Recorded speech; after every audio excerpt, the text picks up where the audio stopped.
坏蛋就在前院，声音就是从那边传来的。走，哥哥带你去帮娘亲报仇，让大坏蛋瞧瞧我们的厉害。好。真的要好好谢谢那位纯姐姐。我不过三言两语描述了一下韩王杀过多少人，手上染过多少血，就吓破了他的胆。若不是那个蠢货闹腾着就喜欢什么君子书生，导致修国公府理亏，怎么可能会有我的今天？有刺客，保护王爷！这是什么呀？该不会有毒吧？王爷，要害就害我，别伤害王爷！王爷，衣冠探明无毒，只是一种特殊的染料。后院西南10丈处，立刻将刺客捉拿。怎么回事？难道这闹事者武艺高强，已经逃走了？也是，能够悄无声息地越过重重守卫，进入这王府后院，必定是一流高手。闹事者跑掉了。回王爷，人没跑，已经捉拿归案了。把人押上来。王爷，押不上来，倒是可以抱上来。抱上来。放开我哥哥，不然周周就代表月亮消灭你们了。一人做事一人当，修风是我放的，你们放开我妹妹。一国欺少，一大欺小，你们算什么好汉呢？妹妹不怕，娘亲说过，邪不胜正。没错，大坏蛋，我们不怕你。你们叫什么名字？是哪家的孩子？为何前来韩王府调皮捣蛋呢？哼，周周凭什么把名字告诉你这个大坏蛋？原来叫周周啊，那你哥叫什么？周周才不告诉你。啊，让本王想想，你是妹妹叫周周，那你哥哥叫范范？才不是，我哥哥叫八宝。原来是八宝和周周。妹妹，你把名字都说了呀？哥哥，我不是故意的。男人的事情我们男人来解决，不要为难我妹妹。大坏蛋打小孩了！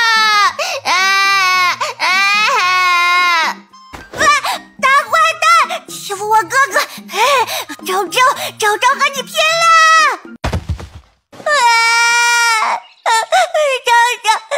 周人头好疼！你们，八宝的肠子断了！周的脑子坏了！诸位，这俩孩子可有谁认识？别哭了，你们爹爹是哪个？说清楚，本王也好把你们送出去。可怜宝宝，时运不济，无良爹爹狠心抛弃，剩下娘儿仨，命途多舛，发霉米饭3人1碗，吃不饱饭，穿不暖衣，憨皮爹爹是何东西？哥哥，这次押上月了吗？押上了，换成感叹句更能表现我们的愤怒。哦，好，憨皮爹爹不是东西。这可真是对活宝啊！哎，别说，对账还挺公正的。诸位宾客，今日出了些变故，让诸位受惊，是本王的过失，回头备下礼物，以表歉意。殿下说笑了，小孩子玩闹而已嘛。我等先行告辞了。王爷，本王还有事要处理呢，今晚住书房，你先回去收拾一下吧。嬷嬷，去查一查那2个小畜生的身份。哥哥，周周现在好高啊！被抱着就这么惊奇，这平日里他们爹爹都不会抱着他们玩耍吗？说说吧，你们到底如何进的韩王府？为什么要在本王的婚礼上捣乱呢？叔叔，我们2个错了，给你道歉，你原谅我们好不好？道个歉就完了？叔叔，这是八宝和妹妹最喜欢的糕点了，送给叔叔当赔礼。叔叔，你怎么不吃啊？你还在生我们的气吗？现在可以说了吗？叔叔，数到3就告诉你哦。3、2、1。八宝粥，娘亲什么时候回来的？今天出门辛苦了，八宝好想你啊！冰心。哥哥说的对，我们好想你的，哎呀，这是谁家的脏宝宝？娘亲，我们错了，爸爸不该带着妹妹玩颜料，还弄得满身都是。娘亲仔细看看，是娘亲家的宝宝啊！不可能，我们家的是2个香宝宝，才不是2个绿乎乎的臭宝宝。香的香的，娘亲，现在是臭宝宝，但洗洗还能要。调皮鬼，娘亲这2日事情忙，需要经常外出，你们就趁着娘亲不在捣乱是吧？现在娘亲很生气，你们说说，是先打孩子还是先洗孩子？娘亲，周周建议边打边洗，双倍效率。妹妹，这个时候就不要追求效率了吧？啊，可是周周都说了。娘亲，要不你再问一遍？主子，穆侧妃的侍女前来禀报，说侧妃晕过去了。怎么回事？侍女说，穆侧妃脸上沾染的绿色染料根本洗不掉。去瞧瞧。摄影，你有没有感觉？主子，您的额头上好大一个王八。本王自己走走，你们不必跟着。娘亲，周周认输了，我们不玩谁先眨眼谁笨笨的游戏了。周周想吃万果，吃完要仔细刷牙。娘亲，这里住着的只有慕云兰，那俩孩子喊她娘亲，还有万果，那是最近2年刚从百越那边传过来的，宫里都不常见，她怎么会有的？娘亲，你也吃。你们吃，娘亲不吃。娘亲不吃，大宝也不吃了。吃吧，娘亲是大人了。节省果子给孩子，还算是大人，当然要吃个大的。娘亲坏，绝交1秒钟。好了，你们去床上等娘亲沐浴完，就去给你们讲睡前故事。娘亲，今天讲什么故事？该讲哪个了？娘亲之前讲了小红帽暴打大灰狼，美人鱼逆袭当海王，林黛玉倒拔垂杨柳，现在该讲灰姑娘修仙战后娘了。好，一会儿给你编，给你讲。八宝呢？八宝不听故事。娘亲，我觉得你之前给我那本《大周朝律法大全》很有意思，八宝还在研究。你看完了？娘亲，八宝已经有了些想法，等我总结好了再告诉娘亲。采花贼，武功再高也怕菜刀，功夫再屌一砖撂倒。小贼，你来错地方了。你不认识我？看来还是个名声在外的。胡闹！你给我吃了什么？东土子，别动，有刺客。孩子，放开我！周周要去找娘亲！大坏蛋，放开我！再不放开，咬死你！娘亲，快救我！周周和哥哥被大坏蛋抓住了！多谢大侠出手相救，现在没事了。孩子们，到娘亲这里来。大坏蛋欺负娘亲，还要杀周周和哥哥！哼！我没有。娘亲，大坏蛋怎么了？没事，娘亲用了点药。娘亲，他是大坏蛋，我们把他绑了，然后写信给汉王府，不给银子就撕票。韩王府？娘亲，哥哥说的对，我们把大坏蛋卖钱，然后拿着钱离开，花花花，买。娘亲，你不是早就想走了吗？走吗？宝贝啊，你这一嗓子，我们直接暴露了。原来是韩王殿下，殿下新婚燕尔，理应陪伴美娇娘春宵千金才是，怎么有功夫贵族踏贱地来我这西院了？解药。你我夫妻的确是不熟，以后慢慢的就熟了。娘亲和大坏蛋在玩什么？谁先眨眼谁笨笨的游戏吗？大坏蛋你输了，娘亲才是最棒的。穆云兰，你是不是应该向我解释一下？他们，介绍一下，八宝和周周，我的孩子。你的？是。你该知道本王问的是什么，他们的父亲是谁？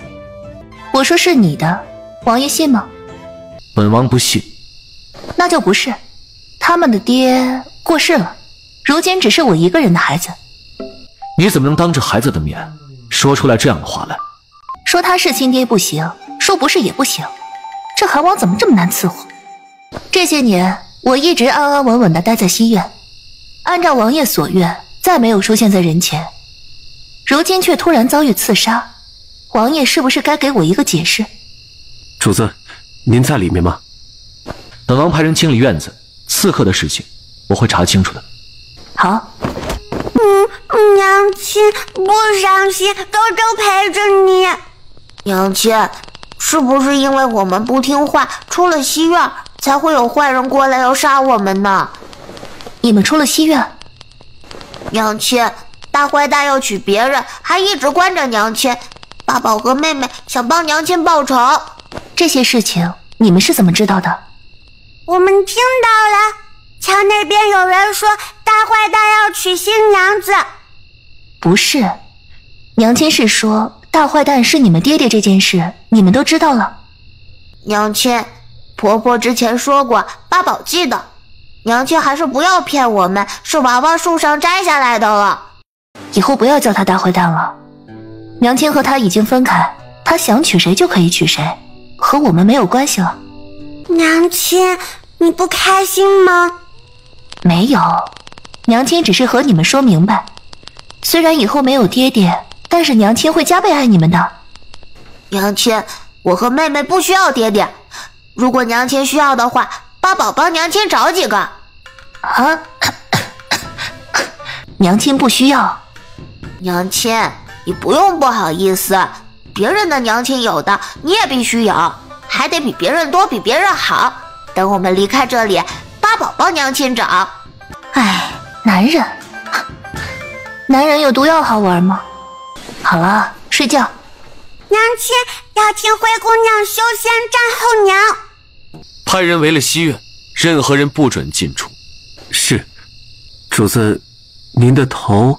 重新检查王府，把全部的砖头都给扔了，包括西院。是，破案了，主子头上的伤是砖头拍的。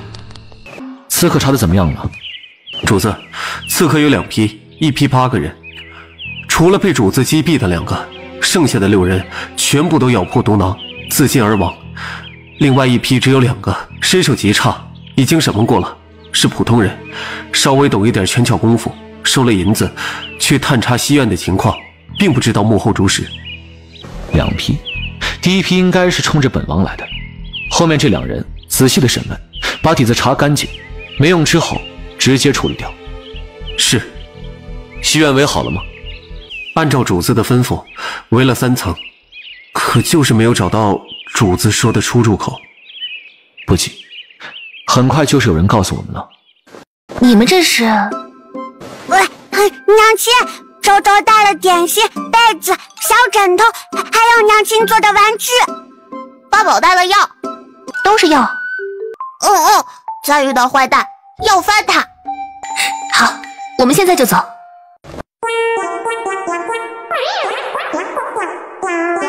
你还当真是一天一个样啊？我变得再快，也只是表面，哪里比得过王爷？把他们带下去吃东西。大坏蛋，我们才不要吃你的东西！不好好吃饭，本王就打你们娘亲！我们使劲吃，只求你！娘亲，你别怕，我们吃的多多的，心疼死他。娘亲别怕，等着我们。你自己把易容退下来，还是本王来？绳子解开，我自己来。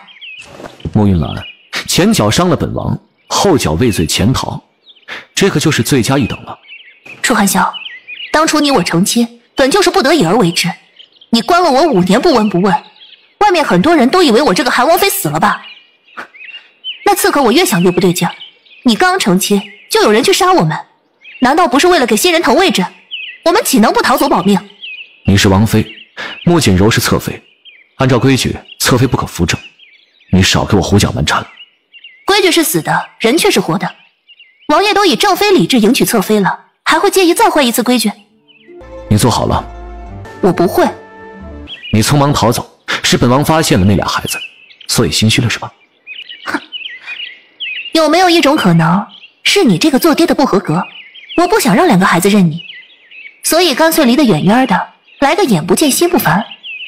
你，王爷，穆侧妃来了。哟，送上门的仇人不踩两脚报仇，好像有点说不过去了。你是？几年不见，妹妹这是不认识我了？穆云兰，妹妹，我们都出嫁了，而且姐妹共侍一夫，我为正，你为侧，你应该称呼我一句王妃，还要恭恭敬敬的行礼才是。王爷，希儿不是被封锁着，怎么如今开了？妹妹，当然是因为你了。妹妹初到王府，按照规矩，第2日必须向主母敬茶，才算是正式入门，成为韩王府的一份子。这不，我一大早就来了。王爷从来没有跟我说过，而且你一身男装。这还不是王爷，妹妹别见怪，夫妻之间的情趣嘛，你慢慢就懂了。王爷，按理说，我向姐姐敬茶是应该的，只是我入府之前，太后娘娘吩咐过，我是以正气之礼入府，3日后入宫谢恩。太后若是问起来，什么？妹妹，你不是早就喜欢王爷多年了吗？还情根深重，至死不渝的。现在因为这点小事儿，你就不顾夫君的脸面找太后告状？你要让天下人都知道韩王府后院不宁，你要让所有人都看韩王府的笑话。我不是。那是什么意思？太后让你以正妃之礼入府，那是她老人家仁慈，你心怀感恩就是了。可不能误解太后的好意，难道太后明着说你是正妃了，把你穆锦柔的身份明着刻入玉牒了？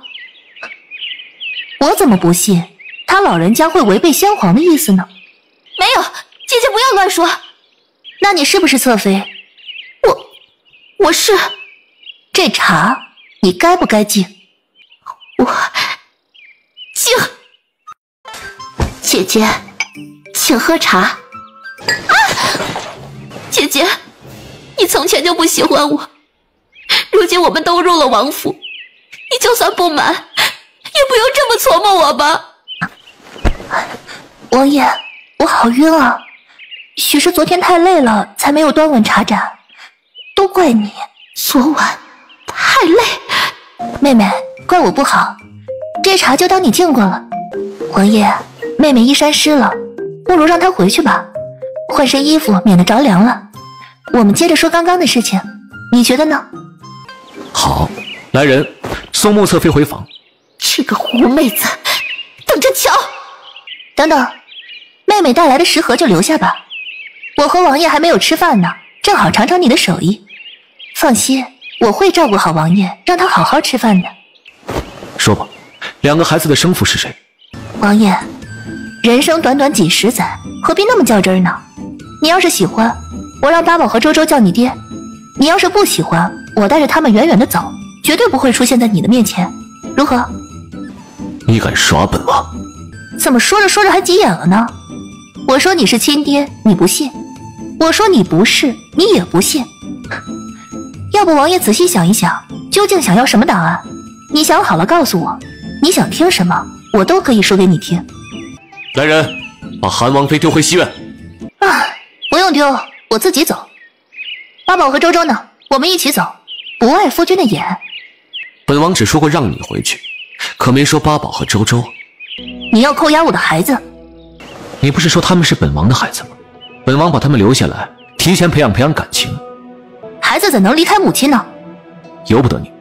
来人，送王妃回去。主子，那两位小祖宗已经快把房顶都掀了，您快去瞧瞧吧。人呢？懒醉居正烤鱼呢。这鱼哪来的？您池塘里养的极品红顶虎头。池塘那么大，他们怎么捞上来的？小公子他往水里扔了超级无敌爆辣球球弹，鱼受不了，自己跳出来的。叔叔，请你吃鱼。叔叔，鱼快烤好了哦。八宝和妹妹不能光吃叔叔的东西，我们也要回报叔叔。当当，正宗萌宝牌爱心烤鱼。这是烤鱼。叔叔，你没见过吗？烤鱼可好吃了，你快尝尝。烤鱼见过，只是没见过蓝色的烤鱼。侧妃，打听清楚了，您走了之后，王妃在书房逗留了好一会儿才离开。除此之外，奴婢还打听到一个重大消息。什么？在婚礼上闹事的那2个孩子，叫王妃娘亲。你确定？奴婢亲眼见到瑞影带着他们前去王爷的揽翠居，他们居然喊着要回西院找娘亲。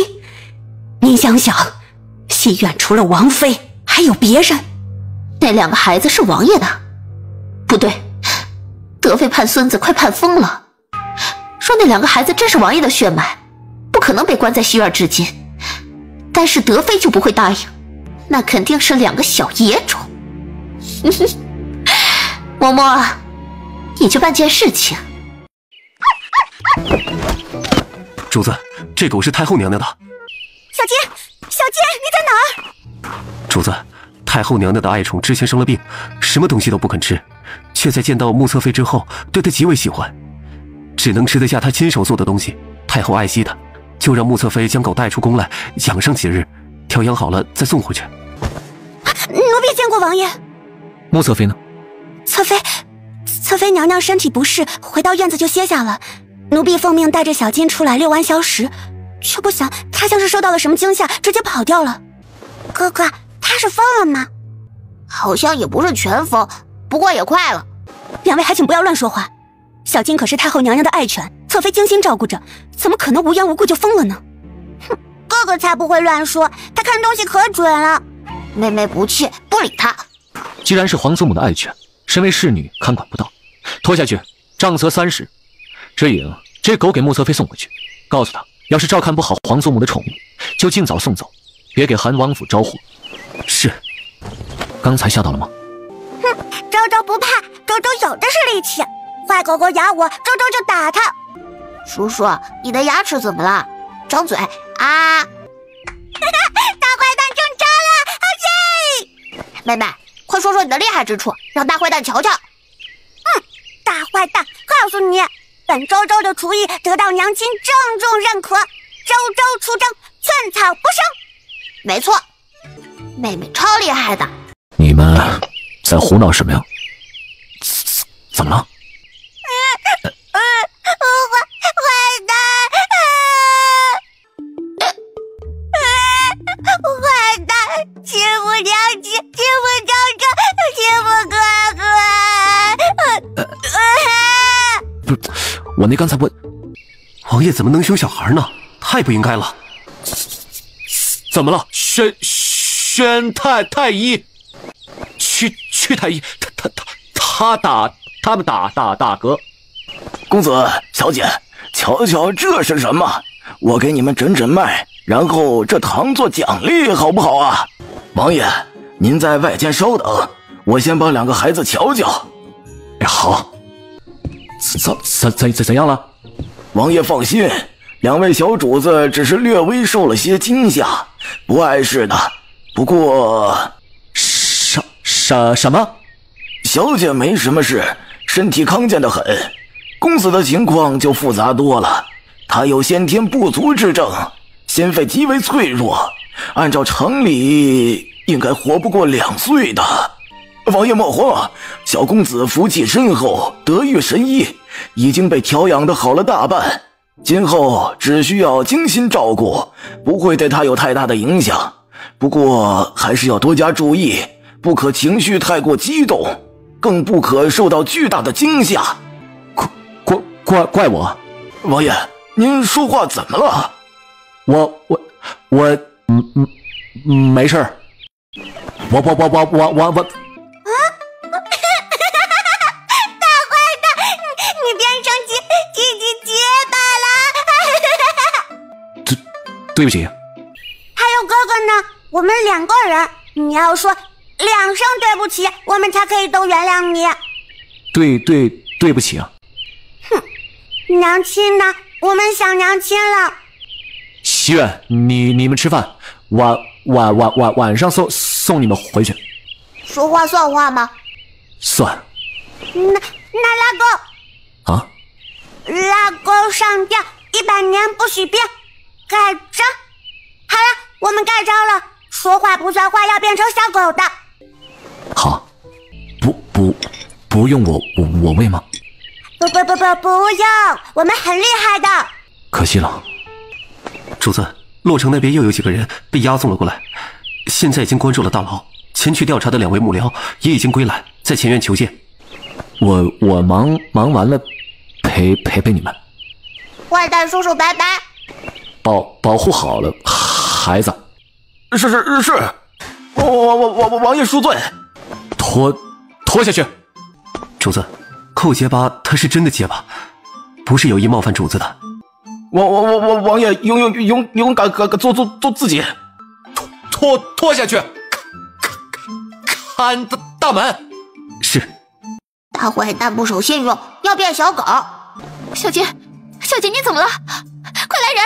小姐被害死了！坏狗狗死掉了！你们2个坏孩子，竟然害死了太后娘娘的狗！来人，把这2个小畜生绑了！你们没有听到本侧妃的话。属下不敢。那还不快把2个小畜生抓起来！这是太后娘娘的爱宠，如今被害死，太后必定追责。你们不捉拿凶手，定会被一并问罪。看来本侧妃是只会不动你们了。好，那就不劳你们动手。春华春景，去把那2个小畜生绑了，放肆！你们的眼里还有没有我这个侧妃？我乃太后赐婚，是韩王府正正经经的女主人。你们公然违抗我的命令，信不信我立刻就让王爷处置了你们？谁？好妹妹，是我，你的王妃姐姐呀。妹妹，看来上次敬茶没有教会你妾室的规矩。慕云兰，你……妹妹，你称呼我什么？王妃姐姐，我好歹也是侧妃，你怎么能直接对我动手？你都叫我王妃姐姐了，还没明白我为什么会动手吗？那我细致的给你说一说。1，从礼义来说，我是韩王妃，我为正妻，你为妾室，我教训你，那是你的福气。2，从情义来看，我是修国公府嫡女，你是庶出，嫡出的姐姐教导庶出的妹妹，那也是理所应当的。于情于理，我对你动手，那都是看得起你，你都该感恩戴德的受着。我是太后赐婚。没错，正因为你是太后赐婚，是我的好妹妹，姐姐心疼你，所以才亲自动手教导，没有让下人来。妹妹自小就乖巧，必是懂我的苦心的，然后牢记这次教导。我说的对吗？妾刚刚一时情急，请王妃姐姐见谅。不过眼下还有更重要的事情，那就是太后娘娘的爱宠被这2个孩子害死了。王妃姐姐说说该怎么办吧。哎呦，乖宝宝，快到娘亲这里来，娘亲要抱抱。娘亲，周周好想你，周周已经1整天没有见到娘亲了。王妃姐姐，这2个孩子叫你娘亲？天哪，王府什么时候有了小主子？王爷怎么从来没有提起过？你也知道八宝和周周是小主子，主子的事情自然是没有必要和你一个妾室讲。王妃姐姐，王爷的子嗣都是要上玉牒的，没有上过玉牒的孩子，那就是不受皇室承认的野种。王爷知道你私自把这2个小野种当成他的子嗣，意图混淆皇室血脉吗？住口！妾身见过王爷，王爷，小姐被害死了，这可是太后娘娘的爱宠啊！如今，王爷，狗嘴角有呕吐的血迹，血迹发黑，略有异味，明显是中毒而亡啊！毒？是。回禀王爷，小姐下午的时候还好好的，吃过的所有东西都记录在册，绝对没有含毒的，唯独什么？不要吞吞吐吐的，快说！小姐傍晚的时候出去玩了一会儿，回来的时候嘴里叼了块蓝色的东西，奴婢抢夺不及，她就吃下去了。似乎是烤鱼，奴婢只捡到一点渣渣。这烤鱼不是小主子们做了给王爷吃的吗？吃了顶多也就是口吃，怎么就能毒死狗了？王爷，烤鱼之中含有砒霜啊！啊，周周做烤鱼的时候没有加砒霜呀？你承认了，烤鱼是你做的，难怪了，小金之前调皮，差点伤到了你，所以你们怀恨在心，故意杀了小金。啊，周周才没有！我们做的烤鱼是给叔叔吃的。什么？给王爷？哼！如此说来，你们不仅毒害了太后娘娘的爱宠，竟然还想着刺杀王爷。不是，你胡说！你们两个不过是小孩子，什么都不懂，自然不会有这样的心思。那么，王妃姐姐，你是不是该认罪了？妹妹是想说，我指使2个孩子刺杀夫君。这2个孩子瞧着也就3岁吧，总不能是他们自己对王爷动了杀心吧？哼，姐姐真是好算计，知道王爷心善，不会对2个小孩子防备，就先是让他们闹事，毁了我和王爷的婚礼，故意接近王爷之后，指使他们趁机下毒谋害。我没有，这是好宝宝，这没有。坏巫婆，诬陷我们！爸爸不气，清者自清，娘亲会证明我们的清白的。我哥哥，王爷，您瞧瞧王妃姐姐，王爷是怎么回事？难道他不介意2个小野种的身份？穆锦柔，你什么时候有千里眼的能耐了？王妃姐姐说什么呢？什么千里眼？你一会儿说我指使2个孩子闹事儿，毁了你的婚礼，一会儿说我指使他们刺杀王爷，图谋不轨。说的有鼻子有眼的，必定是有千里眼，隔着院子就能看到了呗。恭喜王爷，贺喜王爷，妹妹这能力实在是好棒啊！以后王爷再上战场，把她带着探查敌情，岂不是攻无不克，战无不胜了？王妃姐姐，你别胡说，我没那本事。你没有千里眼，那怎么说的好像你亲眼看到我指使孩子作恶了一般？穆锦柔，我把你当妹妹，你凭空诬陷我们娘仨？当然不是，2个孩子闹事是事实，小金死了也是事实。八宝和周周身为王爷血脉，在自己家里玩耍着闹事儿，玩闹过度，你大可以告诉我和王爷，我们自会教导处罚，而不是怀恨在心，指着2个3岁的孩子揣度他们有多恶毒。婚礼仪式确认了，那么小金呢？他被毒死，总算是事实吧？小金的确是被毒死了，必须要仔仔细细的调查清楚。刚刚那个开口举证的侍女，你叫什么？奴婢春花。春花是吧？是你发现了小金吞吃了烤鱼？是。可有其他人看到？没有了。你旁边那个侍女没有看到？没有接触过小金吗？奴婢春景当时在照顾侧妃，并未看到，也没有接触过小金。王爷，你都听到了？啊！你们提着灯笼的都退远些。那是什么？蓝色的光？哇，是蓝花花，亮晶晶的，超漂亮的。妹妹在诬陷我之前，没有让人仔细检查那只烤鱼吧？周周喜欢亮晶晶的东西，做烤鱼的时候在上面撒了夜光粉，只要接触必留痕迹。那个叫春景侍女，你不是没有接触过小金吗？你手上的夜光粉是怎么来的？奴婢，瞧瞧这满手的夜光粉，没少接触烤鱼吧？拿着烤鱼硬是往狗嘴里塞了。奴婢没有。天地万物皆有灵，这小狗被害死了，也会化成冤魂，找人追魂索命。鬼啊！主子，快走！冤有头债有主，这小狗要索命，也是找害死他的人，我们怕什么？不要滚啊！别找我索命，别找我！我不是有意要害死你的，是侧妃。贱婢，是你们害死了小金。小金是太后娘娘的爱宠，不就是平日里调皮咬过你们2口，你们就对她下杀手吗？你们不要命，也该想想自己的家人。杀害太后爱宠，你们全家的贱命够赔偿吗？奴婢们知罪。王爷，妾身有罪，妾身教导不严，竟然让侍女生出了恶毒心思，害了小金不说，还差点误会王妃娘娘和2个孩子，妾身甘愿领罚。妹妹，如今你已经是韩王府的侧妃了，一言一行都会影响到王府的脸面，今日竟然还做出诬陷本王妃和小主子的事情，我这个做姐姐的若不罚你，不让你长教训，那才是真正的害了你。王妃姐姐，妾知错了，不管王妃如何惩罚，妾都认了。第一，你之前口出狂言，无视本王妃，大胆的自称是王府的女主人，该掌嘴20下。第二，你污蔑本王妃和小主子的清白，该杖责20。第三，你的侍女害死了太后的爱宠，你有管教不严之责，也该杖责20。数罪并罚，就掌嘴20，杖责40。小金是太后娘娘的爱宠，如今因为你的侍女亡故，你该抄写佛经100卷，帮小金超度，也算是对太后娘娘有个交代。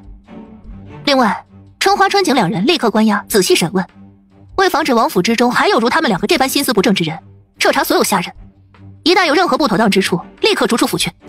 夫君，我这般处置，你可赞同？啊，王爷，王妃姐姐教训的事，妾御下不言，让王爷担忧了。今后一定严格约束下人，再不让王爷为难。另外，这2个孩子，乔只有3岁了吧？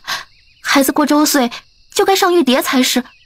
啊，妾多嘴了，王妃姐姐必定有自己的计划。我的孩子就不劳烦妹妹费心了。来人，请穆侧妃领罚。等等，小金可怜，将她送到王爷的院子里，仔细梳洗一番，准备一副小棺材，找个风水宝地埋葬才是。王爷，孩子们受到了惊吓，我先带他们回西院了。跟上。周周，这是干什么？斑斑叔叔，你之前问过好几次了，周周在完成任务。你娘亲和你说什么呢？这个不能说。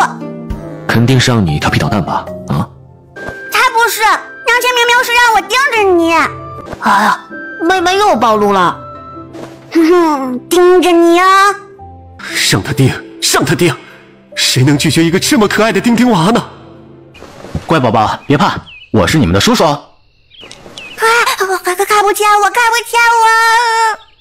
盯着，虽然有人贩子坏蛋，但是周周盯着你呢。嗷嗷！三哥，你是故意的还是故意的？瑞影，安王殿下，您快起来！大闺女大儿子，好白好漂亮的大宝贝。嗷！三哥，给我一个，给我一个。哥哥，这个人好像是吃小孩的大龟佬。妹妹，可以把好像去掉。别闹，会吓着爸爸和周周的。别怕，宝贝们，我不是大灰狼，我是你们的四叔哟，就是你们爹爹的亲兄弟。四叔带你们出去玩，买糖吃好不好？出去玩？真的可以出府吗？爸宝和妹妹都没有出去过，外面好玩吗？今日天色晚，你们如果想出去的话，明天我带你们去，好不好？大宝贝们，你们刚刚不是还想出去吗？娘亲说可以才能出去。娘亲？哦，暮云。四弟，那个四嫂，我口误。那个三哥，这2日你新婚没有上朝，朝堂上因为你的事情都吵翻天了。因为赈灾银两贪墨的案子。不是案子，是你的后院，很多人都在议论，说你堂堂韩王给别人养了孩子，还说慕云兰给你戴了一顶大大的绿帽子。大闺女，谁能拒绝这样一个大闺女？三哥，你把孩子给我养吧，我不怕朝堂议论，更不怕父皇责罚。想得美。三哥，那今晚我不走了，我要和宝宝们一起睡。一起睡。三哥，你别这么小气啊，我不是来拆散你们的，我是来加入你们的。三哥，你别踹人啊，我错了错了。瑞影，送安王殿下出府。让我走也可以，至少让我抱抱八宝和周周。三哥，求你了。送客。三哥，你好冷酷，好无情，好让我崇拜和喜欢。那说好了，明天出府玩。三哥，明天一早我来接你和孩子们，一应花销我全部报销。娘亲，娘亲，八宝好想你哦。周周也想，和哥哥一样想着那么多。娘亲也想八宝和周周。娘亲，周周完成任务了，一直在盯着大坏蛋呢，就这么狠狠的盯。好，周周任务完成的很棒，现在可以玩耍了。下次有任务，组织会主动找你的。收到。不是忙着装修西院，找本王什么事？我的那些嫁妆，王爷是不是可以还给我了？瑞影，带着王妃好好的看一看这嫁妆。是。西院，王妃的嫁妆理应随着您一起入西院存储，只是当初西院建造的时候并没有库房存在，王府下人不多，西院侧面的房屋就一直空着。王爷就让人先将您的嫁妆存在了那里，只等着重新改造完了院子，再存进去。只是后来，西院被封禁，我这个王妃也被关了进来，东西都在里面了。这是娘亲，如果八宝是说如果我和妹妹跟着大坏蛋出去玩，娘亲你会不开心吗？啊？出府吗？今天我们遇到了一个四叔叔，他说娘亲听说过你们口中的四叔，的确是个有意思的人。娘亲，我们可以去吗？可以，不过要带好娘亲给你们的防身药丸。莫云览已经看过他嫁妆了。回主子，王妃已经查验过了。说了什么？王妃的脸色很是不好，吩咐属下将那些箱子都收拾整理出来。箱子？是，王妃说了，那些东西只有箱子最值钱了。主子，时辰不早了，您歇着吧。明日一早，安王殿下还要来接您和小主子们出去玩呢。亲爱的甜心宝贝大乖乖们，四叔来喽！开门，快开门！别躲在里面不出声。三哥，甜心宝贝大乖乖们呢？你是不是把我的大儿子大闺女藏起来了？我告诉你，你这样是极其自私的行为，你这样是要被批判的静静脑子。冷静了。小阴阳，我大儿子大闺女呢？殿下，属下叫瑞影。天色尚早，小主子们应该还在睡着。睡着？房间里除了我三哥的寒气，哪里有我的甜心宝贝大乖乖？小阴阳，你骗我！不敢欺瞒安王殿下，小主子们一会儿就过来了。还有，属下叫瑞影。小阴阳，本王知道了。你说小宝贝们在哪里睡？我亲自去提供温柔叫醒服务。叔叔早上好。早，甜甜宝贝大乖乖们早啊！一夜不见如隔三秋，来让四叔抱吧。哎呀，这也太可爱了，好萌好乖好可爱，好香好软好像拐啊！娘亲说了，不可以捏捏，不可以哦。哥哥说的对，拒绝捏捏，文明为贵，不然就要吃周周一拳哦。三哥，求求了，你把俩孩子送给我吧，我保证以后他们就是我的亲爹。不是，我就是他们的亲爹。那我们就出发吧。三哥，我的亲三哥，两个不能都给我，给我一个也行啊。我拿我以后生的儿子给你换，两个换一个行不行啊？我想了想，乖乖们这么好，两个换一个，三哥你确实吃亏了。那三个换一个，四个，5个，不能再多了，再多我怕我生不出来啊。三哥，三哥，可以抱着周周，但是不能戳小白人哦，那是娘亲给我做的。大乖乖放心，四叔保证绝对不戳哦。看护好了周周，稳重些，别吓着他们。三哥放心，大闺女少一根汗毛，我给自己剃秃瓢。哎呀，大乖乖，你想吃什么买什么，都告诉四叔。四叔今天带足了银两，多多的。不要，四叔，娘亲给周周和哥哥准备了钱的。周周喜欢吗？喜欢四叔给你买啊。买是不好吧？必须买。四叔不能买啊？为啥？买孩子触犯了大周朝律法呀。你后院只有四弟妹一个人，你们成亲了3年都没有子嗣，你可想过纳妾？三哥，不是你当初告诉我男儿要专情，不能朝三暮四吗？我娶了明妃一人就足够了，其他的女子再美都不仙女。三哥，我刚刚说错了，男人虽然要专情，但是若有佳人美成这般样子，我好像也不是不可以啊。开玩笑的，三哥，娶了明妃我这辈子是知足了。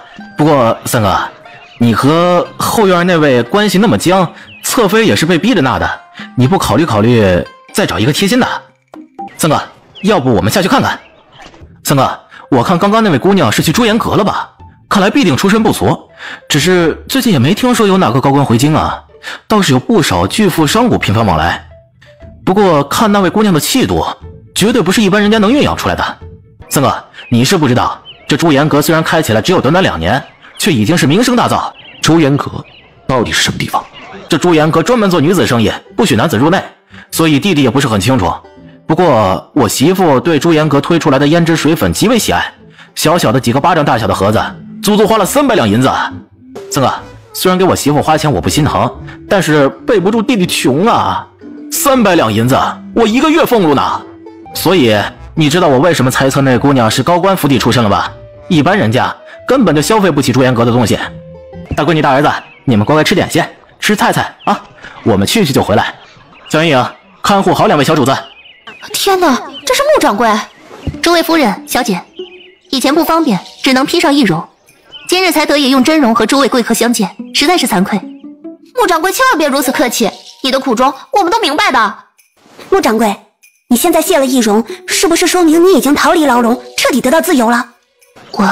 我被发现了，怕是短时间内逃不出牢笼了。穆掌柜，你离开不了那个渣男，岂不是性命堪忧？这该怎么办才好？是银子还不够吗？我再办张8888两银子的至尊卡，这样够吗？不是银钱的问题，是我办理牙牌和录影的事情被发现了。现在那个渣男以孩子的安危威胁我，我不能走。木兰丫头，你说那渣男在哪儿？本夫人去生撕了他。纳兰夫人，是纳兰夫人。见过纳兰夫人，夫人有礼。你，夫人。木兰，你真好看。夫人和穆掌柜一样，都是1顶1的美人儿。以前总以为诸位贵客生得美，心肠善，如今还要再说一句眼光独到。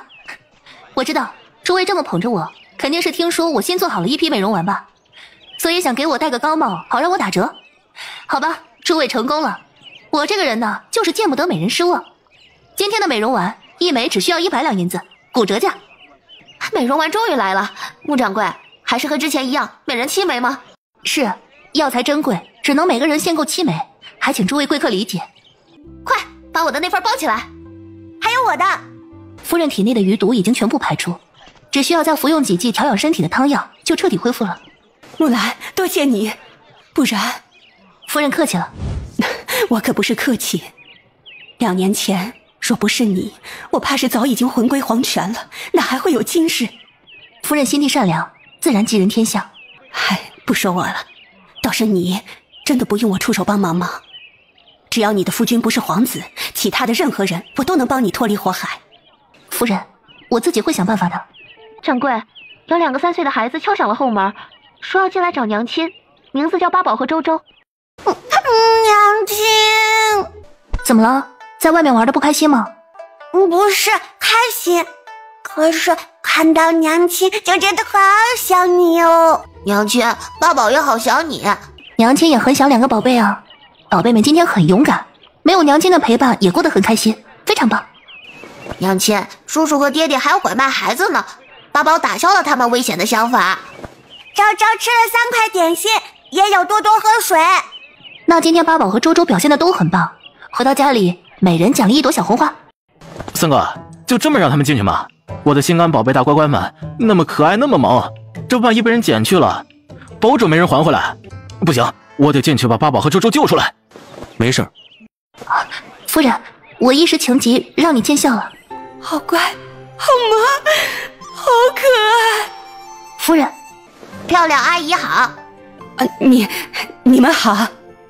夫人，这是我的孩子八宝和周周。好名字。可以抱抱的。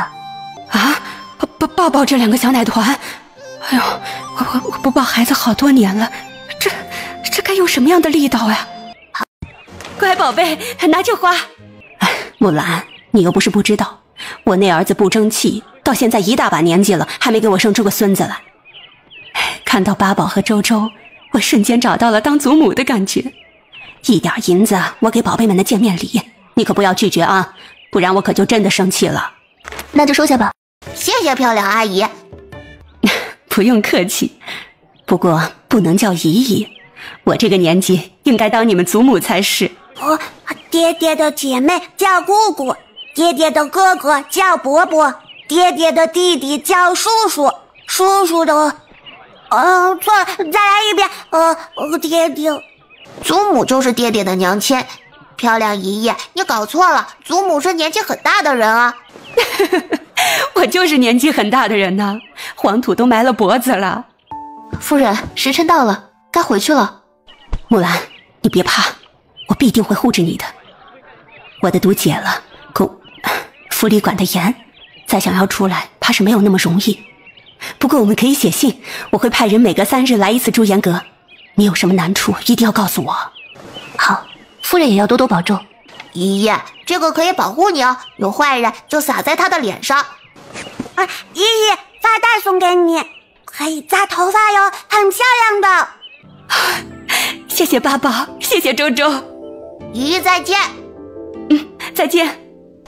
三哥，刚刚那位夫人怎么那么像德妃娘娘啊？出来了，出来了！三哥，快，那位姑娘出来了，她还牵着八宝和周周呢。哎呀，肯定是发现两个大乖乖找不到爹爹和叔叔，所以专门送他们出来找人。果真是人美心善的姑娘啊！多谢姑娘将我家晚辈送了回来，我和我家三哥粗心，没有照料好孩子，还好遇到姑娘，不然啊，真的要急坏了。公子客气了。姑娘是初次来上京吗？朱颜阁可是上京最受各家夫人小姐喜欢的地方，姑娘真是好眼光。只是看你两手空空，必定是因为照料我家孩子而耽误了采买东西吧？实在是对不住，三哥，我的好三哥，弟弟都把路铺到你脚下了，快抬脚继续往上走啊！三哥今天怎么有点走神啊？为表谢意和歉意，该我家三哥备下礼物送给姑娘才是，还请姑娘切莫推辞。你家三哥好像不是很想理我。怎么会？姑娘误会了，我三哥只是性格内向罢了。今日天气炎热，我和三哥在旁边的酒楼开了雅间，不知姑娘可否赏光上去一坐？该我们兄弟亲自给姑娘斟茶致谢才是。这……姑娘，我家三哥一向做得多，说得少，心里必定是感激姑娘的，太过激动，竟忘了向姑娘介绍，我三哥楚寒宵。原来是韩王殿下，久仰大名，失敬失敬。姑娘认识我三哥啊，真是太好了。可否冒昧请教一下姑娘的芳名？慕云兰。哎呀，好名字！原来姑娘叫慕。姑娘，你刚刚说……安王殿下，我说我叫慕云兰。哎呀，太丢脸了！三哥，我耳朵好像瞎了，我得回府去找我家明妃治治啊。那个啥，我先走一步哈。楚景木，三哥，我会照顾好大闺女和大儿子的，你和三嫂好好玩啊。那雅间我包下了。想吃想喝尽管点，弟弟请客，将功赎过。瑞影，带上人跟去保护。是。瑞影带人追了过去，我们先去酒楼雅间等待着吧。好啊，不过王爷刚才说的斟茶道谢的话还算数吗？徐兰，是你吗？是你在里面吗？徐兰，我终于等到你了。你是谁？徐兰，你不用为了保护我故意装作和我不认识的，你我两情相悦，不必顾及旁人。不是我。徐兰别怕，韩王殿下，你贵为亲王，高高在上，利用皇权夺走了我心爱的女子。4年前，云兰就说要与我远走天涯，可是她却被你囚禁，我苦苦等了4年，不会再看着她受苦了。今天，我就要带她走。找死！韩王，我和云兰是真心相爱的，你夺得走她的人，却夺不走她的心。你错，本王还可以夺走你的性命。徐兰，别怕，我把你给我的嫁妆放在了我们4年前约定的老地方，你记得。别杀他！你再说一遍。你不能杀他，楚寒宵，人死了，他说的话就彻底变成真的了。你冷静一点。徐兰，我就知道你爱我，为了保护我，你竟然不惜和他虚与委蛇。我不怕死，为了你我的爱情，我身死又何妨？闭嘴吧你！徐兰，你……宋听雨是吧？徐兰，徐兰，我知道，你都是被逼得没办法，故意演戏给韩王看，你都是为了救我，都是为了我好。王爷，4年前我的确想要逃婚，不过只是因为不喜欢被安排好的下半生，不想一辈子被困于后院，只能在四四方方的牢笼之中生活，所以才编出了喜欢君子书生的谎话。眼前这个宋听雨，我的确认识，不过不是因为和他有奸情，而是因为这人是个骗子。骗子？当初我想逃婚，便计划留下一部分嫁妆当盘缠。当时国公府上下对我看得严，我只能委托穆锦柔来办。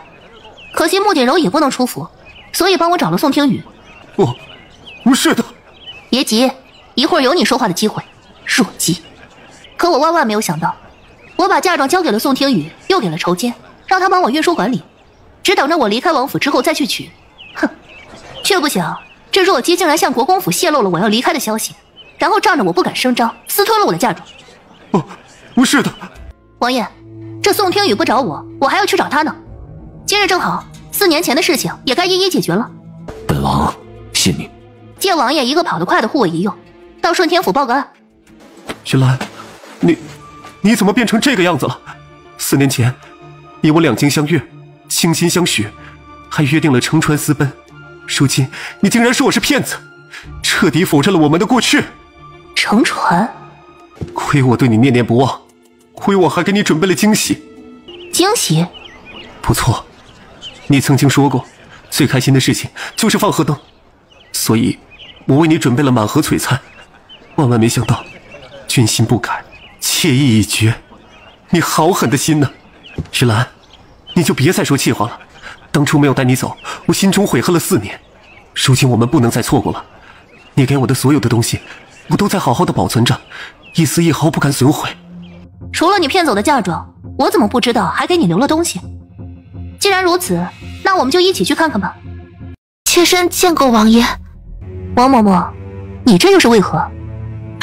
大小姐，您出嫁之后，宋公子一直浑浑噩噩，在街上撞见了老奴。老奴看他可怜，就劝说他要振作。宋公子知道老奴随着二小姐入了韩王府，就追问大小姐您的近况。老奴只能说您安心在西院休养。宋公子心疼您，这才按捺不住，计划着带您离开王府，成就4年前未尽的姻缘。分明就是孽缘！我一往情深，却换来无情辜负。上天，你为何不公？何其残忍呐！府尹大人，不知道诬陷亲王正妃是何等的罪名？轻者流放千里，重者拔舌砍头。刚刚他们的话，府尹大人可都听到了？是，已经听到。你说我们4年前定情，可有信物？有，你亲笔给我写了信，我一直贴身带着。府尹大人，您瞧，这是慕云兰亲手所写。这自己下官也看不出什么，这只能……大人，王妃姐姐的字迹我最熟悉了，我来看看吧。这应当不是姐姐所写。穆侧妃，你怎么能包庇你的姐姐呢？我没有，我只是……老身来看看如何？是君老夫人。老身做这个见证，不知韩王和府尹大人可相信？老夫人可以做见证，还我王妃清白，韩小感激不尽。好，信拿来吧。这信不是韩王妃所写。不可能，我的意思是，事关重大，总是要调查清楚，有凭有据才好。从前并不知道居老夫人和王妃姐姐相识，怎么就识得她的字迹呢？你是？我是韩王新娶的侧妃。老身敢开口保证，自然是有凭有据。韩王和府尹大人瞧瞧吧，明鹤递过去的是韩王妃帮老身调养身体时开具的药方。不可能，这怎么可能呢？放肆！大胆刁民，竟然敢污蔑韩王妃！这宋听雨骗了我的嫁妆，如今又回来胡言乱语，继续行骗，还拿出所谓的亲笔信，要往我头上栽一个与人无媒苟合的罪名。这会儿证明了书信是假的，他又花样百出，拿着当初骗走的东西继续往我身上泼脏水。他今日拿着几封不知道谁写的书信，污蔑我与他有私情，明日就能拿着一块手绢说我与他私相授受。当初我的确动过拒婚的念头，可我为什么不愿意嫁到韩王府？柳姨娘，你和妹妹应该是一清二楚吧？王妃这话我怎么听不明白呢？我一个妾室，平日里见到王妃这位大小姐，从来都是恭恭敬敬，不敢有丝毫逾矩之处。对于王妃的婚事，更是没有插嘴的资格。你拒婚与否，又怎么可能与我一个妾室扯上关系？姨娘不要伤心了，王妃姐姐说什么便是什么，哪里有我们辩驳的余地呢？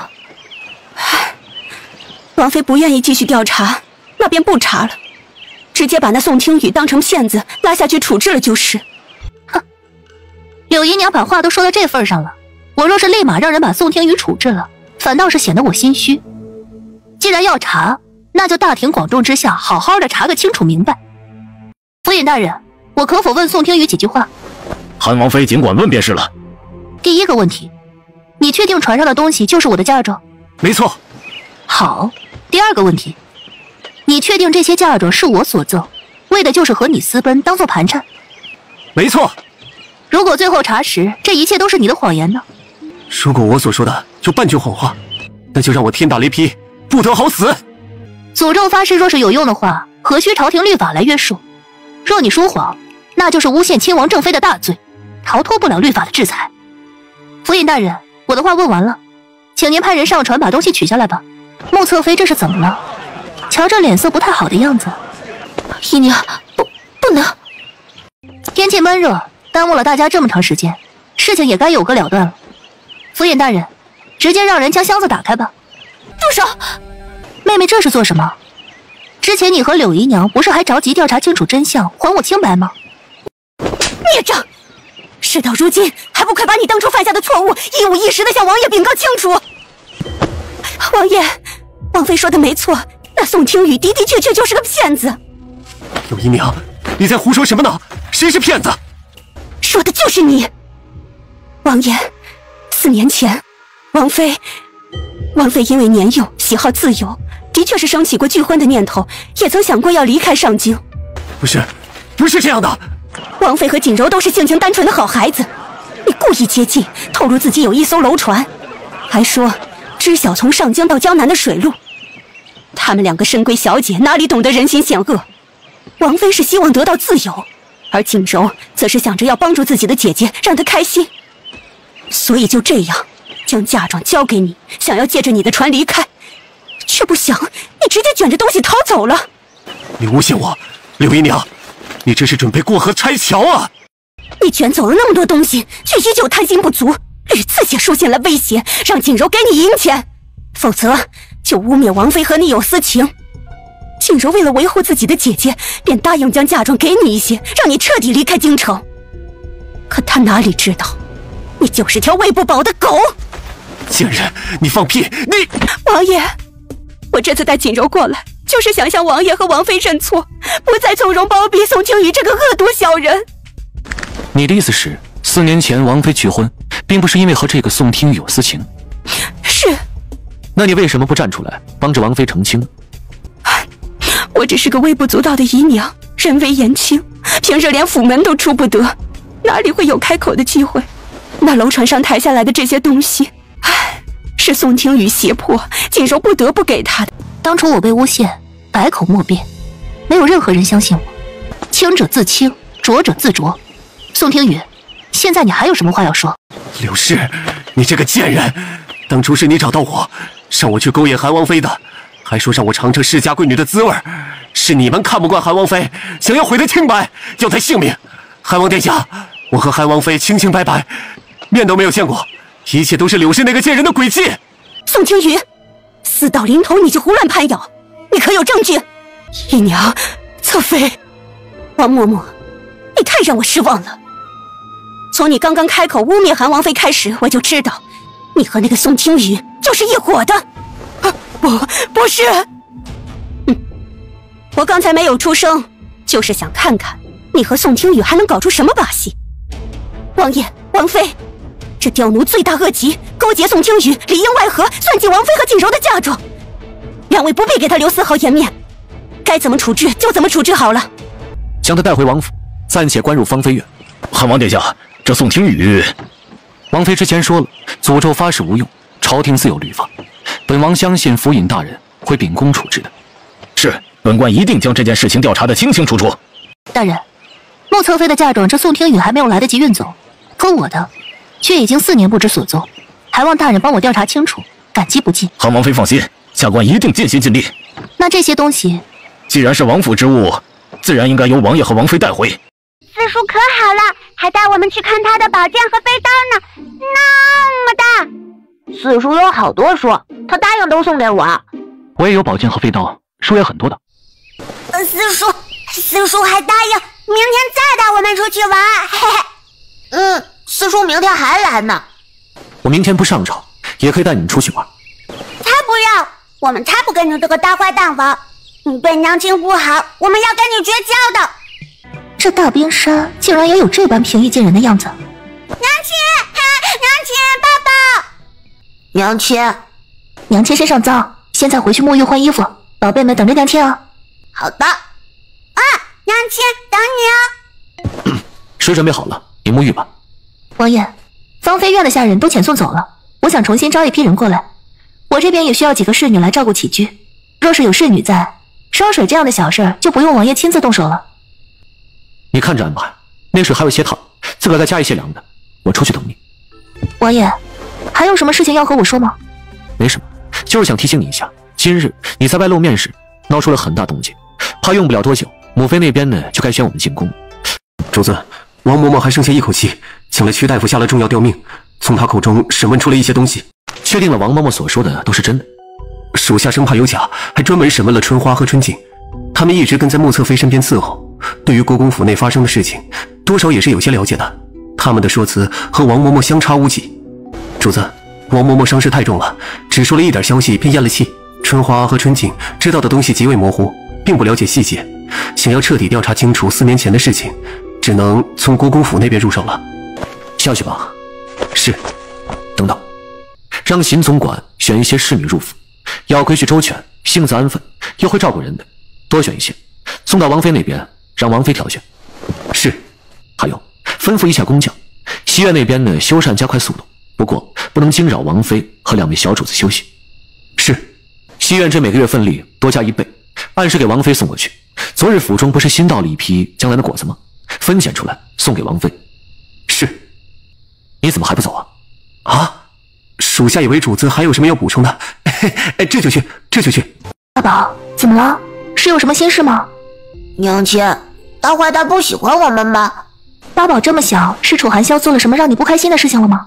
没有，八宝只是听到别人说大坏蛋会把我们都赶出府去，他不会喜欢娘亲，也不会喜欢我们。大宝，你瞧，我们不仅仅长了耳朵，还有眼睛。耳听为虚，眼见为实。很多事情呢，不能只听别人说，也要自己去看看。娘亲，我懂了。我们不仅仅有眼睛和耳朵，还有聪明的脑袋。眼睛看到的，耳朵听到的，都要用自己的脑子想一遍。说的真棒。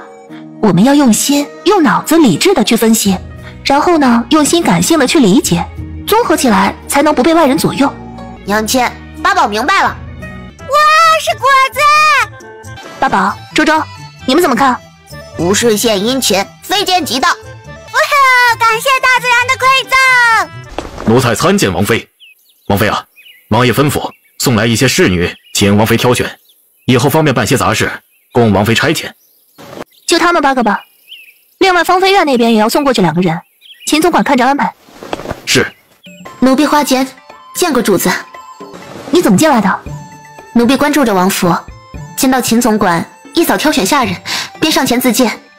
秦总管似乎认识奴婢，问都没问就让奴婢跟着一起入府了。江离呢？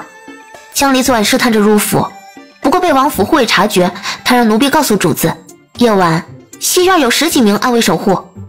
我就知道他没那么简单。柳姨娘伙同宋听雨出手陷害，多亏你和江离的帮忙。主子，这不都是奴婢等人应该做的吗？说起来，还是主子思虑的周全，早早的就做好了准备。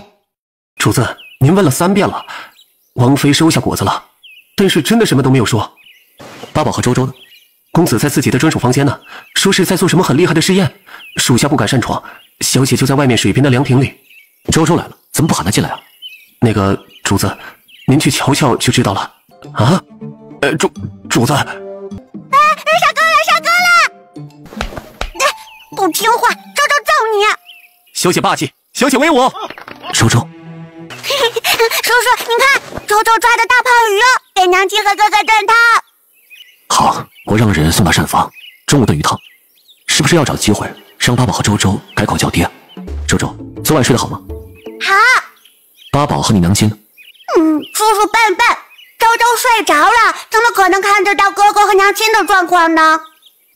今儿个你娘亲有说起过爹爹吗？没有哦。爹爹昨日帮着你娘亲撑腰出气，今日送了各色最好的果子，你娘亲没说什么吗？没有。花姐，上京最近多了不少流民。是，多了至少2成，大多数都是从洛城那边过来的。吩咐下去，周严格歇业。另外让江离带船亲自跑一趟江南，带足了银子，尽可能的多搜集一些方子上的药材。主子，您可是察觉到了什么不对劲的地方？上京管控严格，这里多了2成流民，说明洛城以及周边至少有几千灾民流出，恐怕要出大事。娘亲，我受伤了。是，听瑞影说，皇上当众惩罚了王爷，鞭刑50啊！喂，周周不让你死！爹爹没事儿，就是点小伤罢了，不用担心。爹爹很厉害的，怎么可能会死呢？周周和哥哥一起玩了会儿，娘亲听着不会有事的。屈太医，我来吧，打你的长鞭上裹了铁丝。啊，王妃，王爷受伤严重，后半夜怕是会发起烧来。看我，差点忘了，王妃医术超群，根本不用下官提醒。那下官等人就先告退了，不打扰王爷和王妃休息。等等，屈太医，你不留下看看？有王妃在，下官怎敢班门弄斧？将王爷交给您，再放心不过了。不是，我要照顾孩子们。王妃，您放心吧，属下会照顾好2位小主子的，而且还有侍女们在呢，一定不会出现任何差错。既然有侍女，王妃明鉴，王爷说了，侍女入府是为了伺候您和小主子的，他不用，说是交给侍女，王爷醒来发现之后必定会生气，生气了，伤势好的就慢，好的慢了，还得王妃您来照顾。这，属下告退。有一味药叫什么来着？我得去研究，好好研究，彻夜研究，研究不明白，明天就上吊。你，王爷放心，我只是睡觉，不会对你做什么。你连躺下都不能，也不方便，对吧？分情况。什么情况？你灭蜡烛的情况？哦，这有内力确实挺方便，不仅方便，还省时省力，很厉害，很厉害。四叔叔，四叔的甜心宝贝大乖乖们，四叔想死你们了！四叔给你们带了好东西，正在门口往下卸车呢。哎，你们想看吗？想。好，瑞阳，快带着小主子们去看本王的礼物。森哥，你的伤？王妃帮着我包扎上药，处理好了伤口，又服用了镇痛的药物。昨晚上都没有发烧，这会儿行动起来，只要动作幅度不要太大，就没什么大碍。怎么了？森哥，你第一次和我说这么长的一句话。说正事。森哥，今天早上朝堂闹成一锅粥了。天刚亮，父皇直接下令杖毙了太子宫中3个属官、4名内侍，宫女也大换血。今天一早，父皇对太子的态度不冷不热的，我还是第一次见父皇对他这样。不过这也是他活该，赈灾的银子都敢贪墨，他就不怕夜晚睡不着，洛城受灾的亡魂找他索命吗？有父皇的庇护，他怕什么？事情算是过去了吧？啊，森哥，你都猜到了。森哥，父皇太偏心了，你只是说了实话就被当众鞭刑，丝毫不顾及你多日的辛苦。可太子呢？他赈灾银子都贪，那是多少条人命啊！他四弟，森哥，干脆借着这次受伤称病不再理会，彻底将这桩案子脱手出去。太子那边生怕你再查出不妥，一定会找人接手的。事情已经闹大，有那么多双眼睛盯着，太子也不敢太过分。洛城那边应该能够得到很好的赈济。不用。三哥，难道你打算和太子硬扛到底啊？父皇不会允许任何人动摇太子地位的。太子可以因为父皇的偏心暂时不用受罚，可那些官员、朝廷的蛀虫一个也不容放过。森哥，你尽管放手去做，弟弟永远支持你。不管以后遇到什么问题，我永远和三哥你共进退。皇兄，你尽管吩咐。吩咐倒是不用，就是你对八宝和周周这脾气，了解的如何了？大乖乖们呀，又乖又萌又聪明，又软又香又听话，简直就是梦中情娃。看来了解得很透彻吗？必须的。那你有办法让他们2个改口叫我爹爹吗？皇兄，你的意思是？八宝和周周是我的孩子，我要让他们成为韩王府堂堂正正的小主人，而不像如今这般被人百般议论。不就是改口吗？三哥放心交给我，我现在就去把八宝和周周带过来。周周叫什么呀？坏蛋叔叔。八宝要叫什么呀？叔叔。三哥。啊！三哥。爹爹。叫呀！传皇上口谕，韩王殿下，那2个孩子，怎么？父皇的口谕不是传给本王的吗？传皇上口谕，韩王楚寒萧戾气太重，以至于影响太后凤体康复。从即日起，发闭门抄经100卷。韩王殿下，还不快快领旨谢恩？我家王爷心善，听到因为自己的缘故导致太后娘娘凤体欠安，这是愧疚的失神了。王爷谢恩吧。是，儿臣领旨，谢父皇隆恩，必定在府中好好抄经，为皇祖母祈福。我想着让八宝和周周改口叫我爹。你说什么？不是你说的吗？他们是我的孩子吗？既然是我的孩子，那么叫我一声爹爹，不也是理所当然吗？你试过了？我……八宝和周周不买账啊？想让我帮忙？哎，王爷，你要知道，小孩子幼年的经历是会影响他们一生的。我虽然是孩子们的娘亲，可也不能逼迫着他们做自己不愿意的事情啊，对不对？有道理。是吧？所以啊，得加钱。加钱？不然呢？他们俩是好孩子呀，你……多谢王爷提醒，加双倍。没事，王爷可以先写张欠条嘛，分期付款。分期？没错，花明天的钱还今天的愿，让生活美满，不留遗憾。那明天用钱时候该咋办啊？王爷，做人要有远虑，可也得想得开啊。谁也不知道明天和意外哪个先到来，万一没有明天呢？你岂不是赚到了？乖宝贝。娘亲，娘亲，胖经理不听话，都不会乖乖咬鱼钩。周周想要跳进水里教训他们，可是大坏蛋不允许。娘亲，大坏蛋今天想让我们改口叫爹爹，八宝和妹妹都拒绝了。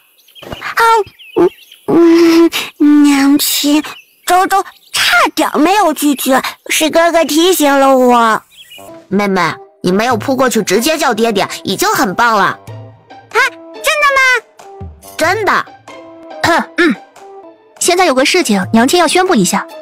娘亲把你们两个的改口权给卖掉了。娘亲，早知道改口能赚钱，八宝和妹妹当初就不应那么痛快的叫四叔啊。王爷，我把八宝和周周带来了。来，孩子们，我郑重给你们介绍一下，这是你们的爹爹。等等，王爷，契书都签了，手印都摁了，这可不能毁约，要付违约金的。不是，改天吧。改口延迟，钱不退的。好，不退。主子，王妃，大事不好了！宋廷宇不知为何在牢中自尽，自尽之前留下了血书，说自己和王妃有私情，而且还说两位小主子是他的孩子。人已经死了。是，顺天府大牢这狱卒是摆设吗？犯人关押其中，想自尽就自尽，还能留下来血书？用不了多久，这血书的内容就会传遍京城吧？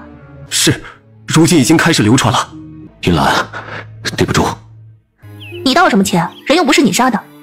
太子是想着用这样的方式逼迫我放弃洛城赈灾银两贪谋案，放过牵扯其中的太子一派的官员。那你准备放吗？他们该杀。既然该杀，那就全部都给他们送走。王爷，准备纸张，我们开始抄经吧。抄经？没错，抄经，诚心诚意的抄完，然后供奉到太后的面前，好好的表一表孝心。八宝和周周也一起抄。孙媳穆云兰见过皇祖母。放肆！韩王妃，太后尚未叫起，你怎能自行其身？放肆！韩王妃，你太放肆了！听闻皇祖母头风之症发作的厉害，孙喜早该入宫请安的，不知道皇祖母现下如何了。你还知道哀家是你的皇祖母？皇祖母哪里的话，这么重要的事情，孙喜还能忘吗？哀家的小金呢？你进宫没把小金带来？皇祖母，穆侧妃上次入宫没有如实告诉您吗？小金死了呀。什么？死了？哀家的小金，哀家的头好疼。汉王妃口不择言，导致太后娘娘身体不适，头风之症再次发作，快去禀告皇上。好疼！太后娘娘，你忍一忍，皇上马上就到了。皇上驾到！皇祖母，您这是怎么了？皇祖母，参见皇上，太子殿下。你们是怎么伺候的？太后怎么能坐在地上？还不赶紧把太后扶起来！皇祖母这是头风之症又发作了，姑来扶吧。太医呢？太后病重，为何不请太医啊？你们这些宫人都是摆设吗？把太医院所有人统统选过来！皇上，下官无能啊！太后娘娘的病症这是又严重了。皇祖母的头风之症不是好了很多吗？怎么好端端的突然严重了？皇上，是韩王妃将太后娘娘气病的。太后本来好好的，见到韩王妃之后就这样了。韩王妃是皇祖母的孙媳，还能冲撞了皇祖母不成？更何况，姑听说三弟和三弟妹这次入宫，可是为皇祖母送上佛经的。父皇，佛经可是三弟一家子共同抄写的，足可见心诚啊！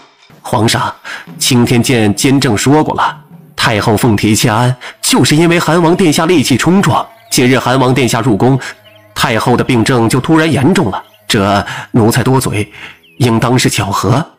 那个孽障呢，还不赶紧让他滚进来！父皇，三弟已经知错了，您罚也罚了，万不能再如此动怒了。父皇，三弟身上有伤，三弟没有体弱，让他们起来回话吧。啊，起来吧，老三，你身上戾气重，现在立刻出宫闭门思过。儿媳参见父皇。何事？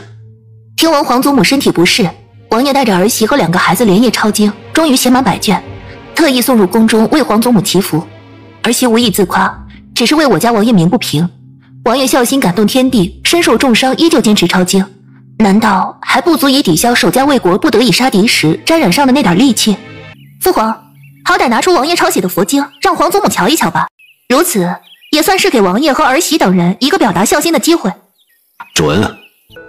哎呦，不疼了，哀家的头不疼了。太后娘娘脉象平稳，头风之症也已经不再发作，大喜大喜呀！皇上，瑶华宫的宫女在殿外跪求皇上救命呢。瑶华宫，德妃。皇上，请您救救我们娘娘吧。德妃怎么了？回禀皇上，德妃娘娘连续3日跪经，为太后祈福，称愿意以身相替，为太后娘娘承担苦楚。刚刚晕倒了，娘娘叮嘱过，万不可将此事声张。奴婢担忧主子，去太医院请太医，却被告知太医都在慈安宫。奴婢不得已，只能前来求助。父皇，母妃之教育儿臣，要好好的孝顺皇祖母和父皇。今日母妃以身作则，可以换来皇祖母的平安，是万幸之事，是儿臣无能，不能为着母妃分担痛苦，心中愧疚万分，请父皇责罚。老三，起来吧，你孝心重，父皇一直清楚。来人，立刻派遣3名太医前去瑶华宫，仔细帮着德妃看诊。皇祖母，德妃为您祈福，三弟抄写经文，真心是感天动地，这才换来您这么快转危为安呢。这些都是韩萧和他王妃抄写的，这字写的是真不错。哀家记得太医院的张院正对书法研究颇有心得。张院正，你瞧瞧这字写的如何？回禀太后，的确是一手好字，微臣钦佩。哀家的小金。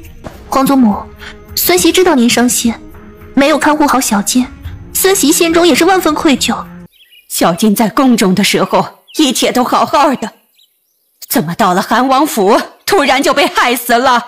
皇祖母，您瞧，这里有几份供词，写明了小金被害的经过，凶手春花、春景2名侍女供认罪责，甘愿领罚。你说什么？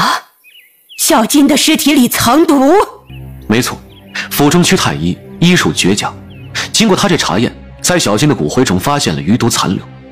孙二想到皇祖母喜爱小金，最喜欢赏赐吃的给他，虽是不知道这毒是什么，可应该和宫中脱不了干系。小金中毒，岂不是说哀家也中毒了？太医，微臣无能，请皇上太后降罪。脉象如何？没有异常。韩萧，你府中的那个屈太医，我记得他是上一任的院正吧？是。那医术肯定是没错的。皇祖母，屈太医这段时间一直废寝忘食地翻阅医书，为的就是找到这种毒的来源。皇祖母允许的话，明日孙媳带他入宫来为皇祖母请平安脉。好，哀家就知道你是个孝顺的。明日按时进宫，哀家在慈安宫等着。参见皇上，参见太后。何事？皇上，今日一早，顺天府尹将一桩人命官司移送刑部，其中牵扯到了皇子，臣不敢擅自做主，特意前来向皇上禀报。皇上，死者乃是宋听女，上京郊县人士，年22，男。5日前在临河码头因韩王妃状告他骗取嫁妆钱财而被捕。昨日在狱中自尽，自尽前留下血书，称自己绝没有骗取钱财，还说……皇上，最近这段时日，上京民意沸腾，议论最多的就是韩王府的2个孩子。如今都在说韩王妃失去清白，还剩下2个孩子，甚至意图混淆皇室血脉。臣请皇上严查。孩子，老三，这怎么回事？皇上，这件事情还是臣妾来说吧。这个声音怎么那么耳熟啊？臣妾见过皇上。德妃来了，免礼。木兰，她怎么在宫中？不对，皇上，臣妾前来是有件大喜事要禀告给您和太后。臣妾本来身体不适，听到这件喜事之后，整个人都精神了。喜事？咱们皇室终于有女娃娃出生了。说起来，都怪韩萧这个孩子。韩萧一直想要有个女儿，之前没少到广度寺祈福上香。4年前有一次回来途中遇到一个白胡子老僧，那老僧知他所求，告诉他命里有女。不过他多次上战场，煞气太重，和儿女命格相冲，所以要想保住孩子，必须和王妃避讳。韩萧自然焦急，谁不知道他和媳妇儿是太上皇赐婚，上天注定的姻缘，这一直避讳，岂不是和太上皇的旨意相违背？还好那老僧说，只需等孩子满3周岁，命格稳固之后就可以了。韩萧是个心眼实的，这几年一直严格遵守老僧的话语。他媳妇儿怀孕生下龙凤胎，他都强忍着初为人父的激动，一心避讳着，连我这个做母妃的都没有告诉我。这不，最近孩子们满了3周岁，他才彻底放心。皇上、太后，韩萧有了一儿一女，还是罕见的代表吉祥如意的龙凤胎。孩子呢？在外面等着呢。外面多热，孩子那么小，放外面晒坏了怎么办？宣进来。儿臣参见父皇、皇祖母。您瞧，我三哥家的龙凤娃娃，我给您带来了。爸宝、周周，快给你们皇爷爷、曾祖母行礼。昭昭拜见皇爷爷，拜见。不可！礼部尚书御前宣华，该当何罪？安王殿下，我乃朝廷命官，本王乃当朝皇子。皇上，你小声点儿，朕没聋。王爷爷，你好威风啊！有吗？也还好吧。比你们父王如何？父王是啥？妹妹就是换爹爹了。皇爷爷，娘亲说了，你是大龙龙，是最厉害的。哈哈，没错，朕的确是真龙天子。皇爷爷真的是大龙龙。皇上，2个孩子的身世尚且存疑，还是要先明确才是。父皇，当时为儿臣探查命格的高僧，乃是广惠寺了尘大师。父皇可以把人宣入宫中进行问询，朕有办法查验这2孩子的血脉。先皇曾经告诉过朕，老楚家这女儿金贵，若是有女儿出生，身上必定要带着楚家的印记。这事儿在皇家族谱上都有过记载。皇上，可是后腰处有一胎记，是月牙状。没错，这就是我老楚家的血脉，他们就是我老楚家的宝贝。好啊！父皇，您有孙女了，恭喜父皇，恭喜皇祖母，还有3弟和3弟妹，恭喜！恭喜皇上、太后。韩萧，你可当真是沉得住气？若是朕有了公主，早就昭告天下了。父母之爱子，为之计深远。父皇，您是君也是父，应当是明白儿臣的选择。为了八宝和周周，儿臣即便再怎么煎熬，也会忍着。现在好了，3年之期已至，八宝和周周不用再有着任何的避讳。韩萧，以前朕总感到你的心性太过冷硬，如今看来，你啊，只是不善表达罢了。王爷爷，我们见到了你，现在是不是就要被杀掉了？八宝都听到了，他们说八宝和妹妹是没有爹爹的孩子，还说一见到黄爷爷，黄爷爷就会让人把我们杀掉，通通杀掉。黄爷爷，杀掉了八宝，可不可以放过娘亲和妹妹？我们有娘亲和爹爹的，我们不是没人要的野孩子。恭喜皇上、太后，皇家终于有女儿了。定然是皇上英明神武，感动了上天，所以才赐下龙凤祥瑞，圆了皇上多年的心愿呐。皇上恕罪，老臣太感动了。这样的大喜事应该万民同贺才是啊！今日老臣有幸见到龙凤祥瑞，必须要表示庆贺，请皇上允许老臣献上2000两，聊表心意。黄金，皇上恕罪，老臣太过激动，竟然没把话说清楚，是黄金。皇上，臣也是想将事情调查清楚啊。朕明白，朕给你时间好好调查，什么时候查清楚了，什么时候外面不再议论朕的孙子和孙女，你什么时候再回来述职吧。皇上息怒，微臣也是为了皇室血脉的纯正。眼睛不好就挖出来当炮给踩了。你瞧瞧八宝和周周，莫非长得和朕不是一模一样吗？你说呢？回禀皇上，您说的对。中午了，让德妃带你们下去吃好的，可好？王爷爷，你也要多吃东西哦，这样才能长高高、长胖胖。好，皇爷爷记下了。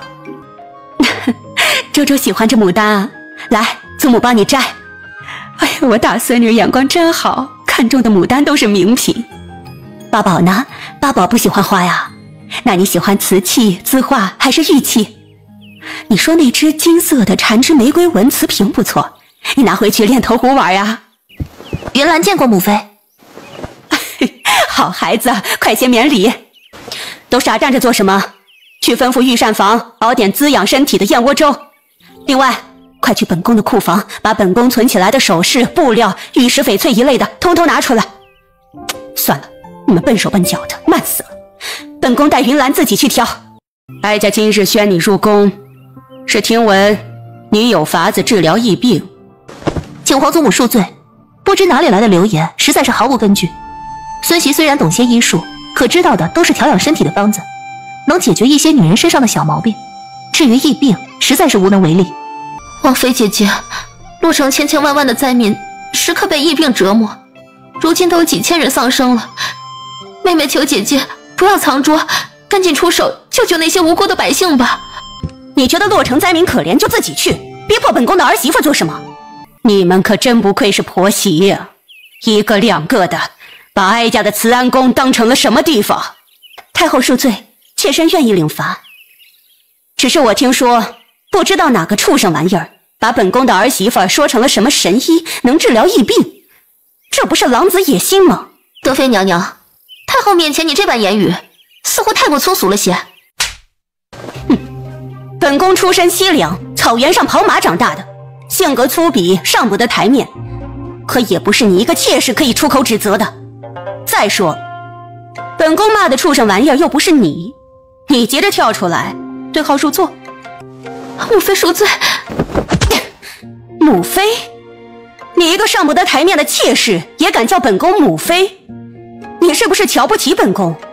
德妃娘娘，妾知错，可是妾真的没有坏心呢。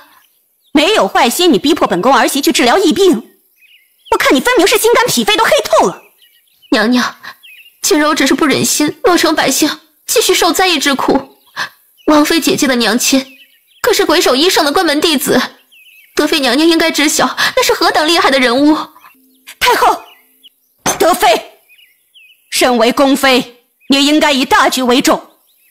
来人，去告诉皇帝，让他来定夺。母妃，那就请父皇来吧。德妃，你们婆媳来和太后请安。见过皇上。太后经过了祛太医的治疗，头风之症不再发作，云兰大功一件，该赏。皇帝，云兰可不仅仅能立下这一件大功，还有更大的功劳呢。哦，皇上，王妃姐姐是鬼手圣医的徒孙，乃是名副其实的神医。如今洛城疫病越来越严重，姐姐若是能够前去帮忙，一定能拯救洛城灾民于水火的。你知道？外面都传遍了。传遍了？朕怎么不知道啊？哪个传的呀？皇上恕罪，这件事情奴婢也不知道从何传起。总之，现在已经是人尽皆知了。父皇，儿臣愿意前往洛城。韩王妃，洛城的情况，儿媳听说了，今日一早传来的最新消息，洛城疫病横行，官员为了防治疫病传播，已经下令封城。不错，只是这是前7日的消息，如今洛城的情况如何，谁也不清楚。不过大概率只会更糟。你确定要去？是，儿媳身为皇家妇，自然也该为大周安宁贡献一份力量。儿媳从来没有说过自己是神医，也没有碰到过疫病。不过为了洛城灾民，愿意勉力一试。好，不愧是朕的儿媳。传旨，韩王妃深明大义，自愿前往洛城解百姓之困，赐盘龙金牌，见金牌如面君，各州府竭力配合，若是有悖逆者，格杀勿论。儿媳谢父皇。云兰，快起身，你跟韩萧一样，都是好孩子，今日所做之贡献，朕看在眼里。等你们平安归来，朕亲自设宴，帮你和韩萧接风洗尘。好。哦，对了，妹妹也很是关心洛城百姓，不如和我一起为那边的灾民尽一尽心意。姐姐，我受了伤，还要侍奉太后，怕是不能陪着姐姐一起前往。是吗？那真是可惜了。哦，对了，妹妹嫁入韩王府，带了不少嫁妆呢，不如捐出一部分来给洛城灾民当做买药的钱吧。不知道妹妹是否舍得？我也听说了，你的嫁妆有80台吧？那就拿出一半来。是。一个妾室也敢有这么多的嫁妆？修国公府是连最基本的规矩都忘了？姨娘掌家，哼，果真是上梁不正下梁歪。修国公罚俸1年，那什么姨娘禁足抄经。至于你，韩王与韩王妃都为洛城尽心竭力，你身为侧妃，自然不能作壁上观，每日归京4个时辰，只能多不能少，潜心的诵读经文，为2位主子祈福，直到他们平安的归来。见过太子。三弟妹，你们能够平安归来，大哥的心中实在是高兴啊！都是一家人，快免礼。礼不可废。父皇和百官在殿中等着给你们接风洗尘了。景木，这一趟你同样也出力不小啊。太子大哥，我可不是出力不小嘛，你是不知道，我三哥弄来粮食一车又一车，我跟着搬来着，胳膊都要断了，可累了。哎，太子大哥，父皇准备怎么赏赐我三哥三嫂？我出了那么大的力，怎么也能跟着受点赏赐吧？比如给我10几万两银子之类的。这，太子大哥，你是好人，之前我闯祸总是你帮着求情，这一次你帮我多要点赏赐，回头我分你一半也行啊。四弟，父皇还等着呢，你亲自去问问不就知道了。也好，三哥三嫂，快走，我都等不及了。八宝不急，坐着休息会儿啊，和皇爷爷一起玩小鸭子，你瞧，胖墩墩的多可爱呀。王爷爷，龙椅不能擅坐，坐了是大不敬，要掉脑袋的。八宝还是很喜欢自己的脑袋的，不能掉哦。皇爷爷，爸，娘亲，嘿，小心，台阶高，八宝小心点儿。娘亲，娘亲，周周想死你了啊！快让韩王妃坐下，另外吩咐膳房熬点冰糖雪梨水过来，少放糖，不能太甜了。八宝和周周啊，小奶牙稚嫩，糖吃多了会把牙齿吃坏的。皇上，八宝和周周年纪小，又是第一次离开母亲这么久，想念得很，失礼之处还请皇上见谅。哇，爹爹也抱周周。老三，你怎么回事？都把朕的乖孙女给扎到了。儿臣见过父皇。好，快起身，这一路辛苦，快坐下，把你们这些时日的见闻好好的跟父皇说一说。三弟，你和三弟妹离京之后，父皇一直很是担忧，快些仔细说说洛城的经历，好让父皇安心呢，也让姑和其他大人们学习，借鉴一些经验，以后再遇灾祸，定不能如这次一般手忙脚乱了。父皇、太子大哥，你们是不知道，这一次洛城赈灾真是苦啊。父皇，出去2个月，儿臣终于可以安心的吃一口饱饭了。三弟、四弟、三弟妹，你们这一次前往洛城赈灾，的确是辛苦了。父皇，儿臣以为应该好好赏赐他们才是。父皇、太子大哥，我说的不是我们苦，洛城水灾本不应该如此严重，却因贪官延误、贪没赈灾银两而导致民不聊生，此乃百姓依苦。后贪污案被查，却没有以雷霆手段处置，从而导致某些官员心存侥幸，2次延误赈灾。只想活下去的百姓被安上暴民的名号，死伤者不知凡几，此乃百姓2苦。无粮无家，一子而食，已经是人间惨剧。可官员不作为，对灾情掌控不充分，甚至刻意让洛城数以万计的灾民自生自灭，从而引得发生疫病，雪上加霜，此乃百姓三苦。父皇，我们的受苦由您疼惜，可百姓们的苦楚又能向谁来诉说呢？父皇，儿臣不善言辞，父皇您是最了解的。儿臣王妃这所言，句句是儿臣的心中所想。洛城灾祸虽是平息，可死去的都是大周朝的子民，这样的伤痛，怕是一生都无法抹去的。父皇，儿臣等人不要什么奖赏，只希望这一回洛城一案可以给天下官员一个教训，希望这样的苦难不要再降临到大周百姓的头上。父皇，儿臣也不要赏赐，经此一事，儿臣也想明白了，不能再虚度时光。以后再有什么差事，您派遣三哥前去的时候，别忘了儿臣。儿臣定然竭尽所能，帮三哥打下手，为咱们大周朝出力。爸爸也要出力的。韩王、安王，韩王妃为国为民，实乃大周之福啊！韩王之前战场领兵，已经立下了赫赫战功。这一次调查洛城案，临危不乱，处置果决，以最快的速度稳定了洛城。朕心甚慰，韩王妃巾帼不让须眉，身为女儿身，却只身的前往洛城，平息灾祸，救助万民，乃女子典范。安王也不错，以往总感到你贪图享乐不着调，如今事业成长了，以后要多跟着你三哥学习。你们都是好孩子，不过大周有律法，朝堂有规矩，朕亦是赏罚分明。韩萧已是亲王之尊，这尊位上是没办法再提了，从即日起向亲王双奉。至于说韩王妃，皇上，有件事情微臣本不该在这个时候提起的，可事情牵扯到了许多的官员家眷，微臣不得不说，韩王妃设立了朱颜阁，那是单独服务女客的地方，不仅有裁缝、量体裁衣，帮官员女眷提供衣服，还有医者为其诊脉调养身体。最重要的是，朱颜阁中的药丸卖的价格奇高，微臣了解过，一枚简简单单的美容丸竟然卖到了100两银子一颗，每次贩卖都是每人限购7枚，这就是700两银子。皇上，这分明是借机敛财。另外，朱颜阁有意讨好，引得诸多官员女眷逗留。这2年，韩王妃隐姓埋名，改变容貌，隐瞒身份，就刺探消息，讨好串联官员之嫌。太子，朱颜阁你可听说过？对此有什么看法？父皇，儿臣对朱颜阁有所耳闻，不过了解不多，只知道是3地府中的产业，具体做什么的，儿臣没有过多打听。不过儿臣相信3弟的为人，他不是喜欢结党营私、使用算计的。皇上，微臣惭愧，对家中女眷约束不力，竟是让他们沉迷购买什么美容丸，还在朱颜阁聚集，失了体统，请皇上降罪。皇上，微臣也要请罪。父皇，说起朱颜阁，儿媳有一事，正想禀明父皇。敢问诸位大人，还有要出来为自己家人请罪的吗？看来没有大人要请罪了，那我就要向父皇求恩典了。恩典？是，父皇，这个恩典不是儿媳为自己求的，而是为朱颜阁所有的客人求的。朱颜阁开办之初，儿媳的确隐瞒了身份，为的就是不想让人误会，说韩王府敛财，勾连官员女眷。可没想到张御史还是参奏了我。微臣只是实话实说。父皇，朱颜阁开办至今，刨去成本，总共盈利15万两。皇上，您都听到了，15万两，足足15万两啊！啊，谁？皇上面前公然殴打朝廷命官，简直放肆！皇上，昭昭，打断别人说话是不礼貌的，你为什么总打断我娘亲的话？哼，你娘亲没有教过你，好宝宝要懂礼貌吗？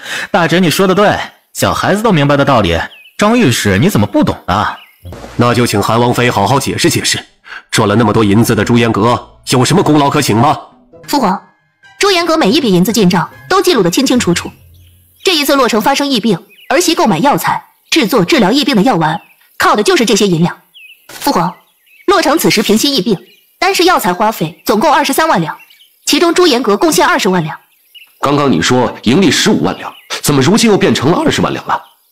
儿媳离京前往洛城之前，庆国公府君老夫人、安顺侯府大房卢夫人等一共16位客人，捐献首饰银两，总计白银5万两。这些账目上皆有记载，购买药材的产地、价钱、运送途径、使用情况，账册上也记录得清清楚楚。父皇可请人检验。皇上，臣在核算洛城赈灾银两的时候，就觉得账目不对，尤其是治疗疫病的药材花费，理应该是很大的一笔支出才是啊。本想着等韩王和韩王妃回京询问清楚之后，再向皇上禀告，却没想到原来购买药材所用的银两，竟然是韩王妃支出的。王妃大义，下官万分钦佩啊！其的初衷并不是赚取多少银两，所以赚到的银子始终都是好好的存着，等着有合适的机会拿出来回馈百姓。朱颜阁的客人们也是善良之人，得知儿媳前去洛城，纷纷主动捐款，希望对洛城灾民有所帮助。洛城疫病平息，不仅仅是儿媳一个人的功劳，朱颜阁所有有爱心的客人们同样功不可没。儿媳想做的就是为他们请功。韩王妃不愧为女子楷模，朱颜阁的客人们也是好样的，该赏。多谢父皇。父皇，儿媳斗胆，不知能否请父皇为朱颜阁题字？有了御赐的招牌，想来以后像张御史口中的那些误会，应该就不会发生了吧？皇上，臣妾觉得这个赏赐极好。文武百官为朝廷尽心尽力，身为官员家眷，自然也有报国之心。只不过女子身份，做事难免受到诸多限制。不过这心意却不打折扣。正值中秋佳节，不如就辛苦皇上多提几幅字，并着月饼一起送出宫去，赏赐给那些女眷。诸位爱卿以为如何呀？皇上圣明，微臣等人叩谢皇恩。好，来人，准备笔墨。父皇，您写了那么多字，必定是累了。八宝和周周沉甸甸的，别累到了您。真不累，抱两个乖宝怎么会累呢？看时间，这宴会也该结束了呀。父皇，时间也不早了，八宝和周周也该睡觉。不错，时辰不早了，你们都散了吧，朕也该回去休息了。父皇，儿臣和王妃这就马上出宫，您把八宝和周周给儿臣吧。楚含笑啊，你什么意思啊？皇上，八宝和周周必定也想自己的爹爹和娘亲。八宝和周周跟着皇爷爷最好，他们自己都说了，对吧，乖宝？父皇，八宝和周周是儿臣的孩子，天下这万民都是朕的孩子。父皇，您如果想念这八宝和周周，儿臣自然会带他们入宫拜见的。朕现在已经开始想了。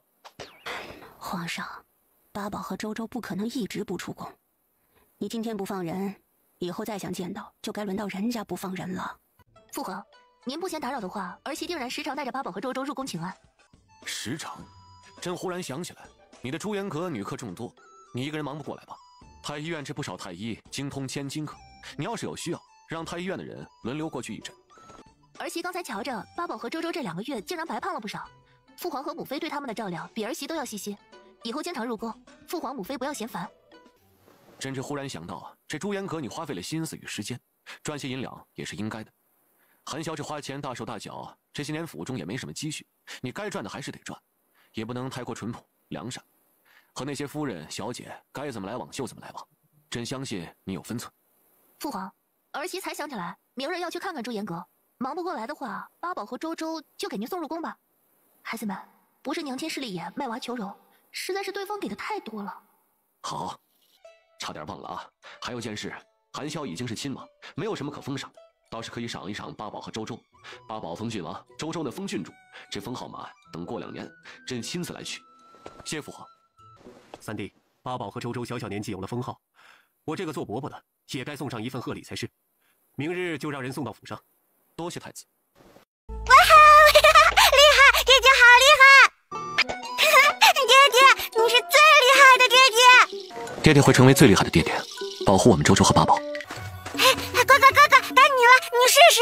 爹爹抱着打拳，周周像在飞哦。不用了，哥哥不喜欢。八宝试过之后才知道喜不喜欢，现在愿意试试吗？八宝不喜欢打拳的话，爹爹还会刀、剑、戟、棍术也会一些，不过不怎么精通，爹爹可以学。不了，哥哥真的很好玩的。爹爹会保护好八宝，不会让八宝受伤的。八宝可以给爹爹一个展示的机会吗？爹爹可以教八宝和周周功夫，既可以强身健体，也可以保护自己。周周要学，周周要保护哥哥和娘亲，还有爹爹。八宝会努力学的。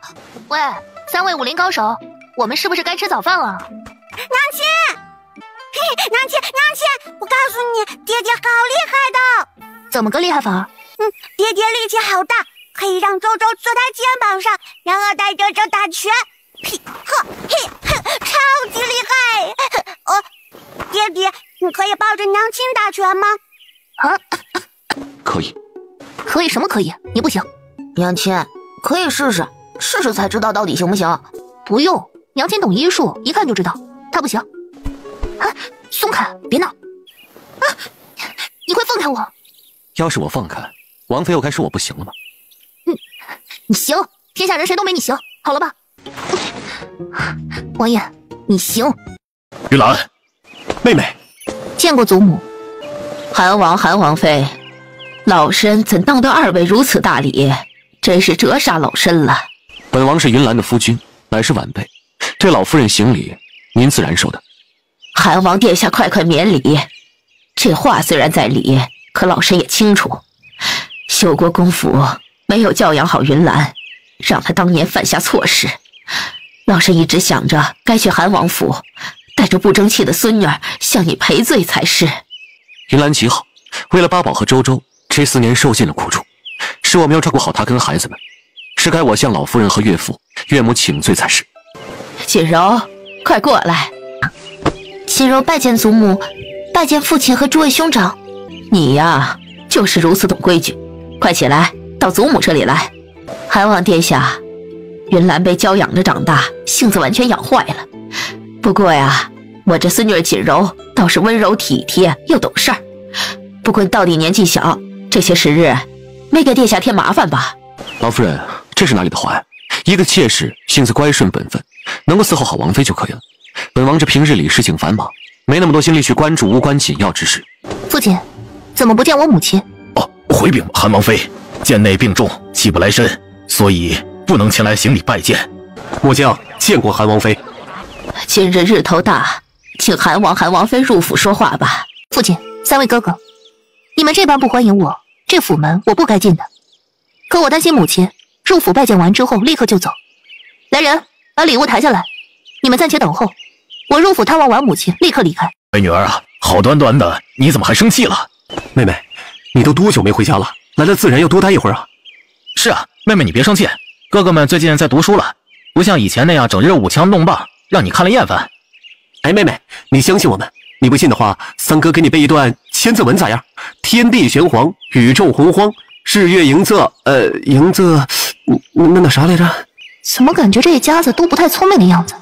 父亲和哥哥拦着不让我走，这是欢迎我回娘家的意思？乖女儿啊，你这是说的哪里的话呀？这里是你的家，爹爹和你的哥哥们日夜盼着你回来呢，怎么会不欢迎呢？父亲，哥哥，虽然我嫁人了，可也是修国公府的小姐。出嫁后，我第一次带着夫君回娘家，是想让父亲和兄长们看看我过得是否安好。韩王尚且行了晚辈礼，你们对我却是一口一个韩王妃的。知道的是我们国公府规矩重，对皇家全心全意的敬重，可不知道的还以为父亲和兄长们是彻底和我生疏，不喜欢我再来国公府呢。乖女儿啊，爹爹可没有那么意思啊。母亲，您瞧，我就说云兰嫁了人，也还是我的乖女儿。您非说要重规矩，不能给她丢脸。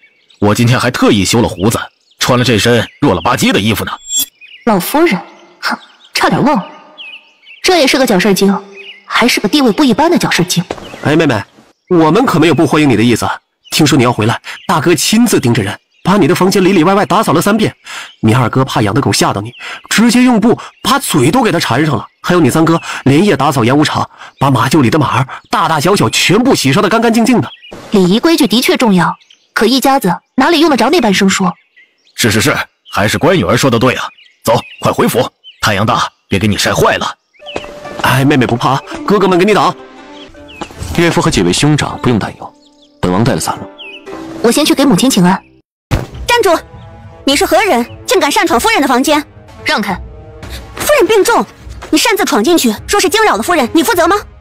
我是慕云兰，还不能进房间看自己的母亲了？见过大小姐，夫人正在调养，您还是等等。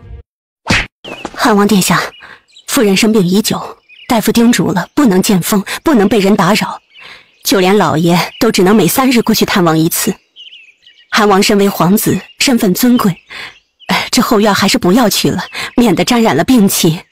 让开！韩王殿下要过去也可以，还是先让侍女通报一声，让陆氏穿戴整齐，收拾一下妆容，以免失了仪态。您说呢？岳父，岳母身体不适，您不去看一看吗？是，我该去看看。老爷不好了，夫人快不行了！胡说什么呢？夫人好好的，怎么会有事啊？老爷，奴婢不敢撒谎，夫人真的不行了。白鹤坠空，这是不祥之兆啊！快看看，百合掉落到哪里去了？夫人，你怎么就这么走了？我可怜的儿媳妇，你这个苦命的孩子呀！夫人不会有事的，妾身还要跟在夫人身边听您的教导呢，您一定不会有事的。云兰，怎么回事？母亲，夫人，怎么会这样啊？大夫，快请大夫！老爷，夫人她已经去了。闭嘴！你敢诅咒当家主母！老爷，给妾身1万个胆子，妾身也不敢啊。只是夫人她真的去了。把那个庸医叫过来。他早晨还说母亲的病症已经有所好转，这才几个时辰，怎么就出事了？一定是他凶医害人。不是那个大夫，是大小姐，是她害死了夫人。放肆！小小婢女竟敢污蔑韩王妃，简直是满口胡言。奴婢没有一句谎言，大夫吩咐了，夫人要静养，不能见风。是大小姐硬要闯入，还打开了窗户，奴婢阻拦了，可大小姐一意孤行，还一脚踹在了奴婢身上。原来是你做的。的确是我开了窗户，消灭了热血所用的艾草。可是我，夫人，你怎么就这么狠心啊？你把贱妾也一并带走吧。您平日里那么温柔善良，怎么就走了呢？该死的是贱妾呀！怎么会这样呢？穆云兰，你这个孽障，还不快给你母亲跪下！祖母，你什么意思？什么意思？你想想自己做的好事，还敢问我什么意思？我做了什么？是不是你硬闯进房间？是不是你打开窗户，浇灭了熏艾，阻挡了你母亲的治疗？是我开的窗，灭的艾，可我没有妨碍母亲治疗。你母亲都过世了，你还嘴硬不承认？你这个孽障，竟然糊涂到了这等境地！穆家怎么就出了你这么个不忠不孝？老夫人，这饭可以乱吃，话不能乱讲啊。韩王殿下之前诚心为太后抄经，小溪感天动地，缓解了太后的头风之症，可见也是个纯孝之人。如今却要护着穆云兰这个害死生母的孽障吗？母亲，云兰最为孝顺，她不可能是害死夫人的凶手啊！祖母，这其中一定有误会。是啊，妹妹最是孝顺了，懂规矩，她怎么可能会害母亲呢？糊涂！你们几个糊涂啊！陆氏是我最看重的儿媳，是当家主母，她过世了，你们却要维护害死她的人。可是云兰不会的。老爷，妾身知道您难以接受，可事实就摆在眼前，而且云兰她自己都开口承认了，这贱妾也痛心，可事实无法更改啊。母亲，锦荣才刚刚出嫁，还没来得及好好孝敬您，你怎么就被害死了？云兰，我相信你。祖母，我是你的亲孙女吗？你当然是老身的亲孙女儿，可老身也不能因为血脉相连就包庇你这个孽障。那祖母准备怎么做？大义灭亲，把我送到官府去？不行，母亲，云兰是我的亲生女儿，是夫人最为疼爱的孩子。那陆氏被害死，就这么算了？事情还未查明，还要怎么查？大夫清晨才诊了脉，换了药方，你也是亲眼所见。陆氏的确是好转了，可转眼间就被穆云兰这个孽障自以为是的害死了，你还帮着他说话？母亲，陆氏是云兰的生母，她不可能故意害死她的。老夫人，老爷说的对，云兰不可能故意害死生母，这其中一定有误会。姐姐也是懂医术的，应该是想救母亲的，结果匆忙间好心办了错事。祖母，您饶了姐姐这次吧，她现在也一定后悔万分。穆云兰，你有什么话说？祖母，我真的是你亲孙女吗？当然是，你反反复复这么问，是想表达什么？哼，我是不敢相信，原来血脉骨肉之间也会做出互相残害之事。妹妹，我相信你不会害母亲的。祖母，这其中必定有误会。好，你们都相信他，是我这个做祖母的不辞。既然如此，那就通知官府，直接让人来查。不可！好啊，我说好，祖母立刻报官吧。你认命了？不，我是看不惯有人草菅人命。老夫人，云兰一时接受不了自己无意间害死生母，受刺激过大，您别和她一般见识。哼，老身若是真要治她的罪，早就让人报官了，怎么会等到现在？你现在报官也不晚。云兰，快别说气话了，家丑不可外扬，这样的事情怎么能闹得人尽皆知？若被外人知晓，你以后该如何立足？那依柳姨娘的意思，这件事该怎么办啊？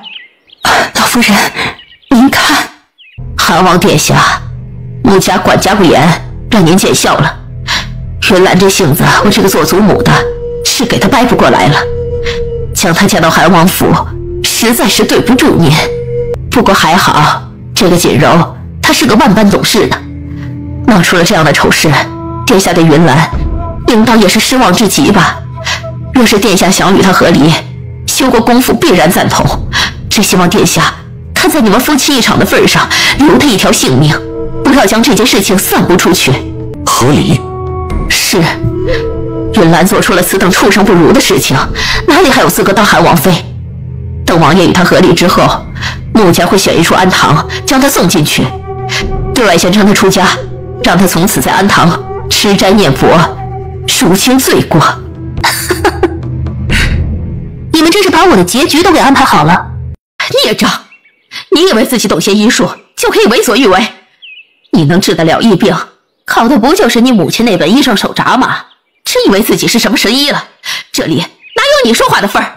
这位老夫人，为的就是那本手札吧？祖母，你说什么呢？我能够治疗疫病，靠的自然是我自己，我根本不知道什么医圣手札。你真是罢了，云兰，别怪祖母心狠，祖母这是为了你好。若是再不对你多加约束，总有一天你会闯下弥天大祸，到时候别说是修国公府了，就连韩王府都要跟着一并受牵连。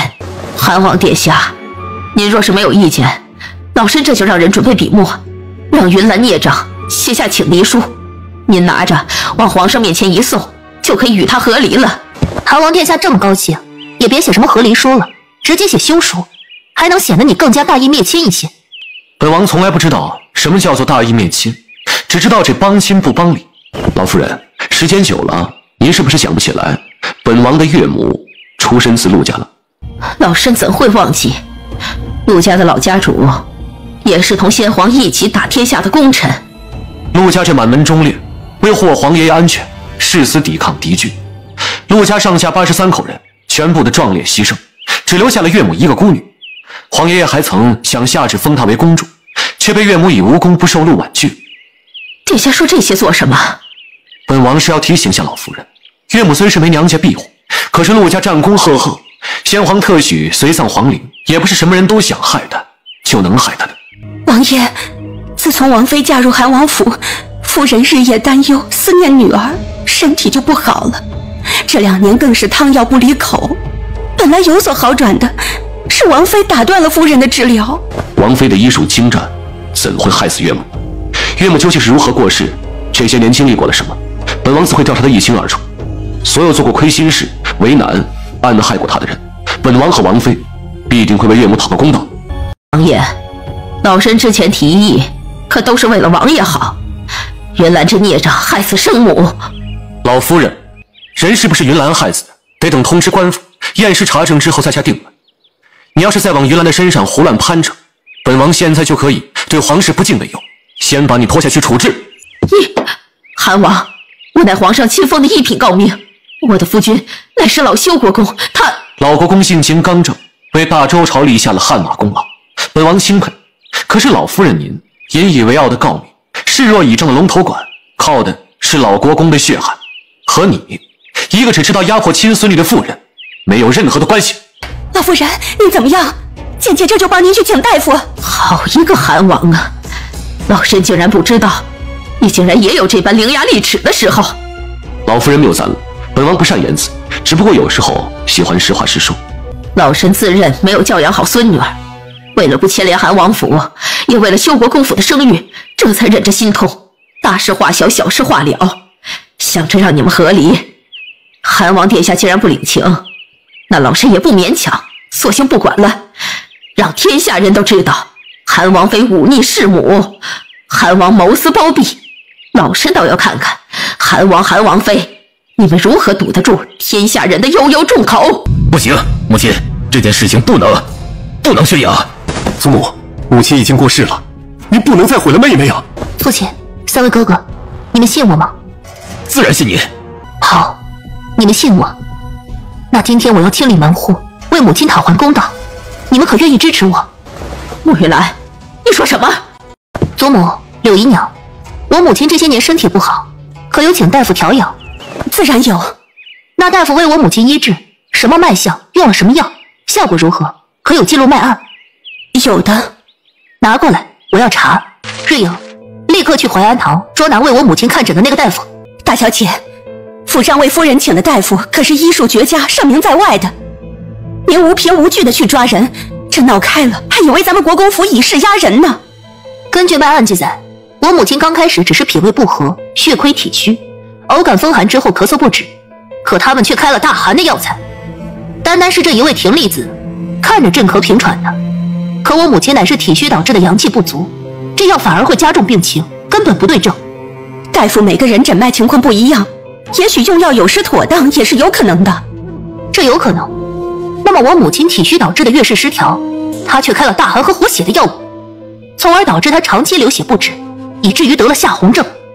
刚刚入门的学徒也知道这夏红症应该是温补止血，慢慢调理，可她的方子却从始至终没有变过，这不是草菅人命，故意谋害吗？你懂医术？哼，麝香和泽兰互相配合，活血效果加倍。母亲的夏红症久久不愈，这熏香功不可没。熏香，刘氏，这熏香是你让人调制的？老爷，妾身吩咐下人制香，是听闻夫人失眠严重，为的给她养神安眠。妾身根本不认识什么麝香，更不知道泽兰为何物。大小姐却总是含沙射影，指责我谋害夫人，妾身冤枉啊！王妃，夫人都过世了，你竟然还对她的尸身不敬！啊！滚！夫人，母亲，你怎么样？云兰，是我。别动，夫人别动啊！你的身体虚弱，不能乱动啊！我还活着，让你失望了。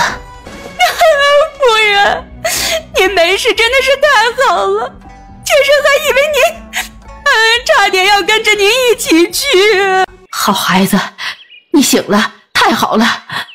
母亲，您对儿媳有什么不满，尽管冲着我来，我这身子不顶用了，大不了用这条命给您赔礼道歉。你这什么话？母亲若不是对我不满，怎么会一上来不查不问就说云兰害了我的命呢？还有老爷，你答应过我什么？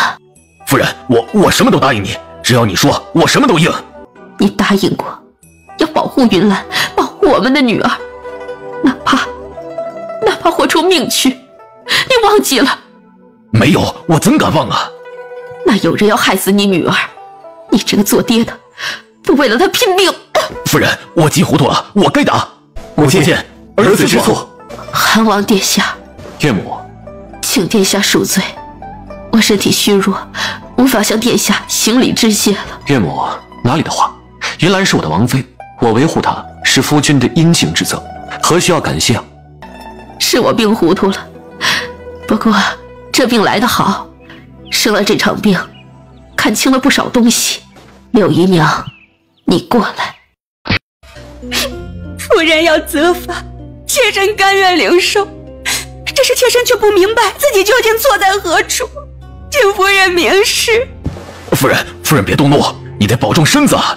我身边的侍女都被换干净了，留下的2个整日对我嫌弃，除了你来探望，床褥都不愿意给我换，你可知道？什么贱婢，他们怎敢？他们不仅敢怠慢我，还敢给我灌药。我早晨起来迷迷糊糊，觉得汤药味道不对，便不想喝。可是那2个侍女硬生生给我灌了下去。母亲，可是这2个贱婢？不错。留活口，审问清楚， 2个奴婢可是没有谋害主子这胆量。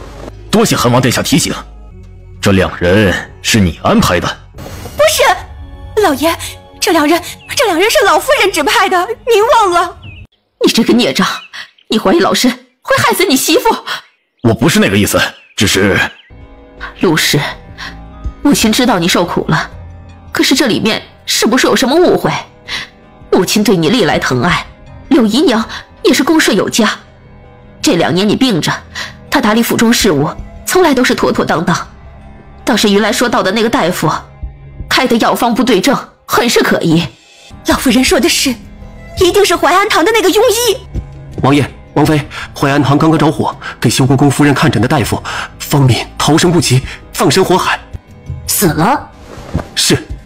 哼，这可真是巧啊！我前脚要查他，后脚人就死了。瑞英，将这2名侍女扣押起来，我要亲自审问。这2个贱婢，老身指派了他们伺候，就是看他们手脚勤快，脑子也灵活，定是做事周全，却不想他们竟然如此胆大包天。云兰，今天的事情是祖母冲动了，竟差点误会了你。都是一家人，你不会跟祖母生气吧？一家人？祖母口口声声指责我谋害生母的时候，可没想过我们是一家人。逼迫王爷与我和离，恨不得把纸笔塞到王爷手里，让他立刻写下休书的时候，也没有想过我们是一家人。你竟敢这般跟我说话！云兰，我可是你的祖母。你是我祖母，不是我祖宗。你这么跟我说话，简直大不孝。孝，上慈下孝，做长辈的慈爱，我们做晚辈的才甘愿孝顺。你诬陷我害死生母，都要毁了我的名声，将我送入安堂当尼姑了。一个孝字，就想压着我忍下这份委屈，那我就是个傻子。你，穆清风，你养的好女儿，我一把年纪了，还要帮忙费心府中杂务，既要安排人照顾陆氏，又要帮衬着柳姨娘处理后院，还不是因为你们几个爷们儿不争气？若你们能撑得起修国公府的门楣，我本该荣享尊荣的时候，何必再劳心劳力？云兰，你已经成为韩王妃，以后好好和韩王过日子。这国公府的事情你就不要管了。母亲，今日的事情都是一场误会。是啊，都是误会。谁知道一个小小的大夫，竟然因为自己的龌龊心思，歹毒的要谋害国公府的夫人。话又说回来，淮安堂的大夫已经死了，人死罪消，我们也无法再追究。更何况府中出了侍女和外男沟通的阿萨事，也不好闹得太大，以免牵连府中女眷的名声。母亲，我夫人在自己的家中险些被毒害，显然我们国公府的规矩已经疏漏的跟筛子一样了。你想说什么？先前皇上下令说儿子宠妾灭妻，竟然让妾室当家，十分不妥当，还罚了儿子的俸禄。如今国公府又出了谋害主母的恶事，简直骇人听闻呐！所以这钟馗还是交还我夫人手中吧。陆氏，你瞧瞧他现在病弱的样子，只剩下一把骨头了，如何管得了这偌大的国公府？母亲说的对，我夫人还在病中，又体弱，单单靠她一人，的确是难以管理整个国公府啊。云兰啊，父亲厚颜，叫你讨几个嬷嬷和侍女来帮衬一下你母亲，如何？穆庆风，你糊涂了！云兰一个外嫁女，你要从她身边捡人，难不成我堂堂修国公府连几个下人都买不起？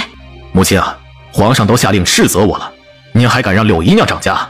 您是觉得我这个修国公当得太舒服了，想让儿子挪挪位置吗？你胡说什么呢？你的位置是先皇钦定的，我们国公府3代袭爵，皆不用降位。先皇是下了旨，袭爵不降位，可没说儿子自请削夺国公府的称号也不行。你疯了！你们父女都商量好了，还看我做什么？以后这府中有什么事情，也不必来找我商量，就只当我这个老夫人死了好了。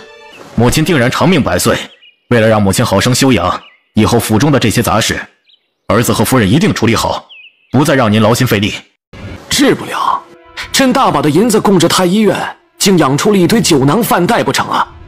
治不了八宝，朕就摘了你们的脑袋。八宝，见朕，娘亲，娘亲在哪？八宝不要乱动啊！八宝知道，娘亲给八宝扎针，八宝不能动。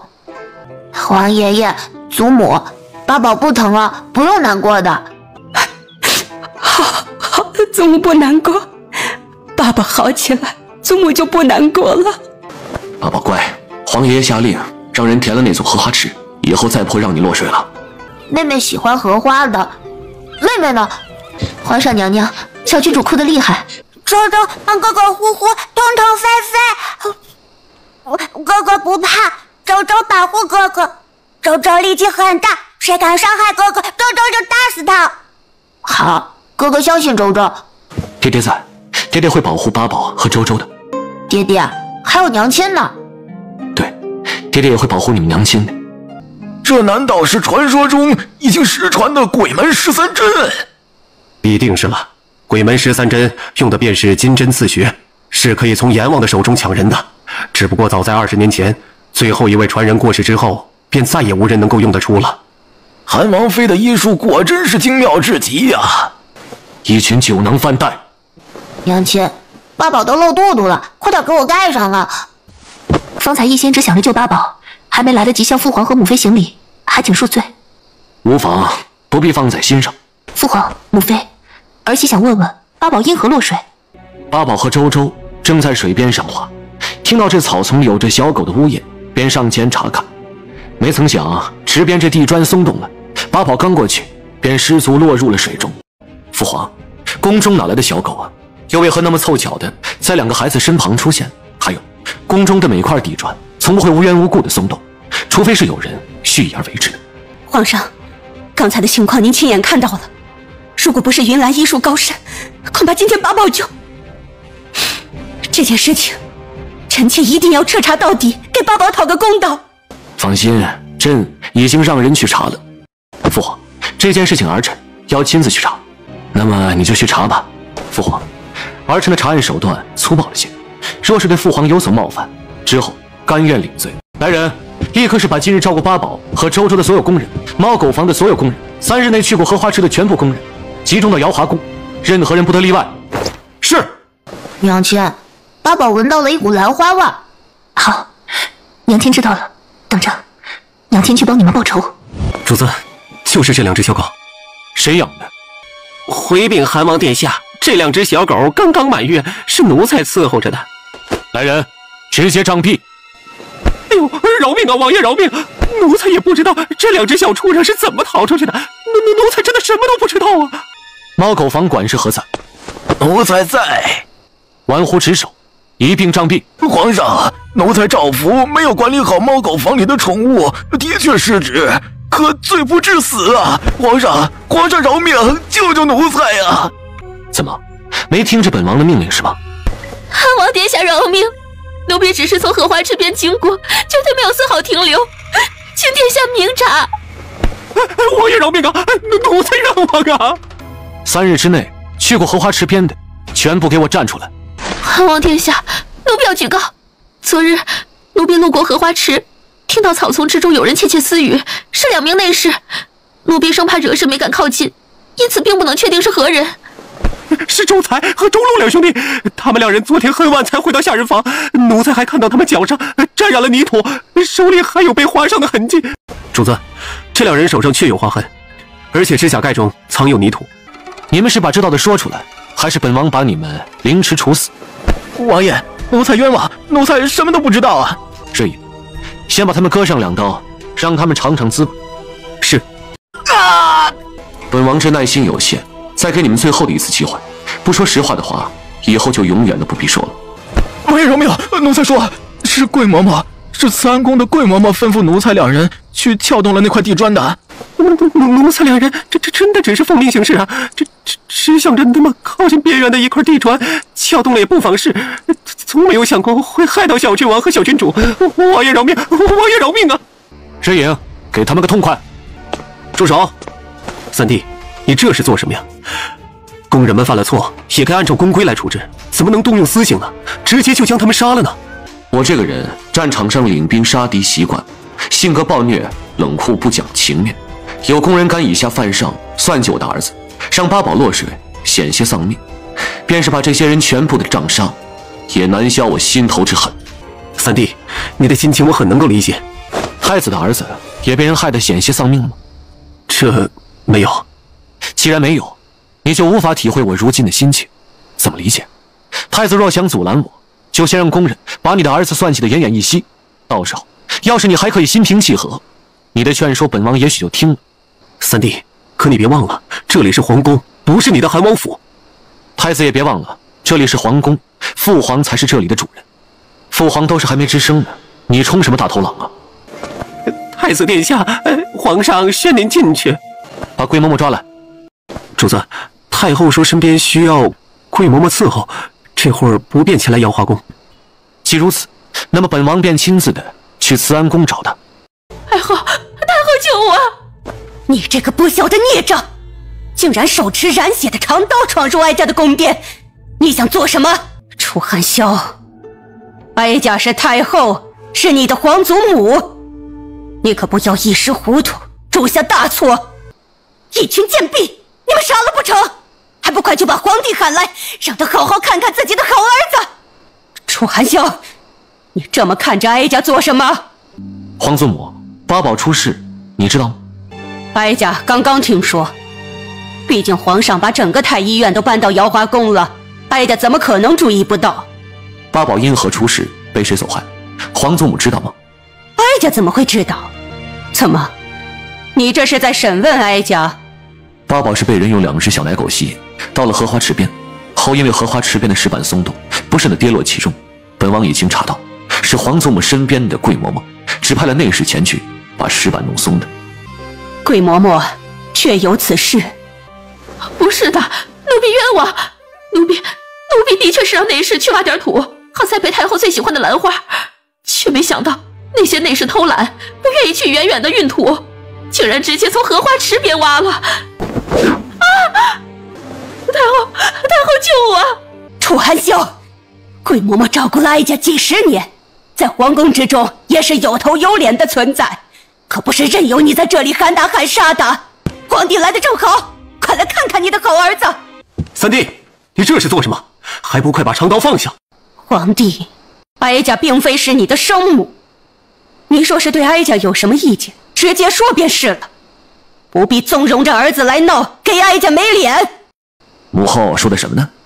楚寒霄手持利刃，一路冲进慈安宫，对着哀家身边的桂嬷嬷喊打喊杀，这是要处置下人吗？这分明是在打哀家的脸面。皇祖母，孙儿已经说过，桂嬷嬷是害八宝落水的元凶。皇祖母不心疼自己的曾孙子，不心疼真正的皇家血脉，反倒是要护着这个刁奴。你这说的是什么话？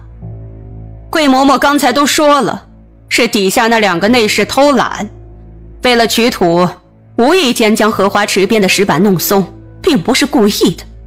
再说了，八宝最终平安无恙，何必因为这一次意外而徒增杀孽呢？皇祖母的意思是八宝没死，就不用计较害他的人了。楚寒霄，你要做什么？三弟，住手！楚寒霄，那可是皇祖母，你怎么能……简直太放肆了！楚寒霄，住手！来人，快来人呐！还不快把他给拦下来！皇祖母，现在桂嬷嬷也还活着，之后好好养养，能够一直活下去，活到寿终正寝，这人也没死，皇祖母就别跟孙儿计较了。你不是人，你就是一只恶鬼，来找哀家讨债的恶鬼。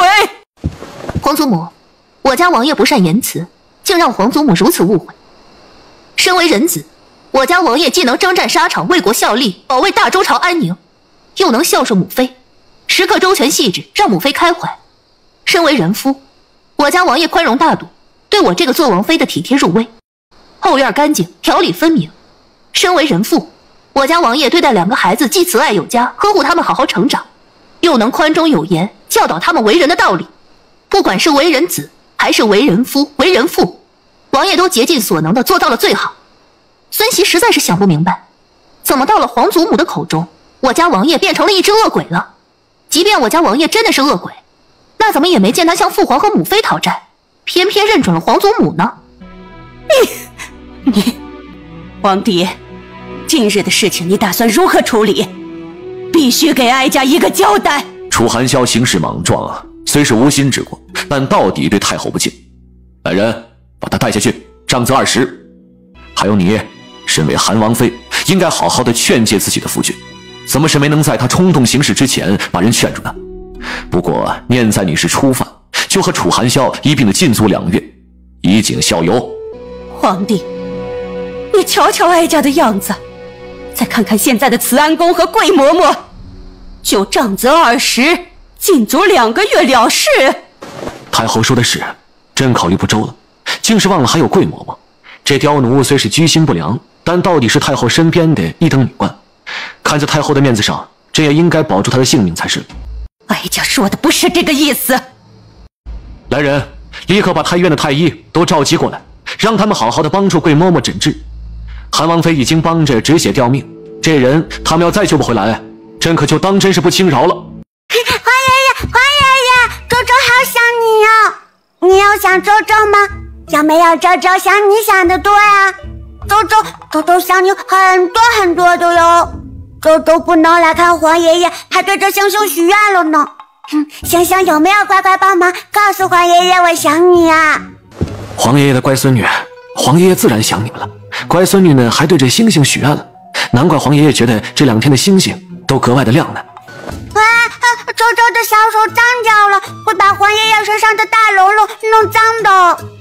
不怕，皇爷爷还能嫌弃周周吗？不行的，爹爹和娘亲说了，皇爷爷今天过生日，生日是很重要的日子，皇爷爷要威武霸气。八宝，让皇爷爷看看，身体可还有不舒服的地方。皇爷爷，八宝都好了，让皇爷爷为八宝担心了。乖，真不愧是皇爷爷的乖孙子。这是给皇爷爷准备的吗？皇爷爷喜欢。皇上，那是……皇上甜吗？当然。周周亲手做的呢。赏。周周和八宝喜欢什么，去皇爷爷这库房里随便挑。父皇，今日是您的千秋寿辰，第一杯酒，儿臣敬父皇。但愿父皇福如东海，日月长明，寿比南山，松鹤长青。好，太子筹办朕的寿宴也着实辛苦，当赏。父皇，以前您的寿辰都是儿臣先行送上贺礼，今年也该轮到弟弟们先展示了，儿臣最后再来，如何呀？太子这是卖起了关子来了。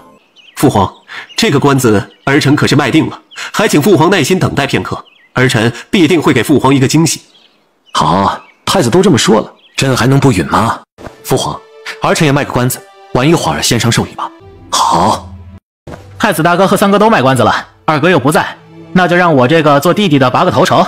父皇，儿臣的礼物可是花费了大力气准备的，您快瞧瞧。这绣工可真是了得呀！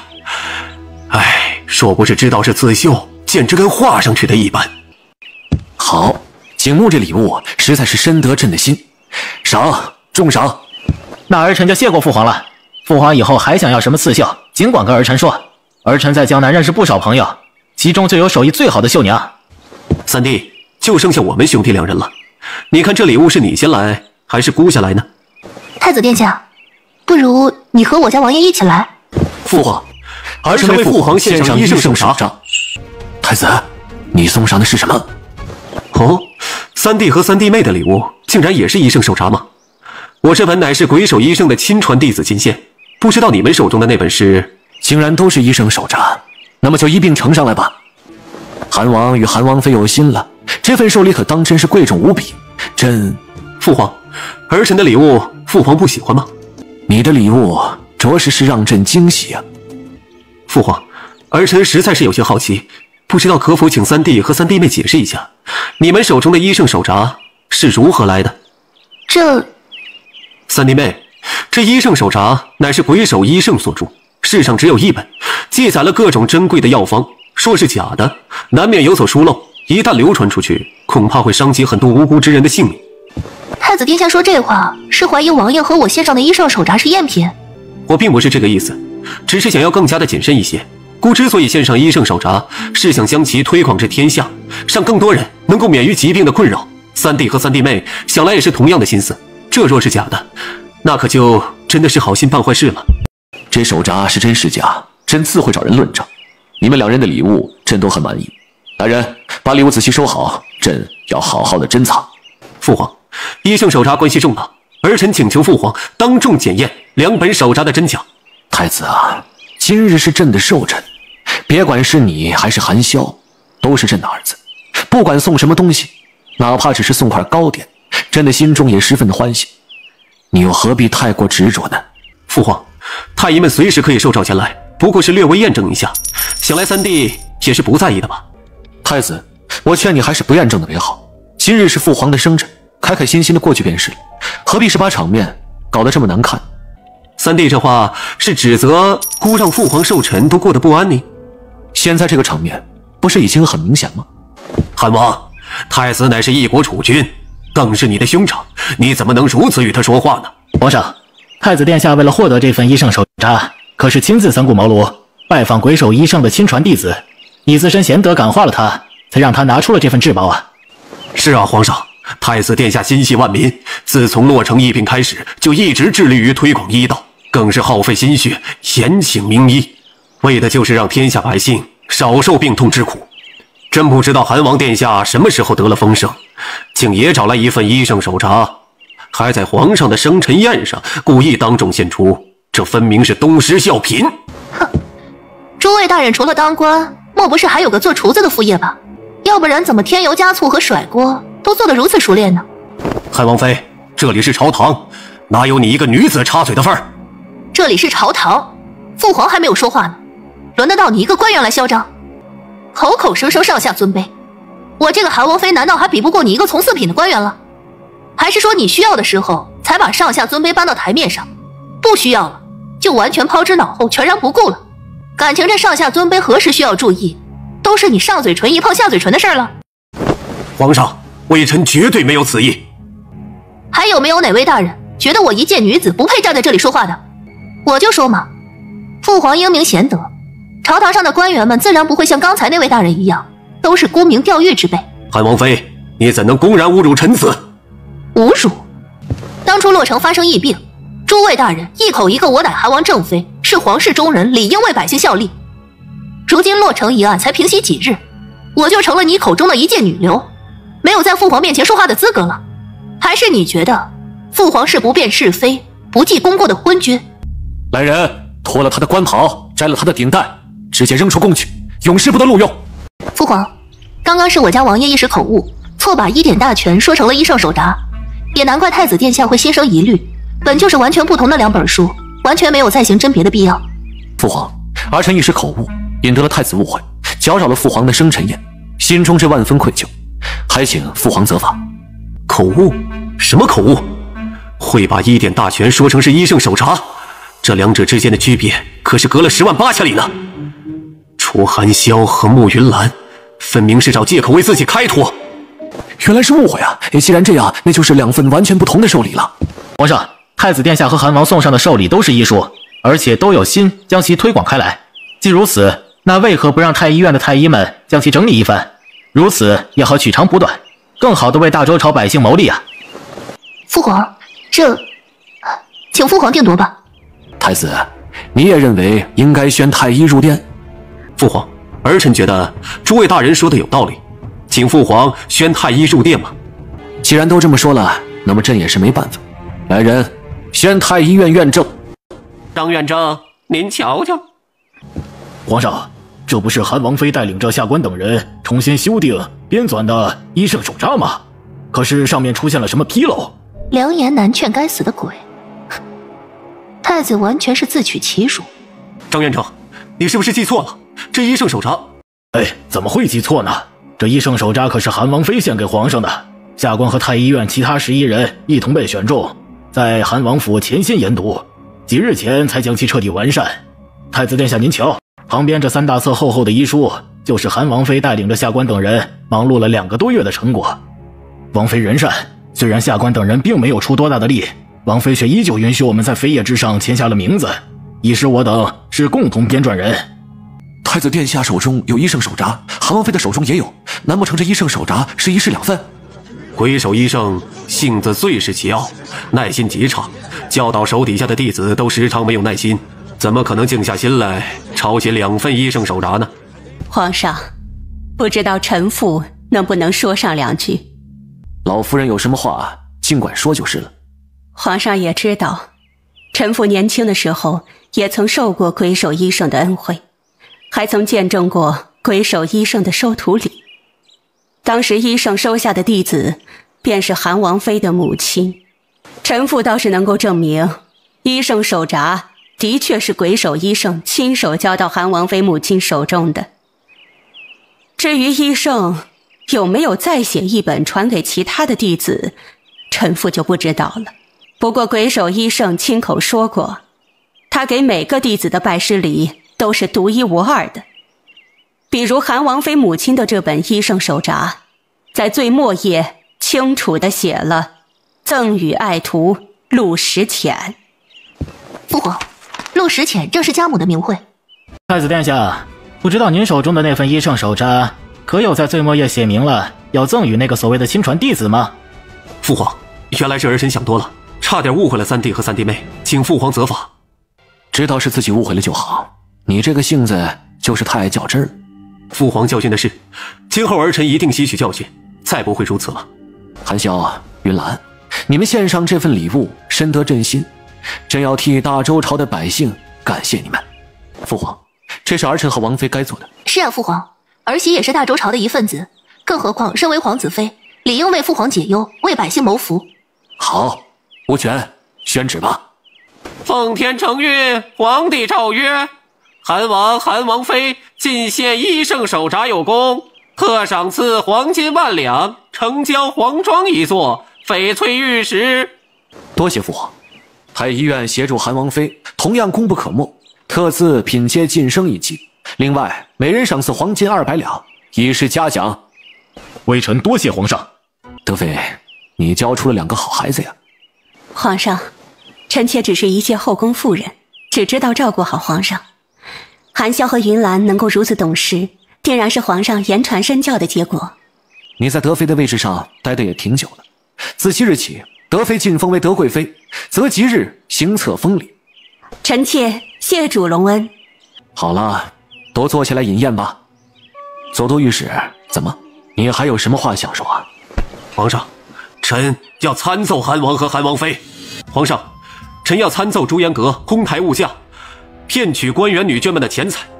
皇上，最近新开了一家芳菲阁，同样是鬼手医圣的亲传弟子所开，里面所售卖的药物和朱颜阁一模一样，但是价格却要低上2成。皇上，臣可以证明，左都御史参奏俱为事实。云岚，可有此事？回禀父皇，确有此事。如此说来，韩王妃这是认可左都御史的参奏，承认自己抬高物价，骗了官员女眷们的银两。我之前在朱颜阁前后花了将近1万两银子，后来有了芳菲阁才知道，实际上花个几千两就够了，完全是被人当成了冤大头呢。韩王妃想挣银两无可厚非，可以不能把我们当成傻子吧？是啊，同样的东西，同样的效用，朱颜阁比芳菲阁硬生生贵了2成。还好这位鬼手医圣的亲传弟子出现，不然呢，我们被人占了便宜还不知道呢。原来是礼部尚书家的夫人，我还以为礼部尚书仍旧在外面平息流言，没有入朝呢。父皇，儿媳做生意讲究的是1分银两1分货，朱颜阁中售卖的所有药丸皆是儿媳亲手制作，里面还添加了独家秘方，绝对不是其他人想仿制就能仿制的。儿媳定的价格也绝对公道，绝不存在故意骗取任何人银两的行为。皇上，臣妇相信韩王妃。皇上，臣女臣妇等人同样相信韩王妃。同样相信韩王妃。看来愿意多花冤枉银子的人不少，这倒也是你情我愿的事。哎，好痒！这是怎么了？可是宴席上的东西有所不妥。来人，快宣太医，帮这些夫人小姐们诊治。皇上，出事的夫人和小姐们没什么大碍，只不过是用了不太干净的东西在身上。不太干净？是，礼部尚书夫人脸上涂抹了一种粉霜，可以使人面容白皙无瑕，不过这里面却添加了许多铅粉，引发了过敏之症。其他一些夫人们则是脾胃不和，明显是吃错了东西，导致体内有细微的毒素堆积，以至于今日恰巧发作罢了。哎，怎么会有这么多夫人和小姐同时出事，而且症状如此的相似？难不成他们用了一样的东西？是方飞阁买的那些东西，一定是方飞阁。你怎么入宫了？皇上，上京之中发生骚乱，牵扯进去大约上千人。怎么回事？回禀皇上，起因是那京城之中新开的方飞阁，方飞阁的顾客用了其售卖的东西，纷纷出现面起红斑、腹痛、呕吐等一系列不适的症状。又是方飞阁，出了这么大事情，方飞阁就没给个说法？众人前去方飞阁讨要说法，却不料有人当场认出建立方飞阁的那个所谓的亲传弟子，竟然是江南那边流窜过来的骗子。众人愤怒不已，不仅将方飞阁给砸了，还把那个骗子打了个半死。还好下官及时赶到，把人给救了出来。不过民愤难平，现在外面人闹着呢。父皇，儿臣实在是没想到，那骗子如此胆大包天，竟然冒充鬼手医圣的弟子，不仅欺骗了儿臣，还用方飞阁来敛财，害了那么多无辜之人。请父皇立刻下令将其处死，给无辜受害的众人一个公道。皇上，这方飞阁出现的颇为蹊跷，不仅直接开在了韩王妃的朱颜阁对面，而且里面卖的东西也是比照着朱颜阁来的，而且还蓄意压低了价格。微臣觉得这件事情绝不是巧合。皇上，微臣觉得这方飞阁有可能是针对韩王妃来的。哦，你可有什么凭据？微臣没有凭据，只是心中猜测，请皇上恕罪。不过韩王妃手中掌握着治疗疫病的药方，这些时日上京之中多了不少外族面孔，说不准这方飞阁的幕后黑手就是外族奸细。哼，真不错，会说你就多说点。禁军统领立刻率200人彻底搜查方飞阁，全部的物品尽数封存，送入宫中。你也即刻出宫，把全部的身体不适之人的名讳、住址仔细记录在册，以便之后追查。若是有这无辜百姓受了牵连，需细心的安抚，病情严重者，朝廷会出银两帮他们治疗。回禀皇上，那么多人聚集，的确有百姓受伤，还有一些受害者伤情严重。不过朱颜阁已经开门接纳所有的病人，现在病情严重者已经全部被妥当安置了，只剩下一些轻症还在外面闹着。云兰，又辛苦你了。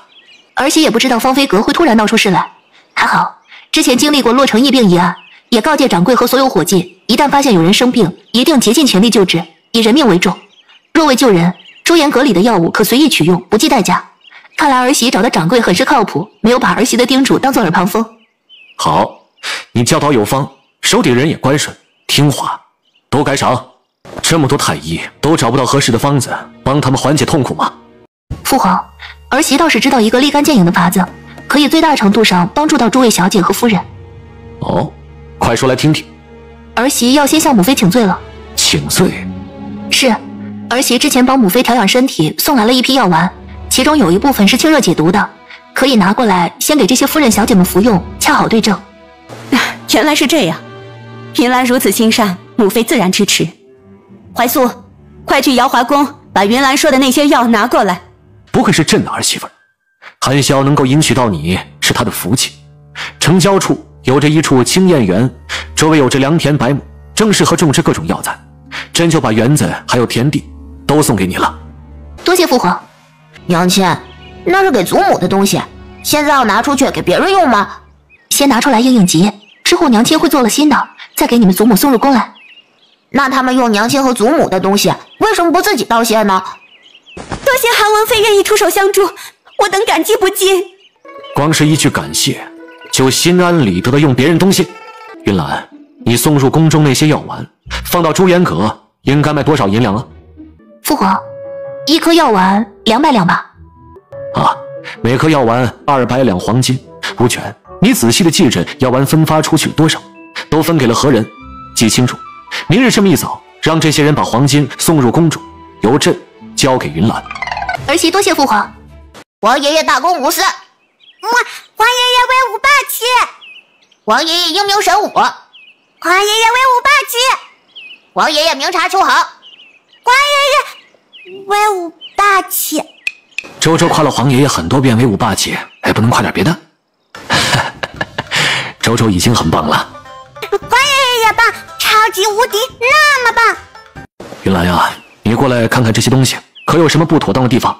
父皇，这些药丸配方并没有什么太大的问题，基本上和朱颜阁的差不多，只不过是这些药丸用的都是质量劣质的药材，而且为了最大程度上催发药效，里面还加了能够透支人气血的药物。如此，人服用下去，表面上容光焕发，极有效用，可实际上损伤的却是自己的身体。韩王妃，那我们的身体是不是出问题了？是啊，我们还有救吗？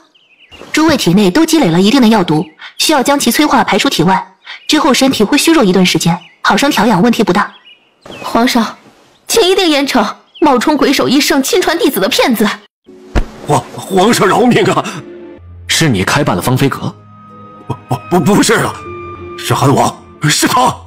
韩王？怎么可能是韩王殿下？是啊，韩王还能捧出一个芳菲阁来，与自己王妃的朱颜阁打擂台，简直是可笑。父皇，儿臣不懂这人在说什么。攀咬当朝亲王，罪加一等。草民没有撒谎，没有撒谎啊！那药方是韩王侧妃给草民的，银子也是他出的。那韩王侧妃不就是韩王的人吗？草民没有说错呀。不是我。你是？皇上，此人就是韩萧的侧妃穆锦柔。一个侧妃也配出现在朕的寿宴上？贱妾知罪，贱妾是入宫陪伴太后娘娘的，是贱妾痴心妄想，想着能为皇上贺寿，沾沾喜气，所以才央求了太后娘娘带妾前来。姐姐救我！妹妹，你怎么会和芳菲阁扯上关系呢？你不是从来没有接触过医术吗？而且你手中的银两都交由我来保管，怎么会又给那个骗子药方，又给钱财的？皇上，这其中是不是有什么误会？锦柔是哀家看中的孩子，性子最是恭顺柔和，不像其他人似的，总爱在外面抛头露面出风头，怎么会和芳菲阁扯上关系呢？父皇，儿媳也不愿意相信穆锦柔和芳菲阁有牵扯，想来这其中一定是有什么误会吧。皇上，臣女见到过穆锦柔女扮男装进入芳菲阁后院，这是什么时候的事情？大约在5日之前。5日前？那个时候妹妹的确告诉我，说柳姨娘身染重病，要到国公府中去照顾。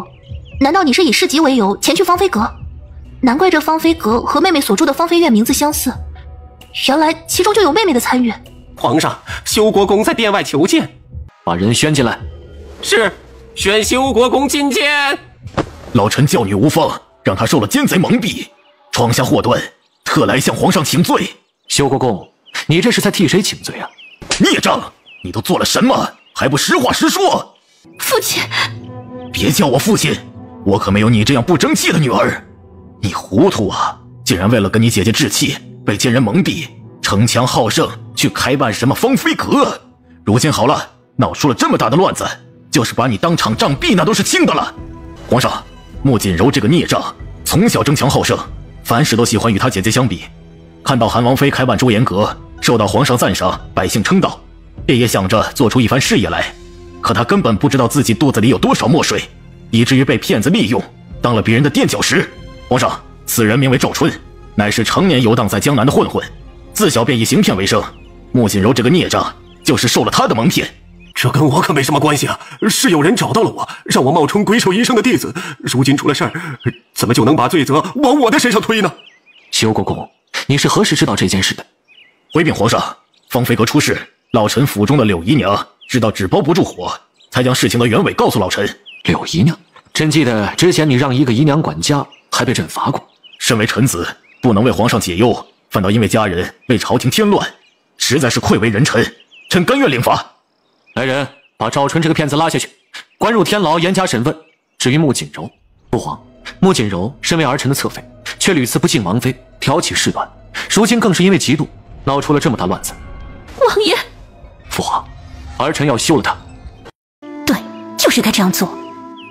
韩萧性子冷酷又不懂浪漫，冷冰冰的根本没什么意思，完全就配不上儿媳妇。身边若是再有些个花花草草，把自己的身子弄得不干净了，怕是这辈子都没什么机会了。皇帝明显偏着太子，芳菲阁的事情闹得再大，也不会真的将他如何，还不如借着这个机会，先行把穆锦柔扔出府去，让韩王府彻底干净。皇上，是老臣教女不严，没有将穆锦柔教导好，虽得太后娘娘疼爱，为她赐得了一份好姻缘，却也是无福消受。老臣愿意将其领回府中，好好的磨练她的性子。让他改过自新。既如此，那么针灸云……皇帝，锦柔是韩萧的侧妃，可老话说得好，两口子吵架历来都是床头吵，床尾和。唇齿如此亲密，尚且还有磕磕碰碰的时候，更何况锦柔还年轻，一时糊涂犯些错，只要用心改过就是了，何至于吵到要休了他的地步？太后，穆锦柔可不是一时糊涂犯错那么简单。您瞧瞧殿下那些饱受痛苦的女眷们，便是将穆锦柔杖毙也不为过。皇上看在修国公府满门忠烈的份上，没有要她的性命，已经是格外开恩了。锦柔这次犯的错的确是大了些，性格方面也有些缺陷，那顶多也就是罢了她侧妃的位分，将她变为个普通妾室也就是了。皇帝，你也知道，当初哀家的头风之症是何等的严重，要不是锦柔献上了灵药，哀家现在说不准还卧病不起呢。皇上，安王妃说是有急事求见皇上和太后。宣，明妃见过父皇、皇祖母，祝愿父皇万寿昌隆，祝愿皇祖母福寿康泰。明妃有一桩要事，关系重大，想要向二位回禀。究竟何事？细细说来。皇祖母的头风之症，近些时日可有再发作？后来又发作过几次。那服用了穆侧妃所进献的药丸，可有像之前那般起到极好的效用？服用了之后虽有效果，可是却不怎么明显了。太医诊脉时说过，说是身体对药逐渐适应了，所以才会衰减药效。皇祖母，你也知道，孙熙的祖母也患有和您一样的病症。孙熙回到祖母身边，却遇到有人在售卖治疗头风之症的丸药。孙熙曾经在慈安宫中见到皇祖母服用穆侧妃进献的药丸，从外表看，两种药丸竟然一样。你不是说治疗头风之症的药是从一个神医手中偶然所得，全部买下来送到哀家面前了吗？是，倩倩的确是遇到一个神医，把他手里的药都买下来了。你把这枚药丸带回来，可是这药有什么不妥？皇祖母，孙熙本是想买下药丸给自己的祖母服用，可是却被为祖母治病的江神医阻拦。他告诉孙熙，这药能够极快的止疼，稳定心神，看着是能治疗头风之症的。什么叫看着？难道实际并不对症？是，这药里增加了曼陀罗果实研磨而成的药粉，虽然能够祛风镇痛，但是长期服用会使人神经麻痹，从而导致暴躁易怒，更严重者会变得痴痴傻傻。不仅如此，这药丸里还增添了许多透支人气血的药物，表面上瞧着身体好转，气血充盈，实际上却是亏空身体的底子，而且还极易上瘾。贱婢，你给哀家服用的究竟是什么东西？是，我不知道，我真的不知道。难怪哀家这段时间总是胸闷气短，难怪小金突然之间发了疯。原来这一切的罪魁祸首都是你这个贱人！不是的，不知道，哼，可真是一副无辜面容呢。那你可知道谋害当朝太后，足够诛你9族？皇祖母，这件事情的确不能全然怪穆侧妃。你这话什么意思？回禀皇祖母，这药丸被精心炮制，而且还增加了许多会小药材气味的香料，就算是经验丰富的大夫都难以分辨其全部成分。想来这也是为什么太医都没有发现药有问题的原因，不然这有问题的药丸怎么可能被送到皇祖母的面前呢？你口中的江神医可是赫赫有名的江清风？是。难怪江神医乃是心灵圣手，治疗过许多疑难杂症，只可惜生性自由，不惜束缚，朕才没有把其宣入宫中。父皇爱才，天下皆知，儿媳的祖母和江神医乃是故交，得知他游历到江南，这才有幸将他请入府中。得知药丸有问题之后，明妃连忙询问可有调理之法，幸得江神医心善，给了我一瓶玲珑珍宝丸。哀家听说过，这玲珑珍宝丸极为珍贵。是，不过再珍贵的药丸和皇祖母的凤体比起来，都是不值一提的。除此之外，明妃还有缘得到了2株千年人参和1朵千年灵芝，一并带入京中，献给父皇和皇祖母。无权，把这瓶药拿去，给韩王妃瞧上眼。韩王妃可拿仔细了，这药可是江神医独家制作，因为其药材太过珍贵，如今已经再无法仿制。里面用到了极为珍贵的千年血莲，如今已经灭绝，的确是非常珍贵。父皇，这玲珑珍宝丸的确有温养调理身体之效，适合皇祖母服用。哼，还好有安王妃，不然哀家这身体最后还不知道如何呢。之前韩王妃也推荐了一名大夫入宫帮哀家看病，那个时候怎么没查探出异常呢？还是说查出来了，却因为你想包庇自己的妹妹，没有跟哀家如实禀报？皇祖母，若是孙媳没有记错的话，当初曾经推荐屈太医入宫帮皇祖母看诊，而且还提出过帮皇祖母看一看最近服的药，可是却被钱太医拒绝了。你倒是伶牙俐齿，哀家也不知道是和你们韩王府相克还是怎的，每次碰上准没好事儿。本以为这穆锦柔还算不错，没想到最后也包藏祸心。太后息怒，穆锦柔这个孽障的确罪该万死，可药丸制作的隐秘，极难让人察觉异样，他这才被人利用蒙骗，这实属是无心之事啊！不然便是给他10万个胆子，他也不敢谋害太后啊！请皇上太后明察。父皇，这件事情事关重大，儿臣请求父皇将其交由我来调查清楚。交给你？穆锦柔是你的侧妃，她的姐姐穆云兰是你的正妻，修国公府是你的岳家，交给你来查，那岂不是大事化小，小事化无？父皇，皇祖母所服用的药物里面有着伤人血气的药材，都是表面上看上去症状减轻，实际上却害人的根基。您不感到这样的做法极为耳熟吗？你指的是芳菲阁？是，儿臣觉着故意是把药物售卖给穆锦柔，和为芳菲阁提供药方的，怕是同一方势力。先是谋害太后，再是对朝中女眷下手，这是有人看不得我们大周朝的安宁啊！查这件事情必须要一查到底。韩笑，朕相信你处事公允，绝不会包庇任何人。这桩案子便交由你来调查，不过必须由刑部以及顺天府、左都御史等人共同的监督。是，儿臣不需任何人监督，一定是秉公处理。穆锦柔，你危害了太后的身体，虽是无心，但也同样罪大恶极。皇上，求皇上饶过这孽障的性命吧！老臣教导无方，愿意替这个孽障领罚。看在修国公的份上，朕可饶你命，不过死罪可免，活罪难逃。来人，把穆锦柔拖出殿外，杖责80。从今日起，休离韩王府。皇上，哀家险些被害得失了性命，只惩罚穆锦柔一个就算了。母后说的是，修国公，老臣在。你教女无方，导致一个庶女竟是妄图欺压嫡女，还心思恶毒，间接的害了太后。修国公府降为修国侯府，你罚俸5年，以儆效尤。老臣叩谢圣恩。朕要罚你们爹爹和娘亲，八宝和周周会生皇爷爷的气吗？皇爷爷，周周做错了事，娘亲也是会罚我们的。娘亲说过，这不代表娘亲不喜欢周周和哥哥，只是想让我们意识到错误。皇爷爷，大周朝律法当中明确写了，妻妾犯错，一家之主有管教不严之责，也是要受罚的。爹爹和娘亲说了，我们要做遵纪守法的好宝宝。不错，天子犯法与庶民同罪。韩王、韩王妃罚俸半年，潜心抄写经书100卷，为太后祈福。父皇，认真追究起来，朱颜阁被千年污蔑，我三哥和三嫂也同样都是受害者。是啊，事情都是穆锦柔一人的主意，和三哥三嫂并无多大关系，请父皇从轻责罚。皇上，朱颜阁救人有功，韩王妃又请求德贵妃为臣妇等人送上药丸解除痛苦，即便是有失察的罪名，也功过相抵了。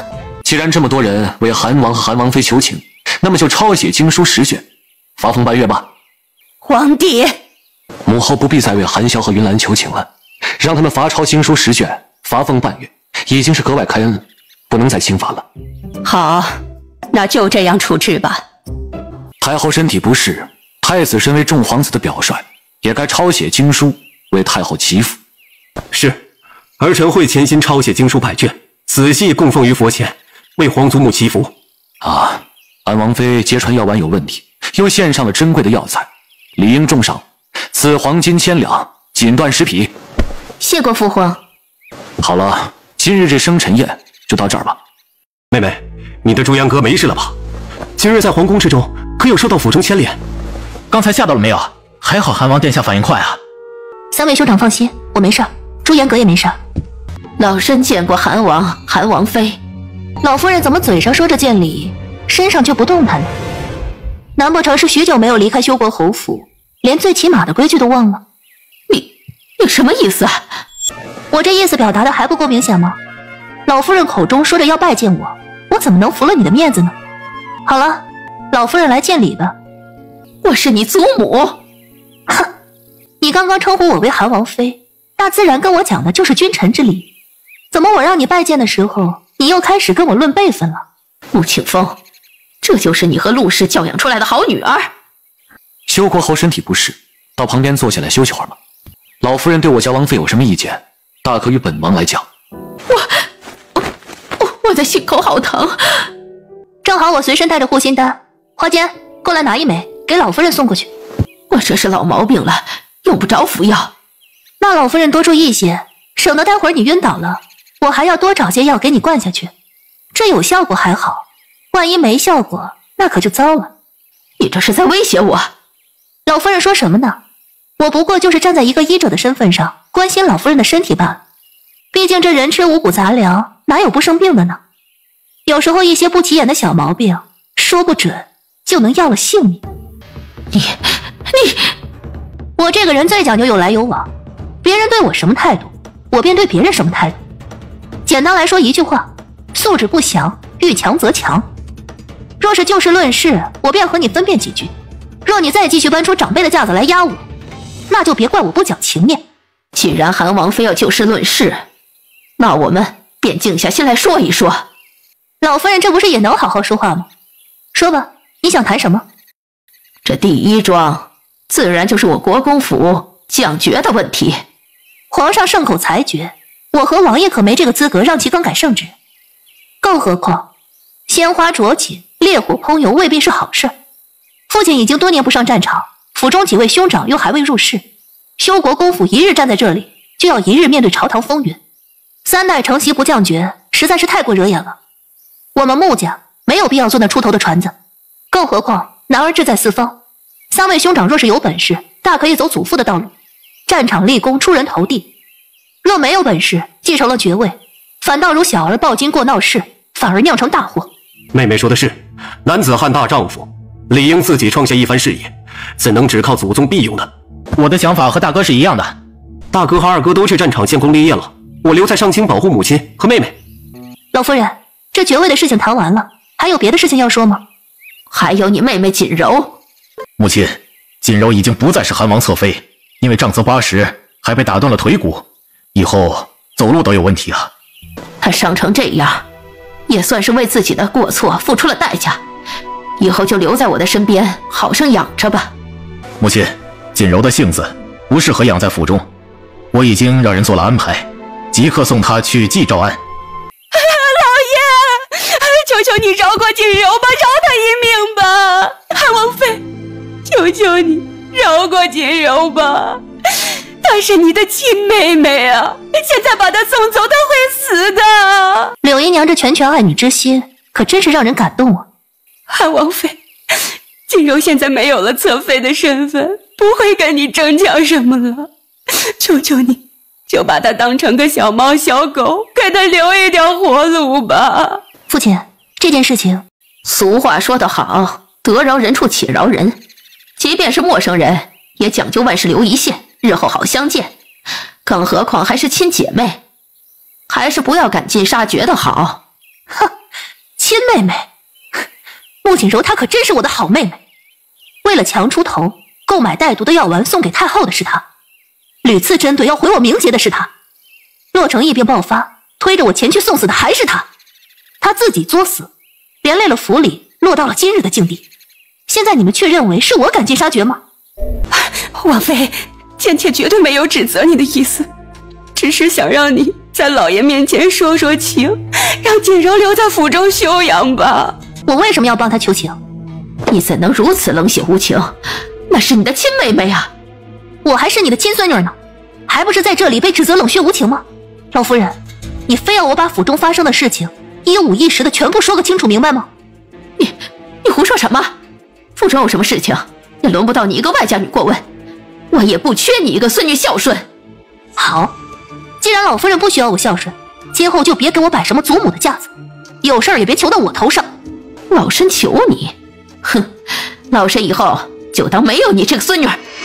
母亲，您这是在说什么？穆庆风，老身今日跟你说明白，我福气浅，受不了那些个身份尊贵之人的孝敬。锦柔是我最喜欢的孙女儿，我不能眼睁睁地看着她被送入纪兆庵等死。你要送走她，我就陪她一起走。老身倒要看看这个大不孝的罪名，你担不担得起？母亲，你那么大声做什么？你是在对我这个母亲表示不满？好啊，来给老身收拾东西，我立马回南州老家。老二孝顺，绝对不会像你这个不孝子，整天就知道忤逆。逆子，你就是个逆子！早知道你如此不孝，当初袭爵的时候就应该将爵位交给你二弟。如今倒好，你在京城享受荣华富贵，老二一家子远在南州，困苦不堪。我到底造了什么孽呀？父亲，穆庆风，夫人，你怎么过来了？你们三个这么大的人了，一个个都是木头吗？你们妹妹都知道维护父亲，你们却只知道傻傻的站着。母亲，孩儿有错，请母亲责罚。母亲，你身体没好，先回院子歇着，这边的事情我来处理。傻孩子，母亲还在呢，怎能让你一个孩子顶在前面？乖女儿歇一歇，母亲来。韩王殿下，岳母，你休了穆锦柔，以后府中难免再入新人，还是希望你挑选的时候选些性子和善的，免得欺负了云兰。岳母多虑了，韩王府不大，有一个女主人就足够了。男儿一诺千金，有韩王殿下这句话，我这个做母亲的就放心了。你今日休了穆锦柔的决定，我只能说万分正确。陆氏，你听听自己的话，像是当家主母该说的吗？别忘了，穆锦柔也是穆家的孩子，也要称呼你一声嫡母。老夫人说这话都不觉得亏心吗？你说什么？穆锦柔是从柳姨娘肚子里爬出来的，真正是我孩子的就只有云兰一人。我向着自己的亲生女儿怎么了？穆庆风还是你亲生儿子呢，你还不是向着二弟一家？反了！老夫人，我嫁入穆家23年，你看我不顺眼23年，我始终不知道自己做错了什么。你今天能不能明着跟我说说，当年柳姨娘怀着身孕找上门，你不顾我生产在即，非要逼着穆庆风纳她为妾，我答应了，哪怕因此动了胎气，导致云兰生下来就体弱，我也没有怨对过你。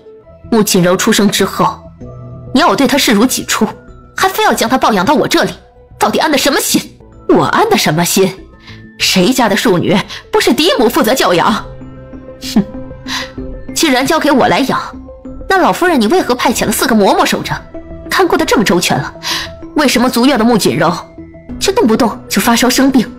为什么我不亲自去照顾，你就斥责我苛待庶女？照顾庶女也是你应该做的。是，我为了不让你斥责，专心照顾穆锦柔，结果忽视了云兰，导致她冬日受寒高烧不止。我抱着她，不断的祈求上天怜悯，3天3夜不敢闭眼。穆云兰，我成为了你，以后你真正的亲人就由我来照顾吧。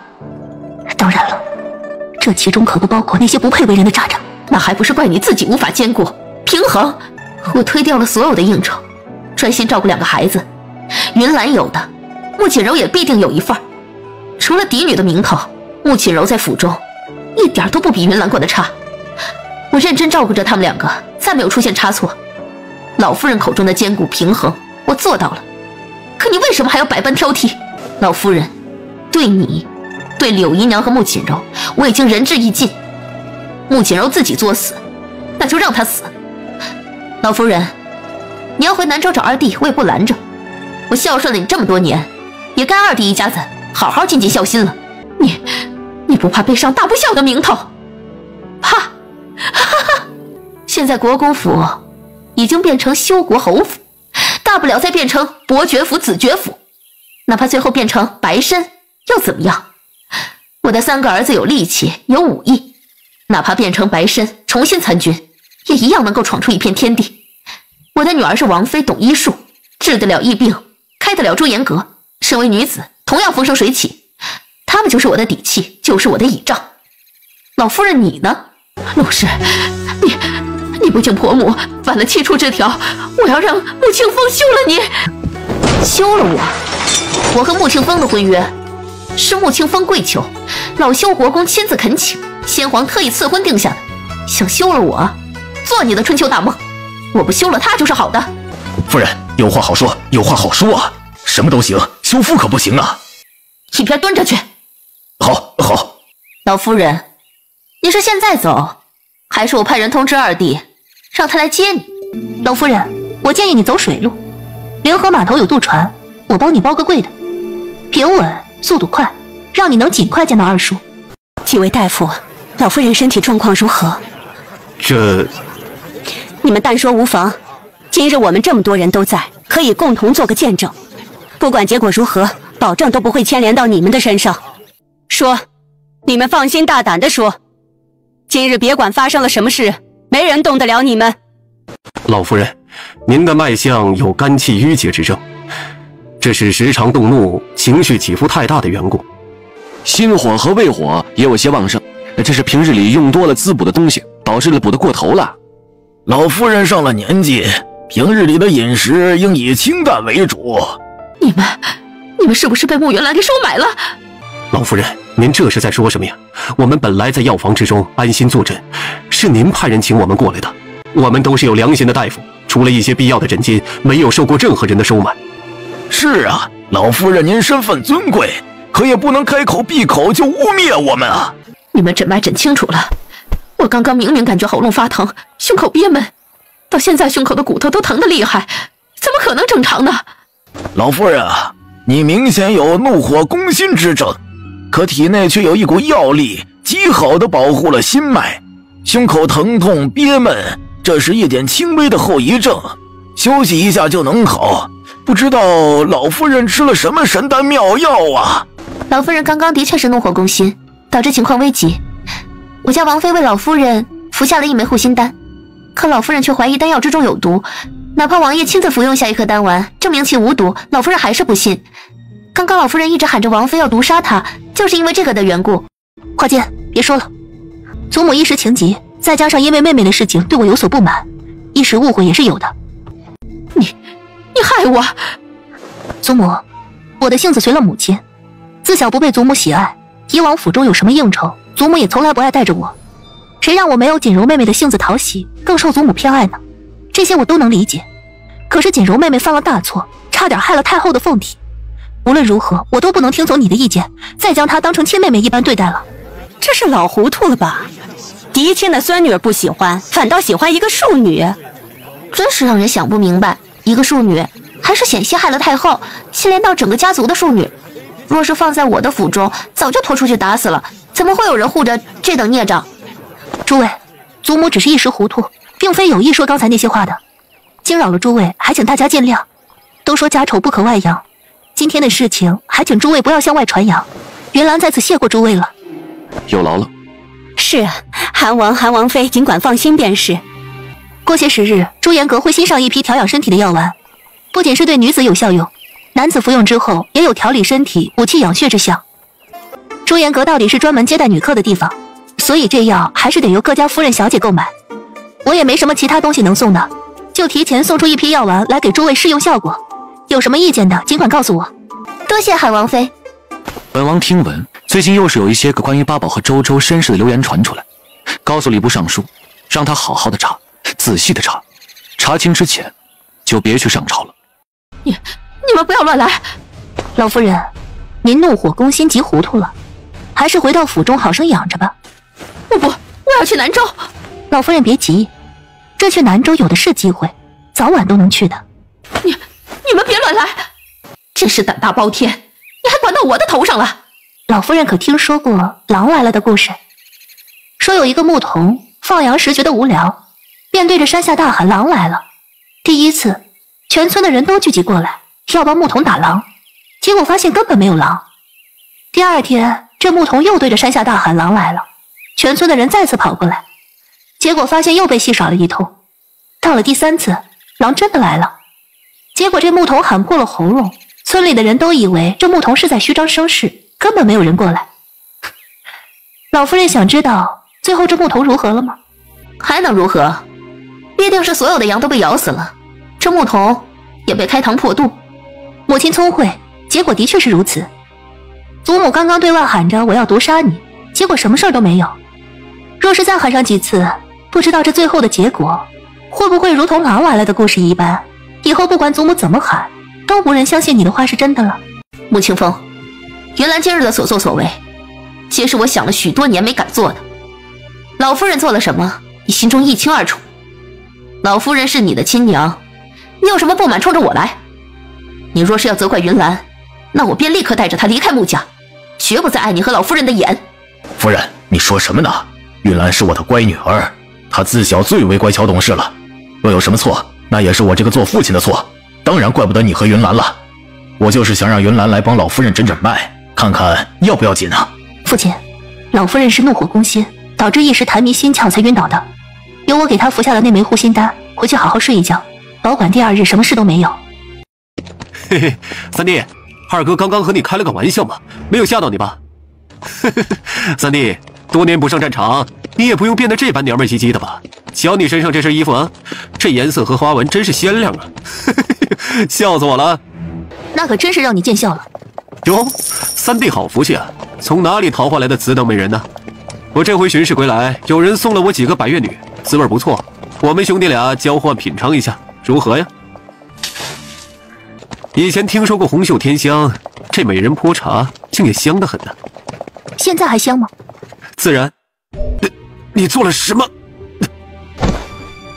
楚寒宵，你敢偷袭本王？有什么话好好说嘛！亲兄弟怎么能随意动手呢？你看，把你二哥都伤成什么样子了？太子大哥，二哥和三哥许久未见，他们2个又都是领兵打仗的好手，彼此切磋一下，不也挺正常的吗？四弟，这切磋有用这么尖锐的瓷片往别人心脏的位置钉的吗？太子大哥说什么呢？别说隔着铠甲，那还有皮肉跟骨头呢，还能真的重伤二哥不成？二哥怎么可能那么弱？二哥，你说是吧？韩晓，你……王爷爷，八宝差点就再也见不到你了。我的皇爷爷呀！乖宝啊，快告诉皇爷爷，这是怎么了？老二，你怎么回事啊？是不是你长相过于凶神恶煞，把朕的乖孙和乖孙女给吓着了？父皇，您说什么呢？瞪的，你瞪什么瞪啊？你眼睛多大似的？赶紧后退2步。乖宝啊，不怕，那是你们二伯伯，是你们爹爹二哥。二伯伯不是来杀八宝和妹妹的吗？嘿，怎么会呢？八宝是被你二伯伯这煞气给吓着了吧？不是吗？那为什么二伯伯要用长长的鞭子打八宝和周周呢？闭嘴！你们2个小崽子真是没教养，竟然编排起你们二伯伯来了。二伯伯不过是和你们开个玩笑而已，怎么这么不识逗呢？你闭嘴你！我好你个出警察，骂人骂到朕头上了。父皇，您说什么呢？儿臣怎么敢骂您呢？八宝和周周由朕来养着，是朕在一手教导。你说他们没教养，朕看你没教养呢。一家一夫上下都没教养。父皇恕罪。王爷爷，娘们唧唧的是什么意思啊？八宝怎么忽然问这话呀？可是有谁这般说你了？没有说八宝，说的是爹爹，坏蛋二伯伯说的。你个小小孩怎么还当告状精呢？二伯伯不过是和你们爹爹开玩笑罢了。那说要抢娘亲，也是开玩笑吗？坏蛋二伯伯，你没有自己的娘亲吗？为什么要抢八宝和周周的？就是二伯伯丢脸！你都这么大的人了，还到处抢别人的娘亲，娘亲是周周和哥哥的，没有办法再给你当娘亲了。父皇，儿臣没有别的意思，初次见到三弟妹，一时没有认出来，还以为是三弟府中的哪个侍妾呢，一时嘴快说了几句玩笑话。父皇，您是了解儿臣的，儿臣这个人历来是有嘴无心，说话不过脑子的。朕的生辰宴闹哄哄的，过得不好。这一次冬猎本想出来放松放松，谁如果再搅了朕的好心情，那么就别怪朕让他也高兴不起来。父皇，英王对儿臣的王妃口出狂言，儿臣方才小惩大戒，用瓷片伤了他，儿臣愿领罚，却不知错。父皇，儿媳多年不见二哥，还以为是哪里跑出来的登徒子，在他出言不逊之际，用茶水泼了他，还在里面下了些药。儿媳也愿意领罚，却也同样不知错。老二既然受伤了，那么就回马车上，好好的养伤吧。父皇，儿臣还要负责禁军调度，保卫您的安全呢。不用，这事便交给太子来做。父皇，八宝，周周乖啊，不哭了啊！皇爷爷心疼死了。王爷爷，你怎么能那么厉害呢？你保护了八宝和周周哎。王爷爷是大英雄，呼的一下就打败了大怪兽，周周还以为会被打死呢，结果得救了。哎呀，什么大怪兽小怪兽的，只要敢过来，皇爷爷不打死他。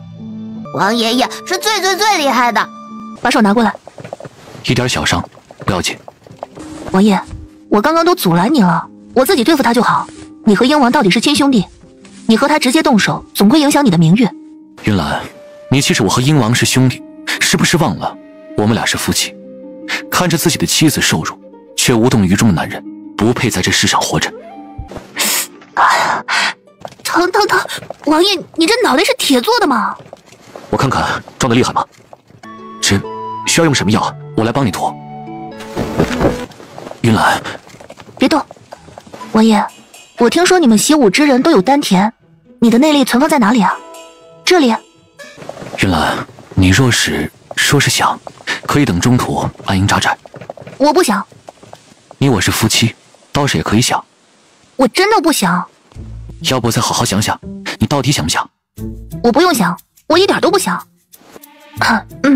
王爷，你手中的书好看吗？自然。那你能不能跟我说一下，这本《小红帽拜大灰狼》的儿童画册好看到哪里啊？大宝，一会儿你的伯伯和叔叔们都过来吃饭，你们跟着皇爷爷做。可是皇爷爷，周周想要和娘亲一起做，娘亲的额头受伤了，周周要给娘亲护护。你们娘亲的肯定上过药了，不用护护也不疼的。跟着皇爷爷做，皇爷爷桌上这的东西更多更好吃。玉兰，鲁妃这边好吃的也多，咱们自己吃，不给楚寒消，让他欺负你。鹰王呢？怎么这会儿还没过来啊？回禀皇上，鹰王殿下说是身体不适，晚上没办法来陪伴皇上一起享用了。乌犬，鹰王的伤势如何？回禀皇上，奴才知道您关心皇子们的身体，专程找太医询问了。太医说只是一点皮外伤，伤口并不深，清理之后上一些药便没事了。传朕的口谕，让鹰王好好养伤，在到达皇家猎场之前，都不必过来伴驾了。是。皇上恕罪，四公子不是有意冲撞的。这不是燕王家的老四荣心吗？这般急匆匆的做什么？你这个坏女人，你害了我爹爹，我爹爹要打死你！放肆！小小年纪对着自己的婶婶出言不敬，你的规矩学到狗肚子里去了。荣心，你这是怎么了？快到祖母这里来。荣心是吧？你找三婶婶有什么事吗？玉兰，皇上贵妃姐姐，荣心只是个孩子，看到自家爹爹被人所伤，难免心中愤怒，做事失了分寸，还请皇上和贵妃姐姐见谅。坏女人，知道小爷的厉害了吗？放肆，真是太放肆了！贤妃，你这个祖母是怎么当的？都不知道好好教教自己的孙子规矩吗？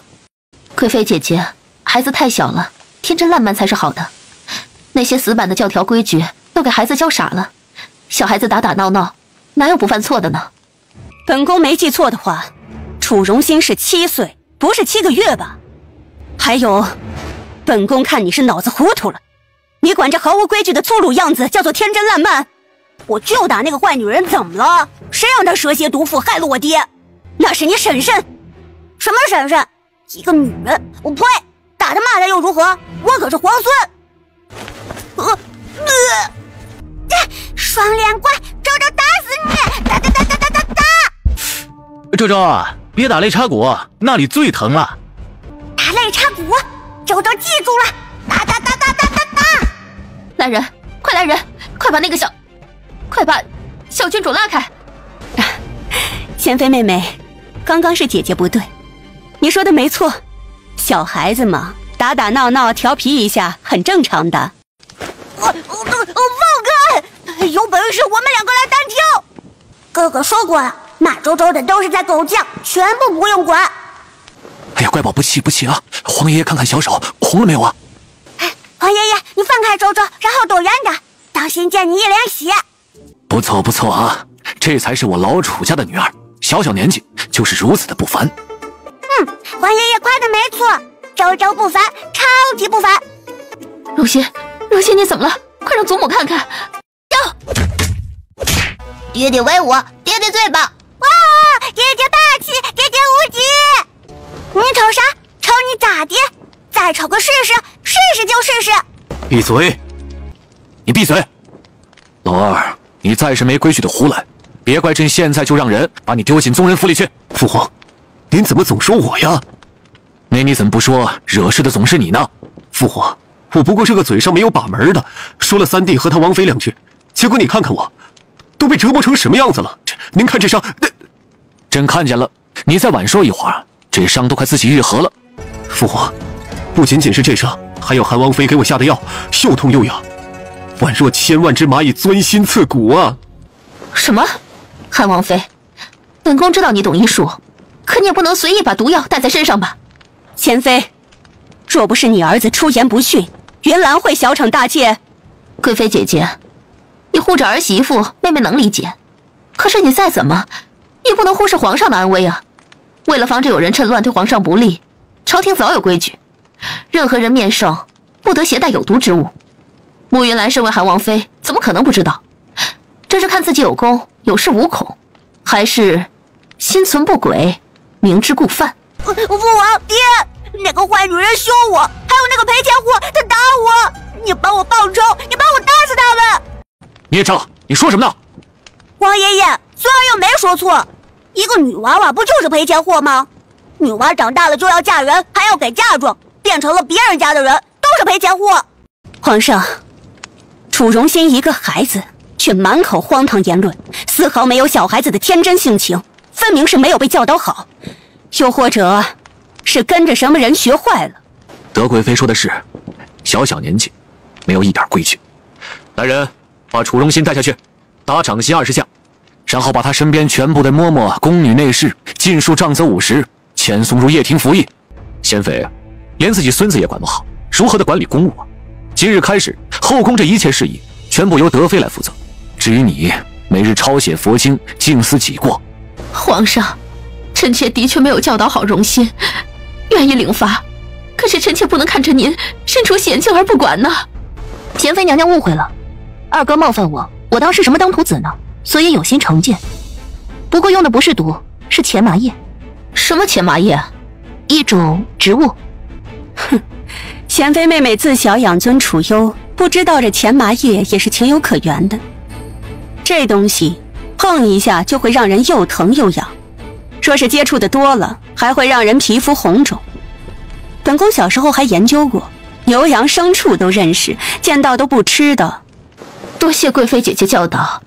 即便如此，皇上，贤妃妹妹多关心您的身体呀。不过像是钱麻这种东西，野外随处可见。妹妹这么关心皇上，心意不可辜负，不如就让鹰王将猎场周围的钱麻一类清一清，如此既能让妹妹放心，又成全了鹰王殿下的孝心。皇上，好啊，贵妃这个提议极佳，不日将抵达皇城猎场，到时候鹰王便带着儿子们去拔钱麻吧，记得拔得干净些。父皇，儿臣这双手是领兵打仗的，怎么能做拔草坪、刨地那么低贱的活呢？你说什么？王爷爷不气，坏蛋二伯伯，拔草才不低贱，农民伯伯哪个不拔草，哪个不刨地？娘亲说了，锄禾日当午，粒粒皆辛苦。农民伯伯是很厉害的，你娘亲没有教过你吗？八宝都比你懂事，到了猎场，你不光是要拔草，还要每日交给朕一份3000字的拔草心得。如果写的朕不满意，战场你也不必毁了，就留在猎场好了。是，父皇，儿臣知道了。父皇，儿臣身上实在是难受啊，太医也看不出是什么。和朕说有什么用？三弟妹，二哥今日鲁莽了，你这给我泼的是什么吗？赶紧给我解开吧。二哥平日里不洗澡吗？什么？不过是一点钱麻泡的水，回去之后洗个澡，水温略微凉一点，很快就没事了。坏蛋二伯伯肯定不喜欢洗澡。周周怎么知道的呀？你二伯伯这小时候给他洗澡，得3、4个人抓着，跟杀猪一样。王爷爷，因为坏蛋伯伯臭臭的。父皇，儿臣先告辞了。周周要去洗手了，双脸怪也臭臭的。周周有没有伤到？双脸怪，你还要害周周？周周跟你拼了！怀素怎么样？王妃放心，奴婢没事儿。多谢你。王妃客气了，护着小主子是奴婢应该做的。把这个孽障给我拖下去，打20板子，50下手心。皇上，如熙还小，还是个孩子呀。3岁看大，7岁看老，他还是个孩子，就出手这么狠了。长大了还不知道如何呢。拖下去，打，重重的打。父皇，你要是再求情，朕连你一块儿打。你们都是坏人，坏人！欺负我年纪小，等我长大了把你们都打死！好啊，真是长本事了。皇上，小孩子的话当不得真的。你给朕住嘴！把楚荣心的嘴堵上，打！荣心呐，你怎么样？快点跪下，跟你皇爷爷认个错！啊，荣心，你做什么？没有错，我有什么错？你凭什么不帮我？凭什么看着我受罚？放开！你这个混账，快放开！我是你祖母。你是我祖母，为什么不帮我？小畜生，放开你祖母！不帮我，谁都不帮我！打死你们！打死你们！父皇，荣心这孩子好像是疯癫了，您退后一些，别被他伤到了。靖王，你愣着做什么呢？还不快把你母妃给救出来！你这个孽障，有什么话不能好好说吗？快去看看荣心怎么样了，千万别被踢出个好歹来。太医，快传太医！云兰啊，今日的事情让你受委屈了，时候也不早了，带着孩子们回去歇着吧，明日一早还要赶路呢。是，多谢父皇。皇上，出事了！安王妃遭遇蛇群，被逼落下了山崖了。什么？哪片山崖？后山，落笋崖东南边的位置。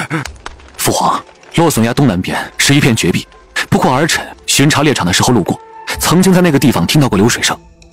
崖底地势深邃，若有水，必能汇聚成潭，四弟跟四弟妹便不会有事。禁军统领，立即调集人手下山崖寻找，一定要把安王和安王妃平安的找回来。皇上，眼下这个季节，蛇群都应该冬眠了才是，无缘无故的出来，必定是有人暗中作乱。微臣必须留在皇上身边，保卫您的安全。放肆！你连朕的命令都不听了吗？皇上的龙体为重，只要皇上身体安康，什么样的责罚，微臣都愿意承担。父皇，禁军统领言之有理啊，而且要下到那么高的断崖底下，普通的护卫徒手根本就难以抵达，要搭建绳梯的话，恐怕也要花费几日呢。皇上，微臣听闻韩王殿下武功高强，内力深不可测，在江湖上都名声赫赫。韩王和安王关系最佳，应该让韩王殿下带人前去寻找，如此效率更高。韩萧，立刻带上人手前去后山寻找安王和安王妃。安王殿下在犹豫什么呢？难不成你和安王殿下关系好，都是装出来的？之前韩王殿下战场重伤，安王殿下为你千里求药，情谊感天动地。如今安王和安王妃已经命在旦夕，韩王竟然不愿意前去营救他们吗？诸位大人但凡有点脑子，都不会说出那样的话来。韩王妃这是什么意思？父皇，崖底情况不明，四弟和四弟妹又是被蛇群逼落，必须要准备周全才能够下山崖，不然就连王爷也会一同落入险境。云兰这所说极是，韩萧，父皇担忧安王和安王妃，同样担忧你的安危，一定要准备万全，再下山崖，千万不可逞强。是父皇，四弟虽性情不拘一格，可他本身却不是冒进的性格，他落崖这事必有内情。我知道。那你还让我离开？王爷应该看明白了，这用的是阳谋。王爷若是不去，那就是不顾亲兄弟的生死，必会留下千古骂名。王爷，你若是不去，四弟和四弟妹出了什么事情，这件事就会成为你心中一辈子过不去的坎儿。那你跟孩子们……王爷放心大胆的去，谁敢朝我这边伸爪子，我必定剁了他。水影等韩王府的人手都给你留下，等着我，我会以最快的速度赶回来的。好。华坚，传信给江离，让他不管发生什么事情，都要在暗中保护爸爸和周周。若有人敢动2个孩子，全力动手，不必留情。有什么后果我担着。是。王妃，皇孙楚荣新不见了，禁军正在到处寻找。皇上担心其他的皇族人也会遇到危险，请王妃立刻去皇上的营帐。准备妥当了。是，王妃，一切妥当。我的肚子！三弟妹，我替荣心向你磕头了，你把他……二嫂怀有身孕，濒临生产，不用专门过来替荣心道歉。我一个做婶婶的早就不怪他了。只是二嫂，你怎么一个人在外面到处乱逛？二嫂身边的侍女照顾不周，真是该罚。瑞颖，立刻派人出去，一波去请太医和产婆，一波去把二嫂身边的2名侍女即刻扣押问罪。二嫂不要慌，羊水破了，现在将你送回自己的营帐怕是来不及了，只能就近在我这里生产了。王妃，立刻准备热水、烈酒、剪刀、干净的布巾，还有，我给你那张安胎的方子，立刻找太医抓药熬制，别耽搁了。王妃，准备这些东西，你要亲自给英王妃接生吗？准备了也不一定用得上，担心什么？英王妃距离生产还有一阵子呢。二嫂，你不想要肚子里的孩子，是担心再生出一个楚荣心那样的怪物吗？楚荣心那个孩子自小就异于常人吧？你想要做什么？放心，你不会有事儿，你肚子里的孩子也会平安降生。当然了，大概率这个孩子会和楚荣心一样。毒妇，你要害本王的王妃和孩子！英王，我家主子乃是韩王妃，还请你自重。本宫的儿媳怎么样了？小皇孙情况如何？毒妇，你害了本宫的儿媳妇，还敢害本宫儿子！本宫今日就替你母妃好好的教训教训你！贤妃、燕王，你们若敢对本宫的儿媳妇不敬，本宫活扒了你们的皮！反了，你们2个是真的要反了！本宫的儿媳心善，救了燕王妃和她肚子里的孩子，你们2个却恩将仇报，反过来对她动手，跑去禀告皇上，贤妃和燕王疯了，要打杀了本宫的儿媳。是，奴婢这就去。皇上救命！贤妃和英王要杀贵妃娘娘和汉王妃了。娘亲，不慌，先让皇爷爷问问是怎么回事。快把怀素带进来。皇上，英王妃担忧走丢的皇孙，不顾怀有身孕，在夜色中乱走，不慎绊倒之后被韩王妃所救。可贤妃和英王却一心认为是我们王妃要谋害英王妃和她肚子里的孩子，对我家王妃喊打喊杀。父皇，贤妃娘娘和二弟应该不会如此不知分寸吧？是不是有什么误会？皇上，我家王妃发现英王妃只身一人乱走之后，立刻察觉到了不对劲儿，让属下等人去寻找英王妃的侍女，却不想正好撞见这2名侍女正在谋害产婆。你说什么？皇上，属下前去抓人的时候，也有禁卫护卫同样亲眼所见，他们2人出现在产婆的营帐之中，2名产婆都已经中毒身亡，而装着毒粉的纸包就在2人的衣袖之中。贱婢，好大的胆子！你们杀了产婆是想做什么？这2个奴婢好生恶毒，没有了产婆，英王妃如何平安生产？若真有个3长2短，救了她的韩王妃，才是真的跳进黄河也洗不清了。英王妃现在在何处？回禀皇上，英王妃摔在地上，虽然有韩王妃和身边的侍女保护，可依旧受到惊吓，破了羊水，因此不宜挪动，被韩王妃安置在了自己的营帐中。太医赶过去了吗？回禀皇上，已经全部赶过去了。好，朕也去瞧瞧。父皇，儿臣来抱着八宝和周周吧。武权，赶紧让人准备软轿。不算太远，不用准备软轿了，走过去便好。太子，你抱好了八宝和周周，千万别摔着了。是，父皇放心。护驾！八宝，周周，八宝，周周，快保护孩子！我已经制住他了，快来将他击杀。父皇，您怎么样？可有受伤？朕没事，八宝和周周呢？八宝，周周，救！快，一定要救下小郡王和小郡主！怎么回事？怎么会有狼群呢？父皇，快走！八宝，周周，父皇，2个孩子怕事，都怪儿臣，是儿臣的错。儿臣没有抱好小侄子和小侄女，我怎么那么没用啊？皇上，狼群似乎和那些獒犬有仇，趁着这个机会赶紧后撤，不然等他们厮杀完，您的处境可就危险了。怎么回事？怎么会有这么多的狼嚎声？八宝，周周，你不能走，你不是要救本王的王妃吗？现在立刻马上救！太医不知道哪里去了，我儿媳和皇孙的命可都在慕云兰一个人身上了。他现在若是走了，我儿媳和肚子里的孩子一尸两命，这个罪责算谁的？让开！贵妃姐姐，你和慕云兰现在离开，就是害死我儿媳妇和孙子的杀人凶手。只要你们敢走，本宫和英王绝对会让你们和韩王府身败名裂。你，贵妃娘娘，韩王妃，大事不好了！皇上遭遇獒犬袭击，太子抱着小郡王和小郡主的时候不慎跌倒，失手将2个孩子抛到了獒犬群中。本也是有机会将人救出来的，可不知道从何处跑来的狼群，直接对着那些獒犬厮杀过去了。如今小郡王和小郡主跌落的位置已经全部被狼群踏平，2个孩子是再没有生还的可能了。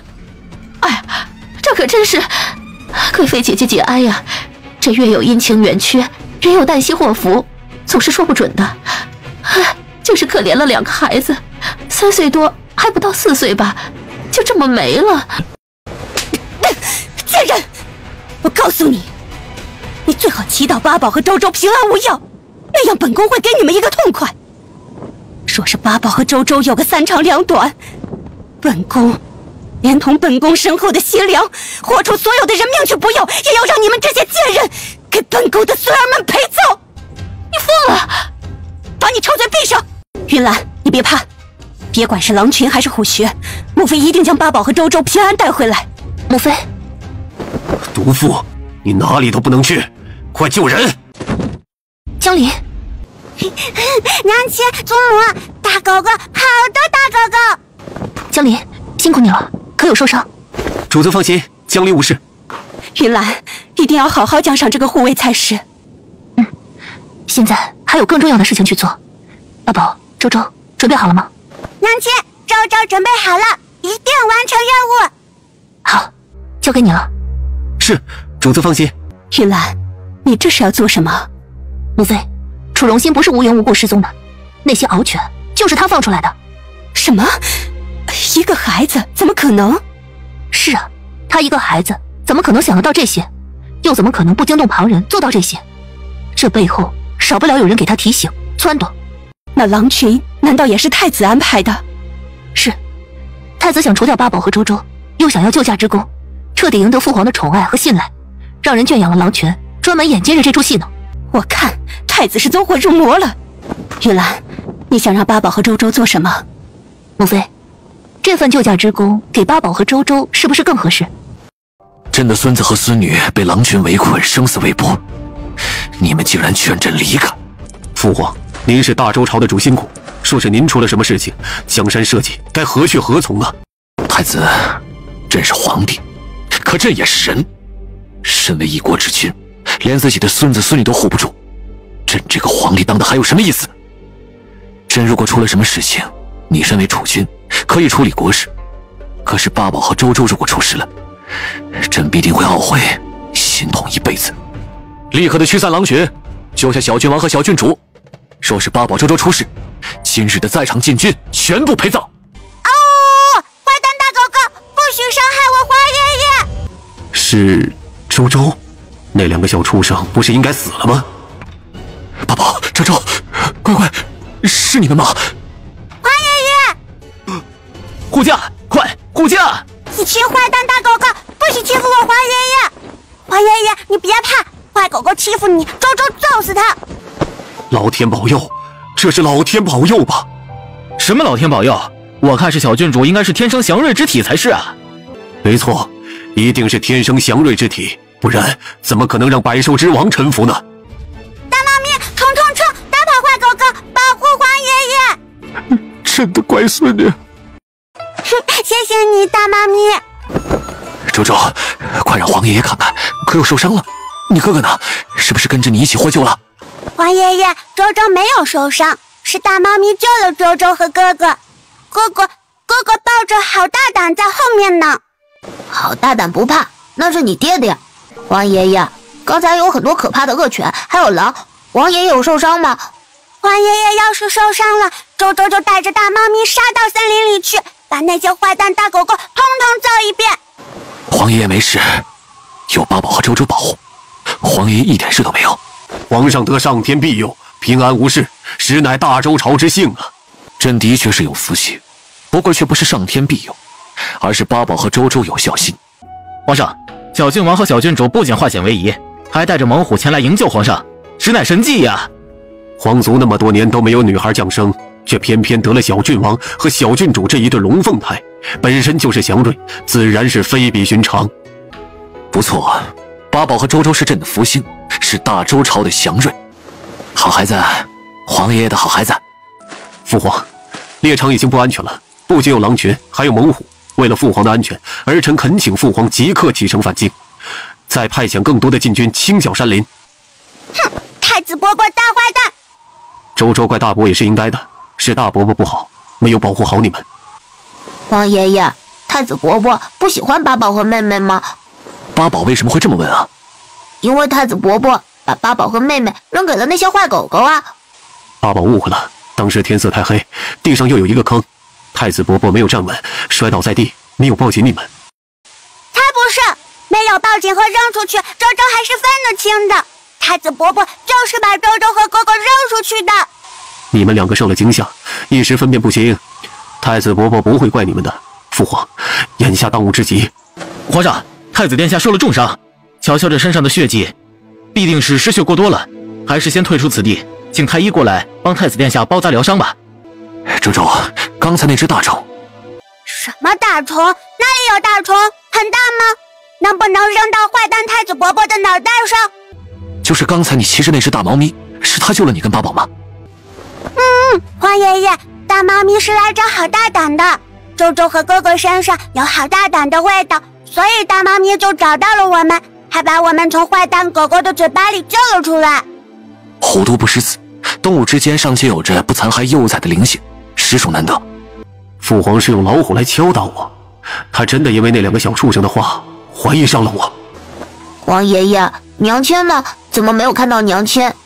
快来人，立刻是把道路和营帐清理出来，全部的受伤之人统计名讳，按照伤情的轻重由太医诊治。父皇，这件事就由儿臣来安排吧。不必，你伤的也不轻，等太医帮你包扎之后，好生的休息养伤。这件事情之后就交由这老五平王来安排。父皇，儿臣没有经验的。有那么多官员在一旁帮衬着，你也就是起一个坐镇调度之作用，没有经验就虚心的向别的大人请教。你已经成家立业了，等回去之后也该入朝理政了。是。皇上，奴才斗胆，也想沾一沾小郡王和小郡主的福气，让奴才抱一抱两位小主子如何呀？皇上放心，奴才就是把自己个儿摔死了，也绝对不会伤到小郡王、小郡主一根汗毛的。不要，周周不要别人抱。王爷爷累了，肯定是平时没有好好吃东西，锻炼身体的缘故。傻孩子，皇爷爷是年纪大了，不中用了。王爷爷不是能活10000岁吗？怎么会年纪大呢？王爷爷吃这个，这是娘亲专门给八宝做的。八宝以前身体也很坏，好好吃东西，好好锻炼，现在已经恢复了。哎呀，小祖宗啊，皇上入口的东西没试过毒是不会吃的。王爷爷走吧，我们快点去见娘亲。皇爷爷辛苦，周周也可以自己走，不过要皇爷爷牵牵。皇上，奴才怎么感觉您像是突然之间年轻了许多呢？八宝和周周乃是天生的祥瑞之体，我这个皇爷爷自然是跟着享福。药丸的事情不准任何人知道。是，奴才谨记。母妃，时间到了。陆云兰，鹰王，我已经在帮鹰王妃接生了，你还想做什么？贱人！我好歹是宫妃，你们婆媳两人竟然如此对待本宫，看我的皇上面前如何告你们的状！告状？贤妃娘娘不去，我还要去呢。我好心好意救鹰王妃和她肚子里的孩子，为什么到了你们口中却成了罪人？而且你们明知道八宝和周周遇险，为什么拦着我不让我去救人？哼，救本宫的儿媳，我怎么不知道你慕云兰什么时候生出了菩萨心肠？本宫的儿媳和孙儿之所以会遇险，肯定是因为你吧？如果不是你伤了他们母子，何苦巴巴的舔着脸非要救？贤妃，你少在这里含血喷人！贵妃姐姐这么激动，是不是做多了恶事心虚了？哼，八宝和周周那2个小畜生出事，完全就是你们的报应。你好大的胆子！你再敢胡言乱语，本宫便废了你！废了我？哈哈，笑死了！我可是皇上亲口赐封的贤妃，你有什么资格？朕有没有资格？亲，你们没事儿，太好了，真是太好了！父皇，是你救了八宝和周周吗？儿媳叩谢父皇。奸妇，朕问你话呢，废了你，朕有没有资格？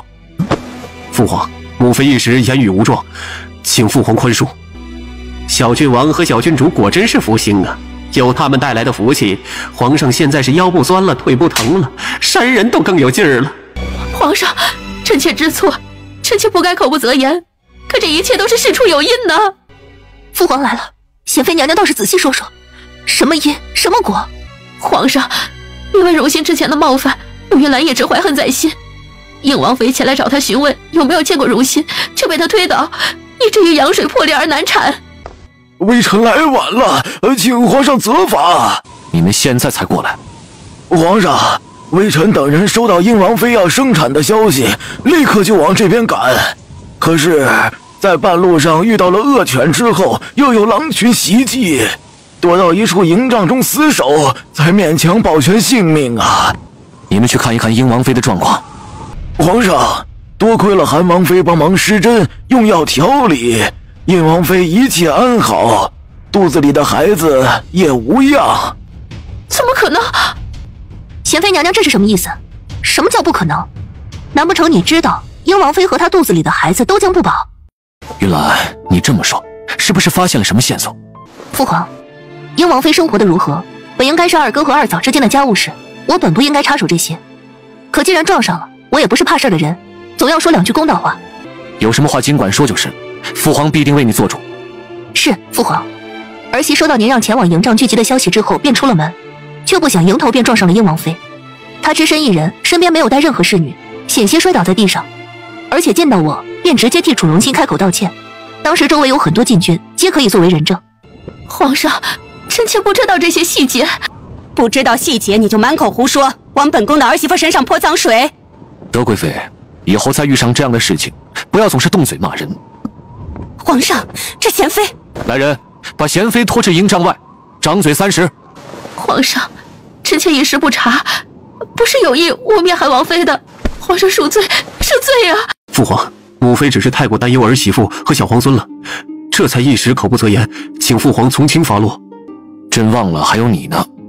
是啊，父皇，儿臣都这么大了，母妃也一直兢兢业业地照顾父皇，不看僧面也要看佛面呢，还请父皇饶过母妃这一次吧。身为儿子，怎么能眼睁睁地看着自己母亲被责罚呢？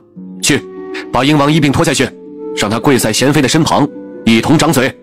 父皇，怎么，你不是很关心你的母妃吗？让你跟着母妃一起受罚，又不乐意了？当然不是。不是就好，拖下去。你看，光嘴上说是没什么用的，得拿出一些个实质性的惩罚，这样才可以让这些人守规矩、长教训。你现在成为了贵妃，掌管着后宫的公务，手段必须要强硬起来。是，有皇上这句话，臣妾今后就知道怎么做了。皇上，臣妾知错，不该误解了韩王妃，请皇上原谅臣妾这一次吧。云兰，你刚才的话没有说完吧？接着说，你在英王妃那边还发现了什么？还没完。父皇，儿臣安置好了英王妃之后，帮她诊脉，却发现她服下了过量的烈性堕胎药。不可能，你在胡言乱语些什么呀？你说堕胎药？英王妃已经濒临生产，这个时候堕胎？是，那堕胎药药性格外强烈，服用过后不出半个时辰，胎儿便会死在腹中。英王妃想杀了皇孙，她怎么敢的？难怪微臣刚才给英王妃诊脉的时候，发现她的脉象十分奇怪，颇有一种破而后立之象。哦，原来是服用了堕胎药之后，又被韩王妃力挽狂澜地救了回来。韩王妃真乃神医也呀！我一心只想救人，可没想到贤妃娘娘和英王殿下反倒转过头来咬我一口，非说是我要害英王妃，儿媳实在是冤枉。以后再碰上这样的事情，怕是不敢出手了。朕相信韩王妃，你们一个身为婆母，一个身为夫君，连自己的儿媳妻子都照顾不好吗？皇上，臣妾平日里对英王妃百般疼爱，知道她怀有身孕之后，不偏赏赐流水一般的往英王府送，自认没有任何对不起这个儿媳的地方。贱人，你竟敢服用堕胎药！你还是瞧不上本王，不想生下有本王血脉的孩子。放肆！来人，还不快把英王这个孽障给朕扣押住！父皇，您扣押儿臣做什么呀？赶紧把儿臣放开！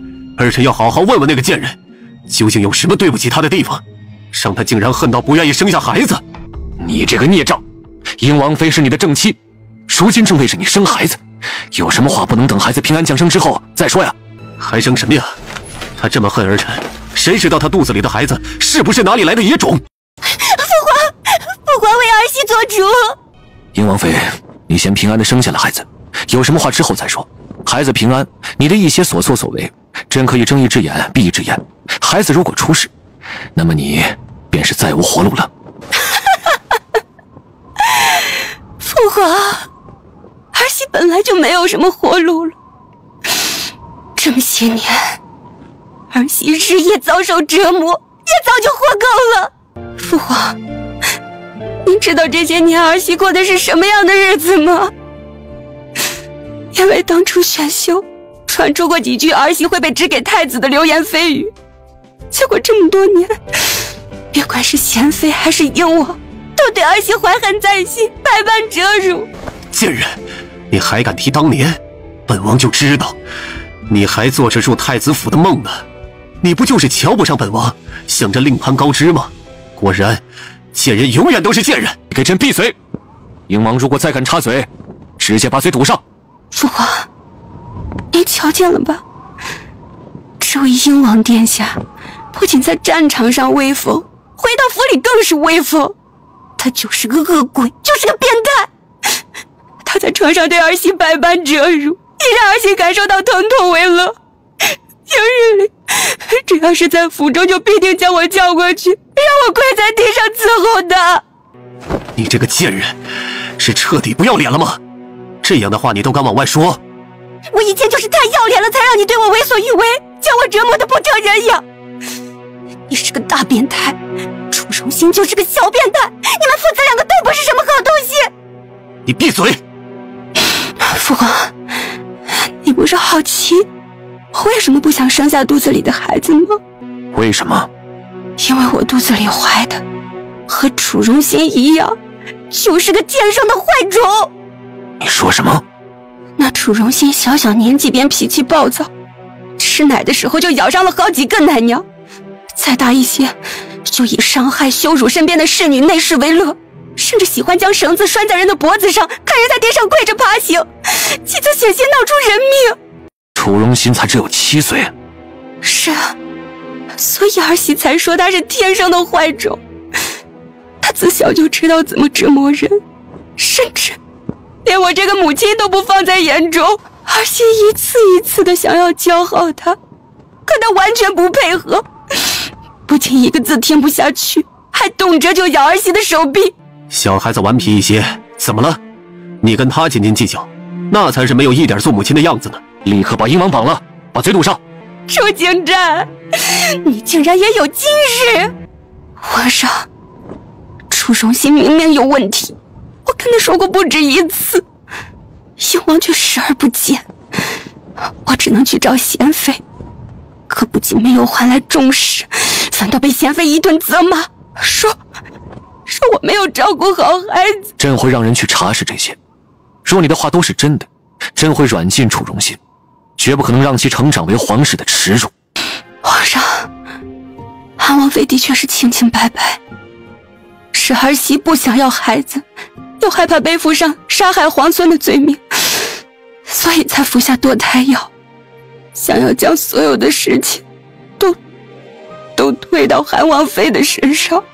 还有我身边的2个侍女，也是儿媳安排他们去毒杀了产婆，为的就是双管齐下，不让这个孩子平安降生。你倒是想得周全。与其让这个孩子成长为另外一个楚荣兴，还还不如不让他降生在这个世上。鹰王有其他子嗣，并不是所有的孩子都有问题。你肚子里的孩子也有很大的概率是健康的，而且你想要打掉他，应该早些行动。现在他已经足月，你再喝下那么多堕胎药，杀的不仅仅是他，还有你自己。你说什么？我的孩子有可能是健康的。是，可是他明明告诉我啊！父皇，鹰王妃要生产了，请太医帮着瞧瞧吧。寻找了些生经验的嬷嬷立刻调起过来照顾鹰王妃。太医赶紧诊脉开药，确保皇孙平安降生。回禀皇上、贵妃娘娘，鹰王妃生下一个男孩。皇上，鹰王妃平安生子，只是失血过多，伤了根基，今后再也难以有孕了。小皇孙他，这个孩子如何？孩子在母体之中憋闷的时间太久了，而且孕期没有补充足够的营养，长大了之后，可能会不怎么伶俐。哎，不怎么伶俐也无妨，生在皇室，自然能保他一生快乐无虞。把孩子送回鹰王妃的身边，让她亲自服药。皇上，鹰王妃已经疯魔了，怎么能让她来养孩子呢？楚荣心出问题，你知道吗？臣妾不知。那个孽障现在何处？臣妾不知。父皇，护卫巡逻发现了荣心，儿臣怕您担忧，将他送了过来。坏女人，肯定是你告发了我，让敖犬咬死你，咬死你们！你最好不要这样大吵大叫。叫你管！不会，坏女人，敖犬怎么没有撕了你呢？还有八宝和周周，应该把你们都吃掉，统统吃掉！孽障，你都做了什么？皇上，一切都是楚荣心这个孽障所为，不关臣妾的事情啊！您，这是怎么了？太医，传太医！皇上，皇孙这得的是急症，微臣等人医术浅薄，根本没有见过这样的病症，实在是请皇上恕罪。荣心，救人呢！你们还愣着做什么？还不快救人！你们救不了人，本王就让你们陪葬。鹰王殿下，若有一人愿意出手，皇孙兴许还会有一线生机。谁？立刻喊过来救人！你们什么意思？殿下，我等医术有限，韩王妃胜我等100倍。云兰，荣心眼前的状况，你可能救治。贤妃娘娘称呼我一句韩王妃就好，直呼名讳，显得我们关系多亲近似的。韩王妃，之前是我不对，我对不住你，不该误会你，伤害了鹰王妃。三弟妹，之前是二哥不对。那二哥展开说说，你有什么不对的地方？有句话不怎么好听，却在理。这世上可没有上桌吃饭，下桌骂娘的道理。有些人犯错了却不认错，真认为这世上什么便宜都让你们占了？韩王妃，求你救救荣心，他只是个7岁的孩子呀，你忍心看他死在你的面前吗？贤妃和鹰王都忍心，我有什么不忍心的？韩王妃，是我不好，我被朱由蒙了心，看着荣心犯错，还一心包庇，委屈了你，是我不该不分青红皂白，诬陷你害了鹰王妃和她肚子里的孩子。我不该诅咒八宝和周周，不该阻拦着你，不让你去救他们，我有罪。这种病症并不算特别罕见，有一些人病症不明显，能平平安安的活到成年，还有一些发作起来宛若疯癫，凶性大，脾气暴躁，无法控制，越长大一些便会沦为杀人惯犯。父皇，楚荣心的病症已经十分严重，今后必须长期服药，才能够确保其平安长大。儿媳犹疑了许久，到底是不忍心看着他就这样死去。回到京城之后，我会研制出一款药丸，专门治疗楚荣心的病，以后每月按时送到他那边。好，云兰，委屈你了。儿媳之前心中的确有气，甚至想过不救他，可到底是皇家血脉，儿媳就算再怎么不喜欢，也顾虑着他体内流着楚家的血，也不能太过委屈了你。给楚荣心的药，收多少银两该收的就收多少，让鹰王府补给你。好，我收了鹰王府的银子，就多制作出一些药丸来，免费发放给那些患有同样病症的孩子。皇上，您瞧见了吧？云兰这孩子究竟有多么善良？韩王妃着实是心怀大义，医者仁心啊！贤妃诅咒皇孙出言恶毒，苛待儿媳品行低贱，不堪再为妃位，即日起贬为嫔位。回宫之后禁足半年，每日抄写佛经，好好的静思己过。皇上，你再开口多说一个字，朕不介意把你贬为庶人。我刚刚去看了，周围的蛇群依旧没有散去，都怪我。如果不是为了保护我，你们不会受这么重的伤。王爷，那是最后一枚药丸了。王爷，安王现在的状况，王爷也要为自己考虑考虑。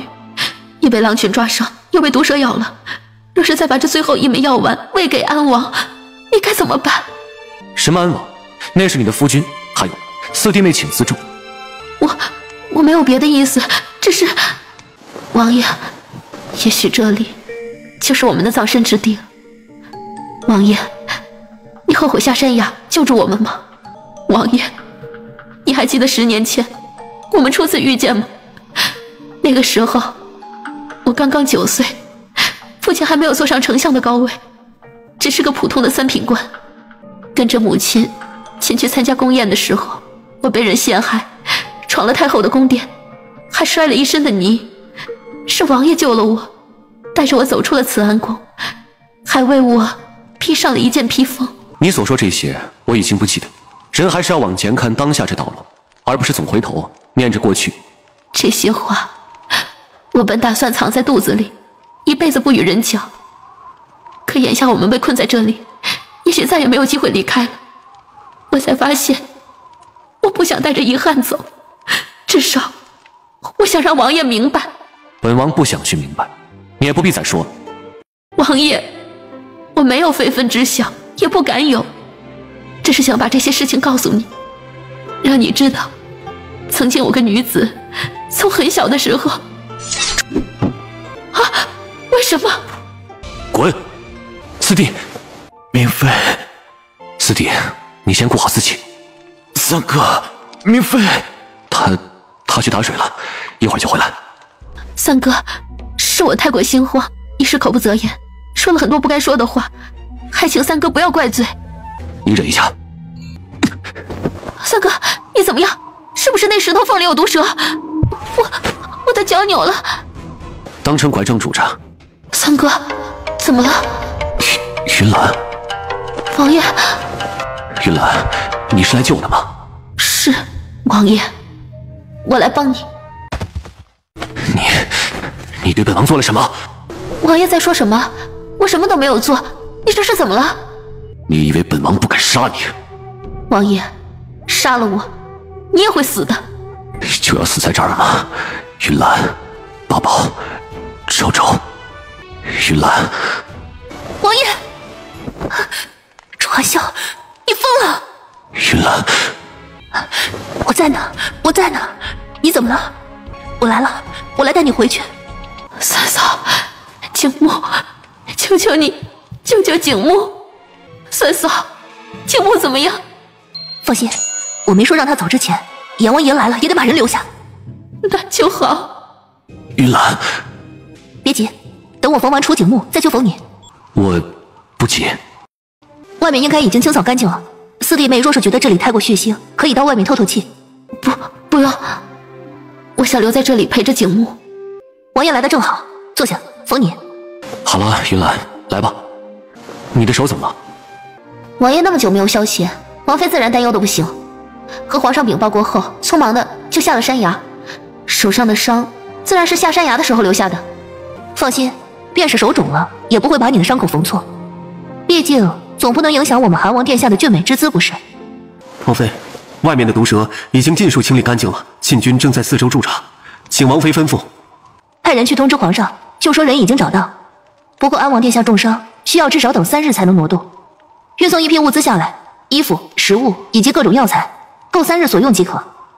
其余人等就地扎营，撒好驱虫的药粉，注意警戒。是。三哥，之前我觉得自己必死无疑，一时没有控制住情绪，才失言说了那些不该说的话，并非有意冒犯，也不想辜负了景木。这样的事情，一旦景木或者三嫂知道，必定心生误会，到时候我就算是死，他是也难以弥补自己的过错。我什么都没听过，也什么都没记下。从今以后，好好做你的安王妃。本王祝你和四弟相亲相爱，举案齐眉。是，我记下了，多谢三哥。王爷跟着我过来做什么？玉兰，你生我气了？王爷说笑了，我有什么气好生的？我不该逞强，不该让你担忧。我没想过山谷下除了毒蛇和狼群，竟还埋伏着刺客，好几日没有消息，定然是让你跟孩子们担忧坏了。王爷只想说这些？自然不是。谢谢你，又救了我一命。王爷若是真要感谢，直接把这份救命之恩折合成银两就是了。我也不多要，20万两银子差不多了。鉴于王府的经济状况，王爷一时拿不出那么多银两的话，也可以先给我打个欠条，分期付给我就是了。云兰，整个王府都是你的，你想要什么，自然都可以拿走啊。花间，营帐都布置好了吗？回禀王妃，已经搭建好了。去瞧瞧。愣着干什么？还不赶紧回答本王的问题？那个主子，您刚刚问属下怎么哄自己的媳妇儿，这个问题吧，得分情况来考虑。比如呢？比如属下这样的，根本就不用考虑，因为属下是光棍。主子，属下等人和瑞影一样，都是光棍。你们说说。我慢慢说，不着急，说仔细点。媳妇儿是生气得哄着。怎么哄？送礼。送什么？我送鹅毛。送鹅毛？这可有什么说法吗？不知道。不知道？那你妻子收着之后，可是有什么反应？属下送完媳妇跑了。主子，寇杰巴他胡说八道，您和王妃必定是恩爱白头的。罢了，你们也别说了，匆忙之中让你们说，总想得不周全。你们回去写下来，多打几遍草稿，每人写上3000字，然后给本王送过来。我是王爷，属下等人先告退了。这大半夜的，王爷受伤之后不去休息，来我这里做什么？我来领罚。韩王殿下可是大周朝的战神，英明神武，魅力四射，何必委屈巴巴的跑到我面前来领罚？英明神武有几分贴切，可是魅力四射从何而来啊？哼，若是韩王殿下没有魅力的话，体内的情毒，随便吧，反正跟我没关系。玉兰，你都知道了。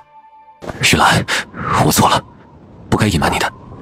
他扭了脚，我帮他把脚拔出来时候被毒蛇咬伤，之后便感觉身体发热，十分的不正常。我才意识到不妥，本想着把人杀了，也绝不能发生有违伦理之事，结果你便奇迹般的在我的面前出现了。玉兰，我没想过跟傅明飞有什么，甚至考虑过揭穿他所有之心，让四弟休了他。可是四弟他喜欢傅明飞，喜欢了多年，当时父皇赐婚，他高兴的喝了3天3夜，之后更是不顾着皇家规矩，3书6聘，亲自骑马迎接。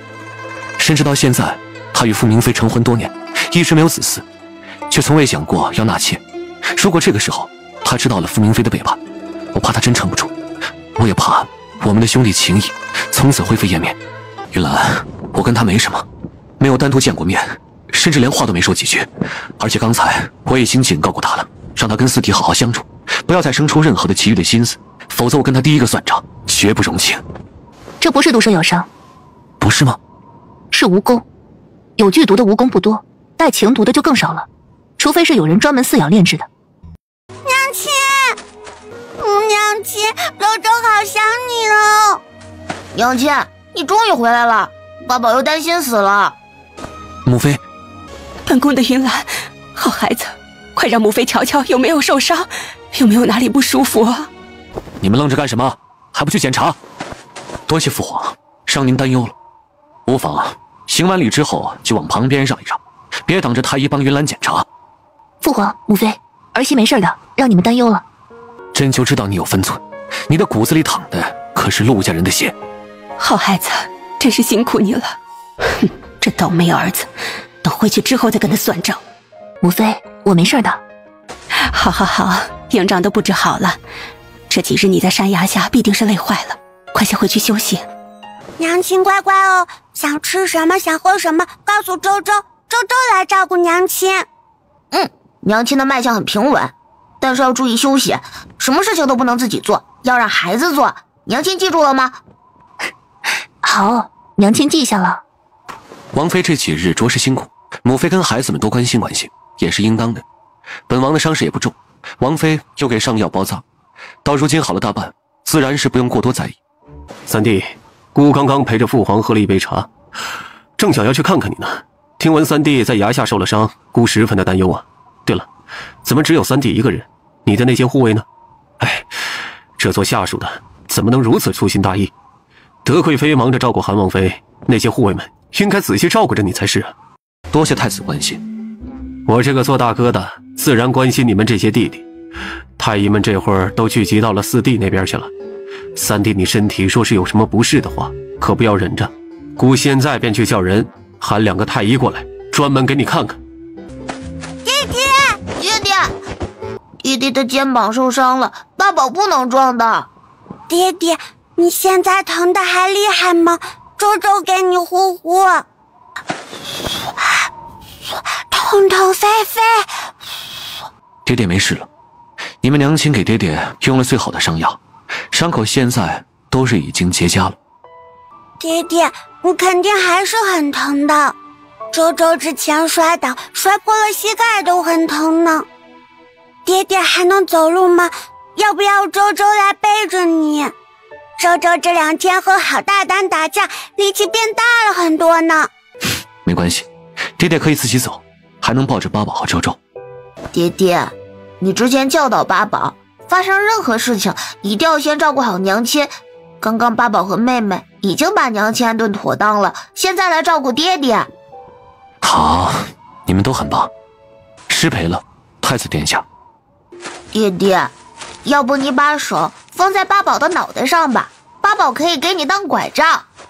哥哥，你身体不好，还是让周周来吧。可以把黄爷爷给周周做的小车车拿过来，让爹爹坐着，周周拖着爹爹走。韩王妃，太后劝您到前面伴驾。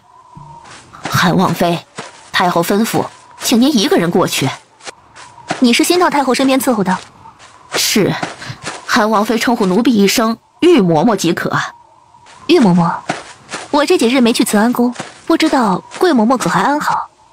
山路崎岖，韩王妃身体娇弱，自然应该由王爷陪同。是奴婢多嘴，罪该万死，韩王妃小心脚下。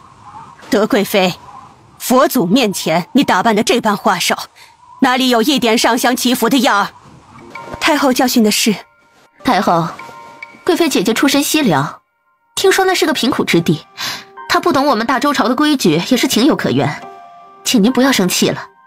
哼，一方水土养一方人，蛮夷的土地自然孕养不出什么好花儿。武妃，你快瞧，天上那是什么？那是什么？好像是仙鹤。哎，等等，你们瞧，那仙鹤嘴巴边还衔着什么东西呢？这是牡丹花的花香，好神奇的香气啊！我竟然感觉神清气爽，身上都暖和了许多。这不是仙鹤献瑞的吉祥之兆吗？太后娘娘，你要上香祈福，正准备登山呢，这仙鹤就出现了，分明是冲着您来的呀。叶嫔娘娘说的极是，皇祖母，仙鹤衔牡丹，还是并蒂连枝的黑白双色牡丹，着实是罕见的祥瑞之景。太后娘娘，仙鹤立在青松枝上一直等待，该不会是等着您过去接过牡丹花枝吧？好，那哀家就接下这祥瑞了。等着吧，因为这祥瑞我们估计要好好的站一阵子，然后对着太后捧臭脚了。皇祖母身份尊贵，凤仪万千，这仙鹤瞧见了都被震惊的晃神了呢。就你嘴甜，都快把哀家夸出花来了。皇祖母，虽喜可没有夸张，一字一句都是实话实说。这仙鹤怎么不按套路出牌？哎呦，太后娘娘，太后娘娘，您的衣裙被沾湿，按道理来说应该立马更换过，可是眼下人数众多，又是在佛门脚下，这是上京第一场初雪，都说瑞雪兆丰年，这瑞雪自然也是吉祥之物。皇祖母这也是沾染了祥瑞之气呢。皇祖母，这仙鹤献瑞自然只能远观，见过了就是难得的福气了。眼看着时辰不早了，不如早些上山烧香祈福吧。贵妃姐姐一直盯着仙鹤瞧，莫不是也瞧上了那独特的双色牡丹？妹妹还是要提醒姐姐一句，牡丹乃是花王，一株双色更是难得，可不是什么人都有资格染指的。太后娘娘，您说是吧？啊，你们快瞧，仙鹤又飞起来了！仙鹤这是要做什么？母妃，看样子这仙鹤是想把这双色牡丹献给您的，母妃快些接过吧。这个贱人凭什么？阿弥陀佛，善哉善哉。多年未见，大师一切可安好？见过太后，佛祖保佑，贫僧一切安好。哀家这次来上香，果真是来对了，竟然有缘见到大师。难怪贫僧忽然心有所悟，觉得一定要回上京一趟，原来是有祥瑞现世啊！阿弥陀佛，阿弥陀佛。见过了尘大师，许是仙鹤飞累了，把这双色牡丹送到了本宫的手上，正好来到了普惠寺，又巧遇了大师，那本宫就借花献佛吧。能得如此奇花供奉，实乃是难得的缘分，请诸位施主移步上山上香吧。大师，我们是不是曾经见过？佛曰不可说。云兰，你和韩萧那个臭小子……母妃，我们现在还处在恋爱阶段，也就是互相考察，对方是不是真的值得我们携手一生？啊，母妃懂了，就该如此，好好的考，狠狠的查。这男人花言巧语可是很会骗人的，一定得摸透了本质，再看这男人是不是值得托付终生。施主，贫僧看你红鸾星动，这是遇上天命之女的征兆啊！算命观星象，那是道家的本事。大师什么时候转行了？施主年纪轻轻，怎么如此迂腐，不知道变通呢？万物皆有缘法，贫僧对道家偶有涉猎，那也是可以理解的。那么大师看看，我主管财运的新秀动没动？会不会是有着欠钱不还的僧人，忽然把5万两银子还给本王啊？阿弥陀佛，施主，佛门圣地不谈俗物，普惠寺准备了上等的素斋，里面请。是，八宝和周周的身世问题，多亏了大师帮忙，早就应该送上谢礼，只可惜一直无缘得见，今日恰好补上。施主客气了，举手之劳，不收的话，施主必定难以心安呐。那贫僧就恭敬不如从命了。还是大师看透世事，心性通达。另外，这场法会主要是为了让人参观祥瑞，不知是不是大师亲自主持？主持法会的是普惠寺的住持，不过呢，贫僧觉得普惠寺住持不太行，这样重大的法会当然是该由我来主持才是。施主觉得如何呢？当然是大师主持最为合适。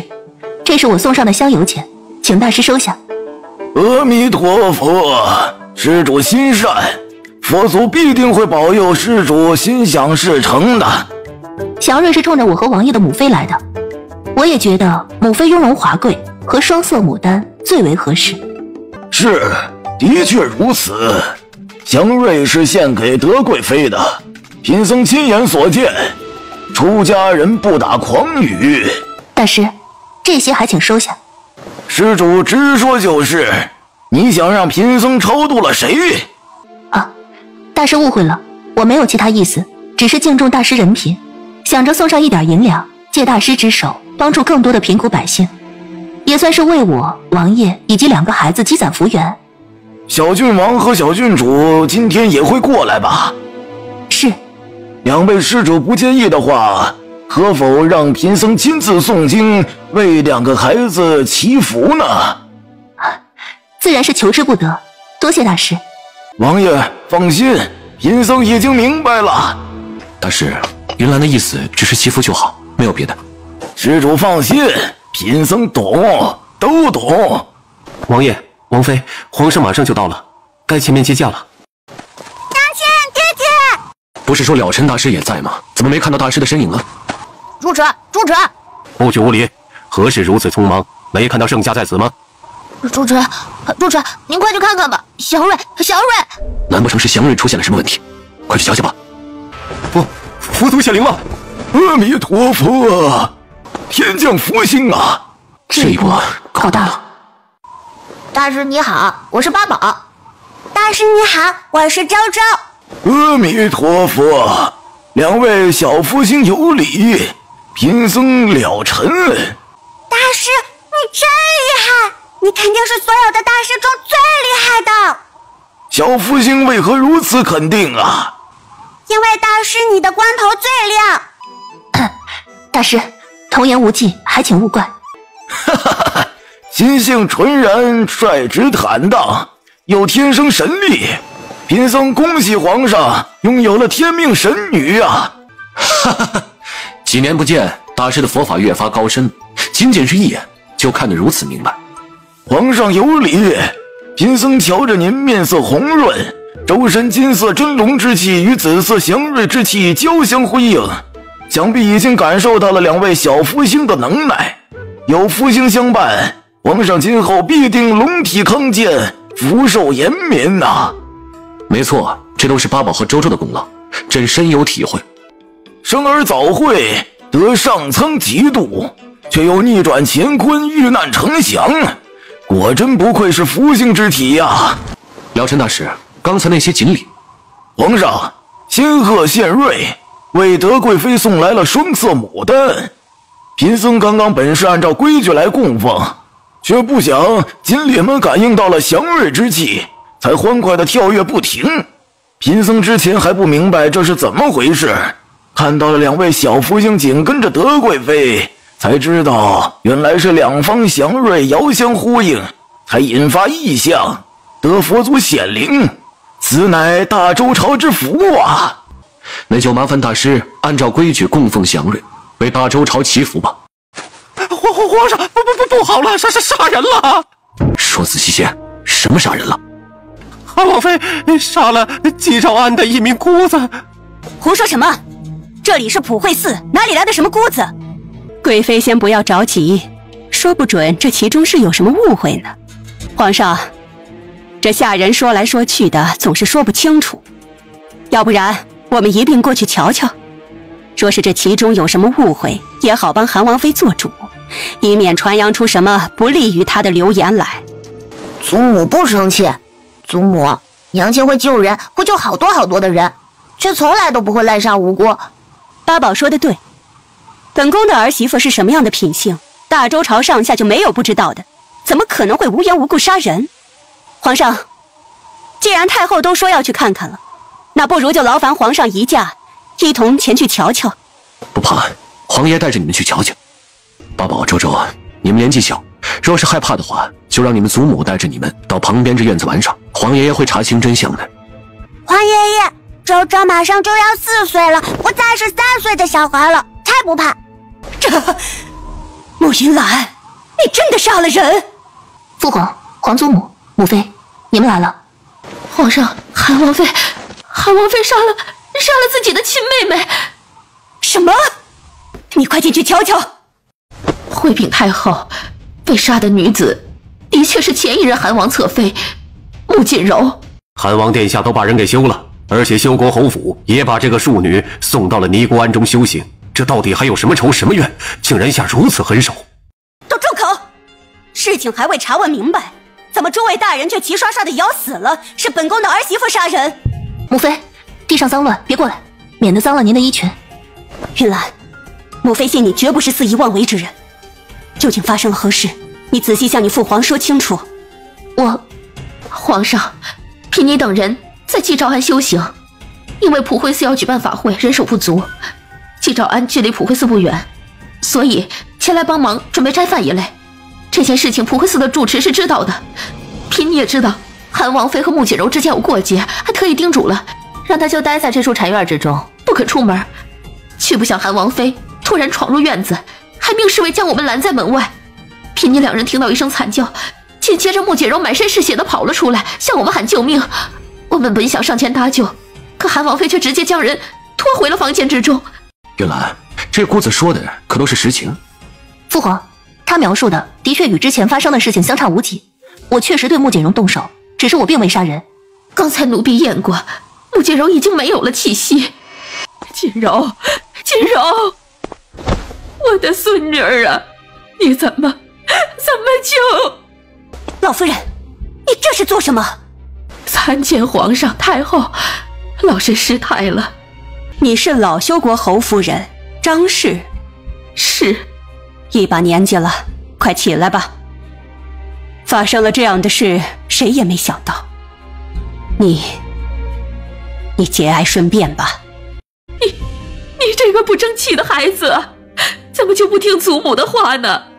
祖母都说了，让你好好思过，好好反省，你为什么不听？为什么呀？唉，哀家年纪大了，最是见不得这样的场面。皇帝，你瞧这桩杀人案该如何处置才好？太后，事情还未定性，莫锦柔是不是云岚所杀还不知道呢。你们刚才所言可有半句虚假？刚才所言皆是我们亲眼所见，绝无半句虚假，否则愿受五雷轰顶之罚，永不超生。穆云岚，穆锦柔变成这样，是不是你所为？是我做的，只不过穆锦柔有再多不是，那也是你血脉相连的亲妹妹，你是怎么下得去手的？你真是太让哀家失望了。皇上，是锦柔该死，汉王妃杀了她，也算是她罪有应得。皇上，云岚定是一时糊涂，才做下了此等错事，请皇上不要怪罪她。老身愿意替云岚领罚，别管什么样的惩罚，哪怕是砍头，老身也甘愿。请皇上饶恕了云岚吧。皇上，父皇，儿媳觉得这件事透露着怪异，不能轻易定罪，还是应该将来龙去脉搞清楚才是。三嫂，刚刚那姑子说是你带着人闯进来的，必定是有什么要紧的事情发生了吧？不然此处禅院如此偏僻，三嫂断不会径直过来才是。王爷想为我也求一个平安福袋，出门去找了尘大师，结果久久未归。我出去找人，遇到了一个小沙弥，那个小沙弥说看见王爷进入了这处荒僻的禅院，还说是被一名女子扶着。仔细询问才知道竟然是季兆安的人，我心中担忧，便直接带人找了过来。韩王来这里，该不会是发现了穆锦柔了吧？王妃，您之所以会动手，是不是因为嗅到了房间之中两相欢的味道？不错，张院正，不知道这两相欢是何物？是一种极为特殊的香料，和檀香混合在一起燃烧，有催情之效。父皇，定然是穆锦柔心怀不轨，还想要再次攀附韩王，所以三嫂才会怒而动手，这也算是情有可原。穆云岚，即便情有可原，可穆锦柔到底是你的亲妹妹，对自己的血亲都能下杀手，你这心性可真是够冷硬的。老夫人啊，穆锦柔虽然混账，可也是你的亲孙女啊。手心手背都是肉，锦柔自作孽已经去了，这死了的人总没有活着的重要。哎呀，韩王妃，瞧见你的祖母这般维护，你心中难道就没有几分愧疚之情吗？祖母，您一定要如此吗？云岚，不，韩王妃，修国侯府养育你多年，该给你的都给你了，对你从没有任何的亏欠。锦柔的死是他活该，我代表修国侯府不追究此事，只是从此以后你也不必再叫我祖母了。祖母是要代表修国侯府与我彻底断绝关系吗？这一次我愿意为你顶罪，什么样的惩罚都甘愿受着。可是穆家满门忠烈，容不下残害自己手足之人，所以经历过此事之后，穆家再没有你的位置。好，经历过这件事情，我也不想再叫你祖母了。成了。刚刚张院正说了那两相欢，既然有人瞧见了韩王殿下是被人扶进来的，想来必定是身体有所不妥。那么韩王人呢？来人，立刻搜查整个普惠寺，把韩王找出来。寺庙里面没有的话，会不会已经出去了？那两相欢和檀香一起燃烧，效用极其迅猛，韩王殿下就算是离开，应该也走不了太远。这已经是晚上，应该不会有女子出现在寺庙周围才是啊！救命！救命！皇上，救命！救救我家郡王妃吧！灵心，你不是侍奉本宫儿媳妇的灵心吗？你怎么跑到这里来了？究竟发生了何事？娘娘，有贼人闯入了郡王妃休养的别院，意图对郡王妃实施不轨，而且还杀了小主子。你说什么？这普惠寺距离皇陵还真是不远，英俊王妃休养的别院就更近了。难道韩王？皇上，这件事情必定有误会，韩萧绝对不会做出此等大逆不道的事，他更不会背叛云兰。德贵妃，哀家平日里看你也算是识大体，怎么现在就拎不清了？来人，把德贵妃拎起来。王嬷嬷，你带上几名宫女，跟着护卫立刻赶往别庄，封锁别庄，任何人不得随意进出，更不许走漏任何一点风声。皇帝，哀家这样处置，你觉得可有不合适的地方？没有，就按照太后的意思办，禁军先行，其他人……皇上，臣妾不信闯入别院的人是韩萧，请皇上准许在场众人一并前往。若韩萧真的做出了恶事，不用皇上动手，臣妾生了他就能处置了他。准，一起去。皇上，别院的护卫尽数被击杀，一击封喉，十分干脆利落。有禁军在围墙处发现了脚印，而且找到了一块玉佩。这是韩王的玉佩。郡王妃呢？本宫的孙儿呢？快把叶嫔带出来！赵元昭，快帮叶嫔诊治。贱人，我杀了你！叶嫔娘娘，您还是冷静一些为好。贱人，你这个贱人！楚寒萧奸杀本宫的儿媳妇，害死了皇孙。今日我一定要让你们偿命！你不要血口喷人！我可怜的儿媳妇，可怜的孙儿啊！叶嫔娘娘，韩王妃说的对，说不准这其中有误会，还是调查清楚的好。贱人，你也是和韩王府一伙的，人就在地上躺着，本宫的孙儿也已经死了，这不是证据吗？禁军发现的脚印，发现是楚寒萧的玉佩，难道也不是证据？皇上，求您为臣妾做主，为臣妾可怜的儿媳和孙儿做主啊！真是好啊！慕云兰杀了自己的亲妹妹，楚寒萧奸杀兄嫂，残害皇嗣，皇家怎么就出了这样两个丧心病狂的畜生？皇帝，这件事情你一定要严肃处理，给叶嫔、给英郡王一个交代。皇上，韩王和韩王妃丧心病狂，所犯恶行人神共愤，请皇上下旨降罪。请皇上降罪。皇上，韩王今日能对着自己的皇嫂做出此等恶行，今后说不准会如何的丧心病狂。还有韩王妃亲妹妹都杀害，明显毫无亲情可言，请皇上降罪吧。请皇上降罪。云兰，你可是有什么想说的？父皇，诸位大人说的对，有证人，有证据，一应俱全，全部毫无遮拦地呈现在了大家面前。父皇您也是亲眼目睹，我该说什么？我还能说什么？直接认罪，韩王府完了。不对劲儿啊，他不该是这般反应才对。任何人面临着绝境都不可能毫无挣扎，除非一心求死。可慕云兰绝对不会是坐以待毙的人呐。父皇，您就按诸位大人所言，直接给我们定罪吧，砍头也好，流放也罢，亦或是贬为庶民。一次次遇险，一次次的变故，儿媳是真的怕了。只希望父皇看在儿媳和王爷也算是立下过功劳的份上，将我们一家四口放在一起，不要让我们分开。都是坏人，你们都是坏人！大坏蛋，赵赵讨厌大坏蛋！皇上，臣妾无才无德，实在是难以胜任德贵妃的位置。皇上要惩处韩萧和云兰，顺便把臣妾也一并处置了吧。王爷爷，你有好多伯伯和叔叔陪着，爹爹和娘亲只有八宝和周周两个人，所以八宝以后不能陪着您了。不能见皇爷爷了吗？可是皇爷爷吃药要怕苦，还要周周喂糖糖的。皇爷爷，我舍不得你。那么按照你们这意思，应该如何处置韩王与韩王妃啊？央求着朕处置了韩王府的是你们，如今朕问你们意见，又都不说话了。皇上，这件事情牵扯重大，还是应该由皇上圣心裁决。什么事情都让朕来裁决，那么要你们这帮官员做什么？皇上，事情关系到皇子以及皇子妃，按理来说，我们这些臣子别管说什么惩处，都是大不敬的了。可先帝曾经定下过规矩，天子犯法与庶民同罪，韩王犯下的过错，若放到民间，哪怕是被砍头问罪，依旧要被千夫所指。按照你的意思，应该是把韩王就地格杀。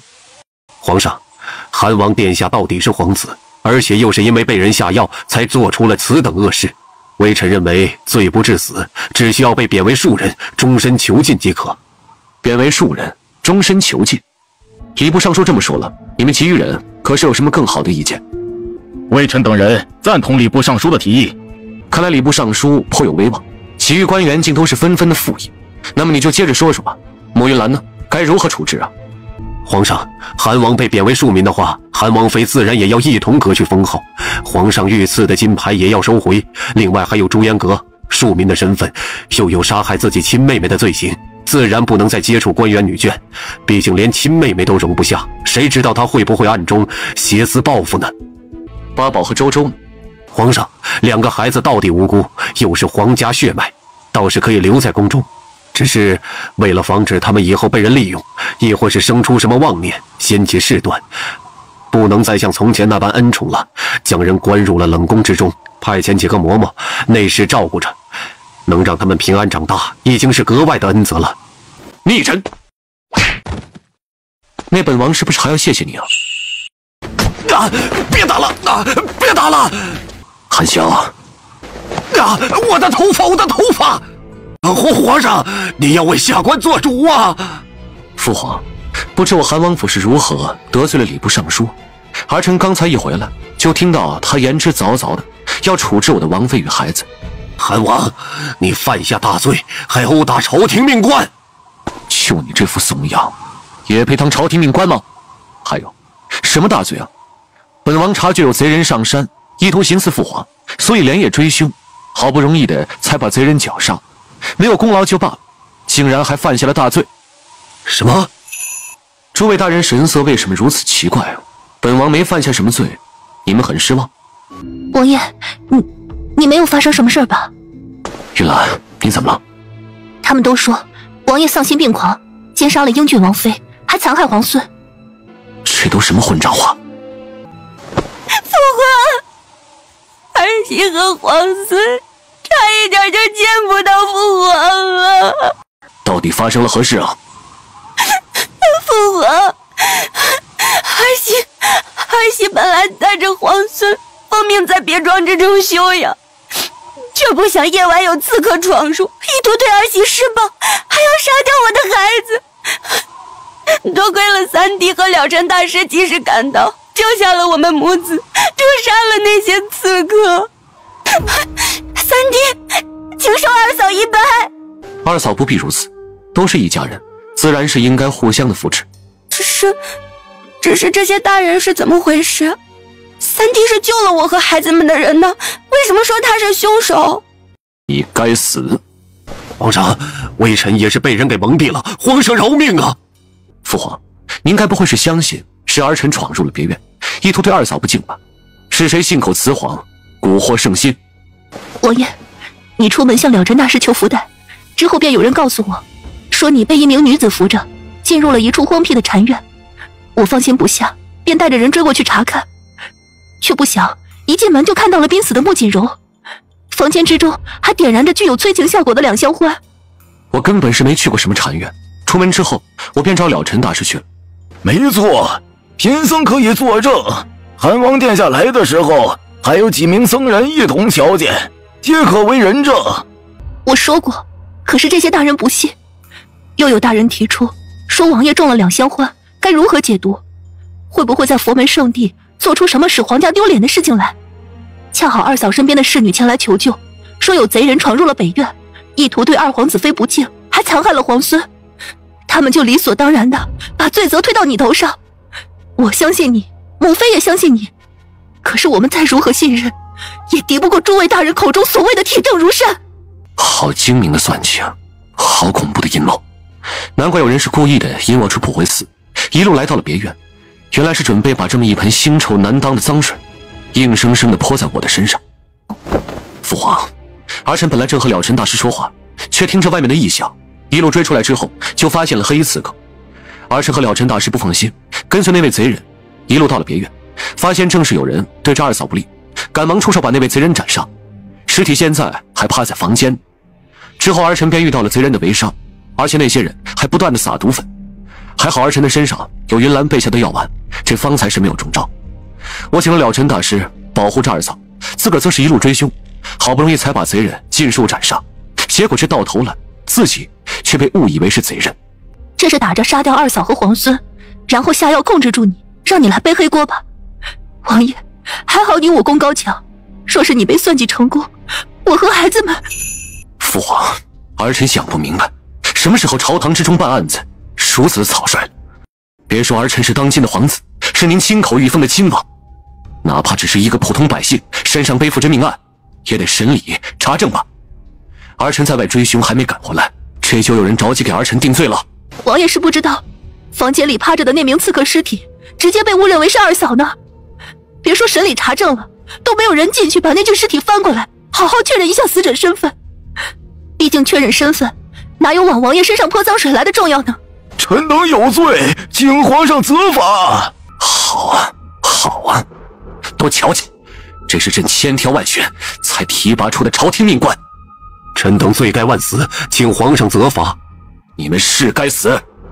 你们这脑子里只有荣华富贵，哪里还有丁点的为朝廷办事的心呢？三言两语就把一个巨大的罪名扣在了一位亲王头上。案子没查清楚，就接连跪在地上，请朕直接处置降罪。你们这把朕当成什么了？任由你们驱使的刀吗？还是连最基本的是非黑白都分辨不清楚的傻子？皇上，这一次的事情设计如此周密，若是能够成功，一则除掉了韩王和韩王妃，二则打压了英郡王，三则影响了皇上对诸位皇子之间的信任，可谓是一举数得。臣以为这场布局一定精心谋划了许久，不像是匆忙之间制定下来的。联想到上一次皇上在猎场之中受到围困，必定是敌国奸细所为。又是敌国的奸细？朕怎么不知道啊？敌国的奸细这么厉害，把朕的所到之处都安插成了筛子。是臣等失职。既然都承认了是自己失职，那么朕就可以罚了今日全部的官员杖责20，然后到宝殿之中跪经3日，好好的想想，朕要你们这些官员到底是有何作用？礼部尚书，朕觉着做个礼部尚书委屈你了，开口就是要把朕的儿子儿媳贬为庶人，还要把朕的孙子孙女打入冷宫。你不该当礼部尚书，应该到地下当个活阎王才是。摘去礼部尚书这顶戴，脱掉官袍，直接就地杖杀。副丞相，就由你带领着百官来施行吧。父皇，儿臣和礼部尚书做了这么长时间邻居，看到他这今日的下场，实在是唏嘘。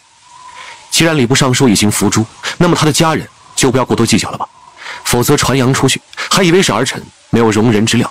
从之前芳菲阁开始，就隐约是有了敌国奸细的影子，再然后是猎场突变，到现在寺庙诬陷，这所谓的敌国奸细可真是越来越猖狂了。韩笑，说论起来，杀敌国奸细，整个朝堂上下全部的武将加起来，都没有你一个人砍得多。这次的事情仍旧让你来查，如何？怎么，你不敢接？父皇，儿臣的确是不敢。你再说一遍。父皇，你有没有想过，若是今日派遣过来的死士再多些，若是儿臣的武艺不如人，那么莫非云岚和2个孩子会有怎么样的下场？儿臣相信父皇，即便是儿臣有什么差池，你也会保住云岚和2孩子的性命。可他们必定会为儿臣身上的脏水一辈子无法抬头做人。朕会查明真相的。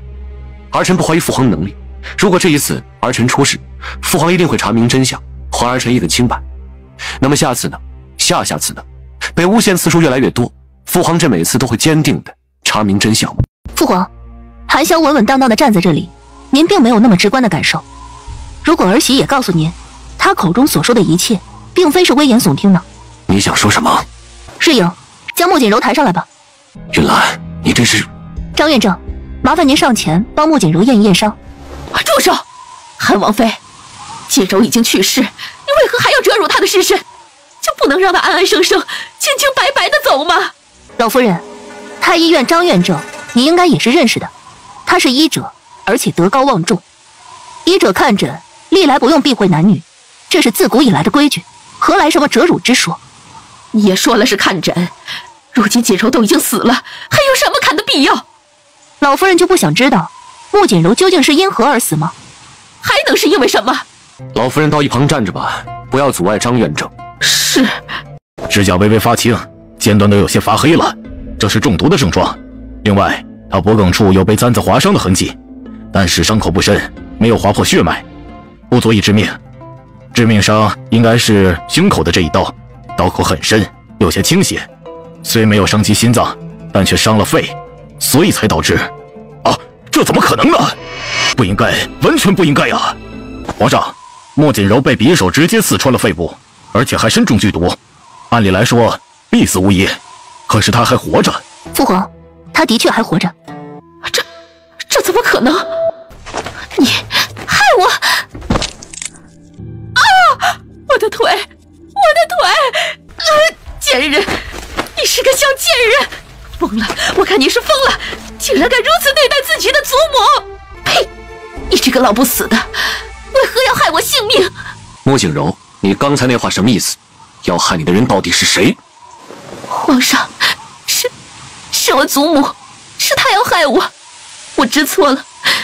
被送到祭诏庵，我就已经知错了，而且痛改前非，不再痴心妄想不属于自己的东西。可是祖母她不死心，她还撺掇我继续接近韩王，我不同意，她就给我灌了药，让两个姑子硬生生的把我绑上了曾惠寺，让我给韩王下药，还逼着我刺杀穆云兰，不然就不给我解药，让我毒发身亡。什么？皇上，我知错了，我真的知错了，不要杀我，留下我一条贱命吧。姐姐，你能救我，你能救我的，对不对？我不想再待在祭诏庵了，我会被他们折磨死的。姐姐，你不是想知道还有谁要害你吗？我告诉你。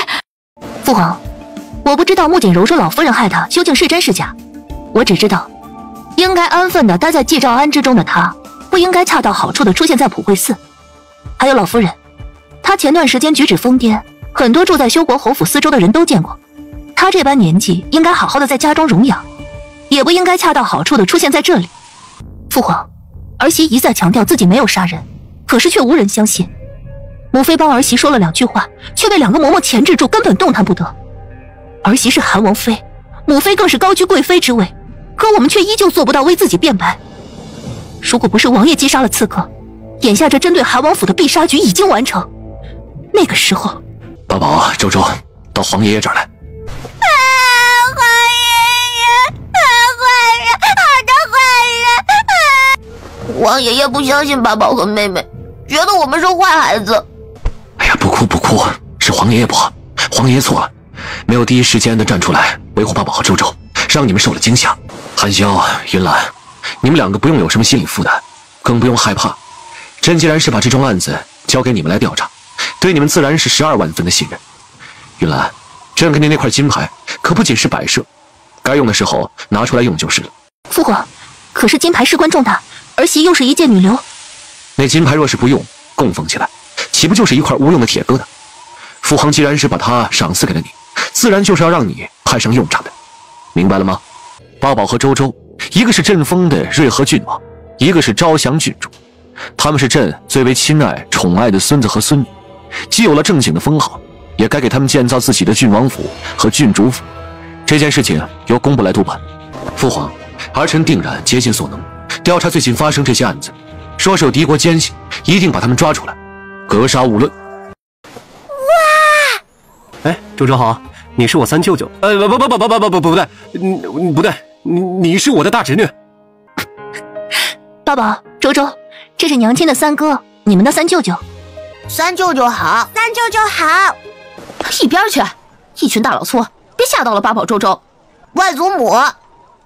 对，我是你们的外祖母。没想到八宝和周周竟然认识我。哼，娘亲说过，外祖母的脸颊靠近耳朵的位置有一颗小痣。嘿嘿，外祖母瞧，周周和哥哥也有。八宝乖乖，我是外祖父。外祖父好。好啊。王妃，属下没有控制好马车，让王妃和小主子受惊，请王妃责罚。什么人在别人府门前乱冲撞？你是棉枝。大伯母，对不起，棉枝不是有意的，只是看到大伯和大伯母心中太过激动，加上日头晃眼，没有看到马车，所以才冲撞了姐姐。棉枝，我的乖孙女呢？祖母。你了！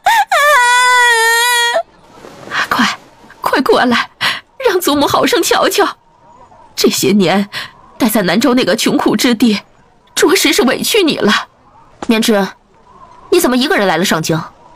大伯，求您快派人去救救父亲吧！父亲和母亲回京途中遇到了山匪，被山匪打断了一条腿。妈，我的儿，穆清风，你还愣着做什么？还不快带人去救你弟弟！母亲还是要问清楚。问什么问呢？我看你就是心肠恶毒，巴不得你弟弟死在外头。母亲总要问清楚二弟到了何处，走的哪条路吧。绵枝，快说，你父亲现在到哪里了？我不知道。不知道？祖母，我第一次来京城，看到了那么多美丽的景色，我好开心，好感动，觉得天是那么蓝，水是那么清。我欣赏风景太过沉迷了，然后忘记具体出事的地方叫什么名字了。那你走了哪条道？总应该记得吧？我在路上救了一只受伤的小猫，结果被野狗追赶，慌不择路。啊！我的侍女被野狗拖走了！都怪我！闭嘴，别哭了！什么野猫、野狗？我问的是你父亲。祖母，小猫也是有生命的，它那么弱小，那么可怜，我不救它，它就没命了。父亲知道了，一定也会赞同我的做法。来人，送老夫人和穆绵枝回后院。另外，派人沿着路经的道路寻找穆家二老爷，再派遣2个人寻找被野狗拖走的侍女。姐姐，多年未见，绵枝好想你。穆小姐，还请将手拿开，不可对韩王妃不敬。每个人不都是平等的吗？姐姐，你看着那么高贵，那么美丽，怎么会？赶紧来人，送她去照顾老夫人。哼，这都什么玩意儿？副丞相知道自己带了什么样的人入京吗？云兰，快入府，外面天气寒冷，别着了寒气。母亲，周周有些沉了，我来抱吧。哪里沉了？我们周周身材苗条着呢，正好。母亲抱得动，周周和八宝一起，母亲也抱得动。外祖母好厉害的！妹妹没事的，路不太平。妹妹，那个今天府里石头多。爹，稳住啊！发火的不是娘亲。干什么？没见过人做深蹲的，混小子们就是没见识。云兰乖女儿啊，没事的，爹爹在陪着八宝玩呢。宝宝乖，你瞧这样好玩不？好玩，外祖父呼呼飞起来，好厉害！这算什么？外祖父飞檐走壁，无所不能。八宝也想飞檐走壁。飞，乖外孙想，那必须飞。等等，为什么父亲上墙头的动作都如此熟练啊？修国侯，早啊！一大早就被夫人赶到墙头上来了。老邢，早啊！哎呀，你怎么知道我大外孙和大外孙女来看我了？哎呀，也没什么，也就是一胎双生，龙凤祥瑞，又是天降的福星。见过瑞和郡王啊！刑部尚书大人不必多礼。老邢啊，你刚才行礼的姿势有点不太熟练呢，回头再练练啊。修国侯，你再废话，回头我就让人把墙上都插上铁蒺藜。哎呦，我会怕。老邢啊，你反应这么激烈，该不会是嫉妒了吧？也是啊，你没有闺女，自然不会有大外孙和大外孙女。好了，你快点走吧。我现在啊，可是有外孙外孙女的人，不跟你这种人讲话了，不在一个层次啊。云兰，别理你父亲，让他在外面嘚瑟吧。之前见到刑部尚书，还以为他性子颇为严肃，没想到竟也是个有趣之人。刑部尚书和你父亲相识多年，年轻的时候没少凑在一起玩闹，后面又有幸做了邻居，彼此之间常来常往，说话间自然也没有那么多的顾虑。啊，原来如此。好了，别在你们妹妹面前胡闹了。想带周周玩也行，不过要仔细些。周周可是女孩子，万不可粗鲁，将她给吓到了。母亲放心，我们一定小心再小心。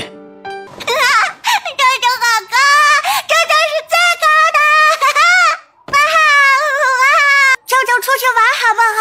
周周这么高，看咱就能把天上排队的小白云给抓下来。哈哈哈！好，三舅舅带周周去。谢谢舅舅，摘到了小白云，第一个给舅舅玩。小心些，说吓到了周周，别怪母亲对你们用家法。知道了，母亲。母亲，让三位哥哥带着周周玩吧，周周胆子大着呢。放心吧，没事儿。小乖乖们，这一只猫够吗？不够的话，外祖父再去旁边的府邸给你们薅。刑部尚书那里有好多只猫呢。娘亲，你快看，金色的小白云！三舅舅说了，等周周做出了小白云，可以帮我挂到天上去。周周觉得金色的小云最好看。到底该怎么做呀，才能把小白云送上天，实现周周的愿望呢？哎呀，头好疼，感觉要长脑子了。娘亲也觉得金色的小云最好看，不过要多多注意，不要弄伤了猫咪。父亲，这猫是尚书夫人养的？不是，是刑部尚书自己养的。他那个人啊，在外面性情严肃，在刑部更是有活阎王之称。实际啊，小时候胆子小的不行。我们几个晚上去抓鬼，就属他叫的最大声啊！修国猴啊，你快把嘴闭上，把我家大怪还给我！哎呀，老邢，你急什么？等薅完毛就给你送回去了。好，好，好，你清高，你清高，你薅我家猫去哄你家宝宝。父亲，猫咪用太多的香料不好，平日里还是要多注意一些。啊，老邢这个猫奴还给猫咪用香料呢。老邢，你听到了吗？多谢韩王妃提醒，府中新得了2坛子好酒，改日亲自送到韩王府。刑部尚书客气了。哦，父亲、兄长，母亲心情好，亲自下厨去了。外祖母要做什么好吃的吗？周周也想尝尝。周周乖乖呀，什么都尝只会害了自己。听外祖父的话，咱们不尝。你年纪还小，怎么能受这样的苦啊？舅舅，外祖母做饭很难吃吗？你们娘亲做饭好吃吗？就一般。你们外祖母和你娘亲做饭，那属于是一个菜系啊。老爷、夫人，二老爷回京，直接到顺天府外敲鼓鸣冤，要状告老爷和夫人苛待老夫人，不堪为人子、为人媳。顺天府的差役正在府外等候，说是请老爷和夫人前去瞧瞧。老夫人说我父亲母亲联手虐杀你，那么请问他们是如何做的？他们在我重伤之后，不准大夫帮我医治。请个大夫不过花几两银子的事，而大不孝却是一生的污名。父亲母亲冒着这么大的风险，也不帮你请大夫。老夫人不妨说说，你到底做了什么，令他们如此决绝？老身什么都没做。老夫人刚才说，府中上上下下都听母亲和父亲的话，想杀掉你一个行将就木之人，随便用点药就可以让你归西，怎么可能让你有机会逃出来，还直接来到了顺天府衙？韩王妃说的有理，这老夫人年迈体弱，又断了腿，身受重伤，想要杀她应该容易得很。是啊，本就身受重伤，死掉了连借口都是现成的，根本不会引人怀疑。他们太过歹毒，想留着我慢慢折磨。我身边的下人良心发现，不忍心看我一把年纪还受苦，帮着我逃了出来。老夫人在修国侯府生活了几十年都没事，突然之间我父亲母亲就心思歹毒，要虐杀你。老夫人不觉得这个借口太过牵强了吗？我刚才说错了，穆清风和陆氏他们2个应该是恨我的。那老夫人展开说说，你为什么这么招人恨啊？我不过是在普惠寺一时言语不慎。老夫人记性不好，本王妃提醒你一下，你不是言语不慎，你是言语凿凿。说我杀了穆锦柔，要给我扣上一个谋杀亲妹妹的罪名。之后穆锦柔被我救醒，亲口指认是你逼迫着她前往普惠寺，还因为太过恨你，弄断了你的腿。什么？这老夫人身上的伤竟然是这么来的？那穆锦柔疯疯癫癫的，谁知道是不是被你用了什么手段？我若真有控制人的手段，老夫人你还有机会站在这堂上向我父亲母亲身上泼脏水，我直接就把你控制在修国侯府了。老夫人，你瞧瞧自己富态的样子，看看自己保养极好的皮肤，再瞧瞧那双从未劳作过的手。修国侯府虐待你，却把你虐待的一身是肉，皮肤细致，十指不沾阳春水。老夫人呐，这里是顺天府衙，公堂之上，若是胡言乱语、满口谎话、诬告诽谤，那可是要被拖下去打板子的。我没事儿。原本我还十分同情这位老夫人，如今瞧着，分明是满嘴谎言。说只是爱撒谎也就罢了，还喜欢往亲儿子身上泼脏水呢。府尹大人，是非曲直，相信大人已经看明白。老夫人口口声声说侯府要虐杀她，可实际上是满口胡言，没有一点真凭实据。如此品性败坏、不仁不慈的长辈，本官也是第一次见到。虚报案情，搅乱公堂，按理应该杖责20。大人，老夫人年迈体弱，受不住杖责。这不是还有我二叔一家子吗？我们凭什么？草民愿意。大人，我们的父亲断腿受伤，不宜再被用刑，草民2人愿意替祖母受罚。大人，既然二叔和2位堂兄如此有孝心，大人就成全他们吧。好，既如此，那这20板子就由穆庆龄的2个儿子分摊，1人10板子。你们先别起来，趴着吧。韩王妃，你这是什么意思？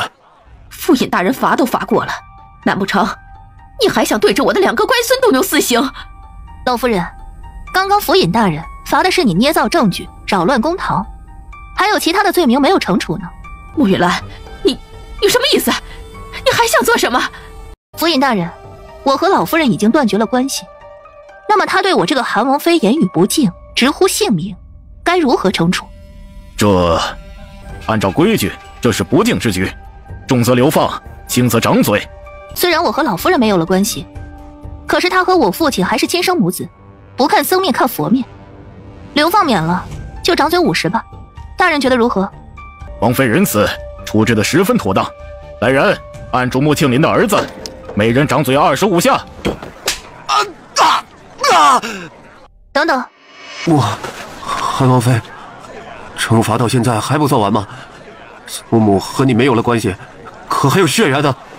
是啊，韩王妃身份尊贵，又得皇上夸赞，人善纯孝，应该不会非要把我们100年级的祖母逼上死路吧？老太爷，你走得太早了呀！抛下我一个人，面对这不孝的儿孙，该如何自处啊？老太爷，你泉下有知，把我也带走吧，不要让我一个老婆子孤苦伶仃，备受欺压。不追究老夫人，那就追究一下二叔二婶和2位堂兄吧。追究我们做什么？是啊，我们才刚刚来到上京，路遇匪徒，财物被抢不说，二老爷更是被打断了腿，我们都可怜到这等地步了，还有什么好追究的？这第一点，你们之前说匪徒是我父亲买通，故意打伤二叔的。我长久不在上京，和人无冤无仇，那匪徒打我的时候，还说什么我得罪了不该得罪的人，这不是刻意寻仇吗？除了大哥，我实在是想不出还有谁。大人，草民当时也是合理猜测，说明情况，并没有说有证据指认，这不犯法吧？请大人明察。陈述案情，不可夸大事实。你这情节不算严重，不过你敲响鸣冤鼓，却没有切实的冤屈可查，也应该杖责20。这杖责是二叔自己领，还是让2位堂兄尽一尽孝心？韩王妃，你这是要打死我的2个乖孙吗？他们还是个孩子。老夫人心疼2个孙子，那就让二叔自己收着就是了。不行，庆林他的腿断了。那老夫人的意思是？穆清风，你……我乃堂堂休国侯，穆庆林一个草民，也配让本侯爷替他领罚？老夫人，你若是再耽搁，惩罚可就不是简单的杖责20了。冯氏，要罚也该罚他了。她是二夫人，是穆庆林的正妻，夫妻一体，庆林断了腿不能受罚，让他来正合适。我不行，我一介女流，身子弱得很，怎么能罚我呢？就是你，府尹大人，我身为婆母，替自己的儿媳妇做主了，就让冯氏来替我儿子领罚。如此，二叔告状侯府的案子可以告一段落了。现在，该我告状老夫人和穆家二房了。韩王妃啊，您要状告老夫人和穆家二房？是，韩王妃身份尊贵，韩王要对你极尽宠爱，言听计从，有什么不快，直接处置了就是了，还用得着装模作样的在公堂上分辨？你怎么来了？王妃在这里，我怎么能不过来呢？毕竟本王对王妃言听计从，王妃这是做什么呢？可是有能用得上为夫的地方，为夫现在貌似还有些位高权重啊。站在一边，这些人我来就够了。好，我乖乖等着王妃。府尹大人，我要状告老夫人联合着穆家二房，侵吞我的钱财。你胡说！我什么时候贪过你的钱？大人，韩王妃在胡说八道，她也在扰乱公堂，是不是也该被杖责？韩王妃，您可有证人或者证据？有，证人证据一应俱全。你准备的倒是挺齐全，为了诬陷我们，费了不小的功夫吧？你倒是把证据拿出来。老夫人这么迫不及待，那就成全你。夫人大人，我的证人已经在外面等候了。把证人带上来。柳姨娘，她怎么过来了？兰，好个心思缜密的小贱人，和她那个该死的娘亲一路货色。贱妾柳氏见过府尹大人。大人，这是侯府的柳姨娘，她能够证明老夫人在之前4年时间内先后贪下了8万余两白银。我没有。夫尹大人，贱妾不敢有一句谎言。韩王妃嫁入王府之后，因特殊的原因一直与世隔绝，住在西院之中。夫人放心不下女儿，每隔一段日子便会派人往王府送信，随着信一起送过去的还有夫人积攒下来的银两，而这些银两和信件全部被老夫人扣押下，合计起来总共有8万余两白银。柳姨娘，你这样说可有证据？自然有证据。负责送信件和银两的，表面上是侯府的管事，实际上却是老夫人的人。老夫人为了奖赏他做得不错，赐给了他20亩良田，这根本就不是一个普通管事该有的。老身看那管事做事认真负责，极为合我的心意，所以破格赏赐也不行吗？哼，老夫人要这么说，也勉强算是合理。可有一件事，你再如何辩驳，也是无法推脱的。还有什么？老夫人极为厌恶夫人，很喜欢拿着夫人写给韩王妃的信嘲讽。那些信件一封不落的被老夫人收在了一个木盒子里，藏在了她的院落之中。穆侯爷，这些信件都是证据，应该由差役前去将其取回。母亲，那都是夫人写给云兰的信，你怎么能够拦下来呢？韩王妃真是好手段呢，竟然说服了柳姨娘，让她背叛了我。说服柳姨娘说出实情一点都不困难，毕竟老夫人折磨人的手段太多了。她若再不说实话，很快就没有再开口的机会了。母亲，你为什么要这么做？嫁出去的女儿泼出去的水，更何况是嫁入皇家。一整天往韩王府写信，皇家该如何看待我们？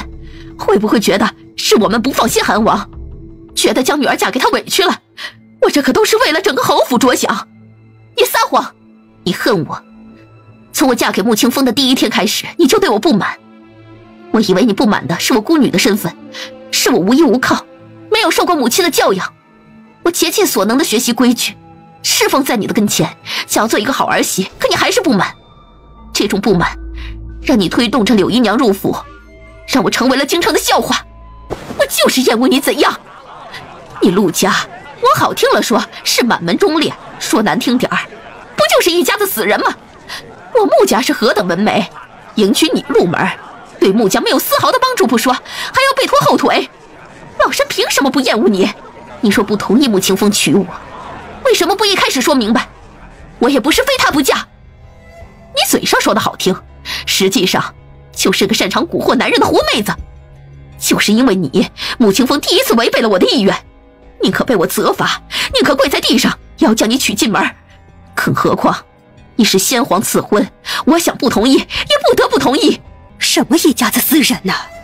陆老将军那可是为国捐躯，先帝亲自下旨随葬皇陵，那可是配享太庙之人。修国侯夫人是陆家仅剩的血脉，血脉何其尊贵，别说是穆家了，就算是嫁入皇家，那也是完全配得上的。就是因为穆清风跪求，违背了你的心愿，所以你就厌恶我至此。这样还不够吗？穆清风是我的儿子，他应该最听我这个母亲的话。可是你嫁到穆家之后呢？你让他逐渐远离朝堂，你管着他交际，管着他银钱，甚至就连他多吃了几口饭都要管着。亲，父亲过世，却得先皇格外优待，已经是处在风口浪尖。夫人劝我远离朝堂，实际上是在保穆家安宁。至于你说的交际银钱，您瞧着侯府昌盛，可这些都是表面啊。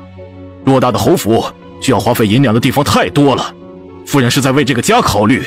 还有吃东西，您瞧瞧儿子以前的身体，再瞧瞧夫人嫁过来之后，是不是更加的强健？就连以往丢下的武艺，也全部都重新拾了回来。你这个孽障，到现在还只顾帮着陆氏说话。今日能够听到这些真心话，这趟衙门来的也值了。母亲，嫁入穆家这么多年，我自然没有一丝一毫对不住你的地方，可你却恨透了我。原来小的时候，你在他身边安插嬷嬷，硬生生将他管教的胆小怯懦，受了欺负都不敢出声求助。之后，你又纵容柳姨娘和穆锦柔算计云兰的名声，想毁她的婚事，断她的前程。母亲，你知道吗？云兰居住西院的这4年，我每天都为她日夜全心，每天都想着收到哪怕一点点消息也好。你藏起来的那些信，我每一封都修改过无数遍，生怕一个字用的不妥当，让人误会，让云兰为难。这4年我苦苦支撑着，就是希望能够收到云兰回过来的只言片语，可是你却把信都藏了起来。母亲，过去了，都过去了，我在呢，我就在你身边。云兰，我可怜的孩子，这就是个心思歹毒的老钱婆，不仅搓磨自己的儿媳妇，还苛待亲孙女。老夫人啊，经过查实，你克扣了韩王妃8万余两银子，人证物证俱全。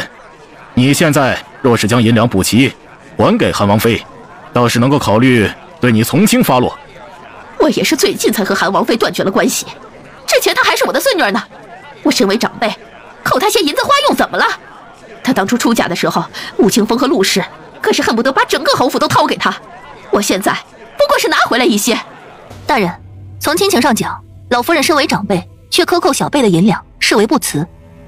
从律法上来讲，她是侯府老夫人，可我却是韩王妃，比她尊贵，她克扣我银两，视为不敬。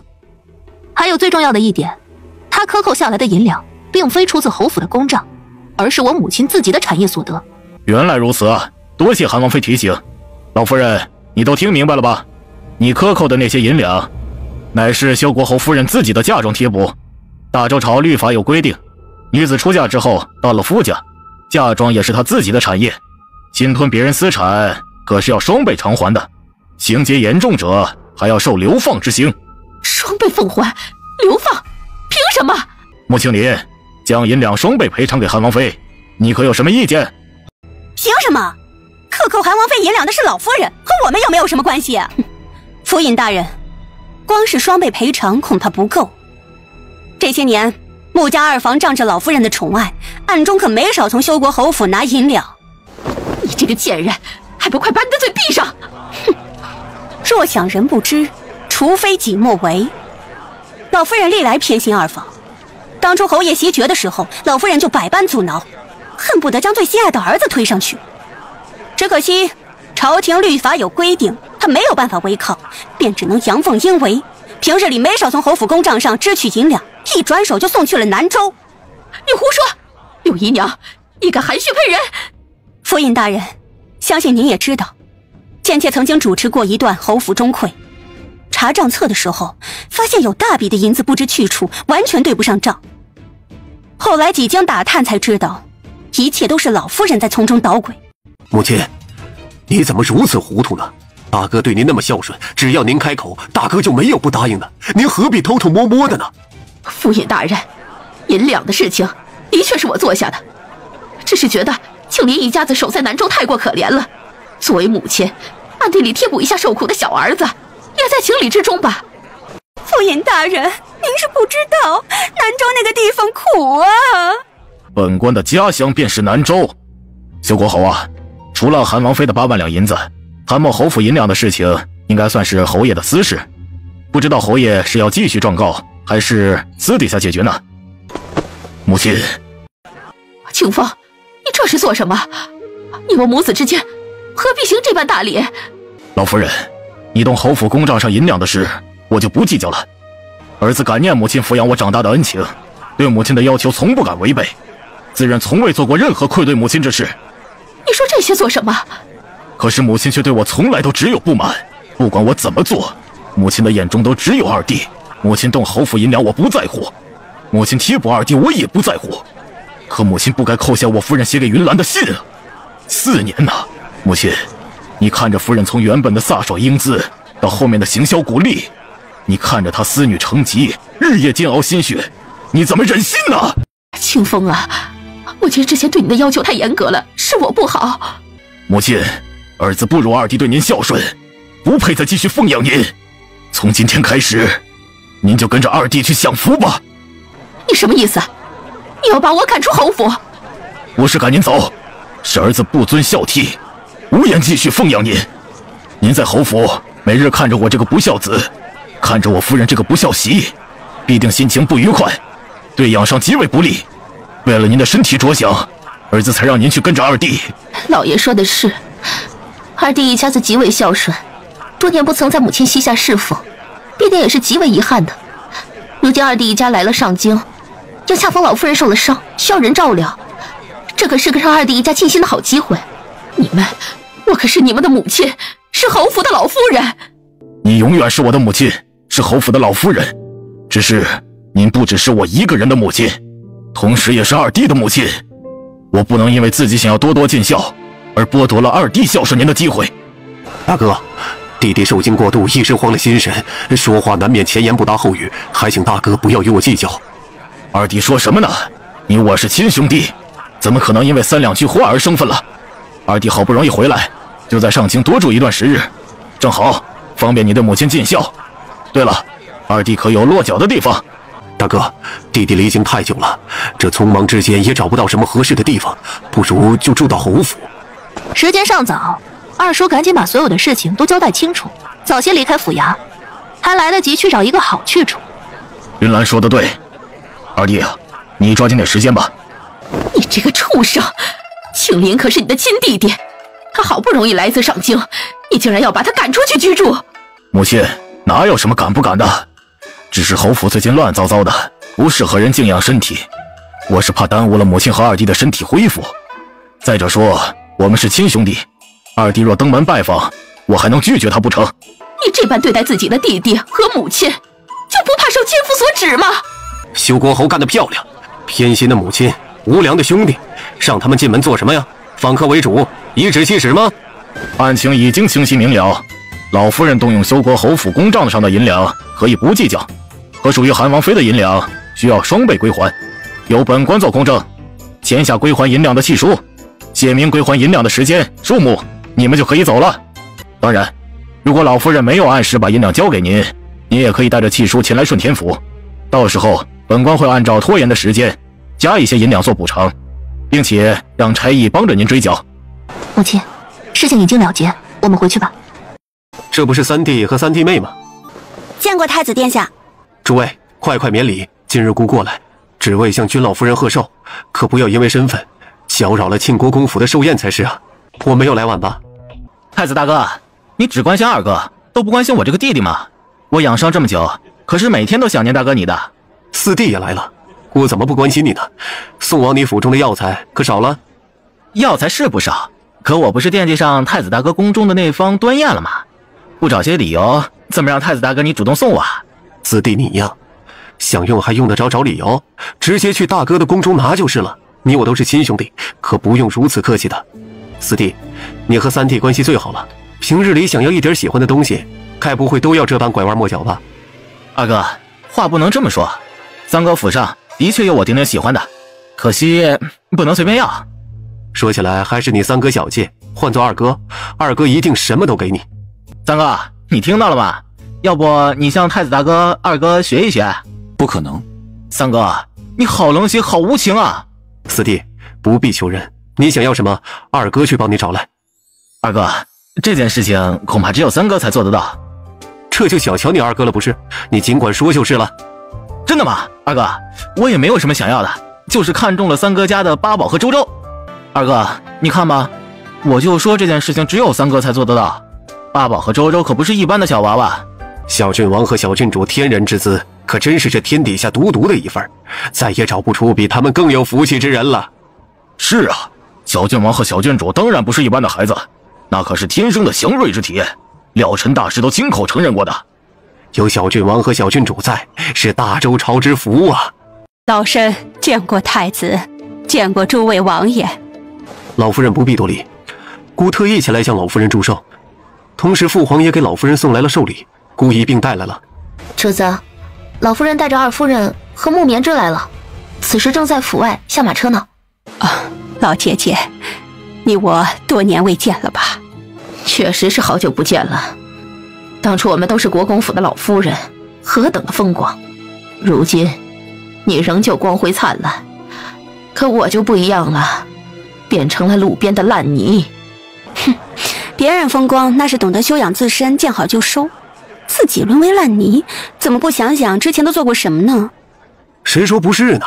这位老夫人的所作所为，京城之中可是都传遍了。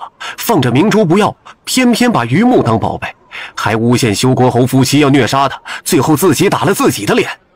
哼，这就是善恶到头终有报，今天的下场完全是咎由自取。说起来，他是怎么好意思过来的？还能是为了什么？自然是为了身后那两个了。老姐姐，你我相识几十年，别管身份如何变换，都是难得的老姐妹。你来自然是庆国公府的座上宾。见过诸位夫人，这是我家小女棉枝。棉枝，快上前向君老夫人和各位夫人小姐们见礼。棉枝，见过君老夫人，见过各位夫人小姐。棉枝妹妹身体不好，第一次见到君老夫人这般有福气的长辈，难免心情激动，竟然脚软了。华姐，快去扶棉枝妹妹起来。不如东海，寿比南山；不如东海，寿比南山。大毛，快过来！嘿，祖母，这是我送给您的寿礼，没想到让他跑出来了。拜见祖母，祖母吉祥安康。真是聪明，岁岁有心了。哟，这还是我第一次见这么漂亮的鹦鹉呢。话说的也清楚，必定花了沈小姐许多心思。这羽毛的颜色也这般艳丽啊，真是好看。大毛，快来向祖母献礼。仙女姐姐，仙女姐姐，木马木。哎呀，木姐姐是我叫的，你不许叫。木姐姐，仙女木姐姐，大毛的。我的。丑八怪，你长得丑，咱小的美哟。哎，岁岁的礼物我真是喜欢得紧。快些让人将鹦鹉抱到后院去，拿上等的粟米喂一喂。身在曹营心在汉，大毛永远向你看。别人等风也等雨，大毛永远等着你。沈小姐天真烂漫，想出来的鹦鹉也是独具灵性，属实难得。姑也喜欢鹦鹉，不过自己养的那只不会说几个字，不知可否请沈小姐帮忙调教一番？哎，岁岁这孩子打小性情活泼，虽然及笄了，可还跟个孩子似的，全然被府里给宠坏了，当不得太子殿下夸奖。君老夫人太过自谦了，沈小姐自幼养在老夫人身边，性情品性自然是无可挑剔。而且沈小姐敢说敢言，直率坦荡，谁舍得用规矩束缚她呢？岁岁这丫头哪里有一点沉稳的样，还有的学呢。不瞒二位殿下，老身虽然儿孙众多，可我最是偏心云禾这丫头，眼看着也没几年活头了，就是希望留她在西夏多陪伴我几年。今日太子殿下和诸位皇子贵客临门，为我母亲贺寿，在下感激不尽，略备下薄酒，请诸位不要嫌弃。君老夫人，您声名远播，在南州的时候就听说过您的传奇名号，棉枝对您也是一直崇敬不已。今天有幸前来贺寿，棉枝准备了一份礼物，想献给老夫人您，希望老夫人不要嫌弃。什么样的礼物，老身都喜欢。老夫人，您真的好慈祥，好温暖，好宽容。棉枝从您的身上感受到了好多从未感受过的慈爱。穆小姐也是与众不同的女孩子，不知道这礼物……请老夫人稍等，棉枝稍作准备。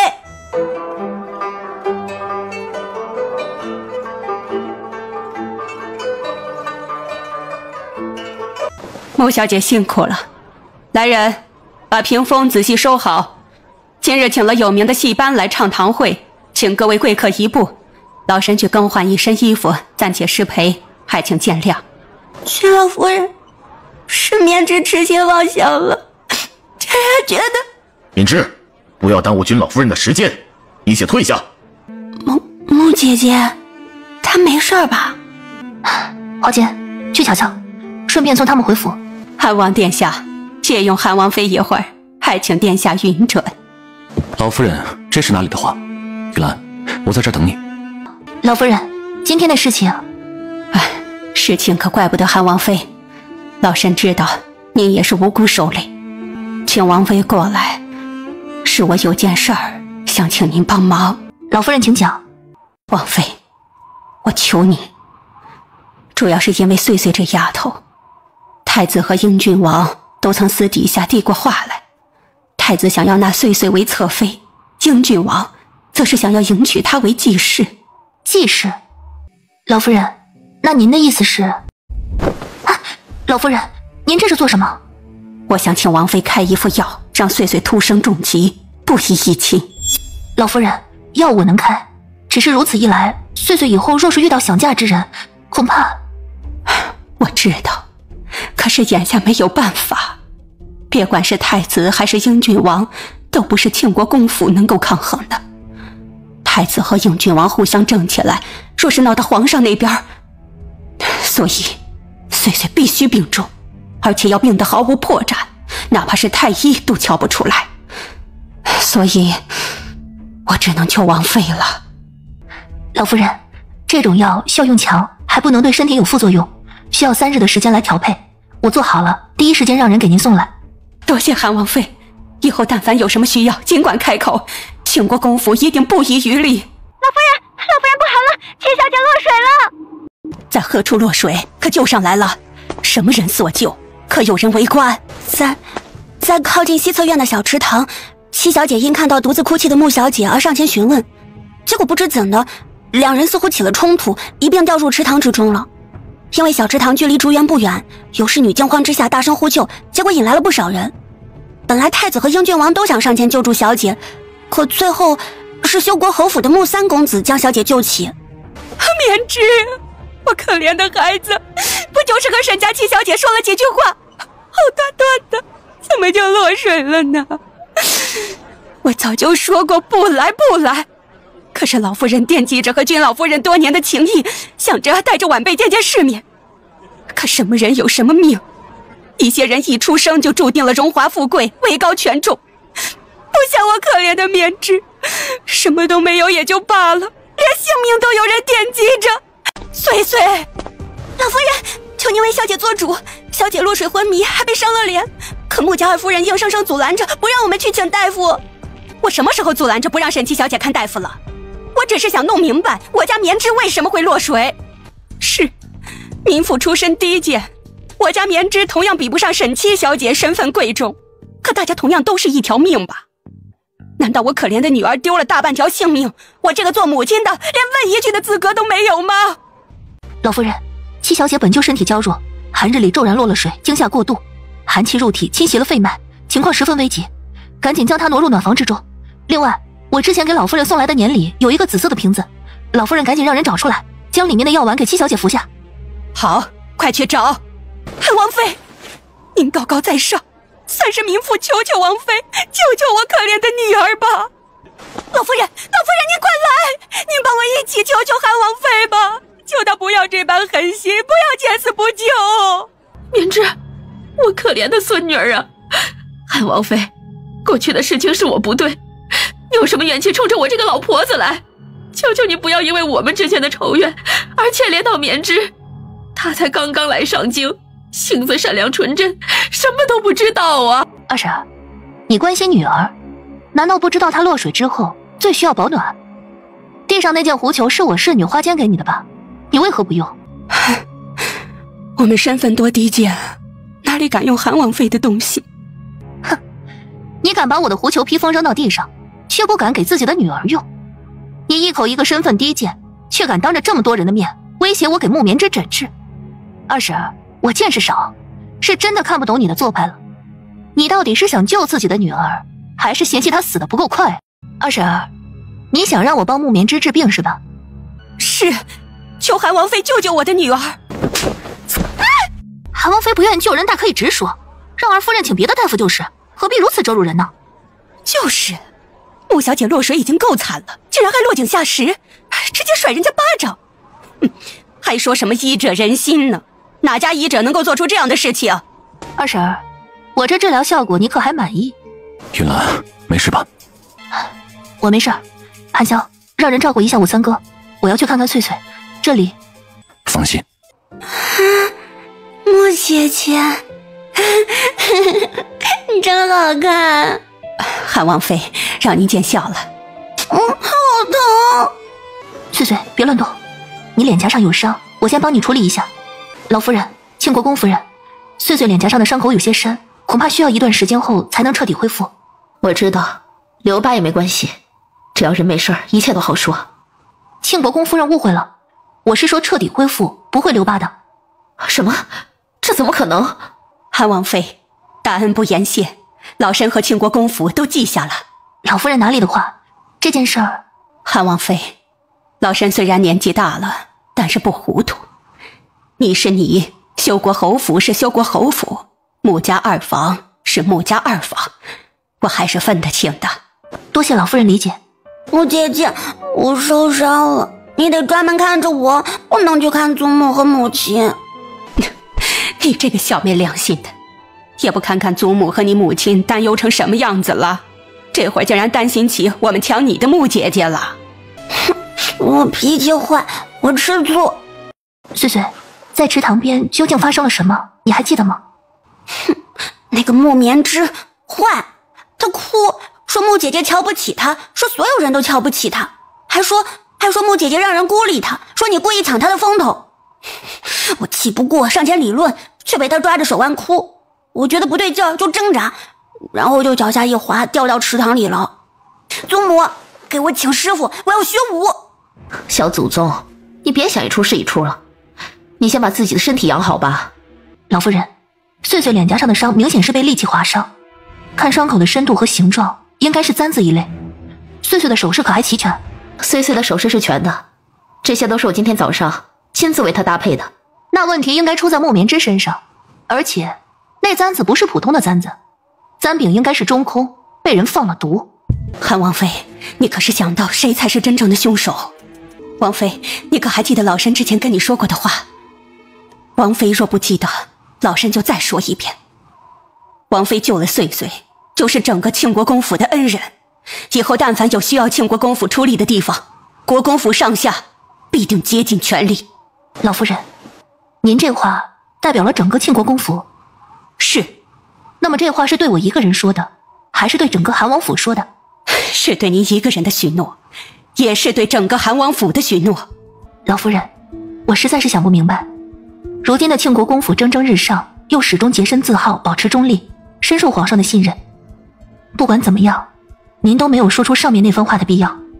王妃，您有小郡王和小郡主两个被上天钟爱的孩子，又掌握有朱颜阁还有皇上御赐的金牌，可能生活的随心所欲，鲜花着锦，烈火烹油。若想获得一份长久的安宁，自然要步步小心，时时谨慎。现在的庆国公府跟王妃的处境一样，迎风直上，百尺竿头，固然是好，可船总要靠岸，现如今波涛不断，暗流汹涌，若是再不暂且后退，积蓄力量，恐怕就只有倾覆这一条路可走了。可我不明白，老夫人为何选中了韩王府？因为王妃您。老夫人，您说是因为我？不怕王爷和王妃怪罪，如果没有王妃的出现，庆国公府会始终站在皇上这边，为帝王皇权所驱使。那为什么现在变了？因为现在有了更好的选择。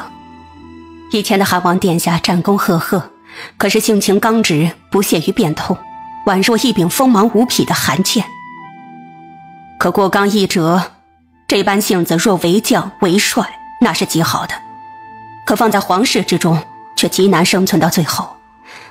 可现在不一样了，现在有了王妃，韩王殿下这把削铁如泥的寒剑有了剑鞘，便不会再如之前那般不计后果。老夫人如此信任我，信任韩王府，那么我们也必定会竭尽全力，不让老夫人和庆国公府失望。祖母娘亲，我们家这是和穆姐姐家结盟了吗？那我以后是不是可以常年跟在穆姐姐身边，好方便我们沟通？你哪里是想我们方便沟通，你分明是想多亲近一下韩王妃，别以为娘亲看不透你的小心思。你呀，就好好的在府里养伤，什么时候把身体养好了，什么时候再说。王妃，你之前的猜测是不是可以告诉我们了？我怀疑暗中出手的是傅家。丞相府傅家？是。穗穗脸颊上的伤口被池塘水浸泡，毒性已经冲淡了一些，没有发作的情况下很难辨别种类。这些时日，韩王府一直派人盯着穆家二房，他们连给老夫人请大夫的钱都是典当的东西凑足的，根本没有余力再来买毒药。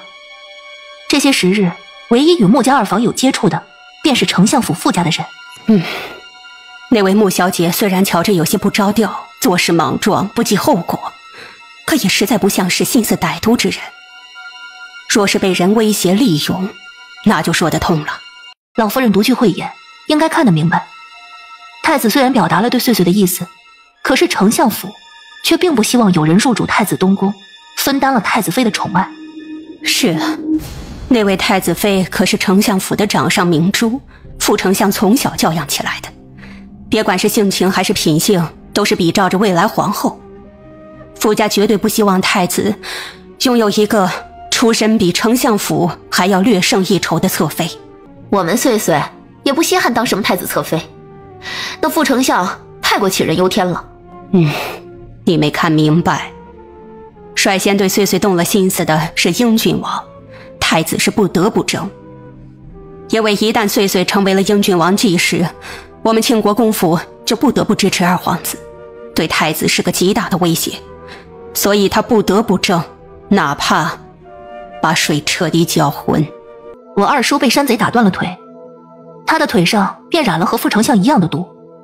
当时他们状告到官府，意图用老夫人来威胁侯府，为的就是让我低头，好帮副丞相拿到解毒的药方。只可惜副丞相计划得很好，老夫人却舍不得对自己下重手，让我找出了破绽反击回去，这才没有得逞。老夫人，这些不过是我的猜测，还需要仔细查证。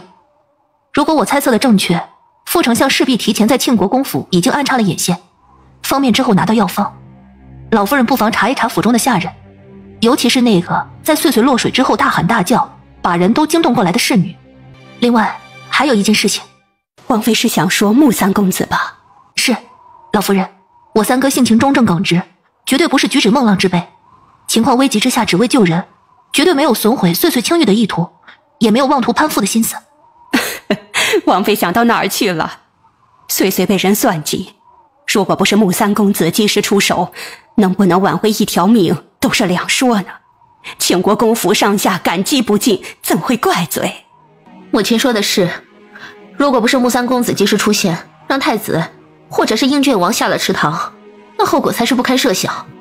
老夫人，夫人，英郡王和韩王殿下在前院闹起来了。三弟，你现在爵位比我都高了，确实是威风了，都敢直接对我这个二哥动手了。二哥要切磋武艺，我这个做弟弟的上来奉陪一下而已。二哥怎么反倒是不高兴起来了？你我兄弟一起长大，你的身手如何我早就知道了。现在我想换个人切磋，穆家三公子，我记得是叫穆瀚海是吧？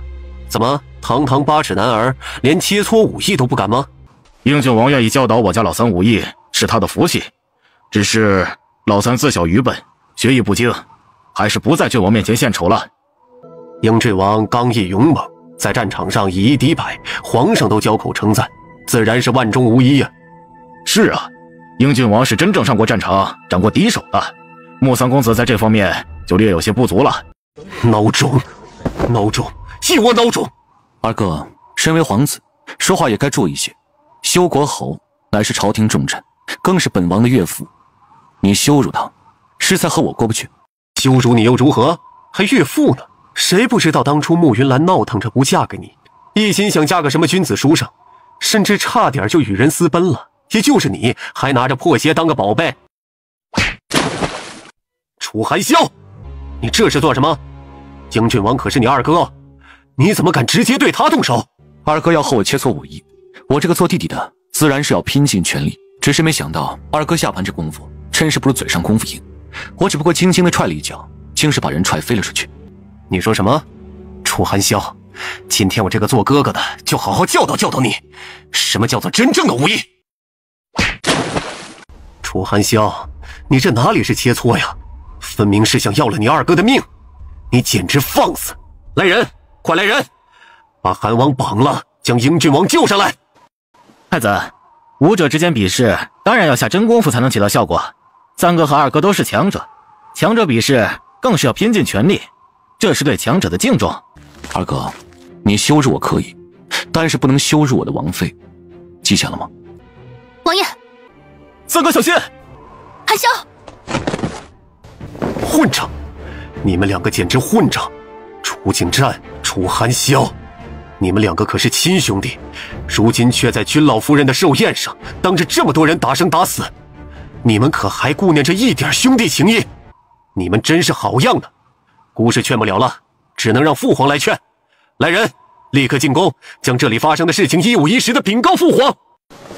父皇，儿臣有错，三弟和二弟发生冲突，我这个做兄长的却没能将人拦下，以至于二弟身受重伤，昏迷不醒，请父皇责罚。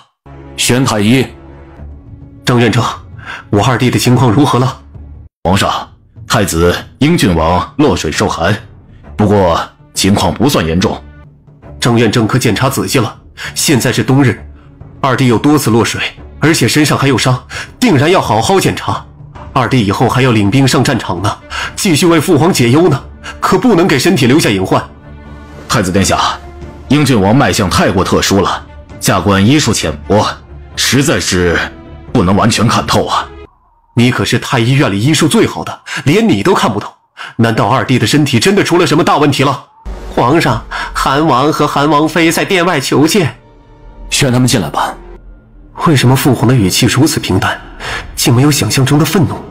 难道父皇真的偏心楚寒萧，偏心到了不顾其他儿子生死的地步？启参见父皇。云兰，你先起身，到一旁坐着。父皇，他这是老糊涂了吗？不惩罚慕云兰也就算了，还让他坐着，凭什么？楚寒萧，仔细说说，究竟怎么回事啊？父皇，二哥羞辱我，羞辱云兰，我忍不了就动手了。混账！那是你二哥。云兰是我的王妃，是与我携手与共，并将要走完余生的心爱之人。相比较二哥，儿臣自然站在王妃这边。何况是二哥出言不逊在先，他下次再敢胡言乱语，儿臣还要揍他。你也不能一次次把你二哥踹水里吧？如今可是大冬天，万一动出好歹来呢？儿臣有分寸，更何况不是还有云兰在吗？你二哥刚射的云兰出言不逊，若真出了什么事情需要救治，难道你不会阻止云兰出手救治吗？父皇，儿臣只想揍二哥，又不是要他命。更何况儿臣还要养八宝和周周，穷得很，治疗二哥时候多要些银两就可以了。反正二哥现在孤家寡人的，银子多了也没地方花呀。朕本以为你是几个兄弟当中最使人省心的，真是没想到，翻起魂来动手也最为利落。多大个人，还跟自己二哥动手？哎，就不嫌丢人是吧你？父皇，您别亲自用脚踹，仔细脚疼，让吴公公给您拿根棍子吧。就老三这皮糙肉厚的，还能怕疼啊？我家王爷英武，疼也许是不怕的，可入宫的路上一直都心怀忐忑，担心这大过年的再气到了您。算了，起来吧。多谢父皇。太子也起来吧，今儿的事情怪不得你，不必放心上。父皇，二弟他……云兰，时间差不多了吧？应该差不多了。楚寒萧，老二，吼什么呀？既然醒了，就赶紧跟你三弟三弟妹道个谢吧。父皇，我挨了揍，还被撒了药粉，还要反过头来向他们道谢。昏迷了一下子，这世界彻底黑白颠倒了。老二，朕让你道歉，听懂没有？父皇，儿臣听到了，可是儿臣不明白，您知道楚寒萧做了什么吗？他一次一次地把儿臣踹到冰冷的池塘中，若不是儿臣身体强健，哪里还有机会来到父皇面前？朕知道。您等等，您知道？韩王府送你的年礼，你可认真看过？父皇，您是不知道，楚寒萧实在是欺人太甚。他送给儿臣的年礼，竟然只是对联一副，饺子一盘，还给儿臣送了一瓶味道异常刺鼻的药丸子。楚寒萧这不是目中无人吗？随着年礼一并送去的帖子，你看过没有？儿臣没看，直接撕掉了。朕就知道，你这暴躁易怒的脾气，什么时候都改不了。但凡你看上一眼就能知道，那药丸是给你调养身体用的，光是里面这药材就有这好几十种，银两花费了无数，可是比你送到韩王府的年礼值钱多了。父皇，您可不要被老三两口子给骗了，他们性情奸诈的很，什么药丸子，还花费了银两无数，难道还能起死回生？不能够起死回生，却可以救你的命。父皇息怒，也是我这治病的方法过激了些，二哥一时没明白，也在情理之中。您坐下喝杯茶歇一歇，还是儿媳这个医者来解释吧。二哥落了那么多次水，刚才又吐了一大口血，此时感觉如何？我的身体这是……楚荣新身上的病症是二哥遗传给他的，只不过二哥的病症比较轻，并未在小时候发作。不过经过战场厮杀的刺激，二哥的病情就越来越严重。韩萧身为弟弟，自然是关心着二哥你的身体。只是我们初次相遇，相处的并不愉快，后面又发生了楚荣新的事情，更是加深了芥蒂。我若是主动提出帮二哥治病，恐怕也会被误会别有居心，所以我便将这件事情禀告给了父皇，另外告知了父皇具体的治疗方法。果真是满脑子都是打打杀杀。云兰担心主动开口会被你误会，把你的病情和治疗方法都给了朕。父皇，这谁知道慕云兰说的是真是假？这封信是5天前随着年礼一并送入宫中的，你和老三的冲突是今天才发生的。难不成你要告诉朕，韩王妃有着未卜先知的能力，知道你今日要和老三发生冲突，所以提前送了封信，方便洗脱罪名吗？父皇，儿臣不是这个意思，只是觉得一切发生的太巧了。你还在为自己找借口。老三武功高强，又是你的亲兄弟，是帮你淬炼身体的最好人选。今天这事表面上是把你打了一顿，可实际上是在救你的命。父皇，罢了，二哥能够平安无恙，我们也就放心了。至于二哥承不承认这份救命之恩，我和韩萧都是无所谓的，只要大家和睦相处，能够让父皇少费些心，多安乐，这就已经极好了。本来还以为之前禁足多少可以让你有所反思，如今看来你根本就不知道自己错在何处啊。父皇，儿臣知错了，您也知道儿臣从小性子直，心里藏不住事儿，想什么就说什么。刚才一根筋没有转过弯来，三弟和三弟妹救了我心中自然是感激的。三弟三弟妹，今天的事情是我误会了，把你们的一片好心当成了驴肝肺，二哥我在此向你们道歉了，同时也多谢三弟和三弟妹为我治病，救我性命。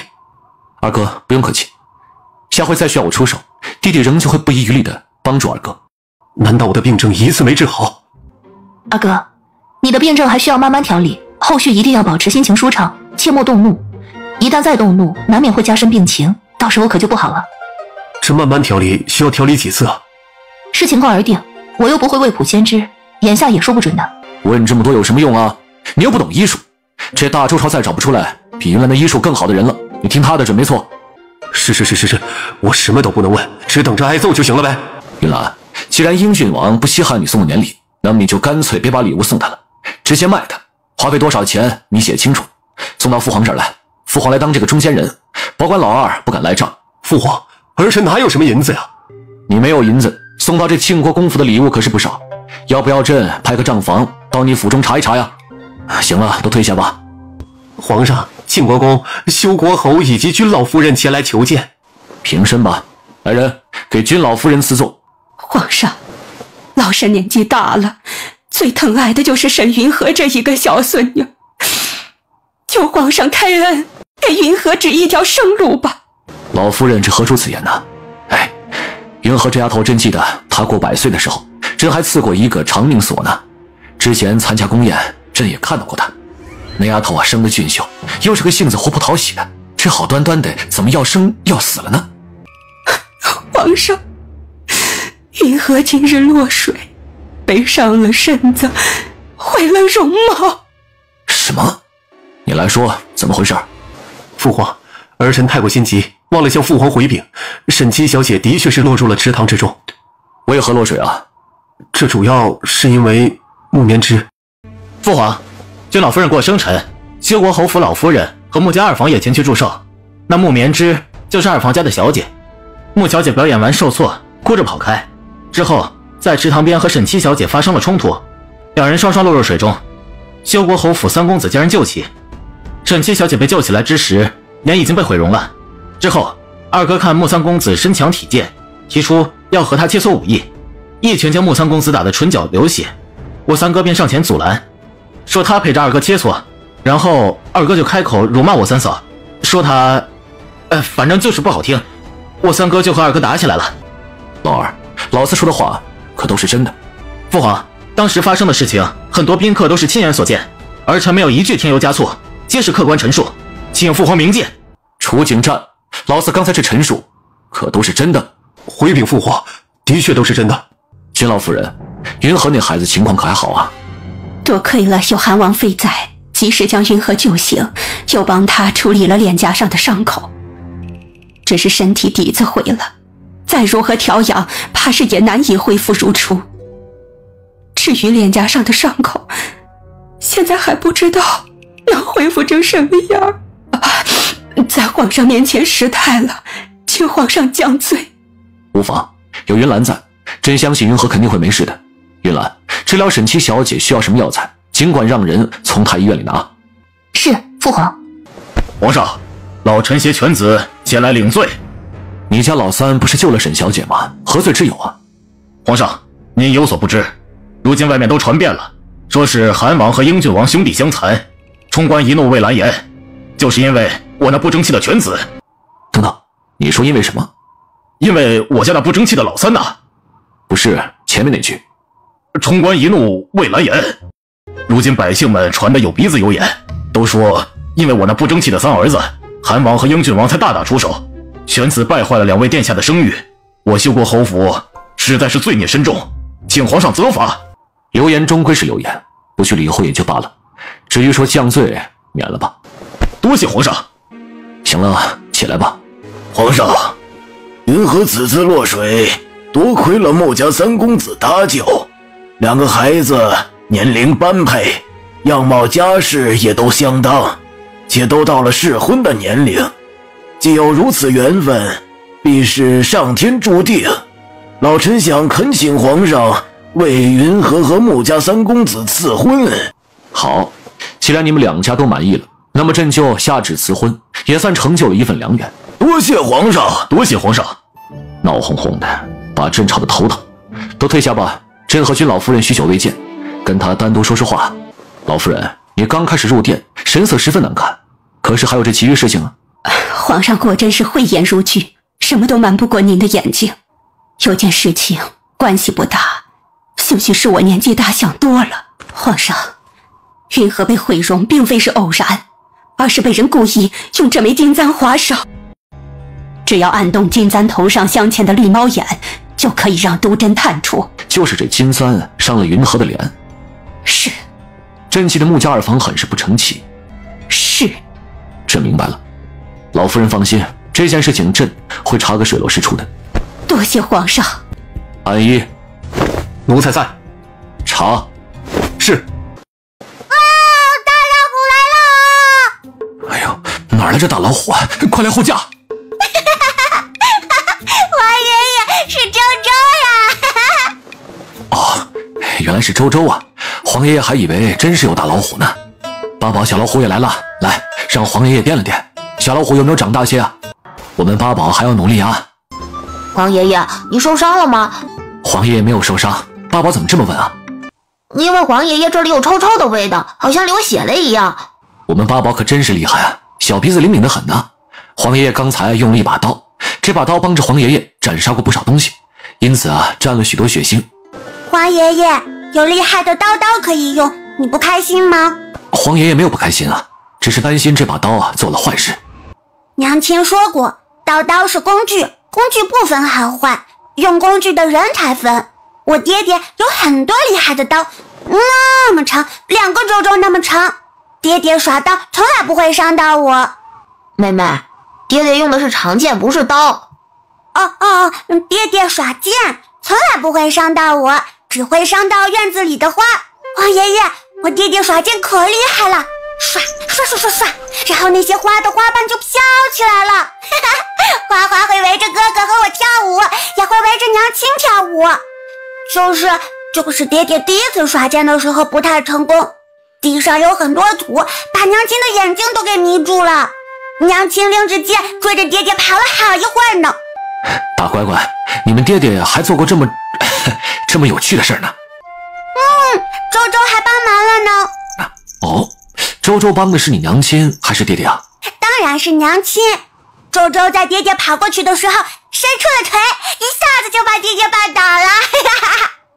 周周可真是厉害啊！那是当然。那黄爷要是追着你爹打，你是帮黄爷爷还是帮爹爹啊？周周帮黄爷爷，周周还伸腿把爹爹绊倒。那要是黄爷爷追着你娘亲打呢？黄爷爷，你答应我不要追着娘亲打行不行？黄爷爷打周周，娘亲说周周胖乎乎肉嘟嘟的，打起来手感1级棒。好，黄爷就打你爹爹，追着他一个人打。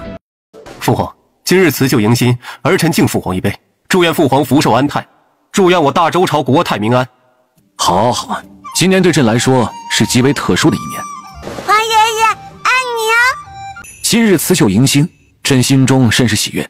这第一杯酒，我们便君臣同饮吧。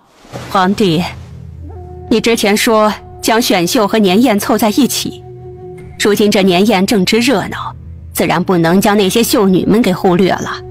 太后所言极是，选秀匆忙，秀女都是从京城的官员府邸中选拔的。今日是年宴，也该让他们过来，正好可以见一见家人。秀女们编排了一支舞蹈，想着要献给皇上呢。那哀家就让他们上来。好，既有如此心意，自然是不能辜负，宣他们上殿吧。好，不错，真是不错，该赏。臣女等人多谢皇上。那白衣服的是哪家的秀女？怎么如此不知规矩？你呀，性子就是严厉。这大过年的，别给这孩子吓到了。哀家年纪大了，就是喜欢性子活泼的女孩子。这木棉枝是修国侯府的老夫人推荐过来的，旁人不认识，韩王妃应该对她极为熟悉吧？皇祖母说的是，我的确认识。木棉枝是我二叔家的嫡女，也是我的堂妹。我记得穆家二房似乎没有功名在身吧？那他们家的嫡女自然就没有选秀的资格。来人，德贵妃，你才掌握公务不久，很多规矩没有弄清楚。秀女虽然讲究出身，可也讲究德行。木棉枝的父母虽然没有功名，但他的祖母却是一品的诰命夫人。她性格温顺，对长辈孝顺有加，而且为了自己的祖母以身试药，孝心感天动地。有修国侯府老夫人的推荐，本身又德行绝佳，自然是可以参加选秀的。多谢太后提醒。这木棉枝我越听越是耳熟，好像是前些时日把沈家七小姐推入水的那个吧。太后久居深宫，对外面的事情了解的不够清楚，可千万不要被一些心思深沉的人蒙骗了。贵妃娘娘，云河落水的确是和眼前这位穆小姐有所关联。不是的，贵妃娘娘，君老夫人，不是的，我从来没有害过沈七小姐，我们都是失足落水。若有凭据，君老夫人怕是早就把人拉下去处置了吧？如今人还好好的站着，不就是没有切实的证据吗？君老夫人这般年纪，心绪也该放得平和些。棉枝和你的孙女儿一同落水，难道就是她推的人？庆国公府什么时候这般霸道了？棉枝，你和韩王妃是姐妹，还不快些上前向韩王妃行礼？棉枝见过姐姐。我母亲只生了我一个，你这句姐姐着实让人误会。而且我们多年未见，彼此之间也没有多熟悉，你还是依照规矩称呼我一句韩王妃吧。姐，韩王妃就这么讨厌棉枝吗？我只是想要有一个姐姐，难道这样也有错？我实在是想不明白，姐姐为什么一直这么讨厌我？滚！韩王现在到底是威风，都不把我这个皇祖母放在眼里了。哎，皇祖母啊，这您可就误会了。我三哥不仅把您放在眼里，还把您敬重在心里呢。实在是这位穆小姐，今天可是年宴，辞旧迎新之际，这怎么一上来就哭哭啼啼的？人到伤心处，感情自然真。棉枝这孩子就是太过重情义了，把姐妹情分看得太重，一时失态也可以理解。云兰，今天过节又逢选秀，可谓是喜上加喜。皇祖母有什么话可就直说了。皇祖母有什么教导，云岚自当听着。绵枝极为得哀家的喜欢，又是你的堂妹，哀家想着让你们亲上加亲，就让穆绵枝给韩王当个侧妃，如何？皇祖母这个提议实在是不怎么样。韩王，你现在可是亲王之尊，府中只有一个正妃，像什么样子？哀家听闻你府中用的都是护卫、小厮，连个伺候你起居的侍女都没有，这实在是有些不像话。皇祖母这么关心孙儿的后院，你这是什么话？哀家身为皇太后，自然要注重皇家子嗣绵延。那么皇祖母首先该关心太子。太子身为储君一把年纪了，却连个嫡子也没有，还有二哥，有了嫡子等同于是没有。说我干什么？我好歹能生，还有老四呢。到现在，皇祖母，孙儿这里不着急，毕竟我和明妃年纪都还小呢。皇祖母，孙儿有5个嫡子了，您不用担心我。好，哀家好心好意，竟被当成了驴肝肺，果真是翅膀硬了。皇帝，你可都瞧见了，这就是你养的好儿子，一个个的都学会忤逆长辈了。老三，你皇祖母，父皇，儿臣有云岚一人足矣，后院人多了，难免这影响云岚的心情。云岚如果心情不好，该如何给父皇再生个孙女啊？你皇祖母就那么一说，你不同意的话，就算了啊。云岚啊，这保持愉快的心情自然是最重要的。你以后有什么事情就直接跟韩萧说，韩萧做不了主的还有德贵妃，德贵妃也拿捏不定的还有朕，可不能生了闷气，委屈了自己啊。儿媳知道了，多谢父皇。饭合胃口吗？要是不合胃口，让御膳房单独的做一份。已经极好了。哎，那就好。这不过就是一个孙女，皇上是不是有些太过重视了？你们懂什么呀？皇室都多少年没有女儿了，皇上这点偏爱算什么呀？要是放到先帝那儿，就凭借着生下了周周这份功劳，韩王妃想上天，先帝都得让人给他搭梯子。真的？出家无女可是被视为诅咒的，我父皇那可是曾经想打死个儿子祭天的狠人呐，为的就是吓唬男娃别投胎过来了。最后先皇的嫔妃们都不乐意贡献儿子，再加上大臣们撞柱死谏，这事儿也就没成。这也太夸张了吧！我皇兄到底是经历过差点被祭天，对女娃娃的执着没有那么强了。有精力的男人就是不一样，成熟多了。我老王爷，您也喜欢女孩吗？那怎么可能不喜欢啊！本王还年轻的时候啊，一直想给自己的名字改成盼妹呢，只可惜啊，我母亲不同意。本王可是因此一直遗憾了好久啊。就怎么说呢？您们开心就好了。为了小女娃，都是狼孽呀，比狠人还要厉害，还多一点。那个什么穆家的，还杵着干什么呢？皇帝，这穆绵枝……母后，您如果是实在喜欢这个穆绵枝，就带身边当个小宫女吧。姐姐，我没有想过破坏你的家庭，更没想过和你争宠，我只是想要跟姐姐在一起。你跟本王的王妃在一起，那本王呢？是不是要腾地方？这穆家小姐该不会是脑子有什么问题吧？如此特殊的性向，可真是令人耳目一新。太后娘娘，你快帮帮我呀！您说过会让我……你胡说什么？这规矩上果真还是欠缺一些。米嬷嬷，快些将人带下去吧。皇祖母关心我和韩萧的生活，孙媳心中感激。这杯酒我就敬皇祖母吧。皇祖母可是生孙媳的气了，连我的敬酒都不喝吗？哀家年纪大了，反应有些慢，也不宜过多饮酒，就喝一口吧。多谢皇祖母成全，这杯酒祝愿皇祖母多福多寿多康健，少忧少思少烦迁。哀家年纪大了，这菜肴略微一凉，就没什么胃口。米嬷嬷，你让人把桌案上的东西撤换下去，重新换些清淡的吧。是臣妾考虑不周，布置的菜肴不合太后的胃口。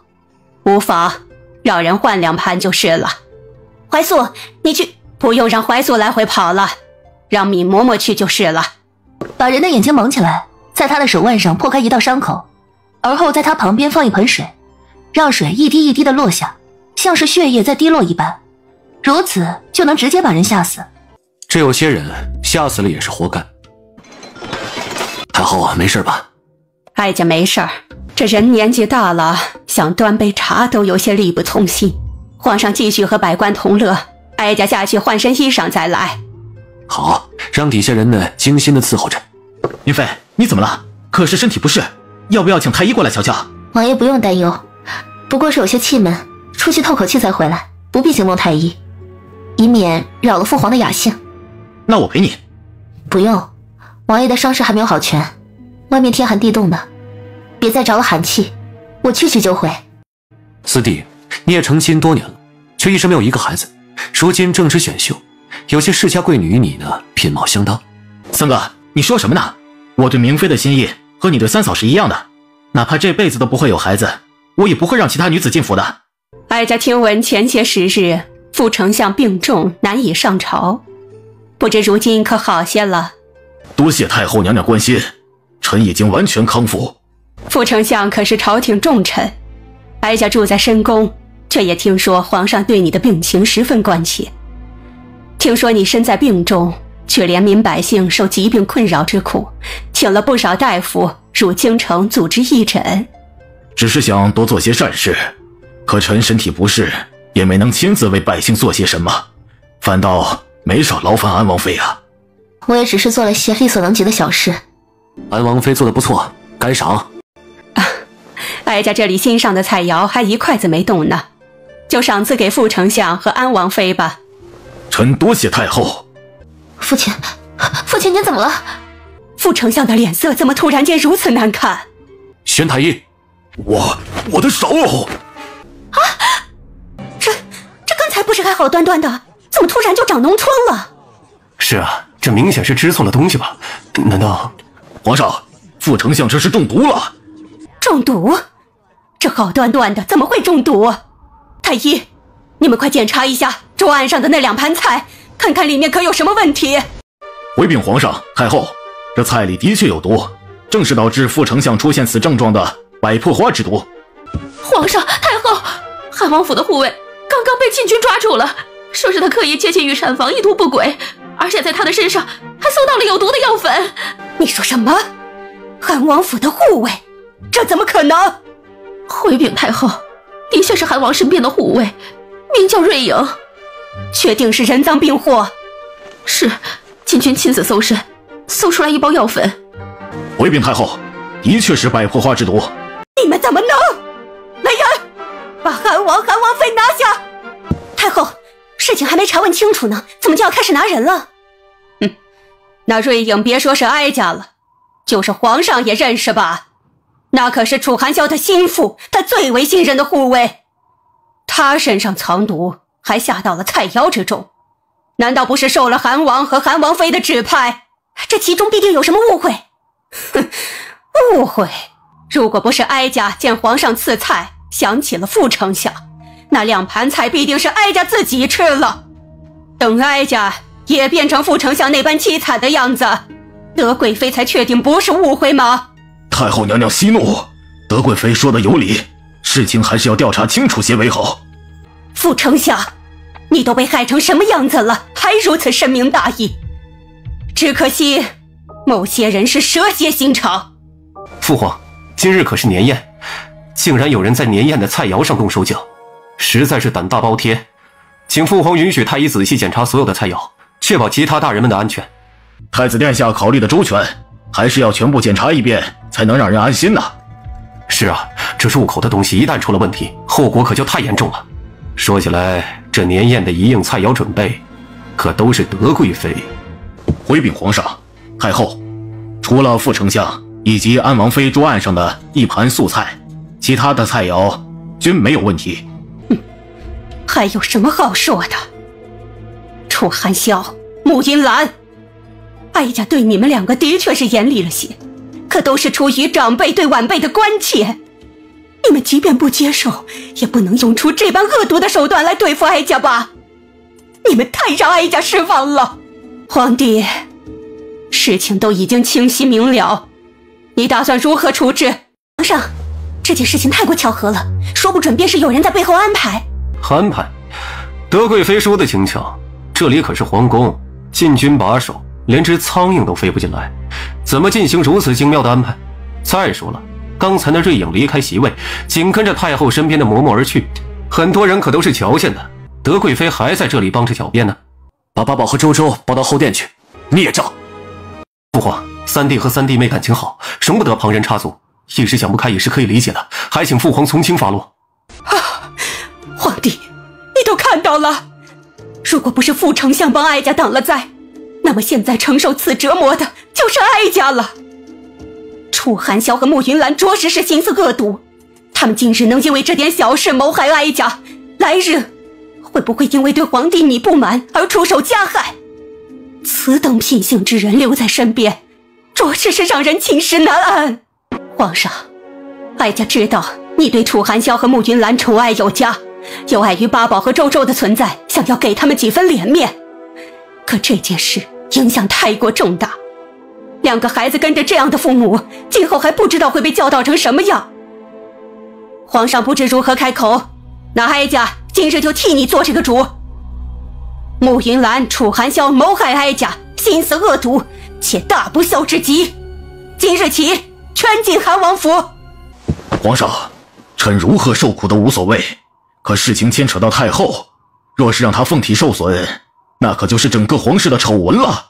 副丞相所言极是，太后娘娘单单只是将人圈禁，已经是宽容至极了。韩王、韩王妃胆大包天，胆敢在宫宴菜肴之中做手脚，属实是肆无忌惮。皇上，您瞧，即便到了这个时候，两人仍旧是没有丝毫的悔改之意，甚至都不曾跪下请罪，请皇上严惩韩王和韩王妃。下毒之事证据确凿，那么朕……皇上，臣觉得此事仍旧存疑，应该仔细调查。皇上，刑部尚书说的有理，入宫之前，所有人都必须检查有无随身携带违禁之物。那么明显的一包药粉，韩王护卫是如何带入宫的？从始至终只说证据确凿，却根本没有将韩王的护卫带入到大殿之上亲口问询。即便是韩王的护卫真的下了毒，那也应该交由刑部审问，必须要有供词签字画押。怎么能如此草率的就断定那护卫是受了韩王和韩王妃的指使，要谋害太后呢？韩王、韩王妃，你们有什么要说的呀？父皇，儿臣真是没想到，看不惯我和云兰的人可真是不少，就连皇祖母都参与其中。放肆！你们夫妻二人要谋害哀家，还不容许哀家反抗吗？非要活生生被你们害死了才行。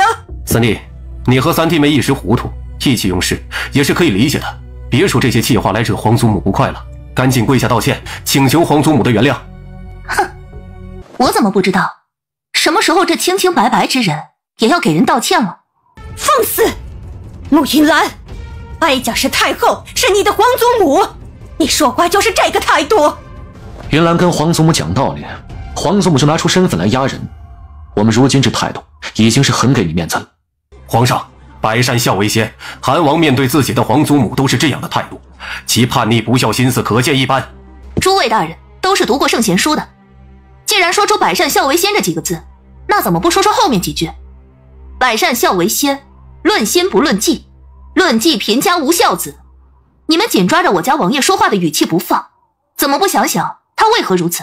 还能为何？自然是恼羞成怒。一派胡言！我家王爷分明是不想皇祖母被人利用，做出亲者痛仇者快之事。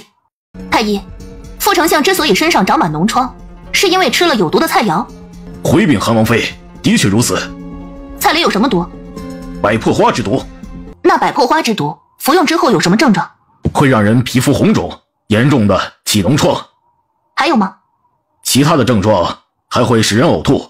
没错，还有这点，在之后医书上就没有记载了。不对，情况不对啊！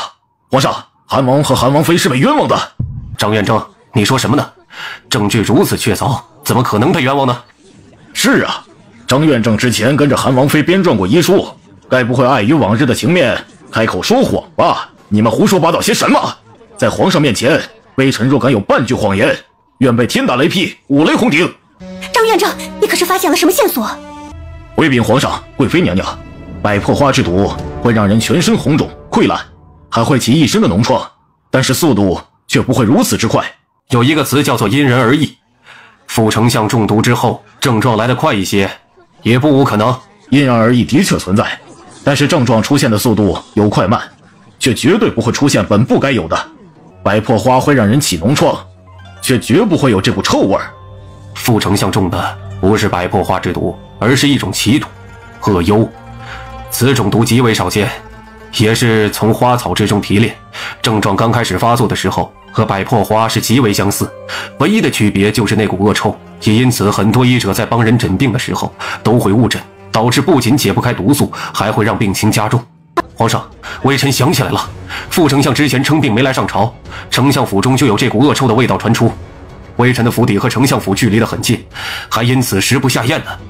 臣妇也可证明，之前的确是闻到过这种臭味。多谢诸位大人和夫人的仗义直言，那我就想不明白了。菜肴里面的毒是百破花，副丞相中的毒是恶幽，而且副丞相早在入宫之前就已经中毒，那我和王爷这到底是有罪还是无罪呢？皇上，副丞相中的毒和菜肴里下的毒根本就不是同一种。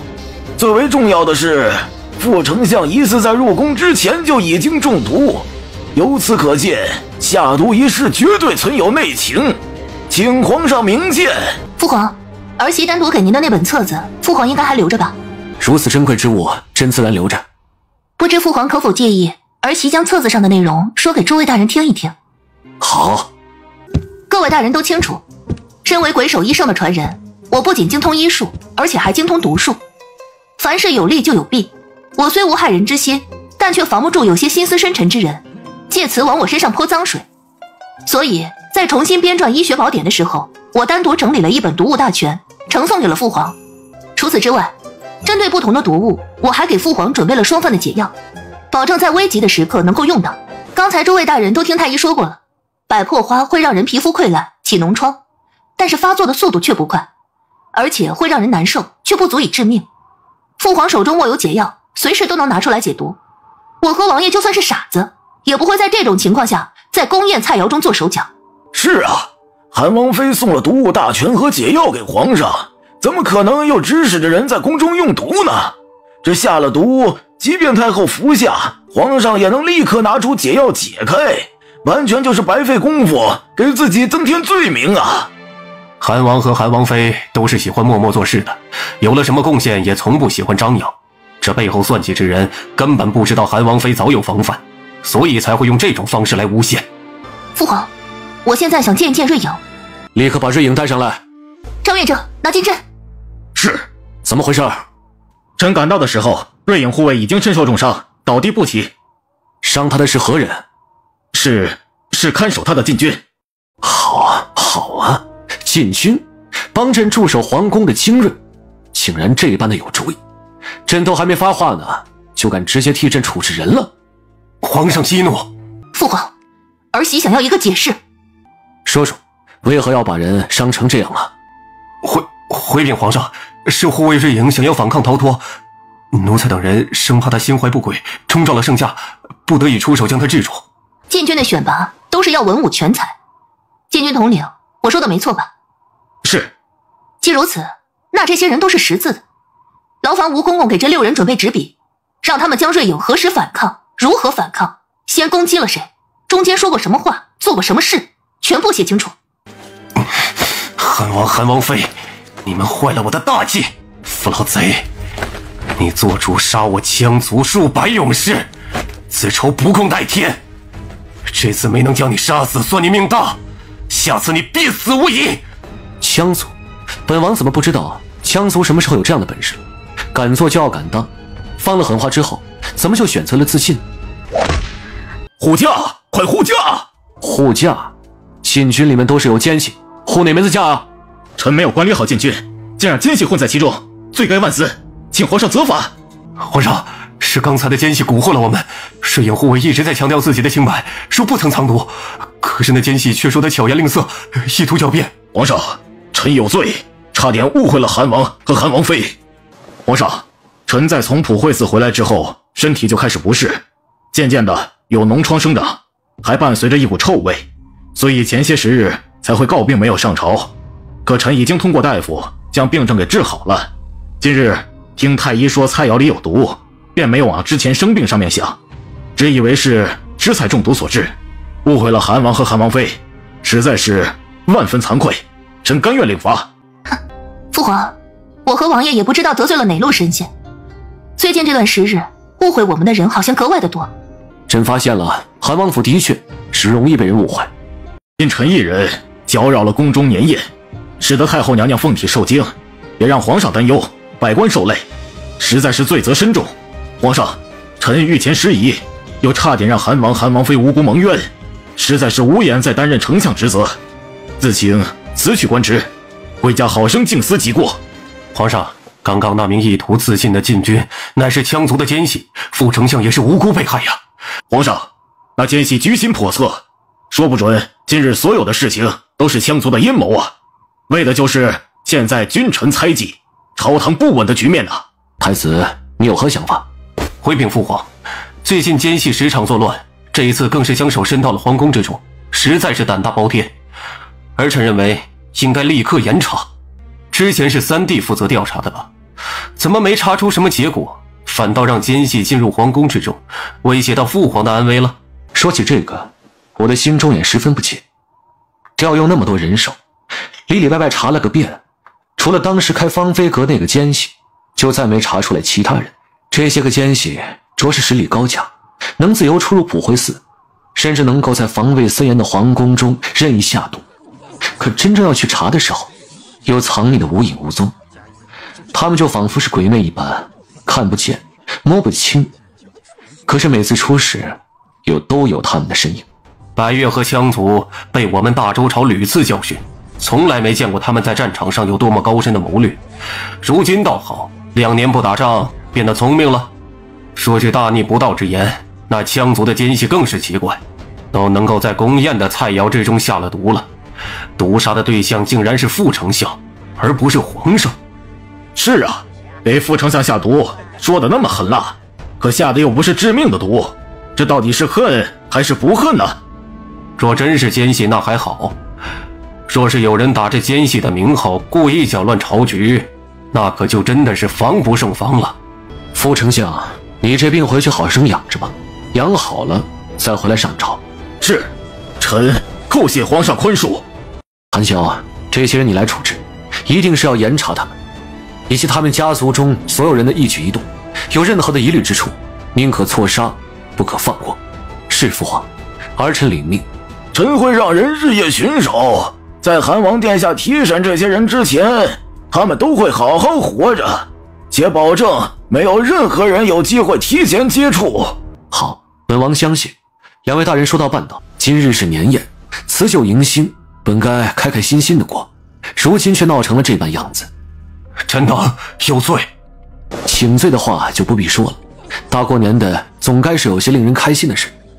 太后之前关切诸位皇子的子嗣，倒是提醒了朕，皇子们的后宫中也该多进些人，为皇家开枝散叶才对了。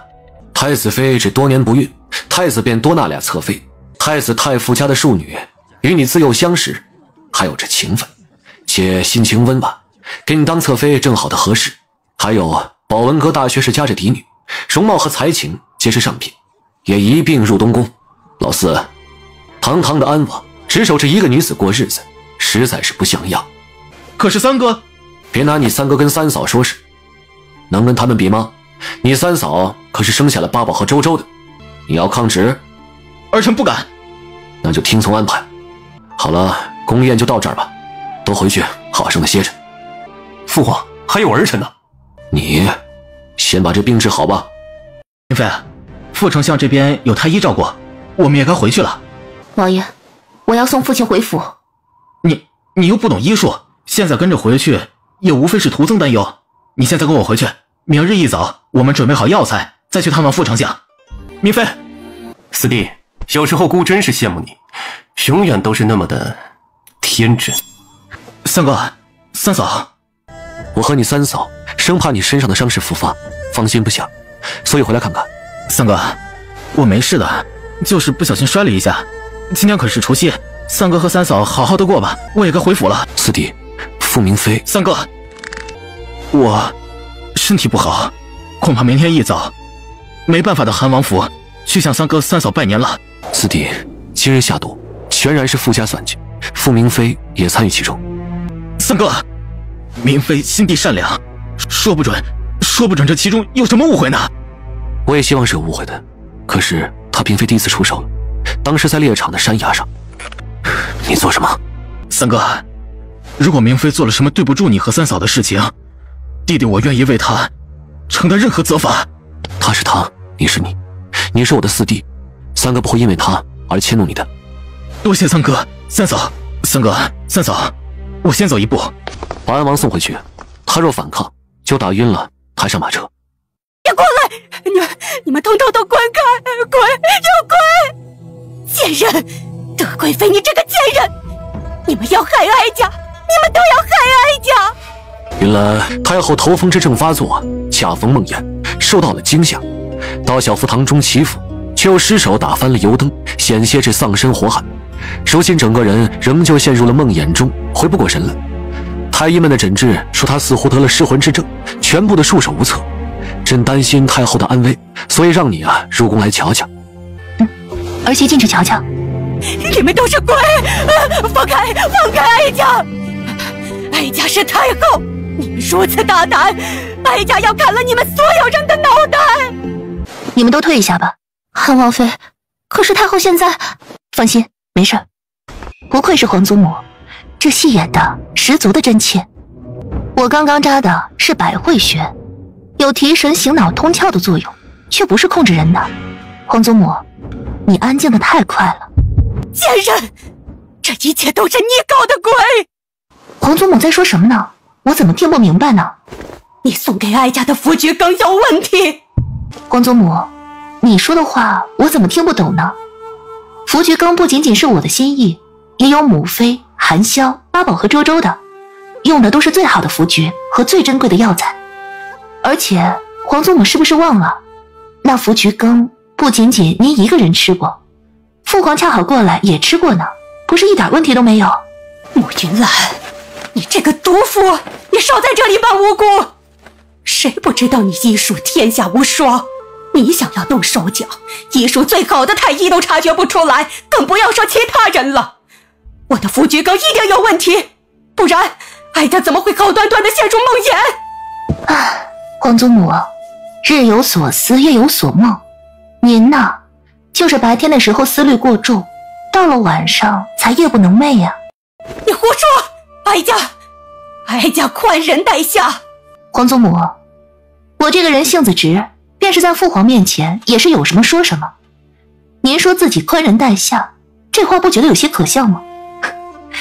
不说别的，单单是和月，就差点被您折磨死了，您都忘了吗？那是他伺候的不周到。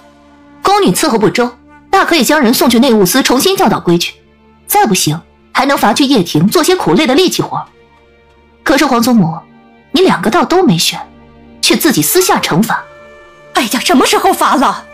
那和月的脸上、脖梗上被烫的都是水泡，您还让人掌果的用指甲划伤她的脸。皇祖母，和月只是个小丫头，才15岁的小丫头，您怎么下得去手啊？闭嘴！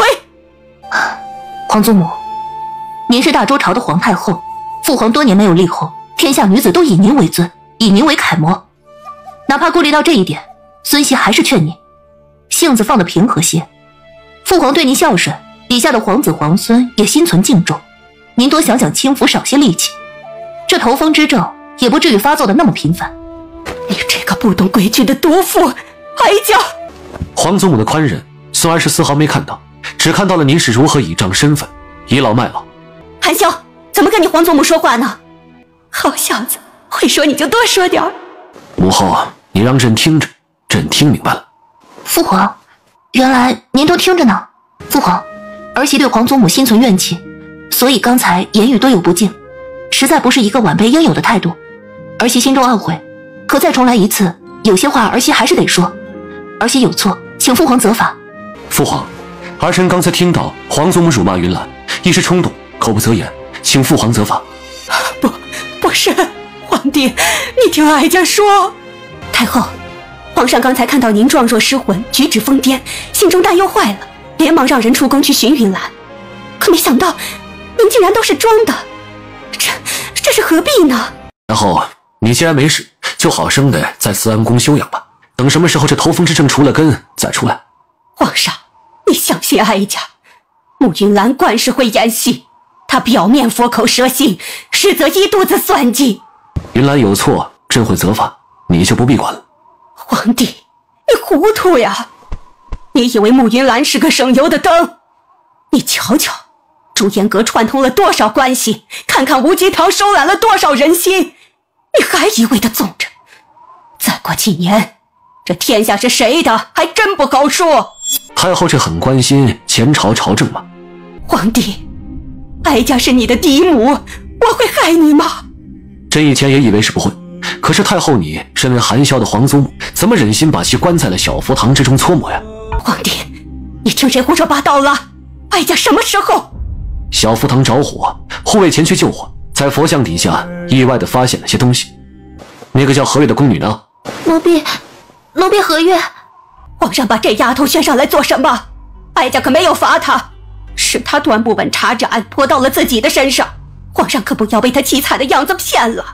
她早就被德贵妃收买，平日里想着法儿的害哀家呢，这就是个贱婢。太后，就是你口中的贱婢，把你从小福堂中背了出来。什么？何月这丫头平日里莽撞不懂规矩，而且也不知道听了谁的撺掇，对哀家也颇为不敬。内务司什么时候大了胆子，规矩都学不会的丫头也敢送进太后的宫中？皇上，哀家没有指责内务司的意思，只是觉得既然这丫头不懂规矩，对你还不敬，那就不必留在慈安宫里，继续惹太后厌烦了。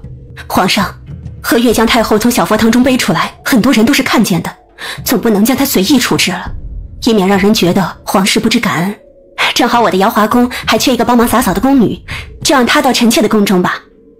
也好，那么就由你来处置，让她也好好的瞧瞧这一是谁身上的伤。是，皇上放心。皇帝，哀家这边也需要人伺候。太后现在身体不适，身边照顾的人自然也是要选让太后看得顺眼的，否则岂不是不利于身体恢复？朕看太后对敏嬷嬷颇为器重，就让她好生的照顾着你吧。就留下敏嬷嬷一个人？其余宫人呢，只顾着偷偷躲闲，竟是连主子身陷险境都不知道，留着有什么用啊？把慈安宫的其余宫人全部的拖下去，打入掖庭，做最苦最累的活计，一生不得调离。皇帝，太后好生养病吧，多关注自身，其余事情少问少管少费心。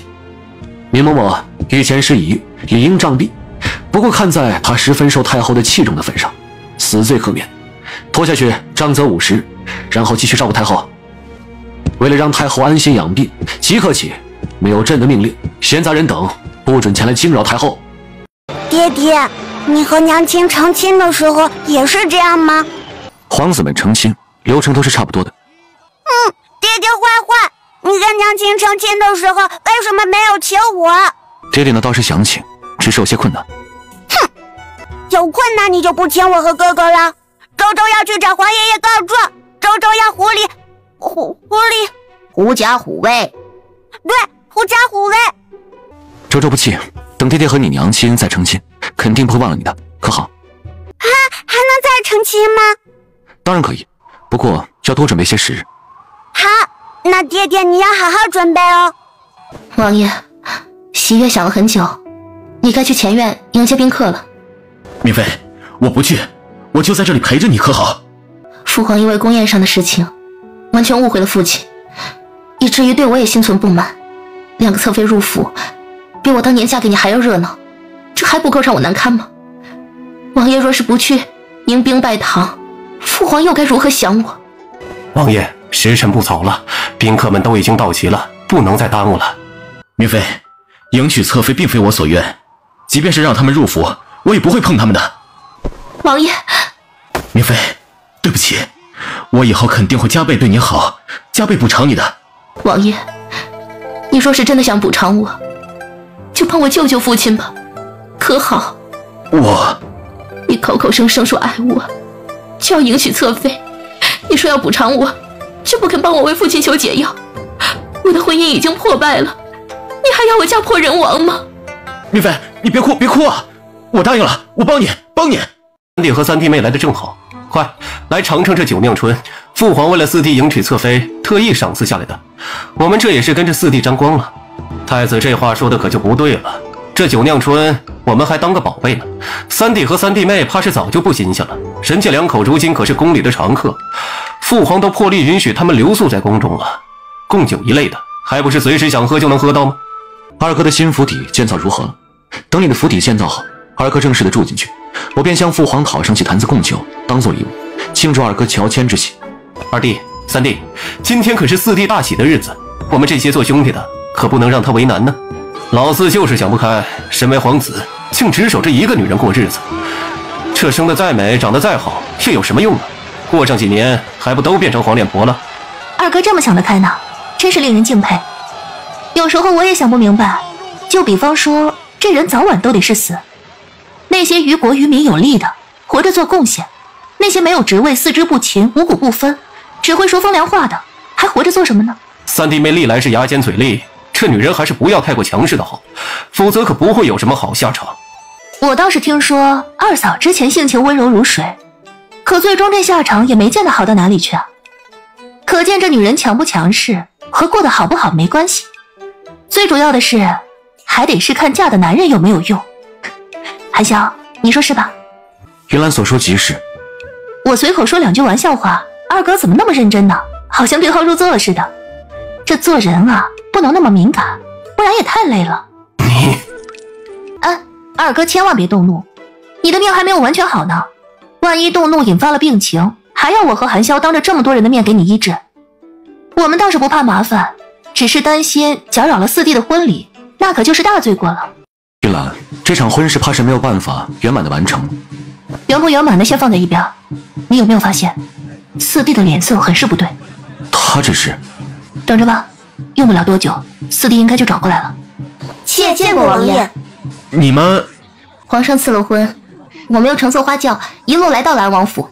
过了安王府的大门，自然就是王爷的人了。王爷对我和庄姐姐有所不满，不愿意亲自引我们下花轿，必是有什么我们做的不对之处，甘愿领王爷教诲。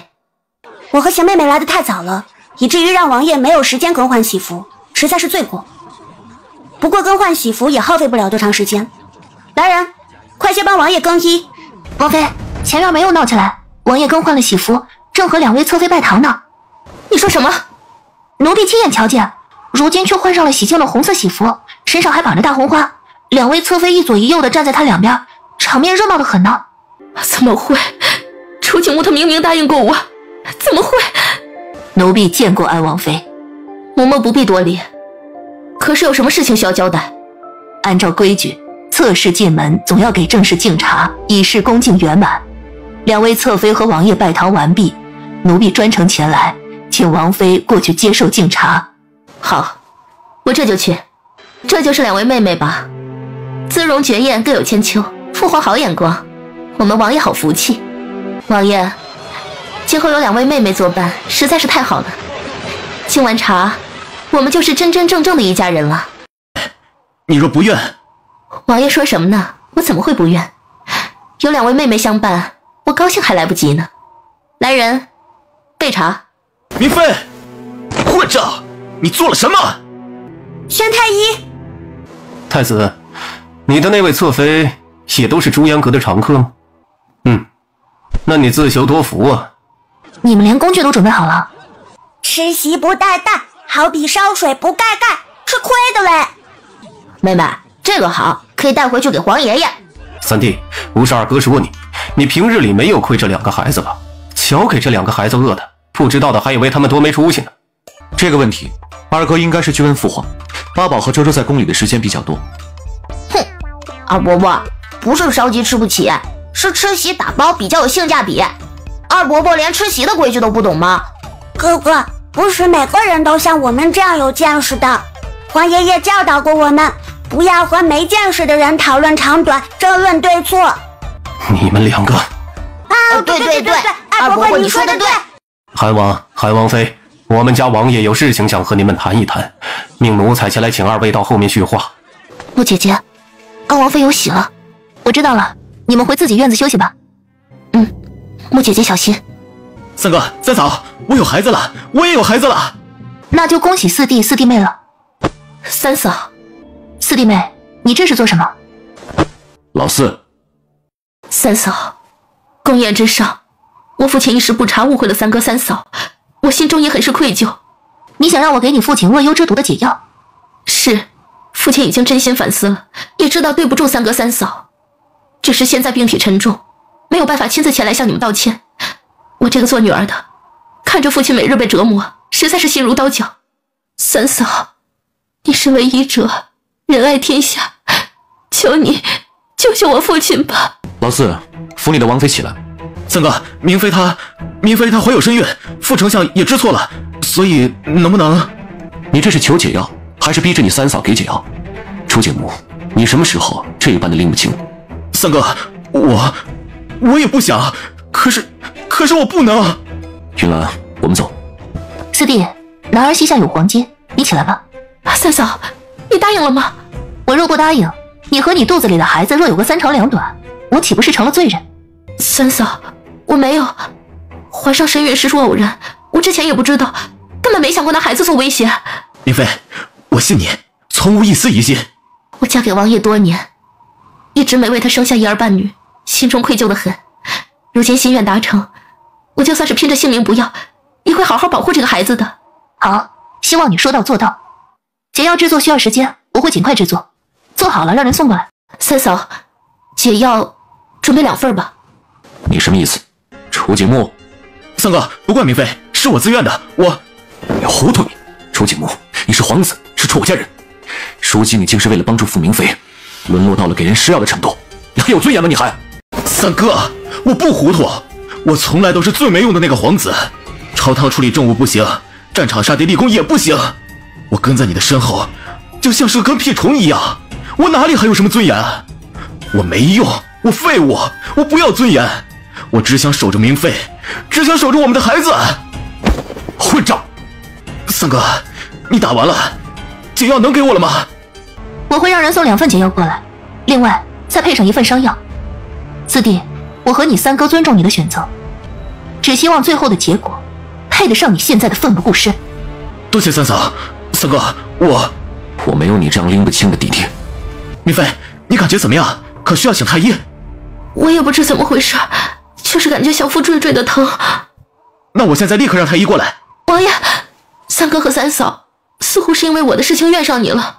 是，都是我不好。三哥和三嫂明显还是怀疑傅家，我应该好好向他们解释清楚。王爷，我的身体不要紧，你快些让人追上三哥和三嫂，我再和他们说一说。明妃，不用解释了，年夜上发生的事情，误会也好，有心也罢，都已经过去了。三哥和三嫂不愿意相信，我们又何必勉强呢？可他们这般误会你，我心里看了难受。更何况三哥还说出今后没你这个弟弟的话，别人不了解你，我可是从头到尾看得清楚。这些年你没少支持三哥，帮他做事，结果就因为这点小事就毁了你们的兄弟之情，都怪我。三哥性情爱憎分明，眼睛里容不得沙子。明妃，你跟我说句实话，傅家还是原本那个只忠于父皇的傅家吗？当然，当初皇上之所以会选中我的嫡妾成为太子妃，不就是看中了父亲持身忠正、光明磊落吗？这些年我父亲没有变，傅家亦没有变。我相信你，只要你说，我便相信你。帮傅丞相解了毒，我们就彻底不管这些事情了，好不好？我向父皇请命，带你去庄子上休养，我们开开心心的等着宝宝降生，好不好？王爷说什么呢？你刚刚迎娶了2位侧妃妹妹，难不成要把她们冷落在王府吗？我不会去碰他们，等我们的孩子降生，我便去求了父皇，还给他们自由。这怎么行？2位妹妹无辜。是，我知晓他们无辜，会把所有的罪责都揽到我一个人的身上，到时候夺爵也好，贬黜我的身份也罢，我都愿意承担，哪怕被贬为庶人，只要有你和孩子，我便觉得万事圆满了。王爷，这些事情以后再说吧。王爷现在该去招待一下前院的宾客了，总不好让人觉得我们安王府没有礼数。云兰，我知道你担心四弟，但是有些路须得他自己去走，才能知道能不能走通；有些苦楚也只有他自己去尝，最后才能看得明白。四弟为了傅明妃，竟做出了以自身安危为筹码，来胁迫你给出解药。我担心他之后会做出来更多错事。我倒是不这么认为。四弟为了自己心爱的女子，可以抛下性命不管。当初陪着王爷前去洛城，也是险些丢了性命，明显是重情重义的。别管是面对高官子弟，亦或是平头百姓，哪怕是八宝和周周这样的小孩子，他与之相处从来都是真心相待。越是想这些，越是觉得他不该被傅明飞如此利用蒙骗。你我不是当事人，他们之间的感情纠葛也只能让四弟一个人去处理。即便四弟不跟我要解药，最终这解药也还是得给，那可是一国丞相。这些年他坐在那个高位上，提拔了多少人，勾连了多少人脉，都是难以想象的。牵一发而动全身，即便父皇对他失望，要除掉他，也绝不会用任由其毒发身亡这样的手段。说的也是，主要是父皇还没有完全对太子失望，太子妃就是未来的皇后。过去这个层面，哪怕四弟不出面，父皇也是一定会对我们开口，让你研制解药。是啊，所以王爷就别生气了。我只是担心傅明飞接下来会更加丧心病狂。那我们就好好的照看照看，至少保住四弟性命吧。我的那个好二叔，如今的状况也快撑不住了吧？是，不仅腿上久久不愈，身上还起了脓疮，时时刻刻的经受折磨，动不动就对着老夫人大肆辱骂，邻里左右许多人都听不下去了呢。找个人去告诉他，就说手里有解恶幽之毒的解药，不过要20万两银子。王妃，穆家二房可是穷的都快没米下锅了，老夫人之前带去的那些东西，能典当的也全部典当了，他们哪里拿得出来这么多银两？拿不出来，自然就要找拿得出来的人去要了。母亲，哼，老爷，你还记挂着那个老不死的呢？那完全就是个坑人鬼，好处没给我们带来一分一毫，反倒整日吵吵着要吃好的用好的，我们早就身无分文了，哪里还有银两来供养这样的祖宗？好你个贱妇，身为儿媳竟敢如此辱骂婆母，我看你是活到头了。我活到头了？嘿，我年纪轻轻的怎么就活到头了？反倒是某些上了年纪的老贼，不能帮衬儿子不说，反倒还看在后面拖后腿的，才是该早早下去见阎王的。你满嘴胡言，没有一丝一毫的小心，看老身不撕了你的嘴！哟，撕我的嘴？你来呀！我倒要瞧瞧你这个老贼婆子还能不能站起来。我怎么了？我再怎么不好，那也总比某些逼死了自己亲孙女的人强吧。老贼婆想想穆景柔，你这些日子可睡得安稳。我说，你们到底要不要这恶幽之毒的解药啊？不要的话，我可就走了。你刚刚说什么？你有恶幽之毒的解药？不错。你是何人？是不是韩王妃派你过来的？老爷，我姓贾，你可以叫我贾老爷。我只是一个商人，哪里有福气和韩王妃扯上关系了？听说你家男人感染了恶幽，正好有解药，特意来卖给你。是，我需要解药，快给我。给？我是商人，又不是善人，你让我给？是我说错了，买，我买。不知道这解药什么价格？这解药用料珍贵，价值连城。不过看你们这条件，也不像是能拿出多少银子的。不用太多，给个成本价，成会20万两银子。你怎么不去抢？这不是正在……看来你不需要了。那算了，我再去问问别家。你等等，我们再商量商量。你看这院子最值钱的也就是那口水缸了，我根本拿不出那么多银子。你可怜可怜我们，救人一命胜造7级浮屠啊！没钱那就想办法筹钱呐。活人还能被尿憋死啊？想想这办法总是有的。人家丞相府都得到解药了呢，筹集到了钱就到来福酒楼找我，我就等你7天啊！老夫人，不，母亲，你都听到了，现在20万两银子就能救你儿子的命，你去求大哥。你做什么白日梦呢？你们撺掇着我告他，害得整个修国侯府差点身败名裂。我现在回去求他，他还能理我？去不去的，可由不得你。穆年之，把你祖母抬上，我们直接跪到修国侯府门前。没用，你跪死了也没用。那什么贾老爷，明显就是穆云兰的人，他敢派人过来，还能想不到你会用这招？你闹腾得很了，穆清风和陆氏彻底和我们断绝了关系，银子拿不到不说，我们就彻底没有回还的余地了。那你说该怎么办？你们没听到吗？丞相府都得到解药了。当初庆林只是简单的摔断腿，是丞相府的人许诺了好处，还把那什么毒给他染上。现在他们凭什么不管我们？那可是丞相府，万一惹恼了副丞相。副丞相不敢杀我们，你没听到消息吗？傅家和韩王在宫宴上闹开了，一旦我们有什么事情，慕云兰和韩王就有了追究傅家的借口，所以他们不得不破财免灾。母亲，你说慕云兰是不是看中了这一点，所以派人过来故意利用我们？你应该庆幸我们现在还有被利用的价值，给谁利用不是用呢？得到好处才是真的。好歹有穆庆风挡着，慕云兰和韩王不至于真的要了我们的命。母亲，要不说这姜还是老的辣呢，关键时刻还是得看您。刚刚儿媳多有得罪，我性子口快，您可别怪罪。我知道你刀子碎豆腐心，不碍事的。那就好。母亲，你好生说说，我们接下来该如何做？见过副丞相，老身腿脚不便，就不起来向你行礼了。不妨事，老夫人今日过来，可是有什么事情啊？没什么，这不是听说副丞相的恶幽之毒解开了，特意前来贺喜吗？老夫人消息倒是灵通啊，两位的祝福我已经收到，回头让人多做些点心送到贵府上去。送客。副丞相，你的毒解开了，我儿子的毒还没有呢，所以特意来求副丞相，给我们也来一份解药。老夫人，你糊涂了，想解毒去找大夫，我这里没有多余的。那没事儿，我知道一位商人手中有，只不过贵了些。副丞相给我些银子，我们自己去买也是一样的。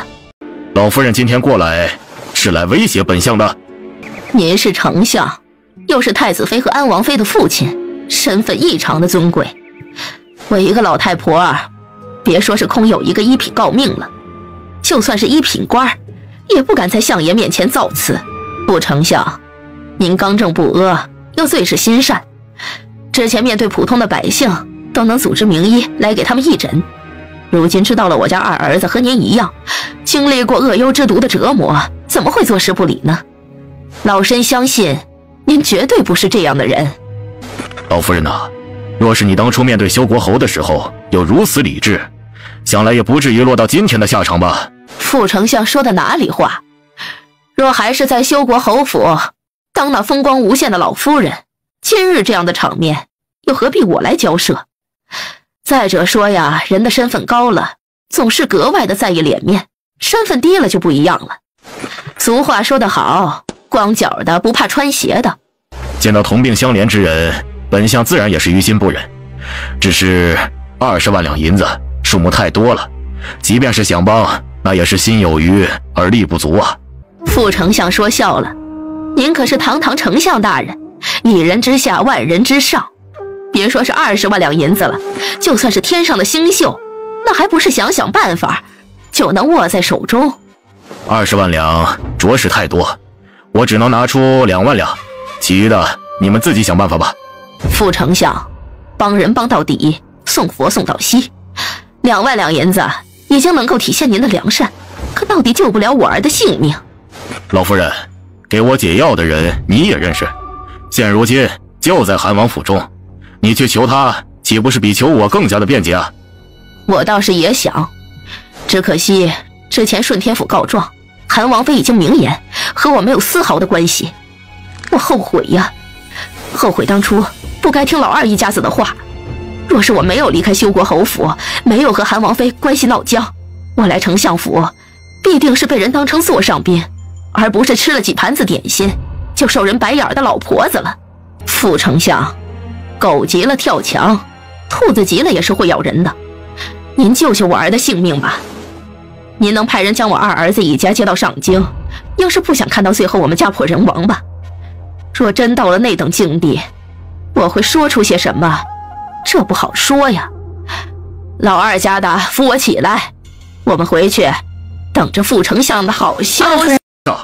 无极堂可是您都赞扬过的，说是售卖平价的药材，让所有的百姓都能看得起病，吃得起药。可事实上呢，竟然沦为了敛财的工具，实在是丧心病狂啊！户部尚书这话说的不对，虽然说运送药材的船只里发现了银子，可这并没有真凭实据证明这些银两与韩王府有关。无极堂就是韩王妃开办的，发生了这么大的事情，还能与他无关吗？你这话说的好生可笑，你还是户部尚书，主管天下钱粮人口呢。不说别处了，单是上京每日那么多人偷鸡摸狗不干正事，都与你有关系吗？你这简直是胡搅蛮缠！是你先入为主，还没有调查清楚的事情就急着下定论。儿臣见过父皇，选你们入宫是为了调查无极堂的事情。你们清楚发生了什么事吗？回禀父皇，无极堂采买药材的船发现了大量的银两，儿臣和云兰已经知晓。知晓？你们是什么时候知晓的？2日前的夜晚，无极堂掌柜派人过来韩王府，请我们俩过去，便是交代了这事。这2天，儿臣和云兰一直在调查此事，可是因为时间匆忙，并没有查出来多少有用的信息。父皇，除去了运药材的船上发现了15万两的银砖之外，还有这一些银砖已经随着药材送到了无极堂。儿臣派人清点过，正好5万两，也就是2处加起来共20万两银子。韩王殿下，你可不要说这么多银两是凭空出现在药材船上。要是户部尚书耳朵不好，那么就请大夫好好治治。本王什么时候说过银子是凭空出现的？皇上，这么多银两已经足以坐实韩王和韩王妃贪污受贿的事实。户部尚书不仅耳朵不好，连查案定罪需要证据都不知道了吗？皇上，如此大批量的银砖，想要将其锻造运输，都需要极其繁杂的人手。想要将其查清楚，并非难事。请皇上允许微臣前去调查，臣一定将此事查个水落石出。皇上，这么多银砖，不知道有多少贫苦的百姓受到了盘剥。一想到这里，臣便感觉心如刀绞。臣愿意前往南陵彻查此事。父皇，这件事情牵扯到了3弟和3弟妹，儿臣的心中也是十分焦急，愿意亲自前往南陵，将此事调查清楚，还3弟和3弟妹一个清白。安静！真没有想到啊，今日诸位爱卿倒是十分的积极。事情牵扯到了当朝的皇子，影响十分恶劣，派遣一人前去调查，始终不够慎重，就由副丞相跟刑部尚书一同前往调查。是，微臣领旨。是，微臣领旨。朕平日对你们2个多有宠爱，可是你们却让朕极为失望。早已知晓了这批银两的事情，竟是不直接入宫来禀告给朕，以至于现在整个上京流言纷扰，就连这皇室的威严都因此而受了影响。来人，把韩王跟韩王妃带去崇英殿，让他们跪在祖宗牌位面前仔细反省。皇上，这件事情疑点重重，还没有调查清楚呢，也许……没有调查清楚，那么就去查，怎么还傻跪着？是，臣等告退。皇爷如果还在世，看到了爸爸和周周，不知道该多高兴了。先帝可真是想女儿都快想疯了。微服私访的时候，在街上看到了小女孩，完全走不动道。放肆，不准揭你皇爷的短。先帝啊，咱们爷俩上次说好了啊，现在我是有孙女的人了，在咱们老楚家地位得特殊点，所以这头我就不给你磕了啊。朕罚了你们，你们心中可还服气？父皇，是不是先让我们起身说话呀？起什么身呢？又不是没有蒲团，不会坐着吗？父皇罚我和云兰，定是另有打算。朕不相信你们会为了这20万两银子拿整个无极堂儿戏。药材船从江南阳城装货，一路北上，不管这批银子是怎么上船的，问题一定出在了江南。朕怀疑江南这盐税出问题了。父皇，您需要我们做什么？接下来朕会先关闭无极堂和朱颜阁，然后将你们禁足韩王府，你们就不怕？父皇，若是我们害怕的话，您在大殿之中问话的时候，我们就不会将银子的事情和盘托出了。朕的确不是有意要罚你们，而是借这个机会让你们前往江南。父皇是让我们查江南盐政，不仅是盐政，还有江南的官员，牵一发而动全身，20万两银子，朕不信是凭空出现，也不信他们没有来历。你们全部的查清楚，若是发现盐政真的有问题，杀。父皇，杀到极品呢？你敢杀到极品呢？儿臣信奉奸恶必除，除恶必尽。所以朕才是让云兰跟着你一起啊，诛首恶，其余的酌情处理。云兰手中握有金牌，若遇着了危机，随意调动江南各地守军，不可以身犯险，明白吗？是，儿臣明白了。啊，把自己保护好了，也保护好云兰。八宝和周周留在宫中，朕和德贵妃呢会好好照顾，绝不让俩孩子委屈了。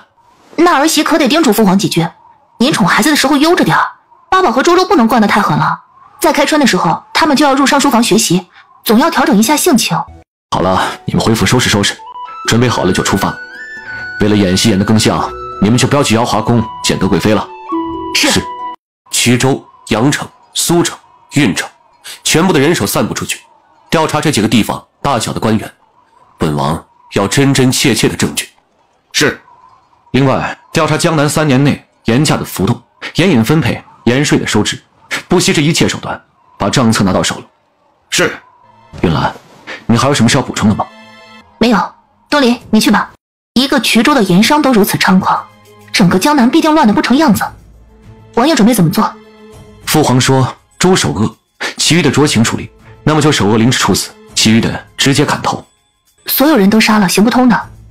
现在大部分食盐都掌握在这些盐商手中，他们没有了活路，若是选择玉石俱焚，将盐全部毁掉，各地的百姓该怎么办？玉兰，你有什么主意啊？商人逐利，若是我能提供更加省时省力的制盐方法，你说会不会有人高价购买？这是自然，可他们是不会轻易相信的。那就让他们不得不买。商业说难很难，说简单也简单，我们就来和他们打一场价格战。价格战？明天租个铺面，我甄公子要为民谋利。现在盐价多少？400文一斤。好，那我就40文一斤，买1斤送2两。这个价格，盐商们该跳河了吧？云兰，价格战要打的话，我们是不是得首先有盐可卖啊？没错，我们得抓紧时间进货。匆忙之间去什么地方进货？当然是去我们的仓库了。我们什么时候有仓库了？那些盐商的不就是我们的吗？我看盐商季家的仓库就很好。云兰，怎么了？楚寒晓，如果我告诉你，我有办法从那些盐商的仓库之中把盐全部运走，你信不信？我信。你想知道我为什么能做到吗？这取决于你想不想说。你想说，我就想知道；你不想说，那我就不想知道。告诉你也无妨，这当然是因为我是仙女。那你是专门为了我下凡的吗？我是下凡历劫的，恰好遇到了你而已。身为仙女，我当然是有很多手段的，像是搬点盐之类的都是小儿科。你还记得普贵寺仙鹤献瑞的双色牡丹吗？那其实就是我养的仙猪开的花。我现在把我的身份告诉了你，你就得替我好好保密。若是有朝一日你泄露出来，按照我们仙界的规矩，我就得杀了你。楚寒晓，你该不会是……云兰，你这样泄露天机，对你没影响吗？这你我是夫妻，若你真心待我，自然就不会受影响。我当然真心待你，一生都真心待你。以后这样的秘密就别告诉我了。云兰，你我是夫妻，不管你是仙女还是凡人，亦或者什么灵魅精怪，你都是我妻子。云兰，那我们现在就去季家仓库吗？啊？你就不好奇我在天上的生活？我更喜欢与你珍惜当下。等你想知道了就来问我。走吧，趁着现在夜黑风高，正好方便我们前去进货。真是盐铺开业大酬宾，40文钱食盐买1斤，买1斤送2两，走过路过不要错过。真是盐铺值得选择，瞧一瞧看一看嘞！真是盐铺最划算，40文，别人那里买1两，我们这里买1斤。秀才，你刚刚听到了吗？自然听到了，恩人这样做必有目的。我们虽然卑贱，可也知道该知恩图报。不管恩人为何要这样做，我们帮着他就是了。回头就把这个消息传扬出去，能传多广就传多广。要我说，还是季兄弟你最是会享受啊！瞧瞧这园子，瞧瞧台子上的细死的针条，别说是在整个江南了，哪怕连上京都算上，都找不出比这更出彩的了吧？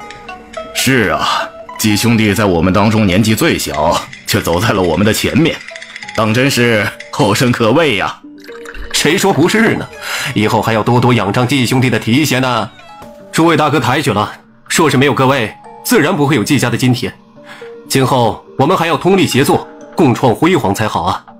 家主，不好了，新开了一家盐铺，正在以40文1斤的价格往外卖盐，而且买1斤还送2两。你说什么？40文钱1斤，还送2两？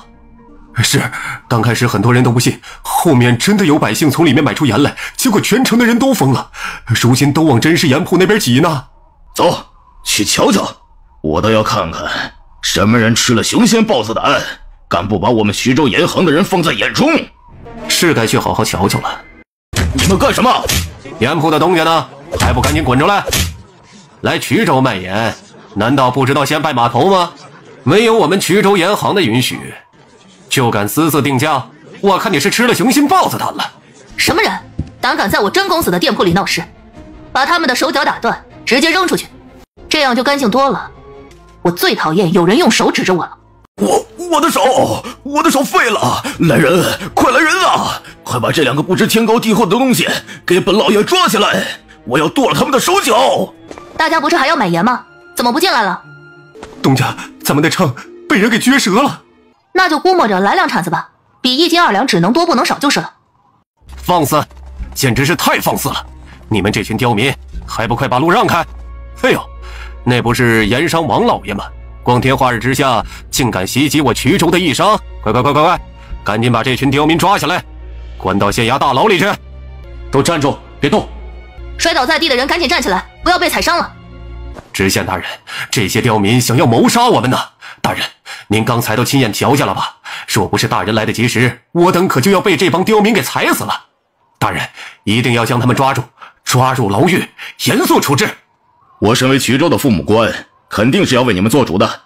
诸位一心为衢州做贡献，可都是大大的善人，自然不能被刁民们给欺负了。来人，把这几个扰乱盐价、鼓动刁民闹事的贼寇拿下！你们这些暴民，你们这是要谋逆！我看你才是吃了雄心豹子胆，竟是敢对我家公子无礼。楚护卫，衢州知县不知道我的名号，一时失礼，也算是情有可原。你怎么如此暴躁呢？快来人，诸位盐商请上2楼，我要好好的向诸位赔礼。那姓甄的到底是什么身份啊？他怎么胆子这么大，敢直接对我们动手？大人您不知道，那我们就更都不清楚了。来人，给我抽他！等等，为什么？为什么？差点坏了父本公子的计划，竟还敢问为什么？看来不多抽你几个嘴巴，你倒是想不明白。接着打！现在知晓本公子的身份了吗？您是盛京那边？哼，还算你有点眼力劲儿，不然本公子可就让人把你抽死了。哎呀，也不知道大人是怎么想的，竟然提拔的都是这样的酒囊饭袋，就知道一个劲儿的捞钱，丝毫不知道顾全大局，惹出了祸事，还要我来帮他们收拾烂摊子。照我看呀，就该这一批不听话直接杀了，换下一批听话的上来。这世上还缺想当官的人吗？公子消一消气，不是谁都可以像公子一样，能够精准体会大人的心意的。说的也是，一身的酒气。来要你们脑袋的人都在半路上，还有心思饮酒作乐，简直是不知死活。公子，请恕小人们眼拙，没有看清公子的身份，还请公子不要怪罪。您是？我都把话说得如此明白，你们还没猜出来？你们上面有几个主子？这当然只有一位。还不明白吗？我为大人办事儿，大人为上面的那位乾隆办事儿，如此明白了吗？公子，不知道您可有什么凭据吗？掌嘴！大人可是一再吩咐过，为他办事，最重要的就是保密，一定不能留下任何对大人和那位主子不利的证据。你们该不会没做到吧？不，公子误会了，我们都是按照大人的吩咐办事，绝不敢留下任何证据。这还差不多。你们要记得，大人要是出了事，我们底下的这些小喽啰，一个都别想活。那是，自然不敢牵连大人。知道口说无凭，你们心中存疑，不过信物一类的，给你们看了，你们也不认识。小人有眼不识泰山，冒犯了甄公子，还请公子大人不计小人过。请公子恕罪。啊？说什么呢？这位就是季家的家主吧，也是衢州盐行的行主。季王，见过甄公子。季王，这个名字倒是特别。听说你喜欢往江里扔东西，看人捞起来。一点小爱好，不足挂齿。哼，我也有这个小爱好。你说我把这块银砖扔到衢江里，季家主，你能不能给我捞上来？季某必定竭尽全力。竭尽全力怎么行呢？是一定得捞上来才行。不能把事情做出个结果的人是没有资格爬到岸上的，你说呢？公子说的是，季某一定会把公子扔下去的东西给捞上来的。好，找个机会试一试，正好让我好好欣赏一下季家主的风采。多谢公子。公子，您之前提到的事情，你还好意思说？大人只是想帮头顶上的那位主子缓和一下手头紧的问题，你们怎么就把江南折腾出这么大的动静？这件事情已经引得皇上关注了。什么？这怎么会闹到皇上的耳朵里呢？还不是因为有漏网之鱼跑到京城去了，放了把大火，差点就让这些银两暴露在众目睽睽之下。那大人和那位主子，那位主子是什么样的身份？大人又是何等的能耐？自然是想办法将事情推到韩王府头上了。韩王，那可是位杀神呢。谁说不是呢？洛城那边闹事的时候，他可是走一路杀一路的，大大小小的官员谁都没逃过。哼，不就是一个楚寒萧吗？至于把你们吓成这样？本公子就不怕。楚护卫，行了，你们也别太害怕了。本公子这不是来了吗？主子和大人让皇上相信那些银砖是送到韩王府的，皇上震怒，将韩王软禁在王府之中，而且还派出了刑部尚书负责调查。不过好在大人反应机敏，也跟着一同南下。有大人在从中周旋，我们还有机会将事情弥补过来，从而保住你们的脑袋。多谢公子，多谢大人。难怪公子一入衢州就直接低价卖盐，原来是为了保住我们。小人误会了公子的一番苦心，着实是该死。无妨，我对你们也颇为不客气，不过这都是为了你们好，能理解吧？能理解，能理解。公子越是表现的大公无私，才越是能够让百姓相信你和我们没有关系，以后帮我们说公道话，脱罪，才能让百姓信服。公子真是煞费苦心呐。孺子可教也。不知道真公子接下来准备怎么做呢？可有用得上我们的地方？季家主这话可算是问到点子上了。接下来我当然是要继续售卖食盐了。公子，您的食盐还是要以40文钱的价格出售吗？不然呢？像你们一样把价格提高到400文，然后我们一起脑袋落地？小人不是这个意思，只是我们之前囤积了大批的食盐，公子要是以40文这般低廉的价格出售的话，小人们恐怕就得赔得倾家荡产了。那到底是家产重要还是脑袋重要？这公子开恩，我们若是倾家荡产，今后又该如何孝敬大人和上头的那位主子呢？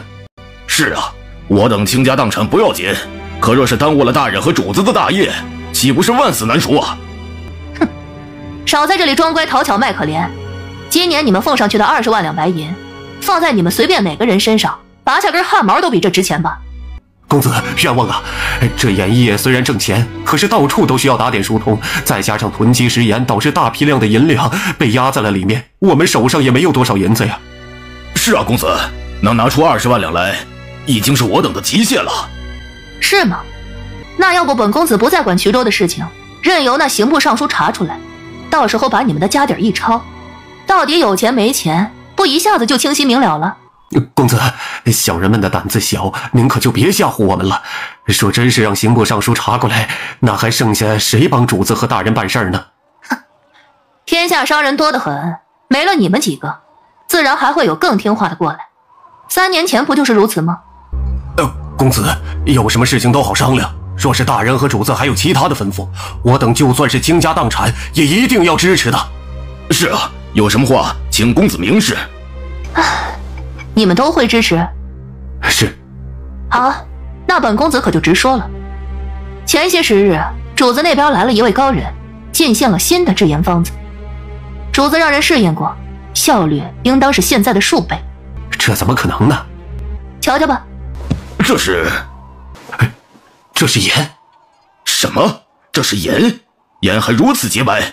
真公子，这样一小盒盐，要加工提炼出来，恐怕要花费不少银两吧？本公子刚才说的还不够明白吗？这是主子得到的新的制盐方法，品相好，味道格外精纯，而且颜色雪白，不含杂质。最主要的是，制盐的效率高。主子还给这盐起了一个好听的名号，叫雪花盐。诸位觉得如何？公子，这制盐的方子可有外传？当然没有外传，不然的话，大人还派遣我过来做什么？直接等着你们家破人亡的消息不就好了吗？多谢大人，多谢主子。不过嘛。公子，可是主子和大人有什么别的吩咐？哼，你们还有脸问？主子和大人对你们恩重如山，可你们是如何回报的？区20万两银子，打发叫花子呢。公子息怒，我们这也是……少在这里满嘴胡沁，真以为主子和大人是好蒙骗的？不妨告诉你们，本公子来衢州之前，已经在整个江南转了2圈了。你们有多少家底儿，我了解的比你们自己还清楚。公子息怒，有什么话都好说呀。我本来没想把话说得如此明白，毕竟那层遮羞布扯下来，本公子都忍不住想要捅你们几刀。唉，不过谁让主子良善，大人宽容呢？这次我过来就是给你们一条生路，至于能不能抓住这个机会活下去，就看你们的求生之心了。谁最是心诚，主人和大人也自然不会让谁失望。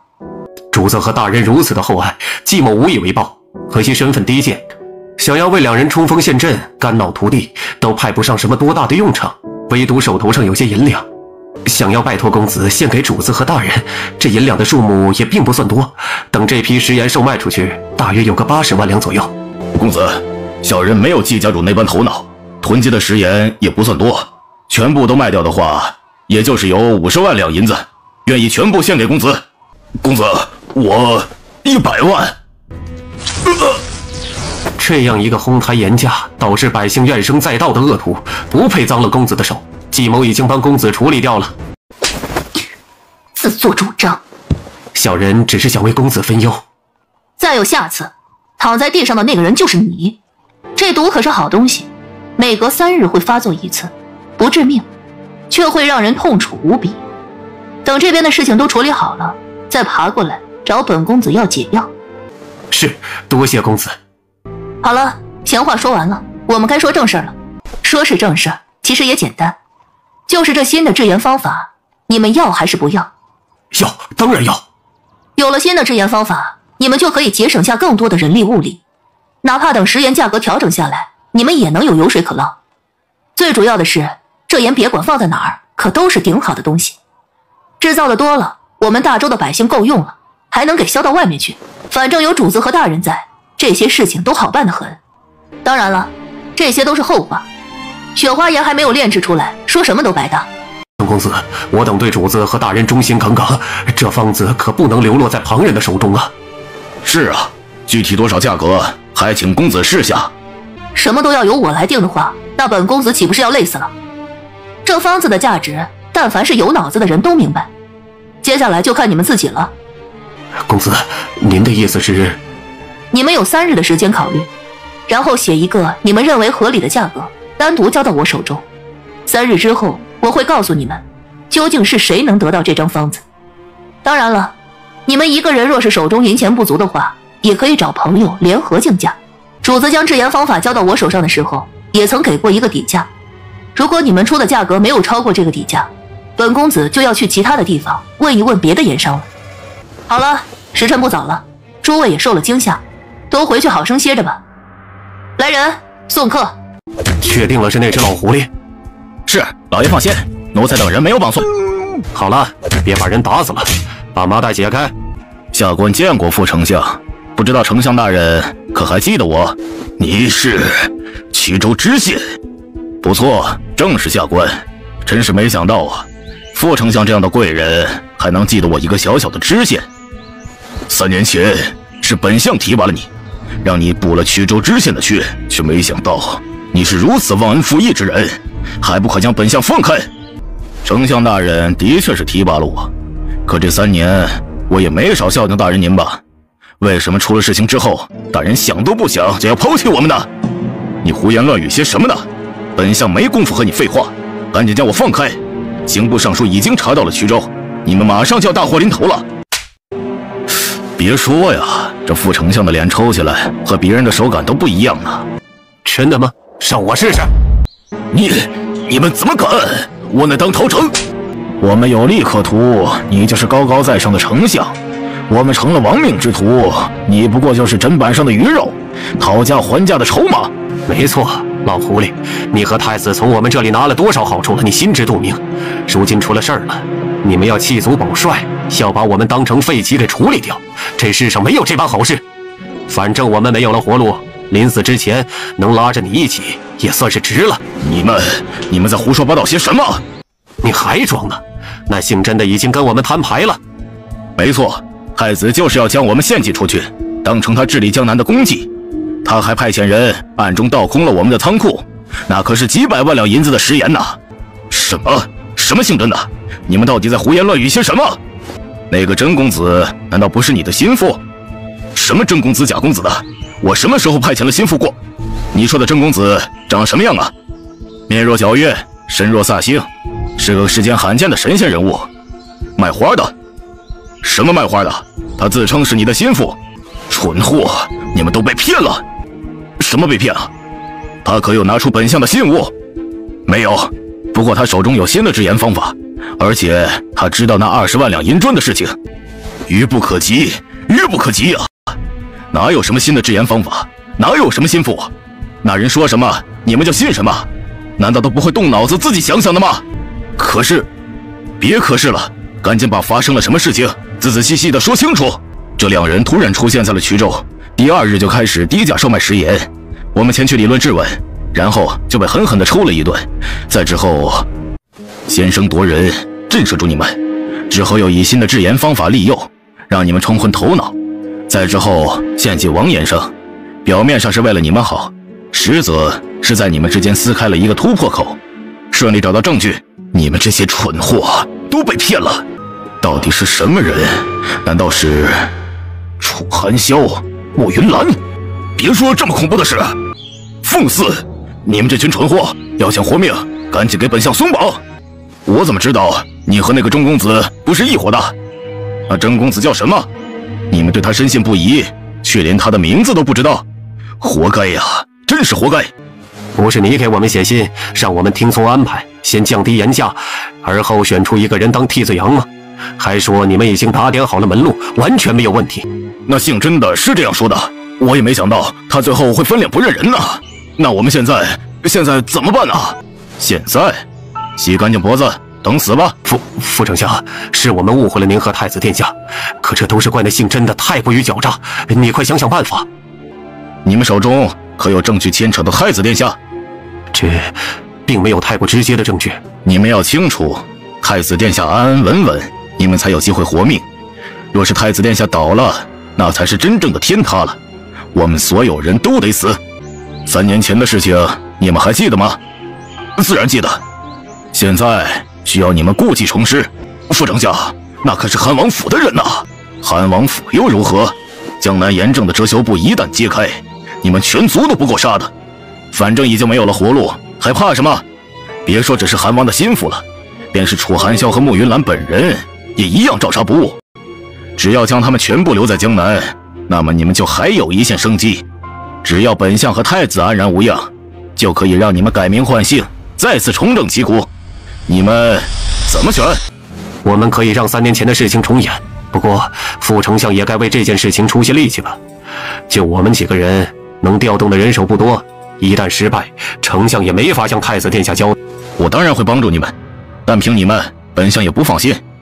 那就好，他们只是要将3年前的事故重演，那个时候他们就是这般对待薛家和李大人的。王爷、王妃，我们兵分2路，我带上假的证据来吸引他们，你们在暗中离开，返回上京。若按照你的方法来，恐怕你会命丧江南。草民不怕。为了保住你的性命，你每天服用的药丸价值1000金，你死了倒是容易，这些银钱谁来还我？王爷、王妃，二位可是想到了什么好主意？正愁抓不着那些个逃跑的盐商，如今他们要主动上门，自然是要好好的招待了。放出消息，5日后我们返回京城。要不返京的时候，你们2个偷偷的走吧。王妃放心，我们一定不会拖后腿的。行吧，不过记好了，一定要保护好自己，你们比那些证据重要。王妃对我实在是太好了，她说我比证据重要。你说，王妃为什么对我这么好？可能是你欠她银子。是为知己者死，等帮薛家洗脱了冤屈，我一定会努力赚银子，回报王妃的。我要让王妃成为天下的首富，我要让这世上掉下来的每一个铜板都姓王。啊，王妃姓穆，都姓穆。拜这么久，也不知道八宝和周周想没想我们？收拾完最后这批人，我们就可以回去见孩子们了。好，那就速战速决。啊，除去那些讨厌的盐商，衢州这个地方还是极为适合养老的，哪怕是冬日里，气候也比较温和。你喜欢，明年冬季再来，去其余地方也可以。越是往南，气候越是温和，到了百越，四季如夏。你可是堂堂王爷，能随意出京？你想来，我就犯个错，让父皇把我们贬过来，顺道还可以再查一查江南的官场。这个主意也不是不行。是衢州城的百姓，邢大人，这是百姓们在为我们送行吗？是。我还从来没有见过这么多的灯火，本官也是第一次见到。万家灯火，每一缕光芒都代表了一户百姓的安然和祝福。能看到这样的场面，也不枉来这人间走上一遭啊！等明年冬天，你就好好想想怎么犯错吧。好，我顺便想想怎么说服父皇和母妃，让他们同意把八宝和周周一并带过来。这个问题有些难度啊，你得好好的想。还有一些时间，不急。经理，不用管我，你去押送犯人的船只上帮忙。我这边没事，那些人犯必须盯好了，可不能出现什么差错。主子，有人藏身于水底，正在凿船。下去，把人全部解决掉。云兰，云兰，王爷，您怎么样？王妃，快寻找王妃！不能再等了，准备撤退。楚寒修，楚护卫，韩王，下官见过韩王殿下。韩王殿下，你这是做什么？不知道下官怎么得罪了韩王殿下，要被殿下这般殴打折辱。殿下如此失态，想来应该是发生了极为严重的事情吧。容下官提醒一句，我乃当朝丞相，百官之首，韩王殿下不分青红皂白，直接对我下这般重手，可想好了如何向天下官员交代？你鼓动江南的盐商对本王行刺都不怕，本王杀你有什么好怕的？肆意残害朝廷命官，传扬出去对韩王殿下的名声不利吧？消息想传扬，也得有人活着泄露出去才行。只要本王不想，就没人可以活着离开。何况3年前江南发生的案子，以及眼下江南盐政这贪腐，本王已经查得清清楚楚。杀了你，天下百姓和朝廷官员还要称赞本王为民除害。那韩王殿下怎么不动手呢？是不是发生了什么事情，让殿下不敢杀我？让下官猜猜，是那些证人被杀光了，还是搜集到的证据没了，亦或者两者皆有？本王想杀你，别说是太子了，即便是父皇也保不住。韩王殿下，你可想清楚了？皇上没有下令免官，那我就是朝廷的一品大员，你杀了我，自己也讨不到好果子吃。除了此处，你还在什么地方设了人手？韩王殿下不仅要谋杀朝廷命官，还要对我带来的人手赶尽杀绝吗？怎么没有看到韩王妃呢？她与殿下不是一直形影不离吗？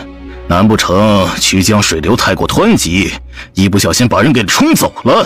给上京那边的人送信，不惜一切代价刺杀太子妃。楚寒萧，你敢？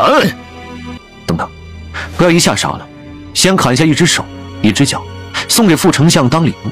副理，本王的云兰若是有什么闪失，本王把你全家剁碎了喂狗。那是当朝太子妃，是未来的一国主母，你竟然敢对她下手，你这是犯上谋逆！犯上谋逆，你傅家人也配？韩王殿下，你想要什么，不妨直说。本王的王妃现在何处？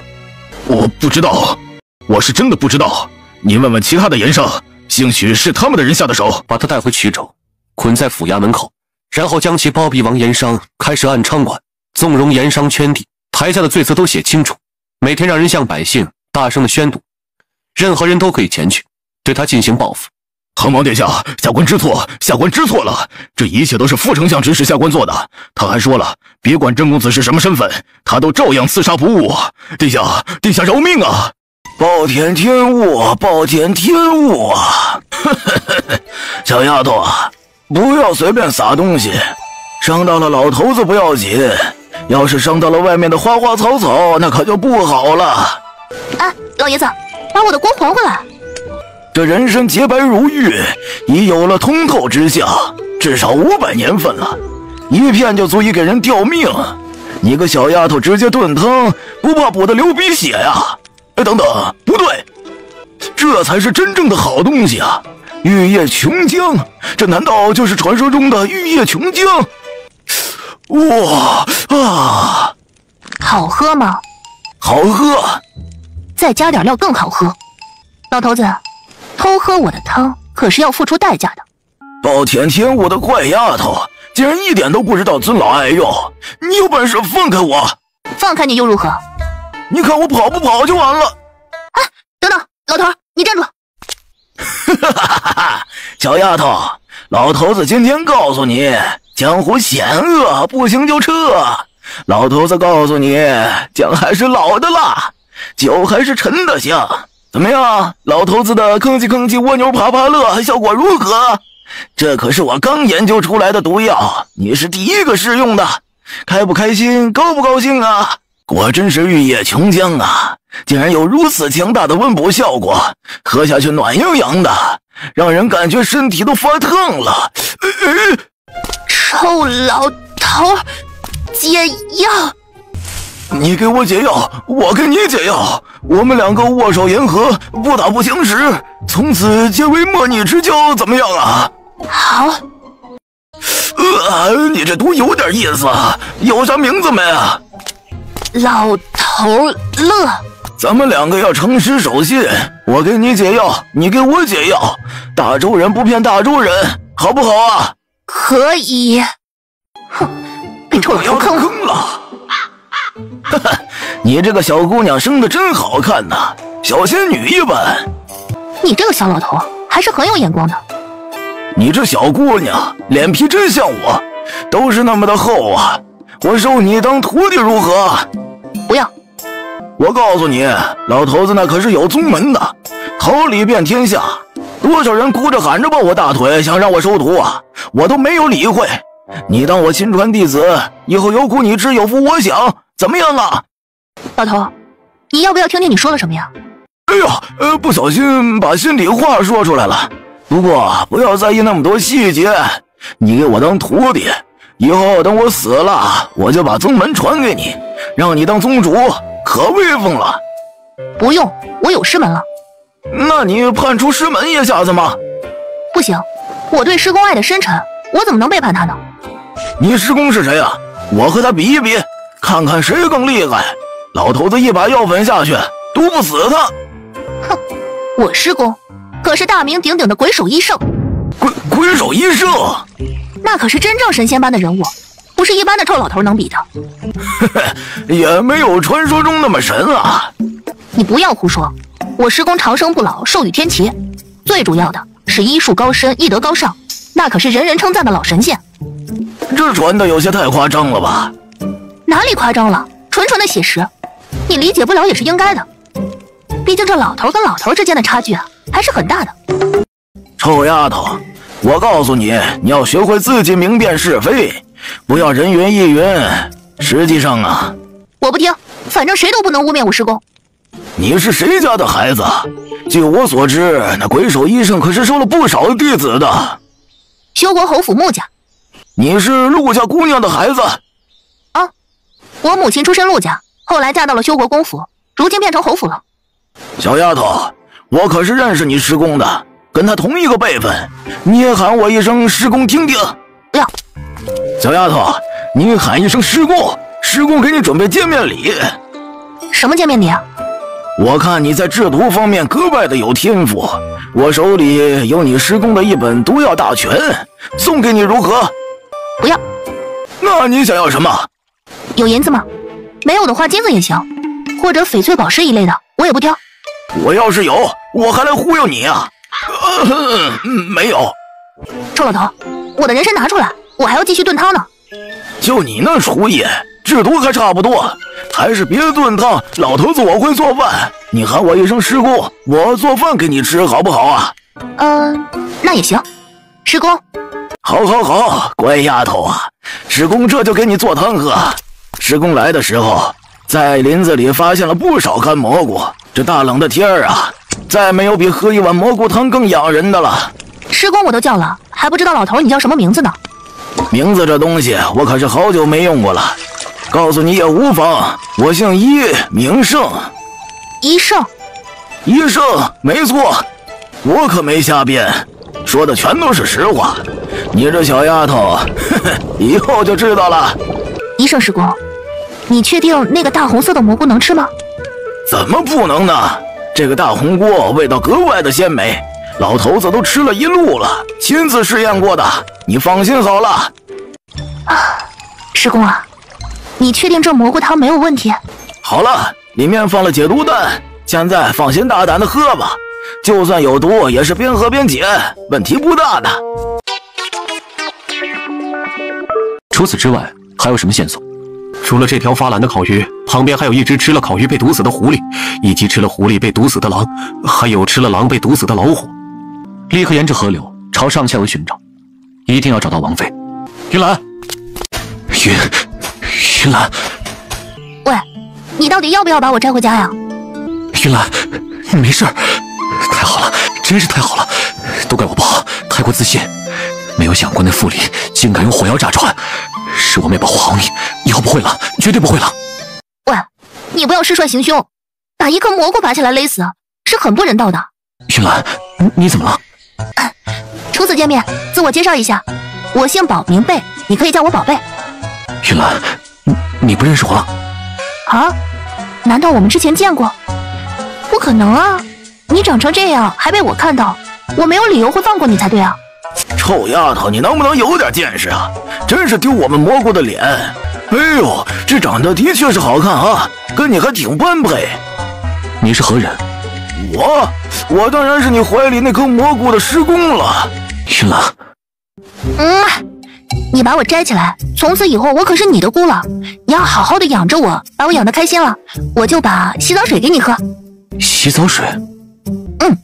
对我们蘑菇来说那就是洗澡水，对你们人来说那是上等的蘑菇汤。你喝一口啊，肯定就会喜欢的。上等的蘑菇汤你还嫌弃上了？这样的话我们私底下说。为什么要私底下说呀？你是不是嫌弃我？你肯定是觉得我这样一颗平平无奇的蘑菇实在是配不上你这样的帅哥。我没有。你就有。哎呦，臭丫头，你看上的男人嫌弃你喽，他肯定是不想要你。蘑菇的一片真心终究是错付了。没有嫌弃。快点给我浇点水啊，我要干了。浇水？对啊，快点，我们蘑菇比较喜欢潮湿的环境。这里水不干净，我带你先回去。通知暗卫回撤，王妃找到了。啊？王妃是谁？你除了我还养了别的蘑菇？没有。那你跟我解释一下，王妃是谁？要是我没记错的话，应该是你。你少胡说八道，我明明是你的宝贝。我问你，我和那个王妃同时掉河里，你先救谁？先救你。这还差不多。臭丫头看上的男人，有腿了不起，腿长了不起啊，走得快了不起呗。背着那位老爷子。你是不是要谋杀本菇，好给你那个王妃腾位置？怎么会？那我土里长着的一颗蘑菇，你给我带到船上来做什么？看来王妃伤得不轻啊，府里那个混账真不是东西，他谋害当朝皇子皇子妃，这是犯上作乱，大逆不道啊！我要立刻写奏折，好好的在皇上面前参奏他。那我去帮大人研墨。韩王殿下，王妃是不是吃了什么有毒的东西啊？蘑菇汤颜色为鲜红色，上面还带着白色小点。除了蘑菇汤呢？别的嘛，本王就不知道了。可是王妃的身体有什么不妥吗？殿下放心，王妃的身体没有什么大碍，脉象平稳，只是心率有些过快了，还有些温补过头，不过影响不大。可王妃似乎认为她是懂蘑菇，这应该是吃蘑菇中毒了。不过王妃的身体并未受到毒素的影响，只是陷入了幻觉之中，等蘑菇的效用退去，就能恢复如常了。不用开药？不用开药，王爷只需要顺着王妃一些，不要违背了她的心意，不然有可能等王妃醒来，对她的性格产生影响。这种症状会持续多久啊？短则2-3天，长的话应该会有4、5天。有了，云兰。我早就想问你了，云兰是谁？我给你取的名字，你喜欢吗？难道我不配拥有自己的姓名？没有。那你为什么不叫我的名字啊？你的名字。渣男，你竟然连我的名字都记不住。宝贝。这还差不多。你都不会养蘑菇吗？光是给我浇水是不够的，你还得帮我洗个澡。我可是爱干净的蘑菇，现在都变得臭烘烘的了。洗澡？洗澡你不会吗？你连洗澡都不会，那你怎么养我呀？让我当臭蘑菇还不如死了算了。可我看上的饲主是个不会给蘑菇洗澡的，他这么笨，会不会养着养着把我养死了？那我岂不是英年早逝，可怜了我一条孤命啊！我怎么……我会。你没有说谎？自然是没说谎，只是我怕你清醒之后。那还等什么呀？赶紧给我洗澡了，搞快点，我要馊了。我现在虽然能开口说话，但是道行还不到家呢。等我再修炼修炼，多吸收一些日月精华，就可以像你们人一样用自己的腿走路了。不能走路也没关系，我也可以一直这样抱着你。真不愧是我看上的男人，你真好。王爷和王妃来得正好，刚刚护卫们进山打猎，捕捉到了不少的野鸡，这可是难得的美味。这会儿应该快要做好了。王妃，上等的蘑菇炖鸡马上就好了。楚寒晓，锅里是什么？我问你，锅里炖的究竟是什么？你二舅。楚寒晓。云兰，那就是寻常的蘑菇，跟你完全不一样。这话不对啊，本是同根生，相煎何太急。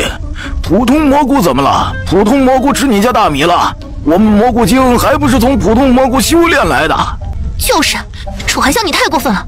今天晚上不用你暖床了，你自己到别的营帐去睡吧。哎，云兰，听我解释。解释就是掩饰，掩饰就是事实。男人的嘴骗人的鬼，傻子才信。就是，你是把我当傻子吗？自然不是，你听我说。你让听就听啊，那我们蘑菇精不要面子的嘛。丫头，身为一个过来人，师公可要好好劝你，男人不能惯着。他今天敢打马球，明天就敢打你；今天敢呼吸，明天就敢呼你，太恐怖了。哼，渣男。师公，不知晚辈有何事惹您不开心了，还请师公明示。韩王殿下，我不过是一个无家可归的糟老头子，可当不得你一句师公啊。我与云兰为结发夫妻，您是云兰的师公，自然就是晚辈的师公。我和云兰对您孝敬之心是一样的。我这个老头子随心所欲惯了，当初收了陆家的那丫头，只甩给了他几本医书，却没有好生教导，实在是心中有愧呀。如今见到云兰这小丫头，倒是觉得她格外的合乎心意。我与她虽无教导传承之情，可到底占了个师公的名分。这小丫头若是被人欺负了，我可不会置之不理的。师公放心，云兰乃是我的妻子，是我深爱之人，我绝不会欺负她，更不会惹其不开心。好话谁都会说，可真正能够落到实处的却没几个。说到做到自然最好，说到做不到，老头子倒也有不少办法，让你不得不去履行承诺。请师公放心，也欢迎师公一直监督。云兰那小丫头气得可不轻，你准备怎么哄她？二舅被炖了，我去找大舅吧。宝贝，不生气了，都是我不好，没有照顾好二舅，让二舅发生了如此不幸的事。宝贝，发生了这样的事情，谁也不想的。可是二舅已经遇难，我们更应该好好生活，不让二舅在九泉之下为我们担忧挂心才是。而且你瞧，我把谁带来了？你瞧，是大舅。天黑了，这林子里光线更暗，也许我看错了，这不是大舅，是三舅，或者是大表兄。韩萧，你这是怎么了？你怎么把蘑菇当成亲戚了？云兰，啊，怎么了？你恢复了？恢复什么呀？哎呀，我怎么感觉脑袋有些昏昏沉沉的？我落入水中之后，不是在一片林子里吗？你什么时候找到我的？云兰。啊，怎么了？对不起。有什么好道歉的？暗中做坏事的是副丞相，与你又没有关系啊。可是我没有保护好你，让你落水，经历了危险。你是傻子吗？不要把所有责任都揽到自己身上。谁也没想到副丞相会用黑火药炸船，而且最终的结果是副丞相难以翻身，而我并没有受到什么实质性的伤害，还因此找到了师公，结局是好的，不是吗？你呀，不要总是患得患失。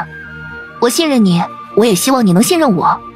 我希望能够和你并肩，而不是生活在你的羽翼庇佑之下。云兰，宝贝，儿臣参见父皇，身体不适，一时之间竟睡过了时辰，差点耽误了正事，请父皇责罚。百官入朝议政，朕也在此等候。你这个太子去姗姗来迟，别管是因为什么原因，都已经犯了失仪之罪。不过念在你身体不适，情有可原。等此次议政结束，罚你去崇英殿跪拜祖宗牌位1个时辰，好好的静思己过。是，儿臣领罚。刑部尚书，开始回禀报。是，皇上，微臣奉命前往南陵，找到了南陵本地的老河工一人，他提供线索，查实无极堂的药材船曾经中途检修。顺着这条线索，微臣查到银砖就是在检修的途中被人暗中塞入的，因此可以证明韩王妃和无极堂清清白白，根本不知道银砖的事情，反倒是有人存心陷害。刑部尚书掌管刑部多年，应该知道案子该怎么查。一个老河工，没有其余人证，怎么能确定此人说的是真的呢？说不准，这人就是韩王府收买安排，故意给自己脱罪的呢。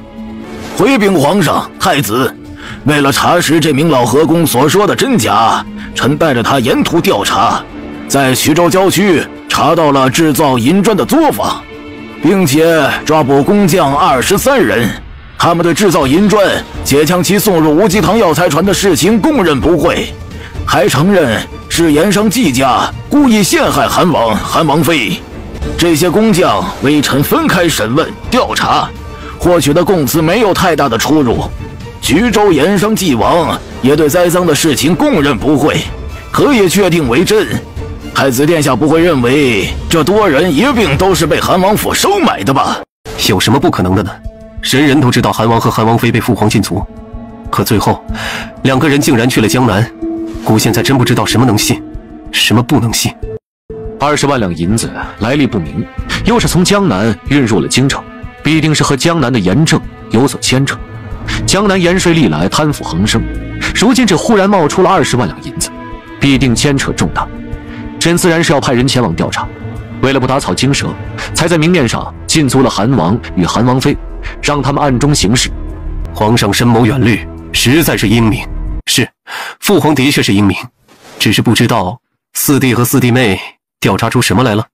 儿臣的确查出了一件惊世骇俗的泼天巨案。父皇，这桩案子牵扯巨大，要从素心阁着火那人说起来，那你就从头开始说。是，素心阁大火烧毁了江南戏班搭建的在灵河之上的楼船，儿臣在楼船之上救了一个人。罪人薛玉京拜见皇上。薛玉京当时藏匿在了一口小箱子里，命在旦夕，是王妃妙手回春把他救了回来。询问之下，方才得知他出身自江南，乃是3年前因为严正贪腐被满门抄斩的薛家唯一的后人。3年前的薛家，我想起来了，薛家乃是盐商，当时江南爆发出盐税贪腐一案，正是这个薛家为了隐藏证据，买凶刺杀朝廷命官，最后被皇上下令满门抄斩。没错，前一任户部尚书李大人就死于那场刺杀之中。回禀皇上，3年前江南盐运使杜怀年贪污受贿，高价贩卖盐引，谋取暴利，压榨盐商，让他们不断提高盐价。我父亲不忍心看百姓吃不起盐，更不愿意向杜怀年献媚贿赂，联合了一部分盐商，想要向朝廷举告杜怀年的恶行，却不想被杜怀年得知。为了活命，杜怀年买通了朝廷派遣到江南调查盐税贪污的官员，将所有的罪名全部罗织到了薛家以及那些正义的盐商的身上。当时前往江南调查的主责官员便是前任户部尚书李大人。李大人明察秋毫，察觉到杜怀年的罪行，并且还找到了切实的证人。杜怀年胆大包天，为了活命，联合着那名被买通的官员，在李大人回京的途中设下埋伏，将李大人和那些证人全部击杀。只剩下被买通的官员带着虚假的证据回到了京城。皇上当时雷霆大怒，相信了那份虚假的证据，将薛家以及其他的良心盐商们满门抄斩，还提拔重用了杜怀年以及被买通的官员。放肆！侥幸逃脱的罪人血脉，竟然敢在大殿之上公然指责皇上！皇上，罪人所言一字一句皆属实，绝无半句虚言，罪人愿意用性命担保。你本就是罪人，性命一文不值。父皇，儿臣和王妃奉命前往江南调查盐税贪墨一案，抓捕了大小官员32人，抓捕了盐商69人，搜查出来大量的证据，获得了大量的供词。那些官员和盐商为了减轻自己罪责，吐露出不少东西，其中就有着3年前的薛家案子。薛玉清所言的确是事实。老三，这让你前往江南，是为了调查盐政贪腐。你查3年前的薛家案做什么呀？回禀父皇，此次盐政贪腐的根源还是3年前种下的祸端。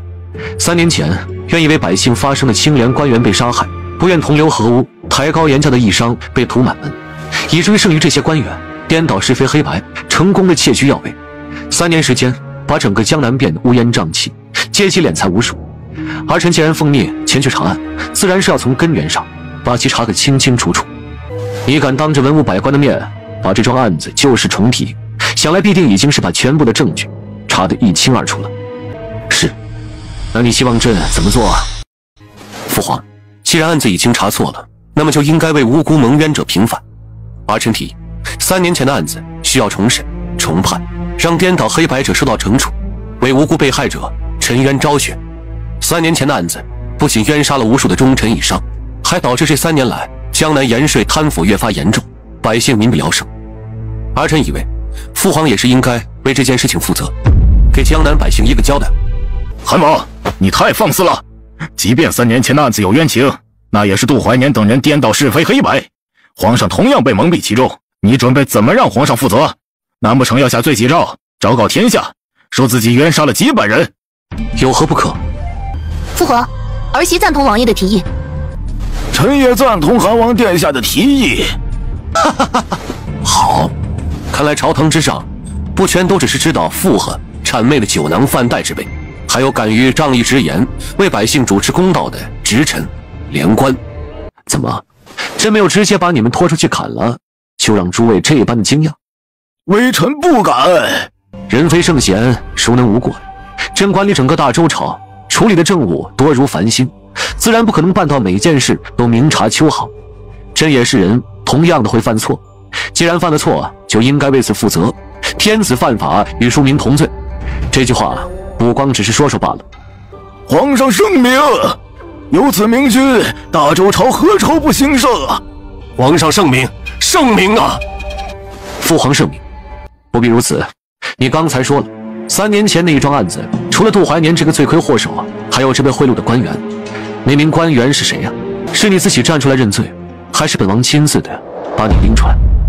臣何琼，不对，你早已不是当初那个跟在李大人身边的小官了，现在应该称呼你一句户部尚书何大人。你当时在户部任职，李大人对你有提携知遇之恩，一路为你保驾护航，得知你家境贫寒，还自己出银两帮你安置家人，只为你能专心为朝廷办事。可你是如何回报李大人的？你贪图钱财，忘恩负义，联合着盐运使杜怀年刺杀李大人，在李大人遇难之后，将李大人费尽心血查到的证据尽数销毁，拿着伪证蒙骗皇上，还借着这桩案子的功劳青云直上，顶替了李大人的位置。你该死！不是，皇上，臣冤枉，冤枉啊！父皇，抓捕两淮盐运使杜怀年之后，儿臣下令抄家，在他28处园子里分批找到不少证据，其中就有3年前何琼与杜怀年之间这往来信件。混账！太子殿下，救救下官！殿下，您救救下官呐！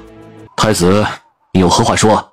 回禀父皇，何琼勾结杜怀年，谋害前任户部尚书李大人，制造了江南重大的冤假错案，还连累父皇的名声受到了影响，理应将其凌迟处死。老三，你以为呢？父皇，儿臣以为单凭一个杜怀年和何琼，没有这胆子敢直接刺杀2品朝廷大员。三弟，这是什么意思？我怀疑何琼和杜怀年之所以有这么大胆子，直接是对前任户部尚书动手，是受了更上层官员亦或者皇室中人的指派。更上层的官员还能有谁？当然是副丞相了。不错，我说的正是副丞相。还有这皇室中人，太子有什么猜测人选吗？三弟怀疑的该不会是乌吧？是。放肆！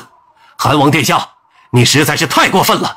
太子殿下乃是一国储君，你在朝堂之上，皇上面前公然质疑，乃是犯了不幸之罪。父皇都能坦然地承认错误，太子却容不得质疑。你们一个个的高居庙堂之上，拿着俸禄想着荣华，出了事情不问证据不查根由，就只会跳出来讲祖宗礼法。住口！韩王妃，你一介女流，应该做的是在后院相夫教子，朝堂大事哪有你说话的份儿？不错，不过就是开办了2家医馆，利用手段博得了一些好名声，就敢在朝堂之上大放厥词了。闭嘴！韩王妃为百姓所做的贡献，连皇上都赞不绝口，你们凭什么空口白牙的指责？韩王妃乃是韩王殿下正妻，你们一口一个规矩礼仪，上下尊卑，怎么现在却出言不敬，以下犯上？先帝曾经立下规矩，后宫不得干政，皇宫的皇妃尚且如此，韩王妃凭什么高人一等？没错，难不成韩王自认比皇上厉害？韩王妃比后宫诸位嫔妃高贵？一名女子公然在朝堂之上指责朝廷重臣，这难道不算是坏了礼法吗？说我娘亲，给你一脚！周大乖乖啊，小脚疼不疼啊？那些官员脸皮厚，别给你的小脚震疼了。你看你的官服，你是4品官，不错。妹妹，踹他！我是皇爷爷亲封的小郡王，妹妹是郡主。我们不仅品阶比你高，还是皇孙，是主子。按照规矩和礼法，雷霆雨露皆是君恩。你现在应该爬起来，跪在地上，感谢我妹妹赐脚。外官，你要对我的脚脚说谢谢哦。小郡王、小郡主，即便你们身份尊贵，也不能如此的不讲道理。皇爷爷，你快看，这个坏官被妹妹踹好了，他知道要讲道理，而不是只讲身份了。八宝、周周，到皇爷爷这儿来。皇爷爷，八宝和妹妹听到有人辱骂爹爹和娘亲，我们心中太过愤怒，一时没有忍住，所以就冲进了大殿。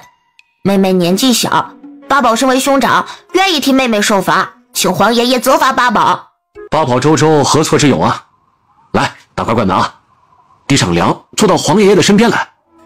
满嘴礼仪规矩，却不用于正途，只知道胡搅蛮缠，亏你还是个4品官。扒了官袍，脱下去，杖责30，赶出宫去，永不录用。皇上饶命啊！微臣知错了。太子殿下，救下官！一众官员竟是还不如俩孩子懂事。朕刚才说过，天子犯法与庶民同罪，你们以为只是说说而已啊？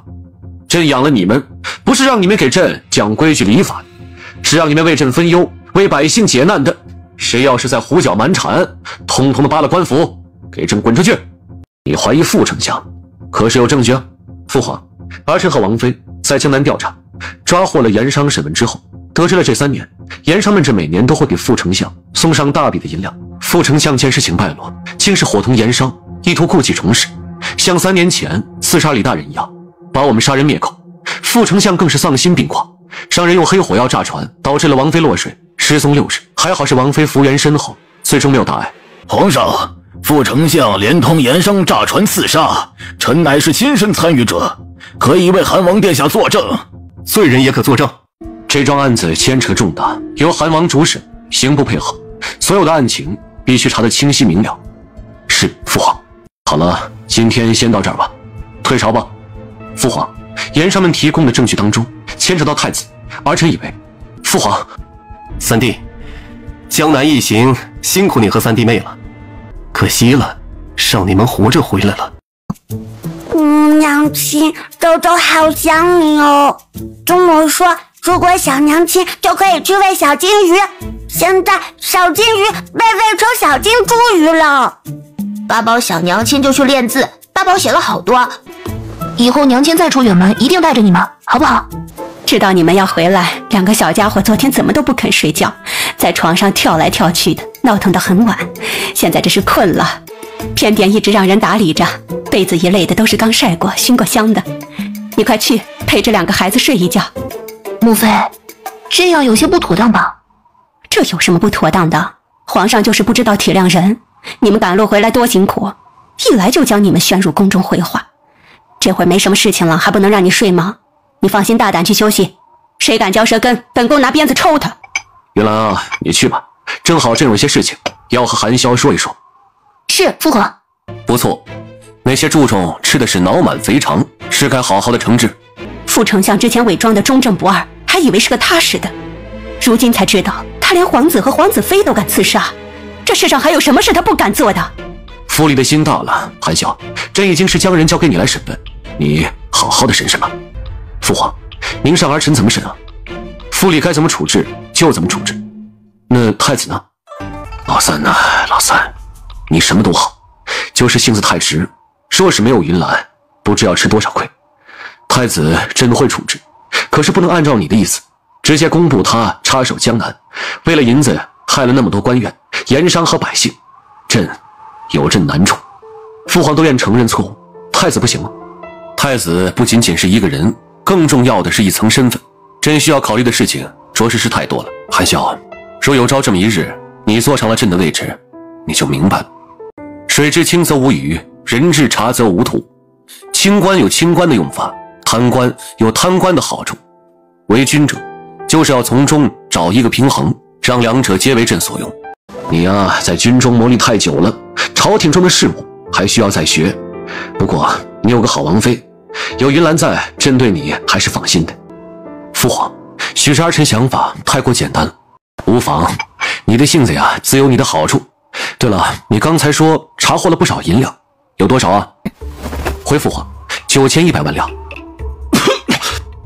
9100万两，这只是银子，还有很多产业没有清算完毕。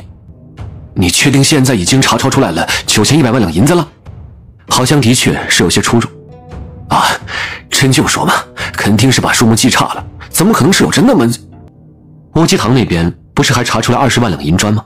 还没往里算呢，所以现在应该一共是9120万两。真的有这么多？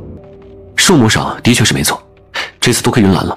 父皇也知道，让儿臣领兵打仗、动手杀人都没什么问题，可论起来盐税商业，儿臣就是有些捉襟见肘了。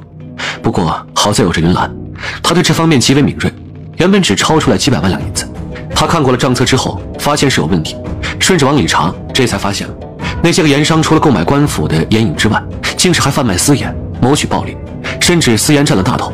之后清理了那些盐商的各处产业，把他们藏匿起的银两全部都挖了出来，还有这一部分银子是售卖食盐所得的。说起这个，儿臣还要请罪。请罪？请什么罪啊？为了平抑盐价，儿臣和云岚把盐商们囤积在库房的食盐全部拿出来低价卖了。这些个银两当中也有着几百万两，售卖那些个食盐所得的。啊，朕还以为什么事儿呢？你和云岚没有做错啊，那些被囤积起的食盐本就该是卖给百姓的，自然不能够定价太高啊，不然百姓该如何负担得起啊？果然呢，这凡事都经不起比对。如今这么一想，朕以前原来就是个穷人。这么多银两，朕应该可以修缮下皇宫了吧？这皇宫上一次修缮还是6年前呢，如今这很多地方都已经是掉漆掉色，还有些宫殿会漏雨。以前国库空虚，想干什么都舍不得，如今这有银子了，朕呢也稍微的奢侈一把。父皇，你也可以扣下来一些，放到司库当中。你一直不断的赏赐八宝和周周，自己司库里怕是也没剩什么好东西了吧？这不大好吧？您给我1000两做封口费，儿臣当做什么都不知道。1000两？你可是堂堂的大周朝亲王啊，怎么好说出口的？600两，不能更多了啊！900两，你不要得寸进尺了。700两，朕最后的底线。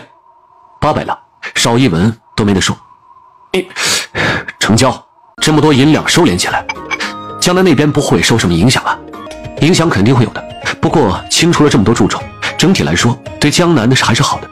而且啊，想降低影响也不是没办法。你有什么主意啊？父皇，根据儿臣现在掌握的证据，3年前的薛家的确是冤枉的，如今要把这案子重审重判，自然该是为薛家平反。那么之前查抄着的薛家财产也应该是归还，归还倒是情理之中。朕在金殿上见过那薛玉京经历大难，却神色清明，说话间有条不紊，而且性格沉稳镇定啊，倒是位可用之才。父皇慧眼如炬，看人是比儿臣准多了。您觉得他可以用，那么儿臣对接下来计划就更是有信心了。你有什么计划说给朕听听，若是有什么疏漏之处，朕也可以帮你补全。江南这些官员自然重新的任命，盐商也是要重新的选拔。儿臣想着把薛玉京重新放回江南，他经历过这么多，对官场的腐败恨之入骨，必定可以秉持本心，好好的为朝廷办事，这倒是个不错的主意。薛家人被杀了，即便这案子可以平反，人也是回不来的，只剩了这么一根独苗，朝廷自然的要厚待于他。到时候封薛家为皇商，也算多少做了些补偿。父皇英明，云兰和儿臣说过，严正贪腐严重，重点还是盐商制作不易，从而导致了盐价经常有之波动，让商人有利可图。儿臣想着新的制盐方法推广出去，加大食盐的产量，同时朝廷开办一些盐场，专门是用来平衡市场，让食盐薄利多销，其中呢没什么油水可捞，自然就不会有着太大贪腐了。这想法不错，既然你有了主意，那么这件事情就由你来办。韩晓，有件事情朕想问你。父皇，请讲。你对于太子之位有什么想法吗？一国储君的位置极为重要，之前太子对儿臣百般刁难，儿臣也曾想过取而代之，不过现在倒是对这个位置没什么想法了。没什么想法了。父皇也知道，儿臣亏欠云兰和2个孩子。云兰性情豁达，心中自成天地，还有出神入化的艺术，儿臣能娶她为妻，着实是3生有幸。若儿臣成了太子，就要为大周朝考虑，还要处理各种政务，哪里还有时间好好陪她跟孩子们呢？所以儿臣就不想，还是当韩王好。儿臣还想着，若是边境那边有动静，就带着孩子和云兰们再去戍边，看一看边塞景色。你闭嘴吧你啊！那八宝和周周都是朕的大乖孙和大乖孙女，你想去戍边一个人去啊？甭带着孙子儿媳妇和孙子孙女受苦。父皇，儿臣的媳妇跟孩子当然是要与儿臣一起的，那就勉强让云兰跟着一起，八宝和周周肯定的是要跟在朕的身旁的。父皇，您这就是有些不讲道理了。朕是皇帝，朕的话就是道理。您之前还说了天子犯法与庶民同罪，如今怎么就开始胡搅蛮缠了？在金殿上那边说的是国事，如今在瑶华宫这是家事，国事与家事怎么能混为一谈呢？行了行了，都别吵了。云兰和2个大乖乖都跟在本宫身边好了。太子，你这是怎么了？父皇别过来，有人要害儿臣，儿臣不能连累父皇。父皇，儿臣的胸口好痛啊！有人在用针扎儿臣，好粗好长的针啊！韩王妃来了吗？儿媳参见。云兰，你来了，快来帮着太子瞧瞧。是。不，别过来，都别过来！太子。父皇，太子忧思过度，又长时间经济不安，再加上风寒入体，导致痰气上涌，迷了心窍，所以有些癫狂了。云兰，那这喘不过气来，又是何种症状啊？可能够缓解？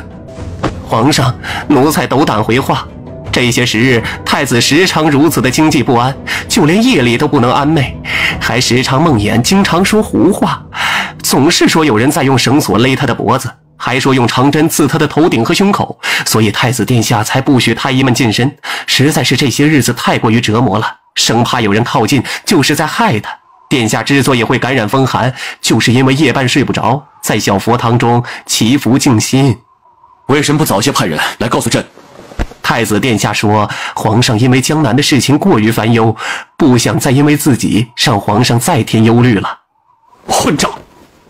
皇上息怒，皇上息怒啊！奴才也想说，可奴才看见太子殿下的症状实在是不敢，因为殿下这不像是病了，完全像是知道什么就说什么，在皇上面前吞吞吐吐像什么样子？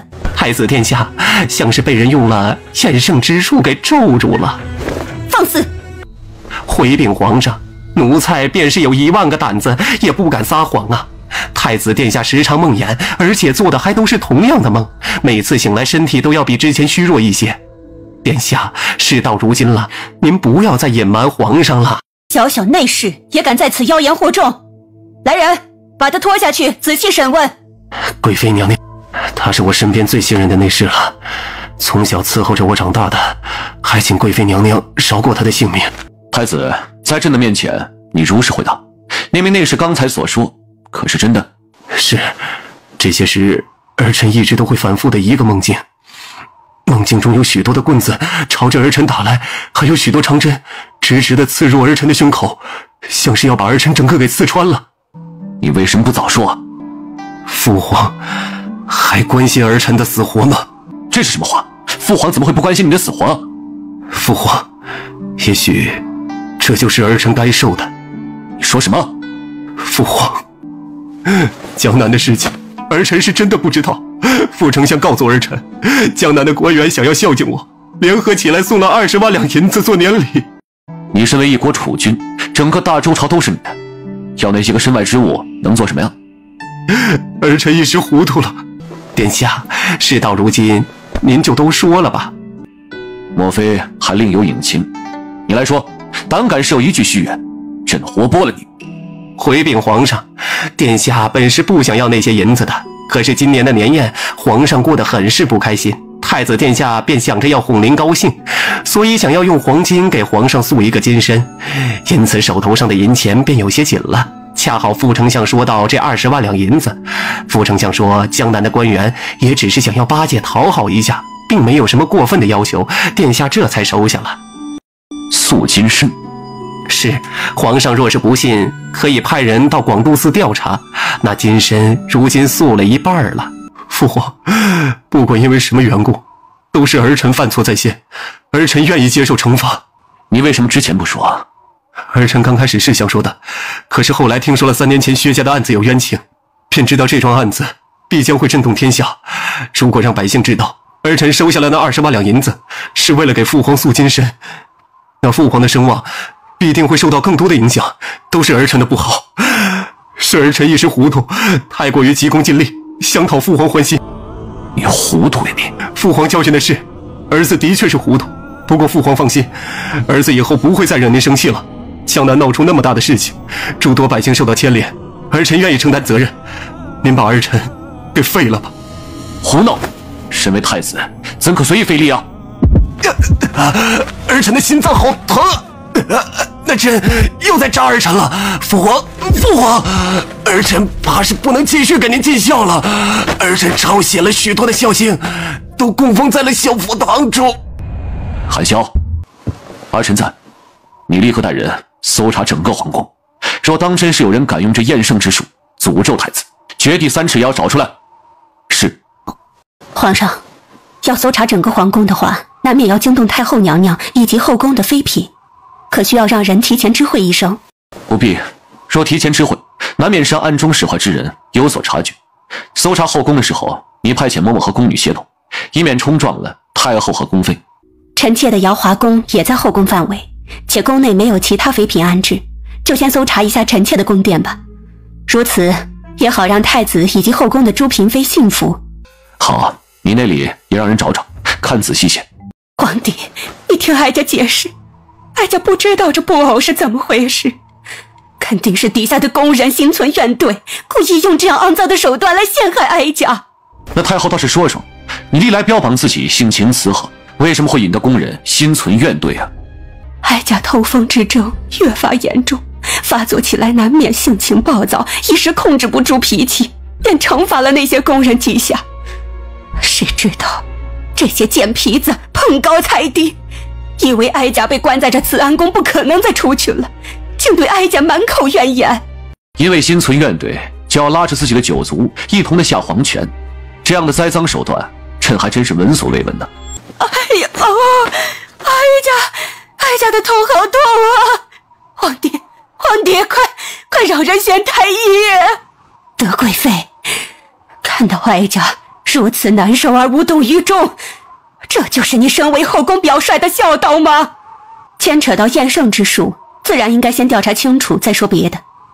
而且您的头风之症也不是1天2天了，动不动就发作，太医根本治不了，宣过来有什么用？你好，既然不愿意宣太医，那就让慕云兰给哀家治。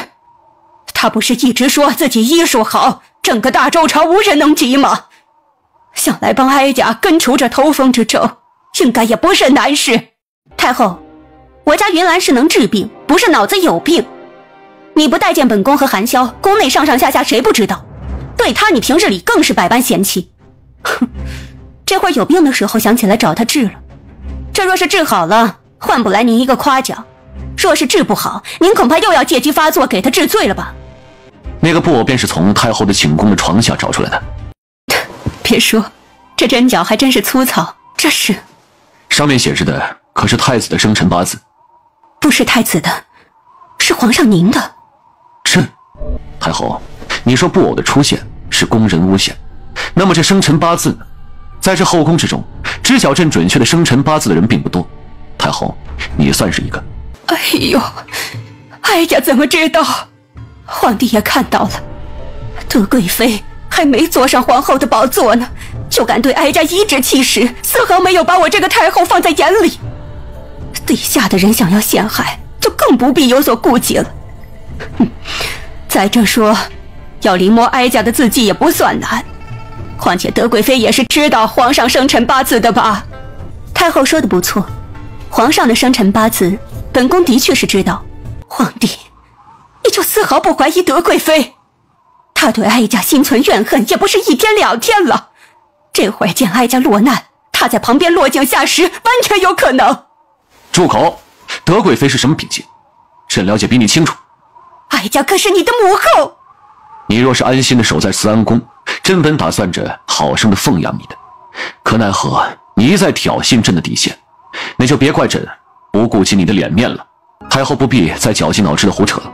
不管德贵妃亦或者韩王府，朕的心中从未有过任何的怀疑。为什么？德贵妃她出身自西凉，非我族类，其心必异。住口！太后莫不是忘了，朕与德贵妃自幼相识，如果是后宫之中只有一人可信，那么朕相信的必定是德贵妃。这怎么可能？有什么不可能的？先帝总说老楚家只生儿子不生女儿，是因为儿子们命格太硬，直接吓得软乎乎的小女孩不敢往楚家来，因此请大师测算皇子们的命格，给不少人都更改了生辰八字，其中就包括朕。朕就一直沿用至今。这布条上所写着的，这个是假的。皇帝，这就能证明厌胜之术和德贵妃没有关系吗？太后，你一会儿说这厌胜之术是宫女的诬陷，一会儿又明里暗里的把此事往本宫的身上推，前言不搭后语，足以证明你有多心虚。忘了告诉太后，本宫应该是唯一那个知道皇上真实生辰八字的人。如果本宫想要利用厌胜之术来害皇上的话，那么布条上的生辰就不会写个假的。一个小畜生，一个贱蹄子，都敢在哀家的慈安宫中大肆撒野，哀家过得还不算憋屈吗？哀家可是太后，太后呀，本应该一人之下万人之上的太后，这皇帝之位本应该是属于哀家的儿子。朕抢了你儿子的皇帝之位，这简直是朕登基以来听到过最好笑的笑话。笑话？你是觉得哀家的儿子不配吗？你的儿子身为皇子，却被你教养的只听你这个母亲的话，在父皇面前几近谄媚，分明是男儿，却只会撒娇耍痴，做尽了小女儿姿态，在我们这些兄弟面前却又极尽高傲，口口声声标榜自己乃是嫡皇子，却不知道别说是他了，就连你这个皇后，在我们眼中也不过是个笑话。你凭什么这样侮辱哀家的儿子？你应该庆幸他生在楚家，如果不是他与朕是手足血脉，朕早已把他处置了。10岁开始便学会了调戏宫女，12岁打死了宫人，期间还曾虐杀过文皇兄的爱宠。我们楚家人历来行事公正，光明磊落，唯有他完全就像是一只阴沟里的老鼠。不可能，不可能，你在胡说八道！我的儿子英勇无敌，才不是你口中说的那个孬种。这些年因为太后你那个不成器的儿子，你折磨我就算了，你还变着法儿的折磨韩潇。你这般不辨是非，度量狭小，教养出来的儿子又怎么可能成器？贱人，你的儿子就好吗？我家韩潇战功赫赫，在战场上杀的敌军闻风丧胆，可是被称为大周战神的人物，他有什么不好的？哀家的儿子再不好，身边美女无数，你的儿子再好，还不是被自己的正妻厌恶？不知道太后从何处听来的消息，我这个当事人怎么不知道？在未出阁之前，的确听说过有关王爷的一些流言，说他性情冷漠，不近人情，而且嗜杀无度，是个嗜血的武夫。可真正见过王爷之后，我才知道他处事公正，果敢有主见。王爷身上的确沾染了不少人命，可却没有一滴血是无辜者的。王爷在边境击杀敌军，护卫大周朝的安宁，这才有了上京的花团锦簇，百姓安乐。我又怎么会对这样的大英雄心生厌恶？你胡说八道！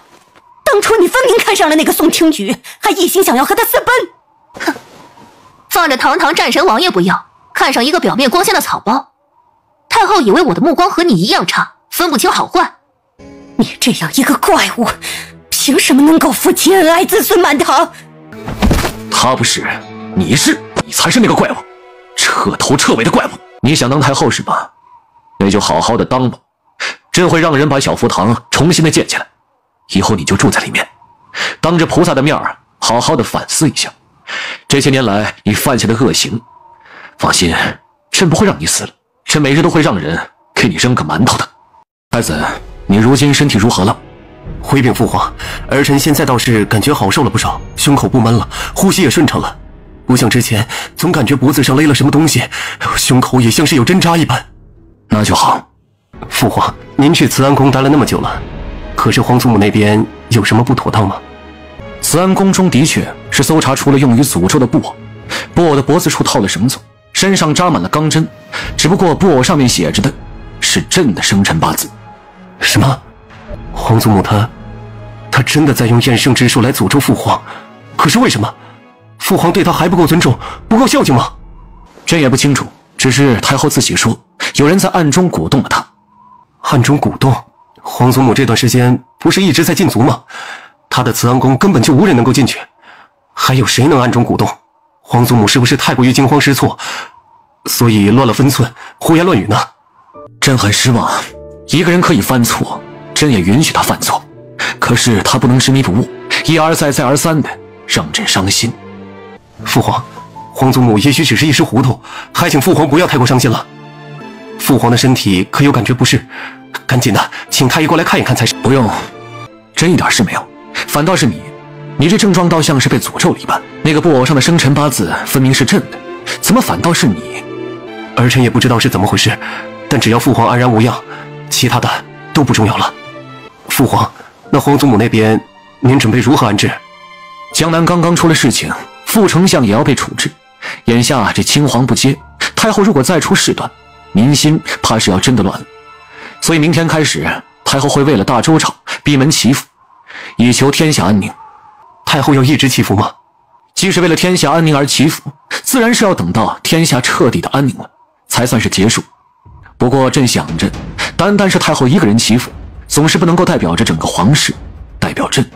那父皇的意思是，你是太子，是一国储君，将来要继承朕的位置，也是最能够代表朕的人，让你去广度寺替朕为大周朝上香祈福。能够替父皇分忧，自然是儿臣的荣幸。需要准备一些什么，父皇尽管吩咐，儿臣也好通知下去。江南百姓深受苦难，朕听完之后十分的心痛。这祈福要是真心诚意，那就不能铺张浪费了。所以这一切从简，你简单沐浴收拾一下，明日一早直接去便是了。难道还要再耽搁上10天半个月的？这传扬出去了，让江南的百姓如何想？正好你替朕挡了灾，受到了厌胜之术的影响，你去佛寺当中一并去会去。那儿臣就好好的准备准备，快去快回。你去的时候快一些，回来倒是不着急。父皇的意思是，这一次祈福要格外的诚心敬意，不能光是做样子，最短也要3个月。有了江南这桩案子，太子的位置怕是不稳了。韩笑，你有什么打算？我听你的，云兰，你想做皇后，我便去争那个位置；你要是不想，我就继续做韩王。我问的是你，难道你就没有什么打算？曾经是有过的，现在守着你跟2个孩子，就是我最大的打算。你对那个位置不心动吗？天下之主表面上风光无限，可住在那里辉煌宏伟的宫殿之中，却连个知县人都没有，想想是不是也挺可悲的？你这么说虽然有道理，可一国之君的位置，至高无上的权力，你真的不心动吗？我还是更想听自家媳妇的话。云兰，你心动吗？你要是心动的话，我把那个位置抢过来给你，你来开创一个大周朝的先河，怎么样？女子登基为帝。是啊，说起来是历朝的皇帝都是男儿，要是你登基为帝，还真是自古以来头一遭，足以名垂青史了。你这个韩王，自然也要跟着名垂青史的。那我就沾你的光了。快打住吧，我对登基为帝可没什么兴趣。不过话说回来，现在没什么想法也不着急，不是还有父皇在上面顶着吗？父皇现在才50岁，有我在旁边精心调理，让他活到个100岁不成问题。也就是说，他还能继续工作50年。到时候，好像我们这一辈儿就不用考虑这个问题了。50年，到时候八宝和周周都要54岁了。那回头我督促父皇一下，让他有时间的时候多锻炼身体。对了，你和云兰昨日去上香了，正准备跟父皇说这事呢。父皇，您可还记得那李叶安？李叶安，李爱卿的儿子，朕自然记得。昨天是李二两的忌日，你们遇着他儿子了？朕记得他腿脚不好，还能上山吗？昨日他到李大人坟前，意图自尽，是云兰把人劝下，还意外得知无锡堂药材船中的银子，就是他派人藏匿其中，为的就是引我和云兰入局。儿臣抓住那个衢州盐商纪王，他的真实身份是李大人的嫡次子李义怀。李义怀不是入了战场牺牲在那儿了吗？儿臣到牢狱之中去审问过他，3年前他的确去了战场，想通过军功入仕，进而是有能力揭穿李大人被害的真相，却在战场上是有人要蓄意谋害其性命。他把人击杀之后逃了出来，辗转之下联系上了大哥，兄弟二人商议着要揭穿真相。李安在京城负责出谋划策，李义怀化为纪王，远遁江南，成为盐商。他们花费了3年多时间布下了这个局。他们这兄弟二人可真是好胆量啊，连朕的儿子儿媳都牵扯进去了。不过这两兄弟为父报仇，处境艰难，仍旧是办到了这般的程度，也着实是个人才。直接杀掉的确是太可惜了。是，儿臣也这么觉得，所以才送上了新的奏报，请父皇定夺。你是想着让他们活命，暗中运作一下就是了。律法不容情，唯有父皇能够法外开恩，儿臣不敢擅作主张。你呀，纪王必须死，李义怀可以活着。至于李义安，他身体如何？双腿残疾，身中剧毒，不过云兰看过，说是还有救。之前我告诉云兰，他是最有希望拿到3元及第的人才。云兰还想着把他治好了，让他参加秋天的会试，看看我们大周朝会不会出一个大才子。准了，告诉李安，若是能够3元及第，朕就赦免他全部罪行；若是不能做到，那么就让他到无锡堂中卖药，还云兰治病的银两吧。父皇英明。韩萧啊，你过来看一看这些奏章，是不是有种很想批阅的冲动啊？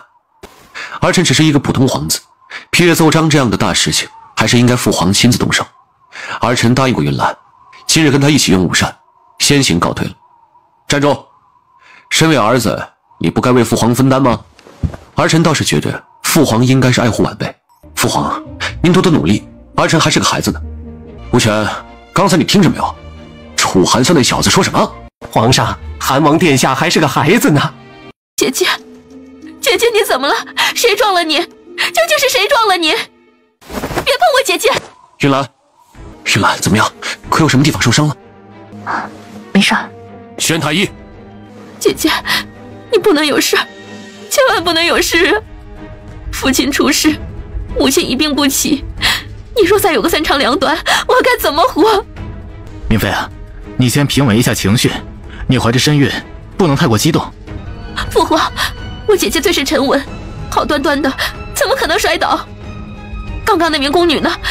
她说了，是有人撞到了姐姐，是谁？到底是谁？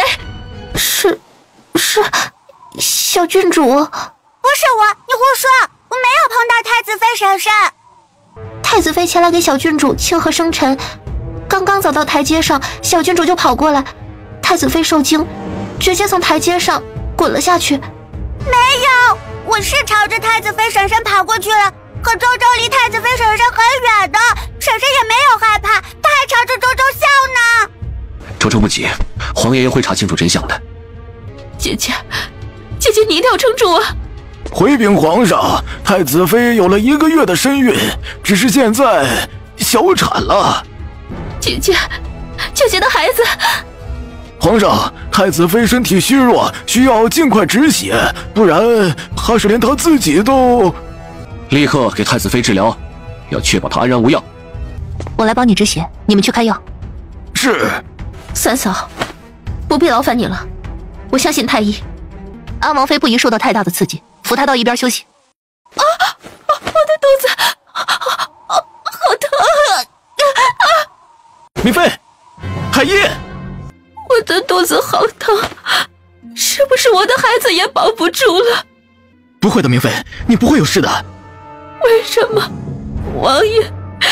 这一切都是为什么？为什么孩子总会出事？先是二哥，他的孩子出事，接着是太子，姐姐好不容易有了身孕，突然就出事了，现在该轮到我的了吧？我的孩子。四弟妹不要怕，你的孩子不会有事儿，你也不会有事儿。三嫂说的轻巧，可是我……四弟妹放心，只要有我在，你肚子里的孩子就一定不会有事儿。太医，帮安王妃瞧瞧情况如何？安王妃，您的脉象一切平稳，孩子没有事，您放心好了。多谢三嫂。不用客气，以后四弟妹身体若有不适，尽管差人到韩王府喊我。一会儿离宫之后，我会让人送瓶药过去，就是刚才给四弟妹吃的那种，保证四弟妹一路平平安安、顺顺利利的生下孩子。不用麻烦三嫂了。不麻烦。是药3分毒，我怀着身孕，吃药是不是不太合适？四弟妹放心，那药用的都是极品的药材，八宝和父皇都在吃。韩王妃研制的血莲丹用了上等的千年雪莲为主药，其他药材也都是价值连城的，药方之精密闻所未闻。安王妃放心服用，雪莲丹没有任何的副作用。爷爷，太子妃婶婶是被人害了。太子妃是你们太子伯伯的正妻，要叫伯母。这样吗？是啊，叫错了也没关系，皇爷爷的八宝还小呢。哼，坏蛋宫女，哥哥会帮昭昭。哼哼哼！王爷爷，您看太子妃伯母的鞋子，她的鞋子用的是流光锦。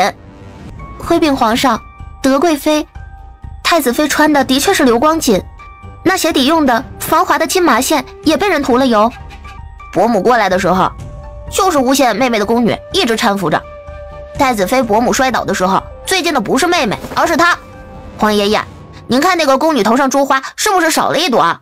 太子妃伯母不是自己摔下去的，是被她撞下去的。皇爷爷让人检查一下，看看太子妃伯母的衣裙上是不是勾着她头上的珠花，就知道真相了。皇爷爷，您等太子妃伯母醒了之后，也可以向她求证，看看八宝说的对不对。八宝啊，这些都是你看到的？那宫女推太子妃伯母，八宝没有看到，不过看一下现场，很容易就推断出来了。还有最主要的一点，妹妹很矮，刚刚在花丛之中长好大胆，弄得满身脏兮兮的。如果是妹妹撞到了太子妃伯母，肯定会留下痕迹。昭昭洗洗就是干净宝宝了。最重要的是，妹妹不会说谎。如果真的是她撞到，或者惊吓了太子妃伯母，她会承认的。哥哥说的对，昭昭是诚实的好孩子。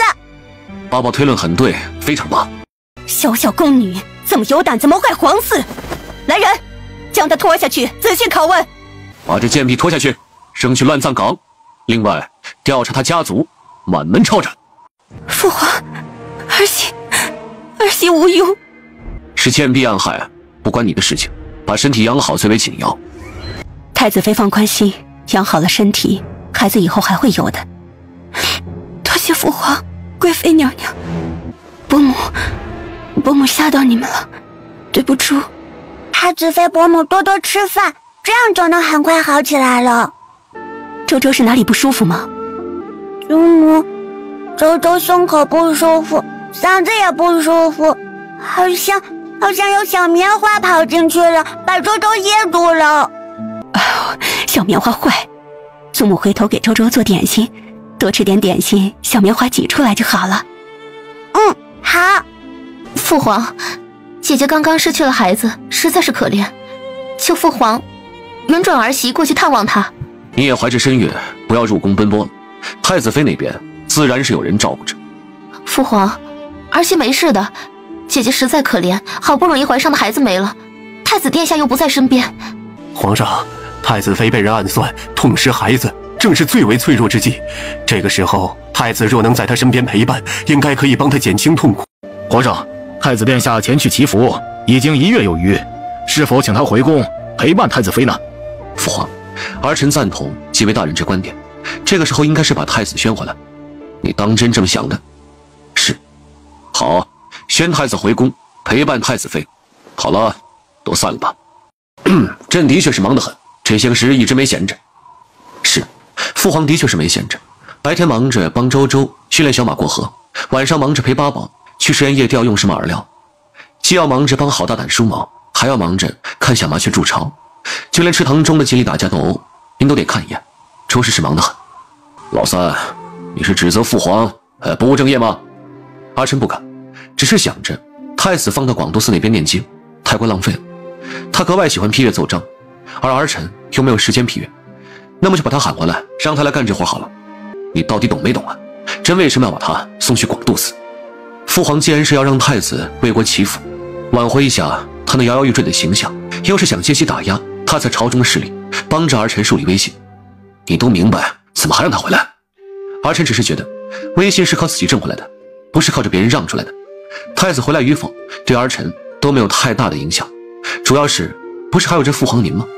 只要父皇您在上方压着，甭管是太子亦或者其余兄弟们，都翻不出您这五指山。话呢也不能这么说，朕可以帮你镇住场面，但关键还得看你自己争气。太子这些年是朕对他太过骄纵，他做事越发失去了分寸，真是有心要给他一个教训的。那么就让他回来，一边帮着父皇批奏折，一边接受教训就好了。你呀，是真不懂，还是假装糊涂？真让太子回来，朝堂上的风向一瞬间会朝那边刮。到底他还占着储君的名头。父皇，您之前问过儿臣对太子之位有没有想法？是啊，你不是说没有吗？怎么现在改变主意了？是，儿臣改主意了。仔细的说说。儿臣希望父皇的身体康健，长命百岁。朕问的是你对太子之位。臭小子，你什么意思？你这个不孝子，你期盼朕长命百岁，一直当皇帝，那你呢？儿臣当王爷，给父皇办差。你说谎的时候，那脸皮都不红的吗？朕吃过的盐比你吃过的米还多，还想用这样的理由来糊弄朕？儿臣脸皮厚，说谎时候脸不红。还有父皇，你以后少吃点盐。云兰说了，盐吃多了对身体不好。以为你长大了，朕就打不了你了。父皇，您打得狠了，儿臣会跑。逆子，你这个逆子！父皇，您别追了，您再追的话，儿臣可就要上树。逆子，你别说上树，就是钻到老鼠洞里面，朕也必须得把你打一顿。娘亲，你怎么看？娘亲站边上看，你们也往边上挪一挪，别影响了你们皇爷爷揍你们爹爹。都多大的人了，这父子两个还如同小孩子一般玩闹，真是一点分寸都没有。还是大乖乖们听话，不理你们皇爷爷和爹爹。祖母带你们去吃好吃的。混账，逆子！皇上，你消消气，先喝碗燕窝润润喉咙。朕不喝。父皇，多喝点，对身体好。你别以为太子回了宫，你就可以偷懒。太子批过的奏折，你要帮朕再看一遍。父皇，太子虽其余事情上不是那么靠谱，可处理起来政务还是很得心应手的。他所批的奏章基本没出过什么岔子，儿臣再看一遍，会让太子多心的。多心就多心，朕就是不能看着你偷懒。父皇，儿臣接下来真的有很多事情要忙，主要是帮着云兰重新编撰过的医圣宝典该往外推广，同时还要在各地筹办无极堂。你从朝中调集人手就是了，逼出些时间来帮着批阅奏折。儿臣真的是没空，到时候您怕是连儿臣人都找不到。您大可以是把奏折送韩王府去，不过怎么送过去的，应该就怎么给您拿回来。您别一个人生气，再把自个儿气着就好。是皇爷爷不好，这好好的生辰宴都没给你们办好。皇爷爷没事的，周周没有生气。周周认识了很多新朋友，还约定了要去新朋友家做客，去看他们家的大猫猫。周周听话，咱不去。你喜欢什么样的猫，皇爷爷呢让百寿园那边给你送，应有尽有。我们家的猫猫也会后空翻吗？会，前空翻后空翻，左脚踩右脚，螺旋上天，也就没什么是我们家的猫不会的。八宝和周周过生辰，府里不是发了赏钱，还专门设了宴席，让他们跟着一块高兴高兴吗？我给他们都放了假，兴许是看着天气还不错，出去逛逛吧。啊，也是，好不容易有个假期，是应该到处走走了。偷得浮生半日闲，我们能歇着躲懒的时间也不多了。所以，要不要趁着还可以偷懒，好好的庆祝一下？啊？怎么庆祝？江南那边被救的盐商们联手送了不少礼物过来，其中有几坛桃花酿，没有丝毫的酒气，反倒是有股桃花的芬芳。要不要尝尝？好啊，听你这么一说，我倒真想尝一尝。你尝尝味道如何？味道真不错。再尝一尝这些小菜，都是你喜欢的。云兰，我心悦你。你喜欢我？是。我也喜欢我自己。你说我们俩现在是什么关系啊？情敌。玉兰，我没开玩笑，我一直觉着你很好，你觉着我怎么样？我当然觉得你也极好。那我们两个都是好样的。玉兰，楚汉霄，我们来玩游戏吧。玩游戏？我们来玩醒酒令，输了的人就要听赢了的人的话，让他做什么就做什么。好。胡。鸡。愿赌服输。好了，现在有2种惩罚让你选，你可以选择真心话，问什么就答什么，或者是大冒险，让你做什么你就做什么，选哪种？真心话。我问你啊，你小时候有没有做过那种特别丢脸又不好意思告诉父皇和母妃的事？小时候贪嘴，拿了父皇送给母妃的簪子，穿了蚂蚱去烤，结果蚂蚱没烤熟，吃完之后肚子疼了3天，这算不算？算。继续。八宝和周周过生辰，府里不是发了赏钱，还专门设了宴席，让他们跟着一块高兴高兴吗？我给他们都放了假，兴许是看着天气还不错，出去逛逛吧。也是，好不容易有个假期，是应该到处走走了。偷得浮生半日闲，我们能歇着躲懒的时间也不多了。所以，要不要趁着还可以偷懒，好好的庆祝一下？啊？怎么庆祝？江南那边被救的盐商们联手送了不少礼物过来，其中有几坛桃花酿，没有丝毫的酒气，反倒是有股桃花的芬芳，要不要尝尝？好啊，听你这么一说，我倒真想尝一尝。你尝尝味道如何？味道真不错。再尝一尝这些小菜，都是你喜欢的。云兰，我心悦你。你喜欢我？是。我也喜欢我自己。你说我们俩现在是什么关系啊？情敌。云兰，我没开玩笑，我一直觉着你很好，你觉着我怎么样？我当然觉得你也极好。那我们两个都是好样的。云兰。楚汉霄，我们来玩游戏吧。玩游戏？我们来玩醒酒令，输了的人就要听赢了的人的话，让他做什么就做什么。好。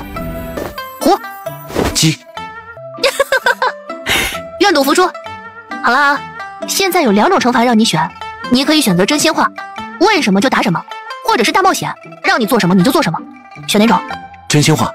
我问你啊，你小时候有没有做过那种特别丢脸又不好意思告诉父皇和母妃的事？小时候贪嘴，拿了父皇送给母妃的簪子，穿了蚂蚱去烤，结果蚂蚱没烤熟，吃完之后肚子疼了3天，这算不算？算。继续。你选择真心话还是大冒险？大冒险。把你刚才做的事情写下来，然后贴到宫门上去。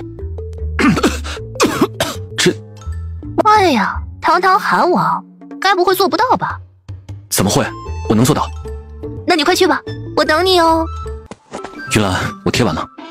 没事儿，谁过去还没有点黑历史呢？你也有吗？当初我刚开始学医的时候，拿着银针扎自己，结果给自己扎的半边腿都动不了了，叫了许多人才给我治好的。你知道了我的一件丑事，我也要知道你的，如此我们算扯平了。云兰，我是认真的，我心悦你，今后想与你白头偕老，绝不让你受一丝一毫的委屈。你若是愿答应我，就吃一块白玉糕；若是不愿意，就吃一块豌豆黄，可好？你不是让我选吗？是给了你选择这权利，但是我只能接受一个后果。云兰，刚才你喝了酒，一时间没想清楚，也怪我不该问你问得如此匆忙的，我们改日再选。我不要，我要今天选。云兰，我选择你，不是因为你是唯一的选项，而是哪怕有很多的选项，我还是依然会选择你，因为我对你也是同样的喜欢。云兰，你真的选我了吗？是啊，我当然会选你啊。谢谢。哎，不哭不哭，虽然你不行，但我也不会嫌弃你的。我们2个以后呢，就恩爱不移，白头偕老，将八宝和周周抚养长大。你刚刚说什么不行啊？你啊，这么说也不准确，我的意思是你的小兄弟。谁告诉你我不行的？哎呀，这种事情不能讳疾忌医，更何况我不介意。不过你还是得仔细检查检查，让我看看是生理问题还是心理问题。检查？你来查吗？当然是我了。哦，那个蜡烛好生眼熟啊！别看蜡烛，不看蜡烛看什么呀？看我。啊，你不是不行吗？你好好检查一下就知道了。放开！姐姐，你为什么如此霸道？我好不容易才找到自己真正的幸福，为什么你也要来破坏？你这人说话好生没道理。我们和穆姐姐欢欢喜喜的买簪子，是你自己硬要凑上来，还张口闭口说我们仗势欺人。我们本不愿意搭理你，可是你非要开口讨人嫌，自己作死，反倒调转过头来，一副自己才是被害者的样子。怎么，是不是我们所有人都得当你爹当你娘，对你宠着惯着才可以啊？我没有这个意思，只是想说两句公道话，没想到姐姐就如此较真。不要开口闭口就是指责别人，凡事多想想自己配不配。你们穆家二房忘恩负义的名头，如今还在京城外面传扬着。你没弄清楚状况，开口就指责别人，还一口咬死，自己说的就是公道话。公道在哪儿？在你上嘴唇碰下嘴唇中间吗？你怎么能如此咄咄逼人？我虽为妾室，难道就没有开口的权利了吗？郡王爷您在哪儿？快来救救棉枝，你的棉枝要被欺负死了。棉枝，怎么了？谁欺负你了？殿下，我没有冒犯任何人，只是不忍心看到可怜的多宝斋掌柜被欺负，所以……哎呀，见过英俊王，沈小姐是我们多宝斋的常客，今日陪着韩王妃以及安王的2位侧妃前来光顾，小人心中之万分感激啊，所以就决定送一只簪子给韩王妃，希望今后韩王妃呢能够多多照顾多宝斋的生意。没想到您的妾室忽然间就冒出来了，说小人被欺负了，小人也是一头雾水啊，不知道什么时候得罪了他，好好送礼的机会都被他给搅和了。事情是这样，多宝斋掌柜开门做生意也不过是小本买卖，不知道多少天才能挣回一直卖簪子的钱。姐姐都是韩王妃了，朱颜阁和无极堂日进斗金，怎么能贪图这点小便宜呢？所以我才仗义直言，帮多宝斋的掌柜说几句公道话。自从你双亲陪着老夫人一通胡闹，公然在顺天府衙指责我父亲和母亲谋害老夫人，穆家2房便彻底绝了情谊，断了往来。我也早已经明确说过，别管是跟老夫人还是跟你们穆家2房，都没有任何一点关系了。以后再见到我，恭恭敬敬的行礼，称呼一句韩王妃。再让我听到姐姐2个字从你嘴里说出来，就别怪我与你斤斤计较。三弟妹，这话说的是不是严重了？棉枝是我的妾室，二哥也知道她只是一个妾室，难不成你还要让我对一个妾室恭敬有加？还有，二哥有银两养妾室，给他披金戴银，想来必定有银两偿还了我帮你看病的药费吧？总不好让外人都知道二哥欠着救命的治病钱不还，反倒是拿着银两花费在一个妾室身上。掌柜的送我的簪子我极为喜欢，劳烦你包起来。多宝斋的东西不错，掌柜本本分分做生意，想来也不会有不讲理的来找麻烦。若真是碰上1、2个嚣张跋扈、不遵律法的，可以到朱颜阁中给我送信儿。多谢王妃。穆姐姐，穆姐姐，我问，这是怎么了？来人，立刻通知顺天府尹，通知朱颜阁将我的药房消毒。另外通知王爷，让他即刻带着人赶过来。刚才有人故意推我，意图谋害，这里的所有人都不许离开，包括英郡王，还有那匹疯马不要移动，封锁街道。等我救回婉婉，我要亲手验尸。儿臣参见父皇。今天你和老二当街发生了冲突，父皇，今日疯马惊扰百姓，还差点践踏了云岚，儿臣前往控制局面，调查事情起因，并未和二皇兄有任何的冲突。你胡说！你和穆云兰咄咄逼人，纵容其他夫人小姐欺负我的妾室，后来的确有了金马事端，可本王和妾室只是恰好路过，与此事毫无关联。你却不分青红皂白，将本王的妾室扣押，关入了大牢。老三，你当真的扣押了英郡王的妾室？是。你可有证据证明那妾室与疯马案有关系？儿臣没有证据，只不过是感到他出现之时机太巧了。什么叫时机太巧？分明就是你不分青红皂白，要一味的维护穆云兰。我的妾室不过是和穆云兰发生了几句口角，对她言语上有了几分不恭敬，你心中不高兴，大可告诉我，让我去责罚她。可你偏偏要挟私报复，还一副大义凛然的样子，实在是辜负了父皇对你的信任。皇上，安王和安王妃到了。他们两个来做什么？算了，宣下来吧。三哥，庄侧妃能够以命相搏保护三嫂，我和安王心中都是高兴的，并没有丝毫要责怪三嫂的意思，都是工部侍郎那边擅作主张，还请三哥不要责怪。安王妃，你在说什么呀？父皇，您还不知道吗？今日在西市的主街上有风马冲撞百姓，差点伤了三嫂，是我们府上的庄侧妃以命相护，将三嫂给救下了。庄侧妃是工部侍郎的嫡女，工部侍郎对这个女儿最是疼爱，听说了这件事，便直接找到韩王府闹开了。好心救人，应当加上，何况这救的还是韩王妃，工部侍郎怎么就闹起来了？兴许是知道自己的女儿命不久矣，而且她肚子里还怀着王爷的孩子吧？庄侧妃也怀孕了。回禀父皇，儿臣的妾室怀有身孕，刚满1个月。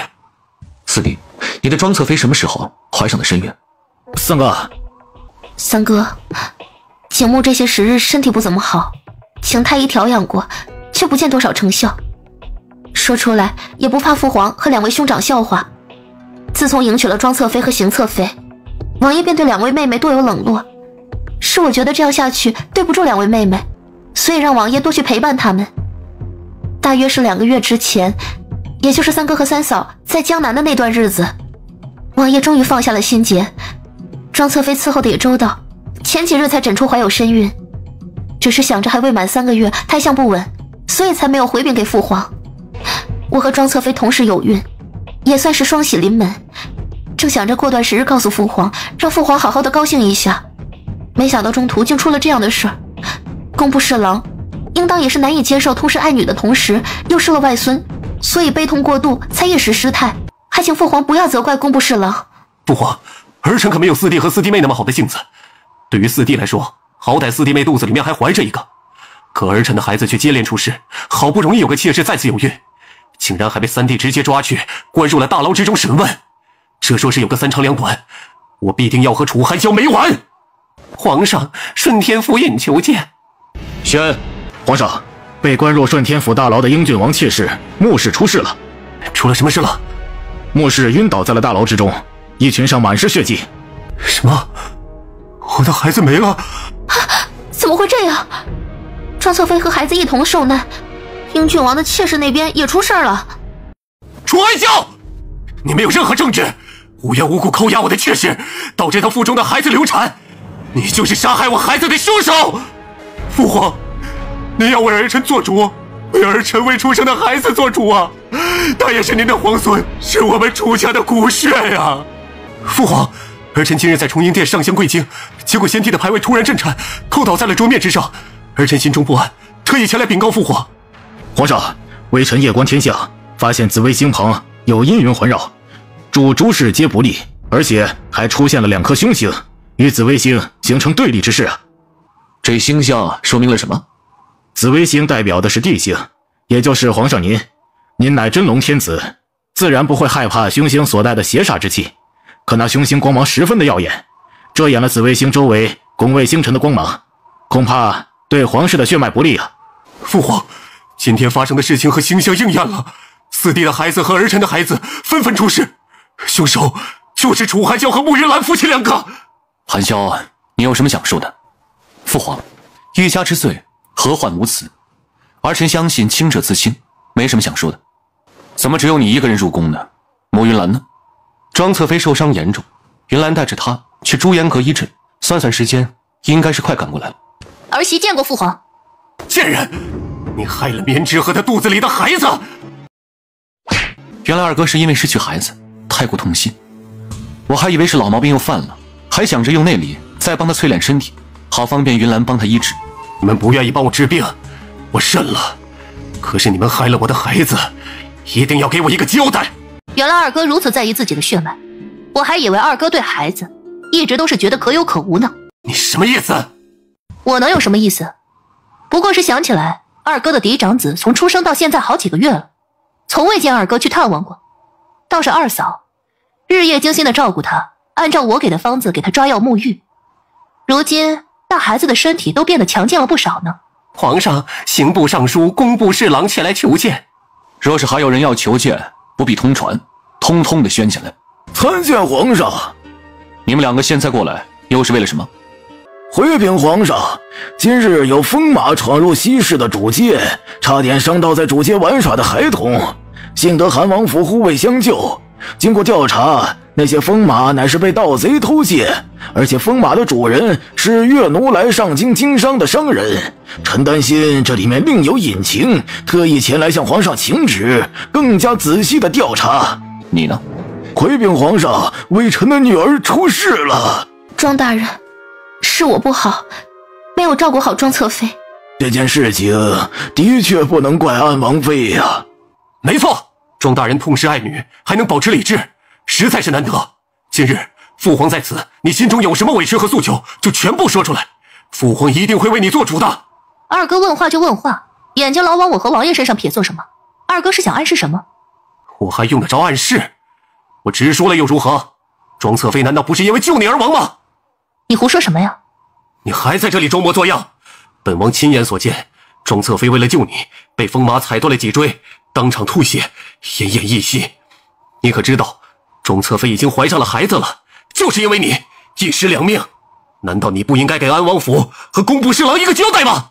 谁告诉你庄侧妃死了？父皇，庄侧妃的确是为了救儿媳而身受重伤，好在治疗其时，如今命已经保住了，只可惜却昏迷不醒。庄侧妃真的没事了吗？实在是太好了，这可真是菩萨保佑。只是她肚子里的孩子情况如何？你说的什么孩子？自然是她肚子里我们家王爷的孩子了。她已经怀孕将近2个月了，三嫂精通医术，帮她诊疗的时候，不可能没有看出来吧？我的确没有看出来她怀有身孕，不可能。我请了太医亲自为她诊脉，她的的确确怀上了身孕。三嫂为什么要隐瞒这件事？难不成是庄妹妹肚子里的孩子没保住？若是如此，三嫂直说就是了，没有必要隐瞒她的真实情况。王爷，你快告诉父皇实情。父皇，千错万错都是儿臣的错，请父皇责罚儿臣吧。王爷，你说什么呢？明妃，庄小姐不曾有孕，你误会了。我也不是很理解，四弟妹为什么一口咬定庄侧妃怀了身孕呢？毕竟她还是完璧之身呢。王爷，这其中有什么误会吧？2个月前，你分明宿在了庄侧妃的院子里，2名太医分别诊脉，都确定庄妹妹怀上了孩子，她怎么可能还是完璧之身？那天我喝醉了，只是单纯的睡在了庄侧妃的院子里。那天的酒很浓很烈，还是你亲手准备的呢，你忘了吗？你骗我！你既然没有同庄妹妹圆房，为什么大夫还诊断出她怀有身孕？这若是误诊也就罢了，别是庄妹妹身体有什么异样吧？还是安王妃考虑的周全。安王殿下，针对这一点，不知道你可不可以给我一个解释？这件事情说来也怪，庄侧妃前段时间身体不适，便请了大夫前来医治，结果她服下了大夫给开的药，不仅没有恢复，还被诊断为有孕。本王确实冷落了庄侧妃，自她入府，从未有她与过亲近之举，且相信庄侧妃清清白白，恪守礼仪规矩，也绝不可能与外人有逾矩之处，所以本王便告诉她，此事不要宣扬，由我来慢慢调查。此事的确是怪异，不过庄侧妃能够平安无事，实在是不幸中的万幸，这事回头再慢慢查就是了。父皇，儿臣以为街上出现疯马之事，影响重大，眼下当务之急，应该听取刑部尚书的提议，好好查一查疯马的来历，以及带着他们入京的那对越奴商人。四弟当初迎娶2位侧妃时，颇为不情愿，我还以为你对他们不怎么关心呢，如今瞧着倒是误会了。我不情愿允许旁人入府，是因为对自己的王妃爱中有加，不忍心惹她失望，不代表着我能眼睁睁地看着有人害到无辜者的头上而无动于衷。我在为人夫君之前，总得先做个人吧。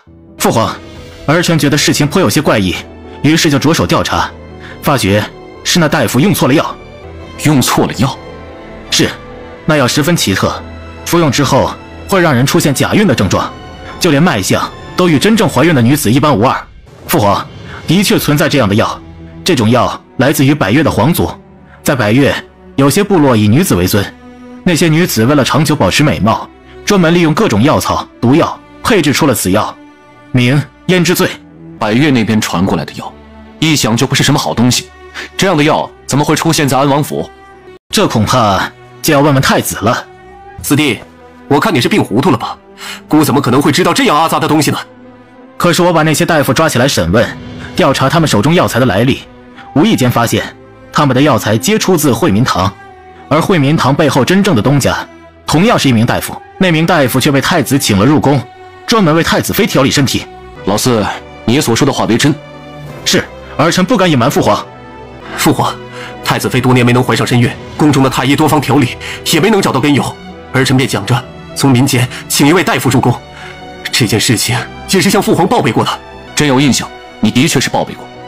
儿臣将人请入宫，是听闻那人医术不错，在民间颇有声望。至于什么胭脂醉之类的药，儿臣闻所未闻。四弟说这件事情和太子有着关联，而太子又主张毫不知情。既如此，那就把那个大夫找出来盘问清楚，不就真相大白了吗？那大夫现在还在不在东宫，我可就不知道了。太子妃小产，儿臣回宫之后万分心痛，所以更换了一批东宫的下人。那名大夫也被遣送出宫了。不妨事，既然知道了他是惠民堂的东家，这人就跑不了。父皇，儿臣觉得应该是即刻把人带入宫中。稳了。老二，你有什么话说？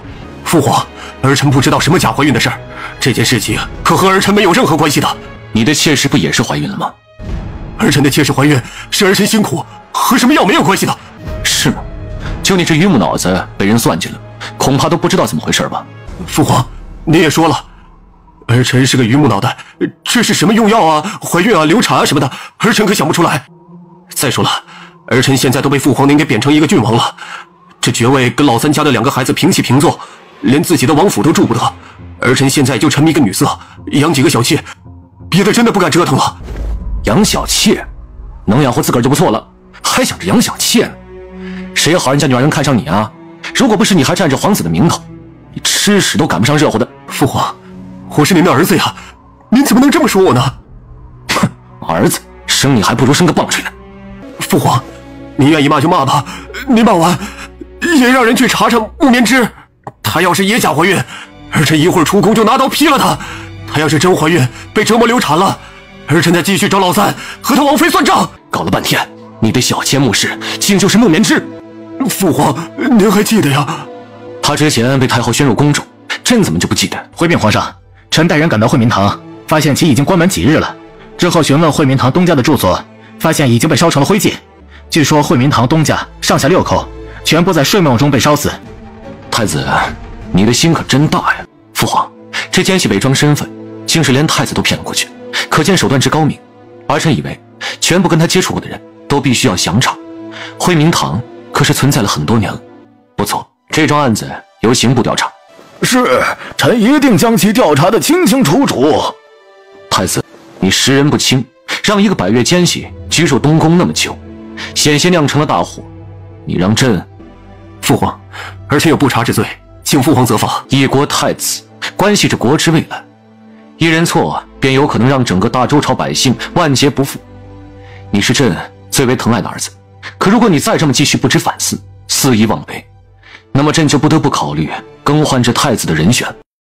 父皇，韩王，庄侧妃受了委屈，你要好生安抚。父皇，儿臣对不住庄侧妃，更配不上这般好的姑娘。儿臣想要和庄侧妃、邢侧妃和离。放肆！既然知错就要改，你好生弥补2人就是。和离，想都别想。四弟，庄侧妃虽然命保住了，可是脊柱被风马踩踏，伤势十分严重，恐怕没个1年半载的好不了。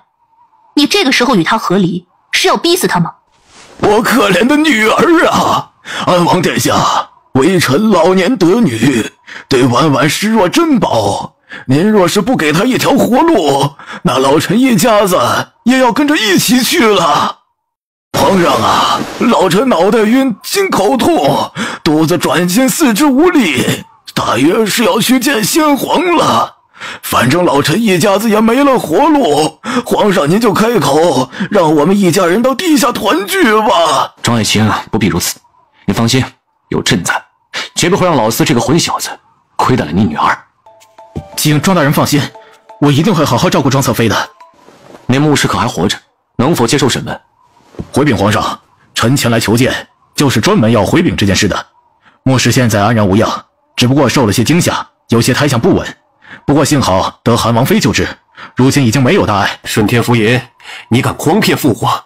你之前还说木棉之晕死在了大牢之中，衣裙上都是血迹。是啊，微臣还未说完，不是就被郡王您给打断了吗？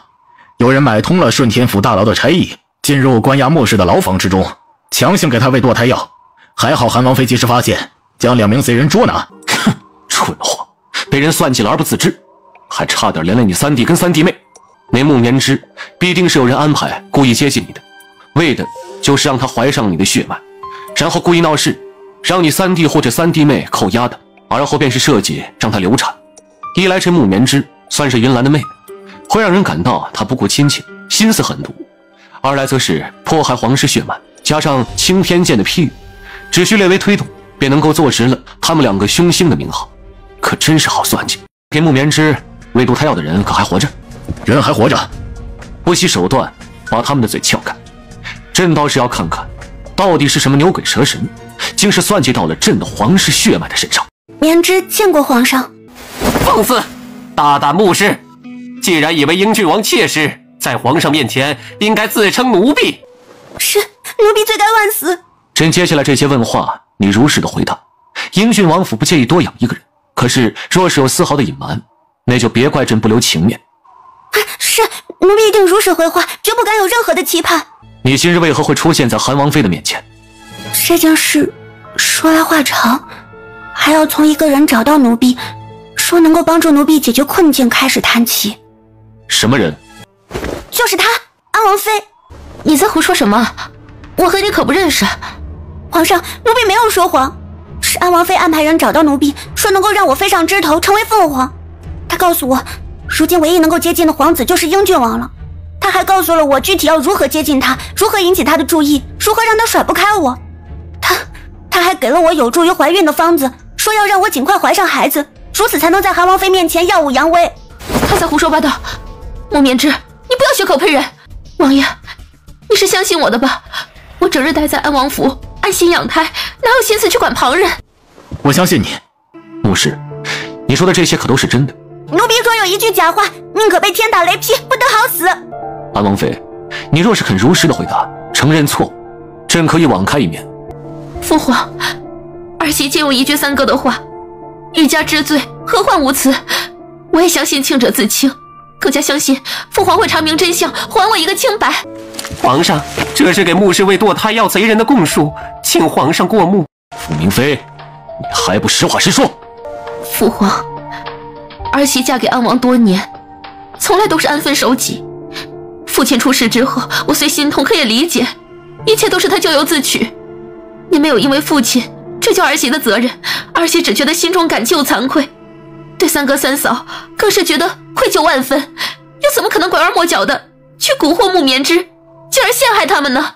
雁过留声，水过留痕，但凡做过，就不可能没有丝毫的证据存在。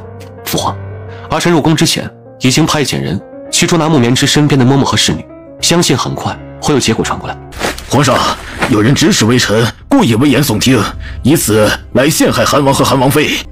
是安王妃，是他指使微臣这么干的。你胡说！安王妃痛恨韩王妃揭穿了江南盐税的案子，害得副丞相被免去了官职，身陷囹圄，所以就安排了眼下这一出大戏。他设计想让庄侧妃怀上身孕，之后又指使木棉之接近英郡王，等2人都有了孩子，就一并将他们除掉，借用凶行出世的名号，将罪名推给韩王和韩王妃。儿媳是冤枉的，我根本不知道青天剑正在说什么。父皇，明妃是清白的。老四，想清楚了再说话。父皇，我父亲心生贪念，在江南盐税一事上犯了糊涂，可他忠君爱国，绝对不会和百越的奸细有任何牵扯。好一个安王妃，朕可真是小看你了。你祸害了楚景木1个还不够，竟是把主意打到其他皇子的身上，你就是个彻头彻尾的毒。父皇，明妃她是个善良的女子。善良？她分明就是个蛇蝎毒妇。底下奴婢已经招认，就是她安排木棉之接近你2哥，她要算计我们楚家血脉，要用这未出世的孩子算计你3哥3嫂，连腹中胎儿都利用。你说他善良？父皇，明妃许是一时糊涂，这不怪她，是儿臣的错。儿臣没有给足她安全感，儿臣无用。你是无用，被一个女子拿捏住了软肋，玩弄于股掌之中。楚景木，看看你现在的样子，哪里还有一点结交天下好友的洒脱风范呢？父皇，情出自愿，是儿臣喜欢明妃，不关她的事。傅明妃虽生确凿，单单是她敢利用皇室的血脉来栽赃陷害这一条，就足以杀个好几次。不过现在她怀有身孕，暂且留她一命。不过这安王妃的位子，她是不配坐。父皇，千错万错都是儿臣的错，父皇想要怎样惩处，儿臣都认了，请父皇饶恕明妃。老四，你要替傅明妃过来领罚？是，什么惩罚儿臣都认。皇家容不下这样的儿媳妇，若是朕非要让你休了她呢？儿臣不孝，愿意自皇家除名。景木，你病糊涂了。楚景木，再说一遍。父皇，既然皇家容不下明妃，那儿臣愿意自皇家除名，从此不再做皇子。你混账！只考虑自己为人夫君，莫非就没想过你在迎娶傅明妃之前还是朕的儿子吗？身为人子，却为了一个女人要和你的父皇断绝关系，你这是大不孝！父皇不只有儿臣一个儿子，没有我这个不孝子，还能让父皇更加省心。儿臣这一世愧对父皇，等到来世，必定当牛做马，来到父皇面前赎罪。今日起，朕也就没你这个儿子了。父皇，景木病得厉害，请父皇再给次机会。不是朕不给机会，是他不稀罕这个机会。父母生养的血脉之恩，他都可以随意抛弃，朕还要怎么给机会啊？明妃她只有我一个人了，我不能抛弃她不管。那你就要舍弃身份，舍弃父皇，舍弃我这个兄长吗？楚景木，你不能这么自私。三哥，哪怕整个天下人都不理解我，三哥你应该懂的，对吗？好，既如此，朕就成全你们。安王楚景木即日起留在王府，仔细的照顾庄侧妃，直到她身体痊愈。至于你们两个庶民，滚出皇宫。父皇，那木棉枝，把人带回去，好生的养胎。以后她就是你正经的妾室了。你不至于连个妾室也养不活吧？是，儿臣定然好好的养着她，等她平安生下孩子。朕累了，余下这些人，太子你来处置吧。父皇，傅明妃为了一己私仇，竟算计上了皇室血脉，着实是恶毒。儿臣更没有想到，那大夫竟然出身自傅家。儿臣怀疑傅家早已经包藏祸心，如此一来，太子妃那边是不是也该好好查一查呢？你想怎么查？儿臣怀疑太子妃有孕，同样也是服用了胭脂醉的缘故。若真是如此，那么她就不堪为太子妃。即便太子妃真的有问题，你身为太子也该避讳。这件事就让韩王去查。父皇，朕累了。韩王妃，今后你好自为之吧。是，多谢韩王妃救命之恩，今后我一定安分守己。楚景木，你早就知道我在暗中谋划的一切是不是？明妃，这处的院子虽然不大，但我们一家三口生活也足够了。等将院子都打理好，明日一早我就出门看看。我现在身体不怎么好，重活累活是干不了了，但是可以去做私塾里的先生，或者酒楼药铺里的账房。我会努力挣银两，不让你和孩子受委屈。为什么？你不是说爱我，不是说不管发生什么事情都会站在我这一侧吗？你为什么要坏了我的计划？明妃，你别激动。楚景木，你不要顾左右而言他。你实话告诉我，你是不是早就知道我在暗中筹划这一切？明妃，我们为什么一定要和三哥三嫂争斗呢？他们害了傅家，害了我父亲，害得我如今只能坐在这座破败的荒院里。我凭什么不能和他们斗？难道在你眼中，我就不配拥有任何的好东西吗？我就只能任凭旁人欺凌？你是不是少说了什么？你什么意思？你应该忘了说最重要的那一点。因为三哥和三嫂挡了太子的路，所以你要不惜一切代价除掉他们，帮太子铺一条康庄大道。你胡说什么？明妃，不要说这些了。从今天开始，我们安安稳稳的过日子，好不好？安稳？楚景木，你为什么那么自私？我父亲现在身陷囹圄，我姐姐地位岌岌可危，而我住在这样又破又烂的房子里，全然看不到希望。你告诉我怎么安稳？景木，我知道你和韩王府关系好，可我若是不和他们争斗，就没有活路了。我只是想给自己争个一席之地，想要将父亲救出来。为人女儿，我这样做难道错了吗？我不知道。景墨，想想办法。父皇虽然把我们贬为庶民，可是他并没有开口让安王病逝，如此就代表着他还希望你回去。你结交了那么多朋友，又一心把楚寒萧当成好兄弟，现在你落了难，也该他们为你出力了。想办法回去，回到朝堂。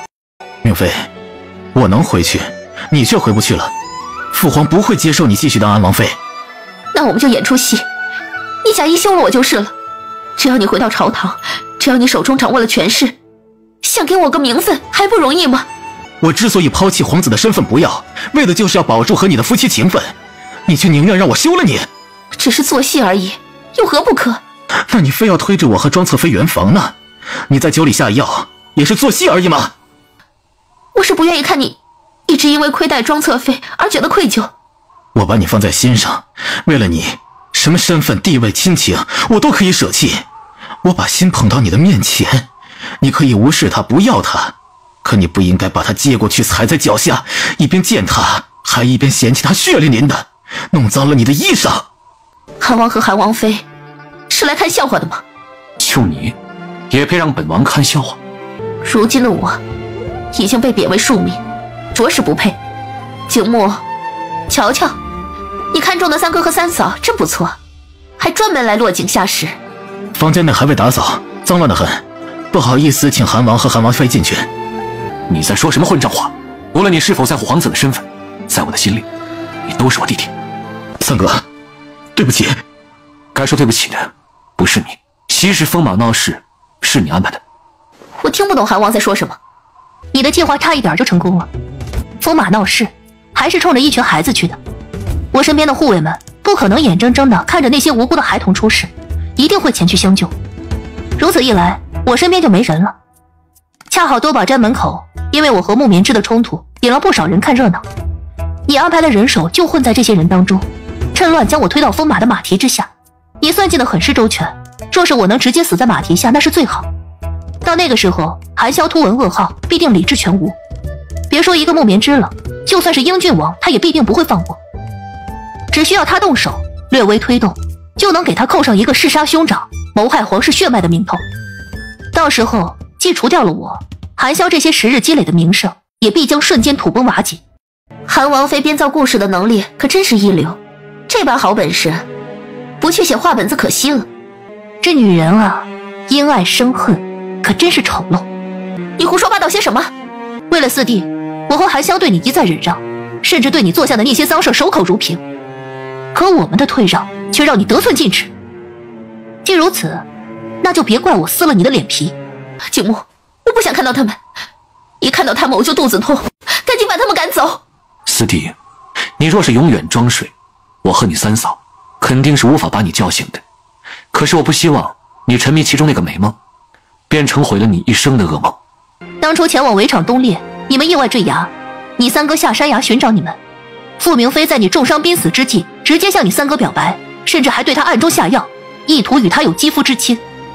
还好我及时赶到，这才没有酿成大祸。不可能！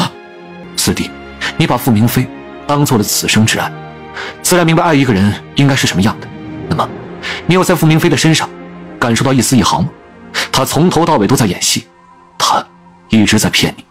还有她肚子里的孩子，不过是服用了胭脂醉，因为她早就服用过绝育药，这一辈子都不可能有孩子。闭嘴，慕云兰，你闭嘴！你凭什么血口喷人？凭什么往我身上泼脏水？你的肚子已经5个多月了，有任何胎动吗？我本不想揭穿你，因为我想看看足月之后你究竟会生出个什么东西。可你实在是可恨，你算计我也就罢了，可你不该将婉婉牵扯其中。我没有，景墨，你相信我，我没有。为什么？什么为什么？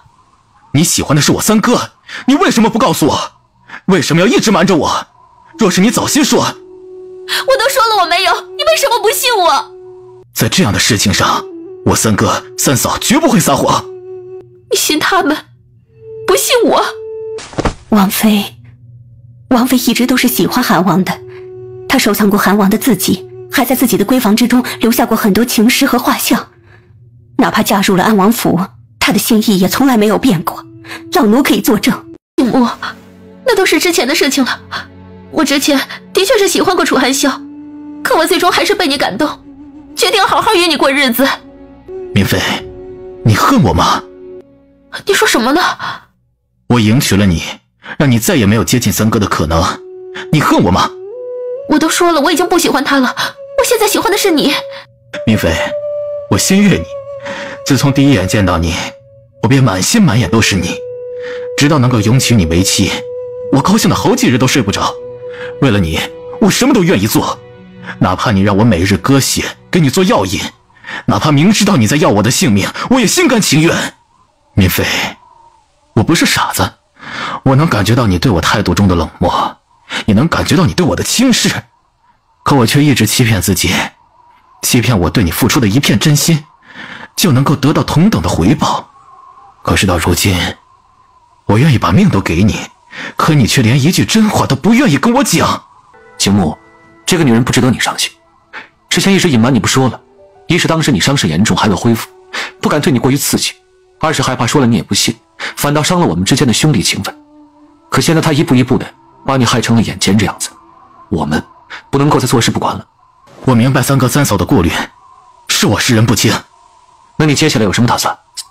三嫂，我醒了，彻底醒了，可我还是喜欢他，我做不到亲手杀了他，所以我会困住他，用我自己将他困死在这座院子里。三哥三嫂，你们放心，傅明妃这个人永远都不会再出现在你们面前。娘亲是不是跟你说过，不许去配那些乱七八糟的药？娘亲，对不起。为什么主动去接触那个百里竹风？因为他很坏，他要抢走娘亲。宝宝，这话听谁说的呀？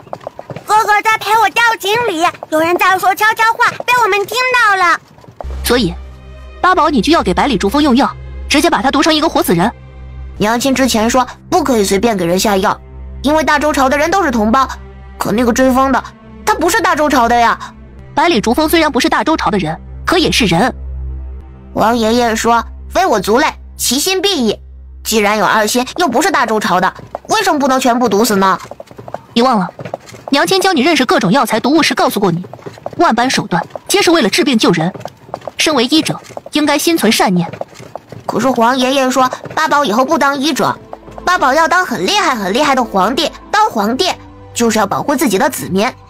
爹爹曾经告诉过我，岳奴经常出兵打我们大周朝的人。八宝要保护子民的话，为什么不能把岳奴的人全部都杀掉呢？八宝，两个国家之间的关系很是复杂，不是单纯的只讲杀戮。那我听娘亲的，不用毒把他们都毒死了。云兰，八宝的想法不能说是全然错误，他这么小就知道为君者要保护庇佑自己子民，单单这份心胸就极为难得了。保护自己的子民有很多种方式，把外面的敌人都杀光了，明显不是最好的那个。八宝还小，等长大些了，懂得更多了，自然会找着更好的方式。你不懂，八宝年纪虽然小，可是格外的早慧，这些东西他会一直记得的。他现在明显是受了太多父皇的影响。我倒是觉着没什么。这怎么会没什么呢？现在不重视，等八宝长大些，再想要把他的思绪搬过来，那就更难了。难不成你想让自己的儿子以后当个暴君啊？身为君王，自然是要杀伐果断，尤其还是对敌国。杀伐果断的确不错，可八宝明显是有些过头了。敌国也可以变成自己的国，天下之大莫非王土，率土之滨也莫非王臣。娘亲说不对，八宝以后就不这样了。娘亲没有怪你，娘亲是想让你能够更多的去感受这世间的喜怒哀乐。娘亲开心，八宝就开心。谁让娘亲不开心，八宝就把他处理了，然后娘亲就能开心了。八宝不用考虑那么多，你现在还是个小孩子，只需要每天好好吃饭，努力长大就足够了。你娘亲说的是，别忘了还有爹爹在，爹爹会保护你们娘亲的，也会保护你们。娘亲，八宝还是有些不明白。不过娘亲可以让皇爷爷把你不想让我做的事写到律法大全之中，八宝会做一个遵纪守法的好孩子。好，如果娘亲最终没有办法让你明白，会把不该做的事情写入律法的。周周呢？周周主要负责做什么？我们周周的话，每天适量吃饭，不要长成小猪猪就好了。周周不是小猪猪，周周以后要做大将军。你现在怎么想做大将军了？王爷爷说，哥哥以后会是很厉害的皇帝，周周当然要率领很多的人来保护哥哥了。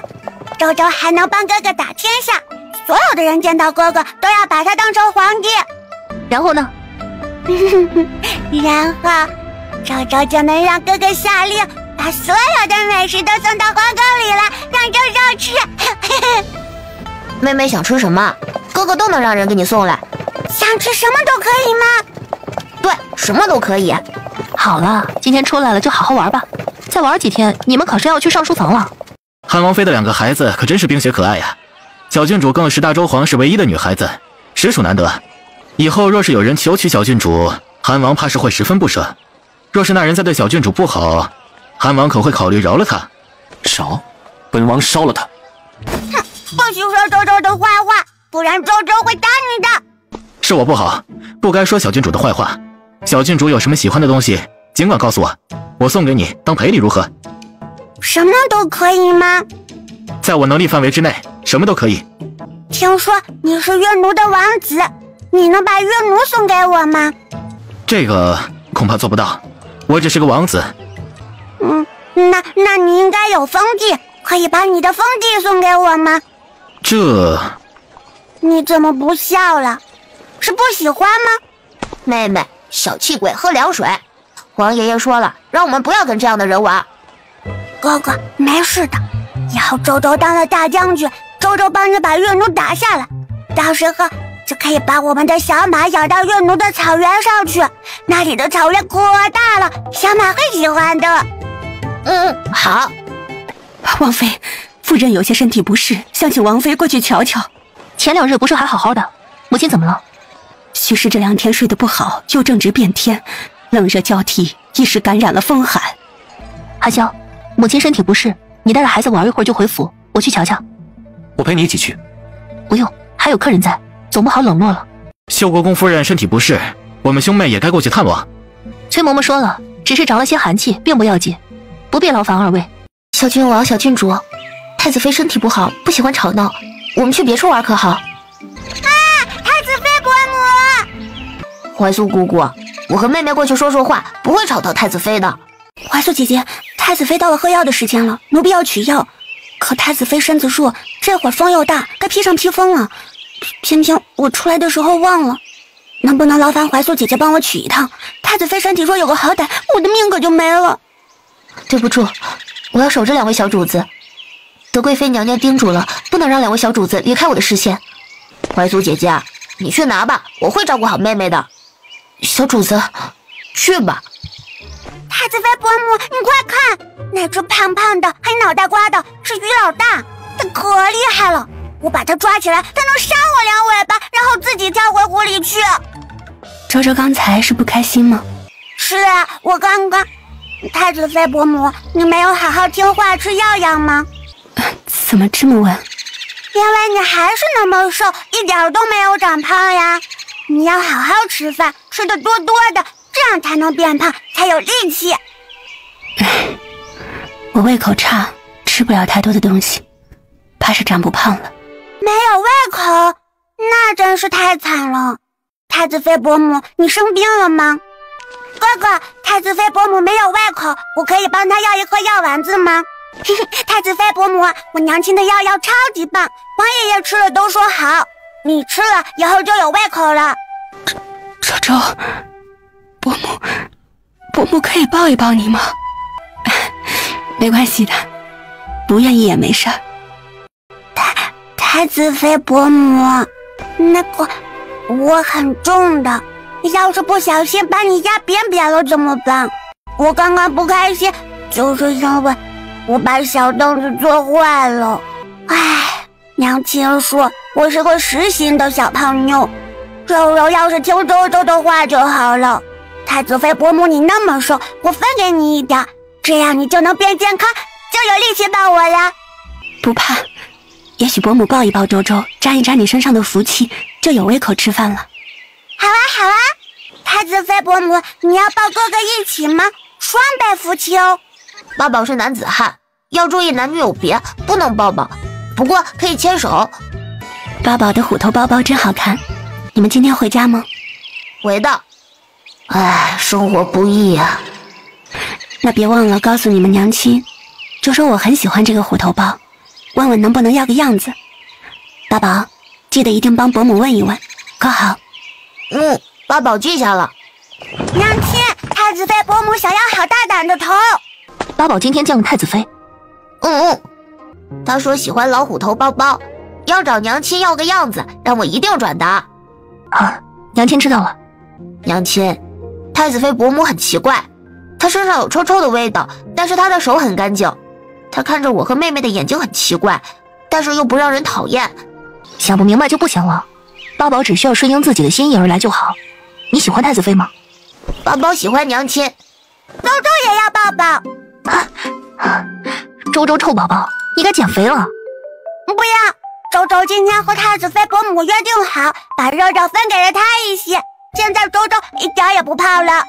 玉兰，你今日硬挤出时间过来，是因为昨日八宝和周周见了太子妃的事吧？不愧是我母妃啊，果然是料事如神。昨天怀素都跟我说了，太子妃应该是有意要单独见一见八宝和周周的，她身边的宫女还帮着策应着，给她吓了好一跳，唯恐太子妃生了旁的心思。还好最后没什么事儿。昨日我让太医给2个孩子诊过脉，并没有发现什么不妥当。2个孩子的确是没什么不妥，太子妃此举是有意想要见我。见你？说起来我也想不明白，傅家上上下下恐怕拽出只老鼠来，身上都长满了心眼，唯独太子妃。本宫也算是见识过不少女子，鲜少见到像太子妃这般温柔娴雅的。这样的好姑娘配给太子，着实是可惜了。我也是从父皇那里听到他几次提起太子妃，同样是满口的称赞。是啊，宫里上上下下提到太子妃就挑不出个错出来。要说唯一不太好的地方，也就是这么多年没能给太子生下个一儿半女了。云兰，前2天傅渊入宫见过太子妃，紧接着太子妃就有所行动，会不会也在暗中筹谋着什么？我也不清楚，所以想劳烦一下母妃把太子妃请过来，我想见见她。这倒是不难，借口也是现成的。这不是要举办端午宫宴吗？请她过来帮着筹办一下也是说得通的。见过德贵妃，韩王妃妹妹有礼。太子妃快些免礼。太子妃有礼。上一次见面颇为狼狈，多谢韩王妃为我治疗，不然我怕是没有机会站到这里了。太子妃客气了，上次我给你的药吃着效果还好吗？药还需要按时吃才是，你的身体还需要继续调养。韩王妃送我的药效果极好，所以今日我才厚着脸皮再来讨要一些。我送过去的药，太子妃已经吃完了吗？你之前，韩王妃之后又让人给我送药了，你没收到？那药定然是被太子给拦了下来。如果不是傅渊突然到来，我恐怕已经死在东宫了，哪里还值得浪费药材？太子妃，你这是……昨日突然接近八宝和周周，实在是迫不得已，让2位跟着担忧了。我之所以特意将韩王妃引过来，是有样东西想让你帮着瞧瞧。血枯散。云兰，这血枯散是什么东西？这种药来源于百越一种独特的植物血枯草。这种药化在水中，无色无味无形，服用下去之后，当时身体并不会有任何的异样，却会影响内脏。吃下再多的东西，也难免从其中吸收到营养。久而久之，人会越来越消瘦，吃再多的补药都无济于事，到最后影响血脉生发，导致人消瘦如骷髅，最终血枯而亡。哎呦，你可别拿着它呀，沾染到身上就不好了。母妃放心，这种药还得内服之后才会起效，而且必须还得多服几次，沾染到手上没事的。太子妃，你说这药是傅渊给你的？是，他还让我多来接触一下贵妃以及八宝和周周。八宝和周周那样可爱的孩子，我怎么舍得对他们下手？白月那个地方毒草和毒虫横生，傅渊手里的东西必定远远不止这一种，他也不会把希望只放在我一个人的身上，所以2位平日里要多防范一下才是。好，我瞧你脸色也不好，你坐下，我帮你诊诊脉吧。太子妃，我知道，我已经时日无多了，对吧？我知道，二位心中必定存有猜疑，可请相信，我心中有算计，也不会去算计2个无辜的孩子。毕竟，做人总是要有底线的，对吧？我相信你，不过有个问题，我想你现在还不知道。还有什么？韩王妃但说无妨。你怀孕了。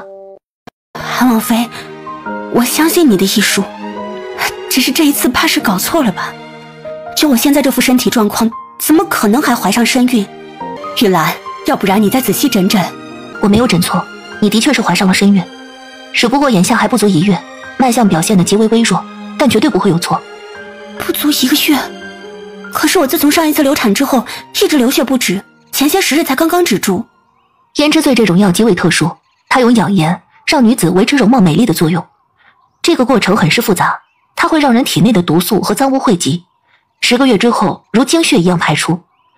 太子妃，你服用胭脂醉的时机虽然不对，对身体有很大的副作用，但也在一定程度上排出了体内的毒素，所以才会突然有孕。云兰，太子妃的身体很差，生养孩子，她的身体承受得住吗？太子妃，你的身体状况不容乐观，现在必须要做出一个选择，打掉孩子。我可以大剂量用药帮你调养身体，如此虽然不能让你恢复如初，但至少可以享天年，对你的寿元没有影响。第二个，你若是想保住这个孩子，那么用药就要格外细致，很多药材甚至无法使用。你的身体状况，先是被胭脂醉破坏，之后又没有及时服药调养，失血过多，很有可能。我选第2种，韩王妃，我选第2种，我想要保住这个孩子。太子妃，虽然你腹中的孩子是皇孙，可我还是要说一句，自己的性命才是最重要的。不，我这一生已经一败涂地了，再活着也没有什么希望了。可这个孩子，他是无辜的，他既然选择了我当母亲，我又怎么能为了自己的性命杀了他？太子妃，若是选择第2种，有可能你撑不到孩子瓜熟蒂落。韩王妃，你这是做什么？我知道你能做到的，对吗？太子妃，你先起来。韩王妃，不用顾虑我的情况下，你能做到保全孩子的，对吗？是，我能做到。不过孩子要保全，就必须牺牲你。生下孩子，你必死无疑。求求你帮帮我。太子妃，若是没有了母亲，这个孩子会有多可怜，你想过吗？如果是在傅家，这个孩子必定会很可怜。可是他很幸运，他是皇孙，有个英明贤德的皇爷爷，还有宽和慈爱的德祖母，甚至还有你和韩王这样的叔叔婶婶。他会平安长大的。我无法保证，但会在能力允许的范围内照拂你们母子。快把眼泪擦一擦，有了双身子的人了，情绪起伏不能太大。是，多谢德贵妃。药丸我会制作好，让人送到你手上。太子心思莫测，留下药方就有可能会被他利用。我相信韩王妃，你给我服用的药每日送到德贵妃这里吧，我会自己找理由过来吃的。我身边没有什么可用的人手，送给我，若是被动了手脚，还要牵连韩王妃你。也好。太子妃，你现在需要人照顾，我这里有几个可用的嬷嬷和侍女，你若是信得过，我信得过。多谢德贵妃。那待会儿你一并将人带走，顺便把这个好消息散布出去吧。你身边还得有太医，太医院的张院正医术极佳，又很有责任心，也是可以信任的人。本宫会下令调拨他过去照顾你。多谢德贵妃，多谢韩王妃。华姐，华姐，你这是怎么了？愣着还做什么？还不快些宣太医吗？这位想来就是韩王妃吧？敢问韩王妃，你……傅将军的妻子好生威风，光天化日之下就要谋害于我。我不知道和你们夫妻什么仇什么怨，竟然恶毒到要毁我容貌，取我性命。韩王妃不要信口雌黄，分明是长公主受伤，你却安然无恙，怎么却反咬一口？我之所以安然无恙，还不是因为我身边有个忠心的侍女，花间拼死相护，我这才免于一场横祸。可我的侍女，花间，你撑住，千万不要有事啊！韩王妃还请慎言，长公主是什么身份？你的侍女又是……韩王妃，您怎么了？快！希儿，你快醒醒啊！父老，我好疼。希儿别怕，我在的。我的脸回了！贱婢，你毁了我的脸！父老，你就看着我被欺负吗？韩王殿下是不是过分了？副将军入宫前来觐见父皇，怎么还带着个老嬷嬷？这老嬷嬷也太不懂规矩了，张口就是对本王的王妃不敬。本王没有直接让人把她拉下去处置，已经是看在你过往的军功的份上。什么？你说什么？什么老嬷嬷？皇上驾到，德贵妃到。云兰，你这是怎么了？伤得可严重啊！太医愣着做什么？不知道帮韩王妃治伤？父皇、母妃，你们要为我做主啊！到底是怎么回事？启禀皇上，韩王妃本是在正常走路，百越长公主的轿辇却横冲直撞，分明路很宽敞，却直接往韩王妃的身上撞。还好韩王妃身边的侍女反应机敏，护着王妃，才没有让她被撞伤。可百越的长公主却先是用酒壶打韩王妃，发现没有砸到，又恼羞成怒抽了鞭子，要打韩王妃。什么？好个百越的长公主，竟然在皇宫之中对着皇子妃又打又杀！臣傅渊参见皇上，皇上万岁万岁万万岁！父老，你一心记挂着大周朝，记挂着你的皇帝陛下，还说不论如何一定要返回故土。可现在瞧着，你的皇帝陛下见到你，可没有丝毫的喜悦和高兴。臣有罪，没能第一时间认出韩王妃，对其有所冒犯，臣甘愿领罚。云兰，你的侍女伤得如何？太医诊治过了吗？回禀皇上，韩王妃的侍女额头有伤，满脸是血，脉象微弱，昏迷不醒，十分的严重。皇上，您可都看到了，侍女花间练过些武艺，身体强健，尚且伤得如此严重。这些伤要是落到云兰的身上，她身子娇弱，如何承受得住？恐怕命都得去了大半条。傅渊，你可知罪？大周帝，韩王妃是你的儿媳妇，你也不用这般偏心袒护嘛。你们睁开眼睛看仔细了，那韩王妃什么时候受伤了？反倒是本宫，我不仅身上和脸上有伤，还被韩王妃踩了手，被韩王用瓷片打了脸。该被问罪的应该是韩王和韩王妃才是。治云兰的罪，她都哭了，能有什么错啊？百越长公主，你竟然空口白牙污蔑本宫的儿媳妇儿，这笔账本宫记下了。韩王掀翻了本宫的轿辇，导致本宫从轿辇之上跌落，硬生生的摔到了地上的瓷片堆里。本宫脸上的伤痕，手指上的鞋印就是最好的证据。本宫可是百越的长公主，初次进入大周朝的皇宫就被如此折辱。大周皇帝，你这是刻意与我们百越挑起战争吗？你这话可以代表你们百越的朝廷。皇上，长公主在百越备受宠爱，从来没有受过如此严重的伤，眼下生心愤怒，难免口不择言，还请皇上不要计较。那么你呢？你是我大周朝的将军，还是百越的长公主驸马？父老，别忘了你答应过我的。皇上，臣当然是大周朝的将军。既如此，此事就没必要再争论了吧？是，请皇上责罚，臣甘愿领受。是什么事？本宫有没有犯错？你更是无辜，好端端的怎么就领罚了？哼，傅渊是我大周朝的将军，自然就是臣子，是奴。韩王妃乃是亲王正妻，自然就是主子。做奴才的，如何有资格与主子叫嚣？还有你，傅渊是我大周朝的将军，你既然嫁给了他，就该出嫁从夫，跟随着他一起遵守我大周朝的律法礼仪。念你初来乍到，对这一切还不熟悉，本宫就饶恕你这一次。不过该学的规矩还是要学的。待会儿你离宫的时候，本宫会派遣几个嬷嬷过去教导你，如何做我大周朝臣子的正妻。一派胡言，简直是一派胡言！我乃百越的长公主，地位何其尊贵，我凭什么去学？希儿，父老，你就要这样委屈我吗？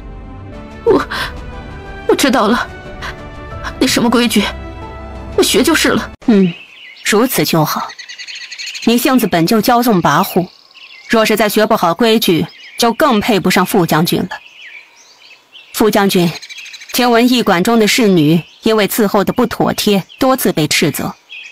这是本宫安排的不妥当。待会儿本宫安排几个性子妥帖、知道如何照顾人的，保准能让你满意。多谢德贵妃关心，臣已经知晓了傅家犯下的错事，心中分外惭愧，哪里配承受贵妃娘娘的恩惠啊？如此那就罢了，等你什么时候需要了，再向本宫开口就是了。这年纪大的会疼人，年纪小的会撒娇哄人开心。傅将军当年领兵作战，立下过不少的战功，是我们大周的有功之臣。如今再次回归，总要把你的生活照顾好了才是。德贵妃这是什么意思？什么叫年纪大了？本宫的年纪很大吗？长公主为何这般反应？我刚刚也没说你呀，我说的是我身边调教好的那些侍女，有些年纪大些会疼人的，有些年纪小些活泼可爱的。怎么长公主却对号入座了？希儿，五王子和七公主来了，你们来的有些不是时候。大周朝的诸位好像不是怎么欢迎我们这些远道而来的客人。韩王妃，你的眼睛怎么红红的？可是伤到了什么地方？我们岳奴有上等的伤药，不知道可否对韩王妃有用，我现在便让人去医馆取来。多谢七公主关心，我没什么事，多亏了我的侍女帮我挡灾，倒是她现在依旧昏迷不醒。别伤心，别伤心，吉人自有天相，你的侍女一定会没事的。需要药材吗？我们这次过来带了不少冰川雪莲，对神之昏聩有奇效。你的侍女晕倒了，多吃2朵，说不准就能醒过来。你昨日不是还说冰川雪莲已经全部贡献给大周皇帝了吗？冰川雪莲乃是我岳奴独有的药材，想给谁就给谁。长公主是不是管得也太宽了些？我才懒得和一个低贱的公主计较，毕竟家国大事最终做决定的还是百里逐风。王子，你就没有什么要说的？你说送冰川雪莲，你只送冰川雪莲怎么行呢？你忘了，冰川雪莲要发挥最大的药效，还得配合着天山雪水。太过紧张，一时忘记了。还好我们来的时候带了岳奴的天山雪水，到时候一并给韩王妃送过去。多谢五王子、七公主。这是成功讨好到他了吧？要知道，之前看我们的时候还是满眼防备呢。原来他竟是喜欢药材，仙女的喜好都是如此与众不同的吗？而且他还笑着说了谢谢，他真的好有礼貌，更喜欢了呢。恶毒，卑鄙！如果慕云兰生活在岳奴，他就可以自己掌握好几个部落，成为名副其实的当权者。白月的长公主胆敢对他挑衅，直接就可以把人插在地上抽筋扒皮，哪里用得着如现在这般畏首畏尾？自己的贴身侍女身受重伤都不能报复回去，大周朝实在是太过怯懦了。几年不打仗，楚寒萧身上的血性也消失了，竟然不知道要维护自己的妻子。父皇，今日乃是端午宫宴，既然大家到齐了，不如就先行入席吧。好，诸位随朕入席。哥哥，你怎么了？你怎么哭了？哥哥，你是身体不舒服吗？是不是这2只白鹤太脏了，跳舞的时候有灰落下来了？妹妹，我没事，就是好臭啊。八宝不怕，你能分辨出臭味是来自哪里吗？那里，臭味来自那里。怎么办？这些人是不是看到我狼狈丑陋的样子了？这里面可是有不少人是傅园往日的同僚，若他们出言讥讽，傅园会不会从此就不喜欢我了？你这个小孩子，胡说什么呢？本宫身上用的可是上等的香料，价值1000金。臭！你傅渊，你的妻子的确是一身的狼狈，需要好生的收拾一下。朕的孙儿身份尊贵，见不得脏东西。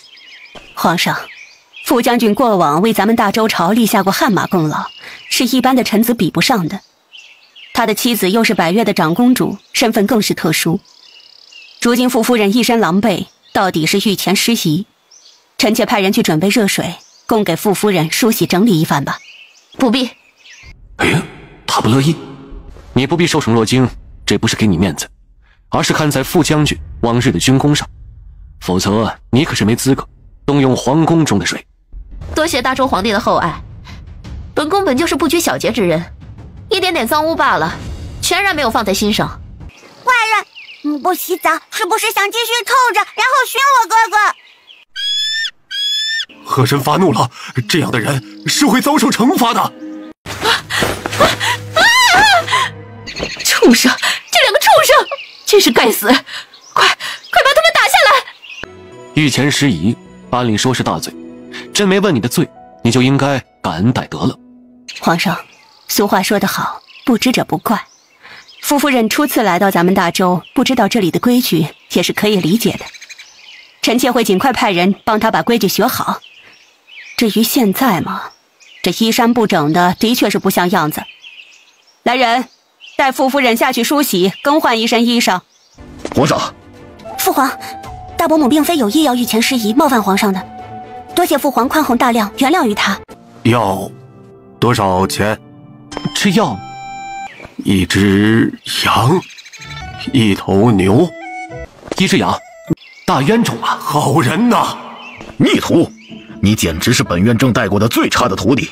那越奴的使者虽然今天表现得不错，可和我们大周乃是敌对之国，你怎能和他有说有笑呢？师傅，听我说完再打。我刚把研制出来的治冻疮的药给卖出去了，卖给刚才那个越奴的使臣了，卖了1两银子呢，这价格可不便宜了。你可以卖，不过卖完之后刨去了成本，自己留下1成利润，剩下的9成都送到无极堂去。你这个混小子，别人都说滴水之恩当涌泉相报，韩王妃与我们有教导扶助之恩，无极堂要价便宜，为的是帮百姓解难，根本就不盈利。你做的那款药膏，依据的可是韩王妃给的方子，现在让你留下1成的利润，你还不乐意啊？师傅可告诉你，做人不能忘本。不是师傅，我不是不同意把银两送到无极堂，我是说那价格您猜错了，不是1两银子。不是1两银子？难不成你卖1文钱呢？不是师傅，您太落后了，人越奴那边买东西可不是按照银子算的，而是按照羊算的。羊？1瓶冻疮膏，你卖1只羊啊？是。你这够黑。羊不羊的不重要，重要的是越奴既然有与我们大周朝交好之意，那么这位跟他们做些买卖也是可以的。师傅，您这么快做什么去啊？我去看看库房之中还有没有什么药膏可以拿出来坑和越奴的使臣友好交易。皇上，承蒙您的厚爱，还能允许臣再次回归大周，臣心中感激不尽。正值佳节，借此为美酒，向皇上表达感激之情。这时光可真快啊，一晃10几年过去了，朕不再如当年那般年轻。副将军，你也从为大周朝征战的将军，变成了百越长公主的驸马。皇上，当年臣在战场上重伤跌落山崖，脑部受到重击，从此失去了记忆。可臣一直都觉得自己不属于百越，一直觉得应该回到自己真正的家。前些时日，记忆略有恢复，便不管不顾地返回了大周，没有丝毫的迟疑。真心甚慰。皇上，臣虽记起了自己的身份，可还是有许多记忆没有找回，所以便想着请皇上恩准，让臣见一见亲人。副将军，这按理来说，你为大周朝立下过赫赫的战功，现在你失踪多年归来，想要见一见亲人，这应该是欣然的应允。但这件事情太难办了。你回来京城有一阵子了，对于傅家犯下那些错事，都收到了消息。朕对于傅礼那可是百般的宠爱，更是让他坐上了丞相之位。可他是如何回报于朕的？蛊惑太子，执掌朝局也就罢了，他竟是暗中的谋害朝廷重臣，把控户部，贪污盐税，以至于江南的百姓怨声载道，险些是官逼民反。副将军，你来说，这样的傅礼，朕能放他出来吗？朕若想着把他放出来，别说江南百姓，韩王与韩王妃第一个就不答应。父皇所说不错，傅礼是本王亲手送入大牢的，还留这条性命，已经是父皇格外开恩了，怎么可能放出来？副将军如果想见他，或者跟他多相处几日，本王倒是可以看在这往日的功绩份上，让你进天牢当中陪他住几日。韩王殿下，傅礼犯下的罪行我也有所耳闻，心中感激皇上留他一命。我只是想要把他带出来，听他讲一讲从前我们兄弟相处的事情，去逛一逛我们之前的府邸，说不准就能够唤醒所有的记忆，不想心中留下永恒的遗憾，还请韩王多几分理解。他犯了那么严重的错，什么都不做，就这么把人放，江南百姓该如何享福啊？他们之前受那些苦，难道就白受了吗？是啊，副将军是不知道当时江南百姓的惨状啊！那真是见者伤心，闻者落泪。副将军曾经为了守护大周百姓，自愿上战场，杀敌流血。虽然说现在迎娶了百越的长公主，但想来也定然是初心不改的吧？那还用说吗？副将军是何人？他和那个虚伪的傅离可不一样，他宁可自己流血，也不让百姓流泪，自然不可能空口白牙的就想把傅离给带出来。副将军，我们说的没错吧？你肯定是有所准备，是不是？皇上，臣深知傅离罪孽深重，给江南百姓带来了很大的痛苦，所以愿意献上全部的家财，黄金1万两，当作是为傅离来赎罪。韩萧啊，这件事情你怎么看？父皇，您若是问儿臣，那么此事绝无商量之余地。当初您要留着傅离的性命，儿臣便不同意，想着是要把他凌迟处死，给江南百姓一个交代。如今您又看在傅渊的面子上把人放了，儿臣就更不可能同意了。副将军不是说了会给1万两黄金吗？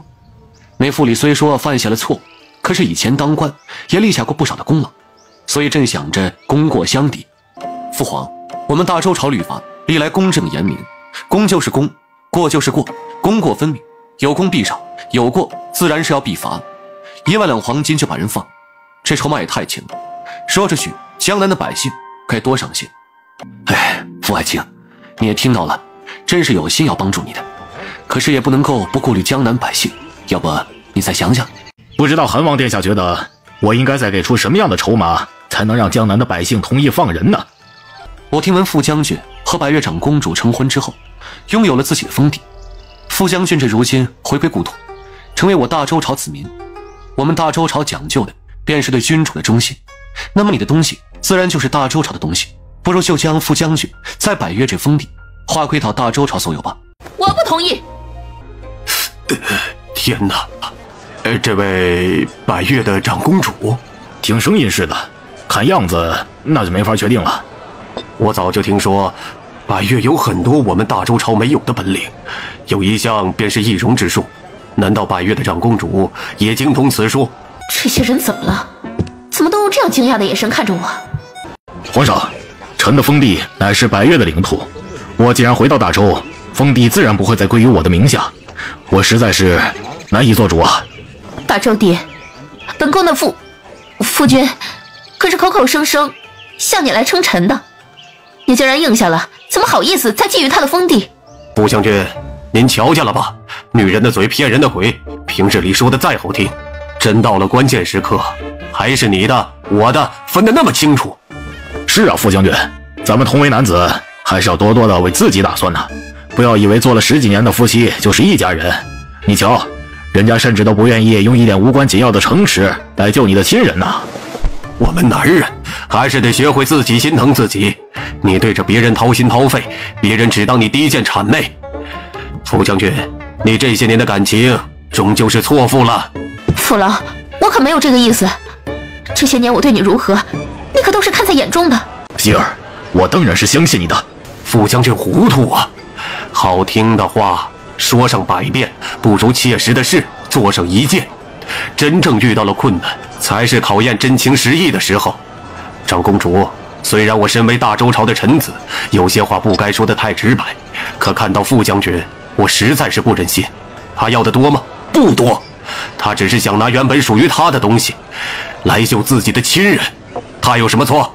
在这等关键的时刻，你身为他的妻子，怎么能不支持他呢？我当然是支持他的。那你具体怎么支持的？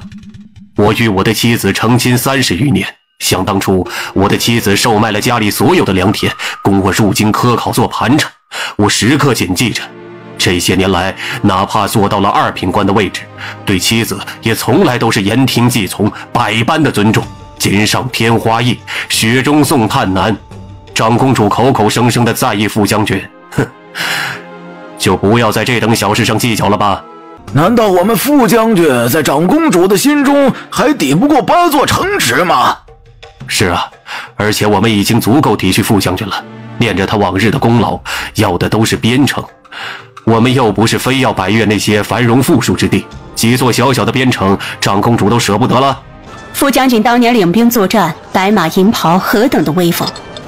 每次领兵归来，道路两侧都挤满了想要一睹将军风采的女子。本宫若没有记错，曾经有女子愿意为了见副将军一面，一掷千金吧？的确是有这回事。当时副将军去了上京最大的酒楼吃饭，那名女子想着单独见一面副将军，便是花费银两包下了整座酒楼。给你们就给你们了，不就是八座边池吗？没什么重要的。好，还是长公主对副将军用情至深，如此气魄，真不愧是长公主。其余这女子怎么能够与长公主相提并论？以前不信什么情比金坚，今日看到了长公主与副将军，才终于是明白了这4个字的含义。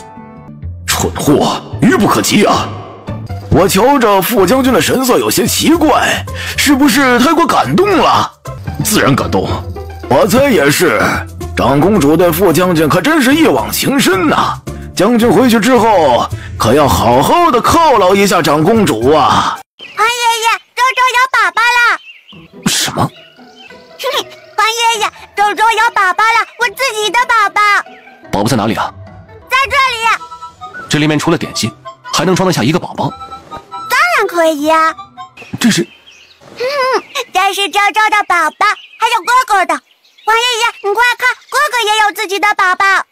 皇爷爷、祖母，这是八宝的孩子。小宝，这是你的曾祖父、曾祖母。哎呦，咱们小宝一看就是个聪明孩子，都会叫曾祖母了。皇爷爷，你不喜欢小周和小宝吗？小周、小宝？他是周周的宝宝，叫周小周；那个是哥哥的宝宝，叫八小宝。那个你们开心就好。皇爷爷，你不开心吗？开心。那皇爷爷你怎么不笑？皇爷爷天生就不爱笑。皇上，您这摩拳擦掌的干什么去？哼，你别想着给那个逆子通风报信，朕今天非得把他给打死。韩王呢？韩王把2位小主子送过来，自己则回去接韩王妃了。立刻派人去把他喊过来，就说朕这里有个好东西，要给他瞧瞧。是。所以你大半夜的让人找来一只小鸡仔和小鸭仔，成了我的好大孙。我也没想到，我只是想着八宝和周周，那么真是他们怀里的蛋，想看那些个蛋孵出小鸡和小鸭，应该是会很开心的。那你开心吗？周小周、八小宝的爷爷。云兰，你就别取笑我了。我还那么年轻，一下子就当了祖母，实在是难以适应。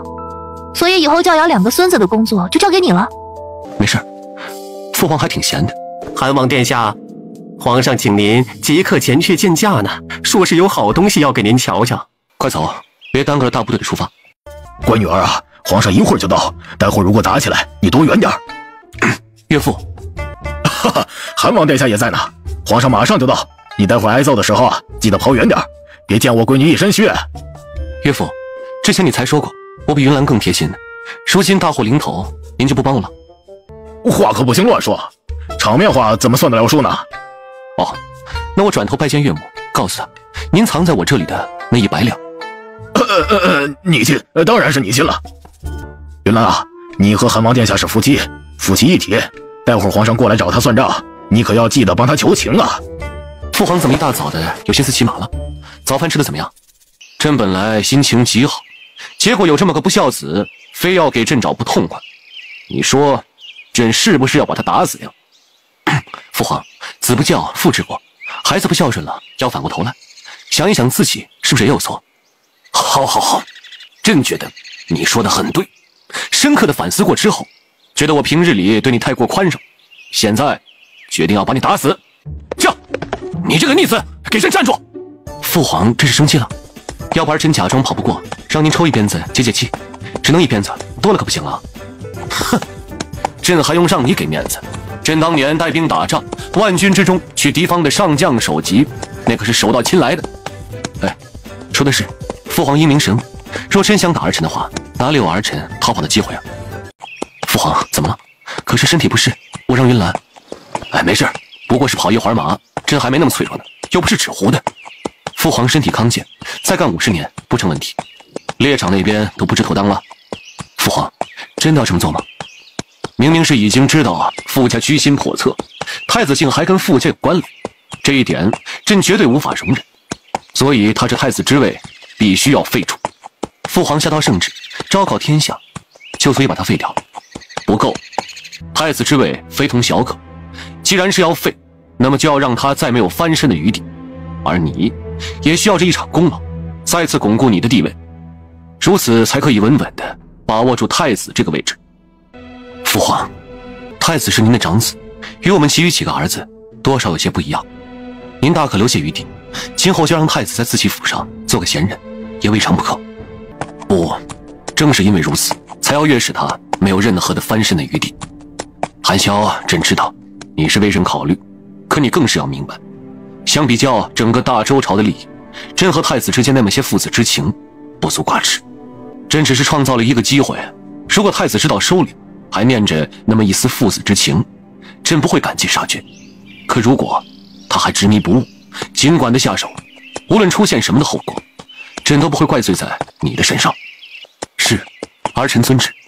韩小小子，这鞭子可大有来历呢，你可要好好的保存着。皇叔，这鞭子瞧着有些年岁了。是啊，我也没想到皇上会再次把这柄鞭子拿出来。还请皇叔明示。一看到这鞭子，本王便感觉后背和手臂生疼啊。这鞭子是先帝用过的，没少用来抽我们兄弟几个。你父皇小时候最是顽皮，属他挨打挨得最多。这根长鞭呐，可不比你媳妇手中的尚方宝剑威力弱。皇爷应该带着这柄长鞭上过战场吧？可不是嘛，好好留着吧，可千万不要辜负了你父皇对你的期待啊。是，请皇叔放心，侄儿一定竭尽全力。好，好啊。那个娘亲，要不让小宝跟着娘亲你吧？怎么了？小宝太吵了，而且他还不听话，我说什么他都听不懂。小动物和小孩子是一样的，他是八宝的宝宝，如果你不好好养着他，爱护他，他恐怕是活不下去的。八宝小时候也是这样的吗？你小时候还不如八小宝呢，你刚出生的时候先天不足，更患有心疾，哭声都没有八小宝的叫声大。那个时候娘亲抱着你，你还没有娘亲的小臂长呢，张开手都能把你整个小脑袋给捂住。娘亲要一边养我一边给我喂药吗？是啊，你小的时候还不喜欢喝药，一小勺的药要喂许久，有时候喂进去又会哭着再吐出来。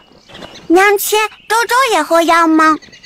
周周倒是不用喝，你的身体比哥哥好，不过你喜欢哭，而且好奇心很强，醒来之后只要不抱着你，你就会躺在小床上哇哇的喊，所以娘亲要时常把你抱在怀里，不然娘亲的耳朵可受不了呢。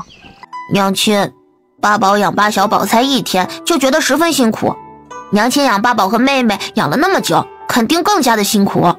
娘亲对不起，八宝不乖，八宝生病。周周才不乖，周周乱哭。娘亲很辛苦，但是娘亲也很高兴呀。你们是上天赐给娘亲的礼物，是这个世界上最宝贵的财富。花间姐姐，刘主子一个人在那边是不是不太妥当？要不要再叫2名侍女过去守着？没事，放心吧，主子身边有人跟着的。五王子在那站了许久，可是有什么事情要跟我说？见过莫小姐。五王子不熟悉我们大周朝的规矩，已经出嫁的女子便不能被称之为小姐了。你应该称呼我一句韩王妃。莫小姐一身医术精彩绝艳，心系百姓，开办朱颜阁、无极堂，又平息了疫病，救了无数人的性命。这番功绩放在我们越奴是会被详细记载，永远歌颂流传的。莫小姐也应该拥有自己的名讳，而不是因为嫁了人被简单的称呼一句韩王妃。每个地方有每个地方的风俗，越奴跟大周自然是不一样的。那莫小姐甘心吗？甘不甘心又如何？五王子究竟想表达什么？莫小姐甘心自己做了那么多，百姓们歌颂的却仍旧是大周的皇室。甘心明明你拥有精彩绝艳之能，却被困于韩王的后院。我们越奴不同，越奴看重的从来都不是身份和性别，女子若有能耐，同样可以建功立业，封侯拜相。所以呢？所以，莫小姐你可愿意？云兰，怎么这么快就回来了？本来就是规划好的位置，略微的吩咐2句，让旁人盯着做，也就是。我和云兰是夫妻，五王子有什么好提，跟我说也是一样的。八宝和周周刚刚睡着了，我担心他们换个地方认床，我们一起去瞧瞧。好。之前在皇宫之中惹了长公主不快，专程备下了礼物给长公主赔礼，不知道那件礼物长公主可喜欢。多谢韩王妃赠送的礼物，那件礼物着实贵重，长公主十分的喜欢呢。那就好，那礼物可是刚刚从江南运送过来的，我第一个想到的便是赠送给长公主，就连父皇和母妃那里都没有呢。什么好东西啊，竟是把朕给落下了！有好东西不想着先给朕，朕可是要生气的。都是云岚的不是，在这里向父皇认个错。光是认错可不行吗？那礼物可还有富裕，拿一件给朕，让朕也瞧个新鲜。还别说，真有一件剩下的。看样子应该是屏风吧？我感觉也是啊，不知道是哪位刺绣大家绣制的，能被韩王妃如此重视？难不成是前朝遗留下来的古董？有这个可能啊！搬走，快搬走！这也是一种镜子吗？竟能把人照得如此清晰。是，不知道父皇可还记得薛玉京？当然记得，薛家人如今正在江南，帮着炼制心研吧。是，为了提高效率，他做了不少的实验。偶然间发现了一种特殊的琉璃，加工之后便成为了镜子。因为造价很高且运输不方便，从水路慢慢的走，耗费了1个多月的时间才把这几面镜子送到京城，因此格外的珍贵。好，这件礼物深得朕心，快仔细点抬，让大家伙都瞧瞧。国公爷，您有没有收到什么消息？这镜子可会放到朱烟阁中售卖呢？这个我也说不清楚，不过刚刚听韩王妃说了，数量极为稀少，从江南运送过来又不易，想来是不会售卖的。韩王妃，不知道这镜子还有没有？我也出高价买上一面。目前就还剩下这一面了，其余的都是小的。小的也没事儿。这东西第一次出现，我也没有卖过，不知道该如何定价。罢了，就当是送给七公主当礼物吧。镜子制作不易，如此贵重，我可不能白要。不如就2000两银子。好。蠢货，不过是一面小小的镜子，你竟然愿意花费2000两银子？我生得这般美丽，没有东西让我好好欣赏，岂不是可惜了？你这是在指桑骂槐，你在说本宫丑？我可没有那么说啊。长公主这喜欢对号入座的习惯还没有改呢。哼，为了一面镜子当冤大头，还在这美呢。这怎么是当冤大头呢？一小面镜子2000两，这跟生抢有什么区别？韩王妃若是想从我们兄妹手上要银子，别说是2000两了，就是2万两，只要她想要，我们也给。可她明明能够直接抢的，还给了我们一面镜子，这说明她实在是心地善良。妹妹，好大胆！哥哥，我知道是周周不好，好大胆本来就胆子小，我不应该为难他的。妹妹，你不生气吗？啊？为什么要生气？难道不是周周做错了吗？没有，妹妹不会错的。哥哥，你快看，他们去林子里做什么？难道林子里藏着宝藏吗？不一定是宝藏，有可能是阴谋。周周知道了，他们是大坏蛋。妹妹，去通知爹爹和娘亲。是。钱带来了吗？钱到位了。货带了吗？一手交钱，一手交货，还能少得了你的？这样好。你验货吧。大手举起来，不要乱动！你们已经被周周包围了。你们图灵部落可真是软骨头，一个小奶娃娃就把你们吓破了胆，真是滑稽。我们什么都没干，都是图灵部落的使臣搞的鬼。对呀，我们是无辜的。这刀挪远一点吧，都划了到我脖子了。哼，娘亲，快看，他们都是周周的俘虏。这个韩王妃，我买药不会被砍头吧？你叫于琼，张院正的徒弟。微臣于琼，参见韩王妃。诸位生活在月奴那样的苦寒之地，身上多多少少都有些毛病，单单是购买眼前这些药丸，恐怕解决不了你们身上的麻烦。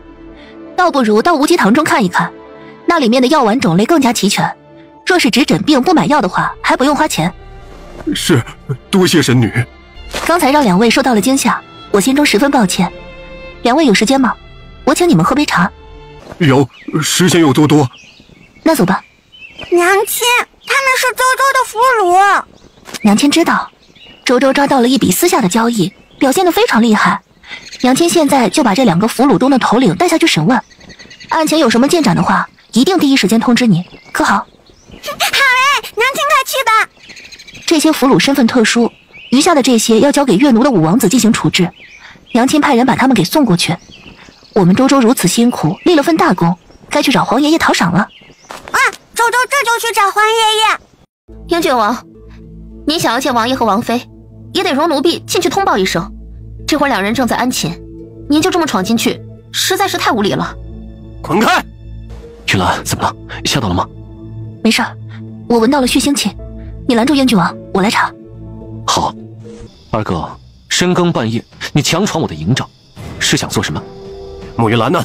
牧师不见了，是不是他做的？你胡言乱语什么呀？今天下午的演武场，大家都在那里观看着两国兵将的演练，唯独慕云兰一下午不见了踪迹。他是不是趁着这个时间去找木棉枝的麻烦了？有什么事情冲着我来，不要在背后搞这些见不得光的小手段。花姐，帮我把衣服拿过来。江里那边准备好了吗？都已经准备好了。好，我要彻底斩断夫渊的所有耳朵和眼睛。二哥，你不要敬酒不吃，吃罚酒。父皇，今天不是儿臣想要闹事，儿臣只是想要找回牧师，他肚子里还怀着儿臣的孩子呢。混账！你的妾室丢失与否，与老三两口子何干呢？你大吵大嚷的做什么？你是觉得郡王这个头衔用的久了，想换个庶民用一用？见过父皇。平身，可又受惊吓了？父皇，儿媳没事。二弟，没事吧？父皇，儿臣也许是有些冲动了，只是木棉枝也就罢了，他的肚子里面还怀着您的孙儿呢。你还敢大放厥词！来人！父皇，二弟虽然莽撞，但也是情有可原。三弟和三弟妹若是清清白白，想来也不怕让人到营帐之中看一看吧。太子这话是什么意思？我和王爷安安稳稳的在营帐之中休息，二哥的妾室不见了，不派人到四周密林之中寻找，不去问责伺候的下人，直奔我和王爷的营帐而来，上来就找我们要人。哼，这是什么证据都没有，就先给我们安插好罪名了。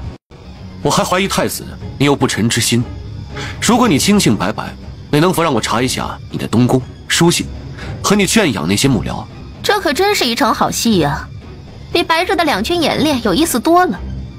大周皇帝一直以来都是治国有方，没想到治家却不怎么样，两个儿子都能因为一个怀了孕的妾室闹腾起来。长公主慎言，英郡王担忧自己有孕的妾室，关心则乱，一时口不择言，无非是兄弟之间发生的口角罢了。外人掺和进去，那才是有挑拨离间之嫌啊！长公主应该不会像个长舌妇一般，看到什么都想插两句嘴吧？真是一片好心，被当成了驴肝肺。本宫也只是好心提醒罢了。这女子怀着身孕，可是最为脆弱的时候，这若是有个万一，那就是一尸两命啊！父皇，棉枝，老二，别胡闹了。父皇，儿臣的荣心没有了，儿臣的嫡子也废了，儿臣已经失去了2个孩子了，现在又一个未出生的孩子失踪，儿臣只是简单的想要查一查，父皇怎么就不允许呢？父皇，二弟只是担忧自己的孩子，也没有什么错，更何况那个孩子同样也是父皇的孙子。父皇现在极为宠爱三弟的2个孩子，可其他皇孙也是楚家的血脉，总不能失踪以后连生死都不过问一句吧？没按照太子你的意见，是要入老三的营帐内部去调查了。是。你觉得老三夫妻对老二妾室动了手，直接是把尸体藏在了自己的营帐当中？最危险的地方也许就是最安全的地方。哼，好，真不愧是朕亲手教养起的太子。韩萧、云兰，你们怎么看？要入营帐中搜查可以，若是查不出什么问题来，太子、英郡王都要为自己的行为负责。好，负责就负责，说是冤枉了你，我给你下跪道歉。什么味道，叫人这么凶，好像是血腥气。父皇，不如请禁军统领带上2个人一并进去查看。好，那么就按照你的意思去办。来人，去查。回禀皇上，营帐内的地板上渗出了些许血迹，英郡王将地板掀开，发现了下面埋着东西。贱人，我要杀了你！出警站，看在你是我二哥的份上，我已经对你是百般的容忍，万般的留情。你再胆敢放肆，就别怪我直接废了你。父皇，儿臣和云兰在营帐中休息，今日并没有见过木棉枝，更没对其下手。至于说营帐内的异状，必定是有人栽赃陷害，儿臣恳请父皇恩准，请刑部尚书带人进入营帐调查真相，还儿臣与云兰一个清白。贱人，你之前便害了我的儿子荣心，之后又蛊惑我的王妃，导致我们夫妻离心。这些我都放下了，可是你竟然还要害我的孩子，为什么？为什么你们夫妻两个就紧盯着我一个人祸害？老二，住口！父皇，你就这么瞧不上我吗？我也是您的骨肉啊，也是您的儿子呀。我那被害死的可怜孩子呀，也是您的皇孙呢。既然您这么瞧不上我，还不如干脆就把我杀了吧。父皇，刚才楚寒霄和慕云兰说了，营帐当中只有他们2个人在。现在在他们休息的营帐里面挖出了慕氏的尸体，完全可以说是证据确凿的。那按照太子的意思，要将我和王爷如何处置？你们残害皇嗣，自然应该削爵圈禁。是吗？父皇答应吗？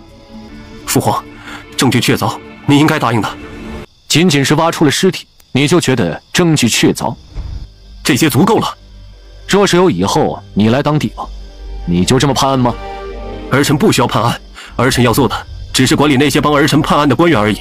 儿臣只需要做出决定，然后达成最终的目的。所以，毁了英郡王，除掉韩王府，就是你的目的。不单单是这2个，还有老四楚景木，他不是也完全废掉了吗？是，朕竟是忘了还有老四。原来这一切都在你谋划当中。朕是否该庆幸你放过了老五王？一个连争都不敢争的废物，一声令下就足以让他悄无声息地死去了，根本不值得我去费心思。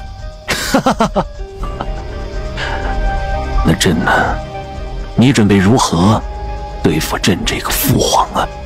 您的年纪大了，又受到了慕云兰这个妖女的蛊惑，应该好好的颐养天年。太后不是在自己的慈安宫中为大周朝祈福吗？我觉得父皇也可以效仿一下，儿臣会为您准备一座华丽的宫殿，然后请父皇安心的为我朝祈福的。你考虑的很是周全，只是朕很奇怪，你凭什么觉得自己能够把控全局呢？你在猎场中安排了什么，让你有自信，可以控制得住对朕忠心耿耿的禁军呢？父皇之前教导过儿臣，不能为君王所用的，那就是无用之人。无用之人是没有必要活在这个世上的。这些禁军忠于父皇，那就只能让他们先行到地下等着，继续侍奉您了。贱人，你敢下毒！太子不要轻举妄动，不然会加快毒素流转，更快的要你性命。把解药拿出来，不然你生下的那2个小畜生身上，怕是会少了些什么了。比如说手、脚，亦或者是脑袋。逆子，你要对爸爸和周周做什么？把那2个小畜生带过来。聂照，那也是你的小侄女。住口！一个小畜生罢了，孤连父皇兄弟都能下手，还在乎一个侄女吗？是，朕忘记了，你是个连至亲都能下得去手的畜生。这都是你们逼我的。放开周周！你来做什么？你弑父篡位，谋害手足，连4岁的孩子都不放过。我来看看，你还会做出什么禽兽不如的事情来。闭嘴！贱人，统统都是贱人！给姑解药，不然……住手！我给你解药。莫云兰，之前在皇宫之中你给的羞辱，本宫全部一笔一笔的记着呢。你放心，你现在不会死，本宫会让你亲眼看着我把你女儿的血放干，供我洗浴，看我恢复绝世容貌，然后再扒了你的皮去做美人扇。父皇在后悔什么呢？后悔没有早早废了我的太子之位，杀了我是吗？没错，早知道你是这样的畜生，朕就早该杀了你。我是父皇亲手教养大的，说我是畜生，那父皇又是什么好东西了？楚寒霄，你最好是别动。楚景远，你敢伤害我2个孩子，我必定让你悔不当初。今日我为刀俎，尔等为鱼肉，还在这里装模作样呢啊！别乱动！这个小畜生的血虽然不能用作沐浴，可他却生了一副好皮囊。我准备把它做成长生娃娃，用来向上天祭祀，请神灵保佑我和父郎一生恩爱。楚寒霄，你自断一臂，服下化功散，不然我就先放干了周周的血。聂照，你快点儿！我答应你，把他们都绑了。你，多谢太子殿下帮我试水了。本宫见过蠢的，可没见过蠢到你这种程度的。父郎是本宫的驸马，在百越享受着一人之下万人之上的权势，为什么要回到大周俯首称臣，还甘愿帮着你这个蠢货？太子还没看明白吗？傅渊和贺连熙名义上帮你夺权，实际上是要你来做那个马前卒。毕竟单单靠着他们，无法掌控禁军分部，也没有办法驱使那么多人在猎场的地下动手脚。不错，你不仅生得美丽，还如此聪慧。父老，你夸这个贱人做什么？一个残花败柳罢了。本宫改变主意了，不用他做美人扇了。来人，直接把他捆了，先划烂他的脸，然后把他丢给百越的将士，让将士们也尝尝韩王妃的味道。父皇受惊了，先服下解毒的药丸。宝宝，周周，父皇不用担心。大坏蛋，捏周周，看周周的无影脚，哒哒哒哒哒哒！你才做长生娃娃？没错，你全家都做长生娃娃。哥哥，我替你踹他。啊！乖徒孙，怎么样？师公给不给力啊？师公厉害。哎呀，别停啊！使劲夸，师公最喜欢听人拍马屁。你们在演戏？不演这么一出戏，怎么抓住你们这些个狼子野心之辈？父皇，为什么？云兰可有药，能吊住楚景远的性命。楚景远，你身为太子，勾结外人，残害兄弟手足，试图弑父篡位，种种恶行，即便是临时处死也不为过。朕之所以让云兰吊住你性命，是要查清楚你全部的党羽和官联，让你直接死了，太便宜你了。父皇，今天这出戏，眼前这个局，全部都是为了我而设，是吗？你高估自己了，你被傅渊利用，当了棋子而不自知，有何资格配得上朕费力气去针对？父皇，我从5岁便被封为太子，你说过整个天下将来都要交到我的手上，现在我不过是想要拿回属于我自己的东西，有何不可？怎么就不行啊？朕给了你最好的一切，教导你为君之道，御下之术，却忘了教给你如何做一个正直良善的人。正直良善，老二莽撞冲动，父皇你信任他，将他丢入军营历练，老三流淌着西凉血统，你给他领兵之权，看他被捧上战神之位无动于衷，老四玩世不恭，身为皇子却自甘堕落，与三教九流为伍，你依旧纵容，让他利用江湖实力与我作对。我身边那么多兄弟虎视眈眈，他们每个人都盯紧了我的太子的位置，你却要求我正直良善，这是你坐上太子之位该承担的压力。楚景远，你想获得无上的权势，就要接受权势背后带来的负担，没有人可以只享受权力而不付出任何代价。你就是偏心。楚寒霄和慕云兰就是好的吗？他们积极表现为的就不是皇权吗？他要是想要，那就好了。如何？都清理干净了？回禀皇上，韩王殿下，百越所有的护卫、死士、眼线已经被尽数斩杀，太子的私兵、死士也尽数伏诛，猎场已经被禁军把控。好，老大，你真是个畜生啊！父皇，儿臣和楚景远没有关系，儿臣真的只是担心自己的儿子。朕知道你没那个脑子。皇爷爷，您没事吧？皇爷爷，没事，都结束了。你们有没有被吓到？没有。结束？呵呵，你们未免想得太简单了。哼，大坏蛋！要不是皇爷爷拉着，周周一定踹他一脑袋大包包。楚寒霄、慕云兰，你们到现在都没有发现身边少了什么重要的人吗？寒霄，母妃呢？哈哈哈哈哈！终于想起德贵妃了，德贵妃已经被我的人绑走了。楚寒霄，你想让你的母妃活着，就好生的放我离开。不对，单单放我离开是不行的，你还要把慕云兰绑了，交给我做人质。你以为本王不敢杀你？杀我可以啊，只要我死了，德贵妃必定要给我陪葬，你也将背负上杀母的罪名。我大张旗鼓的回来，怎么可能只带了表面上的那么几个人手？早在傅家出事之后，我的人便伪装身份，分批次的进入上京。只要我死，不仅德贵妃活不了，还有无数的上京百姓为我殉葬。你做了什么？没什么，也就是在京城几个人口密集的区域隐藏那些毒粉毒虫，杀伤力没有多强，但带走成千上万个人不成问题。父皇绝对不能放傅远走。真是天堂好轮回呀！楚寒香，你处心积虑争夺我太子的位置，可有想过被旁人精心算计？还有慕云兰，你不是最擅长提前布局、纵横筹划的吗？可有想过，今天沦为了旁人棋局上的棋子？你说，在你和德贵妃之间，楚寒香会如何选择？你这个小畜生！果然是上梁不正下梁歪。慕云兰和楚寒香一肚子坏水，养出来的孩子也是这般心肠歹毒。娘亲总是说八宝要当好宝宝，可八宝觉得对付你这样的大坏蛋就得当个坏宝宝，给你用的是上等的雪花盐，你喜欢吗？八宝乖，你才不是坏宝宝，你是最乖巧聪明的好孩子。来人，把太子拖下去，伤口上的盐不用清理，生死就看他命吧。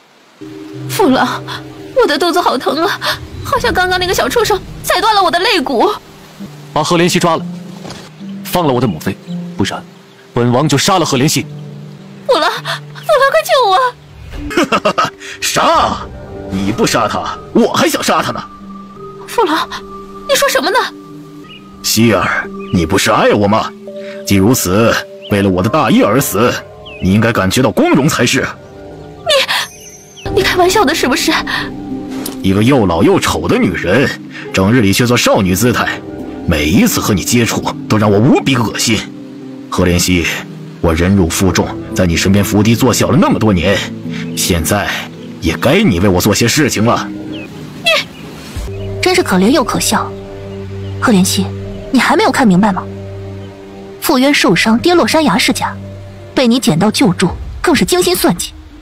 他想要的无非就是借助你来掌握权势，从此与大周朝抗衡。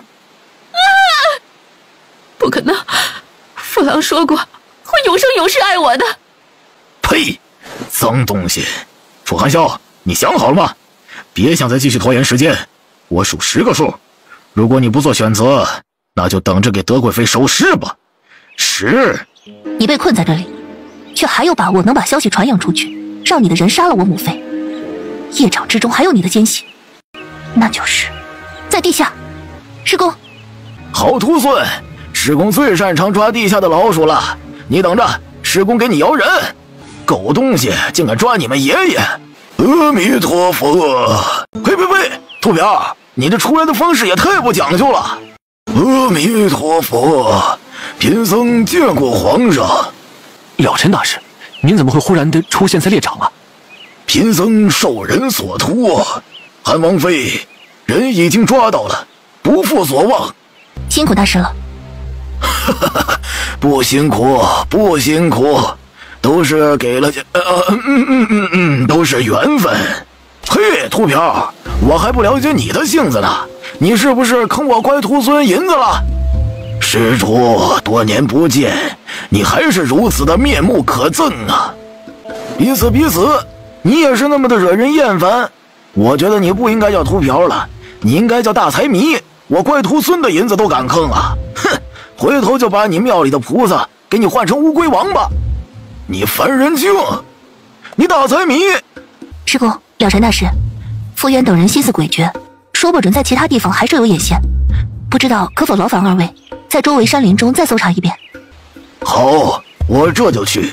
烦人精，不要跟着我，自己走得比王八还慢，到底是谁跟着谁？你别跟我一条路，谁跟我一条路谁是狗。好一个韩王妃呀！我以为已经对你足够重视了，没想到还是小瞧了你啊！傅渊，你这边的消息没有办法传递出去，我母妃现在就是安全的。你告诉我她现在人在何处，我给你和贺连熙留个全尸。哼，你以为我是傻子吗？消息传递不出去也没关系，不过是多等一会儿。我的人迟迟见不到我回去，就知道猎场肯定是出事了，他们一样会按照原来的计划行动。这点时间我浪费得起，只是不知道德贵妃的性命，你们在不在意啊？楚寒霄，所以你最好快些做出选择。傅渊，你和贺连熙好歹做了10几年的夫妻，说舍弃就能舍弃，足可见你这个人是何等的冷血。可我十分好奇，像你这样一个冷血的人，为什么会那么在乎傅离？哼，夫妻和自己的手足兄弟怎么能一样呢？贺连熙根本没有办法与傅离相提并论。是吗？我还以为傅离手中掌控着你的什么把柄，让你不得不从百越匆忙地赶过来，将他救出牢狱。哼，韩王妃这般会编造故事，不去写话本子可惜了。我这里有个人和你有些关系，你可想见一见？眼下这个紧要的时候，你还拖延时间，莫不是你与德贵妃婆媳关系不和，所以故意以这样的方式来害死她？楚寒霄，你的王妃如此心性歹毒，你知道吗？傅渊，这个少年你不认得，毕竟你们虽为父子，却从来没有见过面，可需要我帮你介绍一下？慕云兰，你不知道从什么地方找来个孩子，就想来诓骗我？当初你制定计划背叛大周朝，前往百越图谋大计，根本不知道你的妻子怀上了身孕。在你身死的消息传来后，你的妻子悲痛欲绝，本想自尽随你而去，却发现自己有了3个多月的身孕，于是便暂且忍耐，等着孩子降生。没想到最后胎大难产，最终失血过多而亡。你真的是我的父亲吗？不要胡乱攀亲戚，我有自己的孩子。据我所知，你和贺连熙的几个孩子全部都是收养的，与你并没有血缘关系吧？而且，你与你的妻子成亲多年，之前一直没有过身孕，也就是说，眼前这个少年就是你今生唯一的儿子。你不知道从何处找来个小孩，就说是我儿子？慕云兰，我会这般容易上当受骗吗？你妻子大出血，难产而亡，在死之前，强撑着用血写了一封绝笔书。上面清楚地写着，为了证明这个孩子的身份，他用你给他的定情信物，一枚你亲手打造的玫瑰金簪，在这个孩子的小腿上烙印下了一道疤痕。看来你的确是冷血，知道自己有亲生儿子了，竟然还如此平淡。也就是说，我手中的这份筹码威胁不到你了。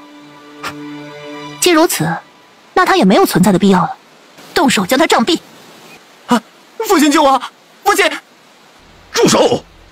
他到底是个孩子，你直接将他杖毙，岂不是滥杀无辜？哈哈，滥杀无辜？凭借你要造反的罪名，足以诛了你的9族，他哪里无辜了？我可以让人放德贵妃，不过你们必须派人将我和我儿子送回百越。看来你还是在意你儿子的。你和贺连熙成亲这么多年，他没能为你生下一儿半女吗？我为什么要自甘下贱的为男人生孩子？我差点忘了，你服用太多次胭脂醉，早已经无法生孩子了。看你性格这般霸道，傅渊为了哄骗你，让你对他深爱不疑，这些年也不会找其他女人生孩子。也就是说，眼前这个少年就是他唯一的儿子了。你要夺百越的政权，将整个百越占据，归你们父子所有。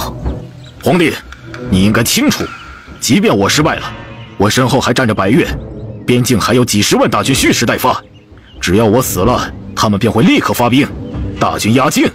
所以你们杀不了我，那我们就可以做笔交易。我放了德贵妃，你们把我和儿子平安送往边境。我已经在让步了，你们答不答应？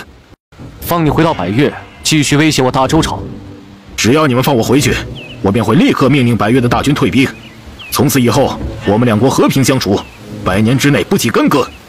如何确保？你说到办到。把百越的这位长公主留在大周朝当人质，总可以了吧？傅渊，你敢这样对我？想好了吗？德贵妃可是与你自幼相识，更是楚寒霄的生母。到底是之前的老臣，知道东西就是多。说起来，你和德贵妃也是老相识了。她是个什么性子，有多少本事，我以为你了解呢。母妃，云兰，韩萧那臭小子有没有把你保护好？可有受伤？我没事儿，母妃你可还好？母妃好得很，好久没有活动手脚了，今天抽了个痛快。连本宫都敢保，我看你是昏了头了。也不想想，本宫在西凉的时候可是亲自领兵打过仗的。这长鞭上的味道如何？上面可是沾了不少你手下的血，这会儿还没凉透呢。活该，你活该！贱男人，你背叛了我，就该死无葬身之地。大周弟，你放了我，只要你愿意将我送回百越，我便立刻让百越退兵。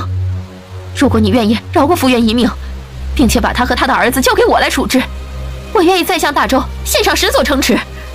如果你觉得这个条件不行，我们还可以再谈。不愧是长公主，这出手就是大方。这傅渊负了你，你还愿留其性命？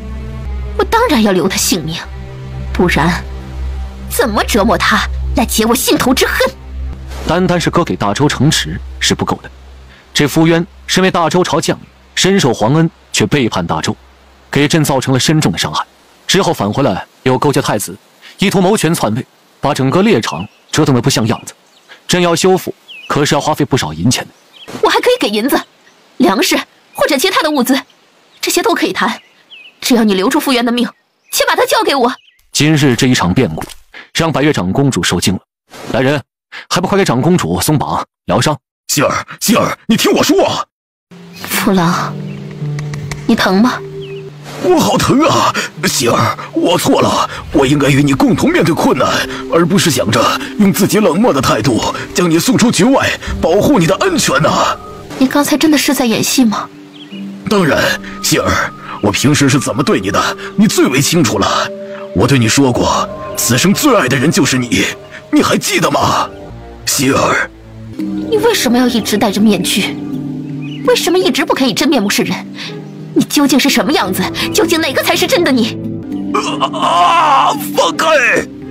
大周弟，我刚才所说的条件，你可答应？长公主是好不容易的来我大周朝做客，怎么也是要让朕尽一尽地主之谊。至于说你提出那些条件，为这两国的友好往来，朕会答应。不过具体的细节还要再商议商议。来人，把百越长公主带回自己营帐，好生安置。怎么样？当然是把绑本宫走的那些人全部都宰了。皇上，你该不会是想让我留几个活口吧？不是，朕是问你怎么样，有没有受伤？皇上少瞧不起臣妾，臣妾当初在战场上还和你交过手呢。要不是兵力悬殊，谁输谁赢可不一定。好汉不提当年勇了，你现在都是一把年纪了。谁说的？皇上您都能再干50年，臣妾怎么就老了？臣妾不求像您那样厉害，再来个49年就足够了。杜景远身为太子，在朝堂之上结党营私，勾连官员，导致了朝局混乱，对待百姓也毫无仁爱之心，肆意剥削，草菅人命，导致了百姓怨声载道。身为太子，滥用手中权势，不堪储君之职；身为儿子，意图谋害生父，毫无孝道可言。朕下达旨意，废除楚景远太子之位，贬为庶人，自皇家族谱除名。月兰，那木棉枝具体在何处，我还真不知道。不过应该是平安无恙。见过皇上。这会儿猎场正乱着，五王子和七公主没有受惊吗？禁军保卫妥当，乱子平息的速度又快，我和妹妹并未受到惊吓。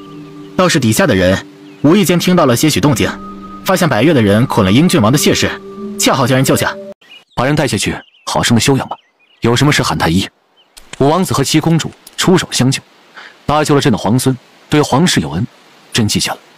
等回到京都，朕会让太医加紧的研究，尽快帮助你们研制出来治疗牲畜疫病的方法。皇上，越奴也有医者，他们研究了那么久，却对那些畜生所患的疫病毫无办法。在上京住的这段时日，我屡次见识到了韩王妃神乎其神的医术，所以想请求皇上应允，请韩王妃出手相助越奴。只要解决了问题，越奴必有重谢。皇上，韩王妃乃是女眷，一介女流，怎么能抛头露面呢？韩王妃应该回到王府，好好的教导小郡王和小郡主才是。就是啊，五王子不要被骗了。韩王妃的医术怎么比得过沉浸医道多年的太医呢？没错，文道有先后，术业有专攻。韩王妃身为女子，相夫教子才是最主要的，医术一类不就是玩物丧志？五王子还是多考虑考虑太医院的太医，那些才是真有本事的医者。父皇，八宝和周周受到了惊吓，我带他们回去稳稳神。好，快去吧。韩王妃，五王子，太医院的大门随时为越奴医者打开，朕也极为期待能看到这两国医者友好交流的画面。是，多谢皇上。好了，都散了吧。父皇，是您啊，儿臣还以为是个幻想啊。父皇这个时候来看儿臣，是是来送我最后一程的吗？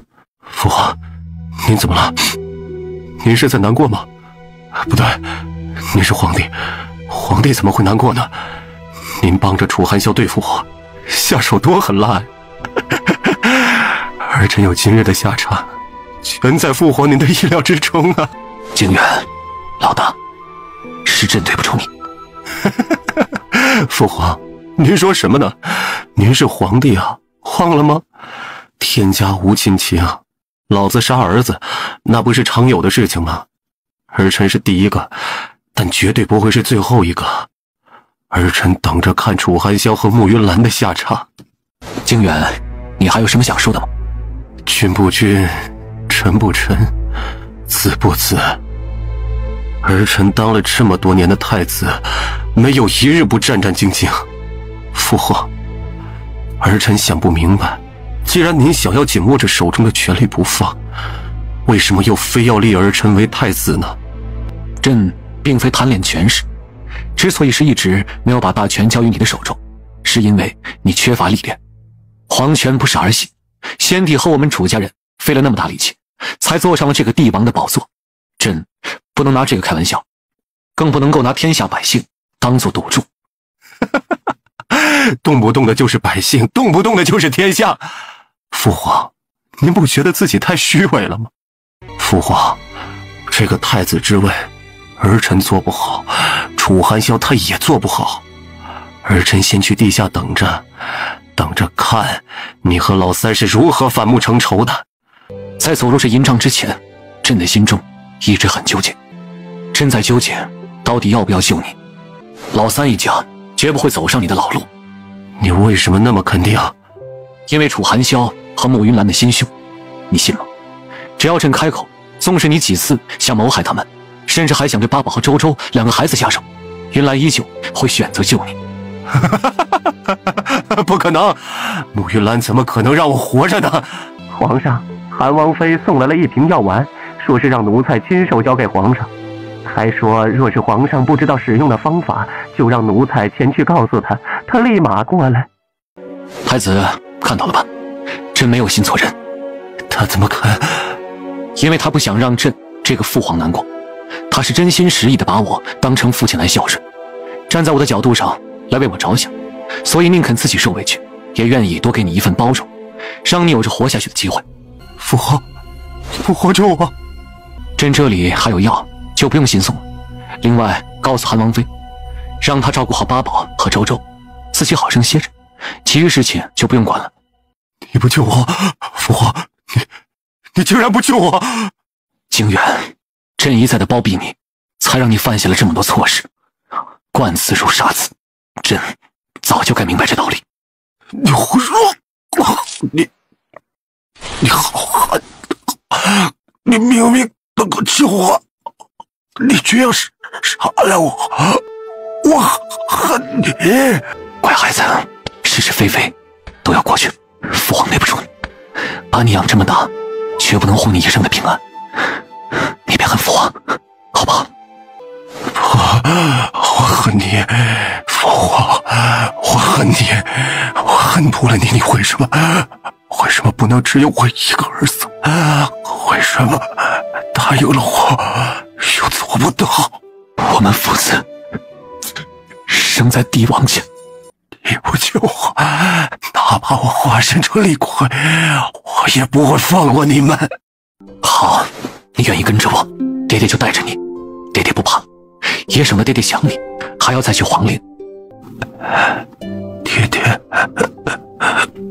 哎，爹爹在。爹，孩儿，好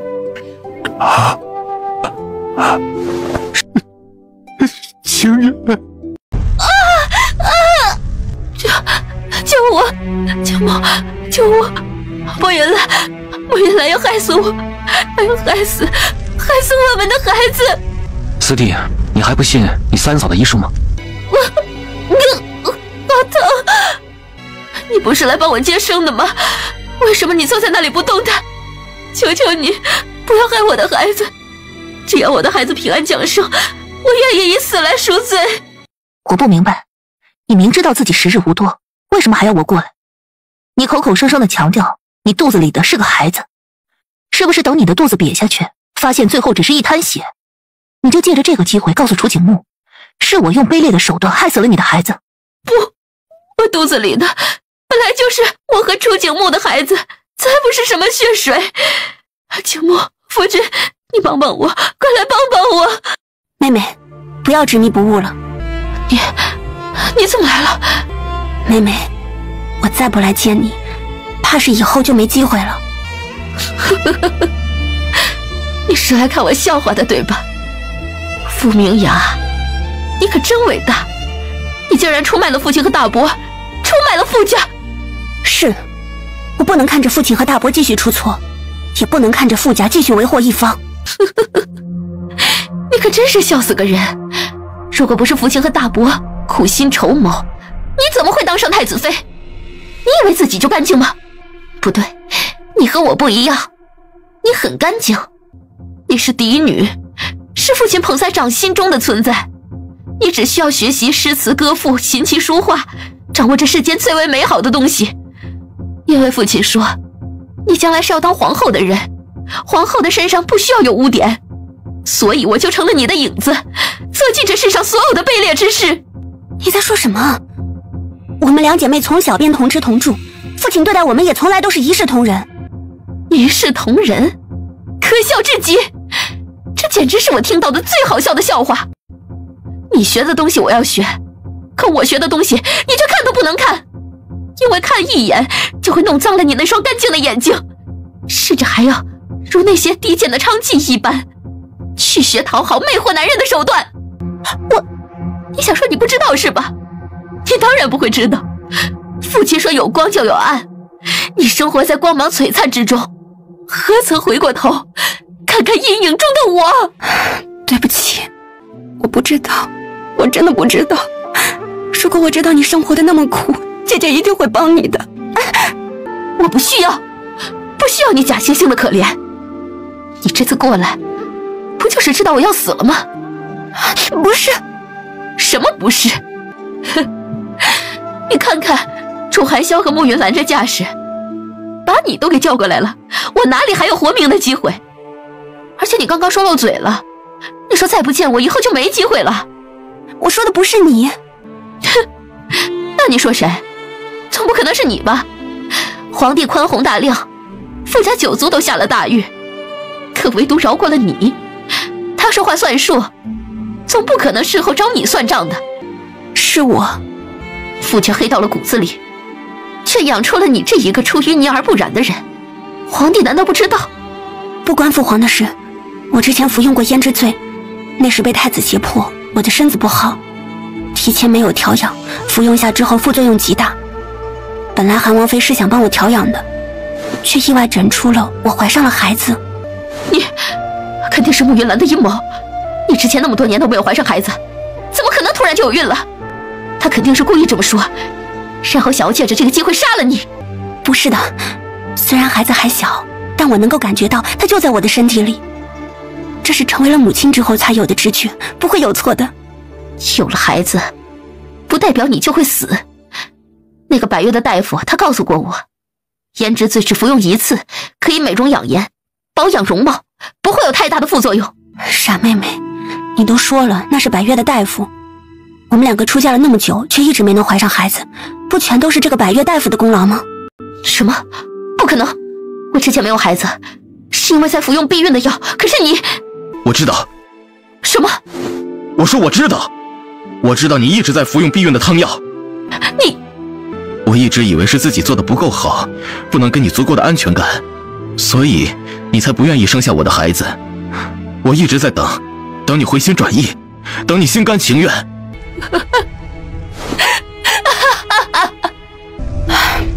宁妃，那百越的大夫从小便为我们调养身体，早就给我们用了绝育药，即便你不自己服用避孕的汤药，也不会怀上孩子的。为什么？百越的大夫是大伯派过来的，他为什么要这样对我们？他和父亲之间存有秘密，那个秘密是什么，我并不知道。父亲和大伯的关系并不是表面上那么好的。不对，你说了我们不会有孕，那你怎么会有孩子？胭脂醉之所以能够美容养颜，便是排除女子身体里积累的毒素和污浊。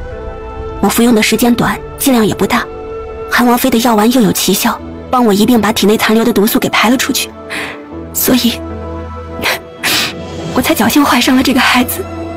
那我算什么？明妃，你一直不肯好好的接受安王殿下，是因为怨恨他毁了你想要嫁给韩王殿下的筹谋。可你不知道，他之所以能够恰到好处的在你落水的时候救下你，完全是在父亲的计划之中。你说什么？这件事是父亲亲口告诉我的。不可能，父亲说过，他允许我自己去争取，只要我争取到了，他就同意我嫁给韩王。傅明妃，亏你聪明一世，怎么在这个时候糊涂一时了？你心心念念的都是楚寒香，如果让你顺利的嫁入韩王府，你怎么可能再像现在这般真心实意的帮着你的父亲对付他？所以，所谓的争取，不过是你父亲暂时安稳你的手段。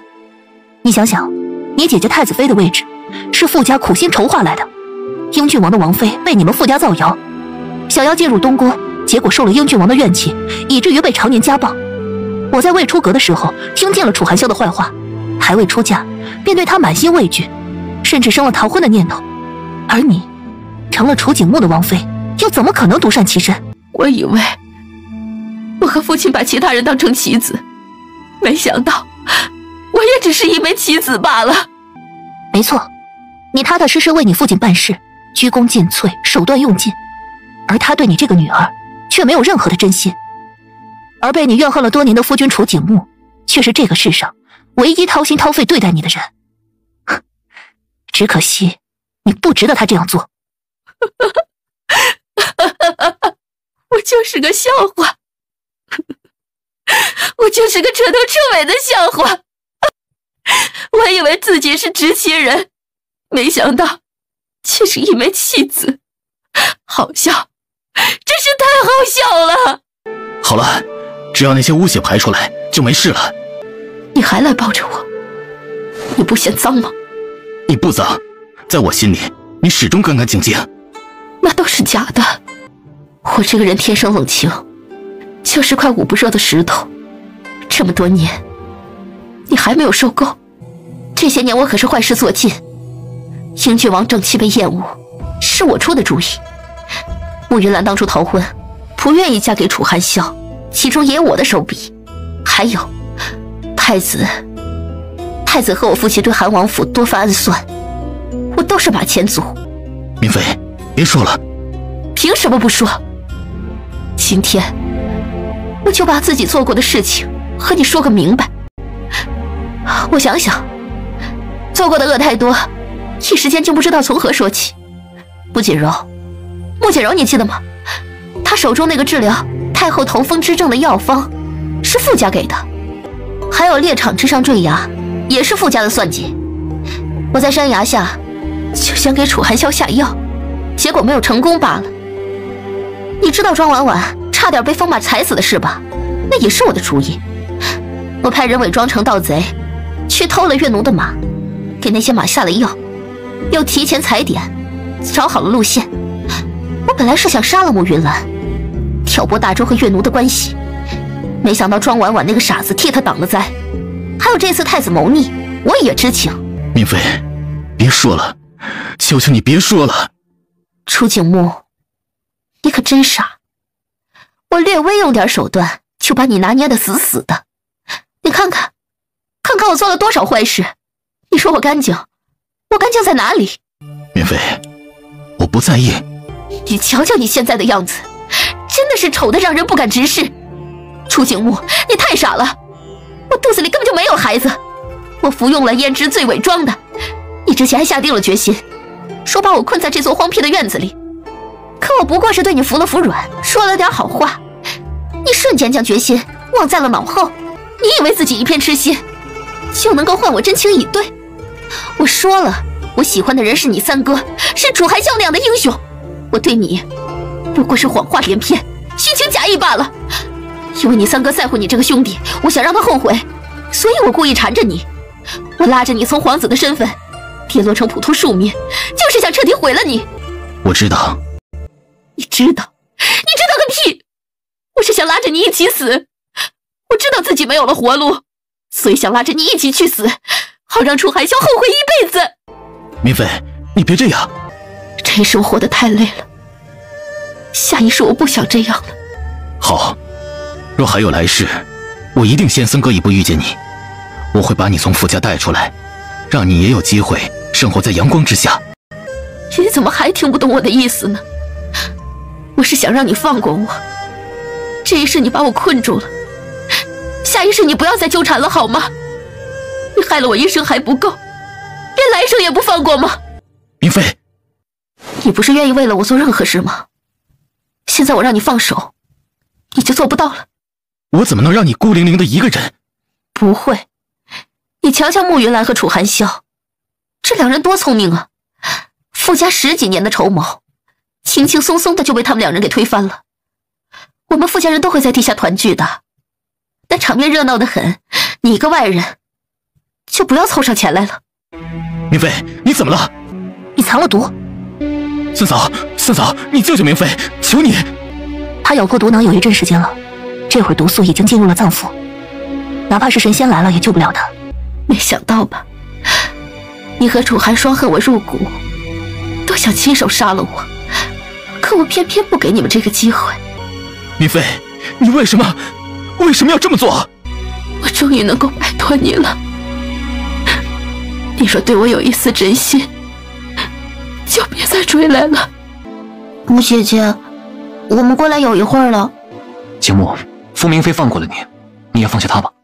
傅家犯下的是灭九族的大罪，父皇痛恨傅家人。傅明妃的丧事，你要是有什么想法，就告诉我，我来帮你办。三哥，玉牌就不必了，请三哥代我向父皇谢罪，就说不孝儿楚景木。来人，把楚景木带走，另外把傅明妃的尸体抬出城外埋了，简直是混账。要是傅明妃是好人也就罢了，可是她偏偏的心如蛇蝎，楚景木即便是要死，也不能死在这样的一个女人身上。时辰不早了，我让护卫护送你们回朱颜阁。穆姐姐，我和小玉在朱颜阁里住的时间不短了，我想着回安王府去。不仅仅是我和小玉要回去，还有安王殿下。你们要把楚景木一并带走，还要劳烦穆姐姐帮安王殿下看看，他今后需要喝什么样的汤药来调理。这个没问题，我一会儿便写了药方，让人给你送过去。只是你们两个真的没问题吗？穆姐姐放心吧，这段时间我照顾人可有心得了，保证把楚景木重新养胖回来。见过父皇母妃。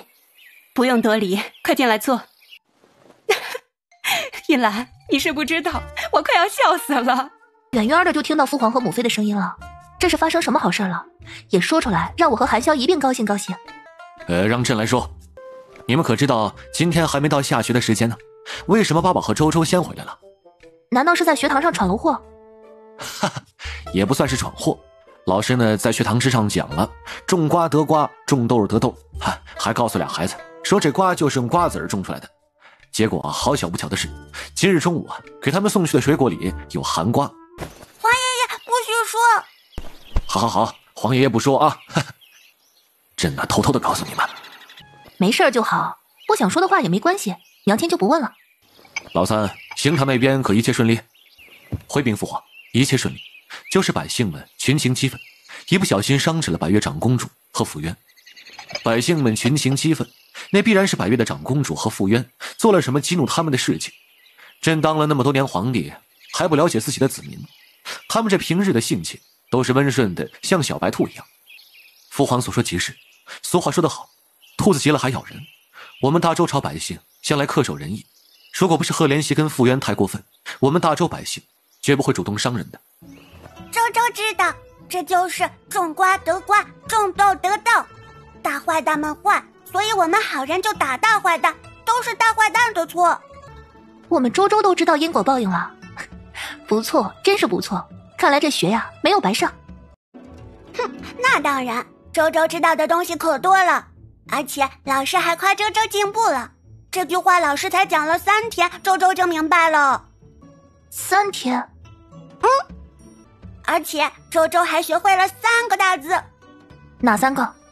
1、2、3。回头备上份厚礼，给老师和周周的伴读们送过去吧。要送礼物吗？周周可以做点心送给他们吗？送点心就不必了。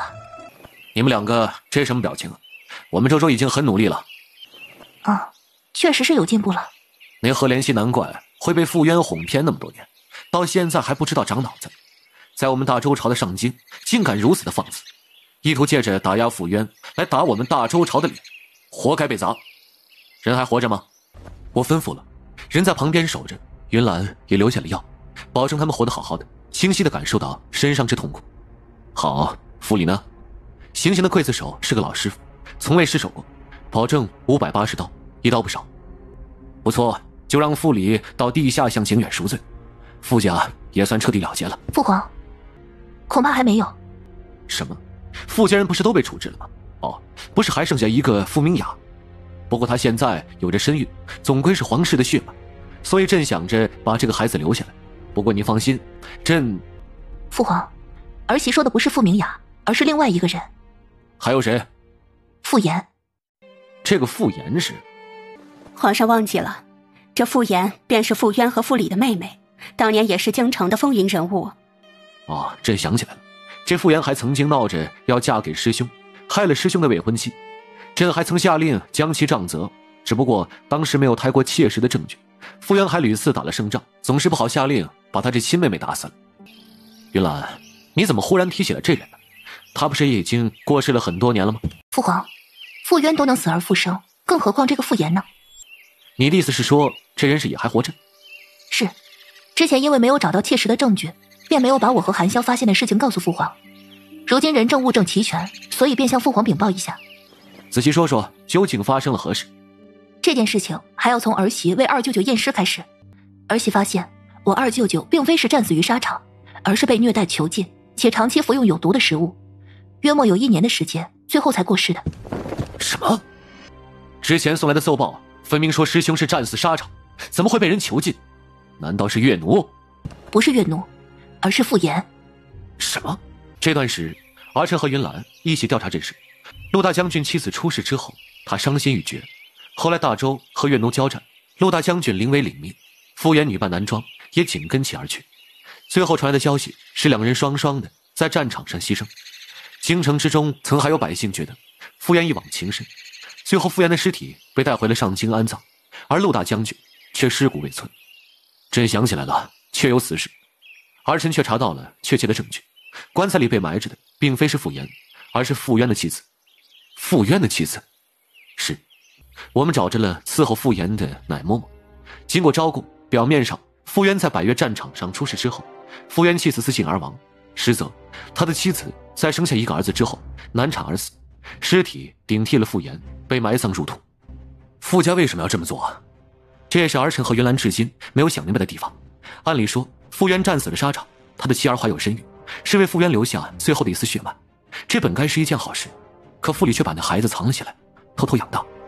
在猎场之上，傅渊见到了这个孩子，十分的惊讶，也就是说他以前从未听说过这个孩子的消息，结合着傅渊到了百越却一直没有亲生的子嗣，这孩子极有可能是傅里掌握在手中的筹码。还是父皇一针见血，我和韩萧之前竟没有想到。你们两个做事果决，可是本性善良，很多时候容易低估了人性之恶。朕不一样，当初朕的和兄弟们便是经历过厮杀，最后才坐上了这位置。之前朕也不解，傅渊蛊惑了百越长公主，在那边手握实权，为什么还要冒险亲自到大周朝，还不惜割弃8座城池来救出傅里？如今看来，不是他想来，而是他非来不可。也就是说，傅里手中有着制衡他的筹码。父皇这样说极为有理，可单单是一个儿子，足以要挟到他吗？一个儿子还是太轻了，那么还能有什么？除了傅炎奶嬷嬷的证实，我还收到了百里竹峰的信件。他们在找到二舅舅尸骨的地方，发现了另外一名女子活动的痕迹。经过调查，就是傅炎。人证物证俱全，那就必定错不了。这傅炎既然还活着，又知晓了傅家被满门抄斩的事情，必定不会善罢甘休，必须要尽快把这人找出来，不能够让他在暗中生事。这些时日，儿臣一直暗中寻找，可却没有此人丝毫的踪迹。根据百里竹峰送来这信件之中所言，这傅炎被火烧了真容，整个人面目全非，加上失踪多年，他若是心有隐藏，无异于大海捞针，再想找着他就更不容易。不过请父皇放心，儿臣会多加派人手的。好，需要多少人你自己尽管去调用，可以先斩后奏，不必事事都请示于朕。是，多谢父皇的信任，傅家上上下下竟全部是狼子野心之辈。朕本以为傅里和傅渊足够大逆不道了，没想到还有个残害我大周柱石的傅炎。如果师兄还活着，即便再加上一个羌族，我大周又有何惧？来人，快来人，立刻派人去推了傅家祖坟，尤其是埋葬着傅炎的那座坟，给朕把棺材刨出来，用火烧了。是四叔叔，娘亲，快看，是四叔叔！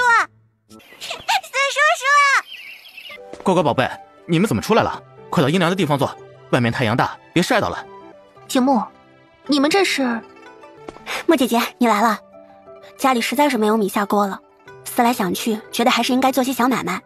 府中的池塘里养了不少荷花，如今开得正盛，所以我们便做了点荷叶茶和竹叶茶，1文钱1碗，生意倒也还不错。四叔叔，你生病了吗？是啊，四叔叔生病了，不过很快就会好起来的，八宝不用担心。四叔叔是不是没有好好吃药？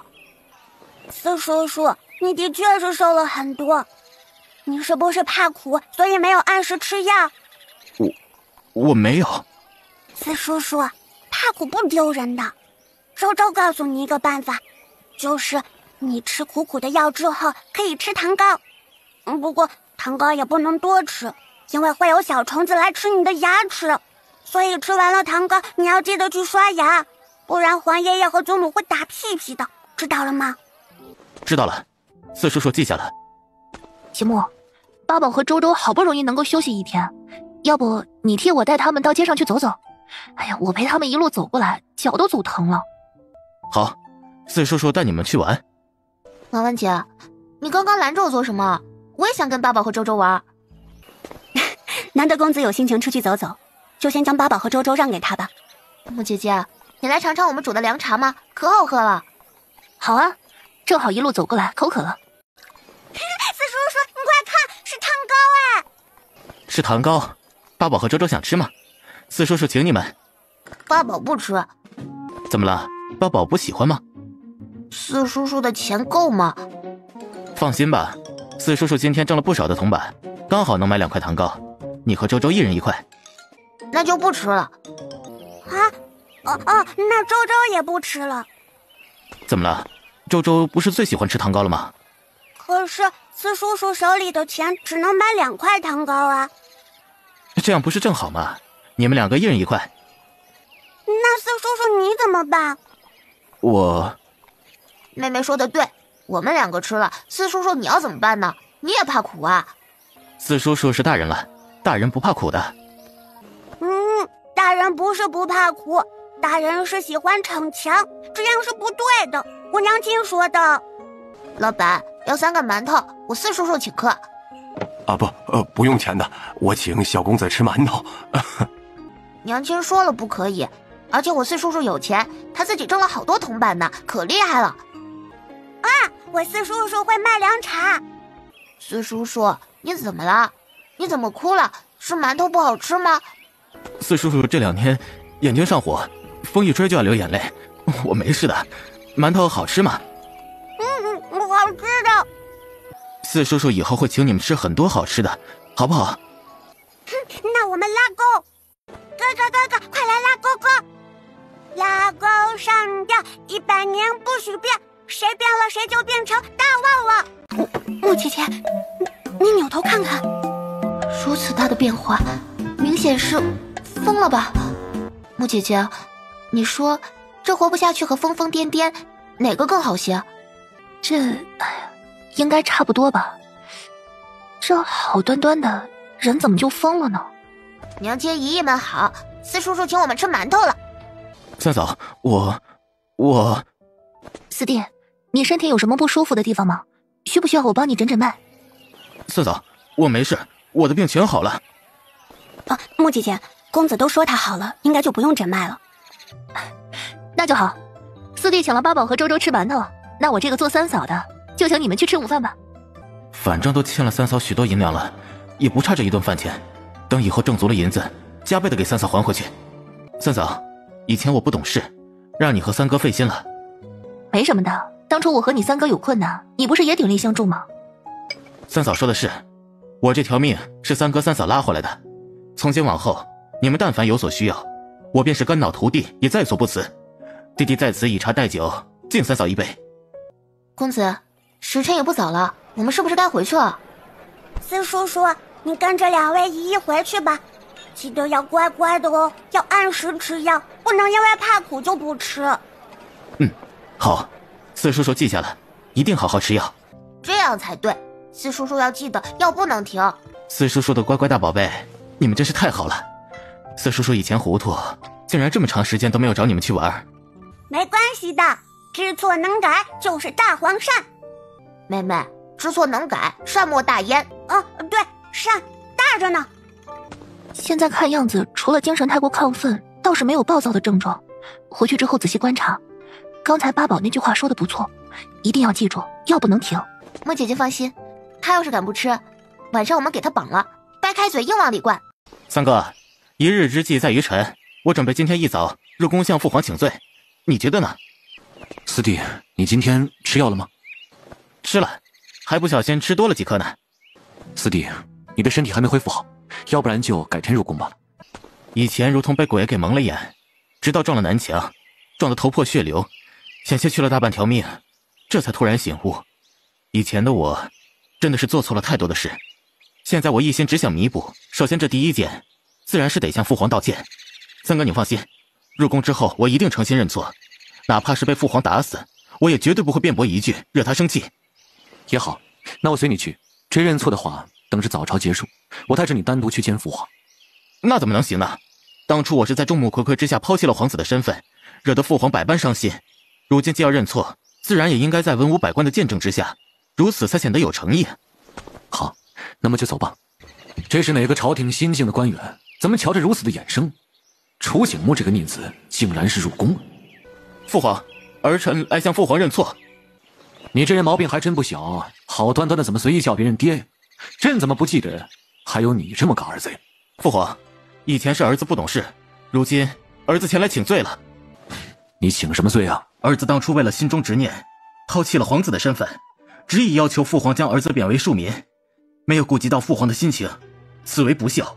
身为皇子，享受了皇家多年供奉，却因为情爱只顾小家而忘却大义，此为不忠。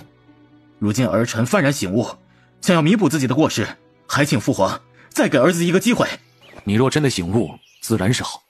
不过你当初自愿抛弃皇子的身份不要，现在这么一句醒悟，就想着把身份拿回来，世上可是没这般便宜的事情。父皇，儿臣只是想真心的向父皇认错，获得您的原谅。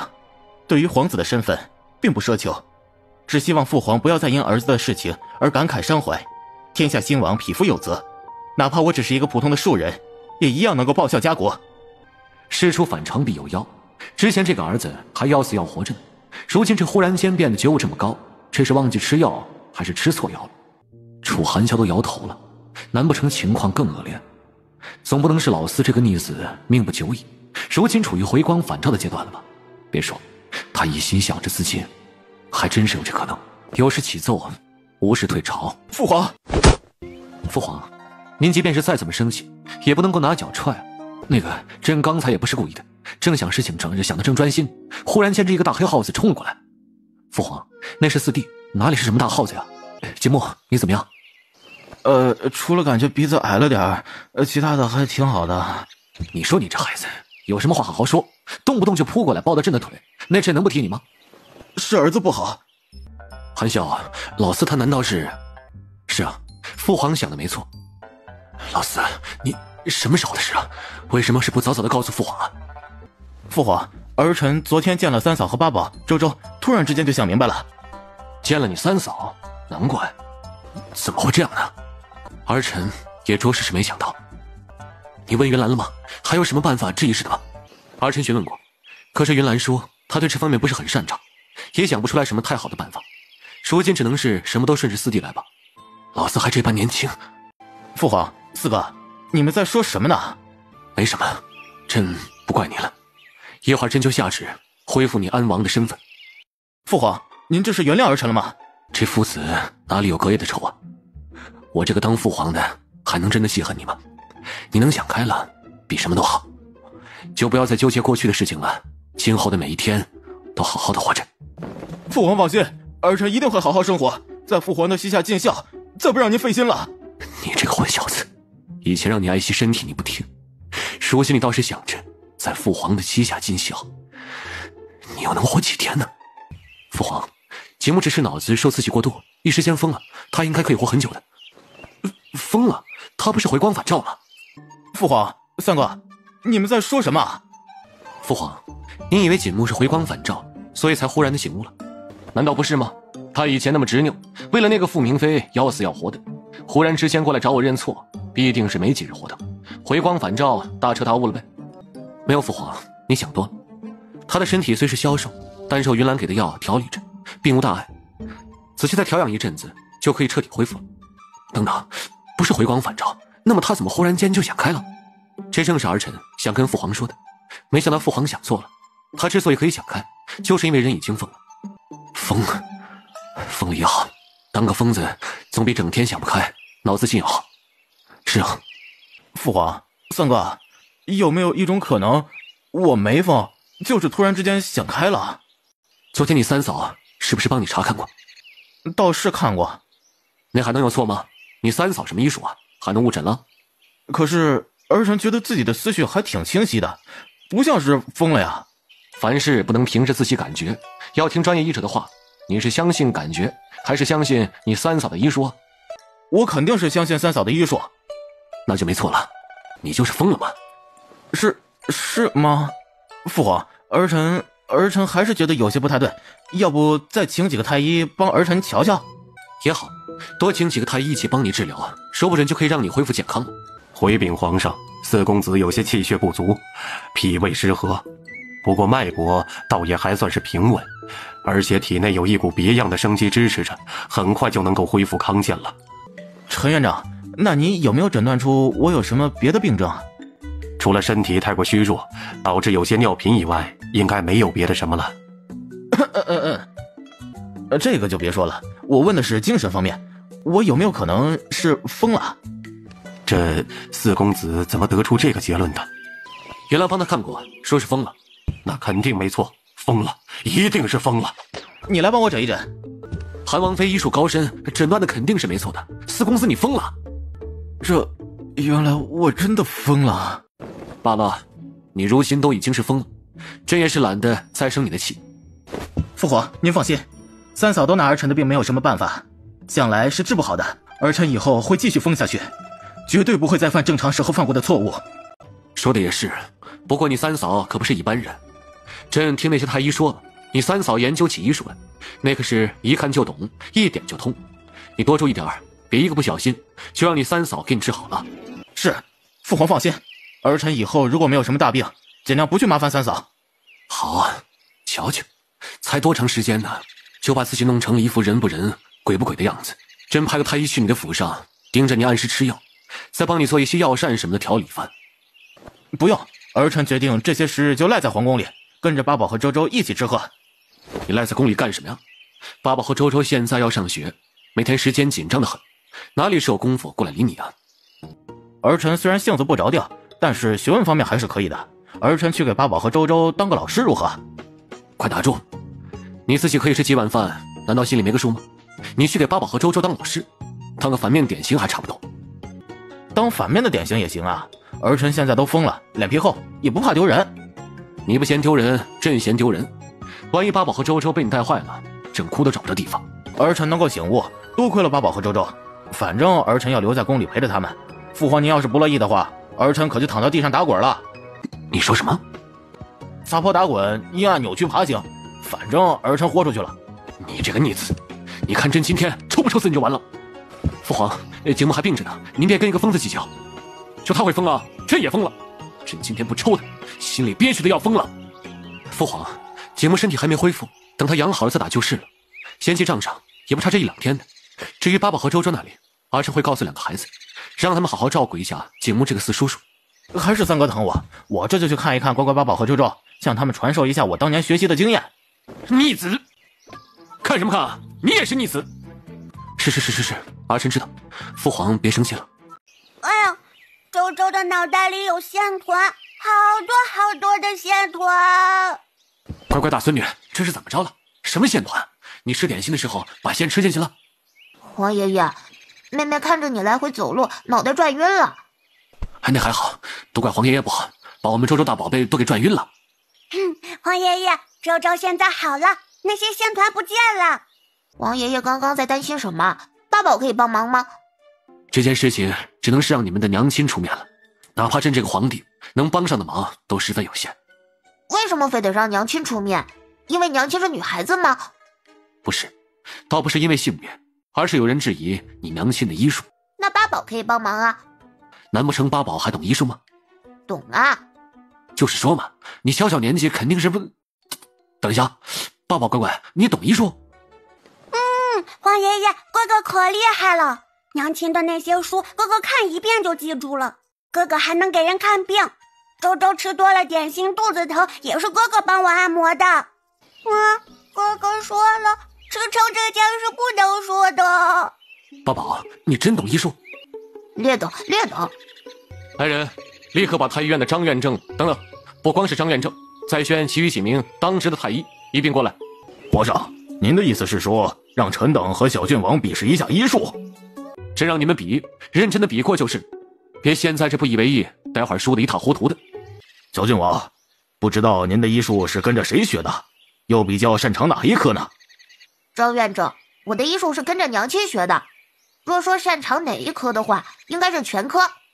那不妨我们先考一下论证，小郡王意下如何？好了，八宝说了许多了，嗓子该疼了，快喝些燕窝粥缓缓啊。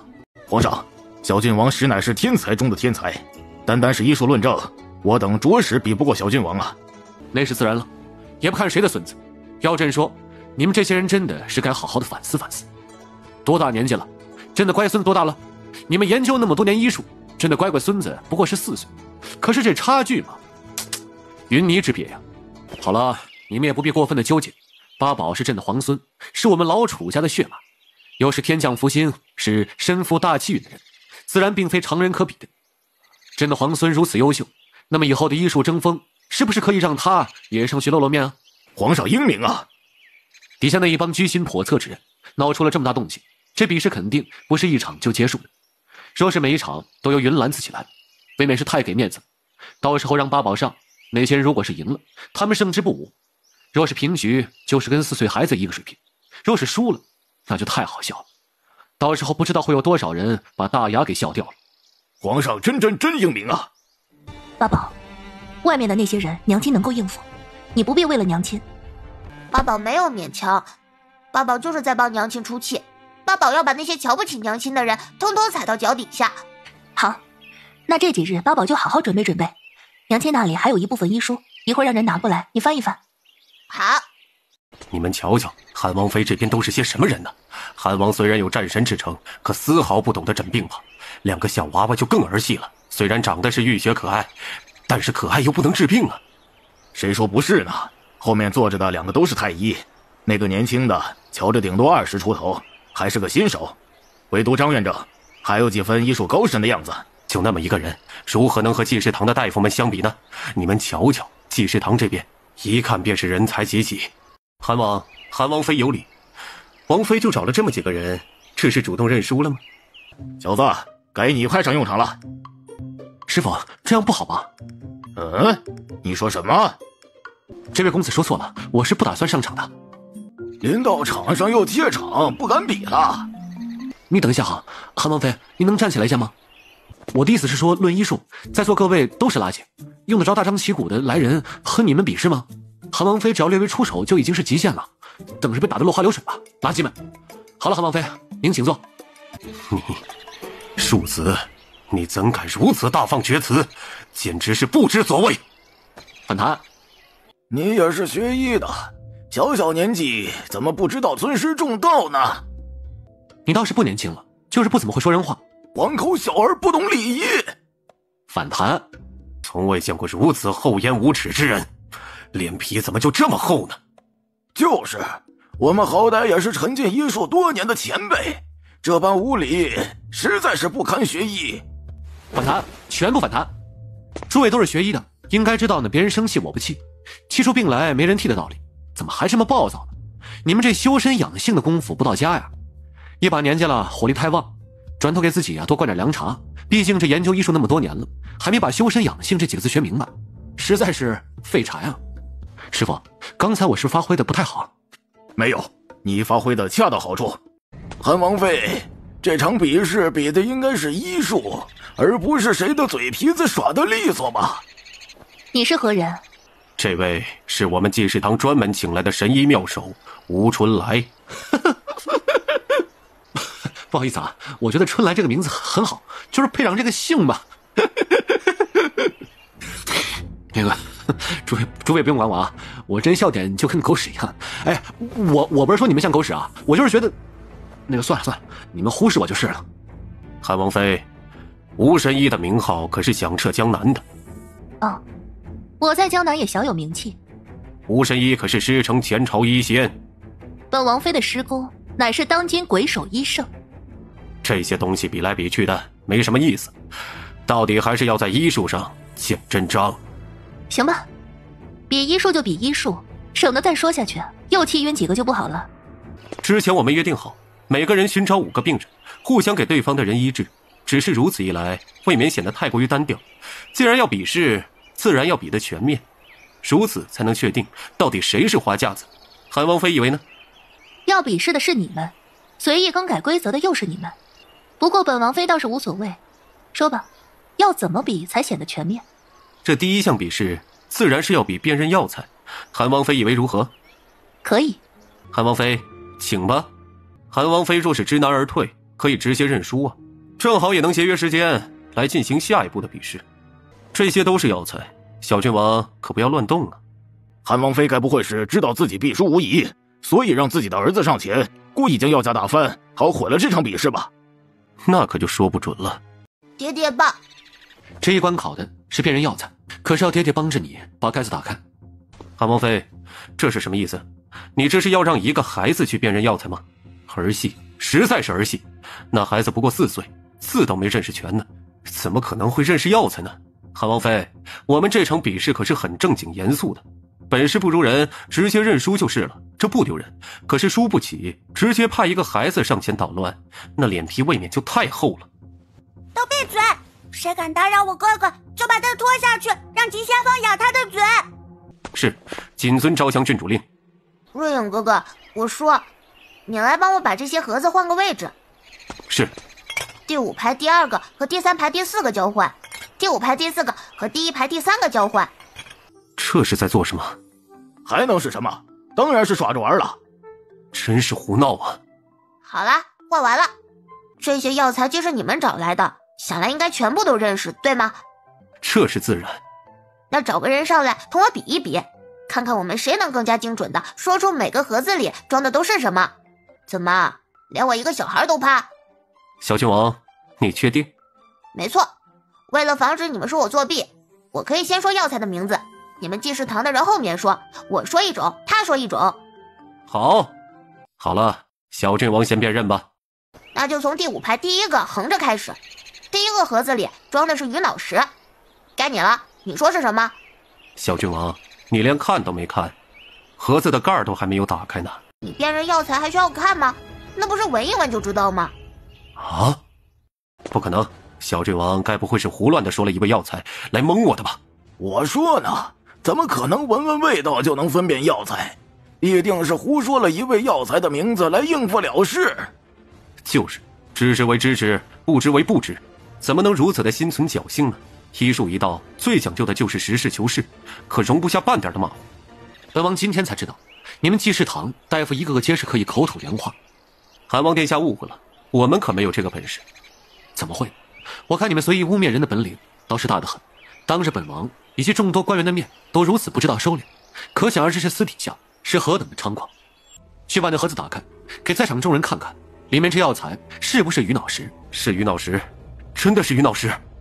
这太神奇了，闻闻味道就能分辨药材吗？鱼脑石味道很大，你都没闻出来吗？那说第2个盒子里面装的是海金沙，没错，里面的确是海金沙。哟，本事不如人，直接认输，这不丢人。可30好几的人了，辨认药材的本领却比不过4岁的小郡王。不承认不说了，还学人家说话，那脸皮可太厚了啊！什么学舌？我可没有。海金沙的味道极为的好分辨，味道甘甜，而且带着一股咸味儿，和鱼脑石一样，都有通利湿热、清淋止痛的效果。这位老大叔，你确定吗？这位老大叔，你怎么不说话了？你要再凑到盒子那边仔细闻一闻吗？其实我刚刚闻错了，这个盒子里装的应该是黄柏，这个盒子里装的应该是黄柏。黄柏你知道吗？也是用来治疗淋症的。这2种药材的味道的确是有些许的相似之处，我刚才也闻错了，这盒子里面装的是黄柏，我确定。哼，我骗你的，其实我第一次没闻错，这里面装的就是海金沙。哥哥厉害，哥哥好棒，哥哥打败学舌的大坏蛋。原本我以为这济世堂的大夫只是有医术却没有医德，如今看来真是连医术都不行了。一个小孩子都可以通过味道来分别出药材的种类，学了那么久医术的大人却做不到，反调转过头来在一个小孩的身上耍心机，怎么好意思舔那个大脸继续活着的？就是，连4岁的孩子都比不过，赶紧滚回家里面去种红薯吧。这话说的不对，红薯不要面子的吗？被这样厚脸皮的人种，那还不直接羞愧的死地里啊！这才说到第2味药材呢，不继续比了吗？我还以为这些药材都是你们自己找来的，每个人应该都对他们极为熟悉才是呢。没想到连最基本的根据气味判断药材都做不到，你们好笨呢！你们连我哥哥都比不过，怎么好意思找我娘亲比试的？哥哥的医术就是娘亲闲着没事的时候教的，哥哥都还没有正经学呢。你们不行哦，非常非常的不行，狒。妹妹，他们虽然没有自知之明，可还是有优点的。什么优点？志向远大。小郡主，小郡王的意思是说呢，济世堂这些人就像是想吃天鹅肉的癞蛤蟆，分明肚子里是没什么东西，反倒这一心想着跟韩王妃一较高低，可不就是志向远大吗？癞蛤蟆好丑的，周周不喜欢。这第1场比试还要继续吗？吴神医，你的意思呢？韩王府的小郡王小年纪便能够通过气味来分辨药材，这天分实在是万中无一。能有这样的好苗子，是整个杏林界的幸运。这第1场比试就到这里吧，就当作是我们济世堂输了。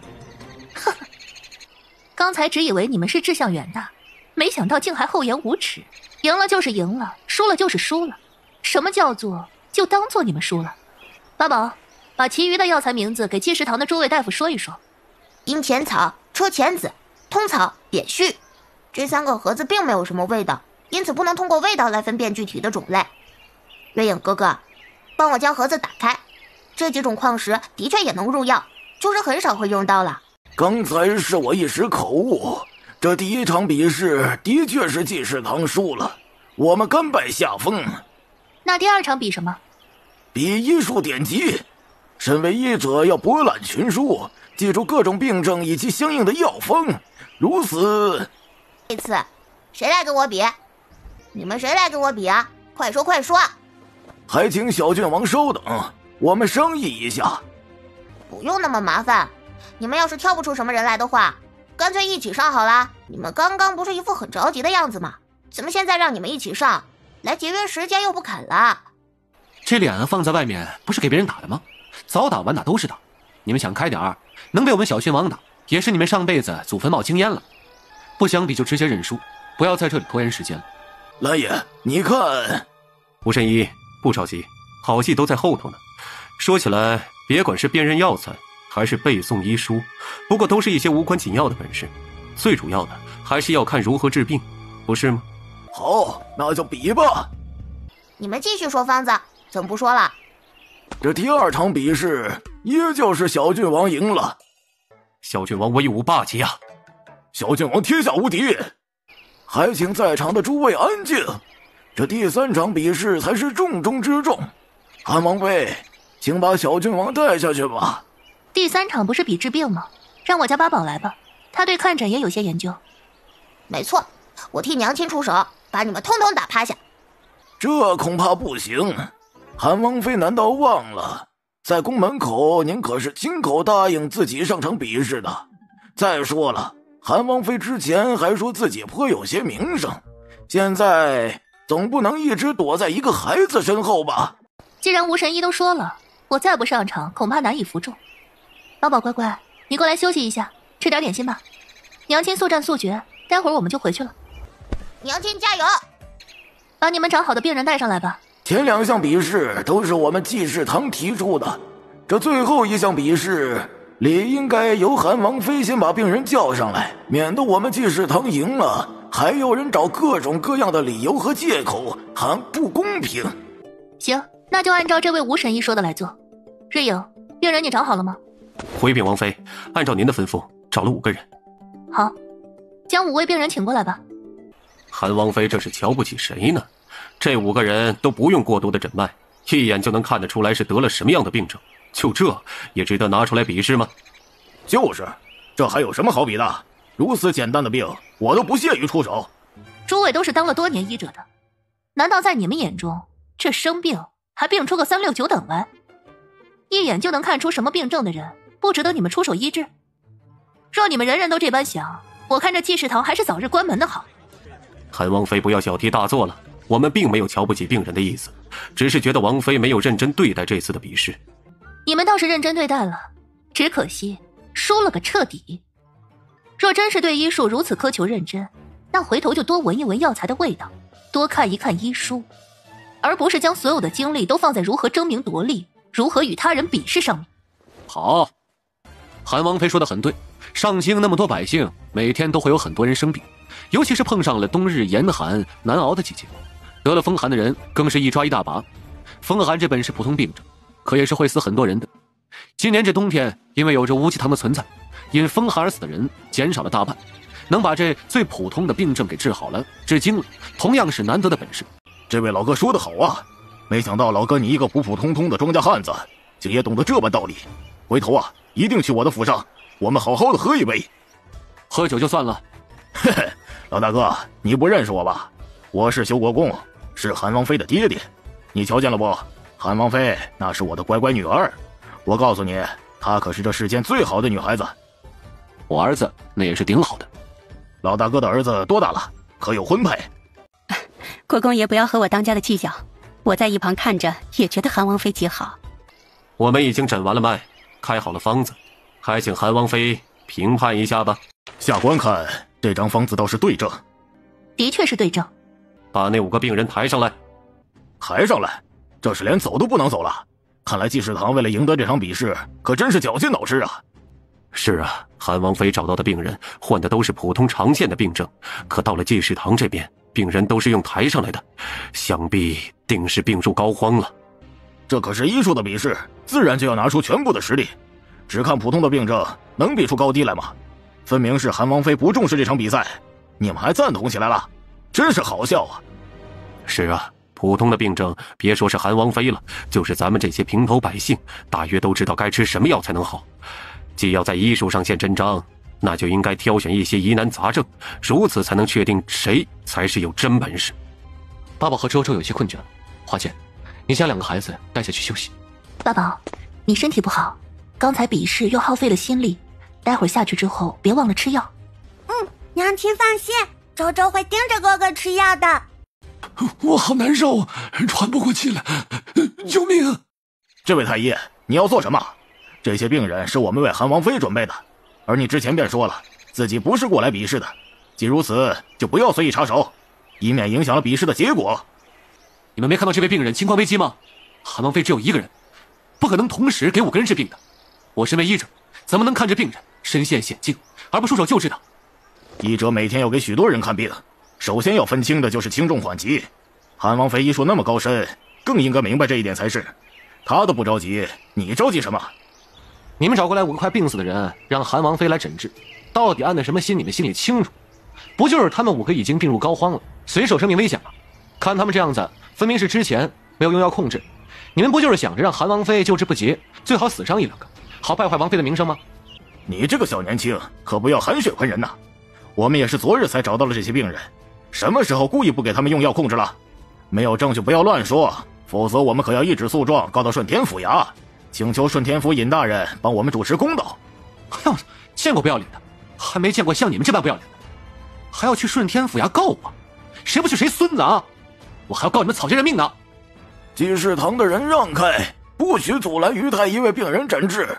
若是真的因此耽搁了病情，闹出了人命，本官可就是见证人。邢大人都开口了，还是不要阻拦了。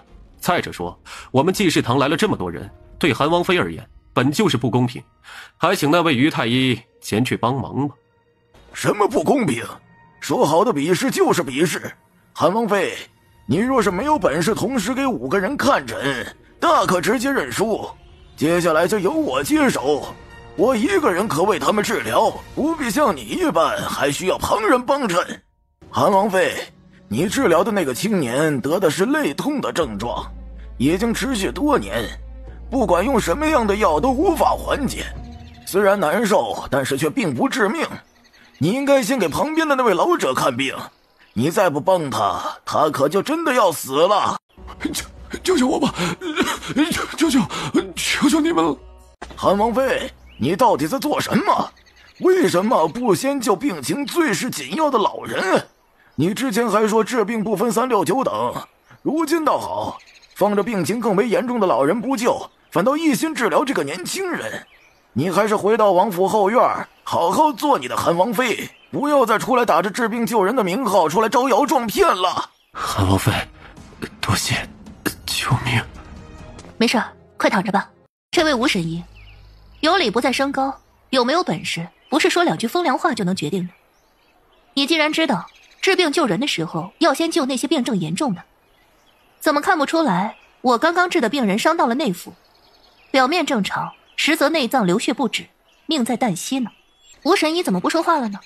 刚刚不是说的还挺带劲儿的吗？这病人还有劲儿大声嚷嚷，说明还能撑一阵。越是闷不作声，话都说不出来的，才往往是真的情况危急。这么简单的道理，吴神医怎么就不懂呢？你的那位师傅没有好好教导你吗？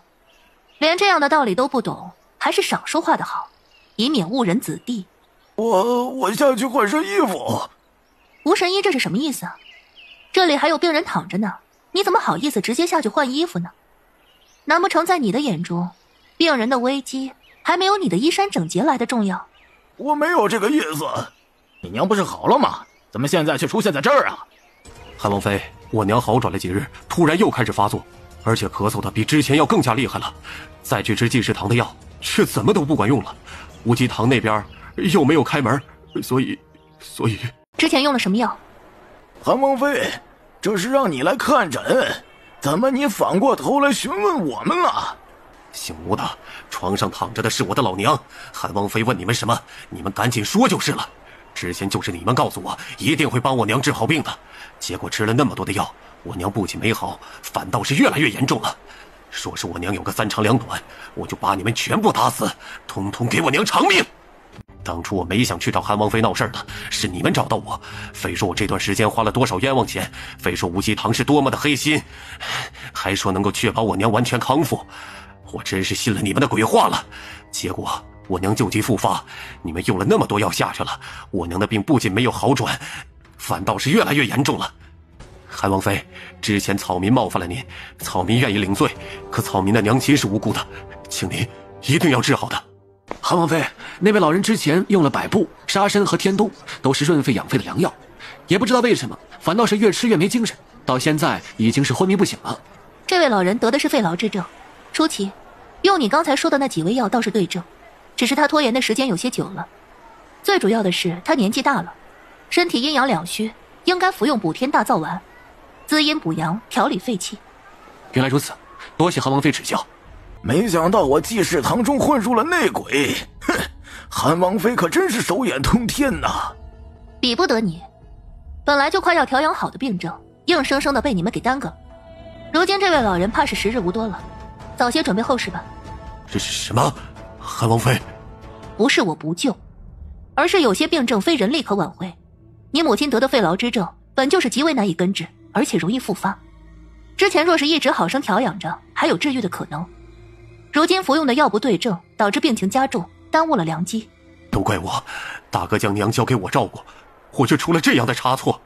韩王妃，我大哥快回来了，求求您快想办法让我娘多支撑一段时日，至少也要让我娘和我大哥见上最后一面呢。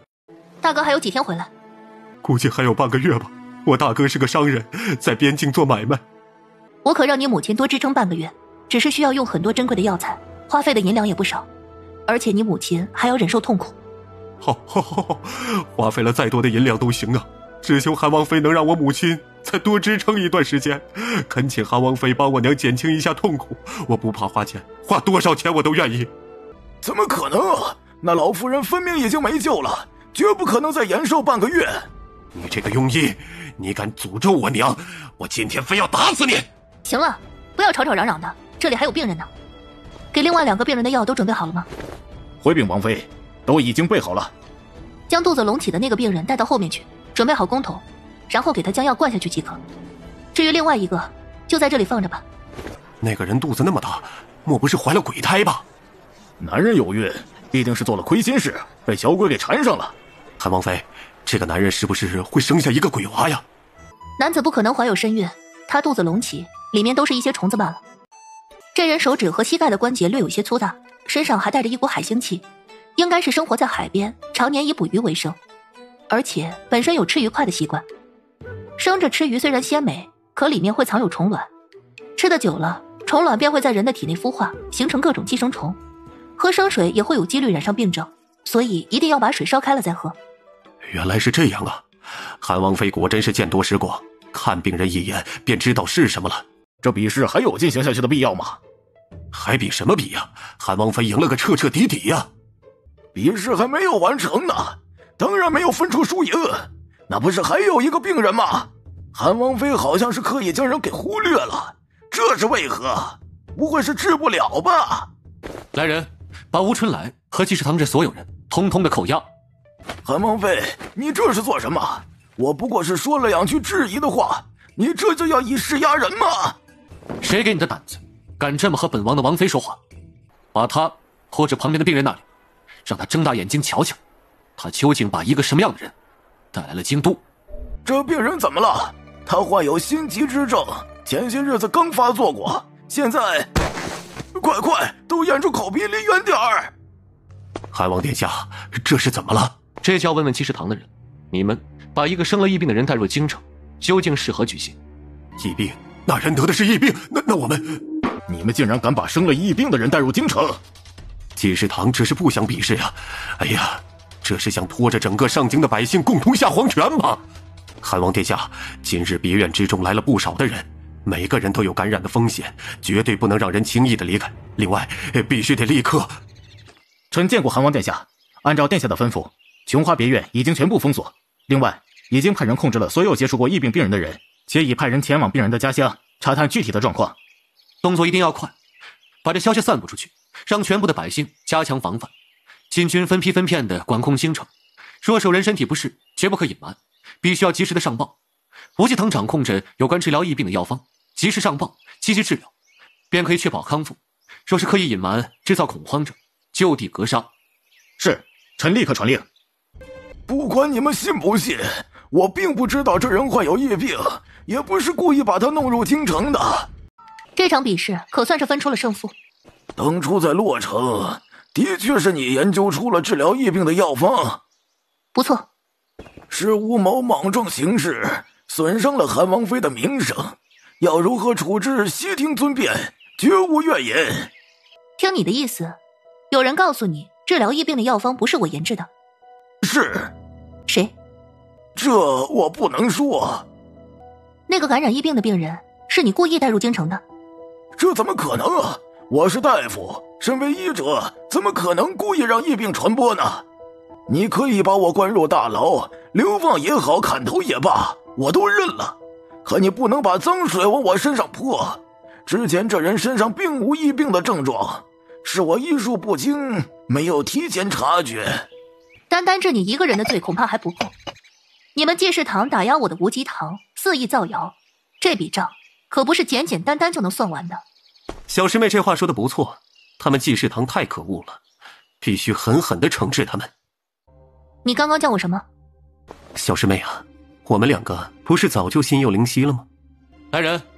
小师妹，你找的这个夫君好凶啊！师兄，我不同意这门婚事。你真的是我师兄？这还能有假？师公特意把我从山里面给薅出来的，我这才知道自己竟然有了一个倾国倾城的小师妹。早知道你生得如此美貌，5年前我就来抢亲了。小师妹，你看他这么凶，平日里不会家暴你吧？要不你把他毒死，我们两个私奔吧。我下药，你端碗，我按他凶，你往里灌。你放心，师兄这个人不仅有颜还有钱，你改嫁给我，妥妥的。我现在有点相信你是我师兄了。韩潇，无妨。不过口说无凭，你说你是我师兄，总要有件信物吧？小师妹，你想要看信物，直说就是了，怎么能暗中下毒呢？你就不怕把师兄我给毒死了？还好师兄我有内力，医术高，不然你就要失去我这个英俊潇洒、有钱有颜的师兄了。没毒死，看来你这个师兄应该是真的。不过我还是要看信物。信物没有，信件倒是有一封，你看看吧。师公啊，你可真的是我好师公啊！怎么样，小师妹，考虑好了吗？你改嫁给我就放心吧，我会照顾好你的。哦，对了，还有八宝和周周，那2个小家伙太可爱了，我想把他们2个当亲生的孩子对待。你要是不放心，我改随他们的姓。师兄，别闹。师兄是认真的，你要是还有后顾之忧，我立刻给你未来的公公写信，不仅我改，他也得改，让他开祠堂改族谱，从此以后我们蓝家就姓楚了。你想得美！如果不是为了2个孩子，你以为我愿意姓楚吗？那可真是委屈你了。好了，别吵了，先把正事办了。师兄，师公现在人在何处？这我就不知道了。之前师公收了我父亲为徒，却嫌弃我父亲只会挣银两，一身的铜锈味，单方面把我父亲逐出了师门了。多亏了小师妹，不然师公恐怕还不会想起来理我呢。云兰，这个兰若当真是你师兄吗？我这个师兄当然是真的了，云兰早就认下我了。啊？有吗？小师妹不用不好意思，之前我们2个不是暗中打过招呼了吗？有吗？你忘了，我给你送了紫色的牡丹呢。这我倒是记得，不过这跟打招呼有什么关联啊？之后我们初次在宫门外，我不是还穿了一身和那个牡丹一样颜色的衣服吗？我送给你的牡丹可是难得一见的珍品，小师妹必定是识货的，拿在手中日日赏玩。而我穿和牡丹一样颜色的衣服，寓意着我这个师兄早就是小师妹的掌中宝了。小师妹，在宫门口前你还看着我笑呢，那牡丹呢？如今是不是还被养着？实在不好意思，前2天不小心被我踩坏，如今应该是入土为安了。无妨，我再给小师妹送就是了。小师妹，我可以为你建造一座牡丹园，到时候……好了好了，说好的先办正事呢。小师妹，经过这段时间的查探，我总结了一份名单。你瞧瞧这名单上面记录的人，都是看你不顺眼，想要跟你作对的人，大部分都是和药材有关的商人。我不光摸清了他们的家底，还知晓了他们所掌握的药材商路。你一声令下，那这些人明天一早就会出现在上京街头讨饭了。云兰，不用理他，那些人我已经全部的扣押住了。蓝眼，你……我怎么了？没想到吧？把你们这些人全部搜罗起来，为的就是方便我小师妹一网打尽。每天和你们演戏，看着你们出钱出力，透露了所有的底牌，还洋洋得意，我忍笑也是忍得很辛苦的。就你们这些小喽啰，是怎么好意思跟我小师妹作对的？我师妹分明给你们留了一丝活路了，你们不仅不知感恩，反而要联合起来对付她，实在是狼心狗肺。我当然要先把你们搞死了。云兰，究竟是怎么回事？师公之前受我所托，联系人手，帮我监督着向越奴售卖药材之事。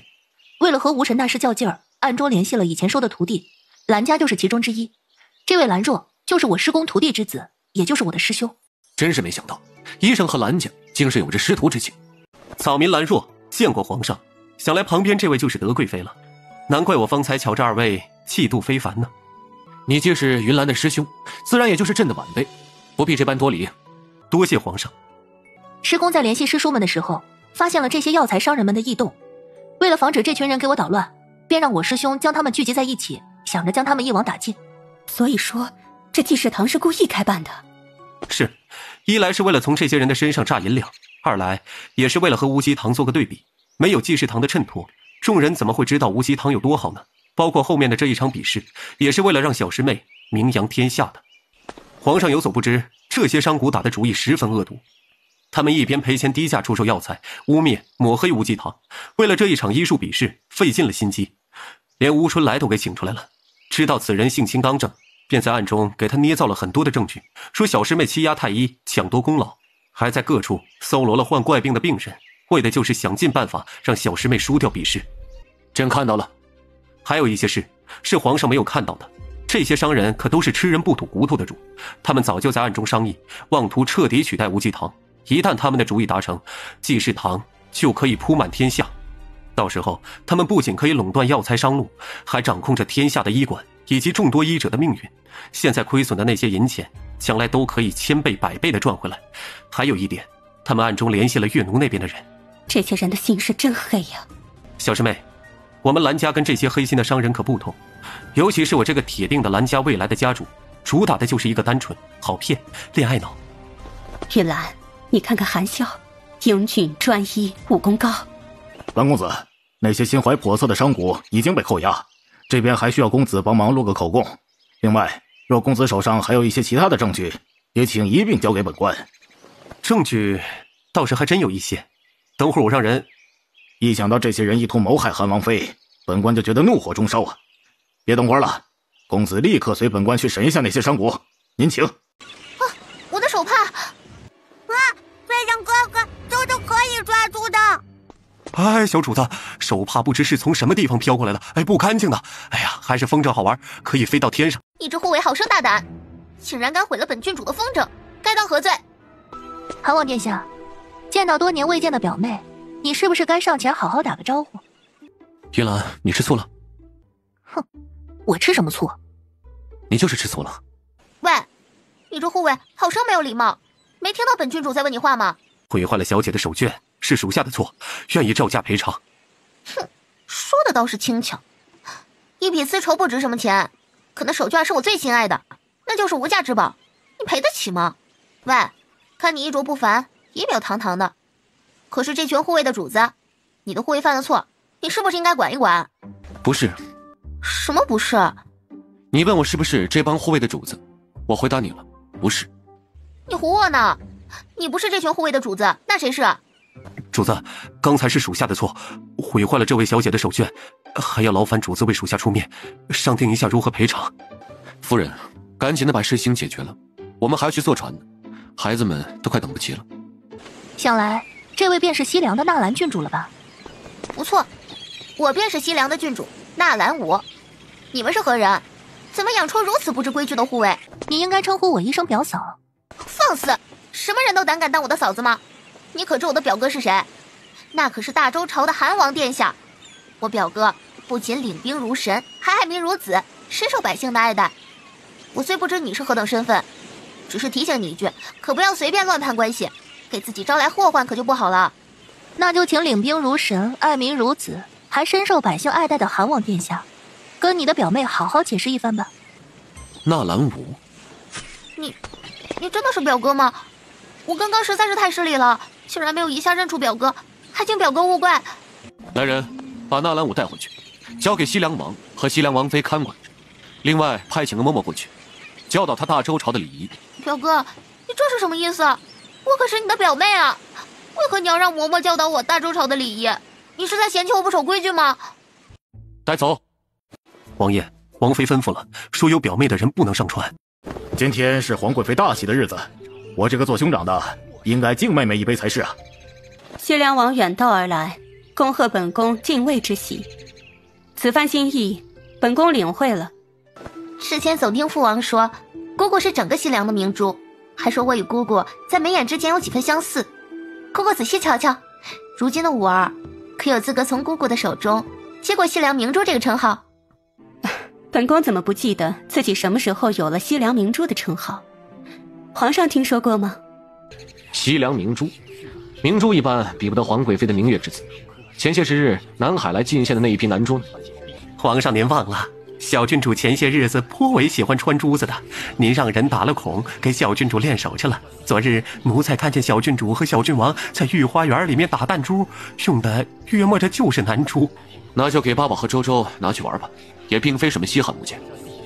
多年不见，你倒是长大了。既然喜欢西凉明珠这个称号，本宫正式赐封给你就是了。以后你就叫明珠郡主吧。姑姑，我刚刚只是开玩笑，哪里敢跟姑姑抢称号？谢恩吧。姑姑赐给了我明珠的封号，单单是行礼，无法表达我心中的激动之情。只是身为晚辈，我所有的东西捧着放到姑姑面前，肯定也不是什么稀罕物件，只能倾尽本领给姑姑献上一支舞，一来表达心中感激，二来向姑姑送上祝福，还请姑姑应允。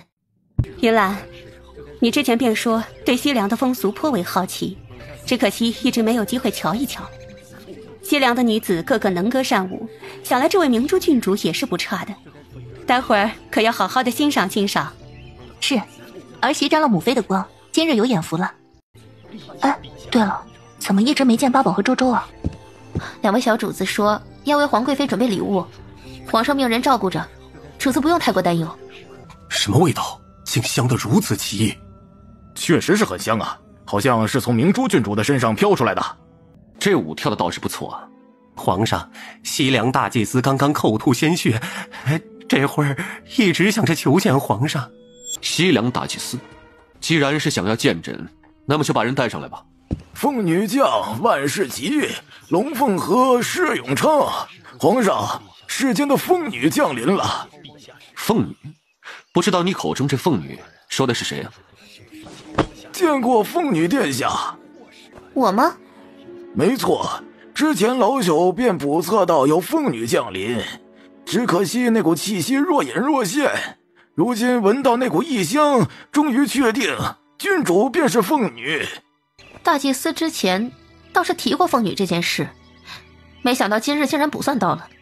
只是小女不过是郡主之身，虽然和韩王殿下算是表妹，可也当不得凤女二字吧？是不是这里面有什么差错？命格乃是天定，不论出身不看身份，郡主的确是身携凤命。若驾驭真龙，必定龙凤祥和，自成祥瑞之兆。今日乃是皇贵妃晋封大喜，没想到我儿竟也沾了您的光，知晓了自己竟然是凤凰命格，这也可谓是喜上加喜，双喜临门了。既是喜事，总是不嫌多的，我便斗胆向皇贵妃提议，不如就让我儿嫁给韩王，再添一件喜事。不知道皇贵妃意下如何？大祭司，帮着我看看，我有没有凤凰命啊？你这……大祭司刚才不是说明珠郡主身负异香，有凤凰命吗？我觉得我现在也挺香气飘飘的，你看我像不像有那凤凰命的？明珠郡主的香气是身体自带的，生下来身上就带香味儿，那不是作假就是中毒啊！哎，大祭司活了这么多年，这么简单道理都不明白了。明珠郡主真的一生下来就身带异香，那是否可以让下官诊脉瞧瞧啊？有病早治，早治早安心啊！放肆！你个太医，怎么敢如此与主子说话？在下乃是太医院的太医，官职为正五品。如果下官没看错的话，西凉王乃是正一品的异姓王。虽说这品阶比下官要高，可实质上也是皇上手底的臣子，也就是下官的同僚，大家伙都是一样的，为皇上鞠躬尽瘁，死而后已的，怎么还牵扯到了主子不主子呢？西凉王和西凉王妃总不会有这不臣之心吧？你可不能血口喷人！我没有，你别乱说啊！我这不是顺着您的话往下说呢吗？实在是下官才疏学浅，不大明白王妃口中那个主子到底怎么来的，朕也想知道。皇上，从西凉到上京一路车马劳顿，王妃颇为精神疲倦，昨天夜里还身体不适，一时迷糊说错了话，还请皇上受罪。臣等自然是皇上的臣子，忠心耿耿，绝无二意。皇上，都是五儿不好，还请不要责怪父王和母亲，我们不都是一家人吗？我本也以为和西凉王是一家人，只是没想到本宫把你们当亲人，你们却时时刻刻的想算计本宫。皇贵妃误会了，我们哪敢算计啊？哼，是吗？刚刚大嫂说让纳兰武嫁给韩萧，本宫怎么不知道西凉什么时候改了风俗？男子有正妻的情况下，还能再娶他人？臣妇一时失言。希望大嫂是一时失言。本宫只有韩萧这一个儿子，韩萧也早已经向本宫表明了心迹，此生只会迎娶云兰一人。之前皇上也已经答应，从此往后不会去管韩萧的后院。正好借着今日这个机会，文武百官都在场，也一并做个见证。不错，能够迎娶慕云兰，实乃是我人生的幸事。我楚韩萧万分珍重这缘分，绝不会再娶他人。臣等恭祝韩王、韩王妃白头偕老，子孙满堂。云兰，你是怎么了？太医，赶紧过来帮韩王妃瞧瞧。啊，母妃，儿媳没事儿，就是被这味道熏得有点头疼。还不赶紧把殿内的味道往外驱一驱？想要攀附荣华富贵，大可直接说就是了，偏偏弄出什么身带异香，这多熏人呢！是啊，明珠郡主也一并出去吧。您不是天生就自带香气吗？别熏坏了韩王妃啊！韩王妃大可不必这般善妒，我也只是提议让五儿入韩王府，事情还没定下呢，你不用费尽心思提前针对他。西凉王妃说这话，我们可就不爱听了。你女儿身上的味道熏不熏人，长了鼻子的都能闻得到。韩王妃被熏得受不了了，不也是情理之中的事情吗？没错，还有什么叫提前针对啊？韩王妃心思纯善，宽容大度，那可是备受皇上称赞的。别说韩王妃只是被味道熏得受不了，哪怕她真的针对了明珠郡主，也必定是明珠郡主做了什么让人难以容忍的事啊。我们大周朝有句话说得好，多反思自己，少苛责旁人。不知道西凉王妃和明珠郡主听不听得懂呢？这意思就是有事多从自己的身上找问题，别张口就胡乱的攀咬他人。韩王妃多无辜啊！你们的态度未免也太过偏袒了，我的女儿可是天生凤命。前朝还在的时候，那些所谓的祭司天天宣扬着皇族乃是神子，最后被砍头的时候还是碗大那么一个疤。什么天生凤命不凤命的，即便这世间真有凤凰，那也应该是做了那么多善事的韩王妃，而不是随便冒出个身上带香味的。刚刚于太医可是证明了的，那香味不过是香粉调和，一瓶药粉下去，别说是人了，随便跳出来一只猫猫狗狗的都能香气扑鼻了。梁竟然还有大祭司，我还以为这类人早就被杀得断根了呢。真是难得呀，有生之年还能见到个活的。不知道大祭司能不能算算你自己，我这一拳下去，你到底会不会死啊？这都什么年头了，竟还有人相信这些玄学。小郡主慢点跑。哎呀，走开！你们不要跟着周周，周周真的要生气了。啊，黄爷爷，你最厉害了，你快点下令让他们走开，不要跟着周周。有时候吧，这玄学也不能完全不信吧。没错，身带异香都能被说成是身负凤命，那招降小郡主能得百兽扶手，命可得有多贵重啊！有道理，我们得理智的相信玄学呀。之前皇贵妃前往广度寺祈福，引来仙鹤，献上祥瑞。如今皇贵妃晋封之喜，有百兽前来恭贺，又是大大的吉祥啊！礼部尚书说的有理，应该命令宫中画师将这祥瑞一幕绘成画色，长久的保存才是啊。这个提议极好啊！周周不怕，这些蝴蝶和鸟兽是喜欢你的。周周以前不是很喜欢抓蝴蝶吗？周周以前喜欢是因为不知道蝴蝶是毛毛虫变的呀，现在知道了，这都是一群大虫子，太吓小孩了。周周说的是，皇爷立刻让人把这些蝴蝶都赶走了。老大大，快进来！宝宝和周周准备的礼物，祖母极为喜欢。娘亲，你怎么了？不舒服吗？娘亲没事儿，喝点水就好了。云兰，这宴会也进行的差不多了，你若是不舒服，就先回去歇着。母妃放心吧，我没事的。上，这宴会进行的也差不多了，是不是就……皇上，不好了，慈安宫着火了！立刻派人去救火。皇帝是在找哀家吗？太后，你疯了！看着往日的仇敌，如今一步步的走向皇后之位，哀家怎么能不疯呢？太后，你对我不满，就什么事都冲着我来，不要牵连到无辜之人。无辜，哀家会落到今日的境地，和那个废物楚景远脱不了干系。废太子的人都已经死了，你和他之间再有什么恩怨，也不应该牵连无辜之人。无辜之人？这个小贱人肚子里怀着的，可是楚景远的孩子，是个孽种。常言道，父债子偿。楚景远既然已经死了，哀家要再报仇的话，找他的子嗣，有什么错吗？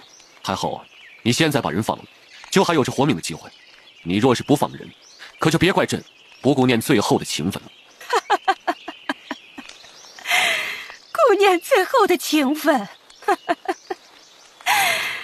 哀家是你的嫡母，你却以为国祈福的名义，把哀家囚禁在慈安宫，这就是你所谓的顾念情分？你就是个狼心狗肺的东西！放肆！竟敢对皇上不敬！哀家是太后，是先帝的正妻，是皇帝的嫡母。母亲训斥儿子，有什么不可以的？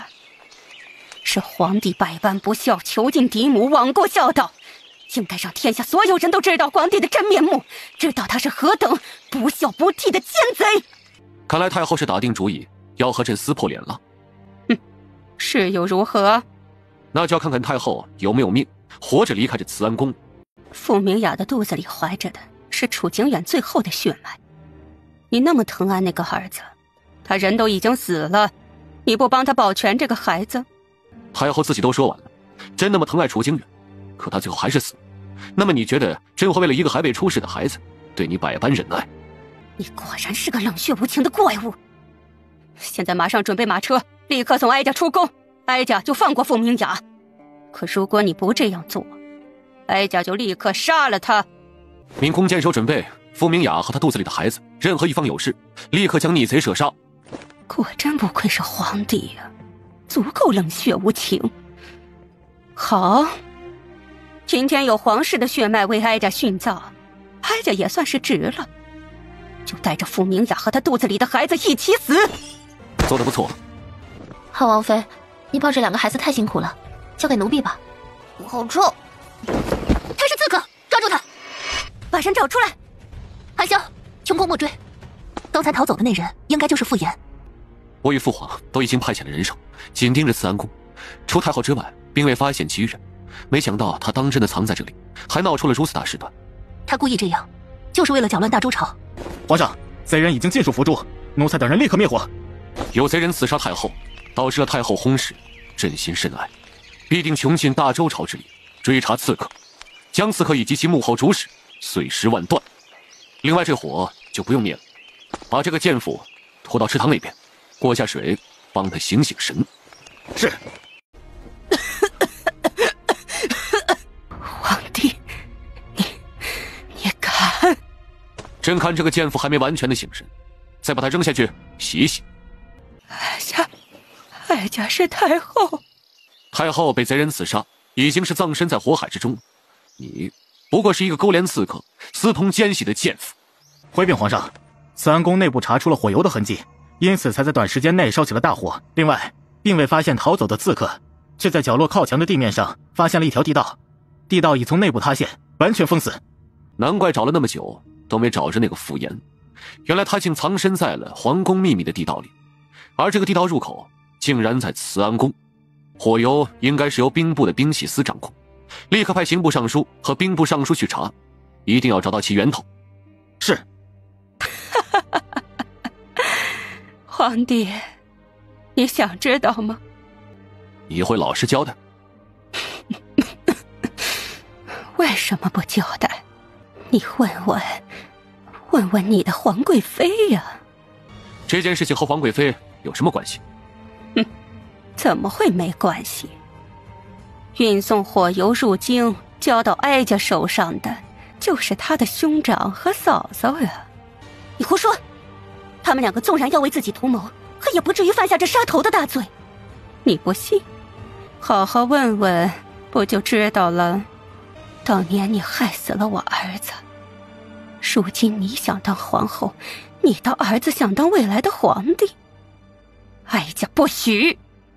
皇上，有关于火油的事情，可要让人去把西凉王叫过来问询呢？皇上，您该怎么查就怎么查。若是臣妾的兄长真的犯了糊涂，勾结了奸细，不用皇上动手，臣妾会亲自出手处置他们。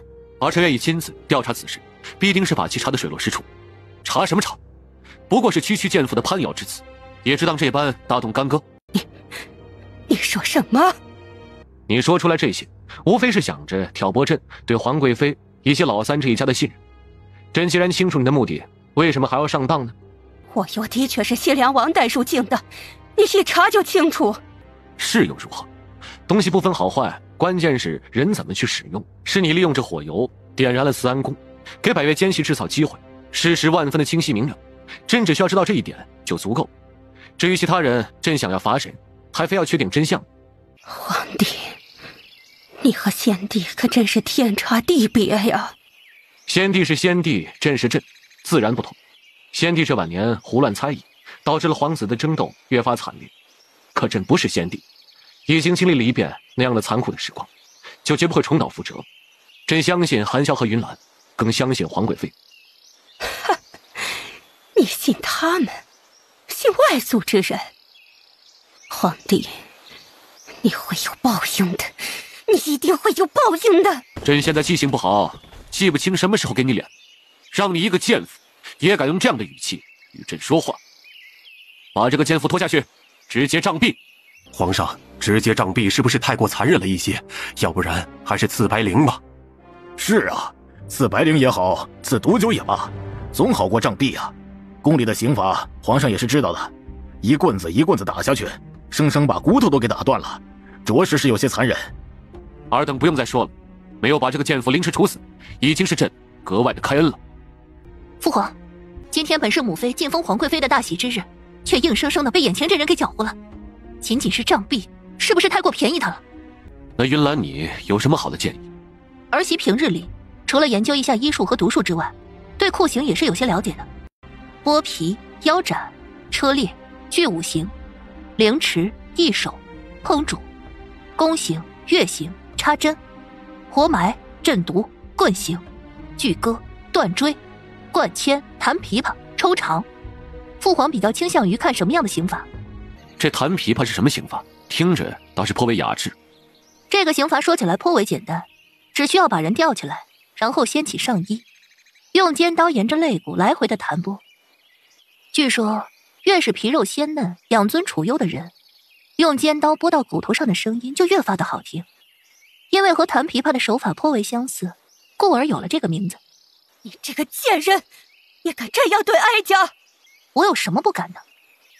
父皇刚刚已经传下了口谕，皇祖母被奸细所杀，而你不过是一个勾连外贼、试图作乱谋害皇上的贱妇罢了。说起来，我和你之间的旧怨不止一桩了。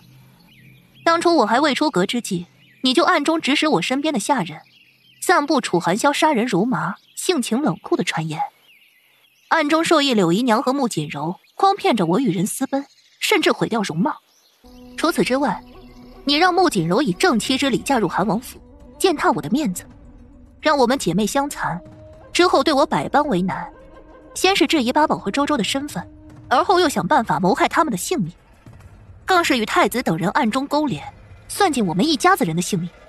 更不要说你之前对我母妃百般的为难，对韩萧诸多虐待，每一桩每一件都足以让我对你恨之入骨。我觉得弹琵琶极为合适你。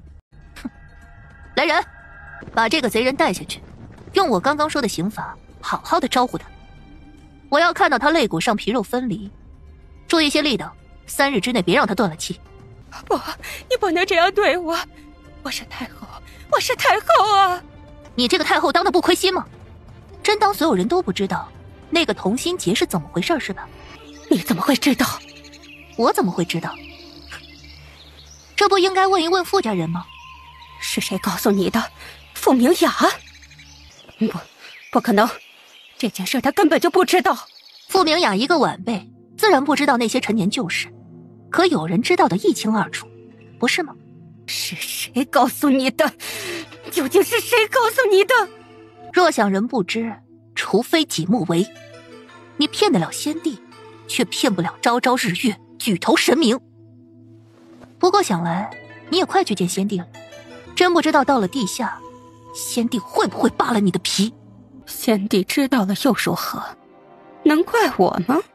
你自己贪心不足，不怪你，怪谁？是先帝，是他逼着我给他生个女儿。我怀上身孕之后却多次流产，我最后实在没办法，只能……你怀孕流产，保不住孩子，难道不是你作孽太多的缘故？哼，后宫之中的女人，不就是你害我，我害你？最后能不能活下去，全看自己的本事吗？哀家凭本事斗赢了那些女人，那就是他们的命，他们就得认。你真的赢了吗？若你真的是最后赢家，又怎会早年丧子？闭嘴！都怪西凉，都怪你祖父老修国公以及纳兰卿这个贱人。如果不是你们，哀家的皇儿怎么会死？他应该登上皇位，成为大周朝的君主。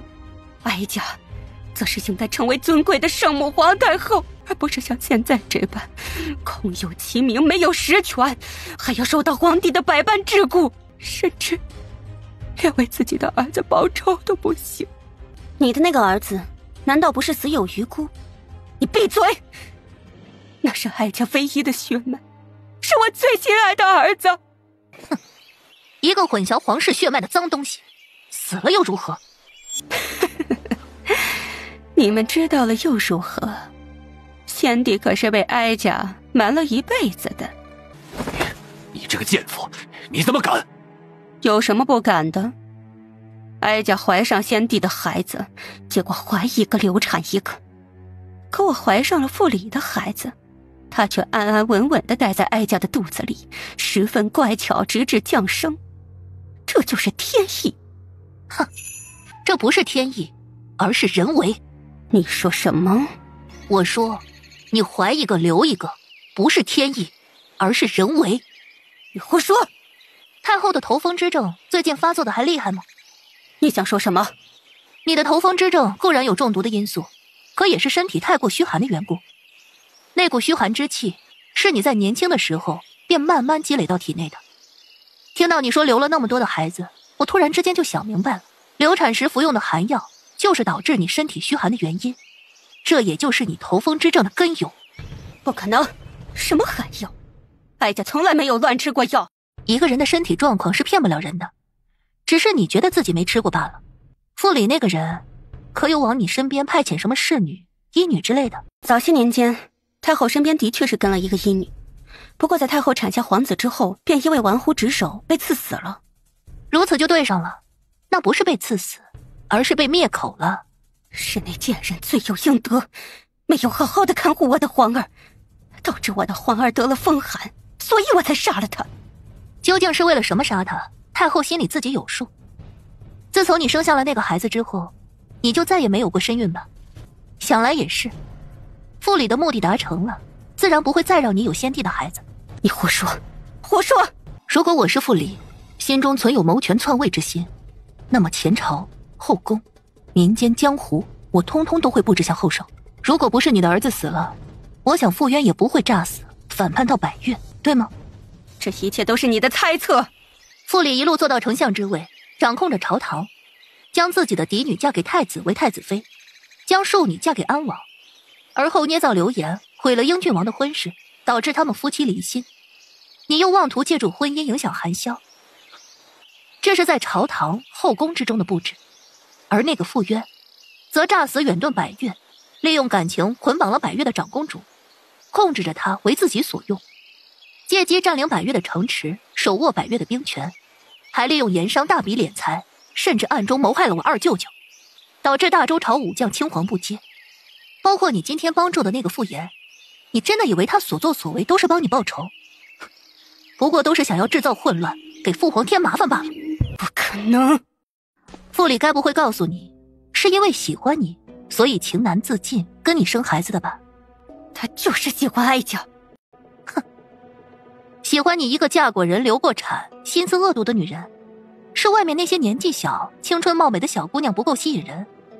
更何况，他若真的喜欢你，又怎么会对百越的长公主赫连熙痴心一片？他那不过是逢场作戏罢了。你真是蠢得无药可救。他接近你，为的就是要混淆皇室血脉。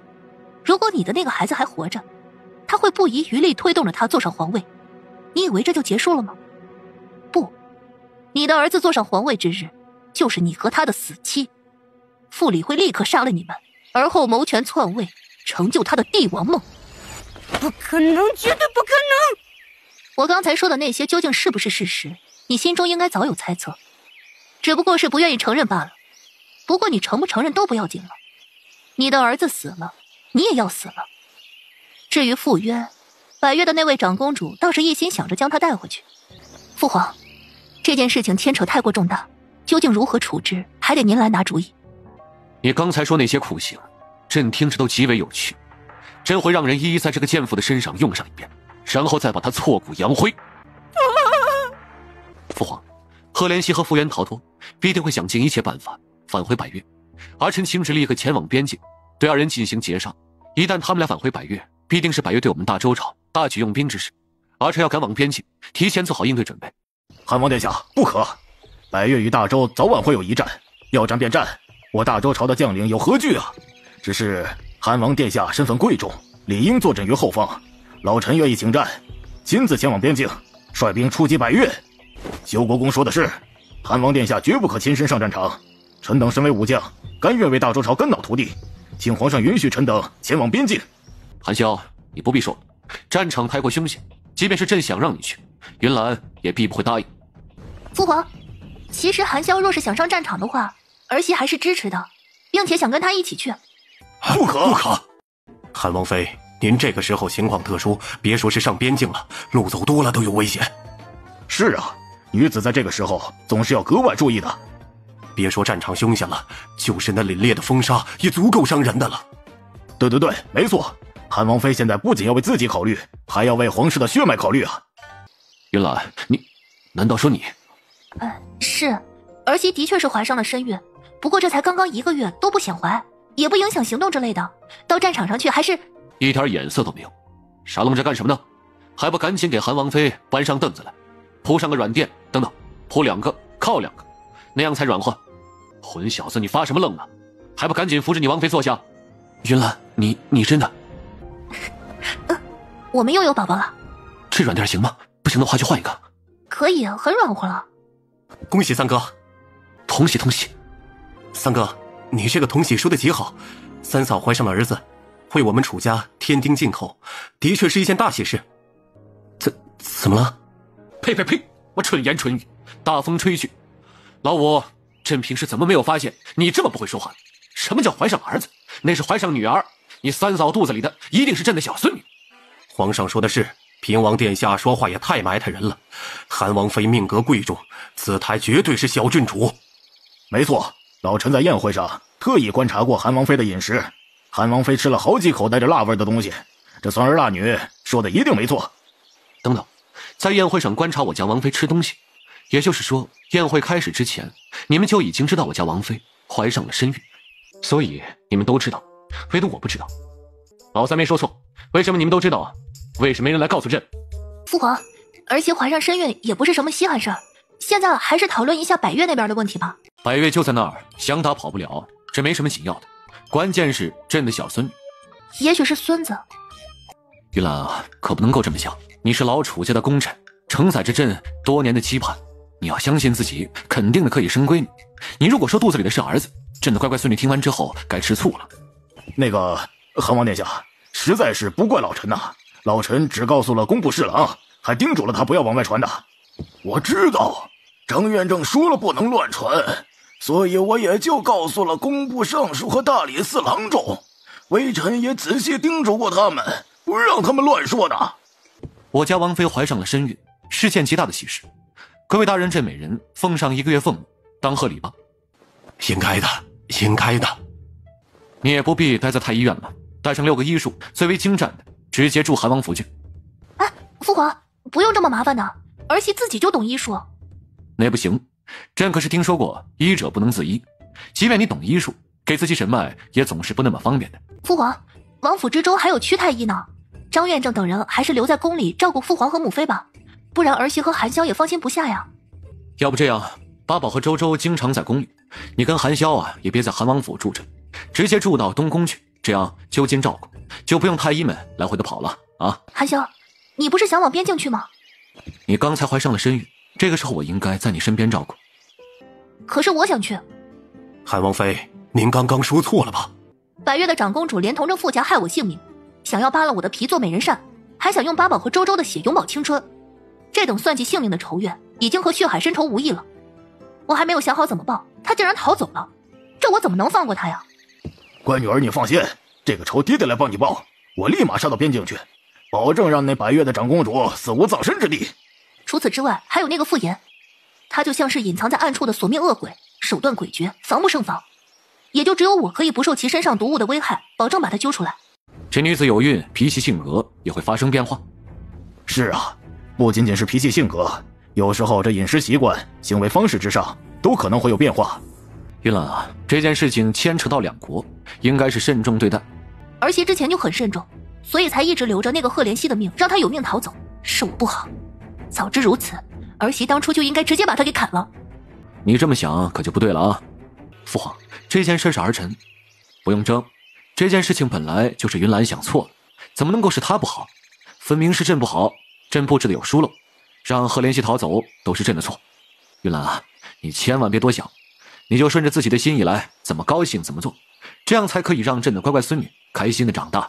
那个父皇，哎，云兰想说什么？父皇听着呢。儿媳想去战场。乖，咱们不想，咱换一个。要不朕现在退位，让楚含萧登基当皇帝，给你一个皇后当的。哎，怎么样，女学长？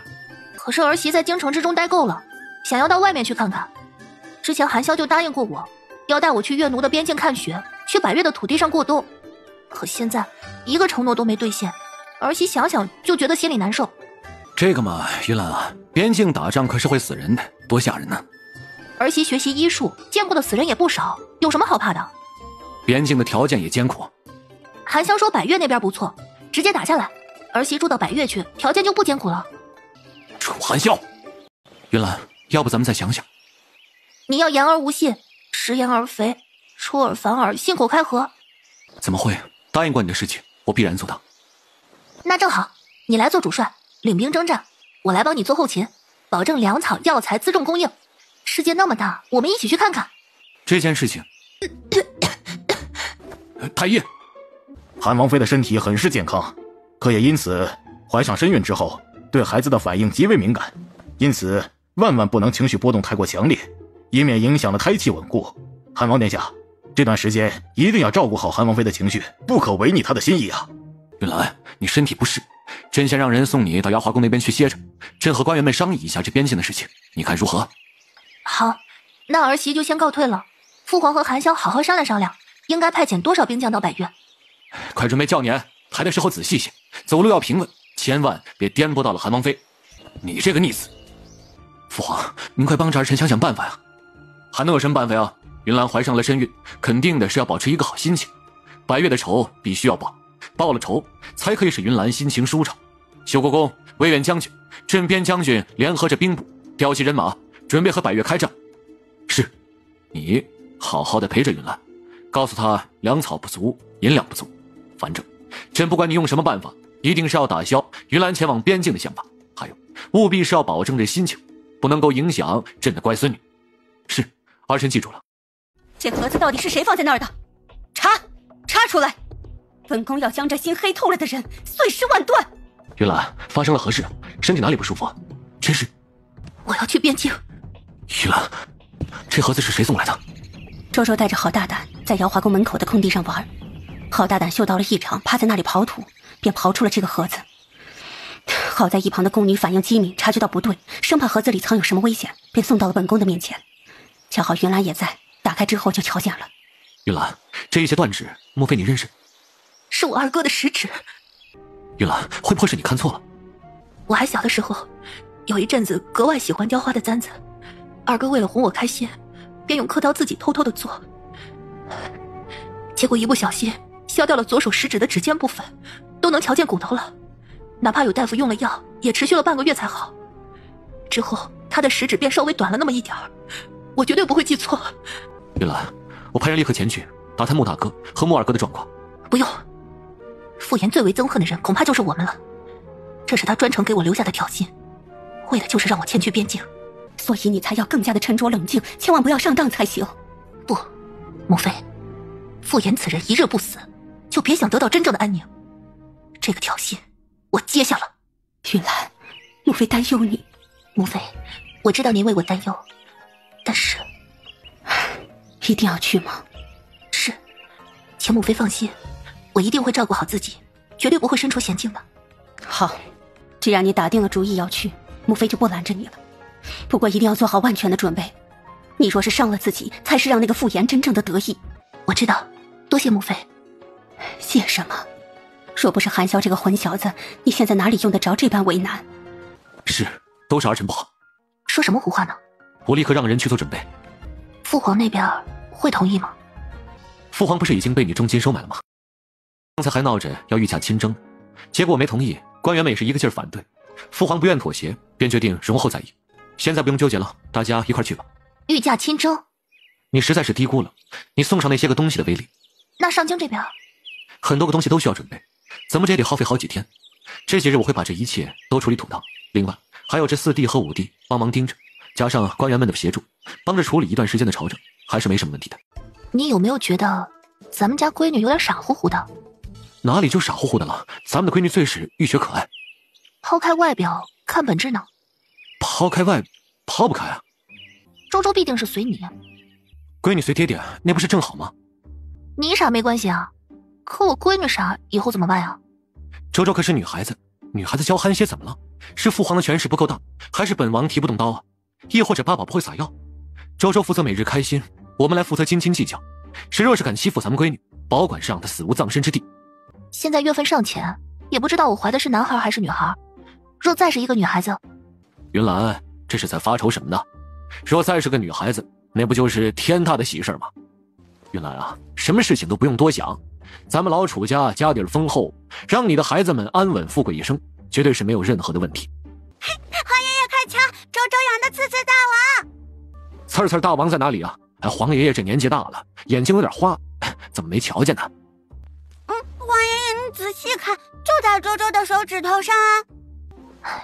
父皇，你看周周食指的指甲盖边缘翘起来的那一层倒刺儿，那就是他养的刺刺大王。刺刺大王，世上最强，大王出征，谁敢征锋？周周可真是厉害，竟然养了一个刺刺大王。皇爷带着你啊，到前面去骑马，咱们好好的威风威风。好，成！皇爷爷带着妹妹去吧，八宝在这里陪着娘亲。好，你若也想玩，就让你爹爹派人送过来。皇爷爷左手抱着周周，右手抱着八宝，一边一个，完全抱得动。好，八宝记下了。八宝这是怎么了？不去跟着你皇爷爷一起玩吗？妹妹还小，哄着她一个人玩还行，再加上皇爷爷的话，还是算了吧。那确实，八宝赶紧歇一歇吧。娘亲，八宝也可以养个小刺玩吗？可以。妹妹养了一个，八宝可以养10个吗？可以是可以，只要你不怕指甲盖疼。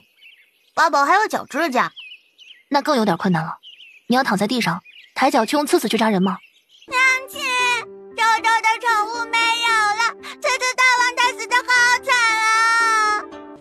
周周不哭，咱们再养一个。很难养的，周周好不容易才养起来的呢。周周的刺刺大王。云兰，哇，这是什么？刺刺大王的太奶。刺刺太奶真的好厉害，他身上有好多刺。是啊，要不然怎么能当太奶呢？主子，墨家2位公子在半个月前的冲突之中重伤昏迷，至今未醒。不过有军医照顾，生命无忧。2人是被一名女子所救。百越逃出来的灾民还是医女？是。王妃让带过去的药送到了吗？回禀主子，已经全部送到了，而且由属下亲自盯着，给2位公子喂下去了。好，云兰，你怎么看？我相信这世上有巧合，也相信大部分人都是好的。可防人之心不可无，把人盯紧了，好好查一查，总归是有好处的。密切关注那名医女，盯紧了她这一举一动。是。皇上，韩王殿下带人彻底击溃了百越大军，俘虏了百越近2万人。百越皇帝带着残部逃离，不过不过却被韩王殿下用长剑射伤了肩膀，现在正在清理战场，统计伤亡人数呢。好，一定要仔细的照顾好我们大周的伤员，若是有将士遭遇了不幸，抚恤金给双倍。是，多谢皇上圣恩。韩王妃，韩王殿下命末将来告诉您，贺连熙被抓住了，还有一口气。我知道了，傅岩抓住了吗？目前还没有找到此人的踪迹呢。将贺连熙押到城下。是。云兰，这距离你定下的10日之期还有半个时辰，要不要父皇帮你先布置一下？布置？是啊，这杀人也得有仪式感啊。你想想，10天前你给贺连熙送了封信，说是要今日取其性命，现在他人被俘虏了，一被带过来就发现你在万人的簇拥之下身着华服走出来。你今天这一身衣服不够霸气，都怪陈叔，应该提前给你制作一套太子妃的正式宫服，头面首饰也应该打造上套。朕之前看过一套顶8尾的凤冠，戴上之后肯定是霸气侧漏。哎，都怪朕，竟是没有提前的想到。父皇哪里用得着这样的阵仗？怎么用不着？那贺连熙之前就嫉妒你的美貌，还想尽办法要取你性命。现在你得狠狠地打他脸，把他全部的在意东西都踩在脚下。更何况你的身份本就尊贵，该端的架子就得端起来。你快去让人准备起来，把朕的椅子搬过来，要上面雕着龙内拔。待会儿云兰呢去见那个贺连熙，就派人抬了放他身后，让他坐着。是。等等，让底下侍女们也准备起来。不对，不用侍女，用朕带来的御前护卫，吩咐他们一个一个都精神些，一定是要营造出来杀气腾腾的氛围，要把朕的儿媳妇衬托得像是一个生杀予夺尽握在手的掌权者。是。云兰，要不然朕穿上龙袍站你旁边吧，到时候咱把他给吓死啊！父皇，不用摆什么阵仗，所有人也都知道，自然有您为儿媳撑腰。一个贺连熙罢了，说是父皇上场，反倒是给他脸了，他哪里配劳烦您啊？哦，也是，那朕就不用亲自上场了，其余的都让你准备着。那贺连熙你想怎么处置就怎么处置，怎么高兴怎么来。慕云兰，你很得意呀！放肆！想要杀你，不过是如头碾死一只蚂蚁，轻轻松松的就能做到，有什么好得意的呢？我送你的礼物，你还喜欢吗？什么礼物？你不是派遣了暗卫过来刺杀我的兄长吗？礼尚往来，我自然也要给你回礼了。你做了什么？你现在不痛吗？你给我下药了？不错，我把药放在了你派遣过来的暗卫身上，他们刺杀完成之后，肯定是要向你回话的，悄无声息的就可以把我送给你的礼物带过去。现在毒已经完全发作，它会加剧人的痛苦之感，还会让你保持理智，不被疼疯了，方便你能清晰地感受到每一丝的痛楚。你应该庆幸，你是第一个让我主动用这样手段的人。我们本来计划的天衣无缝，都怪你，都是你这个贱人，为什么哪里都有你？为什么我们百般布局，却敌不过你的万种手段？放肆！胆敢这般与韩王妃说话！慕云兰，你能不能告诉我一句实话？这些事情，你究竟是怎么知道的？你相信这世上有天意吗？天意？我才不信这些鬼东西！你不信，可世上之事往往冥冥之中自有天意。如果不是傅渊突然回归，百越横插一脚，此时的越奴和大周恐怕已经打起来了。我的2位兄长本是在越奴的边境，如果那里起了战事，他们便不会前来泗水城。如果傅渊在内心蛰伏一段时间，境况就会大有不同。如果我的2位兄长不在这里，就无法利用我给他们的药去击杀虫王，蛊虫围城就会让泗水城一片生灵涂炭。那个时候，你们就可以轻轻松松地占领此地。哼，不用想了，你们以为是一步走错，满盘皆输，皆不知你们走的每一步都是错的。不可能！在你们原来的计划之中，是想把孙湘军培养的骄纵跋扈，尤其是在蛊术方面，自认无人能敌，如此就可以利用他的疏忽大意，导致整个泗水城沦陷。孙郡守不仅仅是在这里，在其他城池当中同样很有威望，他的独女却成了你们百越的帮凶。略微推动一下流言，就可以让百姓对朝廷产生信任危机。只可惜我的兄长恰好在这里，牺牲了自己，消灭了蛊虫围城的危机，让你们的如意算盘没有打响，你们自然心存恼怒，所以就害了我的2位兄长。一心的想要取他们性命。你不是人，你绝对不是人！你才这么年轻，你的美貌，你的医术，你不是原来那个慕云兰，你是谁？我的确不是原来的那个慕云兰，我是上天派遣下来，专门克你们这些牛鬼蛇神的。云兰，他是一身腥臭，别熏着你。怎么这么快就回来了？我担心这东西不会说话，气到了你，所以过来给你镇场子。有这么多人在呢，哪里还能让他气到？韩王，你可不要聪明一时糊涂一时。你仔细看看眼前的慕云兰，她有哪里像是普通凡人了？她肯定是蛊惑人心的妖媚，她凭什么会死心塌地的帮着你？肯定是祸国殃民，存有私心的。她会害死你，她一定会害死你的。妖媚，不错，她是不知道什么东西修行成的妖孽。若是妖孽到了本王身边，为的是什么？当然是为了迷惑你的心智，让你对他言听计从，如此他就可以借助你掌控整个大周朝。云兰，之前我问过你有没有当女皇的想法，你如今改变主意了吗？你若是想当的话，正好我手里掌握那么多兵权，我们直接反，让父皇退位，你明日就登基。逆子，你这个逆子！父皇，韩萧不过是……云兰，你不必帮这个逆子说话。你瞧瞧他，整天就想着挑拨朕和你之间的关系，朕是那等不明事理之人吗？还用得着他带着兵权谋反啊？你想当皇帝，朕直接下旨，然后呢还要多加上一道旨意，封楚含萧为皇后，然后你呢明天登基，朕后天给你举办选秀。父皇，您说什么呢？哼，朕说的有什么地方不对吗？你当了皇帝能够3宫6院的，云兰如果当了皇帝就不能3军6事了？儿臣可只有云兰这一个人，云兰也说好了，只有儿臣一个的。以前是以前，现在是现在啊！以前云兰是你的王妃，那不是没得选吗？可当了皇帝就不一样了，一切都是事随时意的嘛。世上这好男儿那么多，也许云兰就想着看看呢。他不想，云兰，你不想的，对不对？哎呦，父皇在跟你开玩笑呢，你这都看不明白吗？云兰，这时辰也快到了，该送他上路了，也让这天下所有人都知道，你这位韩王妃言出必践。等等，韩王，你放过我，我有很多的金银财宝。送他上路之前，还有些东西，应该让他看看。追影，东西准备好了吗？是，主子，都已经准备好了。这些都是你们百越安排过来的，人死了，也该让你这个百越的长公主看一眼。哦，差点失望了，还有这一个最重要的人，应该也是你最想见的。我不看。你们这好歹是夫妻一场，等你死了，本王会命人把你们的尸体烧成灰，混合在一起埋进地下，如此你们两个就可以生生世世的纠缠在一起了。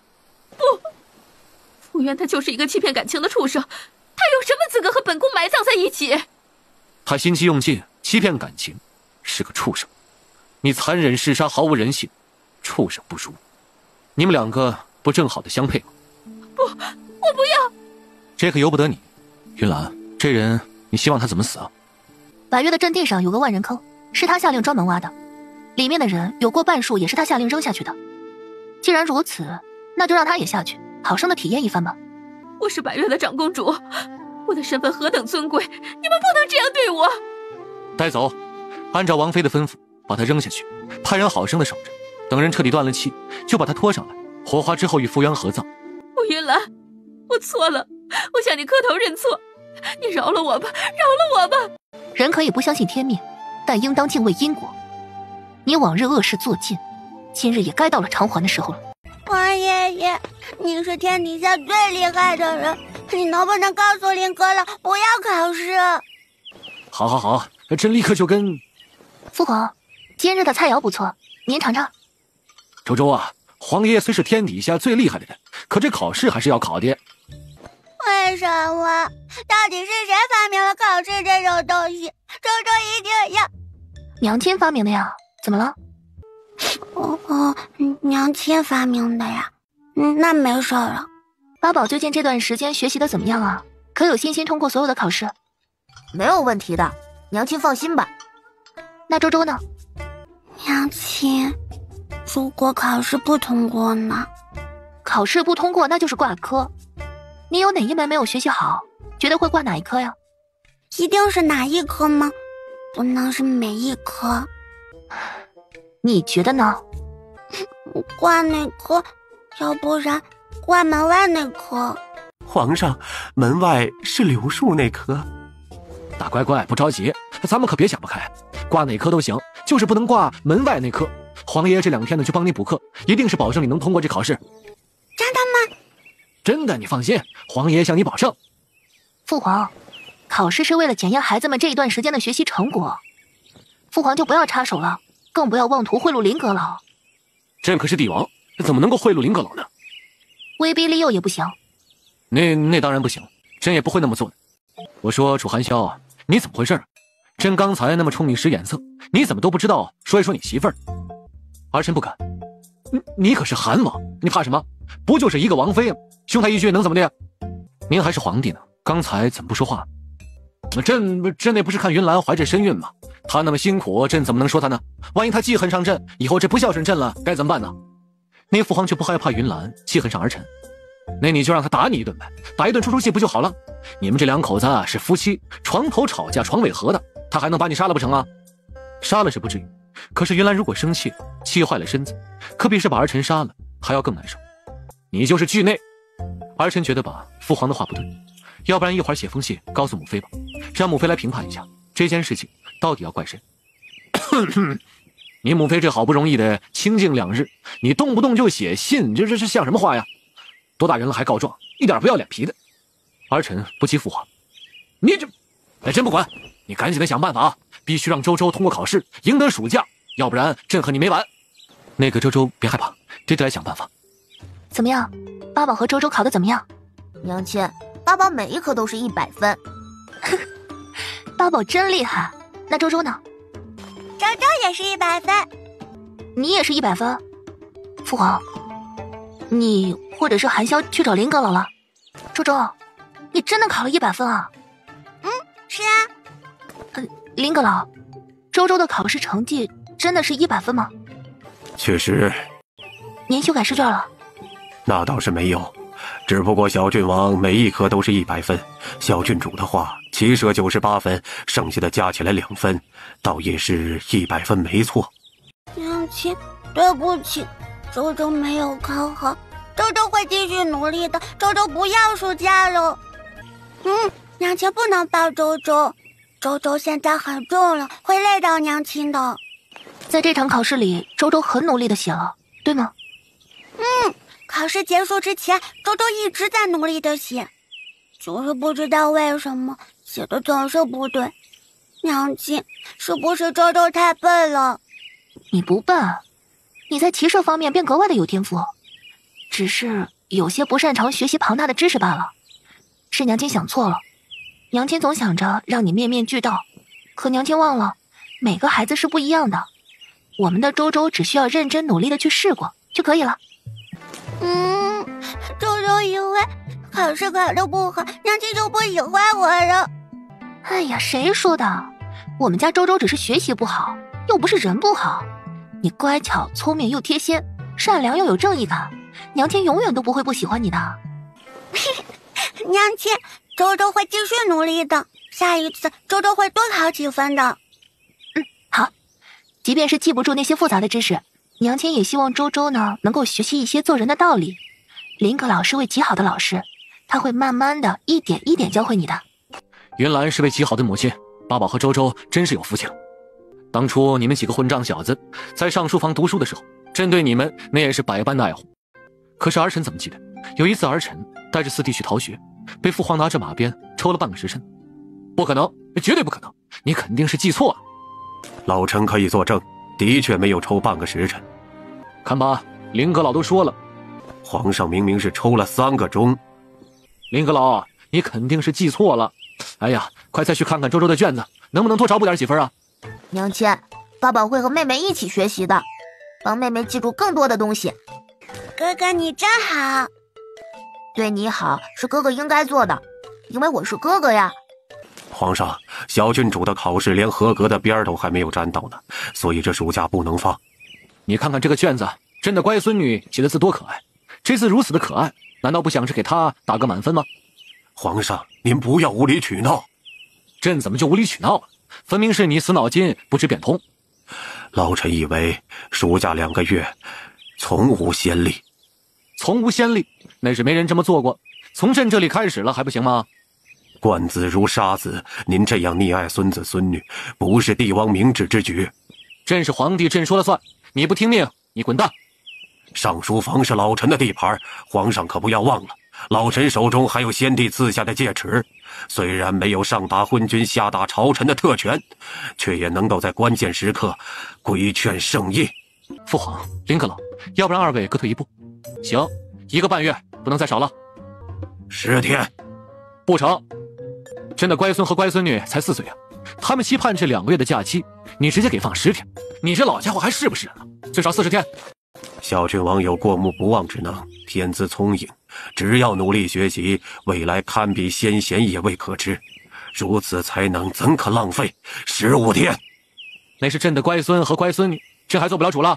30天。小郡王乃是韩王嫡子，皇上又有意以韩王殿下为储君，将来也是要子承父业的。小郡王天生便非普通孩子，他不单单是皇上的孙子，还是将来有可能影响天下大局的顶梁柱。小郡主是皇室唯一的女孩，对皇家的影响同样意义深远。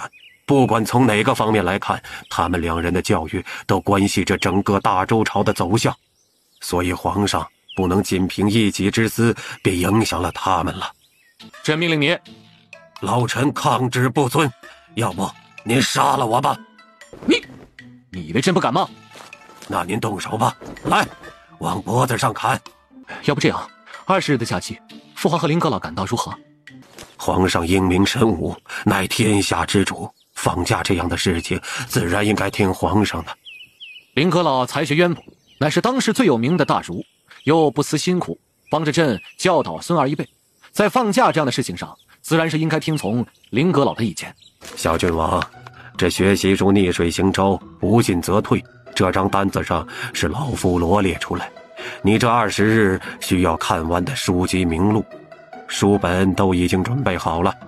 小郡王看的时候别忘了写下阅读心得，再次开学的时候可是要查的。小郡主，这是给您的，看完了之后也要写下阅读心得。是，夫子。我人都来了，竟然还不敢现身吗？慕云兰，你还是这么令人讨厌。彼此，你也还是一样的丑。你小的时候极为怕生，可不像现在这般疾言吝啬。我会不会说话，说多少话，说的又是什么，这可都是分人的。面对着你这样一个无恶不作、满身罪孽、罄竹难书之人，哑巴都能骂上你个3天3夜，不是吗？你敢过来见我，倚仗的就是你身后的人吧？那你知不知道，他其实是百越人，而且还是百越的皇室兄妹乱伦的产物。你说什么？你不是能掐会算未卜先知吗？怎么连最为亲近的护卫是什么身份都不知道？我告诉你，江离，还愣着做什么？还不快把人绑了？亏我多准备了一手，此处不能多留，快走。慕云兰，有没有什么地方受伤了？夫君，你怎么来了？我正想要去找你呢。找我？是啊，我这不是出来散步，正好抓到了那个傅岩嘛，我便想着去告诉你这个好消息，你知道了肯定高兴。散步，散出来4里地。怀上了身孕就得多散散步，这不是对宝宝好吗？那你散步的方向还挺准，你再往前走走，到百越的皇宫里散步多好啊。也不是不行。你说什么？我的意思是那当然不行了。我今天出来散了1次步，哎呀，我这才发现还是有你在身旁陪着比较好。我以后不自己大半夜出来了，好不好吗？回头我再找你算账，把人带回去看好了，千万是别让他死。你都生他的气了，那就不能再生我的气了。乖乖的回去休息，睡醒了再来找傅岩算账。好，我最是听你的话了。快去吧，我把这边的老鼠清理一下。江离护卫有劳了。属下应该做的。慕云兰，你来了，现在我们能好好聊聊了。昨晚睡得如何？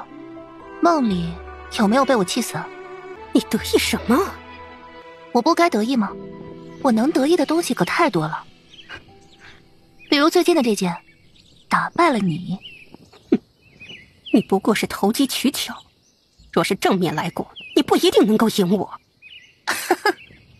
你躲在暗处那么久，像是见不得光的老鼠一般耍弄心机，结果还是被我打败了。你不怀疑自己太笨，反过头来觉得是我投机取巧？什么时候你也学会自欺欺人了？我就差一点儿。差之毫厘，谬以千里，这么简单的道理还用得着我教你？况且你不是就差一点儿，在你主动联系我的时候，就注定了你一败涂地。你想要击溃我，然后从我嘴里得到所有的真相？你想得美！你二舅舅陆鹤年的死，我一个字儿都不会说，你永远都无法调查清楚。这也会是你，会是整个陆家，包括修国公府永远的遗憾。无妨，你不告诉我，我可以告诉你。我很希望你知道你是如何一败涂地的。我不想听你说。那你把自己的耳朵给扎聋了吧？怎么，下不去手吗？那需不需要我的人来帮你啊？人人都说你心善，我怎么没看出来你到底心善在何处？你没看出来，有没有可能是因为你不配得到我的善心呢？傅言，你知道想要对付你其实很简单吗？简单？没错，你想做的事情，我只需要和你反其道而行之，就足以一力降十会，破除你的一切阴谋。就好比这一次，你一直隐藏在暗中，却突然站在阳光之下。本来我以为你是做好了布局，让我过去亲眼见证计谋的实施，让我痛不欲生。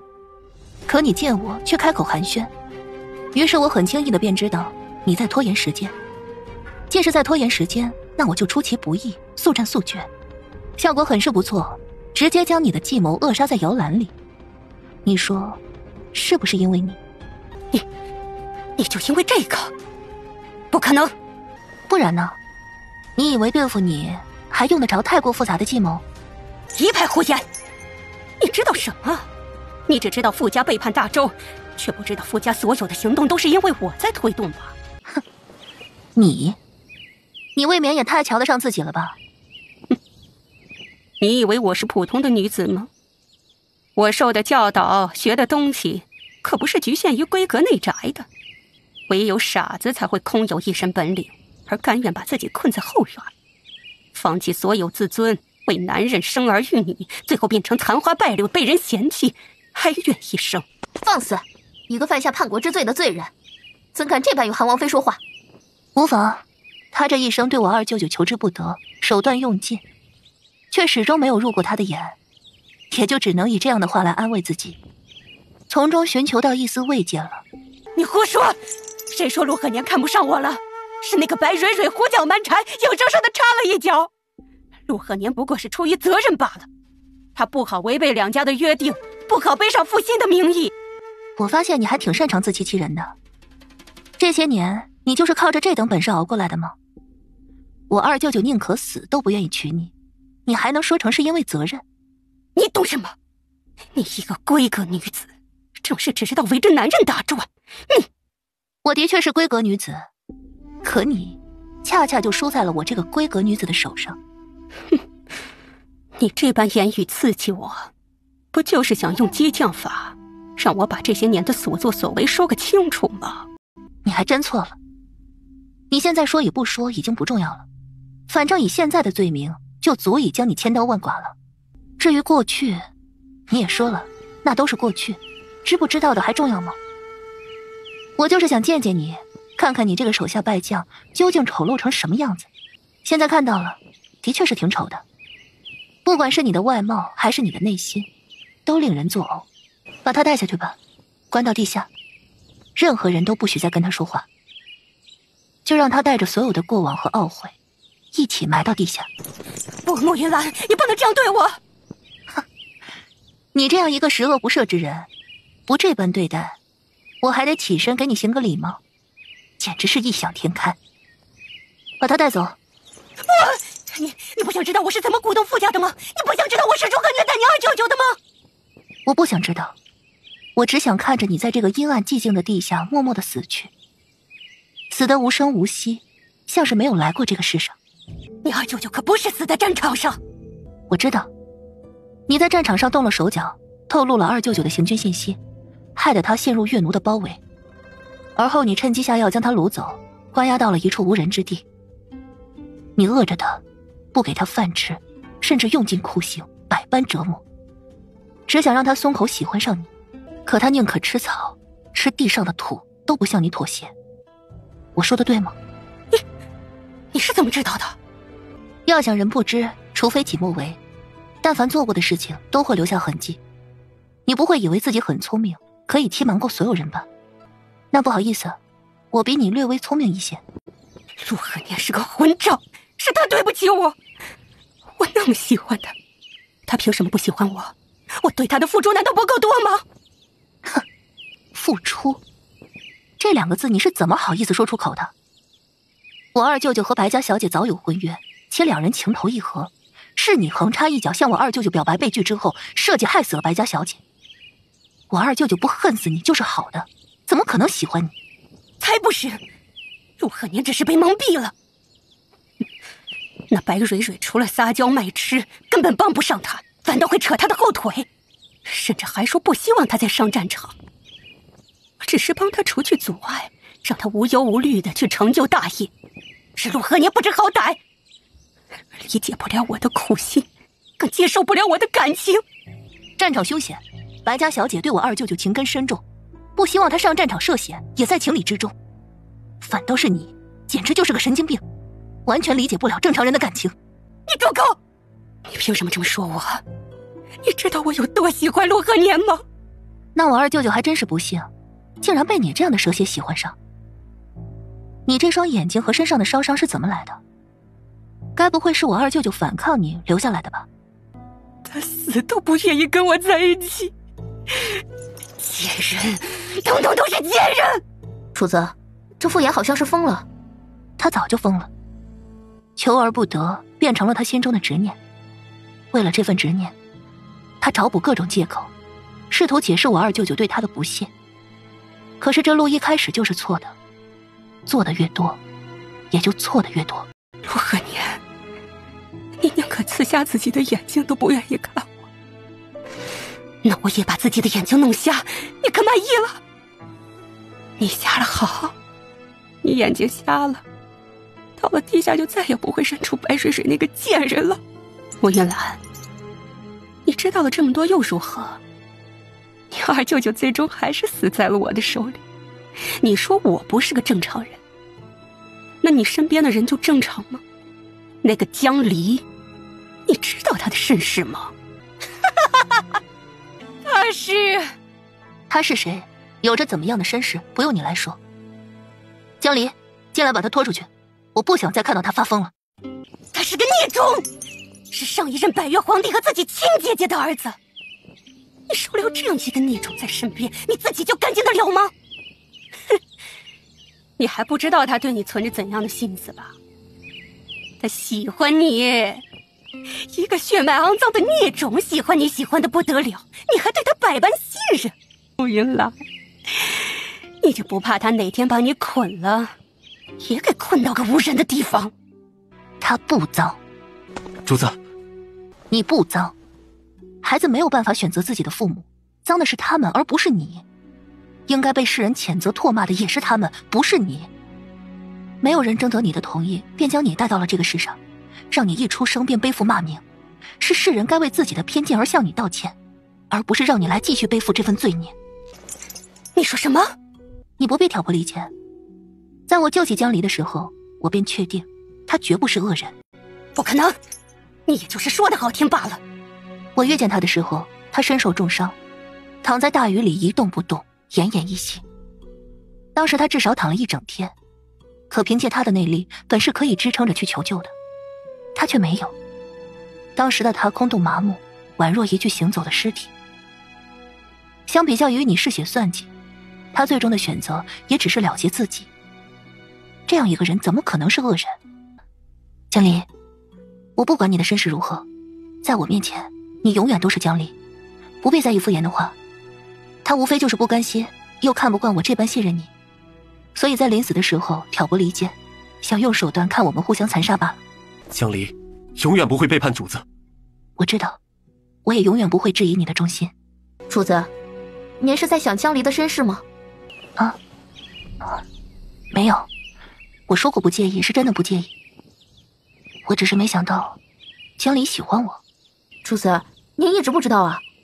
当然不知道啊。江离平常除了汇报些各处的消息，帮我做事之外，也没表现过对我的喜欢啊。花姐，你说那个傅岩是不是故意挑拨？我这都已经成亲了，而且还生下了八宝和周周。江离即便是要喜欢，也应该喜欢那些待字闺中、青春貌美的吧？主子，您是对自己有什么误解吗？别说京城了，就算是整个大周加起来，能找出比您还貌美的？再者说，也就是王爷防得紧。若是您和王爷和离，明天上门说亲的，恐怕都得把修国公府给踏平。容貌只是皮相，又不是不会改变。江离他应该看得明白，我跟他是没有可能的。王爷，主子吩咐了，他现在情况特殊，不让您进去。让开！王爷，您就别为难奴婢了，这是王妃的吩咐。本王再说一遍，让开！八宝也要进去看娘亲。都让开，让周周进。周周力气大，进去可以帮娘亲的忙。你们俩别添乱啊！王爷爷、爹爹都能进，凭什么不让宝宝进？就是，娘亲之前说了，小宝宝都是从天上来的。娘亲进去这么久都没把妹妹生下来，肯定是天上那边不乐意放手。周周进去，一拳一刻，把那些拦着不让妹妹来的人都给打趴下。楚寒萧，你快老实的站着。母妃，外面这是怎么了？你安心待着，母亲出去看看。混账，你闯什么闯？云兰在里面生孩子，你不帮忙就算了，反倒在这里捣乱。保大，母妃，我要保大。能不能盼云兰爹好？什么保大保小啊？云兰安安稳稳的生孩子呢，你能不能别添乱？没事吗？那怎么一点声音没有啊？你懂什么？女子生产可是要耗费极大的体力的，若乱喊乱叫，最后没有力气了怎么办呢？云兰就算再疼，她也必须得忍着。母妃，让我进去陪着云兰。你站住！你进去岂不是让云兰分心？母妃，你就好好的。生了，是生了吗？这是天降异象啊！朕的乖孙女一定是有大福气之人呐！怎么了？发生了何事？向皇贵妃道喜，向韩王妃道喜，是位小郡主。你们刚刚都愣愣的看什么呢？可是孩子有什么不妥当的地方？皇贵妃误会了，奴婢们实在是没有见过如此白嫩可爱的孩子，一时间看呆了，害得皇贵妃误会，实在是罪该万死。云兰，你怎么样？母妃放心，我没什么事儿。本宫瞧瞧，到底是什么样的孩子，让你们这般夸赞？哎呦，可真是太漂亮了！母妃，我就是想看看孩子。你可瞧瞧，跟八宝和周周一样的可爱。的确很可爱。云兰，你怎么了？母妃，我有些累了，想好好的睡一会儿。好，你只管好好歇着，其他所有事情都交给母妃来办就是了。朕刚才都听着孩子的哭声了，是不是生了？云兰怎么样？孩子怎么样？是不是朕期盼的大孙女？哎呀，倒是出来个人报喜啊！真是一点不靠谱的。皇上，是位小郡主，母女平安。哎，大乖孙女，你是我的爷爷。皇上，您都高兴糊涂了。是，朕的确是高兴坏迷糊了。朕才是皇爷爷才对。大乖孙女，怎么那么可爱，那么好看呢？这祖母，我们也要看妹妹。妹妹好小啊。妹妹的脸软软的。快，让我这个皇爷爷抱抱。韩萧，傻愣着做什么呢？还不快过来看看孩子？母妃，现在我可以进去看云兰了吗？可以进去了，不过云兰睡着了，你进去的时候动作放轻些，不要把她吵醒了。好。来人，快来人！韩王殿下晕倒了。韩王殿下这是醒了。云兰，你醒了？你感觉有什么地方不舒服吗？我还好，倒是你，精神过度紧绷导致呼吸不畅，大脑缺氧而晕倒了。现在可好些了？云兰，我们以后再也不生孩子了。好，我们就守着3个孩子，安安稳稳的过日子。快来，娘亲，你还好吗？娘亲，周周可担心你了。娘亲没事了。娘亲，你看过妹妹了吗？妹妹她可小了。妹妹的睫毛很长，像娘亲的一样漂亮。你们喜欢妹妹吗？喜欢，当然喜欢。那妹妹的名字就交给你们来起，好不好？云兰，谢谢你。谢我做什么？谢谢你选择我，谢谢你喜欢我，谢谢你为我生儿育女，谢谢你给了我一个家。傻瓜。是，傻瓜，我是这世界上最幸福的傻瓜。妹妹的嘴巴像夏天的荷花花瓣，山有扶苏，喜有荷华，所以妹妹可以叫……我知道，妹妹叫莲花。莲花是不是不太合适？那叫梅花。要不我们再想想。这平日里你除了穿朝服，就是一身玄衣，这没想到穿上了素白色的衣衫，竟是也有几分这年轻时候的风范。皇上，说正事儿。韩萧啊，你母妃这非要出宫去照顾云兰，你说说用不用她去啊？母妃，父皇之所言在理，您还是留在宫中吧，以免朝堂之上那些个言官又跳出来指责不合规矩。这也是规矩，那也是规矩。当了这皇贵妃，反倒还没有以前自在。朕也是一样的，咱们不伤心啊。等我们都退下来了，由韩萧继承了皇位，所有的事情也就都简单了。父皇，有件极为重要的事情，儿臣需要向您禀报，你自己看着办就是了。那儿臣便在这折子上盖上玺印了。等等，韩萧，朕还有些其余事情想和你商量呢，你干什么去啊？快来人，把那个逆子给朕拦下！怎么回事？怎么没拦住啊？皇上，韩王殿下手中拿的是请假条。你说什么？他拿的什么东西？请假条。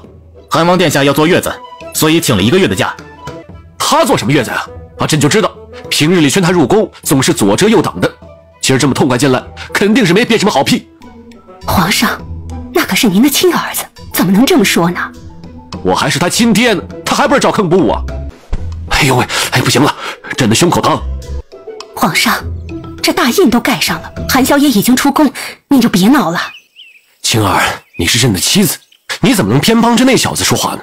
朕明天就退位。那皇上您接着闹吧，臣妾这个皇贵妃现在就不当了。哎，别，朕还不能发脾气吗？云兰，你像花花，年纪还这么小，就格外的乖巧听话，长大以后必定会成为温柔贤淑的姑娘。还真别说，八宝和周周这般小的时候，还会哭闹上一阵子呢。花花还真是格外的乖巧。韩萧，你说咱们的小女儿不能是个傻子吧？这怎么可能呢？应该不会吧？花花宝贝，你傻吗？王爷王妃，小主子没事吧？可需要奴婢进去伺候。韩王殿下不会是偷偷掐小主子了吧？王爷，小主子许是饿了，您交给奴婢吧。云兰，再给我抱抱。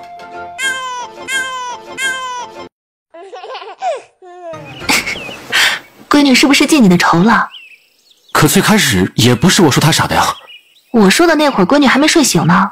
你问她的时候，她刚好醒了呀。不能吧？我在这里守着，等花花醒来。好，那你说话可注意些，千万别又把闺女给得罪了。乖宝，爹爹错了，不该说你傻的，咱们父女俩能和好，好不好？你没有反对，爹爹当你答应了啊。那爹爹再抱抱你，你不能再哭了。王爷王妃，皇上来了，说是探望3位小主子。皇上，小郡主哭了，哭得可伤心了。奴才在一旁听了一嗓子，一听就是受了大委屈的。花花小乖乖怎能这般哭？哭坏了嗓子可怎么办啊？父皇，你这个逆子，怎么欺负朕的乖乖孙女？你赶紧给我老实交代啊！如若不然，别怪朕今天大义灭亲了。父皇，儿臣说了错话，花花和儿臣闹别扭呢。少糊弄朕！那花花刚出生几天呢，哪里会懂得与人闹别扭啊？您自己看。朕的乖乖小孙女儿怎么被你这个混账给欺负成这样了？儿臣真的没欺负她，是花花在欺负儿臣。你闭嘴！花花这么小小软软的一个，哪里能欺负得了你啊？你干什么？都把朕的小孙女给吓着了。父皇，你看到了吧？儿臣什么也没做，只是抱着花花，花花就哭个没完。哎，肯定是你不会抱，让我们花花觉得不舒服了。朕的小孙女多乖啊！你瞧，在朕的怀里怎么就不哭啊？儿臣的抱娃姿势是跟朕母妃几个嬷嬷学的，保管是最准确的。那肯定是你身上有什么味道熏着我们乖宝了。儿臣之前也这么想，结果洗了3遍澡，这小家伙还是不让儿臣抱。那你老实交代，你怎么得罪花花了？你傻，你全家就你最傻。我们花花不哭，那是乖巧听话，你竟敢说她是个傻子！父皇，您踹别人试试。朕的小孙女肯定是仙女吧？让你说朕的乖孙女，朕今天一定好好的教训你啊！父皇别打了，儿臣知错了，以后还敢不敢了？儿臣不敢了，以后再不胡乱说话了。花花宝贝，你快想，皇爷替你教训你爹了啊！咱们小人不记大人过，不跟他一般见识。是爹爹不好，以后不惹我们花花生气了。有关小郡主的事情，所有人都把嘴给我闭严实了。朕不希望有任何的消息传扬到外面去。是。云岚这与众不同，你跟她的孩子也都个个非同一般，这就更需要你的精心教导了。父皇放心好了，儿臣定会仔细的教养3个孩子长大。对了，生养孩子格外的耗费精力，花花便是我和云岚最后的一个孩子了。之后我会让太医给我开汤药，避免再有子嗣。若是旁人，朕必定不会同意。可是想到八宝那过目不忘的本领，聪慧异常的心性，也罢，好好教养这3个孩子长大也好。多谢父皇理解。你要是真的理解我，就好好的去上朝，帮朕处理一些政务。父皇，科举选拔出了不少官员，如今的进步都很快，自然可以帮着父皇分忧。你能一样吗？总之你这月子呀也别做，赶紧来朝堂上帮忙吧。那不行，儿臣还得照顾仨孩子呢，不能把全部的事情都让云岚去做吧，她太辛苦了。那做完了月子呢，你也不来？也不是不可以。那想屁事呢？朕就给你1个月时间，孩子满月酒再去宫里办，办完之后，朕会下旨封你的母妃为皇后，择吉日举行封后大典。你也带着孩子搬到宫里去，太子之位你也该接下了。花花怎么了？脉象一切正常，身上也没有什么伤，可就是吃奶吃的比以前少了些。可是受了惊吓，听说小孩被吓得失了魂，就容易不吃东西，且嗜睡，要不找个人帮他叫一叫？也好，不知道无尘大师在不在京中？我让人找去。好。韩萧，云岚怎么了？你现在立刻出去，身上的衣服全部脱掉，洗手用烈酒消毒，让母后搬出瑶华宫，然后命人将这里彻底封锁起来。云岚，你别吓我，到底是怎么了？我怀疑花花染上了天花。韩萧，你愣着做什么？快去啊！另外，立刻召集太医，给宫中所有的人诊脉，仔细去查，看看宫里有没有其他人感染此症。若是感染了，一并送到瑶华宫里来，我来帮他们诊治。还有八宝和周周，他们都和花花接触过，也要仔细关注他们的状况。还有父皇。总之，你把事情告诉太医院，张院正知道该如何防止疫病扩散。我走了，你们怎么办？一边派人刺杀搅乱前朝，一边对花花下手，这是有人要将我们一网打尽。越是这等时候，越不能乱。你留在这里，帮不上我多少忙。前朝才是你发挥作用的地方。我明白。相信我，花花不会有事的，我也不会有事儿。你在前朝把那些作乱的人找出来，给我和花花出气，不然我和花花可都要怪罪你了。好，我把那些人找出来，交给你和花花来处置。去吧。来人，立刻的封锁瑶华宫，所有人等不得任意走动。韩王殿下，没有听到本王的话吗？是。主子，你即刻让人通知屈太医入宫。是。皇上，天花之所以没有传播出来，那是因为皇上当机立断，将韩王妃和恒安郡主隔离的及时。可是恒安小郡主身负灾星体质，说一直待在皇室之中，必定会为整个大周朝带来灾祸的。所以微臣提议将恒安小郡主自皇室除名。你们要把本王的女儿从皇室除名？皇上，韩王殿下，恒安小郡主乃是正宗的皇室血脉，微臣等人就算是有10万个胆子，也不敢出手加害。思来想去，最好的办法便是将恒安小郡主从皇室除名了。只要小郡主不再是皇室中人，想来应该就不会再给大周朝带来灾祸了。皇上，微臣等人只是提议将恒安小郡主从皇室上除名罢了。此举也是为了平息天下百姓的议论。等这段时间过去了，百姓逐渐将此事淡忘，到时候您若是有心将恒安小郡主接回来，那么微臣等人也是赞同的。此事容后再议，散朝吧。皇上，请您听微臣一言。韩王殿下，岳父大人这有什么话说的话，随我去东宫吧。不必，短短几句话而已，说完微臣就走了。云兰是我唯一的女儿，我这一生最期盼的事情，无非就是她平安开心。至于什么权势，我不看在眼中，云兰同样不看在眼中。韩王殿下很快就会成为太子，未来不久也会成为帝王。您若是有什么想法的话，尽可跟云兰说明白，她绝对不会纠缠。我没有，咱们大周朝也是能够和离的。主子，您之所以表现出这般态度，无非就是想要引蛇出洞，探查幕后黑手真正的目的。您怎么不告诉救国公呢？他明显是误会您了，觉得您为了太子之位，连王妃都能舍弃呢。这件事越少人知道越好，效果才可以越逼真。眼下只能是让岳父先误会一阵子了。除名？哼，自皇室除名，真亏那些人能想得出来的。那是朕的小孙女，是朕期盼了好久才得来的小孙女。朕这皇帝可以不做，但是孙女必须要。你可真是淡定啊，听到了那些混账话就不生气的。父皇，您忘了咱们说过要将计就计了吗？朕当然是没忘，可还是忍不住生气。刚才朕若是不说下朝的话，恐怕是会忍不住让人把那些官员拖出去打死。儿臣也生气，不过倒是看明白了些东西。看明白了什么？父皇这不觉得想把恒安从皇室之中除名的这个要求太过简单了吗？的确是简单，他们这么做有什么目的啊？父皇联想一下如今的流言就明白了。现如今这人人都传恒安是灾星，如果朕顺应了这要求，把恒安除名，等于是变相的承认了流言的真实性。没错，灾星这个名号一旦被扣在了身上，就永远的摘不下来。偌大这大周朝，哪天不发生些天灾人祸呀？以前是意外，现在有人背了黑锅，这全部的脏水都会泼到小恒安的身上，居心叵测。这还只是个最开始。云兰这性子，父皇也了解，他在意的并非是韩王妃这位置，他不会坐视恒安被污名毁掉，他会拼尽一切来保护孩子。如果云兰是没有办法扭转天下百姓对恒安的看法，那么他一定带着孩子们离开。你说的很对，这表面上看只是在平息流言，可实际却想着让你在天下百姓和妻女间做出抉择。你是储君，不能置天下百姓于不顾，即便是刑部尚书等一众指使你的官员，也不会允许你自私。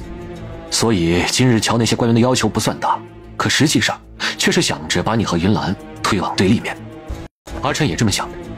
朕怎么觉着这幕后的黑手打的是云兰的主意呢？破坏你们的关系，毁了你，带走他。百里珠峰，是不是这个百里珠峰啊？他即便不是主谋，这件事也定是他在背后推波助澜。他刚刚继位，岳奴那边还有着很多部落并不服气，可他却在这关键的时刻前来参加封侯大典，明显是醉翁之意不在酒。岳奴条件艰苦，尤其到了冬日，每年都会有着很多牲畜和人被冻死，或者生病而亡。云兰所擅长的恰恰是挽救人命。岳奴信奉的是强者为尊，别管是男人还是女人，而且岳奴这风气与大周不同，在那里女子嫁人之后，若夫君死亡，可以直接改嫁其兄弟。他们是看利益，不讲究出身，更不在意什么名声。云兰因为之前提供药材治疗疫病，在岳奴是应该有着不小的名望。百里珠峰若是能把云兰带回去，必定会受人拥护。可单单是百里珠峰的话，他没有能力在我们的眼皮子底下策划出一场天衣无缝的刺杀。朝中有人帮他，应该不仅是朝中。你还怀疑什么？我想彻查宫廷以及我身旁那些护卫。你怀疑有内奸？儿臣有着十足的把握，必定是有内奸，所以你才没有送信给云兰。不错，当初那处黄庄是父皇和我一同敲定的。那处黄庄并不大，这些年几乎是等同于荒废着，可是闹事的百姓还是精准地把其涵盖了其中。父皇不觉得奇怪？确实，京城四周黄庄约是有着几十处，闹事的总共有着8处，其中就包括了云兰和花花如今所处的位置。这么一个小小的庄子，按理说应该极为不起眼才是，可偏偏就是被选中。去的人还是最多的，所以儿臣这方才怀疑，要么是王府的护卫出了问题，要么就是皇宫之中有人通风报信。那就查，那么你就看着办吧，朕信你。花间，花间，人呢？人呢？汉王妃，百里逐风，快跟我走！你为什么会出现在这里？还直接冲入房间，你不怕听话？我不怕，我知道你心里有很多疑问，现在先离开再说。你怎么样？没事，外面乱起来了，我们得先走。汉王妃，小心一些。为什么要走？那大火是怎么回事？来不及解释了，先走吧。等离开之后，我把前因后果跟你说清楚。杀了才行，烧死他！我知道，你们大周朝信奉非我族类，其心必异。你不相信我，我理解。可你总要为怀里的孩子着想吧？外面有暴民闹事，说要烧死小恒安，若不离开，你和孩子就都危险了。花间呢？华仙见你病得厉害，想要闯出去帮你寻找太医，结果却遇到闹事的暴民，怕是凶多吉少了。怎么可能？这样的事情做不得假，你略微一查就知道。韩王妃，实话实说，我之所以过来，不仅仅是感激你之前赠送的药方，也存了自己的私心。可我尊重你，之前是，之后也是。我只是想保护你和小恒安不被人所伤，并没有其他的意思。云兰，恒安，去搜去。主子，整个皇庄都搜遍了，一片废墟。正堂发现了一大一小，2具尸体。不可能啊，那不会是云兰。主子，都退下吧，朕要亲自守着韩王。是。哎呦，大乖乖们不哭了啊！皇祖母抱抱。爹爹，别说，一会儿还得补妆了。爹爹好白，雪白雪白的，就像娘亲讲的白雪公主。爹爹，把搁着窝里的核桃拿出来吧，多硌得慌啊！爹爹，娘亲和妹妹什么时候能回来？我想留着核桃给妹妹吃。娘亲跟妹妹估计还要再等几日。妹妹的病还没有好吗？是啊，还没好全呢。那周周可以代替妹妹生病吗？周周很厉害，不怕生病，也不怕喝苦苦的药。这怕是不行。乖孩子，时辰不早了，你们先回去歇着。记得皇祖母之前的话吗？记得，不可以让任何人知道爹爹好好的，因为我们要演戏，打败大坏蛋。没错，一定要记好。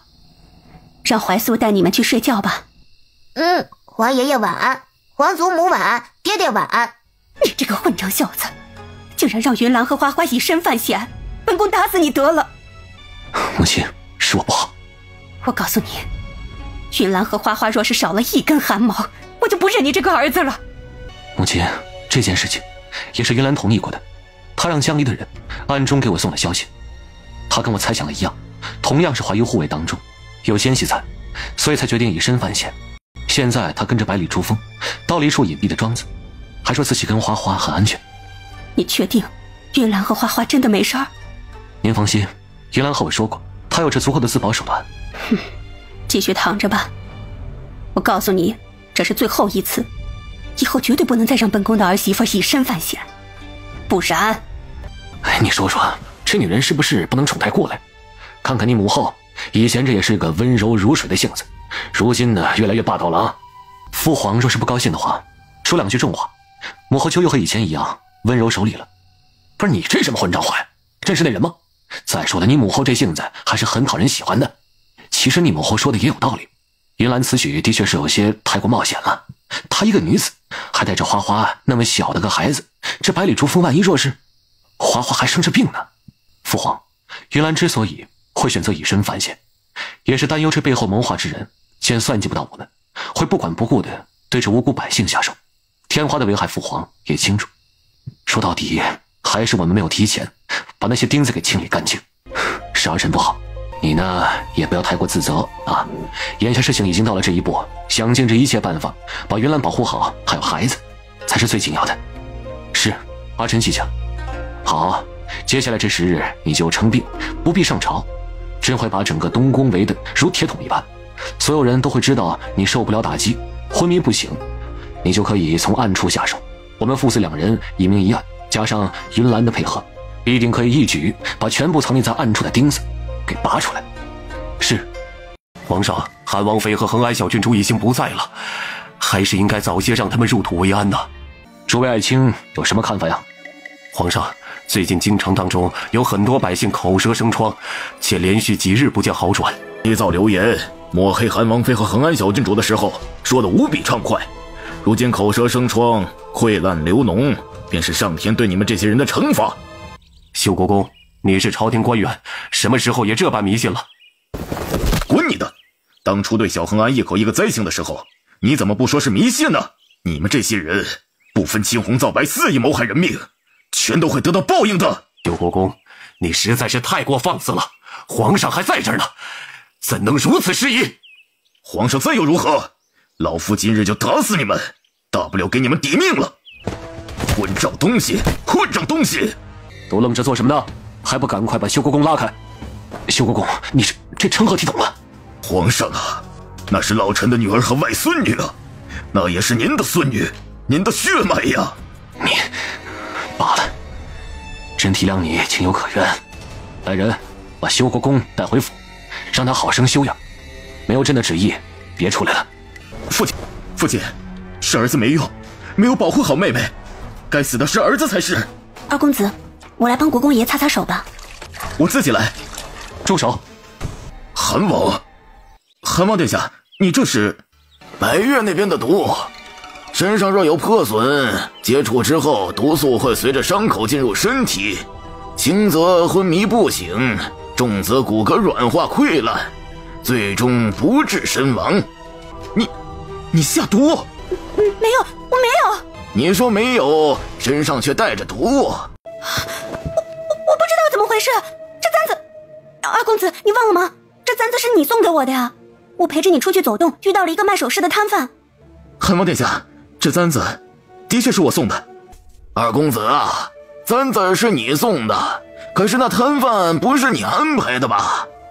您是说？拖下去，仔细审问。岳父大人，欺瞒您和岳母，让二位悲痛伤身，韩萧犯下了大错，请岳父责罚。云兰现在无事，花花的病恢复了大半，现在没有危险。好啊，没事就好啊。玉兰和花花现在在哪儿？在一处荒僻的院落中。快，老二，快去告诉你母亲。不用，我亲自去说。不行，韩萧啊，你也来。我说了，夫人她肯定以为我哄骗她呢。母亲，您喝一口药吧，儿媳求求您了。穆姐姐出事，儿媳心中也如刀割一般。可是您不能有事儿啊！穆姐姐说过要让我好好照顾您的，您若是出了什么事儿，我怎么跟她交代呀？不用交代了。岳母，韩萧罪该万死。夫人，咱们女儿没事啊。夫人，你听到我的话了吗？咱们女儿没事，韩王殿下说了，一切都是演戏而已啊。你不必演戏。岳母，云兰真的没事，您听我说，公主乃嬷嬷出事，我和云兰费尽力气，却没有查出来那个魏嬷嬷为什么会背叛。刚开始以为是谁幕后的黑手藏匿太深，可后来这越调查越是觉着不对。魏嬷嬷又并非什么神仙，做下了恶事，不可能是没有留下任何的线索，所以我们重新换了思路，那就是如果魏嬷嬷也是被人所害。然后呢？最后调查到魏嬷嬷的确是冤枉的，背叛的反倒是后面的百般揭露魏嬷嬷异样的乃嬷嬷。而她之所以刚开始没查到什么，是因为她只是奉命说了魏嬷嬷的坏话，并未当真出手害人，没有行动，自然就没有破绽。不对呀，那花花生病是为何？是因为母亲送的那条被子。岳母，您不要太过激动，现在我只是把事情跟您说一声，别管因为什么，事情都过去了，花花现在已经大致康复，没什么问题了。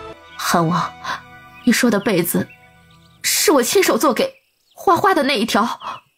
是，云兰给花花用的是岳母送过去的小被子，用之前也仔细检查过，不过因为是岳母亲手做的，只是确定了味道没什么异样。被子里藏了东西。是，云兰带着花花离宫去了别庄，结果花花的病却反反复复，总是好一阵坏一阵。云兰这方才怀疑到了花花使用的东西上，拆开了被子，在棉花里面发现了带着血迹的脏布条。脏东西怎么会？母亲，是儿子。你你不会的。母亲，是我亲自往韩王府送的东西，一路上坐马车过去，期间除了我，还有孙湘君接触过小被子。孙湘君，难道他是奸细，已经被彻底拿下了。奸细？可她不是孙郡守的女儿吗？而且之前她对你百般愧疚，我们也是看在眼中的。中间具体发生了什么，还要再查。她究竟为什么这么做，目前还未查清楚。我和云兰也只是通过了这些线索推断出来，问题最终是出在她的身上。云兰现在真的没事了吗？是，云兰安好，您放心吧。可外面都在传说她去世了。韩萧以性命起誓，因为孙湘君就在府中，为了不引起他警觉，担心他做出来对你们不利的事情，这件事只有我和云兰知道，没有提前告知岳父岳母，让你们经受了一场切肤之痛。韩萧罪责深重。韩王殿下，你要担负着朝堂，还要担忧着云兰和孩子，你受到的煎熬一点都不比我们少。一家人不用说什么请罪不请罪的话，不管发生什么，本就是应该互相承担的。韩萧啊，事情我们已经知道了，你赶紧去忙，把这些可恶的黑手揪出来，才能早日接云兰和小憨安回来啊。爹爹，哥哥找到娘亲和小妹妹的位置了。爸爸是想娘亲跟小妹妹了吗？别担心，娘亲和小妹妹暂且没事儿，很快就会平安回来了。爹爹，哥哥都推断出娘亲和小妹妹的位置了，为什么不能立刻把他们接回来？那跟爹爹好好说说，怎么推断出来的？哥哥是通过小鸽子推断出来的，说娘亲在安什么街？淮安街。对，有这个。大宝，你是怎么推断出来的？妹妹能够指挥很多的小鸽子，让小鸽子去不同的地方，连续2天去往淮安街和居连巷的小鸽子都没能回来。正常情况下是没人会在意天上飞着什么样的鸟儿的，除非那些做贼心虚的，所以我怀疑这2个地方有问题。大宝真聪明，你没说错，这2个地方确实有问题。那我们立刻就去吗？要去，但是不能立刻去，首先需要想办法确定这2处地方是否是那些贼人故意放出的障眼法。这2条街靠近临河码头，住的呀大多是一些各地的客商，还有众多前来谋生的长短工及大小摊贩，人员组成格外复杂，且人口过于密集，还有很多乞讨者和无家可归者游荡。要考虑一旦是动起手来，这躲在了暗处的人是否会狗急跳墙对百姓动手。要这么麻烦吗？我们不能像小老鼠那样打个地道，把娘亲和小妹妹偷出来吗？地道的确是个好主意，却不是一朝一夕可以打通的。爹爹，这些细细的线是什么？这些是排除上京污水所用的暗。真是爹爹的好宝贝，你们能帮大忙了。有办法把娘亲和小妹妹带回来了吗？有办法了，多亏了爸爸和周周。好嘞，娘亲和小妹妹很快就回来了。也不知道许多天过去了，小妹妹有没有长大一些？我还给她留了糕点呢，都是最好吃的。小妹妹一定喜欢。爹爹，我们可以给娘亲送信吗？小鸽子不是飞不过去吗？爸宝这有办法把信送给娘亲吗？我不行，但是妹妹可以啊。周周有办法给娘通信？我觉得应该可以，但是我又不是那么确定。没关系的，我们去试一试，失败了也没事。好的。叔叔回来了。爹爹，快看看娘亲写了什么。爹爹，是小老鼠没有找到娘亲吗？不是，小老鼠干得很好，周周干得更好，谢谢你。只是有个大坏蛋准备做坏事，爹爹必须要尽快的赶过去阻止，所以我先让人送你们回皇宫。爹爹，我们能帮忙吗？还真可以帮上。周周，你可以让小老鼠多带些鼠帮爹爹找东西吗？当然可以啊。不过怎么了？不过可能需要多一点的大米。再多也没问题。哎呀，这瞧瞧你，又脏又臭的。父皇，爸爸和周周比儿臣还要臭一些。谁说的？皇爷爷这大乖孙孙们的才不臭呢，香得很。就是香香的嘞。皇爷爷，周周告诉你哦，娘亲和妹妹很快就可以回来了，我们已经想到办法打败大坏蛋了。是，你们娘亲和妹妹必定这很快就可以回来的。皇爷爷和你们的爹爹一定把那个大坏蛋给抓出来打死。父皇，我先带这2个孩子去洗漱一下，然后再过来和您说一下具体的情况。见过王爷。你的伤怎么样？多谢王爷，奴婢的伤没什么事儿了，只是我家主子。云兰也没事，很快就可以回来了。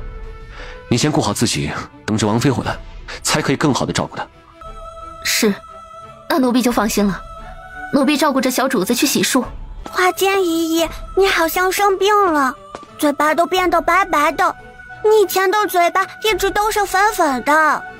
奴婢这2日是有些不舒服，不过很快就会好起来了。那等娘亲回来，让娘亲帮你调一调，娘亲的药可管用了，吃了就会变好的。是，那就多谢主子和小主子了。皇上，夜里风大，要不然奴才去通知一下韩王殿下。不用，朕这么大一个人了，还怕这点风吗？这是怎么了？刚才不是还好好的吗？说云兰和小恒安要回来了。韩萧啊，你这到底是怎么了？发生了何事？你讲出来，咱们父子2个一并解决。这件事情父皇是不会同意的。你都没说，怎么知道朕不会同意？再者说了，你是未来太子，是朕的接班人，有什么事情你我不能商量的？你就放心大胆的说，只要不是把大周朝这祖宗基业给败没了，朕一定是答应你。父皇说话算话吗？朕乃天子，天子自然是一言九鼎的，怎么可能不算话呀？那我这敬为太子的仪式就往后拖拖吧。这有什么呢？等等，你刚才说什么？我说臣不想那么早当太子，等云兰跟小恒安回来，我想好好的陪着他们。朝堂上这些事情就全部交给父皇了。你闭嘴！你刚才神情那么凝重，想的就是这个？是啊，不养儿不知父母恩，同样的道理，真正站在这个位置上，我才慢慢能够理解父皇所经历的难处。父皇，我曾经说过要拼尽一切去保护云兰跟孩子们，可是您看看儿子现在在做什么？这一次的事情的确是为难了云兰跟小恒安，如果不是生在皇室，小恒安的确不用经历这些。是啊，所以儿子想恳请父皇，看在这一次云兰和小恒安受苦的份上，再多坚持坚持，让儿臣这一家子安安稳稳的过上一段时间的日子。行，你想推迟，那么就推迟上几个月，有朕在前面顶着，这天还塌不了。是，父皇再坚持个30、40年的，完全的没什么问题。父皇，咱们2个既然都商量好了，那么接下来说一说接回云兰跟小恒安的事情吧。不是，这谁跟你说好了？父皇，朝堂这官员之中还有着富家余孽，而且这些人在帮着百里珠峰，并且在京城的城墙之中动了手脚。城墙？是，其中很多段被人掏空的砖石，在里面填充了炸药。好大这胆子！父皇也不用太过担忧，事情都已经解决好了。解决好了？你仔细说说。儿子，你说云兰她是不是……你倒是给朕个反应啊！莫非你从来没想过云兰的身上那些与众不同的点吗？儿臣没有仔细的想过，无论云兰是什么样子的，儿臣都喜欢。朕跟你说正事呢，你瞧瞧爸爸和周周啊，还有如今的花花，一个个都是天赋异禀的孩子。而且你想想，之前咱们老楚家那么多代，为什么是没有一个女孩子诞生啊？到了云兰这儿就不一样了，接连的给朕生下2个孙女，而且周周还是龙凤呈祥的双生子之一。所以有没有这么一种可能性，你说云兰是仙女啊？所以你要不要回去看一看你的韩王府，里面有没有什么仙群这样的东西？朕可是看过一个本子，说是天上的仙女都有仙群，来民间呢，要么是为了渡劫，要么是为了报恩。说什么时候渡完了劫或者报完了恩，穿上裙子她可就飞走了。到时候你还不得往南哭了，往北哭了，直接哭晕过去了。不能吧，云兰舍不得离开我，而且我也没发现有什么仙群之类的。反正你多注意准没错。朕想了想，你的话极为有道理，咱们以后不能够让云兰和孩子们冒险了。咱们这些当爷们儿的不顶在前面，让媳妇儿跟孩子们受苦，算什么事儿呢？等这次危机过去，你就好好的陪着云兰跟3个孩子，千万别让这云兰心灰意冷给飞走了。是，父皇放心好了，我一定不会惹云兰生气的。花花宝贝，想爹爹、哥哥和姐姐吗？夫人，我们要离开了，速度匆忙一些，我来帮你抱着花花吧。夫人，你这是什么意思？什么意思？没什么意思，只是这2日新研究出来一种毒药，想要试一试。据我所知，这些时日你身边接触到的所有药材都是无毒的，而且不管怎么搭配都没有办法制成毒药。据你所知，你对我能有几分了解呢？云兰，时间紧急，等离开了京城，我们再慢慢的研究毒药。现在，我们先离开这里好吗？你说的没错，我的确要先离开这里，只不过不是带着你一起离开，而是带着花花，只有我们娘俩离开。皇上，朝堂之上已经闹起来了，事情彻底败露，我们必须立刻出城。夫人，跟我走吧，离开了京城，便是全新的一片天地。天地新不新，不是由你说了算的。云兰，我之所以冒险过来，全然是为了你。如果是为了我，那我谢谢你，并且明确的告诉你，我不需要。若不是为了我，那也无妨，反正我也没有心思去深究。现在我要走了，而你们怕是走不了了。对了，我还给你送了一份大礼，不知道你有没有机会收到？是什么？看你本事了，如果你有机会离开，那么就能知道那是什么礼物。如果没机会，那知道是什么也没有意义了。江离，你回来了。主子，让你受惊了，我回来晚了。不晚，你回来的正好。主子，我立刻护送你回宫。不回宫，我们出城吧。我记得城西有一处庄子，那是你置办下来的。是。正好，那我们就去那里暂时住下来。皇上，咱们的人损伤了大半呢。发出信号，让藏在城中的人动手，把城墙各处埋藏的火药引爆。楚寒霄下手毫不留情，那我们自然也不必给他留什么余地了。怎么回事？是没有收到信号吗？还是咱们的人被清理了？当初告诉韩王妃城墙之中埋有炸药，却没有告诉她具体的地点，那可是埋了10余处的。即便是消息传递出去，也不可能精准的把每一处都给破坏了吧？云兰啊，真的不愧是你呀！不用停留，直接走。我们的计划被全然看透了。岳奴王千里迢迢的来做客，怎么说走就走呢？再怎么也是要让本王好好的送你一程才是。韩王，本尊还是将你给低估了。云兰和花花呢？自然是早已经出城了。不可能，整个京城没有本王的允许，连只苍蝇都飞不出去。眼下你应该已经知道，帮助本尊的人当中，其实是有傅家的势力了吧？那又如何？傅家当年为了不费一兵一卒就能轻易的攻占上京，地下挖了不少的密道，想要出去不是轻而易举吗？傅家人被诛杀之后，那些密道早已是被填满，余下那几条也全部是在本王的监控当中。你要是有办法通过这样的方式把云兰与花花送出城去，那么也就不必等到今日才动身了。随便你怎么想，反正只有我知道他们两人的下落。还有半个时辰，我若能够及时离开，那么云兰和花花便会安然无恙。若是不能，那恐怕你就会收到一些不怎么好的消息了。围住了，好好的打。记住，岳奴王乃是尊贵的客人，千万别伤了他性命。楚寒霄，本尊可是岳奴王，你们大周是要直接和岳奴开战吗？要战便战，你以为本王不敢吗？云兰是本王的王妃，我们已经成亲了。成亲了不是还能和离吗？我和云兰相遇的时间是晚了些，虽有那么点不合适，但是瑕不掩瑜，本尊可一点都不介意。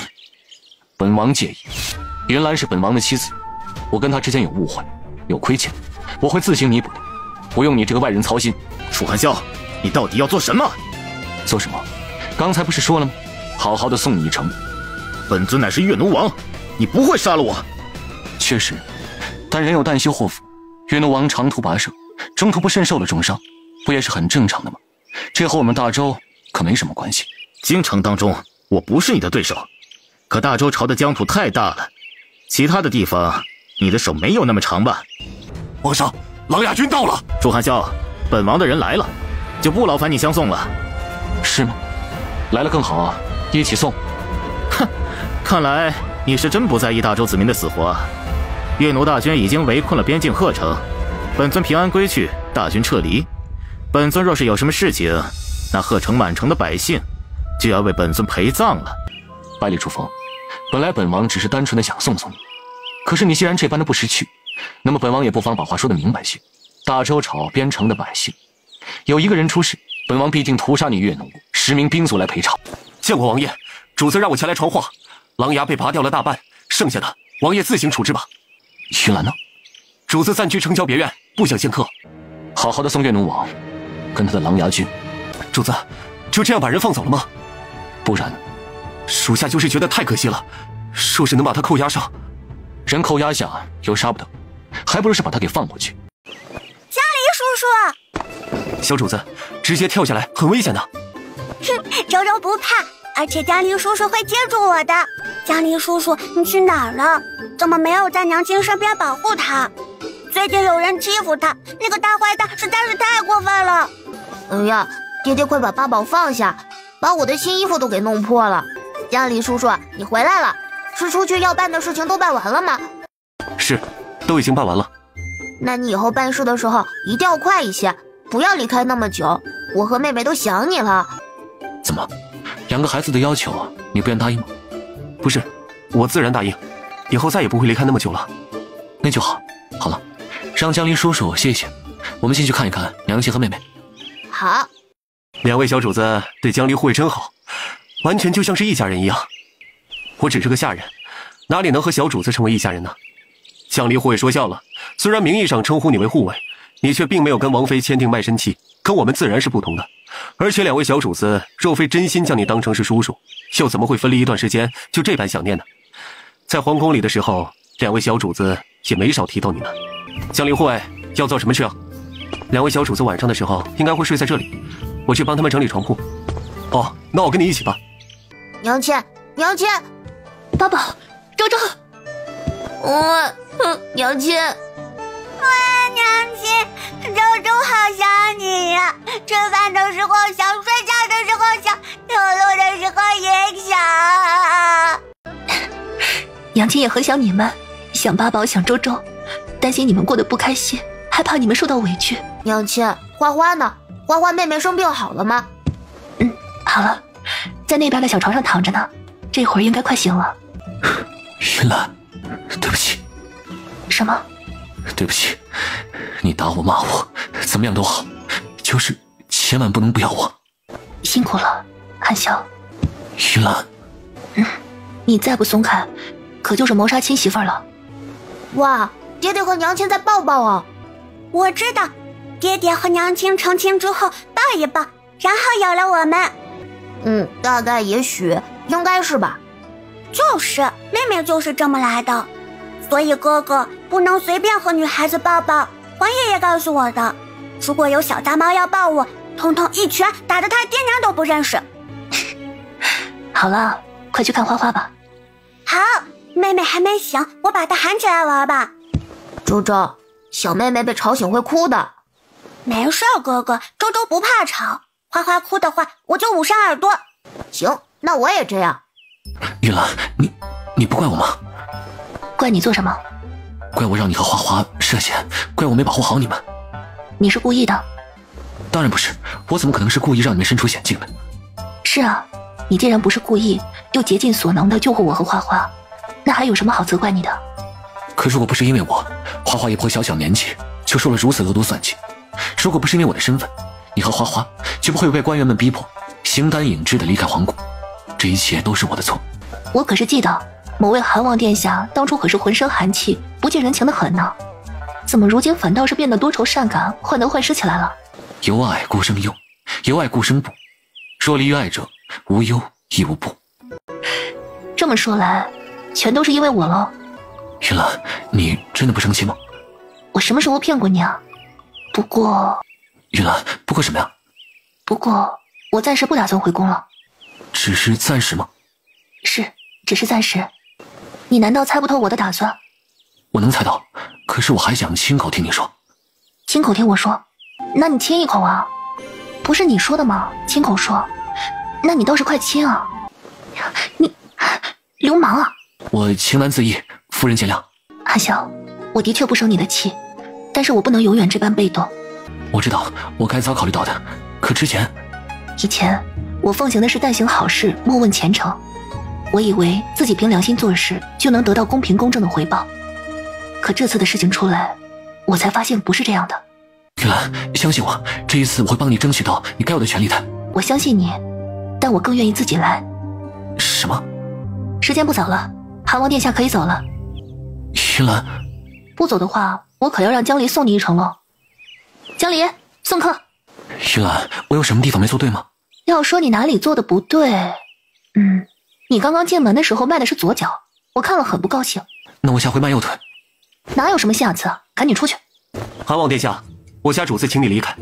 云兰，下次我迈右腿，你要是看右脚也不顺眼的话，那我直接蹦下来也可以啊，多好商量的。我跟韩王殿下可没有什么好商量的，你若是再不走，我可要让江离动手了。娘亲，我们不走。谁说要赶你们走了？娘亲只是把你们爹爹赶走。好耶，那我们接着去找妹妹玩了。我刚刚捏她的小脚了，她的小脚胖墩墩的，竟然都没有褶，像是个皮儿薄馅儿大的包子。妹妹的胳膊也很好玩，一节一节白胖胖的，好想咬一口啊！宝宝，周周，就这么抛弃爹爹，真的好吗？爹爹拜拜，爹爹你好，爹爹再见。云兰怎么了？可是耽搁了太长时间，肚子饿了，正好这马车里放了些点心。韩王殿下，你有没有觉得自己该下车了？没有，我觉得自己就应该在车上。你尝尝，又香又甜，不愧是云兰你选中的点心，这眼光和旁人呢就是不一样。除了香甜，你就没尝出别的味道来？还有，这里面当然有别的味道，有云兰你对我的爱意。我说怎么那么甜呢？还有呢？还有？对啊，比如说软筋散。瑞友，上来把你家主子带下去，好好的送回王府里。我的别庄太过简陋，招待不了韩王殿下。主子，不是属下故意耽误时间，实在是王妃的眼神太冷，属下刚刚觉得，如果敢不听王妃的话，我们这所有人必定都得躺在这儿，等着晚上喂野狼。朝堂上那群人还没讨论出个章程来。是，还在发愁呢。平时这办差的时候，瞧着还挺利落，这会儿怎么就脑子不管用了？本王整日孤零零的，想见王妃都见不着，凭什么他们如此的安稳？你去。主子，这样不好吧？那扣你月银好不好？或者把你发配到白月去挖虫子是呢？属下立刻去办。娘亲，您回来了。那你们和妹妹一起玩得开心吗？妹妹开不开心我们不知道，但是我和哥哥挺开心的。妹妹像是个大娃娃一样，软乎乎的，特别的可爱，还会哭。等妹妹醒了，可以问问她开不开心。不过妹妹现在还不会说话，这就有点麻烦了。主子，你可终于回来了。恒安小郡主被放在车上拖了有半个多时辰了。没事的，放心吧，八宝和周周极有分寸的。奴婢知道两位小主子有分寸，可是好大胆乔将了，也非要往小车上挤。奴婢不让他上来，他还在那里闹脾气呢。好大胆，都学会发脾气了。是啊，这回发的脾气大点儿，跑到院子里，硬生生把您种在院子里的花给刨出来了。那这会儿干什么去了？还在生气呢？应当是怕您生气，正努力用爪子再把花给种回去呢。哈哈，诸位爱卿啊，朕听说你们有些人被赶去了书房了，都是在外面威风凛凛的官员，怎么回到自己的府邸之中都变成妻管严了？参见皇上，皇上万岁万岁万万岁！这俗话说得好啊，笑一笑10年少。听了你们那么多笑料，朕觉得的确是能够长命100岁。楚寒霄，你笑什么呢？你也没有比诸位爱卿好哪儿去吧？不对，你比他们更惨，人家好歹呢还可以在自己的府中，你如今却连媳妇儿孩子这面都见不着。儿子和云兰之间的矛盾是闹了很久，不像是诸位大人，这不才刚开始吗？韩王殿下，韩王妃在别庄也有一阵时日了，不知道可改变了主意啊？皇上，您历来处事公正，赏罚分明，可臣觉得在韩王妃一事上却缺乏公正。哦，你仔细说说。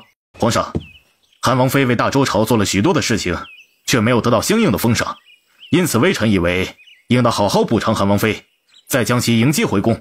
韩王妃到底是女子？皇上，圣人有云，用人当用贤，可也没说这用人只用男呐。有能力之人要看重其才能，怎么能简简单单只因为韩王妃是女子而忽略呢？怎么诸位爱卿都不说话了？这，皇上，臣等觉得户部尚书大人说的十分有理。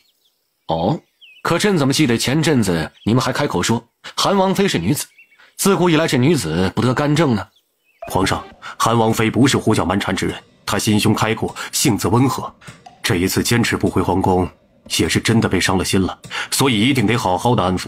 臣觉得不如给韩王妃赐一柄尚方宝剑，上斩昏君，下斩谗臣，如何？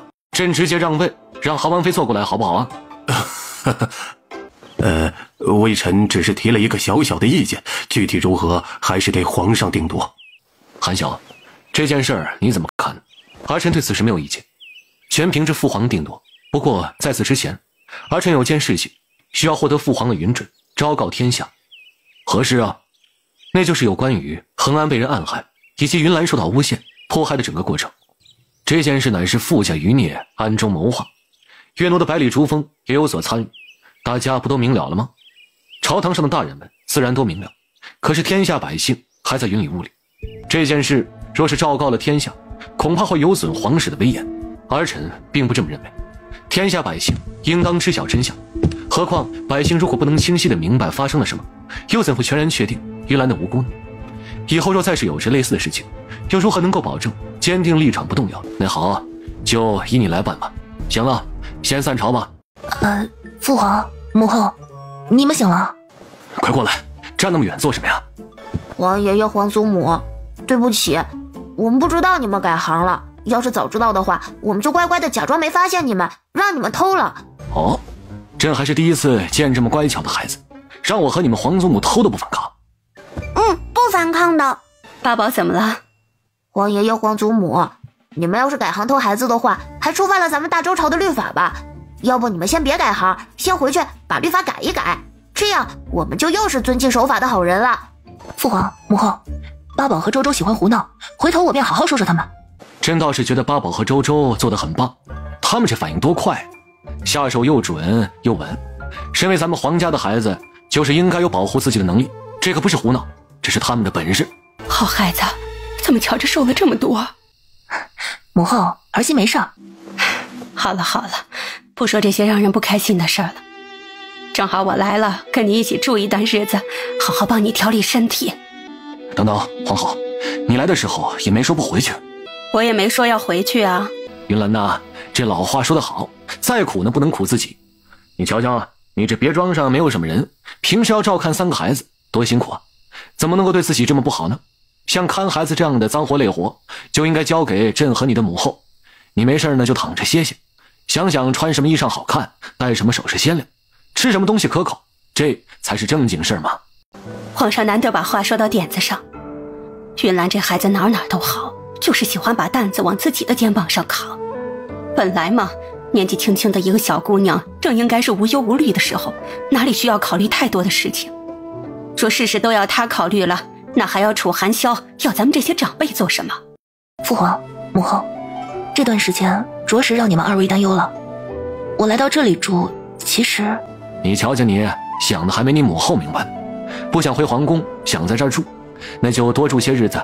咱们老楚家呢，本来就是武夫出身，再往上几代都是在地里面刨食的，本身就没有太过严苛的规矩，哪里住的舒服，便在什么地方多住些时间，无妨的。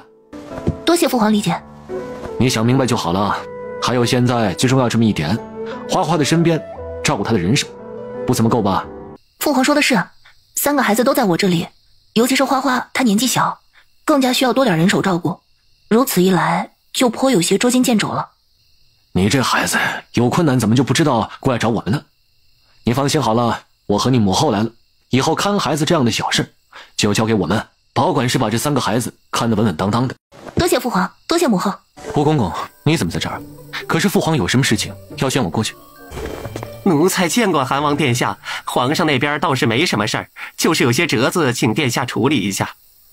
父皇人呢？去别庄上偷孩子去了。胡闹！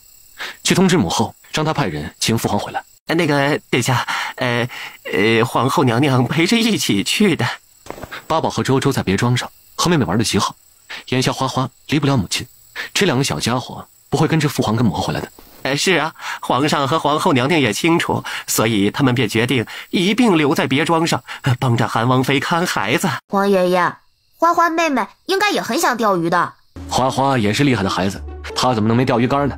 快，赶紧的给恒安小郡主也准备上一只。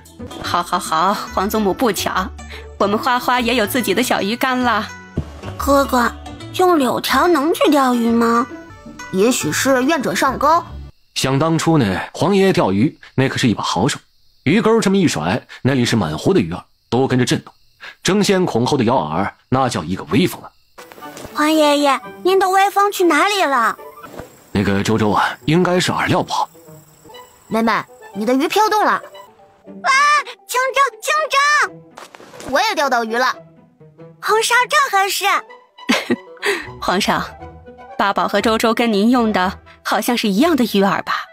这个事情吧，不好说的。妹妹好厉害，果然是愿者上钩。妹妹是愿者上钩，一样，花花妹妹的那只炖汤一样要上锅的。这个吧，可能是这个位置不好，鱼儿都不开口，这就没办法了。八宝、周周，你们皇爷爷说想跟你们换个位置呢。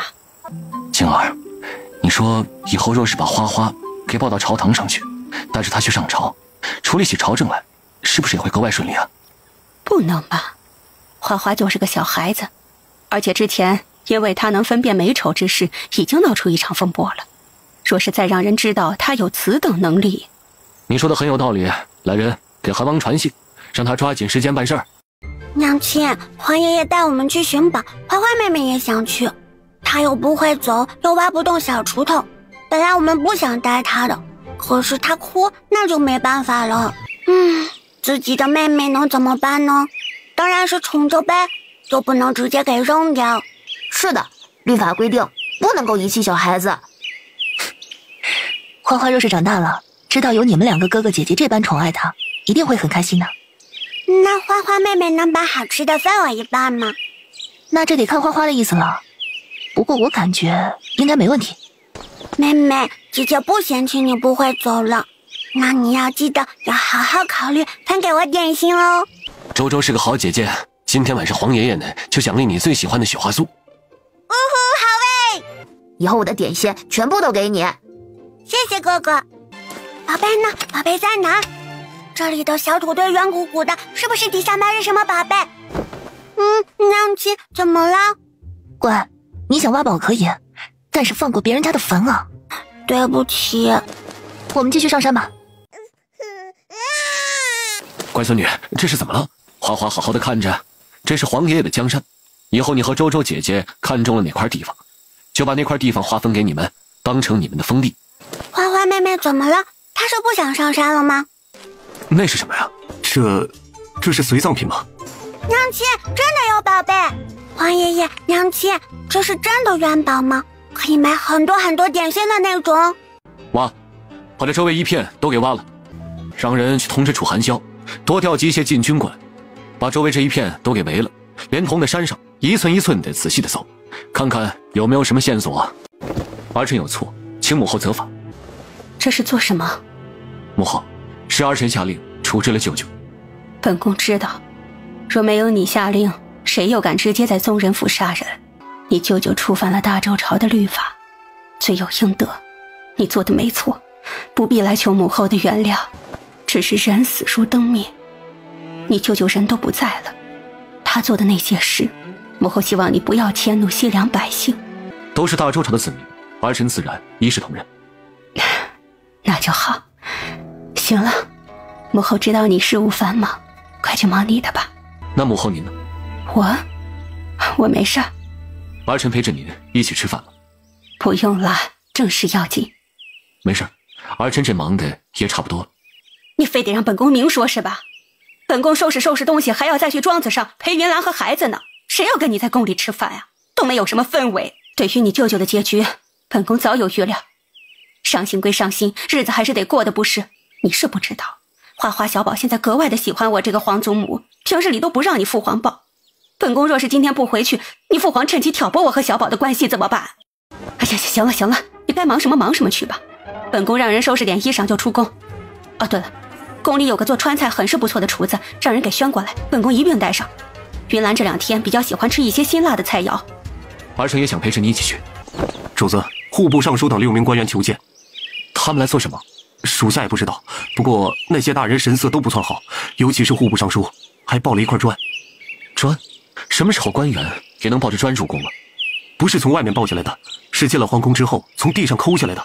属下远远的听了一句，好像说什么户部库房里面已经没有银子了，老鼠下了都得劈叉。要是主子您再不想办法，他就直接用砖头拍死自己。户部尚书，把砖头放下吧。多谢殿下关心，不过微臣不怕神。本王担心的是你抱着臣吗？本王是担心你一个手滑，再把那砖头给摔了。这一块砖要不少银子呢。殿下，您得赶紧想个辙啊！眼下人心浮动，药材、粮食、食盐等一应价格都在上涨，再拖延，用不了几天，怕就真的闹出乱子来了。本王这不是已经告诉你法子了吗？殿下，您说让户部出银两购买药材来平抑价格，可大把的银子花出去，却买不了多少药材和粮食，完全是杯水车薪呐。最关键的是，户部现在没钱呐。户部的银子呢？本王记得，单单是查抄那些盐商，就有不少银两入账了。殿下，之前的确是有一大笔银子入账，可您莫不是忘了，这打仗是最烧钱的。之前攻打百越，花费数目巨大。大周朝地域辽阔，今天这里水灾，明天那里洪涝，每个地方都要花费银两。先皇啊，您快把老臣带走吧，这官老臣是一天都当不下去了。好了，快些把户部尚书给扶起来。本王并无指责之意，只是没想到银子会这么不经花。殿下，这1年1度官员政绩考核也要开始了，微臣想申请一笔费用，可是户部尚书死活不给。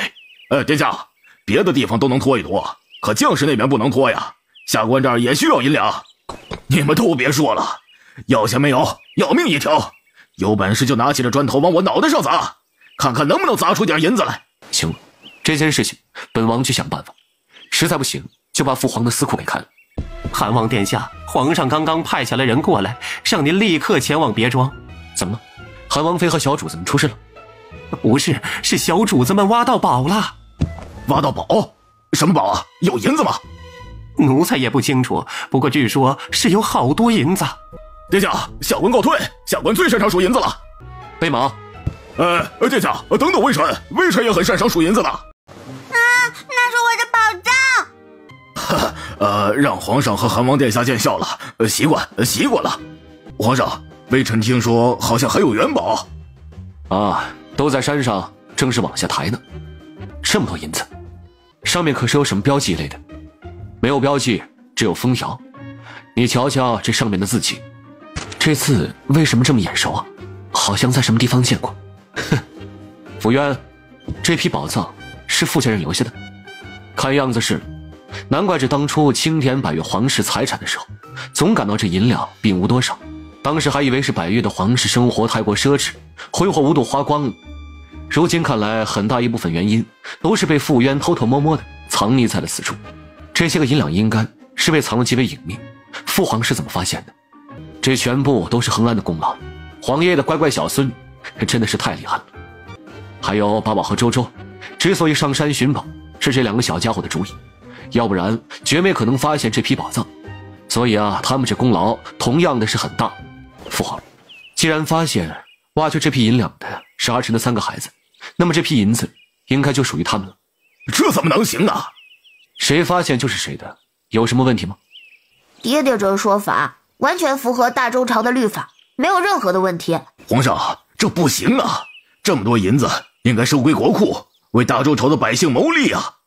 你好意思跟3个小奶娃抢银两？有关银两的事情怎么能叫抢呢？这件事朕可做不了主。韩王妃呀，老臣心里苦啊！大人，您这是？韩王妃呀，无极堂微臣实在是管理不了了，还得求您回去做主啊！韩王您能不要，无极堂您不能不要啊！说什么呢？韩王妃啊，老臣一把病骨，死了也就死了。可是无极堂若是关了门，那不知道会让多少无辜百姓受难呐！还请韩王妃可怜可怜老臣，可怜可怜那些生病无处买药的百姓啊！您就回宫吧，2口子关起门来，什么样的夫君老实不了呢？云兰啊，户部尚书虽是有些2皮脸，但说的话在理。韩萧之前这犯了错，回去之后关上门，想怎么收拾就怎么收拾。朕与皇后绝无2话，那不如……父皇，您都开口了，按理说元兰不应该不识抬举，可我实在是怕了。之前有药材商人诬陷，已经经历了一次风波，如今越奴那边略施小计，不仅是险些害了儿媳，还差点牵连到我的孩子，那可是天花呀！如果不是花花自己命大，说不准最后会如何呢？儿媳是真的怕了，不敢再冒险了。这批宝藏虽然是孩子们发现的，可却是富家遗留，那就理应收归朝廷。父皇可命人尽数抬走。云兰啊，时辰不早了，八宝和周周也累了，若是没有旁的事情，我便先带着孩子们回去休息了。韩王殿下，不好意思，主子和小主子们要休息了，不便见客。云兰被伤了心，又经历那么大风波，心中存在着疑虑，不想回宫也是可以理解的。好了，咱们走吧。主子，王爷这般有诚意，您是不是就原谅他了？我和王爷本来就没什么矛盾，自然谈不上原不原谅。那这次您回去吗？不知道，看心情吧。韩萧未能保护好夫人和孩子，此事万般不好，心中惭愧万分，特此前来负荆请罪，请求夫人原谅，并许诺今后绝不让夫人跟孩子们再经受危险和委屈，请夫人开门。韩萧未能，请夫人开门。韩王妃肯定是伤透了心，要不然也不会连大门都不愿意开。是啊，这可如何是好？还是得想尽办法加把火。你等着，我现在赶紧回京城一趟。王爷，您请回吧。王妃说身体不好，需要静养，还需多住一阵子。华坚，前去向王妃传话，就说请她出来见我一面，不看她一眼，我的心中难安。王爷，王妃说了，相见不如不见，您请回吧。云兰这心中若是有任何的不快，尽管罚我就是，为何连见一面都不愿意呢？王爷，王妃之前便说过，她和您之间并无任何矛盾，只是王妃是真的害怕了。来了来了，是吴老先生。老朽前来拜见韩王妃，劳烦姑娘通报一声。吴老先生稍等，奴婢这便去禀报。见过韩王妃。吴老先生有礼，老先生登门实在是蓬荜生辉，请先生里面坐。妹妹怎么了？哥哥，你有没有感觉这个老爷爷和咱们老师很像？确实很像。那我带着你躲远点儿。韩王妃，老朽前来叨扰，主要是为了一件事情。老先生但说无妨。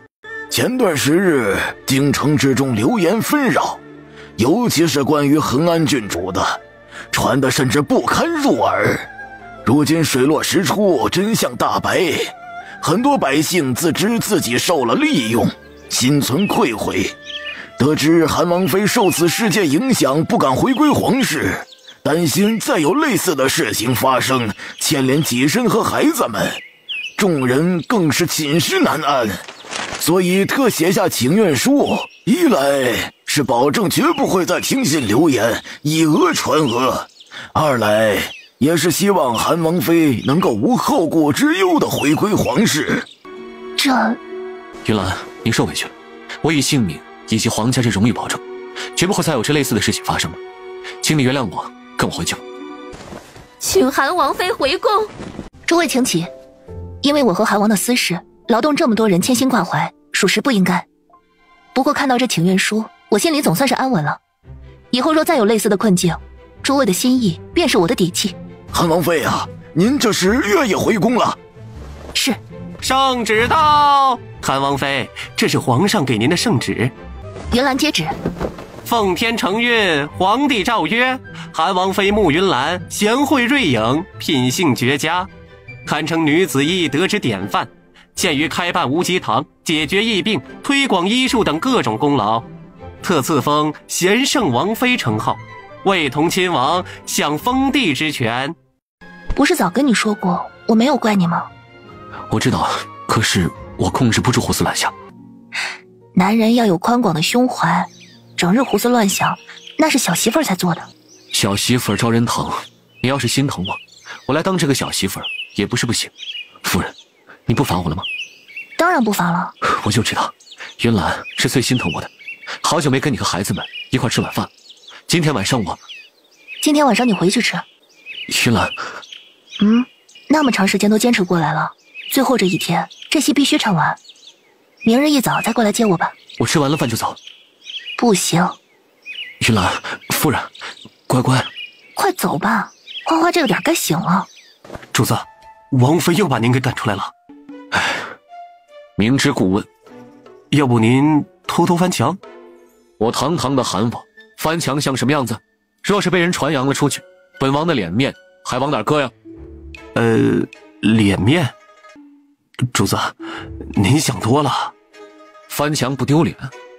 不是，属下的意思是您在王妃那边根本就没有这东西。你这话还挺对的。娘亲，爹爹没有过来吗？想你们爹爹了吗？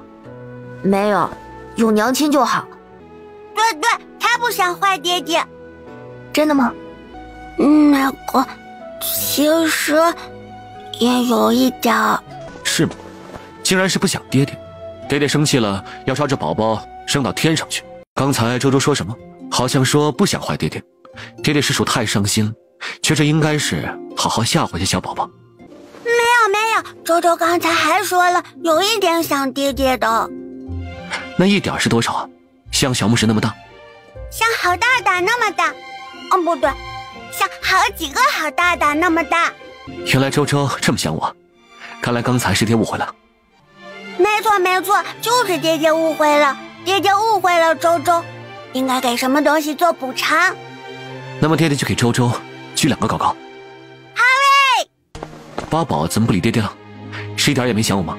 爹爹，我们都是男子汉，男子汉之间不能那么肉麻。原来如此啊，那我可真是好伤心了。我们可以偷偷的说，这样就没人笑话我们肉麻了。是吗？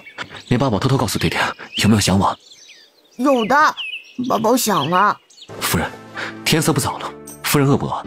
需不需要有人来帮你布菜，给你喂饭？我若是拒绝呢？那我等会儿再问，问到你同意为止。罢了，是我考虑的太多了。小韩子还不跟上去给本王妃布菜？是，谨遵王妃叮嘱。小韩子，小周周，你刚才听到了什么？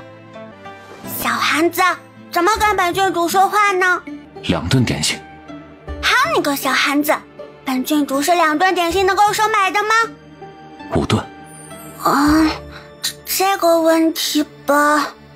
6顿，不能更多了。爹爹和娘亲刚刚在说什么？周周睡着了，什么都没听到。爹爹，我不要点心，你帮我减轻一点功课。八宝啊，人无远虑，必有近忧。你要知道，将来你也是要娶媳妇儿，爹爹今日的经历你要看好了，并且学会精髓。还要学吗？你以为呢？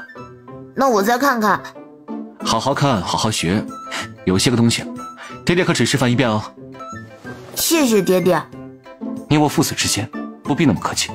你如果真的对爹爹心存感谢的话，那你妹妹的点心钱你掏了吧。可是爹爹，你说了，父子之间不必客气的。完了，可没法好。哎呀，我们的小恒安醒了。娘亲看看有没有肚子饿呀？花花，我是爹爹。云兰，你看到了吗？花花听懂我的话了。有吗？有啊，不信你接着看。花花，我是爹爹。花花，我是爹爹。爹爹。我感觉花花好像真的在回应你，你再试试。花花，我是你爹爹。我是爹爹，花花，爹爹。那个，这也算有回应了，对吧？是，怎么不算有回应呢？我们家花花对你句句有回应。啊，行吗？不行放着我来。行，我和闺女配合的好极了。韩王殿下，你要不行就放着我来。不用，云兰，我还可以再试试，你不用心疼我的。我知道你还能坚持，不过花花醒了有一阵了，她该接着睡了。等半夜啊，不着急，有你哄娃的时候。娘亲，爹爹来接你了，准备了一个很漂亮、很漂亮的大车。云兰，我来接你回家了。哎呀，什么叫做郎才女貌？今日可真是切切实实的看清楚了。哎，你这话可就不对了。郎才女貌说的是男子有才干，女子生得貌美。韩王妃可不仅仅是貌美。没错没错，应该是珠联璧合，天造地设才是啊。我要骑马护送娘亲和2个妹妹。好，那就辛苦八宝了。你说什么？你打算这样做就不怕老三找你拼命？小声点，你是不知道，现在皇宫里不少人都向着老三那个混账。朕在这儿跟你说点什么，转头就跑他耳朵去，这眼下他跟云兰还在回来路上，可不能让他们提前收到消息给跑了。皇上，您可别折腾来折腾去，真把韩萧给惹急眼了。到时他若撂挑子不干，我看你怎么办？见不到3个孩子，您可别抱头痛哭。现在我已经是完全的摸清楚了老三的命门，绝不会翻车的。你放心好了，你看我今天怎么拿捏他，让他乖乖的扛下皇位这个重担。好，那我就在旁边等着看热闹了。你得帮我，我呢能拿捏楚寒萧，可说服不了云兰，还是得你来出手啊。我可不帮你，万一云兰不同意，那我不是得罪了儿媳妇儿？我们2个之间感情好着呢，皇上您可不值当的我冒险啊。你要这么说，可就伤感情了。伤就伤呗，老夫老妻的还讲究什么感情啊？青儿，你不能这样啊！朕再给你一个机会，让你重新说。皇上您自己开心就好。朕还真打算等把皇位让出去，咱们偷上孩子，去西凉那边转一圈了。花花呢还小，没办法带着，但是爸爸和周周都长大了，也该是让他们去看看皇祖母长大的地方。可你这般的不情不愿的话，那朕就……皇上，臣妾觉得您的主意好极了。云兰那头你放心，我一定帮您说话。不怕影响你跟他的感情了？儿媳妇终究还是和儿子最亲近，而我当然也是和皇上您最亲近了。虽然我很看重云兰，可我更看重和您之间的夫妻情分。好，那咱们就这么决定了。见过父皇母后。快起身。回来就好，回来就好。母后，以后儿媳和韩萧一定让您和父皇少费点心。傻孩子，做父母的费多少心思都愿意。若真是什么都不用我们来管，才让我们这些做父母的伤心失落呢。今日云兰归来，朕与皇后的心中都十分的高兴。另外还有这一件重要事情要宣布，朕决定要禅位，把皇位交给韩萧来继承。父皇，这样的玩笑万万开不得。您青春鼎盛，正是年富力强的时候，怎么能传位给我呢？韩萧啊，你这些年的所作所为，朕都是看在眼里的。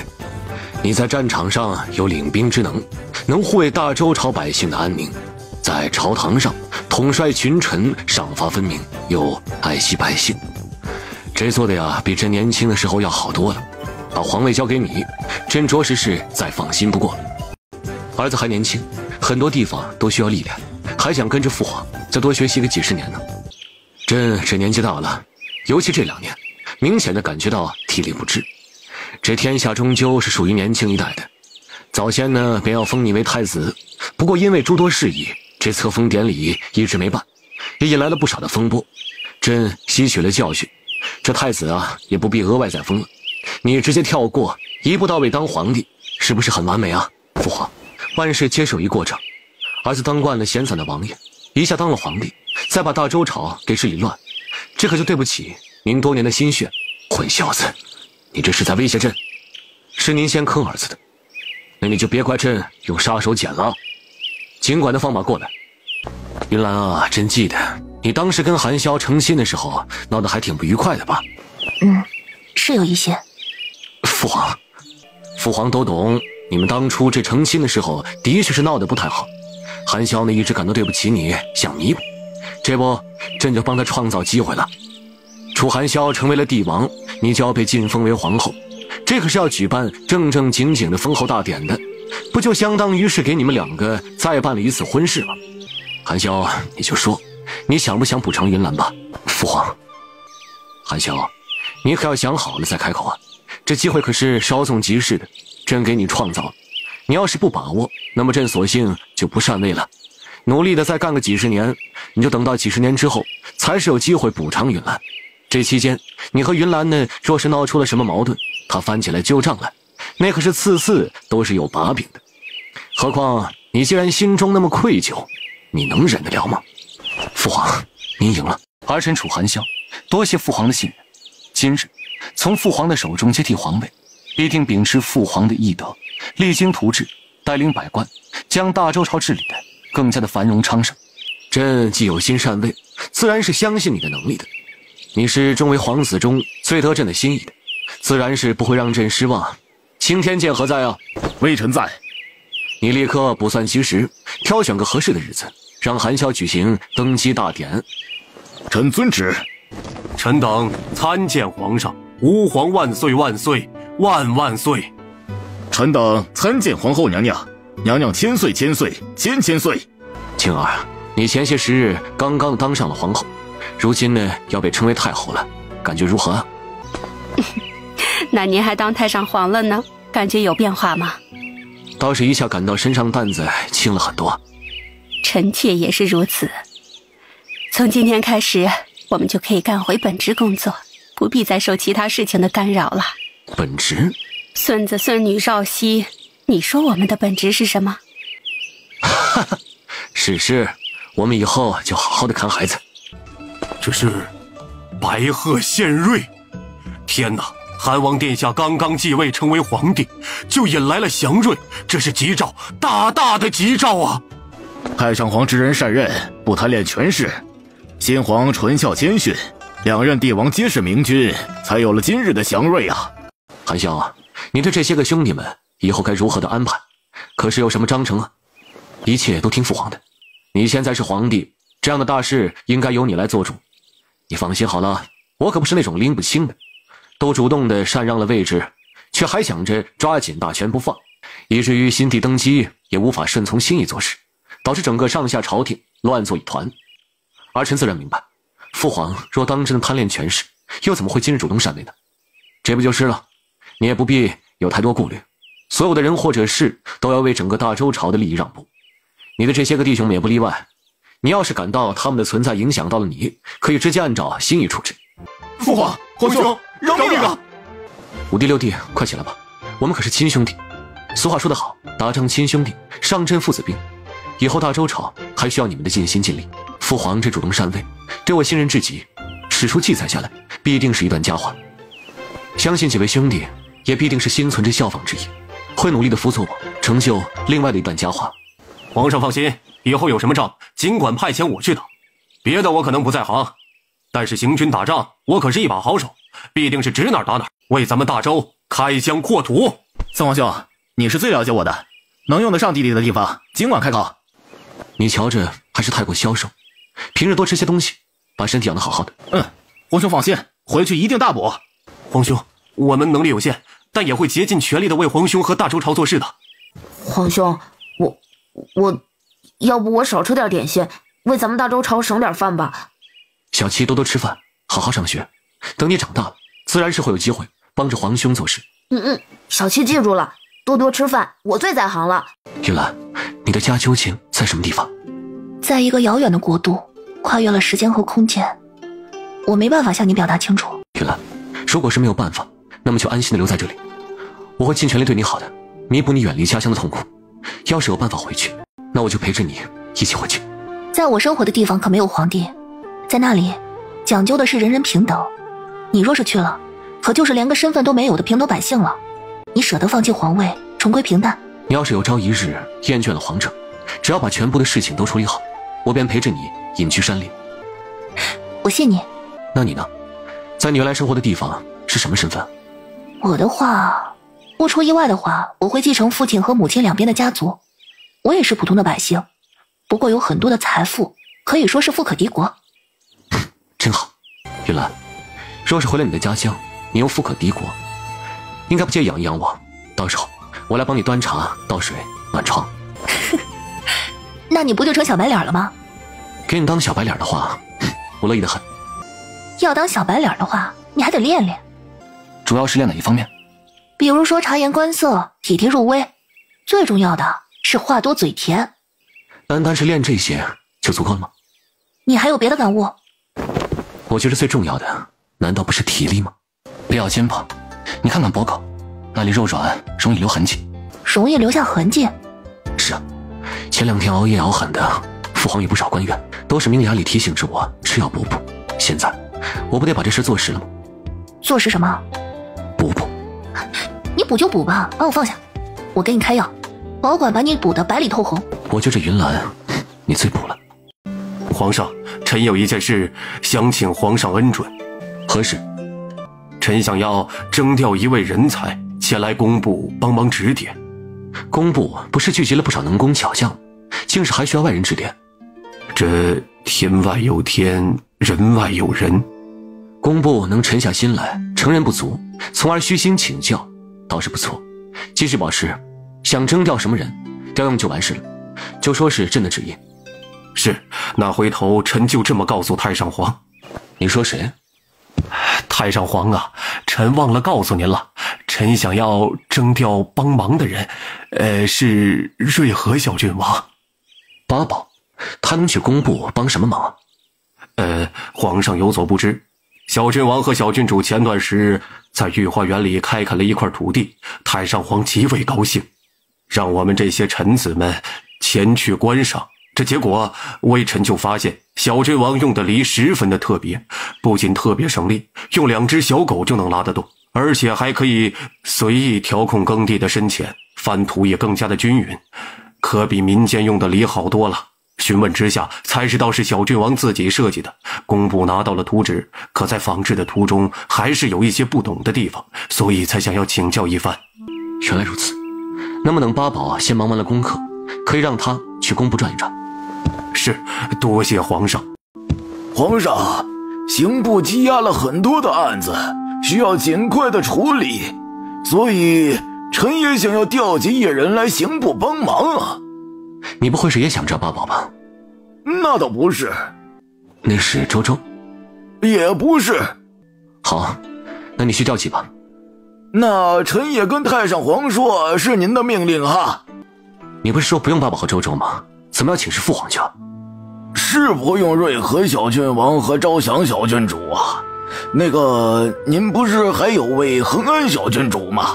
恒安？你确定没说错吗？他才不到5个月。是啊，那有什么影响？5个月是奶娃子，能去你刑部帮着破案。皇上，您有所不知，刑部的官员并不缺乏办案的技巧和能力，可有时候啊，这要办理案件，也不单单是靠这些，还需要一点运气的加持。你若是有胆量，就去跟太上皇说吧。您都同意了，太上皇应该也会同意的吧？你自个儿去问问就知道了。皇上，好话不借。皇上，小郡王您都同意借出去了，那小郡主您就借给臣几天？借给你做什么呢？你们吏部负责的是官员的任命、审核一类的。华华连书都没读明白呢，可不懂这些。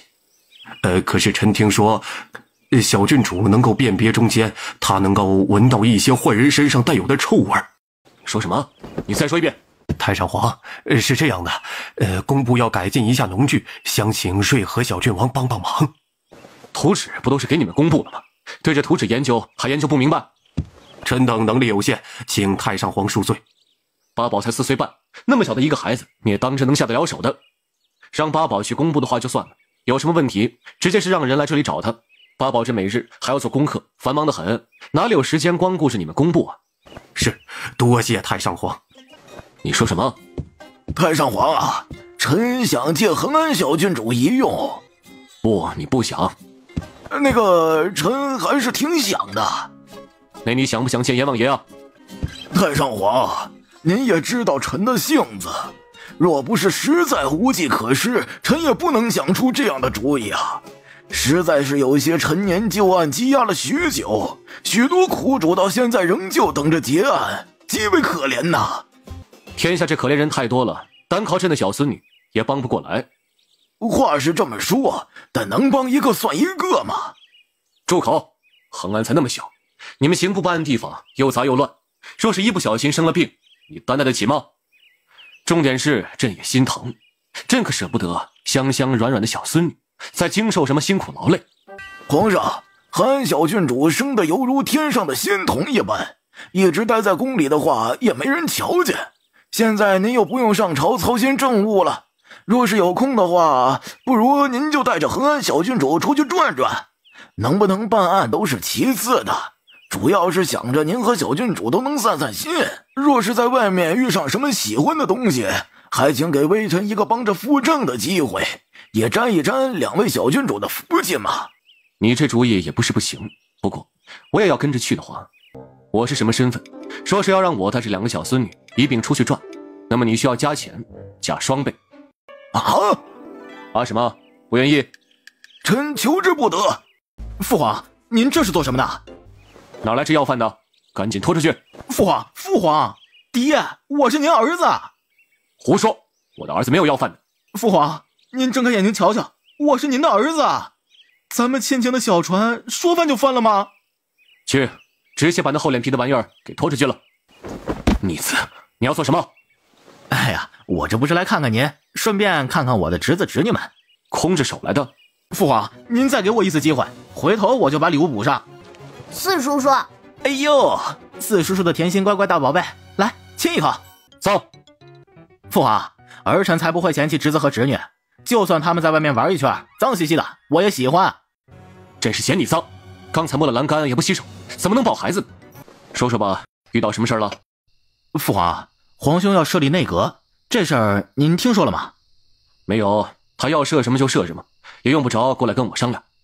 主要是皇兄想让我去内阁中帮着做事，听他的意思，还是想让我当个主事的。这不是好事吗？是好事，可是儿臣担心辜负了皇兄的期待。这世界上时间是最无情的东西，过去的事情便是真的过去了，不管想多少次，都无法再弥补挽回。人应该是往前看，向前走，去做一些有意义的事情，而不是一辈子浑浑噩噩。你同样是朕的孩子，也有身为皇子的骄傲。朕希望你不要辜负了皇兄对你的信任，最主要的事情是对得起自己的一生。主子，神了！啊，什么东西神了？是恒安小郡主。小郡主出去一趟，刑部尚书带了人在一旁作陪，本是为了保护太上皇、太后以及小主子们的安全，却没想到引发了围观，结果在围观的人群中抓了5个逃犯。父皇，这是怎么了？云兰啊，你跟韩萧呢商量商量，赶紧调拨上一批暗卫出来，专门守在花花的身边。花花还是小孩子，平日里又不出宫，要暗卫守着做什么？云兰，你是不知道，咱们花花小宝神了。你父皇要带花花出门的时候，本宫原本还不赞成，没想到还真就抓住了逃犯，解决了刑部几桩积压多年的案子。当时围观的人很多，消息便传扬了开来，很多百姓直接过来想要拜一拜花花呢，说是能够沾染福气。罢了，还是直接从我这边调集上一些人手，一定把咱们的小恒安给保护好了。这上面有头有脸的夫人们全部都递了牌子吧？是，您瞧，还有君老夫人呢。庆国公府的君老夫人，她前些日子身体不怎么好，现在能出来走动了。奴婢也不知道，主子要见见这些人吗？自然是要召见。你晋封为皇后，本该接受朝廷的命妇的入宫觐见，以后每隔这么一阵子，这些人都要入宫来请安。入宫请安之类，不过是走个形式罢了。之前你分明放出过话去，要等正式的册封大典过后，再让他们入宫觐见。结果今日却突然向宫里递了牌子，我总觉得像是有什么别的事情。我倒是有几分猜测，倒不是我关心，主要是今日早朝之上，有些官员这表现得格外激进，我觉着吧有些不对劲，旁敲侧击地询问了一下，这些官员竟都想求个恩典，希望你能够准许他们家夫人进宫来抱一抱花花。啊，抱花花？花花帮着刑部尚书抓逃犯的消息传了出去，结果这外面越传越神，也不知怎么的，都说花花是观音座下的小仙童，说是抱一抱沾染福气，能够求子。求子？感情咱们花花还是送子观音座下的仙童了？谁知道呢，外面这流言一向传得十分离谱，这些官员的夫人们一个一个家境都不差，平日里这名医看过不知多少，结果就是怀不上子嗣，到后面可不就变成了烧香拜佛，祈求上天怜悯了。这能成吗？成不成的，主要看这些夫人们是否有诚意，可是跟咱们花花没关系。那怎么才算有诚意啊？当然是送足够的礼物，哄咱们花花开心了。见过皇后娘娘，见过小郡王、小郡主。平身吧。许久不见老夫人，老夫人依旧精彩绝硕。都是托了皇后娘娘的福。前些时日，太上皇带着恒安出去，凑巧帮刑部抓了几个逃犯，民间便因此多了不少流言。其实以本宫来看，流言大多是以讹传讹，可信度并不高，大家都是聪颖明慧之人，应该也能分辨得出来。皇后娘娘，臣服给小郡主准备了份礼物，也不知道小郡主会不会喜欢。多谢孟夫人。皇后娘娘有所不知，为了雕刻这项圈，我这孙媳妇可是接连2个月大门不出呢。原本是想着等小郡主100岁的时候当成礼物送上，结果却不慎错过了，便只能等到今日。这是夫人亲手雕刻的？是，还请娘娘不要嫌弃臣妇手艺低劣。再没有比你更心灵手巧的了。花间，快去把恒安小郡主抱过来，让她戴上这个项圈试试。看来小恒安也喜欢老夫人，老夫人若是不嫌累的话，不妨抱一抱，也让小恒安沾沾福气。长大成人之后，能学到老夫人的几分品性，定然能够生活得很好。哎呦，皇后娘娘哪里的话，该是我沾小郡主的福气才是。小郡主生得好看，又有福报加身，将来必定万事顺遂，平安喜乐。诸位夫人若想抱一抱小恒安的话，便轮着来吧。多谢皇后娘娘。说好的抱一抱就给我呢？撒开，撒开，我还没抱够呢。瞧瞧这些夫人们的诚意够不够？本来想着官员们辛苦，想帮他们涨涨俸禄，如今看来他们的家底殷实着呢，倒是不用朕来操心。若是让官员们知道你的想法，怕是再也不敢入宫送礼了。小恒安可是朕的女儿，给他们看一眼，那都是皇恩浩荡，更不要说亲自上手去抱。多收些礼物不是应该的吗？等着小恒安发挥威力，后续还有着更多礼物送过来呢。别到了最后落了埋怨才好。不会，放心吧。见过皇后娘娘。君老夫人、孟夫人免礼。孟夫人这是？是，托皇后娘娘和恒安小郡主的福，我这孙媳妇怀上了。臣妇孟氏，叩谢皇后娘娘，叩谢恒安小郡主。快快起身。几个月了？刚查出来，1月有余。皇后娘娘，不仅仅是我家这孙媳妇查出了有孕，那天前来参加宴会抱过恒安小郡主的夫人们，有好几个都查出了身孕。嘿呦，也是我手脚快，率先带了谢礼前来宫中向娘娘报喜。用不了多时，娘娘这里怕是要被谢礼给堆满了。真的是因为抱了花花的缘故？别家的夫人不知道，可我家这孙媳妇的确是占了恒安小郡主的福气。当时抱着小郡主的时候，臣妇格外的虔诚，只期盼着能有个一儿半女。若是能够和小郡主一般，是个女儿就更好了。我也希望夫人能够心想事成。这一次入宫，除了向皇后娘娘和小郡主道谢之外，还是想着向娘娘讨教一下这孕期应该注意的事项，还望娘娘不吝赐教。老夫人别说，我这儿还真有一份女子孕期时应该注意的事项册子，只不过我可以让人给2位誊抄一份，原本的话不能拿走。能够誊抄一份已经是感激不尽了，还请娘娘准许，允我自行抄写，如此才能彰显诚心。也好。这是怎么了？诸爱卿这是约好了出去玩，一夜没睡。你们可都是朝廷的重臣，若是闲着没事可以到班房内努力工作。朝堂上还有着很多事情没有解决，这般的精神涣散可是不行啊。诸爱卿到底怎么了？难不成遇到什么难事？皇上，臣昨晚没有休息好，完全是因为在拜读皇上的大作啊。朕怎么不知道自己什么时候还写过著作？皇上真是贵人多忘事，是那本在皇后娘娘孕期的时候您亲手写的注意事项手册啊。刑部尚书，那本手册你看过了？是，皇上记载的十分详细，很多举措都令微臣意外，可仔细琢磨又觉得其中必定有普通人难以领会的深意。昨天晚上看完之后，内心久久难以平静。皇上实在是微臣等人之楷模啊！昨日听闻不少夫人入宫，在皇后那儿都留了很久，原来都是为了抄写这份册子。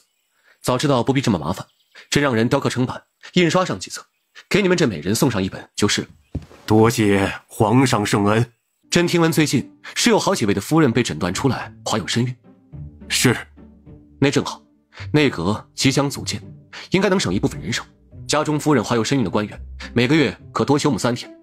皇上，真的可以多休沐3日吗？你是户部侍郎？是。这件事情应该跟你没什么关系吧？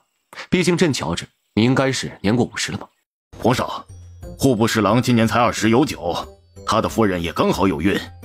哼，哦，真是2日上火，眼神不太好，竟是一时间看错。楚寒霄，你这个逆子，你竟是能说出来这般冷酷无情的话。女孩子吃饭上桌怎么了？难道女孩子就不能上桌吃饭吗？凭什么了？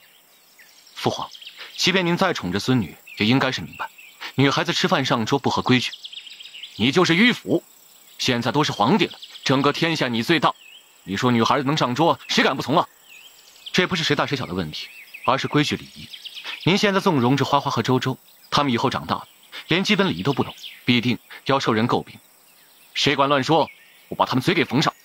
再者说，周周跟花花都是咱们大周朝最尊贵的公主，别人敢说他们，那就是你这个做父皇的无能，你懂吗？父皇，您这是蛮不讲理，逆子，你3天不打上房揭瓦，您不可理喻。云兰，你来了，快过来评评理。您说说，父皇非要让周周抱着花花站在桌子上吃饭，你说这女孩子能直接上桌子吗？云兰呐，这不是站得高吃得香吗？再说了，女孩子们偶尔任性一些也是可以的，又不是每天都这样，怕什么呢？父皇，周周都快5岁了，的确应该好好的注意规矩。站在桌子上吃饭这种事情还是要避免一下的，就坐在桌子边吃吧。周周，怎么带着妹妹站到桌子上了？娘亲，我听皇祖母说，妹妹现在喜欢高高的地方，只要抱着高高的，妹妹就很开心。我想帮着哄一哄妹妹，让她开心，所以就站在桌子上了。没想到皇爷爷和父皇让人上菜，然后还吵起来了。哎，周周大乖乖真懂事，都知道哄着妹妹开心了。云兰来的正好，来一块吃饭。周周，是爹爹没搞清楚情况，误会你了，爹爹很道歉。没关系的，爹爹，把你的零花钱分给周周一半就好了。爹爹零花钱不多，分你一半的话，只能给你10两。爹爹，我可是听说了，你现在是皇帝，皇帝很厉害的，是天下最有钱的人。皇帝也是不一样的，就比如说我，全部的银钱，包括了司库，都给你们娘亲保管了。花花这是怎么了？也饿了吗？回禀皇后娘娘，小郡主刚刚吃过1刻钟左右。那这是怎么了呀？是想让娘亲抱着你来回走走吗？好，那娘亲就抱着你到处走走。花瓶吗？父皇就100两。楚寒霄，你瞧瞧你，怎么能藏私房钱呢？平时你想买什么东西，云兰不让你买吗？父皇，不是那样，那银票。俗话说得好，这男人呢有钱就变坏，而且还是100两，那可不是一个小数目啊。云兰，你可要仔细查查楚寒霄，看看他究竟想做什么。这瞒着你藏钱，实在是不像话呀。云兰，我这都是以前存的，主要想着等你过生辰的时候单独给你买礼物，毕竟宫里金钱这些东西多少显得没什么诚意了。给周周，拿着去花吧。哥哥，我们2个一人一半。好。你呀，就是不招我们花花喜欢，不像是我这个皇爷爷。平时花花可是最喜欢让我抱了，对吧？花花乖乖。花花这个小家伙是个记仇的，到现在还跟着儿臣生气呢。您不帮着劝也就算了，还火上浇油。那你就慢慢哄呗，女孩子生气了就是得好好的哄。咱们花花这脾气我喜欢，女孩子呀就是得有性格。父皇，明日要在宫里举办宴会，我这是第1次主持，没什么经验，也不知道这宴会该准备些什么。云兰呐，这件事情你过来问我就太对了，我熟啊。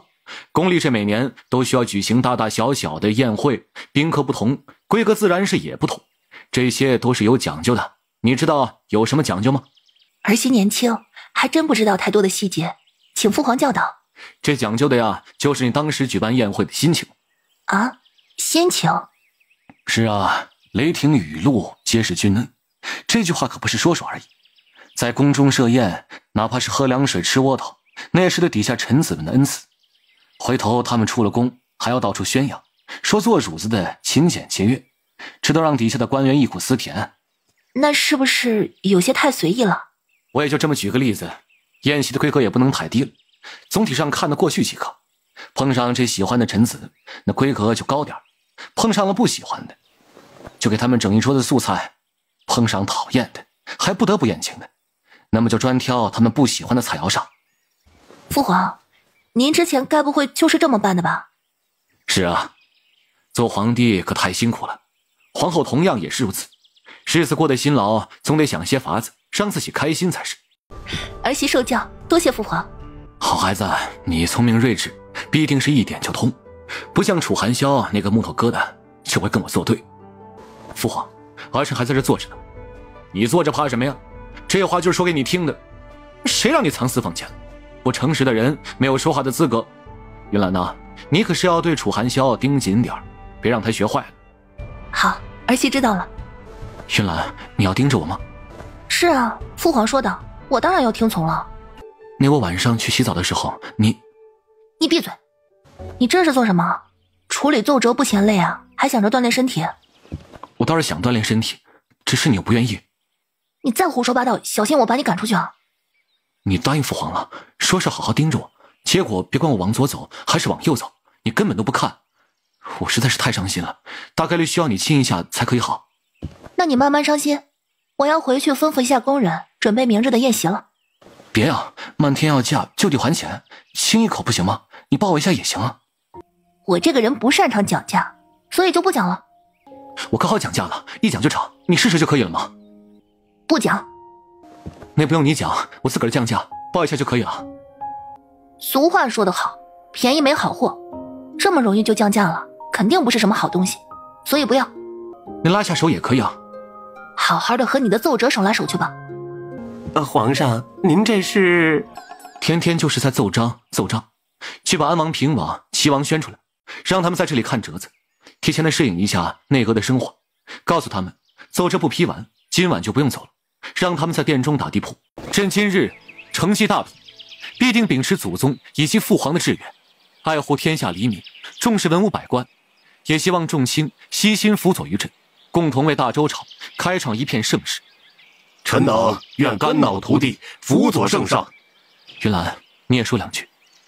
本宫有幸成为大周朝的国母，好好统御六宫，帮皇上开枝散叶是做不到了。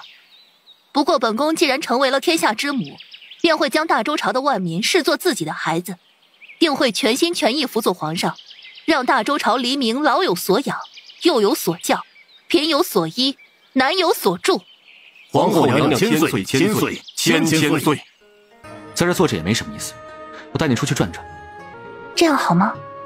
你忘了父皇之前说过的话了吗？自个儿怎么高兴就怎么来。再者说，没有咱们两个在，官员们这饮宴也可以更为自在。天黑了也没多久啊，还没有到宵禁的时间，怎么街道上变这般安静了？我也不清楚，也许你喊一声就有人出来呢。哼，你还有这个本事呢？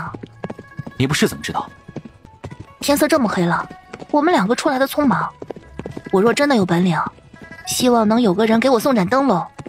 哎，韩香，你快看，这是你安排的，你喜欢吗？喜欢。哎，新郎官把新娘子接回来了。哎，你们快瞧，这新娘子可真是好生漂亮啊！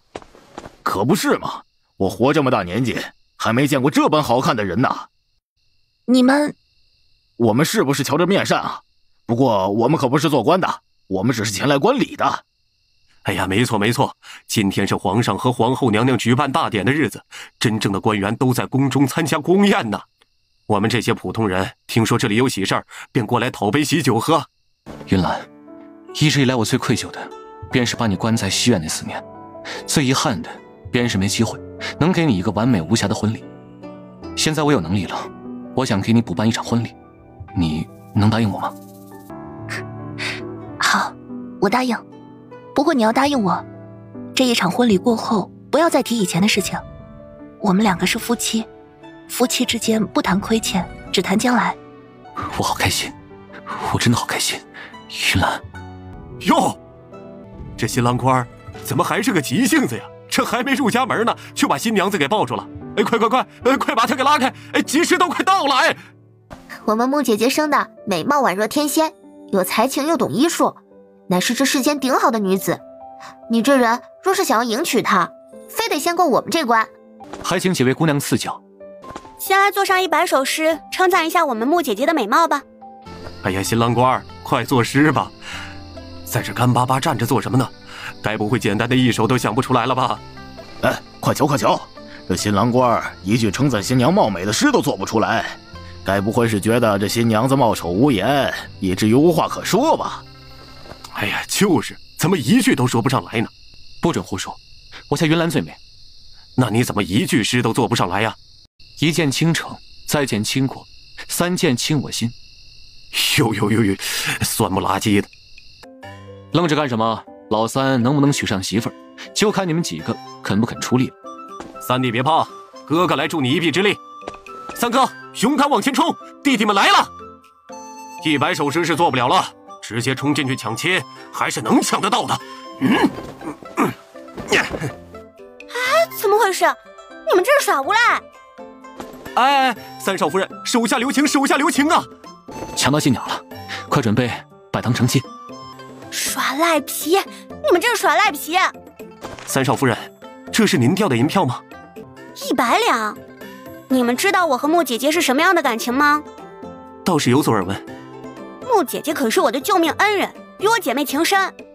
是我们两个肤浅了，这就把银票啊？得加钱。三少夫人，胃口太大可不太好啊，小心这100两我们都不给了。两位殿下，好久不见。这不是穆三将军吗？开玩笑，我们是开玩笑的。原来是开玩笑啊！我这个人最喜欢开玩笑了。大哥二哥，好好给两位爷开个玩笑。不许动，开玩笑。太狠了，实在是太狠了，连块铜板都没有给我留下呀！哎，拜天地，首先得一拜天地。哎，你别闹啊！本来定好了让我来喊的，你怎么还抢上了呢？抢怎么了？机会是留给有准备的人的，谁抢到就是谁的。都别抢，都别抢，我和哥哥来喊。小主子，你们来喊不太合适吧？像什么不合适？这是我爹爹和娘亲成婚，你们要是想喊的话，那便让你们的爹爹和娘亲成婚啊。就是，周周说的很对，这礼官就由八宝和周周来当。好孩子，嫁为人妇，不比在闺阁之中做小姐，要敬重夫君，孝敬父母，好好的相夫教子，管理内卫。夫人啊，别说这些，咱们家云兰什么道理都懂。要好好的照顾自己，夫君和孩子固然重要，你自己同样也重要。你也是爹爹和娘亲爱了多年的女儿啊，所以要平安，要快乐。若是有什么不高兴的，记得回来告诉爹爹和娘亲。母亲放心，女儿可不是任人欺负的性子，若是受了委屈，定然会回来让您和父亲帮我做主的。夫人可着实误会我了，便是再给我2个胆子，我也不敢欺负夫人。不敢？若没有我们2个撑腰，你就敢了？小婿没有把话说清楚，除了不敢之外，还有这不想不愿。小婿这今后定然和云兰携手向前，尊重她，爱护她，保护她，想她之所想，忧她之所忧，万事以云兰为先。这还差不多。云兰，成亲之后一定要记得，千万不能委屈自己。母亲，您应该牵着我的手吧？牵你的手做什么？您是我的母亲啊。一时没转过弯来，还以为是嫁女儿呢，没想到是娶儿媳。告诉你，娶了媳妇儿是用来疼用来宠的，婚后对媳妇儿要专一，媳妇儿有需要要立刻出现，媳妇儿有困难要立刻解决。若有旁的心思，委屈了我们家云兰，那可别怪我和你父皇对你不留情面。是，母亲教育的是，儿子已经完全的记住了。今后在家里，云兰是老大，儿子什么都听媳妇儿的话。不错，这才像话呢。八宝和周周已经准备好了，快去拜堂成亲去吧。喂，大家注意了，要开始成亲了！一拜天地，二拜高堂，真是郎才女貌，天造地设。送入洞房。小郡主喊的是不是有些太着急了呀？怎么啦？难道周周喊错了？妹妹，还要夫妻对拜呢。坏了，周周忘掉了。安静，大家都安静。好了，周周重新喊一次，爹爹和娘亲不要介意啊。夫妻对拜。接下来该干什么？小主子，接下来便是您之前喊的送入洞房了。送入洞房？皇爷爷、皇祖母，这不对啊！哪里不对啊？我爹爹和娘亲成亲了，接下来不应该是最重要的环节吗？接下来的环节可就不是你们小孩子该过问的了。为什么？婚都结了，难道不能请我们吃席吗？是不是因为爹爹的私房钱被花花妹妹都找出来了，所以他没钱请我们吃席了？你们说的是吃席？对啊，结婚当然要吃席啊，没有席吃的婚礼是没有灵魂的。晴儿，眼下全部的大事都办完了，咱们是不是该计划一下之前早就说好的事了？现在可以走了吗？此时不跑更待何时啊？不用害怕，你看这几个不成器的，闲着也是闲着，直接把花花交给他们。父皇，你们要走，把花花留给我们。这我们几个都是笨手笨脚的大老爷们儿，哪会照顾小侄女啊？照顾不好也没事，大不了就是被老三找借口砍了你们脑袋嘛。脑袋掉了碗大个疤，对你们来说肯定都不是事儿。景木，把花花交给你，没什么问题吧？照顾花花小宝没什么问题，只是父皇母后，你们二位要去哪？知道什么叫做不该问的别问吗？知道了，儿子就是好奇。那么在自个儿的心里面慢慢的好奇，不要问出来。好了，你们看孩子吧，我们走了。二哥，你有什么事吗？哎，来，我抱。二哥，还是算了吧，花花小乖年纪小，抱的时候要格外小心。哎呀，我小心点就是了。那也不成。哎，就给我抱一下。那你就抱一下，然后就给我。哎，行。哎，你等等，说好的抱一下呢，你跑什么？哎，老四，我可是你二哥，咱们之间兄友弟恭，你这个做弟弟的，是不是应该谦让一下我呀？母后临走的时候，特意把花花托付给我。那是母后对我不够了解，她了解了之后，就会发现我是个特别会看孩子的人。你快打住吧，你说这话，反正花花不能给你。哎，四哥，好四哥，你看看我们可是你的好帮手啊！一个人看孩子多累啊，是不是很需要我们的帮助啊？不用，我自己看花花小乖乖。云兰，不用担心，父皇和母后那边有安卫护着，我也是已经吩咐了人沿途护卫，不会有什么危险的。跟着父皇和母后一起出去，我自然不担心孩子们的安危。倒是花花，这会儿在四地府上呢。那几个抢了花花的不愿还，不过不要紧，等吃完了饭，我们两个一起去抢。没事，让他们看着吧，正好没有孩子们在，我们两个方便办正事儿。也好，那吃完了饭我们两个就开始，好不好？等等，云兰，说好的办正事呢？这么多折子等着你批复呢，还不算正事儿吗？你不想批折子的话，也可以去户部查账。秋收已过，各地的税收也开始陆续往上报了，也不知道那神种具体产量如何，都需要仔细的核算。我还是批折子吧。夫君好好努力。好，听夫人的话。